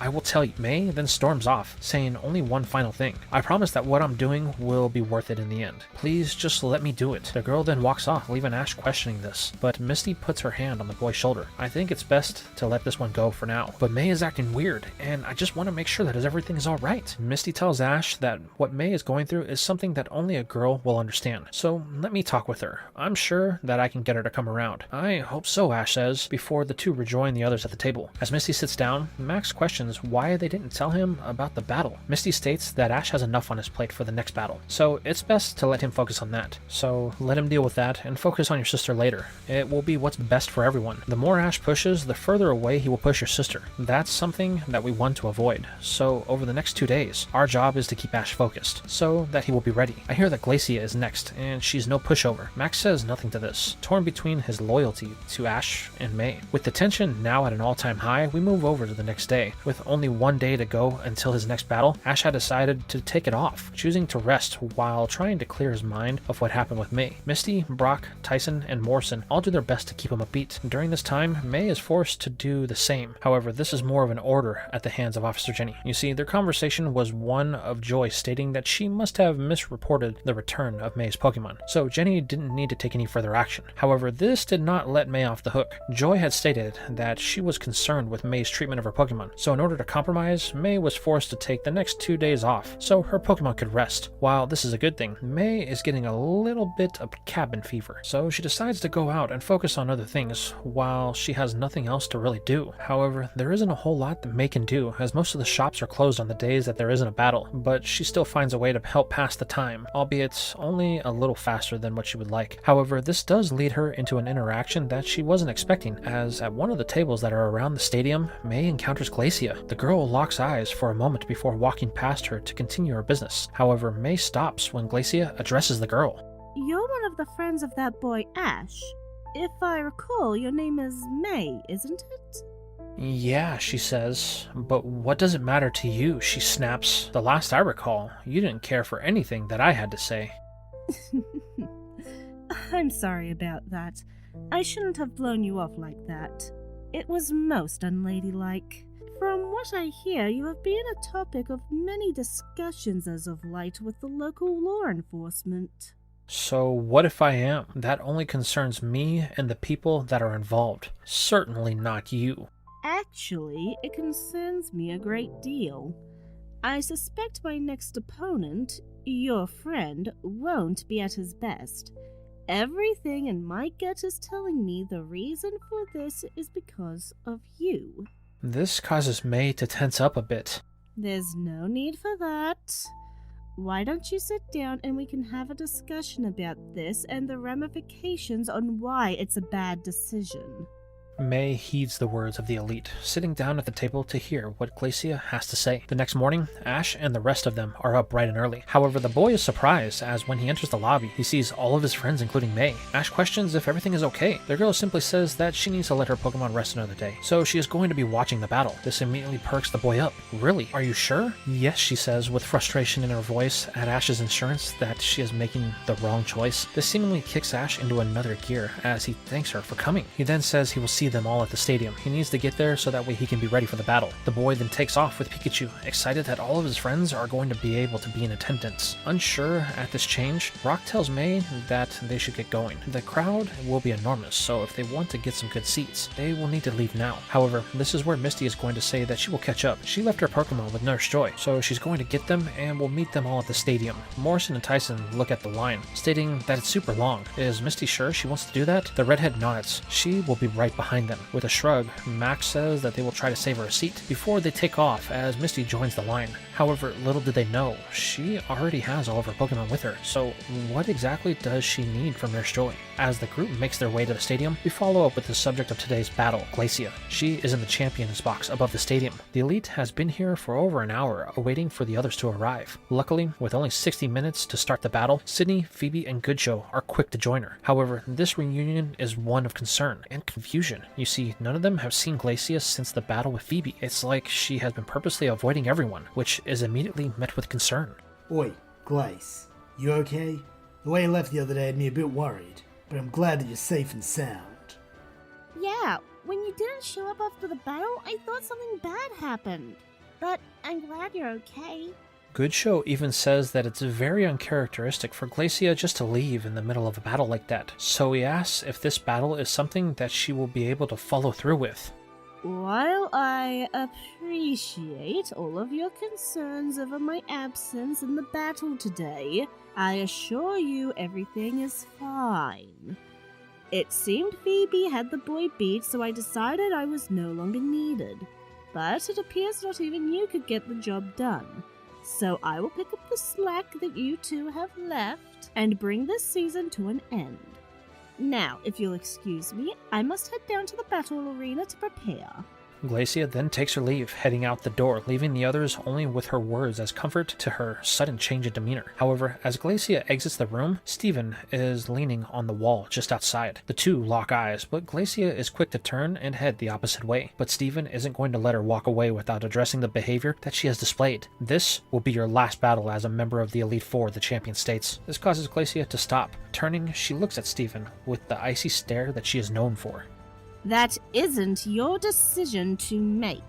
Only the vote of Good Show can make that call. I am so sorry to disappoint your ego trip, but that won't be happening at your whims. Steven says that Glacia should have stayed around the other day. There is information that she is missing. Good Show has agreed to turn over the operations of the league to the DIDNT Corporation, as long as I am the champion at the end of this tournament. This causes a twitch in Glacia's eye that Steven catches. It's really ironic. You pride yourself on being one of the strongest, but if you lose, then the boy will have to battle Drake. But if you win, then you hand over power to me. We both know either way, you won't survive the rest of this. But the question is, will your reputation as a trainer? The eye specialist remains quiet as Steven says that there is no need for her to worry. He has already replaced her. It appears that Hoenn of Sutopolis City was keen on the idea of becoming a member of my Elite Four. This is when the bell goes off, signaling that there is 30 minutes until the start of the battle. You better get going, Steven says. Wouldn't want you to miss the battle to decide the future of the league. Turning, Glacia simply offers a word of advice. You know, I've been a member of this league for over 20 years. If there is one thing that I've learned, it's that you can't force change. If you do, then it will only result in an outcome you will not be happy with. Being a leader is more than just treating everyone like a number. Disagreement is what allows growth if you let it. Steven sneers at this notion as Glacia turns, seemingly unfazed by his comments, and walks away. The champion seems to feel that she is undermining him just because she can, instead of because she may be trying to offer him a perspective to consider. As Steven watches Glacia disappear around the corner, we move down to the crowd, where we see all of Ash's friends here sitting. Well, all except Misty, but none of them seem to notice as they are all distracted by the fact that May is here. However, that doesn't mean Misty isn't near, as she has positioned herself close to the exit, as she suspects that there may be something more going on here than just May attending this battle. So as Misty watches her from a bird's eye view, we move over to the individual locker rooms. Both Ash and Glacia have arrived in theirs respectively. While Ash is alone as he mentally prepares, Glacia isn't. Took you long enough. I was beginning to think I was the next challenge for the boy. Now, Drake, how long have you known me? I have never missed a battle, and I'm offended that you think I would. After your walkout the other day, I figured that you had finally decided your time with the League had come. I guess even with all my years knowing you, I can still be fooled by your icy demeanor. So you caught on, did you? Well, I guess there's no point in denying it. Steven's recent tactics are not something that I align with. He is very much business-orientated. I joined the Elite Four because I enjoyed the thrill that it brought. But now it's just another corporate gimmick. It's lost the luster I fell in love with. That's the thing we've always agreed upon. It's the dawn of a new generation. Things are growing more advanced by the day. All we can do is either grow with it, or step aside so it can take the course it's supposed to. It's a shame you've decided to step down, Drake. Your leadership is something the League will need dearly when we are gone. That may be true, but... well, it seems like our conversation is about to come to an end. I guess it's my turn to put the boy through the ringer. Make sure the others are watching so I can show them how it's done. Will do. Oh, and Glacia, one last thing. Don't hold back. Your memory is slipping, old man. Since when have I ever held back? Drake simply smiles as Glacia exits the room, preparing for her turn to show the boy what the Hoenn Elite Four is truly made of. This is where we move over to the main battle area as Mr. Goodshow is introducing Ash and Glacia. The crowd is going wild over the entrance of the two combatants. The truth be told is that the Elite Four challenge doesn't really get good until they get past the first two. It's an unspoken truth among not only the elites, but all of the fans that watch on a yearly basis. This is confirmed when we see Drake enter the champions box as Sydney and Phoebe are commenting on this exact points. However, Drake says nothing, choosing to only focus on the one positive of the day, the battle down below. However, the one in the room that has the most interest is Steven. He can't wait to see how Glacia will choose to exit the Elite Four, either by folding and allowing Ash to be taken out by the champion, or by beating Ash and letting Steven take total control of the league. Either way, the show will be good, the champion thinks, as we pan back down to the battlefield to hear the rules for this 5-on-5 match and Glacia's choice of battlefield. However, the Elite isn't one to give any advantage to her opponents, choosing to go with the ice battlefield that best suits her Pokemon. As Goodshow tells the combatants to take their sides of the field, Ash stops for a moment and thanks Glacia, before telling her that his head is clear and he will give her his best. This isn't something that she was expecting, causing her for the first time to address the boy in a tone that isn't lined in disgust. I have to admit, you have something to have made it this far in the league. Talent, luck, skill. I'm not sure which it is that you possess, but I assure you, if you are lacking any of those three departments, then you have no chance at beating me. You say that I will get your best, so I will honor this notion with none other than my best. Now, let's start and leave nothing to chance. Ash can do nothing but smile as he walks to his side of the battlefield and looks up to see all of his friends in the stands, though he notices that Misty is sitting a bit farther away than the others. But Ash chalks this up to not being able to get a seat near his friends due to their being so far behind. But no matter, she's here and that's all that counts. With a turn, Ash says, "Let's get this started," to which Glacia has no problem in doing, commanding her first Pokemon, Delibird, in the battle, while Ash makes the call for the Pokemon that gave him the victory over Phoebe and Grumpig. "I choose you." Both Pokemon hit the field at the same time, with Ash wondering what Glacia's game is. However, he doesn't want to waste time, so he decides to go big with a Psionic Barrage in hopes of taking an early lead. However, Glacia responds with the calmness of a freshly fallen snow. Delibird, use Hail! The festive pheasant begins to move its arms, summoning clouds above the stadium. Then, as the stars begin to close in, they are all set off as ice begins to fall from the sky. A chain of explosions rings across the battlefield, shaking everything in sight. While neither side took any damage in this initial battle, Ash is going to find out that Glacia shares a similar battle style to Phoebe as Hail strikes Grumpig for damage while Delibird remains unfazed. This leaves the ice type ready for round 2 as it uses an aura beam that is amped by the cold weather. Knowing they still have a chance to take control, Ash calls for a psychic. The swine's eyes glow as it takes control of the ice shower and strikes Delibird with its own attack. Interesting. He's trying to use the hail against us. Well, that is clever. It's not the first time we've seen that. Delibird, Focus Punch!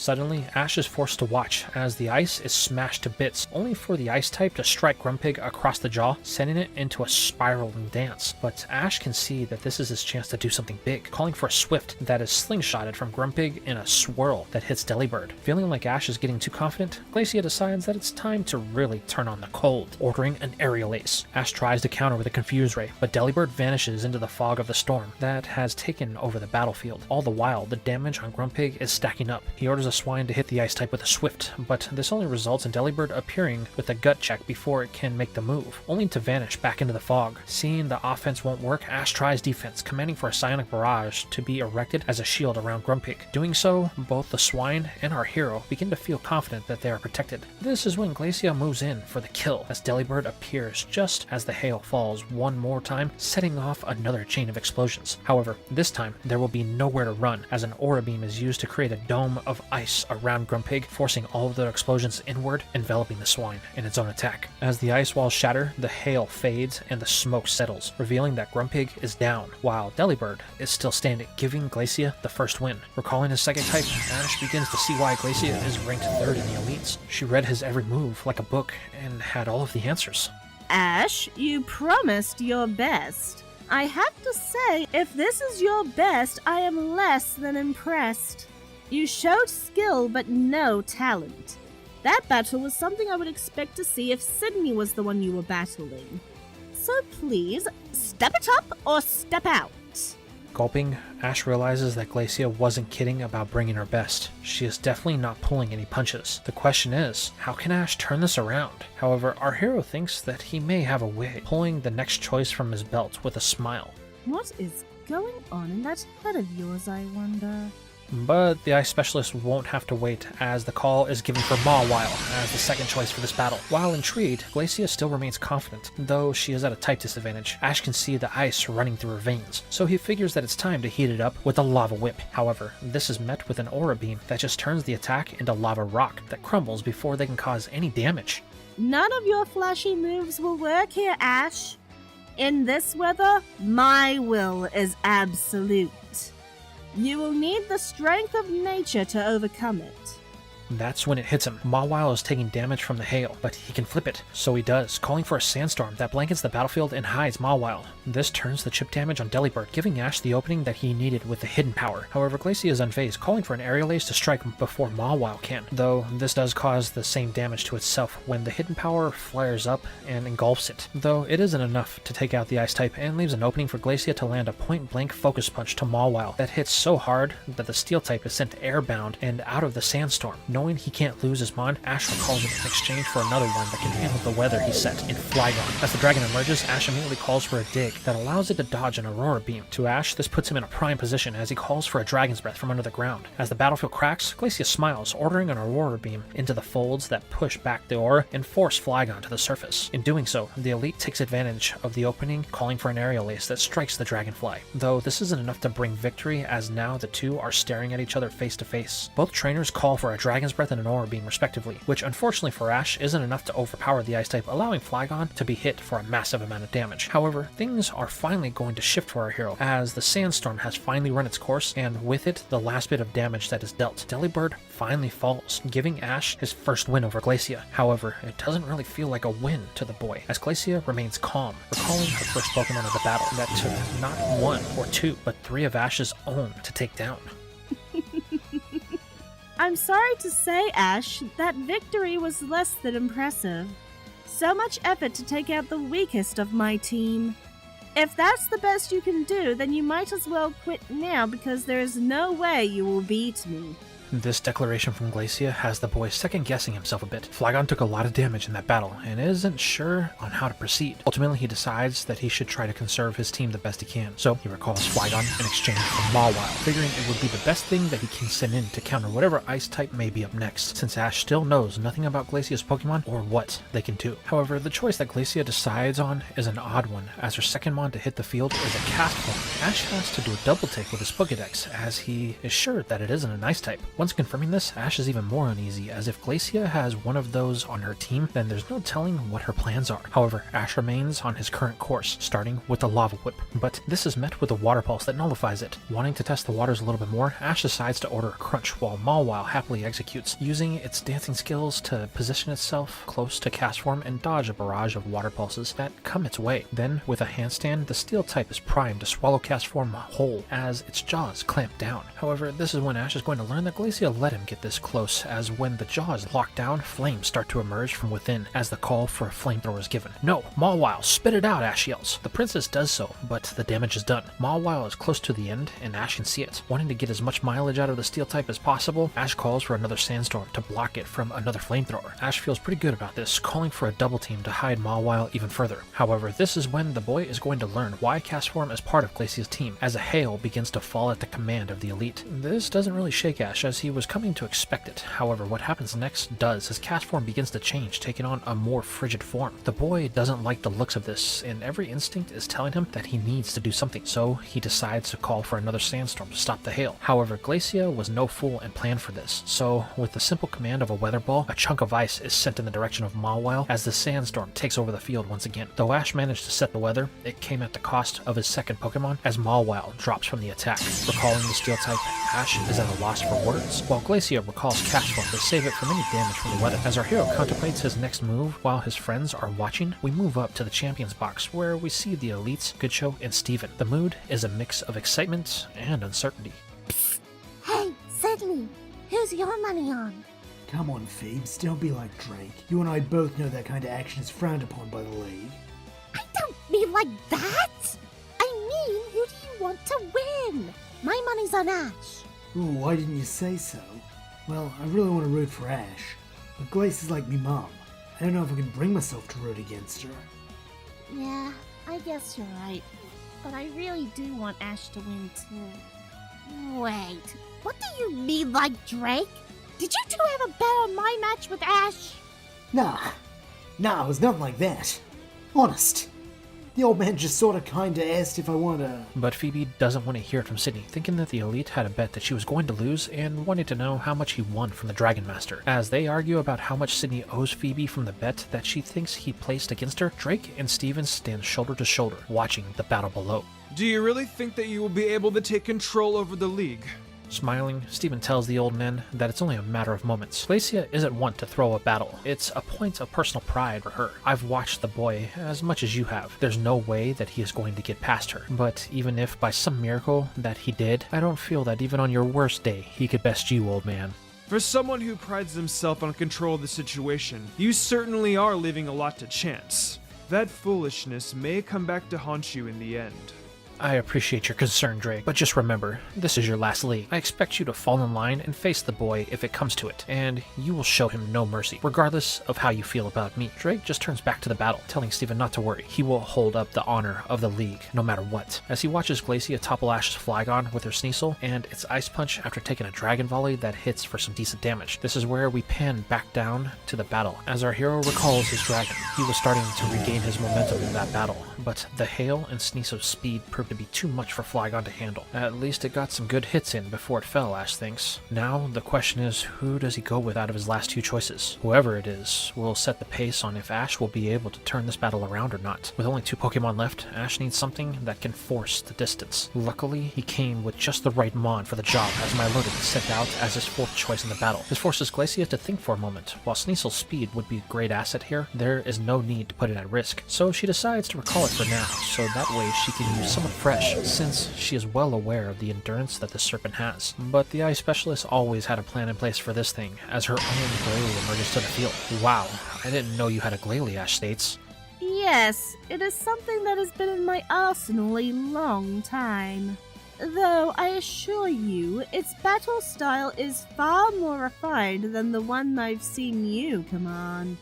Gritting his teeth, Ash can see this is true, as the first order that the elite calls for is a hail, to reset the terms of their battle, though the boy doesn't let this stop him, calling for a water pulse that slams into the ice head. While this is a direct hit, it's less than effective due to the typing, allowing a quick recovery for a shadow ball in retaliation. This is unfortunate for Ash, as the hail damage caused a wince for Milotic, and its reaction time was a millisecond off, preventing a dodge. Knowing they need to do something, Ash decides to use the storm to his favor, calling for an icy wind, though this is overpowered by an ice beam that strikes Milotic. Though this causes damage, it gives Ash an idea on how they can turn the tides of this, so he goes for the same play again, which prompts the same counter from Glacia. However, Ash's reaction is slightly different as the hail begins to fall. It's here that we see what Ash saw as the ice beam is parted by the wind that is falling, allowing for small pathways to form. This leaves micro openings where Milotic can flood the area with a twister, creating a Category 5 icy twister that envelops the whole battlefield.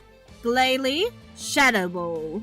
But it's no use. The power of her own ice attack is what fed Ash's attack, making it more potent than anything Milotic could have produced on its own. As the storm grows, Glacia uses Glalie to influence the direction of an ice beam, allowing Milotic to be absorbed by the attack. This is when Glacia reveals why she chose Glalie, calling for an explosion. Her plan is a simple one: use the walls of the storm to keep Milotic close for a sure knockout. As Glalie begins to glow in a destructive light, Ash knows that he can't let this hit Milotic, or he will lose this battle. So, since he can't go out, he decides that they need to go up. Well, at least Glalie does. Commanding Milotic to use its tail, they make a variation of the combo move that Ash and his Glalie used earlier in the tournament with Milotic. The ice head is sent skybound, ricocheting off the walls as the glow intensifies, before finally exploding. Luckily for Ash, the severity of the storm was able to carry the blast upwards, preventing any damage from Milotic. The last thing we see from the battle is the storm dispersing and Glalie dropping to the ground with spirals in its eyes. Recalling her Mon, Glacia is a bit surprised at the outcome. It's about time you showed your true abilities. I was beginning to think you wouldn't show any improvement in our battle. Don't worry, Glacia. This battle isn't over, and neither is our win streak. I'll admit, you kept us off balance for most of this battle, but there's no way we're going to let you take this win. Where I stand, you haven't been doing a good job at that. And from what I see, you still have a long way up the mountain if you wish to capture the summit. However, that summit is ravaged with ice and snow. It can be very unforgiving if you don't respect it. Thanking Glacia for the warning, Ash smiles, feeling pretty confident in his comeback as Glacia sends back in her Sneasel. Knowing he needs to play this safe, Ash keeps Milotic in. It will be the best way to keep his last choice as fresh as possible, though that may become sooner than later, as a Metal Claw strikes Milotic, demonstrating the speed of the ice type. In doing so, Sneasel glows in a blue hue, signaling that it got a power-up from that. Glacia smirks at this, calling for an Ice Punch. However, Ash isn't going to let a second free hit get through, calling for a Water Pulse that the Serpent hits with its tail to create a wide coverage that strikes Sneasel. The only reason why it didn't knock it out right away was because the Ice Punch froze some of the water, preventing a complete hit. The Dark type is breathing hard after that due to the damage it took from Flygon. However, Milotic is in the same way, trying not to move unless absolutely necessary. Knowing he needs to act, Ash goes on the attack, calling for a Twister. Glacia knows that she can outpace this, calling for a Quick Attack. This allows Sneasel to get inside Milotic's personal space and hit with a feint attack that leaves the Serpent wobbly. However, it's so close that Ash tells Milotic to bind Sneasel. This is successful, preventing any escape from the Speed Demon. Wanting to end this now, Ash decides to go all or nothing, ordering a Twister that consumes the two Pokemon. Cries can be heard from within the attack. However, this was a miscalculation on Ash's part, as Milotic whizzes just enough for Sneasel to get one arm free and to strike with an Ice Punch to the head of the Serpent. In this action, Milotic drops, bringing the battle to an end, leaving Ash with just one Pokemon left to battle 3 of Glacia's. Recalling his water type, Ash looks at his starter, thinking about every moment of the battle. As our hero thinks about his final choice, we pan back to the crowd as we see all of Ash's friends sitting here, silent as they await his last choice. However, there is one among them that seems to have lost all interest. May has her attention turned to the door. She is convinced that Ash is at the end of this battle. This means that the time for her to get back to training has come, as there's one last thing that Ash will have to do before he ends his time in Hoenn. Standing up, May uses the tension of the moment to quietly slip away. However, as May exits the stadium, there is one thing that she missed on the way out, as there is a particular redhead that seems to have slipped out before she did. As those events unfold in the background, we pan back down to the battlefield. Ash stands here with one final Pokeball in his hands, looking intensely at it. You know, staring at it won't change the chances of you losing this battle. I think it's time you face the fact that your run against the Elite Four ends here. I don't think so, Glacia. I figured it might end up like this, so I made sure to save the best one for last. I just needed to take in the moment, as this Pokemon holds very special meaning to us both. I used it the first time we met, so I think it would be the best choice to face you when everything is on the line. Glacia's eye twitches as she figured this would be the choice, as from the ball pops none other than Slacking. This could be a real problem. Though it wasn't much of a battler when it faced more. In the short time since Ash started the Evergrande Conference, its power has grown exponentially. I need to be careful and plan each move wisely to ensure I don't lose because I get caught off guard.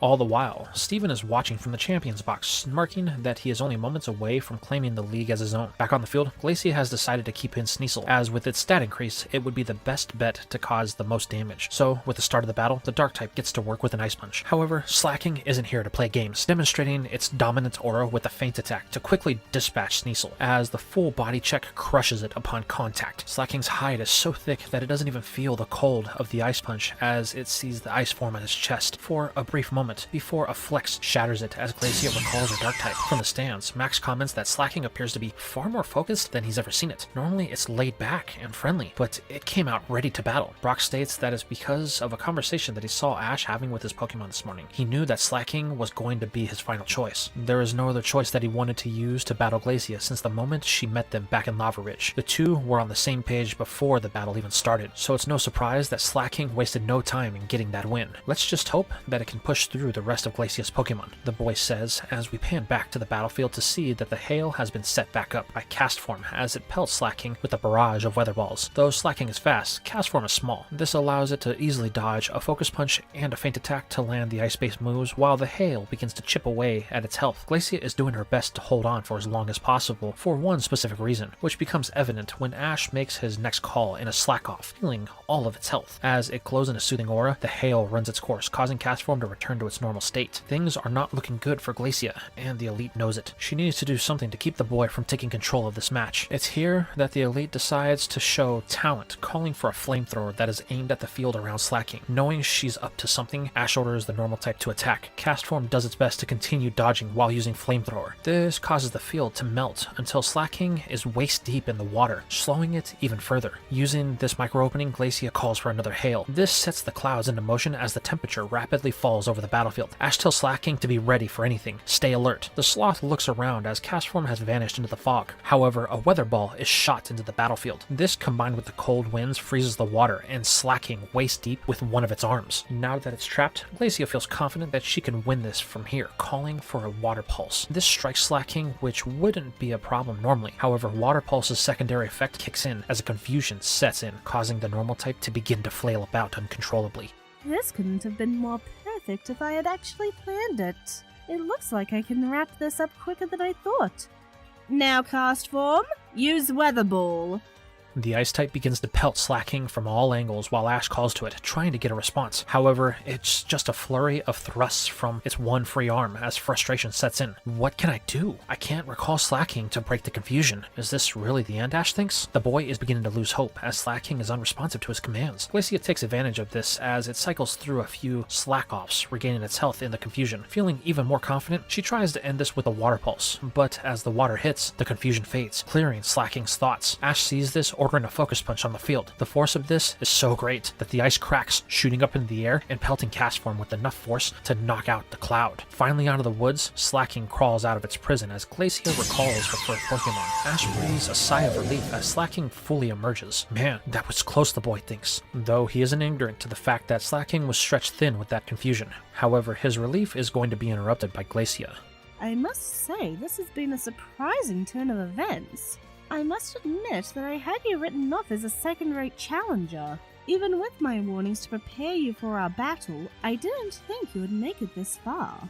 This is where Ash says that he was a bit nervous going into their battle. Things were tense with his friends, but they all came together and he was able to focus. Our hero then does something that Glacia didn't see coming. He thanks her for the advice and kindness she showed him. He wouldn't have been able to bring his best to this battle if she didn't step in. While I appreciate the gratitude, I didn't do it for you or your friends. I just didn't want this battle to be a waste of time. Unless you are focused, then you won't be at the top of your game. It looks like I've brought that out of you. Now, let's see if it can stand up to my best. Walrein, go! The final mon of this battle emerges into the ice storm that still rages above. Ash, this is my oldest Pokemon. Walrein was the first Pokemon I caught when I was young. It was the reason that I became an Ice-type trainer. When it comes to power and skill, there is nothing in my arsenal that exceeds it. Now, show us what you two are capable of. In response to this request, Ash orders the final Slack-Off of this battle. This fully heals the normal type as Slacking beats its chest, signaling that it won't back down from this challenge. Taking this as an invitation to start, Glacia orders a Body Slam. Slacking greets this with a Feint Attack. Though Walrein has power, it's not enough to overpower the normal type, sending it sliding across the ice. Glacia wastes no time encountering with a Rock Slide that Slacking is unable to avoid. This results in it taking direct damage as the hail runs its final course of chip damage. However, this isn't the only thing, as the rocks cause Slacking to flinch. This is the moment that Glacia was waiting for, calling for a surf. Suddenly, a wave of water raises the ice type up as it prepares to drop everything on Slacking. The normal type digs in as it readies a Focus Punch at the command of its trainer. It's prepared to take everything for a clean shot. However, Glacia isn't a fool and wouldn't leave such an obvious opening to chance. As the water crashes down, Walrein unleashes its most powerful attack in a sheer cold. Suddenly, the water flash freezes, locking Slacking in a block of ice so thick that Ash can only make out an outline in the cold blue tomb. No, Ashy, yells, but nothing, not even a low growl from the normal type. The boy pleads with his Mon, please, break free, but the echoes fall on frozen ears. I'm sorry, Ash, but you have left me with no choice. Slacking has become a real threat, and it very well has the power to beat Walrein. This was the only way to secure victory. If this wasn't an Elite Four battle, then I would have wanted to test its power in a head-to-head match. But you have lost this battle. Slacking will remain within the ice until you concede. Ash isn't sure of what to do. He doesn't want to believe the sloth is done. There's no way, not after all that we have been through. All the while, up in the champions box, Glacia's colleagues can only think that this is just like the other times she has won battles with Walrein. When she is backed into a corner, this is how she ends it. Everyone just watches on, awaiting the final call. Glacia continues to urge Ash to call the battle, so Slacking doesn't suffer any permanent damage. However, the boy refuses. It's not over, he yells. I'm afraid you're wrong. No one has ever broken the ice. It won't happen just because you want it to. However, Ash refuses to still listen. It's to the point that even the ref steps in and prepares to call it. However, just as he does, a sound begins to echo. A faint cracking begins to grow, followed by a low roar that grows into the call of a name as the ice breaks and explodes from within as the energy from the focus punch finally overtakes the prison. Impossible! There's no way! But Ash begs to differ. I knew it. Slacking slams both of its fists into the ice, sending a barrage of bergs in the direction of Walrein. There is no time to defend, and they slam into the ice type with a force that it has never felt before. It's time to end this, Ash yells. Now, Slacking, use Focus Punch. The normal type charges both of its fists as it jumps into the air as high as possible. In an attempt to counter, Glacia calls for a rock slide, but it is of no use as Slacking just takes the attack before bringing down both fists with enough force that a sonic boom pops and shatters the entire battlefield around them. Just as the dust settles, Walrein is left in a pile of rubble as Slacking beats its chest, signaling this battle is over. Glacia can't believe it. The boy actually won? The only thing she can do is recall her ace with a smile as Ash celebrates his win. From above, Steven watches on. Well, old man, are you going to fold and give the boy a free win, or battle with everything you have? Either way, I still get what I want. However, Drake says nothing, only looking down on the boy with a smile. Soon, we will have our battle. All the while, Goodshow watches with a look of uncertainty on his face. While the stadium celebrates Ash's win, we move over to the edge of the city, where we see May finally reaching her training area. However, she isn't the first one here. As Misty greets her, I was beginning to think you would never show up.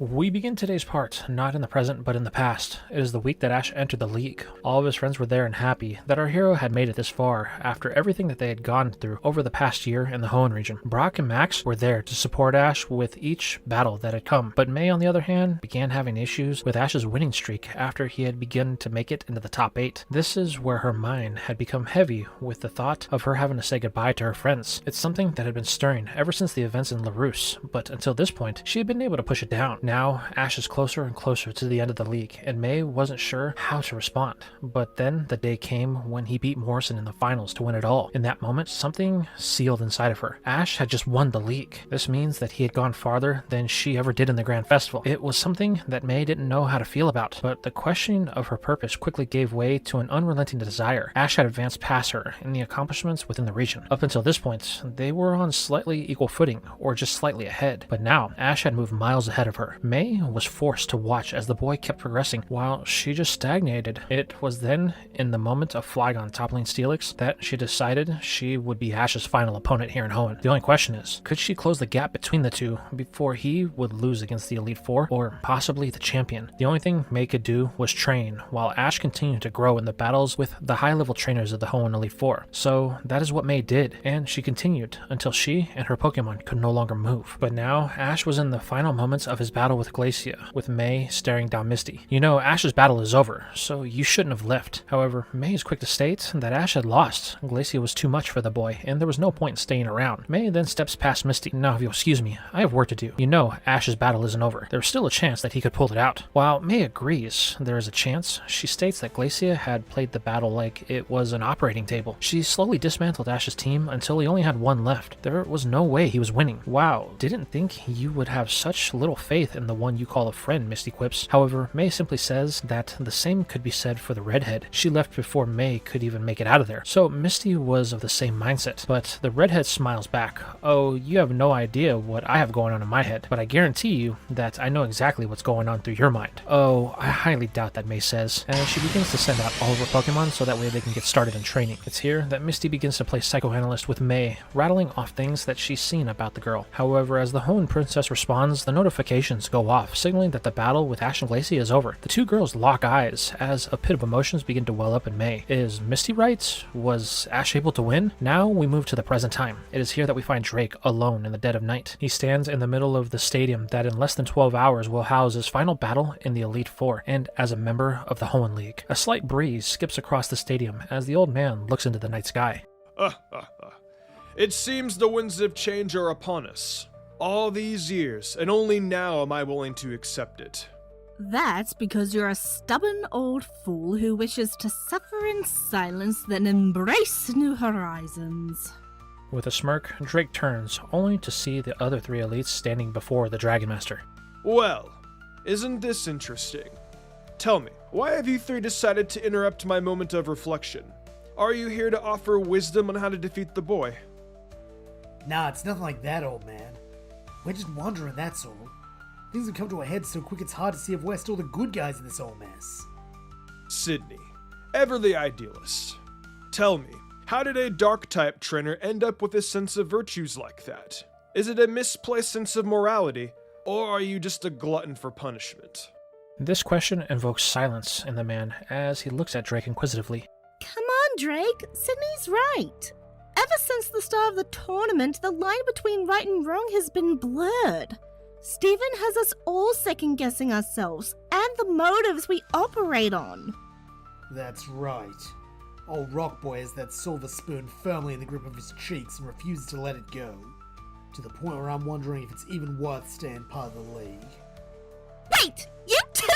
Come on, Sydney, you can't leave! That means I'd be the only one left to deal with Steven! I can't handle that! I'd go insane! This comment causes a brief disagreement between the two that quickly festers into an argument, but this won't stand among the remaining two. Will you two be silent for once?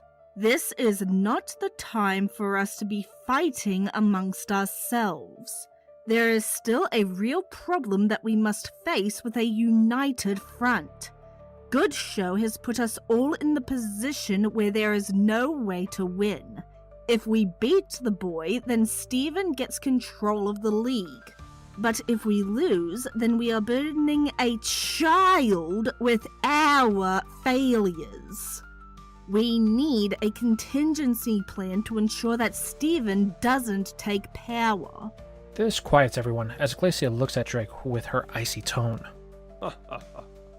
Glacia, tell me, did you give your all to beat the boy? With a look that pierces the Dragon Master's soul, Glacia responds with disappointment and irritation. Though it pains me to say this, the boy was the true victor. I gave it my all, even using a move that I thought would secure victory. But even I must admit the boy has something that I wasn't expecting. Both Sydney and Phoebe ask what that is in tandem. With a look of contempt, Glacia utters one word. Innocence. The boy has yet to be influenced by the current world of adults. Something we could all take a lesson from. But the truth in the matter is that we cannot leave him to be influenced by Steven. But Glace, if we all leave, what other option is there? Turning, the ice specialist lets out her frustrations. That's it. Drake? I know you have a plan, old man. You always have a plan. So I think it's time you let the rest of us in on it. The old man looks out at the stars. They're bright tonight. The stars. It's been a long time since I've stopped to appreciate them. This comment triggers Glacia even further. Drake, we don't have time for sightseeing. You need to be a leader and stop Steven's plans. This comment finally causes the Dragon Master to turn his gaze to the other elites. However, Drake's following statement is going to leave them all shocked and confused. We do nothing. Fate has decided with us all that it's time for change. No matter the outcome, destiny won't be denied. I plan to face the boy as his equal. If he wins, then he will face Steven. But if I win, then Steven will get the control he seeks. The Dragon Master then turns and walks away as the other elites just watch, unsure if the old man is truly serious. However, Glacia has known him far too long for this to be a mere bluff. Drake, you have doomed us all.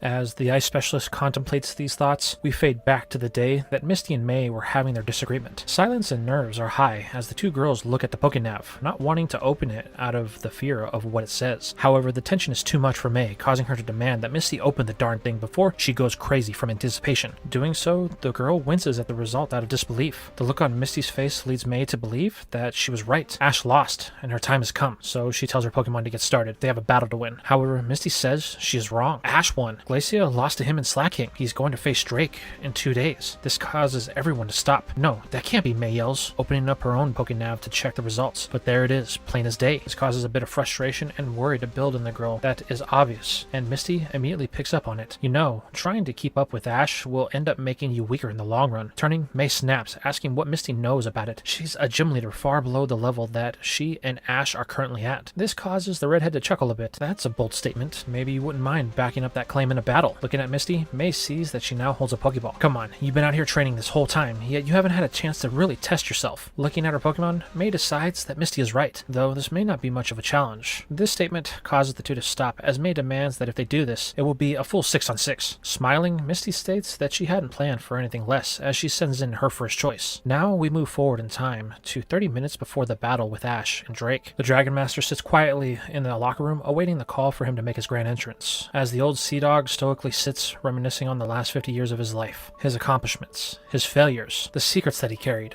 and that he still carries. They swirl around his mind like a raging storm at sea. The old man can feel it. His blood pumps as his heart palpitates in his chest. He muses to himself about the amount of time since he last felt like this. Drake is beginning to feel a euphoria that hasn't graced him in many years. However, this inner peace is going to be interrupted by the one person that Drake wasn't expecting. Glancing to his right, there stands Steven. You know, if you have some sort of big plan to overthrow me and save the League, you're running out of time to enact this masterful plan of yours.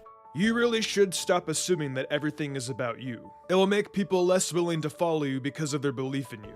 It's funny you think I'm making this about me. That couldn't be farther from the truth. I just want what's best for everyone. There is only one problem with that line of thinking. You assume you know best for everyone. But how could you? Your experience is different than theirs.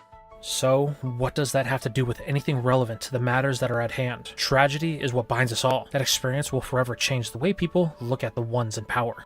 That is where you are wrong. Most seek simple lives. You seek power to control life.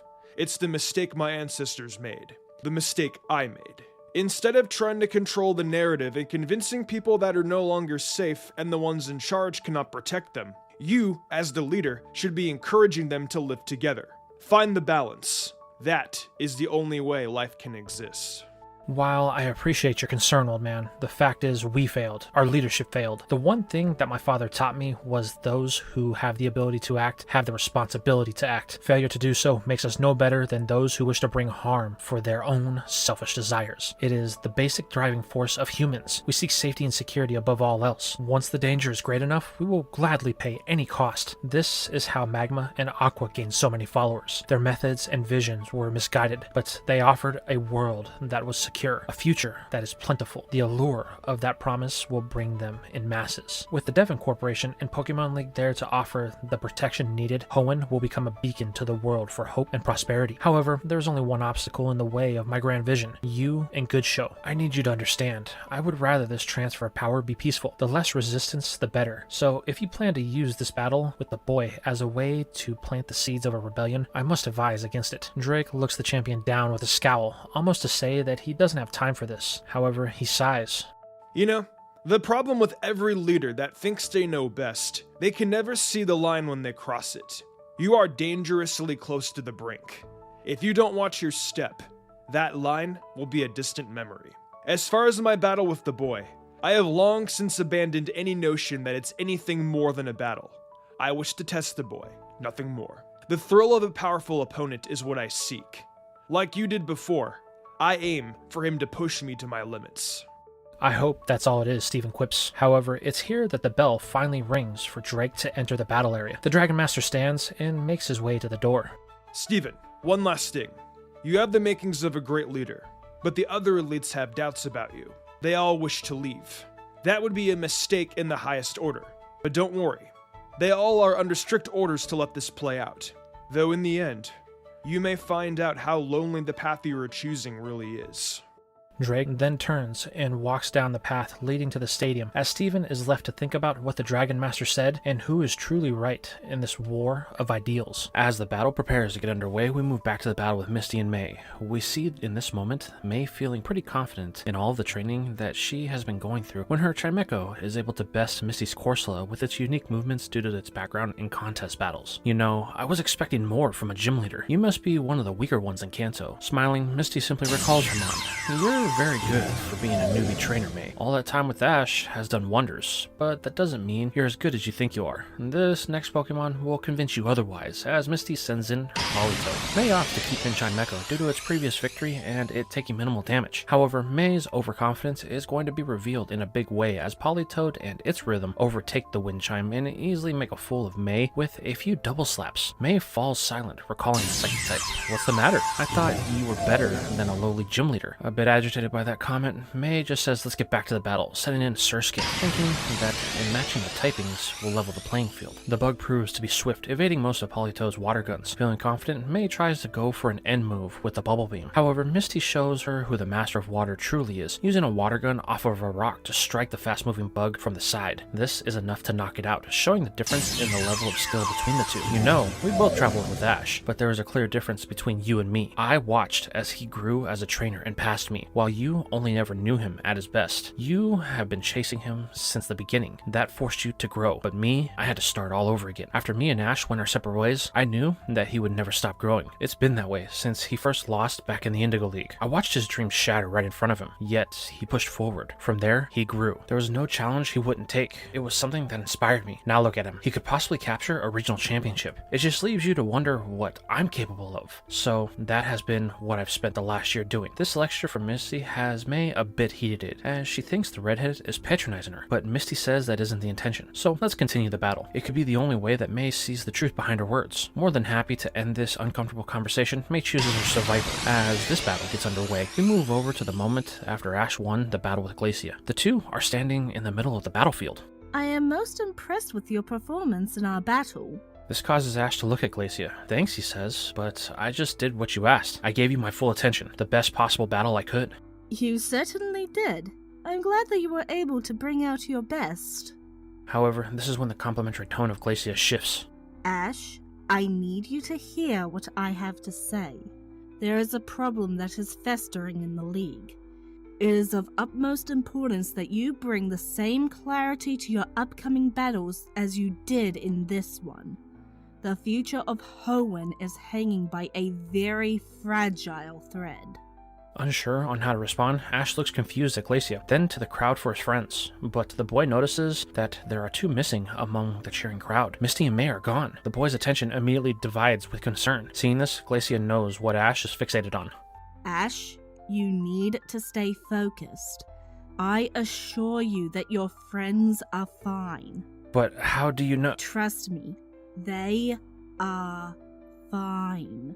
By sundown, they will have returned, and you will see that your worry was unnecessary. Ash is unsure on how to respond. Why is Glacia so confident in her statement? What did she mean by problems with the League? These are all things that now occupy the boy's mind. The feeling of a sudden burden has been thrusted upon him, but Ash isn't sure what this feeling is or how to handle it. Now this is where we shift to the current moment as Goodshow stands in the packed stadium to a cheering crowd. Beside him stands both Drake and Ash. The president has informed them of the rules and is prepared to announce the start of the battle. The choice of the battlefield will be a mixed one of both land and water. However, the two combatants are seemingly locked in a never-ending stare down, though it's not one of aggression, but excitement and respect on both sides. This is when the Dragon Master breaks the silence between the two. You've grown a lot since our last battle on my ship. I never thought that you would be the final opponent I would face as the strongest of the Hoenn Elite Four. Ash thanks Drake for the compliment. You know, when I met you, I was still trying to discover who I was as a trainer. That's the whole reason why I came to Hoenn, to prove that I was an actual good trainer, that I could start over if I needed, and what I've accomplished so far wasn't just a fluke. Well, that's admirable, but I can assure you that it was a trait that I saw in you from the moment we first battled, and I've had the pleasure of watching it grow over these past few weeks. Now come at me with everything you have. Let nothing hold you back, and only the majesty of the battle guide us both to its ultimate conclusion. With a smirk, Ash says that he would have it no other way. Pikachu, I choose you! The electric mouse jumps into action as Drake responds in kind with a sure challenge for the boy. Flygon, let the seas rage with your fury! The first choice of the Dragon Master emerges from its ball with a pop as a sonic boom pierces the air. Ash can see that this Pokemon is far different from his own. The way it carries itself is a creature that has years of fighting experience. Ash, this battle will be a struggle of the past and future. Hold nothing back. Now, Flygon, use Earthquake! As the dragon strikes the ground, Ash wastes no time in responding, ordering Pikachu to use an Iron Tail to spring into the air. This puts it safely out of grasp of Flygon and positions itself very free with an Iron Tail. However, as the mouse comes down, Ash finds out firsthand why Drake is considered the strongest, as without even a word, Flygon beats its wings, creating a maelstrom that pushes the mouse back into the air. Taking this as his opening, Drake orders a double edge that connects for the first damage of the battle. Not wanting to let up, the Elite keeps up the assault with a Steel Wing before the mouse even hits the water below. Seeing this is going south, Ash calls for an Electro Volley that strikes the water below, causing a surge and a wave to erupt with force, creating a barrier between the two, allowing Pikachu to hit the water, saving itself from being knocked out. Now hovering above the water, Flygon awaits for Pikachu to surface on one of the little islands in the lake, but that's not what happens as Ash gives the command for a Thunder from the mouse. Drake finds this odd as it's nowhere to be seen. However, it's quickly revealed what Ash was up to as the water once again spikes from the pool, dousing the dragon in water, as well as carrying sparks of electricity with the attack. While normally this wouldn't affect Flygon, the water has conducted the electricity and plays a role in fixing the type matchup problem for Ash. Seeing that they are now exposed, Drake orders a Dragon's Breath to attack Pikachu, but the dragon is forced to land as a flinch sets in from the Thunder attack. This is when it hits Drake that Ash doesn't want to take Flygon out, just slow it down, which the boy confirms when the mouse cracks the dragon on the head with an Iron Tail. Creativity. I like that in an opponent. Flygon, take back to the air and use Dragon Breath! Doing so, the dragon finally hits Pikachu, sending the mouse back into the water. Knowing what Ash is up to with this move, Drake commands the dragon to flap its wings to create a sonic boom as Pikachu once again tries its thunder from within the pool. However, this backfires as the pop from Flygon's wings parts the lake, revealing the mouse. Seeing his chance to end this, Drake orders another double edge as the water begins to fall back in on itself. With no other options, Ash decides to go all or nothing, telling Pikachu to use a quick attack. The mouse does this as the dragon swoops down, landing on the back of its head. Drake commands Flygon to fly high, but that is the opposite of Ash's plans, as the mouse uses an Iron Tail once more, sending them both into the depths of the lake as the water swallows them whole. The last thing the crowd sees is a spark of electricity before the water settles. It takes a moment, but Flygon finally surfaces with spirals in its eyes as Pikachu floats next to it with a thumbs up signaling that it's okay, though the mouse did give nearly everything it had for that win. Recalling his dragon, Drake shows genuine pleasure in the outcome of this battle. Using the pull like that to conduct the electricity so Flygon would actually be hit was a genius move. Adaptation in the heat of battle is an important quality if you want to grow as a trainer. Now, let's see how adaptable you truly are. Kindra, let the seas rage with your fury! Emerging from the ball, Ash can see what Drake meant, as he intends for this battle to be waterbound. The boy recalls Pikachu for the moment, as he knows the mouse wouldn't last a second against the seahorse. With Ash deciding on his next choice, we move back a few days to the morning of the battle with Glacia. Here, we see the ice specialist sitting in the eating area of the Pokemon Center. However, she is not alone. Across from the table sits the fourth sensational sister, Misty. I'm glad you got my message. Thank you for meeting me so early. I know that it couldn't have been easy to get all the way out here without being noticed by others. The redhead says it wasn't a problem. The boys were all up late last night planning the battle with Ash. However, the gym leader is curious as to why Glacia has called her for this secretive meeting. Straight to the point. I respect that. So I won't beat around the bush. I wasn't expecting your friend to make it this far in the league. Truth be told, I was ready to depart before the battle with Phoebe even finished. But then he surprised us all by winning. So now I have to be the one to end his league run. However, I find myself with a bit of a complication. Ash seems to have been distracted over the last 2 battles. I know it has something to do with that girl May. While it is none of my business what they have going on, the battle between Ash and myself is my business. I've seen the way you handle yourself, so I'm here to ask that you keep Ash focused by making sure May is present and accounted for in the battle today. How do you expect me to do that? Misty asks. Not my problem. You know them far better than I do. Figure it out. I'm sure you can get creative. Glacia then stands to leave. Your friend has the potential to be great, but if he cannot focus, then he won't beat me. So please eliminate all distractions for him. And if by some miracle that Ash does manage to beat me, you're going to need to make sure those distractions stay gone. The future of the League may depend on it.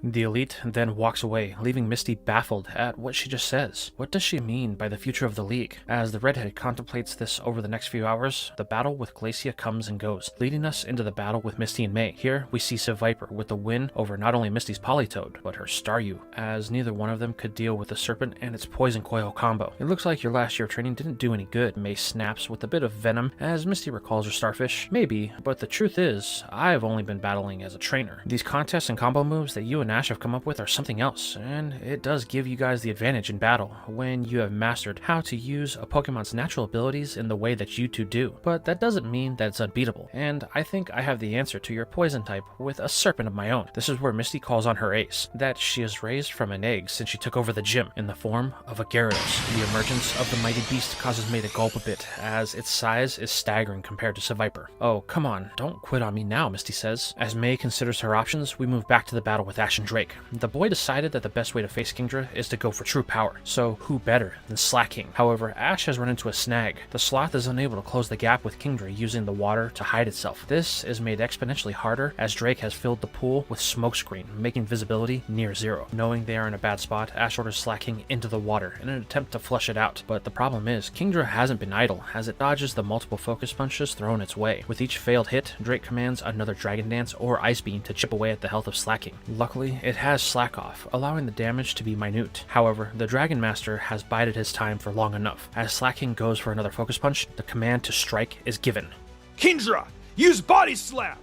The dragon moves under the water with such force that it creates a wave in its wake that allows Slacking to track it. This is it, Ash thinks. Now use Feint Attack. The normal type steps aside and thinks that it won't miss this hit. However, it is gravely mistaken, as the speed that Kingdra demonstrates is nearly a blur as it slams into the Kong with enough force to cause it to flinch. A paralysis has just set in. Ash can see that things are turning against him, so he commands another focus punch, but the speed is a factor yet again, allowing Kingdra to hit for great damage. No, this isn't good. One more hit, and Slacking is done. This leaves Ash with only one play, but it's going to cost him. Slacking, use Yawn. Suddenly, as Kingdra slams into the behemoth for one final time, a loud yawn washes over the stadium. While normally this would take a moment to set in, as Slacking falls to the body slam, Kingdra is put to sleep all in one motion, bringing the battle to an end, giving Drake his first win of the match. The two trainers both recall their Pokemon. You know, that's not what I had in mind when I said you will need to adapt.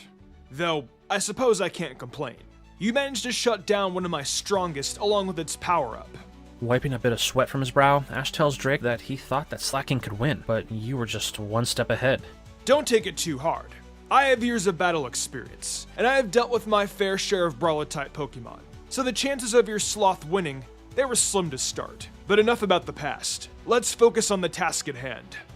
Drake then wastes no time in presenting his third dragon, the Cotton Ball Altaria. With a deep breath, Ash considers his options. Pikachu is still looking a little worn out, so he decides to go with someone fresh. Glalie, I choose you! The Ice Head emerges from the ball, levitating over the battlefield. This is the one Pokemon that has a type advantage against Drake's high-level dragons. I just hope it's enough. So, as those two start their next battle, we move up to the Champions box as we see the Elites, Goodshow, and Steven all watching the battle with bated breath. However, they are not all silent, as Glacia is giving Goodshow an earful via whispers. You crazy old coot. Just what were you thinking when you waged the fate of the League on the outcome of the boy? Do you want to lose your life's work and send Hoenn into a dictatorship? The old man states that while things may seem bleak, the truth is things have never felt more alive. Think about it. Steven wanted you all to be on the same page, but he's convinced that there's no way that you can. So he wants to break the League at its foundations so that he can rebuild it in the image that he envisions. Yes, I can see that plain as day. But why would you give him the keys to the kingdom? Drake is leaving. He is the only one that could have possibly made Steven understand the path of destruction he has now set himself on. Not even my strength could stand to him. You know, it's funny that you still don't believe in Ash's abilities, even after he managed to beat you. Are you mad? He's just a boy. While I won't deny his skill, Steven is on a whole other level. He will slaughter him in a full battle. If that's the way that it has to be, then who am I to argue with it? I think Drake has come to realize that as well. If you look down there, this is the first time in a long time that Drake is actually just enjoying the battle. Ash brought that out of him. He let go of the past, and for the first time, he wants to face the future. But Drake is pulling his punches. That is obvious to anyone that sees this battle. He's checked out. This battle means nothing to him.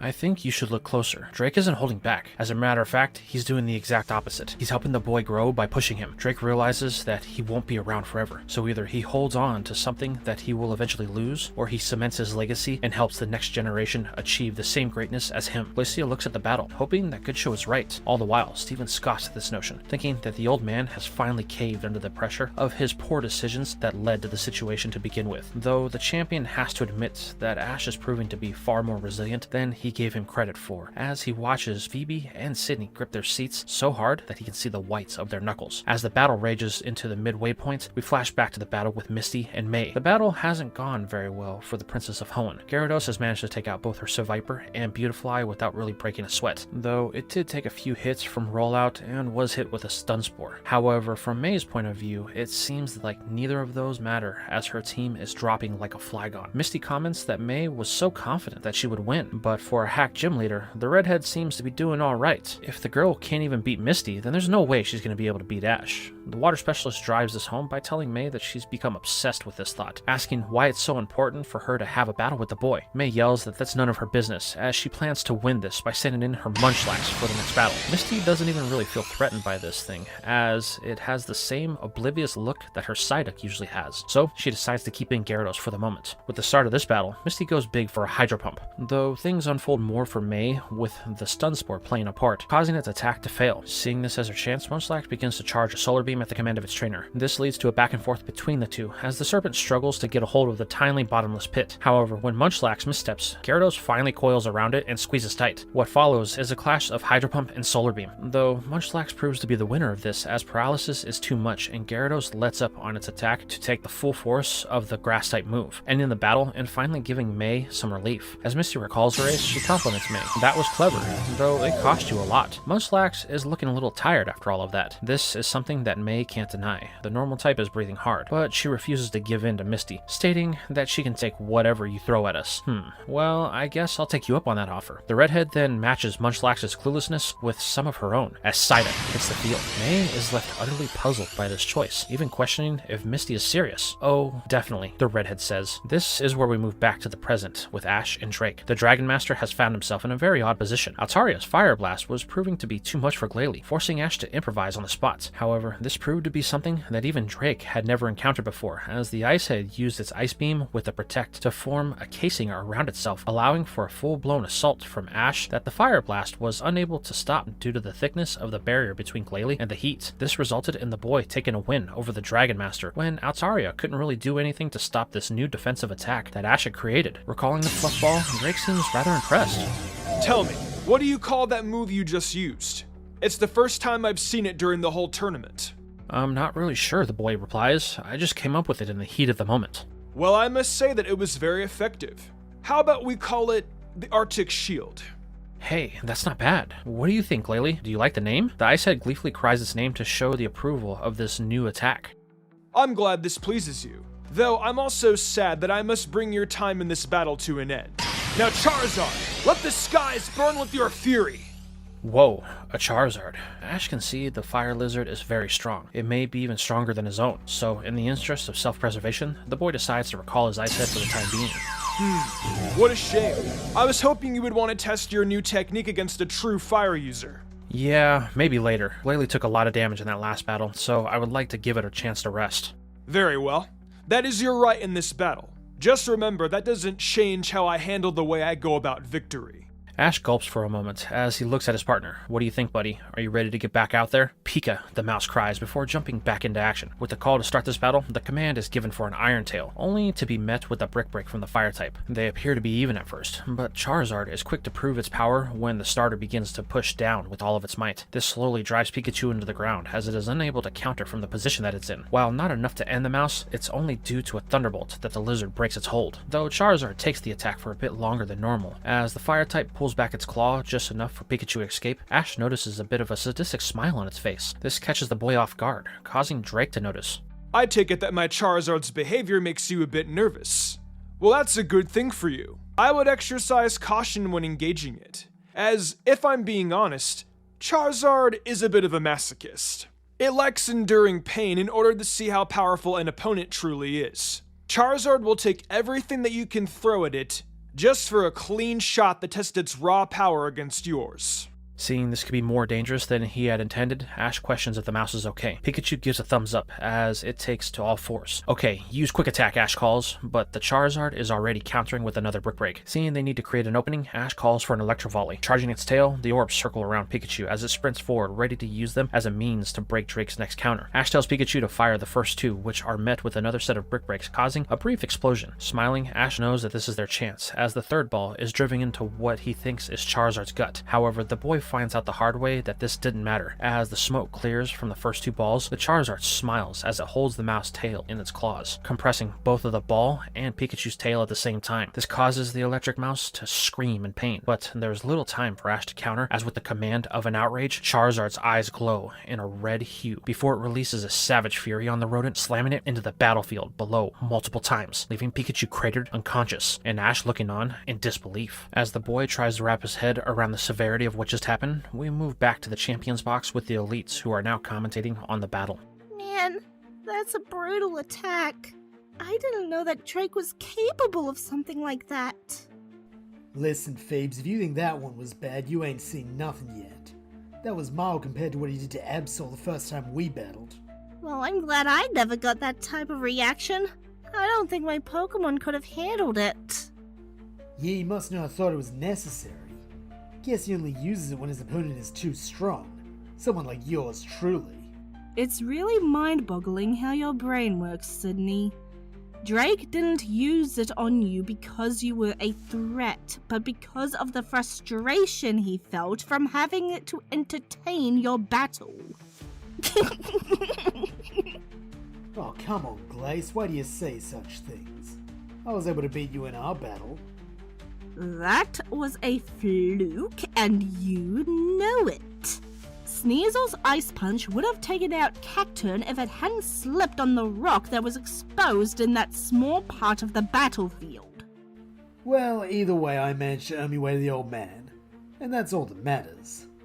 Right. Keep telling yourself whatever you need to. Though I will say that it's nice to see Drake finally taking the battle seriously. Wait! You mean he's been pulling his punches this whole time? Don't listen to her, Phoebes. She's obviously telling a furphy. The old bloke's as vicious as he ever was. You two are truly something special. Look closer at the battle. This whole battle, Drake has been guiding the boy, like he's training him, slowly pushing to see how Ash will react. Then, when Ash was feeling comfortable, he attacked with a brutality on the boy's starter that he hadn't seen before. So, if Drake is training Ash, then what's the reason? Does he want to sponsor him or something? Glacia looks over at Steven, who is becoming a bit agitated as he watches the battle. I don't really know, but I'm sure Drake has his reasons. Well, is there something we should be doing? I mean, if the Elite Four is training someone, you'd think we should all be doing it. There's no need to overcomplicate things by you getting involved. The best thing to do now is just watch and see how Ash responds to the change of pace for the battle, and that his first Pokémon just took the beating of its life.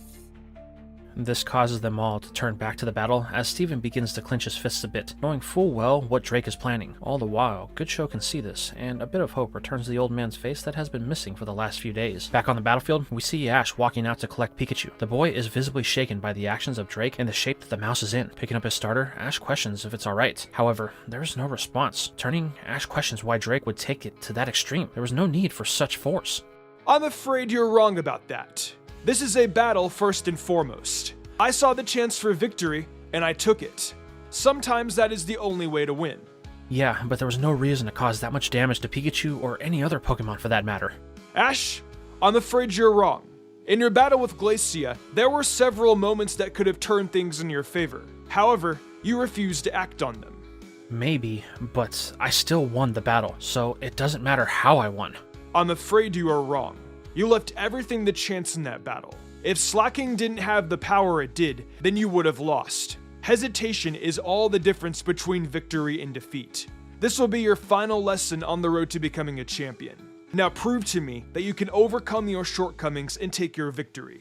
The boy is unsure on how to respond to this. Walking back, Ash calls for an official to come to get Pikachu so it can get some medical attention from the Nurse Joy that is on staff at the stadium. Once the mouse is off, Ash turns to face Drake. The look in his eyes, it's that one that he saw the day that they battled for the first time. The Dragon Master was holding back then, but now Drake has nothing left to lose. This being his last battle in the league means that he is holding nothing back. Digging in, Ash decides that he's going to have to be serious if he wants to win this. After all, that is the reason he came to Hoenn, to test his abilities as a trainer. He's going to win this for Pikachu. No, for all of his Pokemon. Pulling out a ball from his belt, the boy sends in his next choice in Flygon. Smiling, Drake had a feeling that this would make an appearance, but it's no matter, as the Elite recalls his Charizard for the odd choice of Kingdra, who is currently sleeping away. Ash is unsure about this, but the battle is called to start, so he goes on the offensive calling for a Dragon's Breath. Though because Slaking can barely touch Kingdra, the damage isn't enough to knock it out, but it is enough to wake up the Water Dragon, allowing it to take refuge in the water below. However, Ash isn't worried about this, ordering Flygon to dive in after it, as not to give Kingdra any time to get its bearings. Using this, Ash calls for another Dragon's Breath that Kingdra just takes in favor of a Dragon's Dance. Knowing this is bad, Ash orders his dragon out of the water as soon as another smokescreen is used, making the visibility basically zero. However, they need to attack from the distance, so Ash orders Flygon to fly as high as possible. They need to bring the rain. Knowing what the boy wants, the dragon does so, barely dodging a body slam from Kingdra. As the water type circles below the surface, Flygon beats its wings faster and faster, then dives, creating a pop. Smiling, Ash orders a Dragon's Breath before telling Flygon to pull up. Doing so, it creates a Dragon's Burst that blankets the battlefield and separates the water, exposing Kingdra. Though the water type seems unfazed, as before it's driven to the seabed, Drake orders it to jump from the water. This puts it out of the path of most of the damage that would occur, and Flygon directly in its line of sight, causing Ash to hesitate. With an Ice Beam, Drake shows just how outmatched Flygon truly is, as its ×4 weakness comes into play, with the Ice Beam driving it into the water below that is now swirling with its own Dragonic attack. In the end, as Kingdra returns to the water, Flygon surfaces, belly up, with spirals in its eyes. The crowd falls silent. They can't believe the dramatic shift the battle has taken. Ash is a bit stunned too. He thought he had that one, but Drake saw his moment and took the opening, putting it all at risk. If he hadn't hesitated when Kingdra jumped out of the water, then this would have been a very different result. Recalling his dragon, Ash is down to his last two Pokemon. Looking at Drake, who stands stoic, staring at the boy's soul, Ash can't help but to feel that he may not actually be able to win this one. Don't do that. Don't doubt yourself. If you do, then this battle will be over. and everything you have fought for since your journey began will be for nothing. Every win, every loss, they will mean nothing. Ash looks at the Dragon Master, wondering how Drake knew what he was thinking, but the boy knows Drake is right. He can't doubt himself. His journey, the promise he made to himself, it will be for nothing. Suddenly, the look in the boy's eyes changed. There it is, the look of determination, the look of a leader that will triumph no matter the cost. Now show me what you can really do.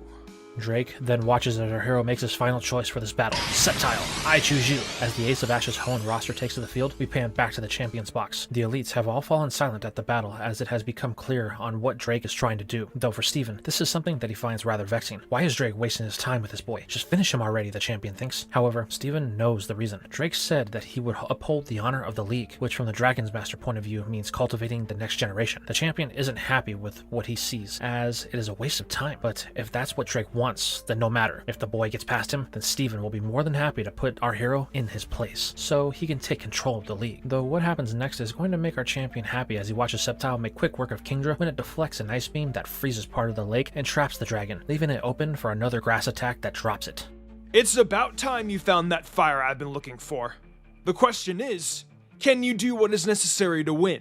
Though this comment doesn't change the look in Ash's eyes as he looks up at all of his friends sitting in the stands. There they all are, including May and Misty, as we flash back to the battle that the two girls were having just days before. It has been intense. The two threw caution to the wind as May was beginning to grow frustrated with Misty and her incessant pushing on the situation with Ash. This had led to a final showdown between their two final Pokemon, Blaziken and Quagsire. Though the fire starter is May's strongest and its new move, Thunder Punch, came in clutch when Misty toppled Munchlax. The chicken is having trouble getting past Misty's final Pokemon. This is where the redhead begins to question May relentlessly on her actions. Why is it so important that you have this battle with Ash? I thought you two were friends. Unable to take this incessant questioning any longer, May finally explodes, stating that she needs to know that she can stand on her own 2 feet. May knows that their time in Hoenn is coming to an end. That means that they will have to go their separate ways, but May isn't sure if she's ready for that. This whole time, she's had her friends as a support system to help her when she struggled, but once the league is over, we will all go in different directions. I just need to know that I'm ready for it, and the only way I can do that is to battle Ash. Testing our strength against his will prove if we are ready to take our own journey. This outburst has a reaction that Misty smiles at, causing May to question what's so funny. Do you feel better? The redhead asks. I figured it was something like that. Truth is, I felt the same way when I took over the gym. I didn't think that I was able to do it when I watched Ash grow as much as he did during our time together, but I realized that I didn't get weaker as he grew stronger, but I grew stronger because of him. It was our experiences that allowed me to face the future without him. This comment strikes a chord with May as suddenly something happens. It's like the shackles that were holding her down were suddenly broken for the first time as she feels. This is when we move back to the present moment with Ash's friends and the crowd cheering the boy on. Though things have taken a turn as Drake has taken all of his restraints off with his Charizard by maximizing its attack with Belly Drum. This puts Ash on the back foot a bit as he struggles to deal with the ferocity of the Fire Lizard while not losing Glalie, though its new Arctic Shield proves to be invaluable when a Brick Break threatens to end the Ice Head. The barrier shatters as Glalie is set flying, only for a battle-ending heat wave to be spewed its way. Knowing he can't let this hit, Ash calls for an Ice Beam on the water below that freezes as Glalie skips across the surface, breaking the fire attack. However, Charizard isn't done, with Drake calling for a Brick Break to end this. Moving with the speed of a Golbat out of reverse, the Lizard closes the gap between the two. There is little time to react, so Ash decides to create his opening, ordering a Headbutt on the water that douses Charizard, forcing it to pull back, allowing Glalie to end the battle with a Headbutt to the gut of the Fire type, causing it to drop into the pool of water. Ash breathes a sigh of relief as Drake recalls the Cantonian starter.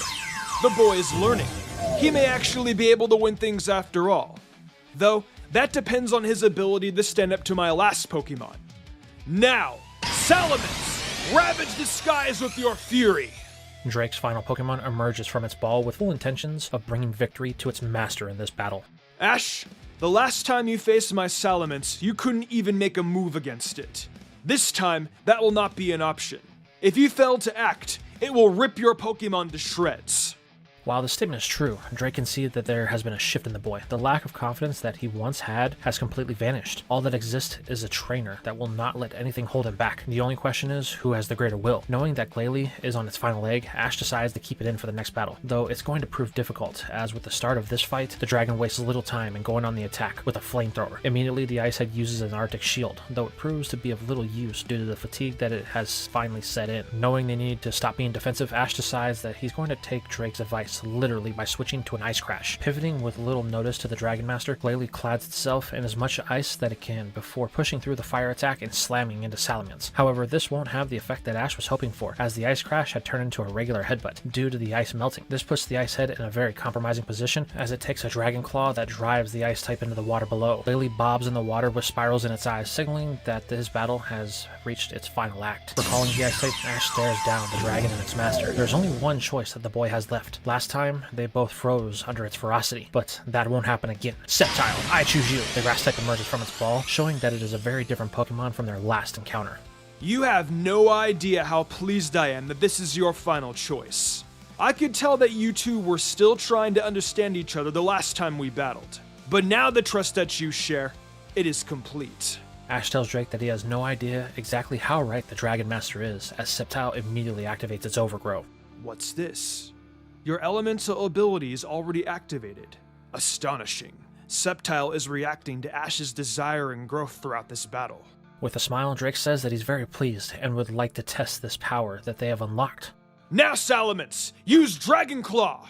The dragon hisses as it bolts in the direction of the grass type, though Sceptile doesn't even flinch as it meets the dragon with the quick blade. At first, they appear to be even, but that is only temporary as Sceptile slowly pushes the dragon back until its leaves dig deep into the belly of it before striking for some serious damage. Though Salamence doesn't even flinch at this plane, responding with a flamethrower that hits Sceptile back, forcing it to dive into the pool to escape the heat of the attack. Though there's no hiding the Overgrow as it glows beneath the surface, giving the dragon the perfect target to strike with a rock slide. As the boulders fall into the pool, Sceptile uses a quick attack to outpace them under the water, allowing it to get to shore, though Salamence isn't far behind, scorching any area that it can with another flamethrower. Knowing they need to keep their distance, Ash orders Sceptile to speed ahead with a quick attack one more time, though this is only a temporary fix, and Sceptile can't run forever as Salamence has the advantage in the air. Knowing that he needs to ground the Ash decides that it's time to go on the attack using a Leaf Blade. Using its speed, Sceptile darts out over the water in an attempt to strike its opponent, though Drake will have none of this, ordering a rock slide. However, this is what Ash was wanting as he orders Sceptile to cut the boulders in half while using them as a launching platform. Drake knows that Ash is trying to get above his dragon, so he calls for a Dragon Claw to strike it down, but that's not what Ash was doing, as he uses the rocks as a mid-air pivot to change into a rock tomb that Sceptile is able to do by jumping from boulder to boulder while using the force of its jumps to send them in the direction of Salamence. This creates a prison in mid-air that the dragon has walked right into with a Dragon Claw. Now use Leaf Blade, Ash yells. Sceptile focuses all of its power into the blades as it slashes at the back of Salamence in this opening that it had created. This drives the dragon into the water below as Sceptile uses one last rock to jump to shore. Both Ash and Drake look on to see what the result of this exchange was, though it won't be long as Salamence has finally surfaced, though it's obvious that the dragon is struggling. As it emerges onto the banks of the pool, one of its wings is retracted. As Sceptile glows and Overgrow, Ash can see that this is their chance and doesn't hesitate to take the attack, calling for a Leaf Blade. Not missing a beat, the grass starter launches itself at Salamence as its blades glow in a hue that never have before,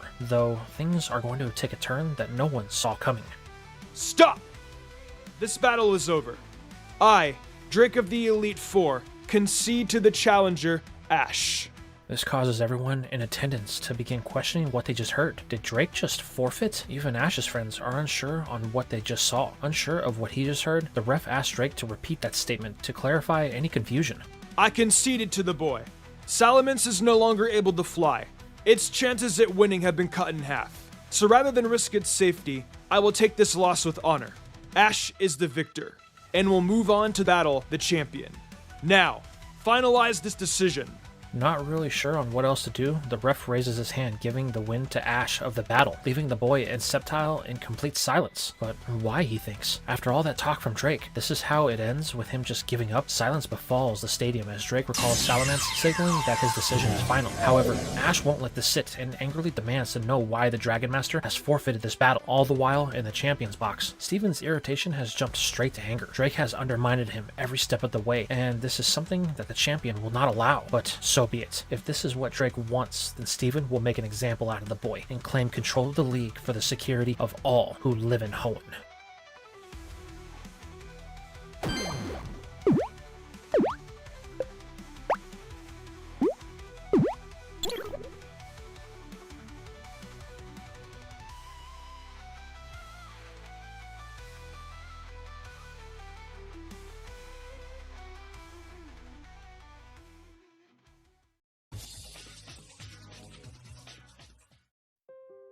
We begin today's final journey in Hoenn with Ash and Pikachu sitting alone in the locker room of the stadium. His ultimate battle is only moments away. In the silence of the moment, Ash reflects on every moment that he's had since coming to this region. From meeting May and frying her bike, to each Pokemon that he caught and their evolutions, albeit in shape or power, the gym battles and the contests, even the world nearly coming to an end. The path to the Pokemon League was one riddled with one obstacle after another. The road was hard and the battles long, but each one made Ash, his friends, and his Pokemon stronger in their bonds. However, there is one thing that has plagued the mind of the boy for over a week now, since the battle with Drake. The words of the Dragon Master echoed in his mind, almost like Drake is speaking to him in real time. Suddenly, Ash finds himself standing across from the Sea Dog. The boy demands to know why Drake quit their battle. After all that talk, after the damage you caused to my Pokemon, to have that intense of a battle, then to just quit on your opponent is disrespectful. You, above all else, should know that. The Dragon Master does not respond at first, causing Ash to shake a bit in anger. Boy, you have grown a lot,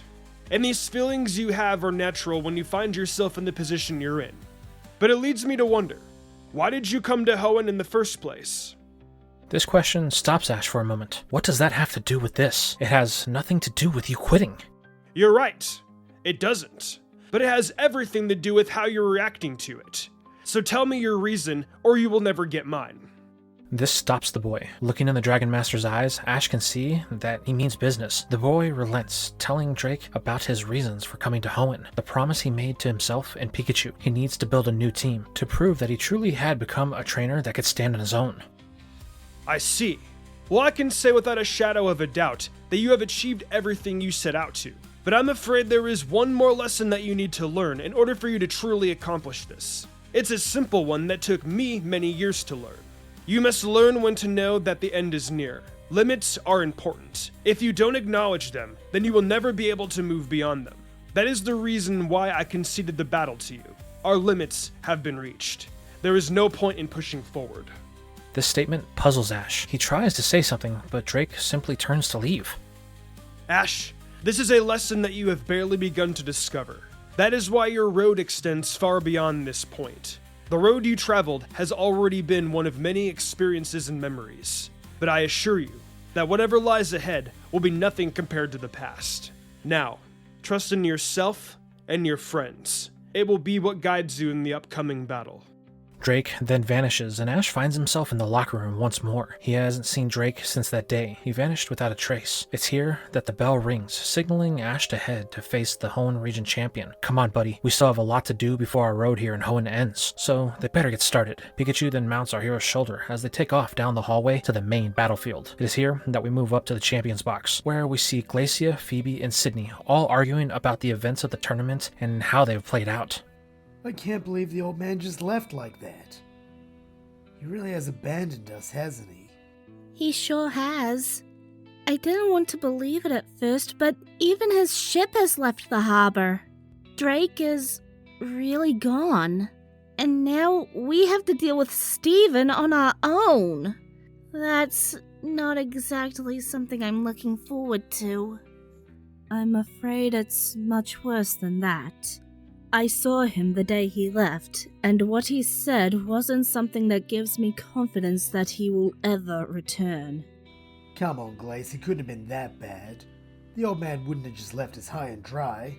The ice specialist glares at Sydney as she fades to the docks of Evergrande City. There stands Glacia as she stares at the ship that is ready to depart for a destination unknown. From behind her, the Dragon Master approaches, giving no gaze to Glacia as he passes to board the ship. Drake, enough is enough. It is high time you started taking responsibility and stopped all this foolishness. This causes Drake to stop in his tracks. Glacia, it's time that you let go. For too long, we have tried to hold on to an ever-fading era. Our glory days are behind us. Much like them, you must find purpose, lest you end up like I did. You know as well as I do that that is not why I am here. You are trusting the fate of the League and the region to a child! Is this truly your will, or have you completely lost your senses? I assure you, it's none of those things. For the first time in a long time, I can see beyond myself. The times have changed, as have us. But if we choose to ignore it, then the world will never be allowed to change. But that's not something that we can fight forever. Change will happen if we want it to or not. It's just easier if we accept it. But this isn't just change that we are talking about. It's people, their place, their freedoms. We can't just play with their lives like this. You must think I'm a blind old fool. I know of the settling you have done behind the scenes. Your words betray you. If you truly believed what you were saying, then you wouldn't have had an unseen hand in the boy's development to this point. You left me no choice. Someone had to do something. If Steven has his way, then no one will be safe. If that is truly the case, then I have only one question. How do you truly know that will be what happened? I don't, but that doesn't mean that it's a chance that we can take. But when it did become your decision to make, I'm afraid there is one critical oversight you made. By walking this path, you have become no better than Steven. But unlike him, you still have time to turn back before it's too late. Turn back? And then what? Just wait and see? Put my trust in a boy? Hope he can pull through? Drake then walks up the ramp of his ship. No. Just have faith that things will work out. The path that is laid out will never reveal itself until it has been traveled. The Dragon Master then disappears, leaving Glacia standing there, unsure on how to respond. The elite can do nothing but watch as the ship raises anchor and drops sails before departing the harbor as the sun sets on the horizon. This is where the echoes fade and Glacia stares down on the battlefield. Goodshow can see that she is concerned, asking if she has doubts about his decision. I have done everything I can to prepare the boy. If things turn out the way we hope, we must have faith in him. Because in the end, that is all we have now.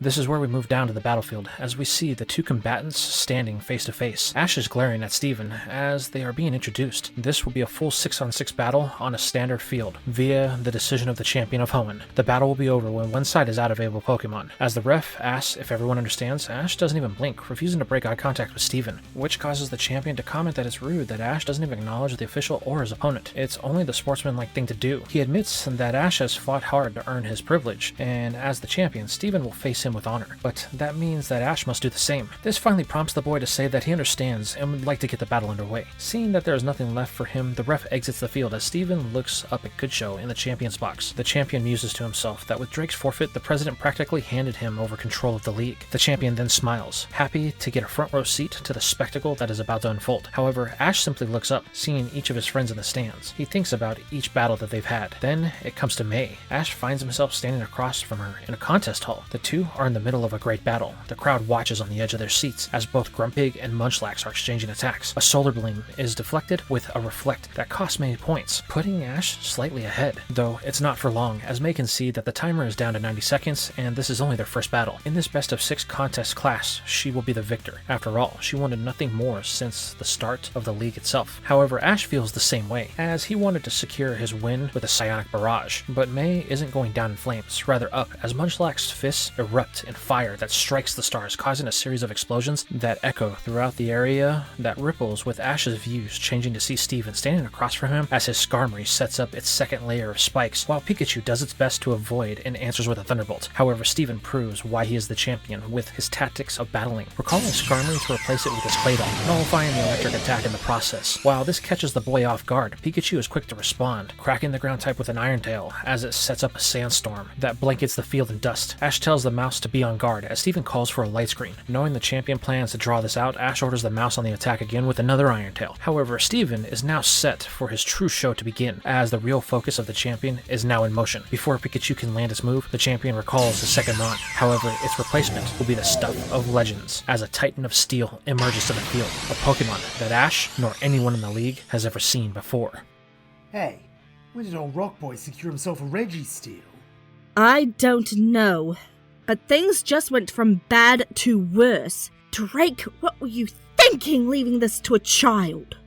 As Glacia tries to wrap her head around this revelation, we see Ash figuring out just how legendary Registeel is, as an Iron Tail is overpowered by a Metal Claw, as the Titan demonstrates a speed that something of its size should be capable of. Seeing he's going to need a different approach, Ash recalls the mouse for the moment in order to solve this puzzle that he now finds before him. Thinking about his choices, Ash runs his fingers across the balls on his belt until he stops on one that has the flare that he is looking for to topple this Titan before him. With a smile cracking across his face, much to the confusion of Steven, Ash pulls the ball, declaring, "Mawile, I choose you." The Steel Princess emerges from its ball with a pirouette that captures the crowd's attention. While this is the first time they've seen it, the opponents, May and Seviper, have watched the same entrance many times. With the timer started, both contestants waste no time getting to work. Seviper proves that it has become one of May's most accomplished Pokemon, as the type disadvantage proves to have no effect in this battle. It comes down to who's the true master of the coil. The Poison Coil compared to the Lava Whip is like poetry in motion, as the two gracefully glide across the contest hall as a bellow of oohs and ahs follows them. However, it's going to be Mawile's natural showmanship that comes into play here, as the Lava Whip is expertly manipulated around a Poison Coil as if it was an extension of the Steel Princess to not only take points, but knock out Seviper, just as the time is called. As the bell sounds in the round giving Ash the victory, the echoes ring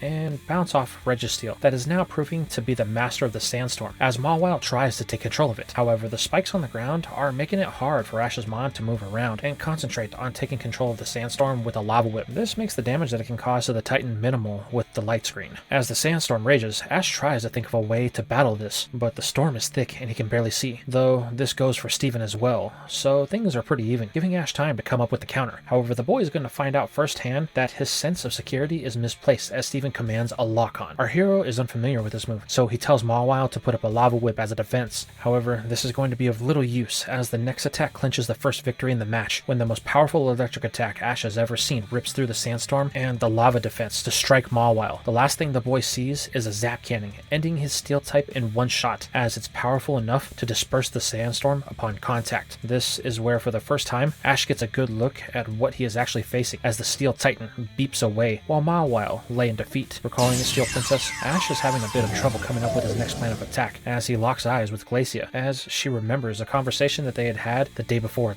Ash, I need you to listen to me very carefully. There has been a lot of hostility in the ranks of the Elite Four and its champion ever since the start of this tournament. Steven has blackmailed Mr. Goodshow into giving up control of the league to the DIDNT Corporation since our response to Team Aqua and Magma was less than coordinated. He aims to turn the league into a security force for the whole region and force ordinary people into a pseudo-dictatorship. However, we have differing opinions. Though I am not fond of the idea of placing all our hopes and our responsibilities on the shoulders of a child, I have gone to great lengths to ensure that you are mentally prepared for whatever is about to be asked of you. Whether it's fate or the need for a savior, victory is the only option now. Beat Steven, or Hoenn will be doomed. Those words have echoed in Ash's mind since he heard Glacia speak them. The boy breaks his eye contact with her, leaving the Elite to watch over the battle while Phoebe and Sydney discuss things. Though they do inquire about her input, the eye specialist simply ignores them in favor of not missing a single moment. All the while, in the back of her mind, one single thought keeps replaying. Ash, you better not fail. From the corner of her eye, Glacia can see one thing that has broken Ash's focus so many times as we pan down to May, who is now standing across from Ash in the contest battle. Before her is Glalie and Chimecho, who are both displaying competent skill, though the psychic type displays more so in the contest setting by using its tail to wrap around the ice head and uses it like a bouncing ball that quickly gives May the points lead and the victory in this battle. The wind chime is delighted by this as Glalie hangs its head while Ash tries to console it. The girl can't help but feel happy as Chimecho has come a long way since she caught it back in Fortress City, but that's true for all of her Pokemon. This thought is interrupted by Ash saying that she isn't the same person he watched in the Grand Festival. All the training that she did really paid off. There's a good chance that he may actually lose this full contest battle. This pleases May, though she apologizes for all of the worry that she caused. The two then look back at the crowd to see both Brock and Max cheering them on for the first time. Things just seem right, and the two battlers know it without saying a word. However, they can't wait forever. The battle must get underway, so the next choices are called upon in the form of Beautifly and Milotic. May wastes wastes no time in calling for a silver win. The reflection of the attack causes a glare to catch Ash's eye, but as his vision comes back into view, he squints as the glare of the shiny metal surface that is Registeel hits his eyes. Facing the Titan is going to be a daunting task, plus there are the spikes on the ground. However, Ash has just the thing for this. With a smile, he pulls the next ball from his belt, calling on his dragon to take into this next battle. Emerging from the ball, Flygon takes to the air, avoiding the trap that has been set by the champion. However, Steven isn't worried, as with the start of the battle, he orders a Metal Claw, but the ground type is able to easily dodge this by moving out of reach. Feeling confident that Ash is going to fall for the same play again, he calls for another lock-on, which tags the dragon with the same red target that Mawile had. This is where Steven goes in for the kill, as he orders a Hyper Beam, beelined for Ash's dragon. Knowing there's only one real way around this, Ash calls for a dig. With a pop of its wings, Flygon speeds towards the ground, spiraling around the beam of energy as it compensates for the new supersonic target. The one thing that Flygon has going for it is that the sonic boom provides a layer of insulation that allows it to enter the battlefield just as the Hyper Beam strikes. This causes a massive explosion that envelops the whole stadium in dust for the moment. Feeling confident, Steven tells Ash that it was a good try, but his dragon lacks the endurance needed to topple his Titan of metal. But as the dust settles, Ash is just smiling as he commands a Dragon Burst. Suddenly, the ground begins to glow in a blue hue as whips of dragonic energy begin to strike rapidly. This has two effects. The first is what's left of the spikes on the field are being disintegrated by the energy of the attack, and the second is that Registeel is unable to block due to the Hyper Beam, forcing it to take everything that Flygon can dish out. This results in the dragon surfacing a bit winded, but proud of the fact that Registeel has now been stricken with a paralysis that will level the battlefield between the two combatants. However, in this moment, Ash demonstrates that he is smarter than he lets on, as he recalls Flygon for another that has the power to topple Steven's Titan, his own heavyweight, Slaking. It's at this moment that something snaps in Steven. The boy seems to be undermining him at every turn. Ash didn't truly beat Drake, and the champion went into this battle thinking that it would be an easy victory, but the boy has done everything that he can to show that he is here to win. If Steven isn't careful, then everything that he has worked for will slowly start to slip away. This is something that he cannot allow, so the champion decides that it's time to stop holding back. He will use this boy as an example for anyone that dares to oppose him in the future. In a surprise move, the champion recalls his Titan. You know, Ash, I was going to go easy on you out of the kindness of my heart, and wanted to give the people a show, but I can see that you will require a much more direct approach. So from here on out, you will no longer be getting an easy ride. I will dismantle your team one by one until my reign as champion of Hoenn is no longer in question. Steven then pulls out a ball. With a gleam in his eye, the champion throws it as the timer rings, and we see that the battle with Milotic and Beautifly has concluded in a draw. The points are dead even as the two collapse at the sound of the buzzer, as if it was only sheer will driving the two forward. Recalling their two Mons, we see that Ash and May have truly reached a point of pure enjoyment in this battle. The girl even mentions this to Ash. After the Grand Festival, May was beginning to think that Ash would leave her behind. It was causing her to doubt her skills that she had developed as she watched Ash compete in the Hoenn League. With each battle that he had won, the gap grew wider. That is why she isolated herself from everyone. But now here,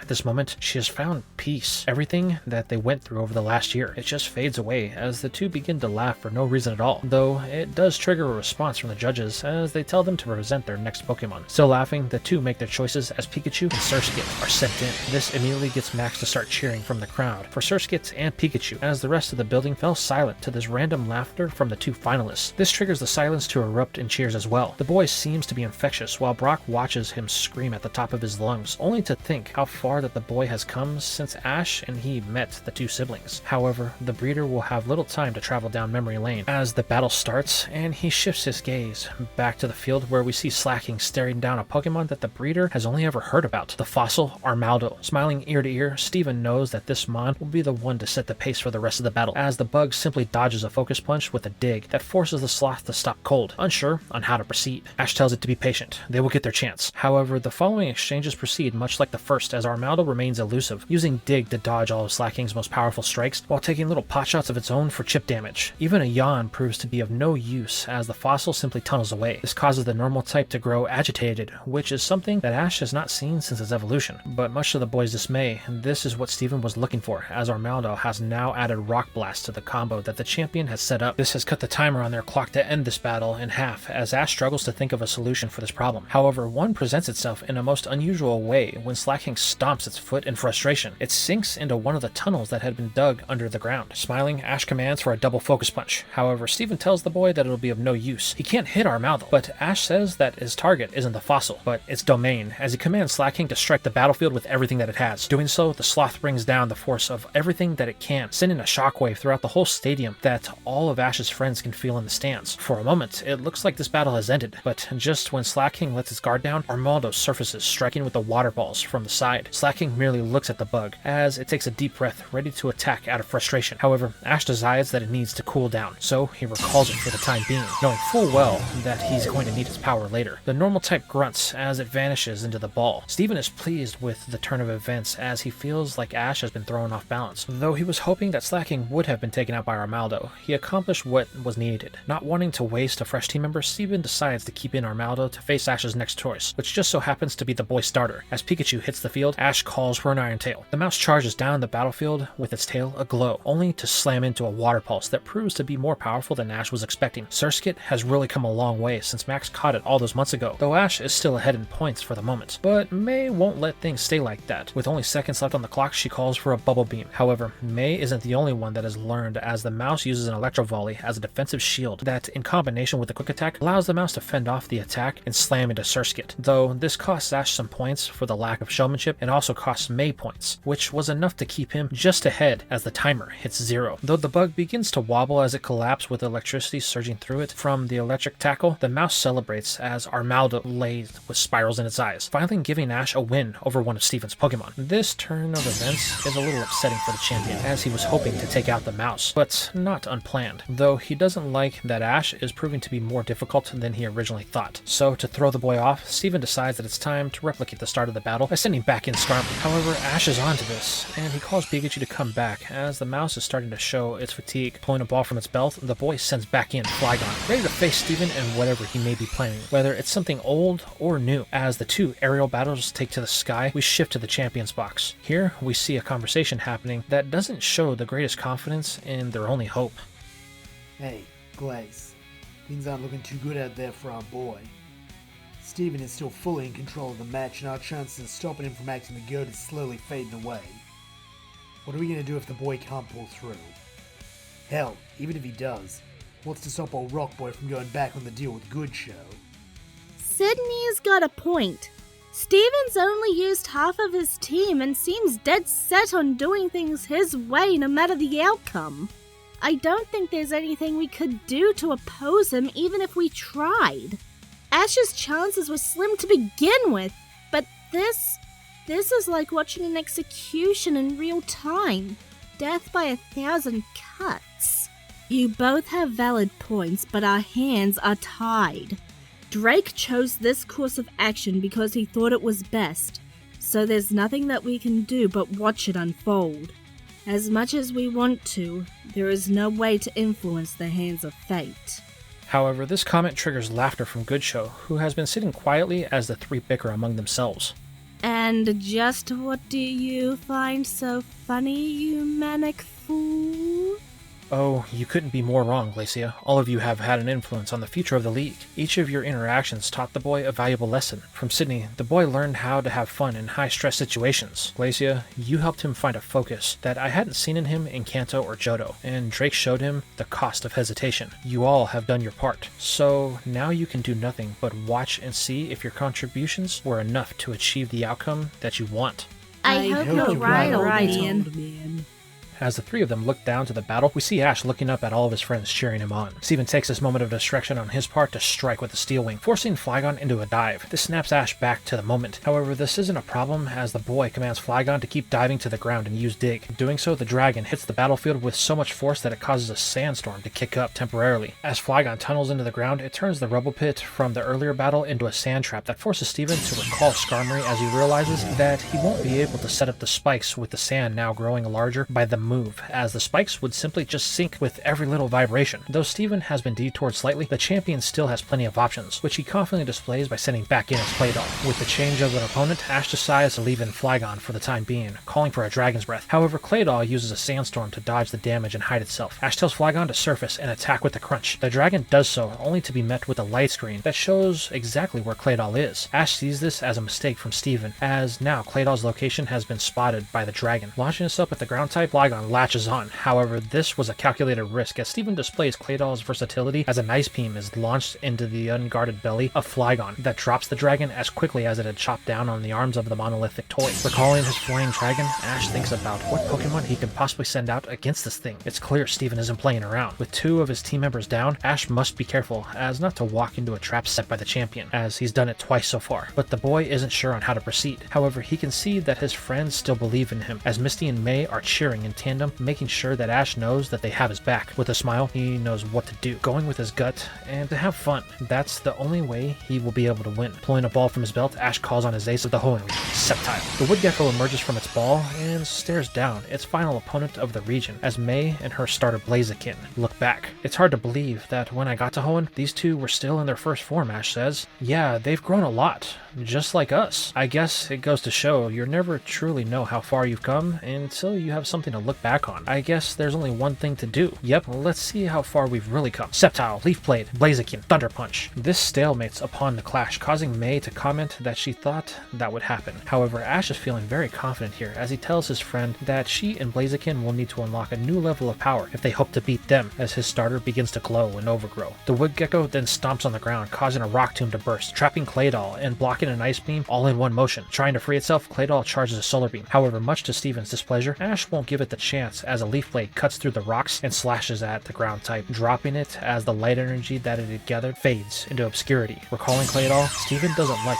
what he sees. Sceptile and its overgrow is going to be a real problem if it can turn it on at will. This prompts the champion to voice his disdain for Ash being such an obstacle. He watched all of the boys' battles, yet each time he sets the pace, Ash seems to find a way to pull things back to an even playing field. Steven then asks the big question: why is Ash so against his plans for the league? He can tell by the way that the boy has been battling that someone got to him. They battled together in LaRousse. Ash saw firsthand the destruction that can be caused if powers like Aqua and Magma are left unchecked. The people that were lost that day. It's something no one should ever have to experience. All Steven wants to do is prevent that from ever happening again. Ash looks at the champions box as he flashes to the day before. The boy was wandering around the outside of the stadium thinking about all the things that have happened to this point. The battle that he had with Drake. It's been about a week since then, and the boy has been lost since his victory. It just doesn't feel right. However, this is where the boy is going to have some unexpected visitors. The 3 members of the league that he had already beaten in battle are sitting at a table and seem to be in a discussion of some sort. Feeling a little lost and unsure about the battle with Drake, Ash figures that it couldn't hurt to get some insight from the people that know the old man the best. So the boy approaches the 3, though he was unsure on how to start the question. His presence causes the 3 to stop, as it just so happens that the boy was one of the topics of their discussion. The boy then questions the 3 on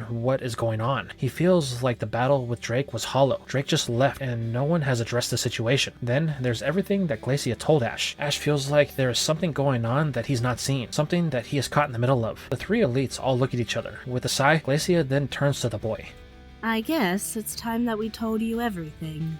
This is where we move back to Ash facing Steven. They left me with no choice, telling me that we both battled the same opponent. However, the way the Battle of Arus affected us was in 2 very different ways. As someone that was free to travel and experience life, traveling to other regions and meeting new Pokemon and friends, Ash can't agree with what Steven wants to do. Everyone deserves the right to choose how they want to live. I wouldn't be the trainer that I am if I didn't have the ability to do that. That's the reason he traveled to Hoenn in the first place. So our hero will do whatever he can to make sure that others can make that same choice that he could. Finding this statement taxing, Steven says that it's foolish childlike ideals like Ash's that led Hoenn down the road that nearly caused its destruction both in the past and in recent times. Choice is what allowed Maxie and Archie to come to power. Choice is what allowed humans to turn Pokemon into weapons. Choice is what allowed humans to do unspeakable acts. The only way to offer security is to eliminate choice. So that is what I will do with my next choice. Credilli, take root. Feeling confident that he is in a good spot, Ash decides to leave in Sceptile for the moment as the battle starts and he orders a Leaf Blade. However, he finds out firsthand just how wrong he is, as when the blades connect, the fossil simply sways with the blow, only for Steven to give a command of a Confuse Ray that strikes the grass starter, causing it to thrash about. This allows Steven a moment to set up his long game, ordering Credilli to use an Ingrain, allowing it to start regaining the health that it had just lost.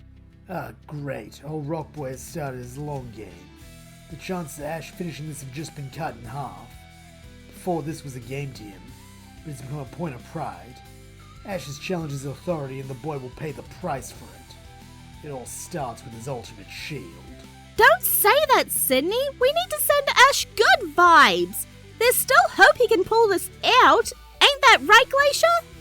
Will you two cease your fretting?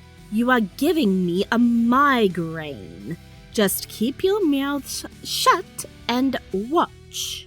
Doing as they are told, the elites watch as Pikachu is taken back to the field, though the mouse has already given a lot to this battle, and there is no telling how much longer it's going to last, but they won't have to wait long to find out, as it cracks Cradilly with an Iron Tail, only to have the last of its strength sapped by a Giga Drain, dropping the mouse and putting Steven firmly in the driver's seat. Walking out to collect the mouse, Ash asks if it's alright. While the damage isn't as bad as when it fought Drake, it's still worn out from all of the effort that it put in. Turning his gaze to the ancient sea creature that wobbles before him, an ominous feeling crosses over the boy. Steven tells Ash that his chances of winning have just dropped to 0. Cradilly is one of his best and has garnered the nickname Ultimate Shield over the years of battling in the stadium. Though he didn't come up with it, the champion finds it rather fitting, as no one has ever been able to truly break it. The battle is as good as over, so Ash should just give up now. However, the boy seems unfazed as he looks up at the champion's box. The elites can see the boy's determination is unwavered. Come on, mate. Don't let Steven spook ya. I know you can do this. Stay focused. Show him the power you showed me. Break that shield and claim your victory. As the elites hang on to the edge of their seats, we pan down to Ash's friends, as they remain focused on the battle as Milotic is the next for the boys' arsenal to hit the field. Poor decision, Ash. I promise your serpent will fall just as easily as the others. However, Ash remains undeterred, ordering a twister to start things off, blocking a confuse ray. But this is only a fix to one of many problems, as Ingrain is still in effect. Trying a combination of his best attacks, Ash finds that none of them are anywhere near as powerful as what he needs to cause the damage to win this. However, he finds that Twister and Icy Twister proved to be the best defense in this situation, as its ability to cause flinches means that it can set the motion in his favor. Though this is only a temporary solution, as Cradilly is gaining more life than Milotic can deal damage. Face it, Ash, you're fighting a losing battle. Milotic can only go for so long before it will exhaust any energy it has left. Just give up and save your Pokemon the struggle. That's what a responsible trainer would do. But Ash, and more importantly Milotic, stand resolute in their combined decision. Fine, have it your way. Cradilly, use Giga Drain. Countering with an Icy Wind, Ash gets an idea, but it's going to need Steven's help for this one. Telling Milotic to close the gap, the boy commands it to coil around Cradilly. Steven has seen this from the boy before and chooses to keep as much distance as possible with an ancient power, but little did the champion know this is what the boy was after, as with the call for an Icy Twister, Milotic uses the boulders as its own property as they become clad in dragonic energy and swirl around the serpent. This strikes Steven as odd, but then it hits him as what Ash is up to with the boy's command of a mirror coat. Suddenly all of the power of both Cradilly's and Milotic's attack are sent in the direction of the fossil. Steven can do nothing, not even recall it due to the ingrain. The champion is forced to watch, as for the first time in the history of his reign, his ultimate shield was finally broken, giving Milotic the win in this battle, though it did come at the cost of a lot of the serpent's health. Recalling his fossil, Steven is a bit impressed and irritated, though more of the latter. Ash turning that around like he did was something that he didn't think the boy would be able to do. Now starting to feel like he's losing control, the disdain for the opposition before him begins to grow even more, so Steven decides that it's time to use power, sending back in his paralyzed Registeel. Ash knows that it would be foolish to change out anyone here, so he makes the costly decision to keep in his water type for the next battle. But like the boy thought, it's only a matter of a couple of moves before a lock-on and zap cannon finished Milotic just as it had Mawile before it, though he was able to land a water pulse in the process, before retaliating with another mirror coat in an attempt to close the battle out in a tie. But the Titan proves its legendary status and hangs on. As Ash recalls his water type, Steven seems a bit pleased with this outcome, though it was a bit excessive on his part. He views it as payback for Ash breaking Cradilly. However, much to Steven's displeasure, Ash seems unfazed yet again, even laughing at how much fun he's having in this battle. Steven is a bit annoyed at this, but he still has control. He just needs to maintain it. However, Ash shows why he still has hope, sending back in Slacking to finish what it had originally started. Knowing he needs to keep Registeel in this battle for as long as possible, Steven starts with an Iron Defense. However, the Sloth and its trainer refuse to let this Titan upstage them, demonstrating the real power it has with a Feint Punch. Sheer force and aggression that is put into this is enough to send the quarter-ton Titan into the stadium wall, leaving it in a heap of rubble as Slacking beats its chest to establish that the strongest thing in this stadium is the normal type. This action, for once, has left Steven at a loss for words. The control that he had is now starting to slip. He has to do something, or this boy is going to mess up everything.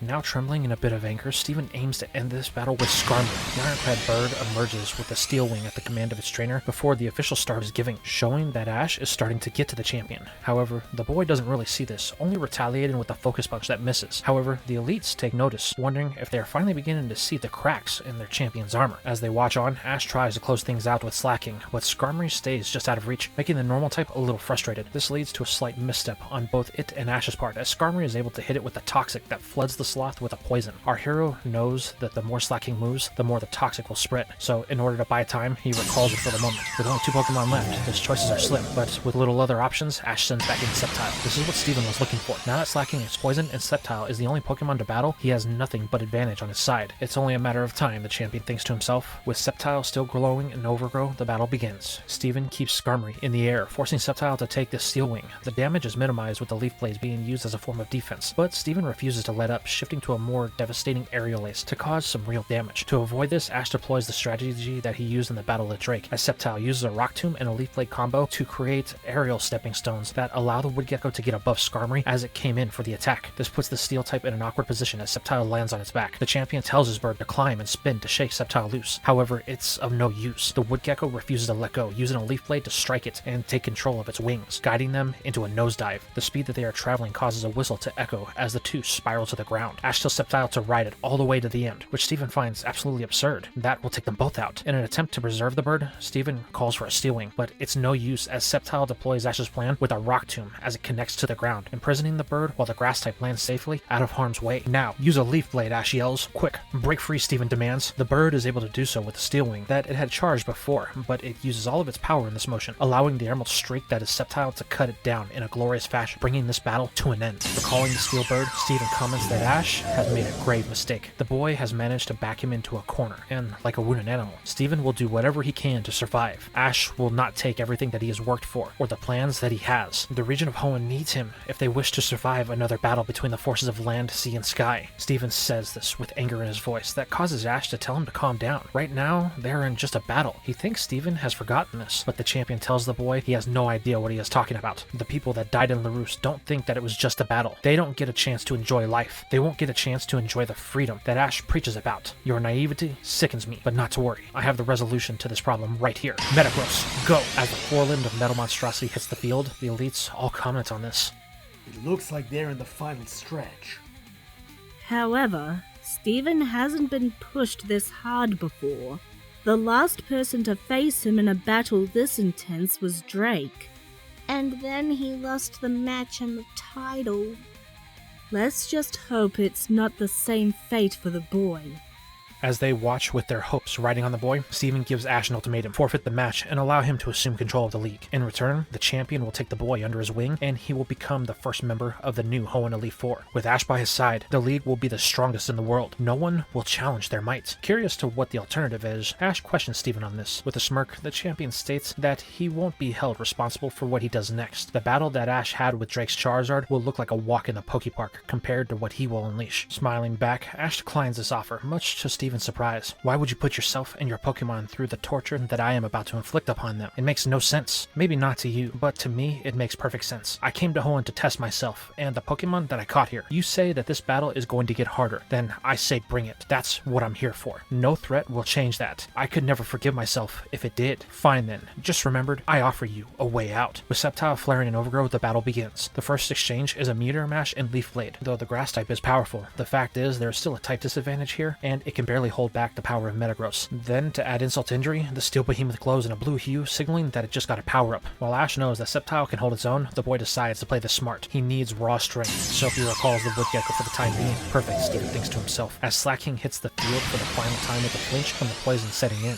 It's only a matter of time till the Toxic does you in. But in the crowd, Tyson comments that Ash used this strategy with him. Morrison says yeah, but Slacking was able to tie with yours, so that should mean the same result, giving Ash the win. While I would like to believe that, the truth is, the terms of this battle are very different. Slacking is poison, and Steven's Metagross is far more experienced than mine. What are you trying to say? Ash is going to lose? The redhead yells. No, what I'm saying is Ash needs to be smart about this if he hopes to have a chance at victory. The boys look on nervously as the battle begins below with an exchange of a feint attack and a psychic. While Slacking is able to push through and land the move, the fact is the power of the psychic and the poison held it back from using its true power. This forces Ash to invoke a Slack Off to stave off the poison for a bit longer. However, it won't stop another Meteor Mash from striking the normal type in the head, sending it toppling over. While it's still able to stand, the writing is on the wall as Metagross glows in another blue hue. Ash has a very important choice to make here. Try slack off to keep the sloth in the battle, or throw it all to the wind and use everything it has left. With a stern look from the normal type, Ash knows just what it wants to do. With the king charging both of its fists, the sloth readies one final exchange. Steven knows that this is over and tells Metagross to end it now. Using its ability to levitate, the steel type gets in close with a speed that Slaking cannot compete with in its current state. Knowing it's all or nothing, the normal type throws both of its fists at the metal behemoth, only for one to be caught as Metagross slides back before bracing itself with its two hind legs in the sand battlefield. This gives it the leverage to crack Slaking with another meteor mash as the Kong connects with its final fist. Both blows hit each mon in their face, though it is clear which one had more power, as Metagross pulls back to let gravity take over as Slaking falls in defeat with spirals in its eyes. With a sigh and a thank you under his breath, Ash recalls his first capture of the region. Proud that it was able to bring him this far. With no other option, Ash readies his final mon as Sceptile is sent back in for the last battle of this match. However, there is something that catches the eye of the champion. What happened to your Sceptile's overgrow? It was so bright the last time that we saw it. Smirking, Ash tells Steven that he doesn't think that they will need it. Sceptile is strong enough to take down Metagross without it. However, the truth is, to keep it active means that they will have to burn through Sceptile's stamina. Ash needs it to last as long as possible, so they will have to hold off until absolutely necessary. Unfortunately for our hero, Steven suspects this and sees that it's his path to victory. With a new purpose, Steven gives the command for a Shadow Ball as Ash calls for a Rock Tomb. As the pillars erect themselves around Blaziken, we see that May's points are slightly lower than Ash's. If the girl doesn't do something, then she will lose this contest. That's not something that she nor her starter can allow. In response to May's burning ambition, the Fire type does something that May was hoping it would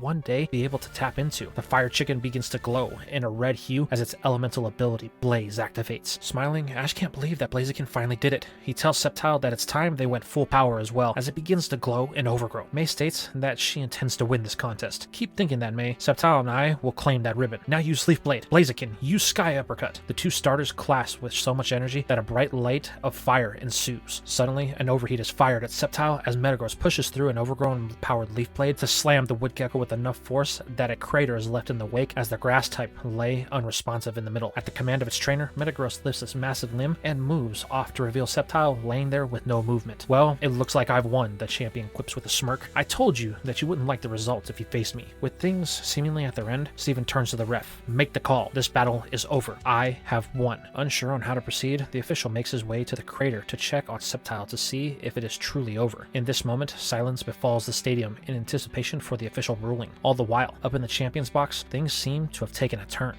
We were fools to have trusted something this important to a child. I knew that he couldn't have stood up to Steven. He hadn't had enough time. Maybe if Ash had a few more years, but now Steven will get everything he wants and there's nothing we can do about it.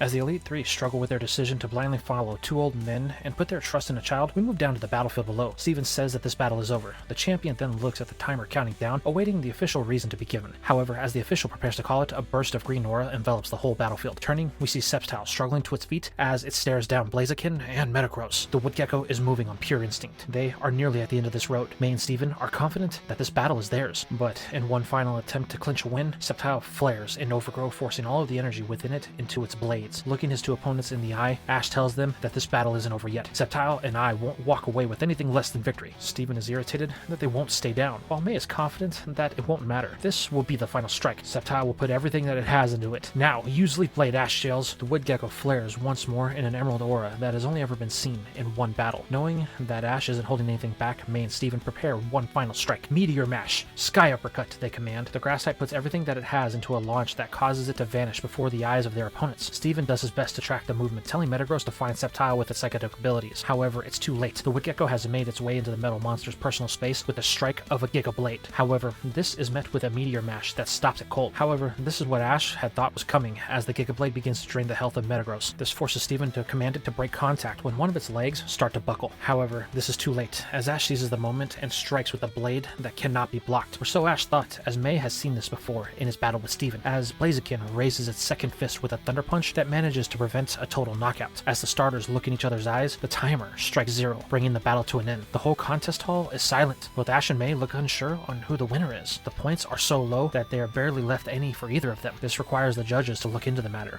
This takes a few minutes, causing the building of the tension to become nearly unbearable. However, the decision is finally made, causing the president, Mr. Contesta, to walk out onto the battlefield. Ladies and gentlemen, in all of my years of running contests in the Hoenn region, I have never seen a result as close as this one, but I'm afraid that we don't have a winner. Confusion befalls everyone, as the president states that the points between the two are dead even, resulting in the first ever tie in the Grand Festival. So I'm not really sure on how to go about this, but this is going to quickly get a response from a lone voice from Max in the crowd as he yells to let them decide, which is quickly seconded by everyone in attendance. The president likes this idea and asks May and Ash what they would like to do. Smiling, Ash tells May that if she's okay with it, then he has an idea. With a nod, May tells Ash that she trusts whatever he has in mind. Taking the ribbon from Contesta, Ash tells Sceptile to use Leaf Blade on it as he throws it in the air. The Wood Gecko charges one final Leaf Blade and slices the ribbon, causing a half to fall into each of the palms of both Ash and May. Well, folks, I think we have our decision. I present you with your two winners. Please give them a round of applause for the amazing talent that they have shown here today. As the crowd celebrates, Ash tells May that he couldn't think of a better way to end his time in the region than going all out against her in a battle. He thought he was going to win. You would have if I didn't get a chance to see your battle end with Steven. Yeah, I guess you're right. Our battles did mirror each other pretty close there in the end. Even our finishes was the same, but that Thunder Punch to block the second Leaf Blade is what saved Blaziken from a total knockout. You really have become a great trainer, May. Your skills have grown way past what I was after my first regional championship. Well, I don't think it was so much skill, but luck and timing. If it had been a fraction of a second later, then you would have beaten me just like you did Steven. I guess so, but let's not think about that. We have a win to celebrate. Ash then takes May's hand and raises it in victory as both Max and Brock cheer in the crowd. The boy comments that he thinks this is the best way that it could have ended for the two of them, while Brock shares a little secret with the boy. This isn't the end, only a new beginning. As Max stares down at the two, he can't help but smile as we fade to the group leaving the next morning. On the way out of the Pokemon Center, Ash sees that on the TV there is a news article about the Pokemon Ranger Jackie. It looks like he caught Phantom and all of the crystals that were stolen from the Sea Temple. Well, it looks like everyone got a happy ending, the boy says, only to be interrupted by a group of young fans. Now that he is the champion, people recognize him out of nowhere. It's a feeling that has the boy a bit uneasy, as he's unsure on how to go about it, but it's something that he's going to have to get used to. As one of his new fans asks where the Elite Four are, isn't Ash supposed to be with them as the champion? This causes the boy to laugh as he flashes back to just after the battle and his victory over Steven. He is in the champions box with Good Show and the other elites. The boy is a bit confused on what is supposed to happen next, but the old man says that it's something for him to work out. Ash should just head home for the moment. There is a lot that needs to be sorted out before the league next year, and when things have calmed down, Good Show will contact him to return to Hoenn, so they could discuss the next plans of action. Ash is okay with this, as though he has come to love Hoenn. He is a bit homesick and would really like to see his mom. Good Show wishes the boy a safe trip home before departing, leaving Ash in the presence of the current 3 members of the Hoenn elites. So, any advice on how to be a champion, the boy says, a bit uneasy.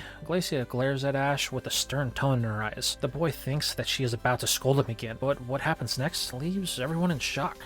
You've done well. Though I had my doubts, you proved that Drake was right in putting his trust in you. The battle you had with Steven will go down as one of the greatest that Hoenn has ever seen. I'm sure that you will grow into a fine champion. In time. But what about the 4th member? Don't we need to find one if Drake and Steven are not going to be involved? I wouldn't worry about that this time.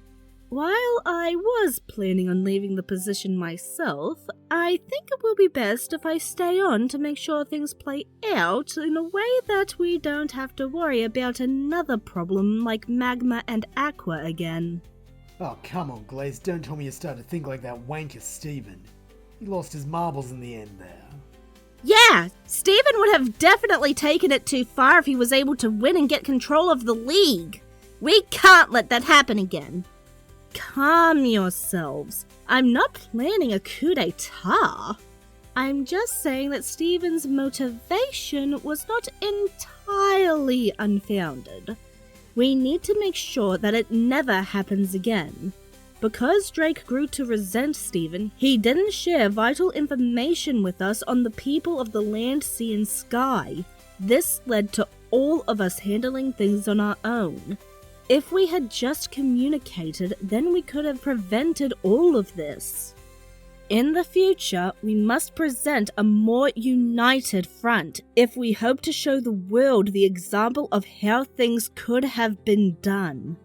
Well, what about Steven? Ash questions. Do you think he will come back? This comment strikes everyone as odd due to the events that have played out here. But Ash clarifies that he doesn't think that Steven meant anything wrong by what he was doing. He just wants to keep people safe. But because he felt that he couldn't trust anyone, it drove him to operate on the assumption that everyone was an enemy. If you want to show the world a new path, then we can't exclude him from the one that we make.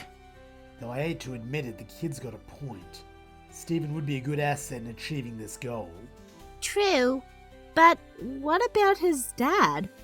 Mr. Stone looked pretty angry with him when he came to take Steven away. Alright everyone, these are all things we can talk about at a later date. Right now, let's just take the time to rest. The hot springs are sounding quite good after all this stress that I've been dealing with. Are you sure it ain't more and not the hot springs that you need to relieve that stress?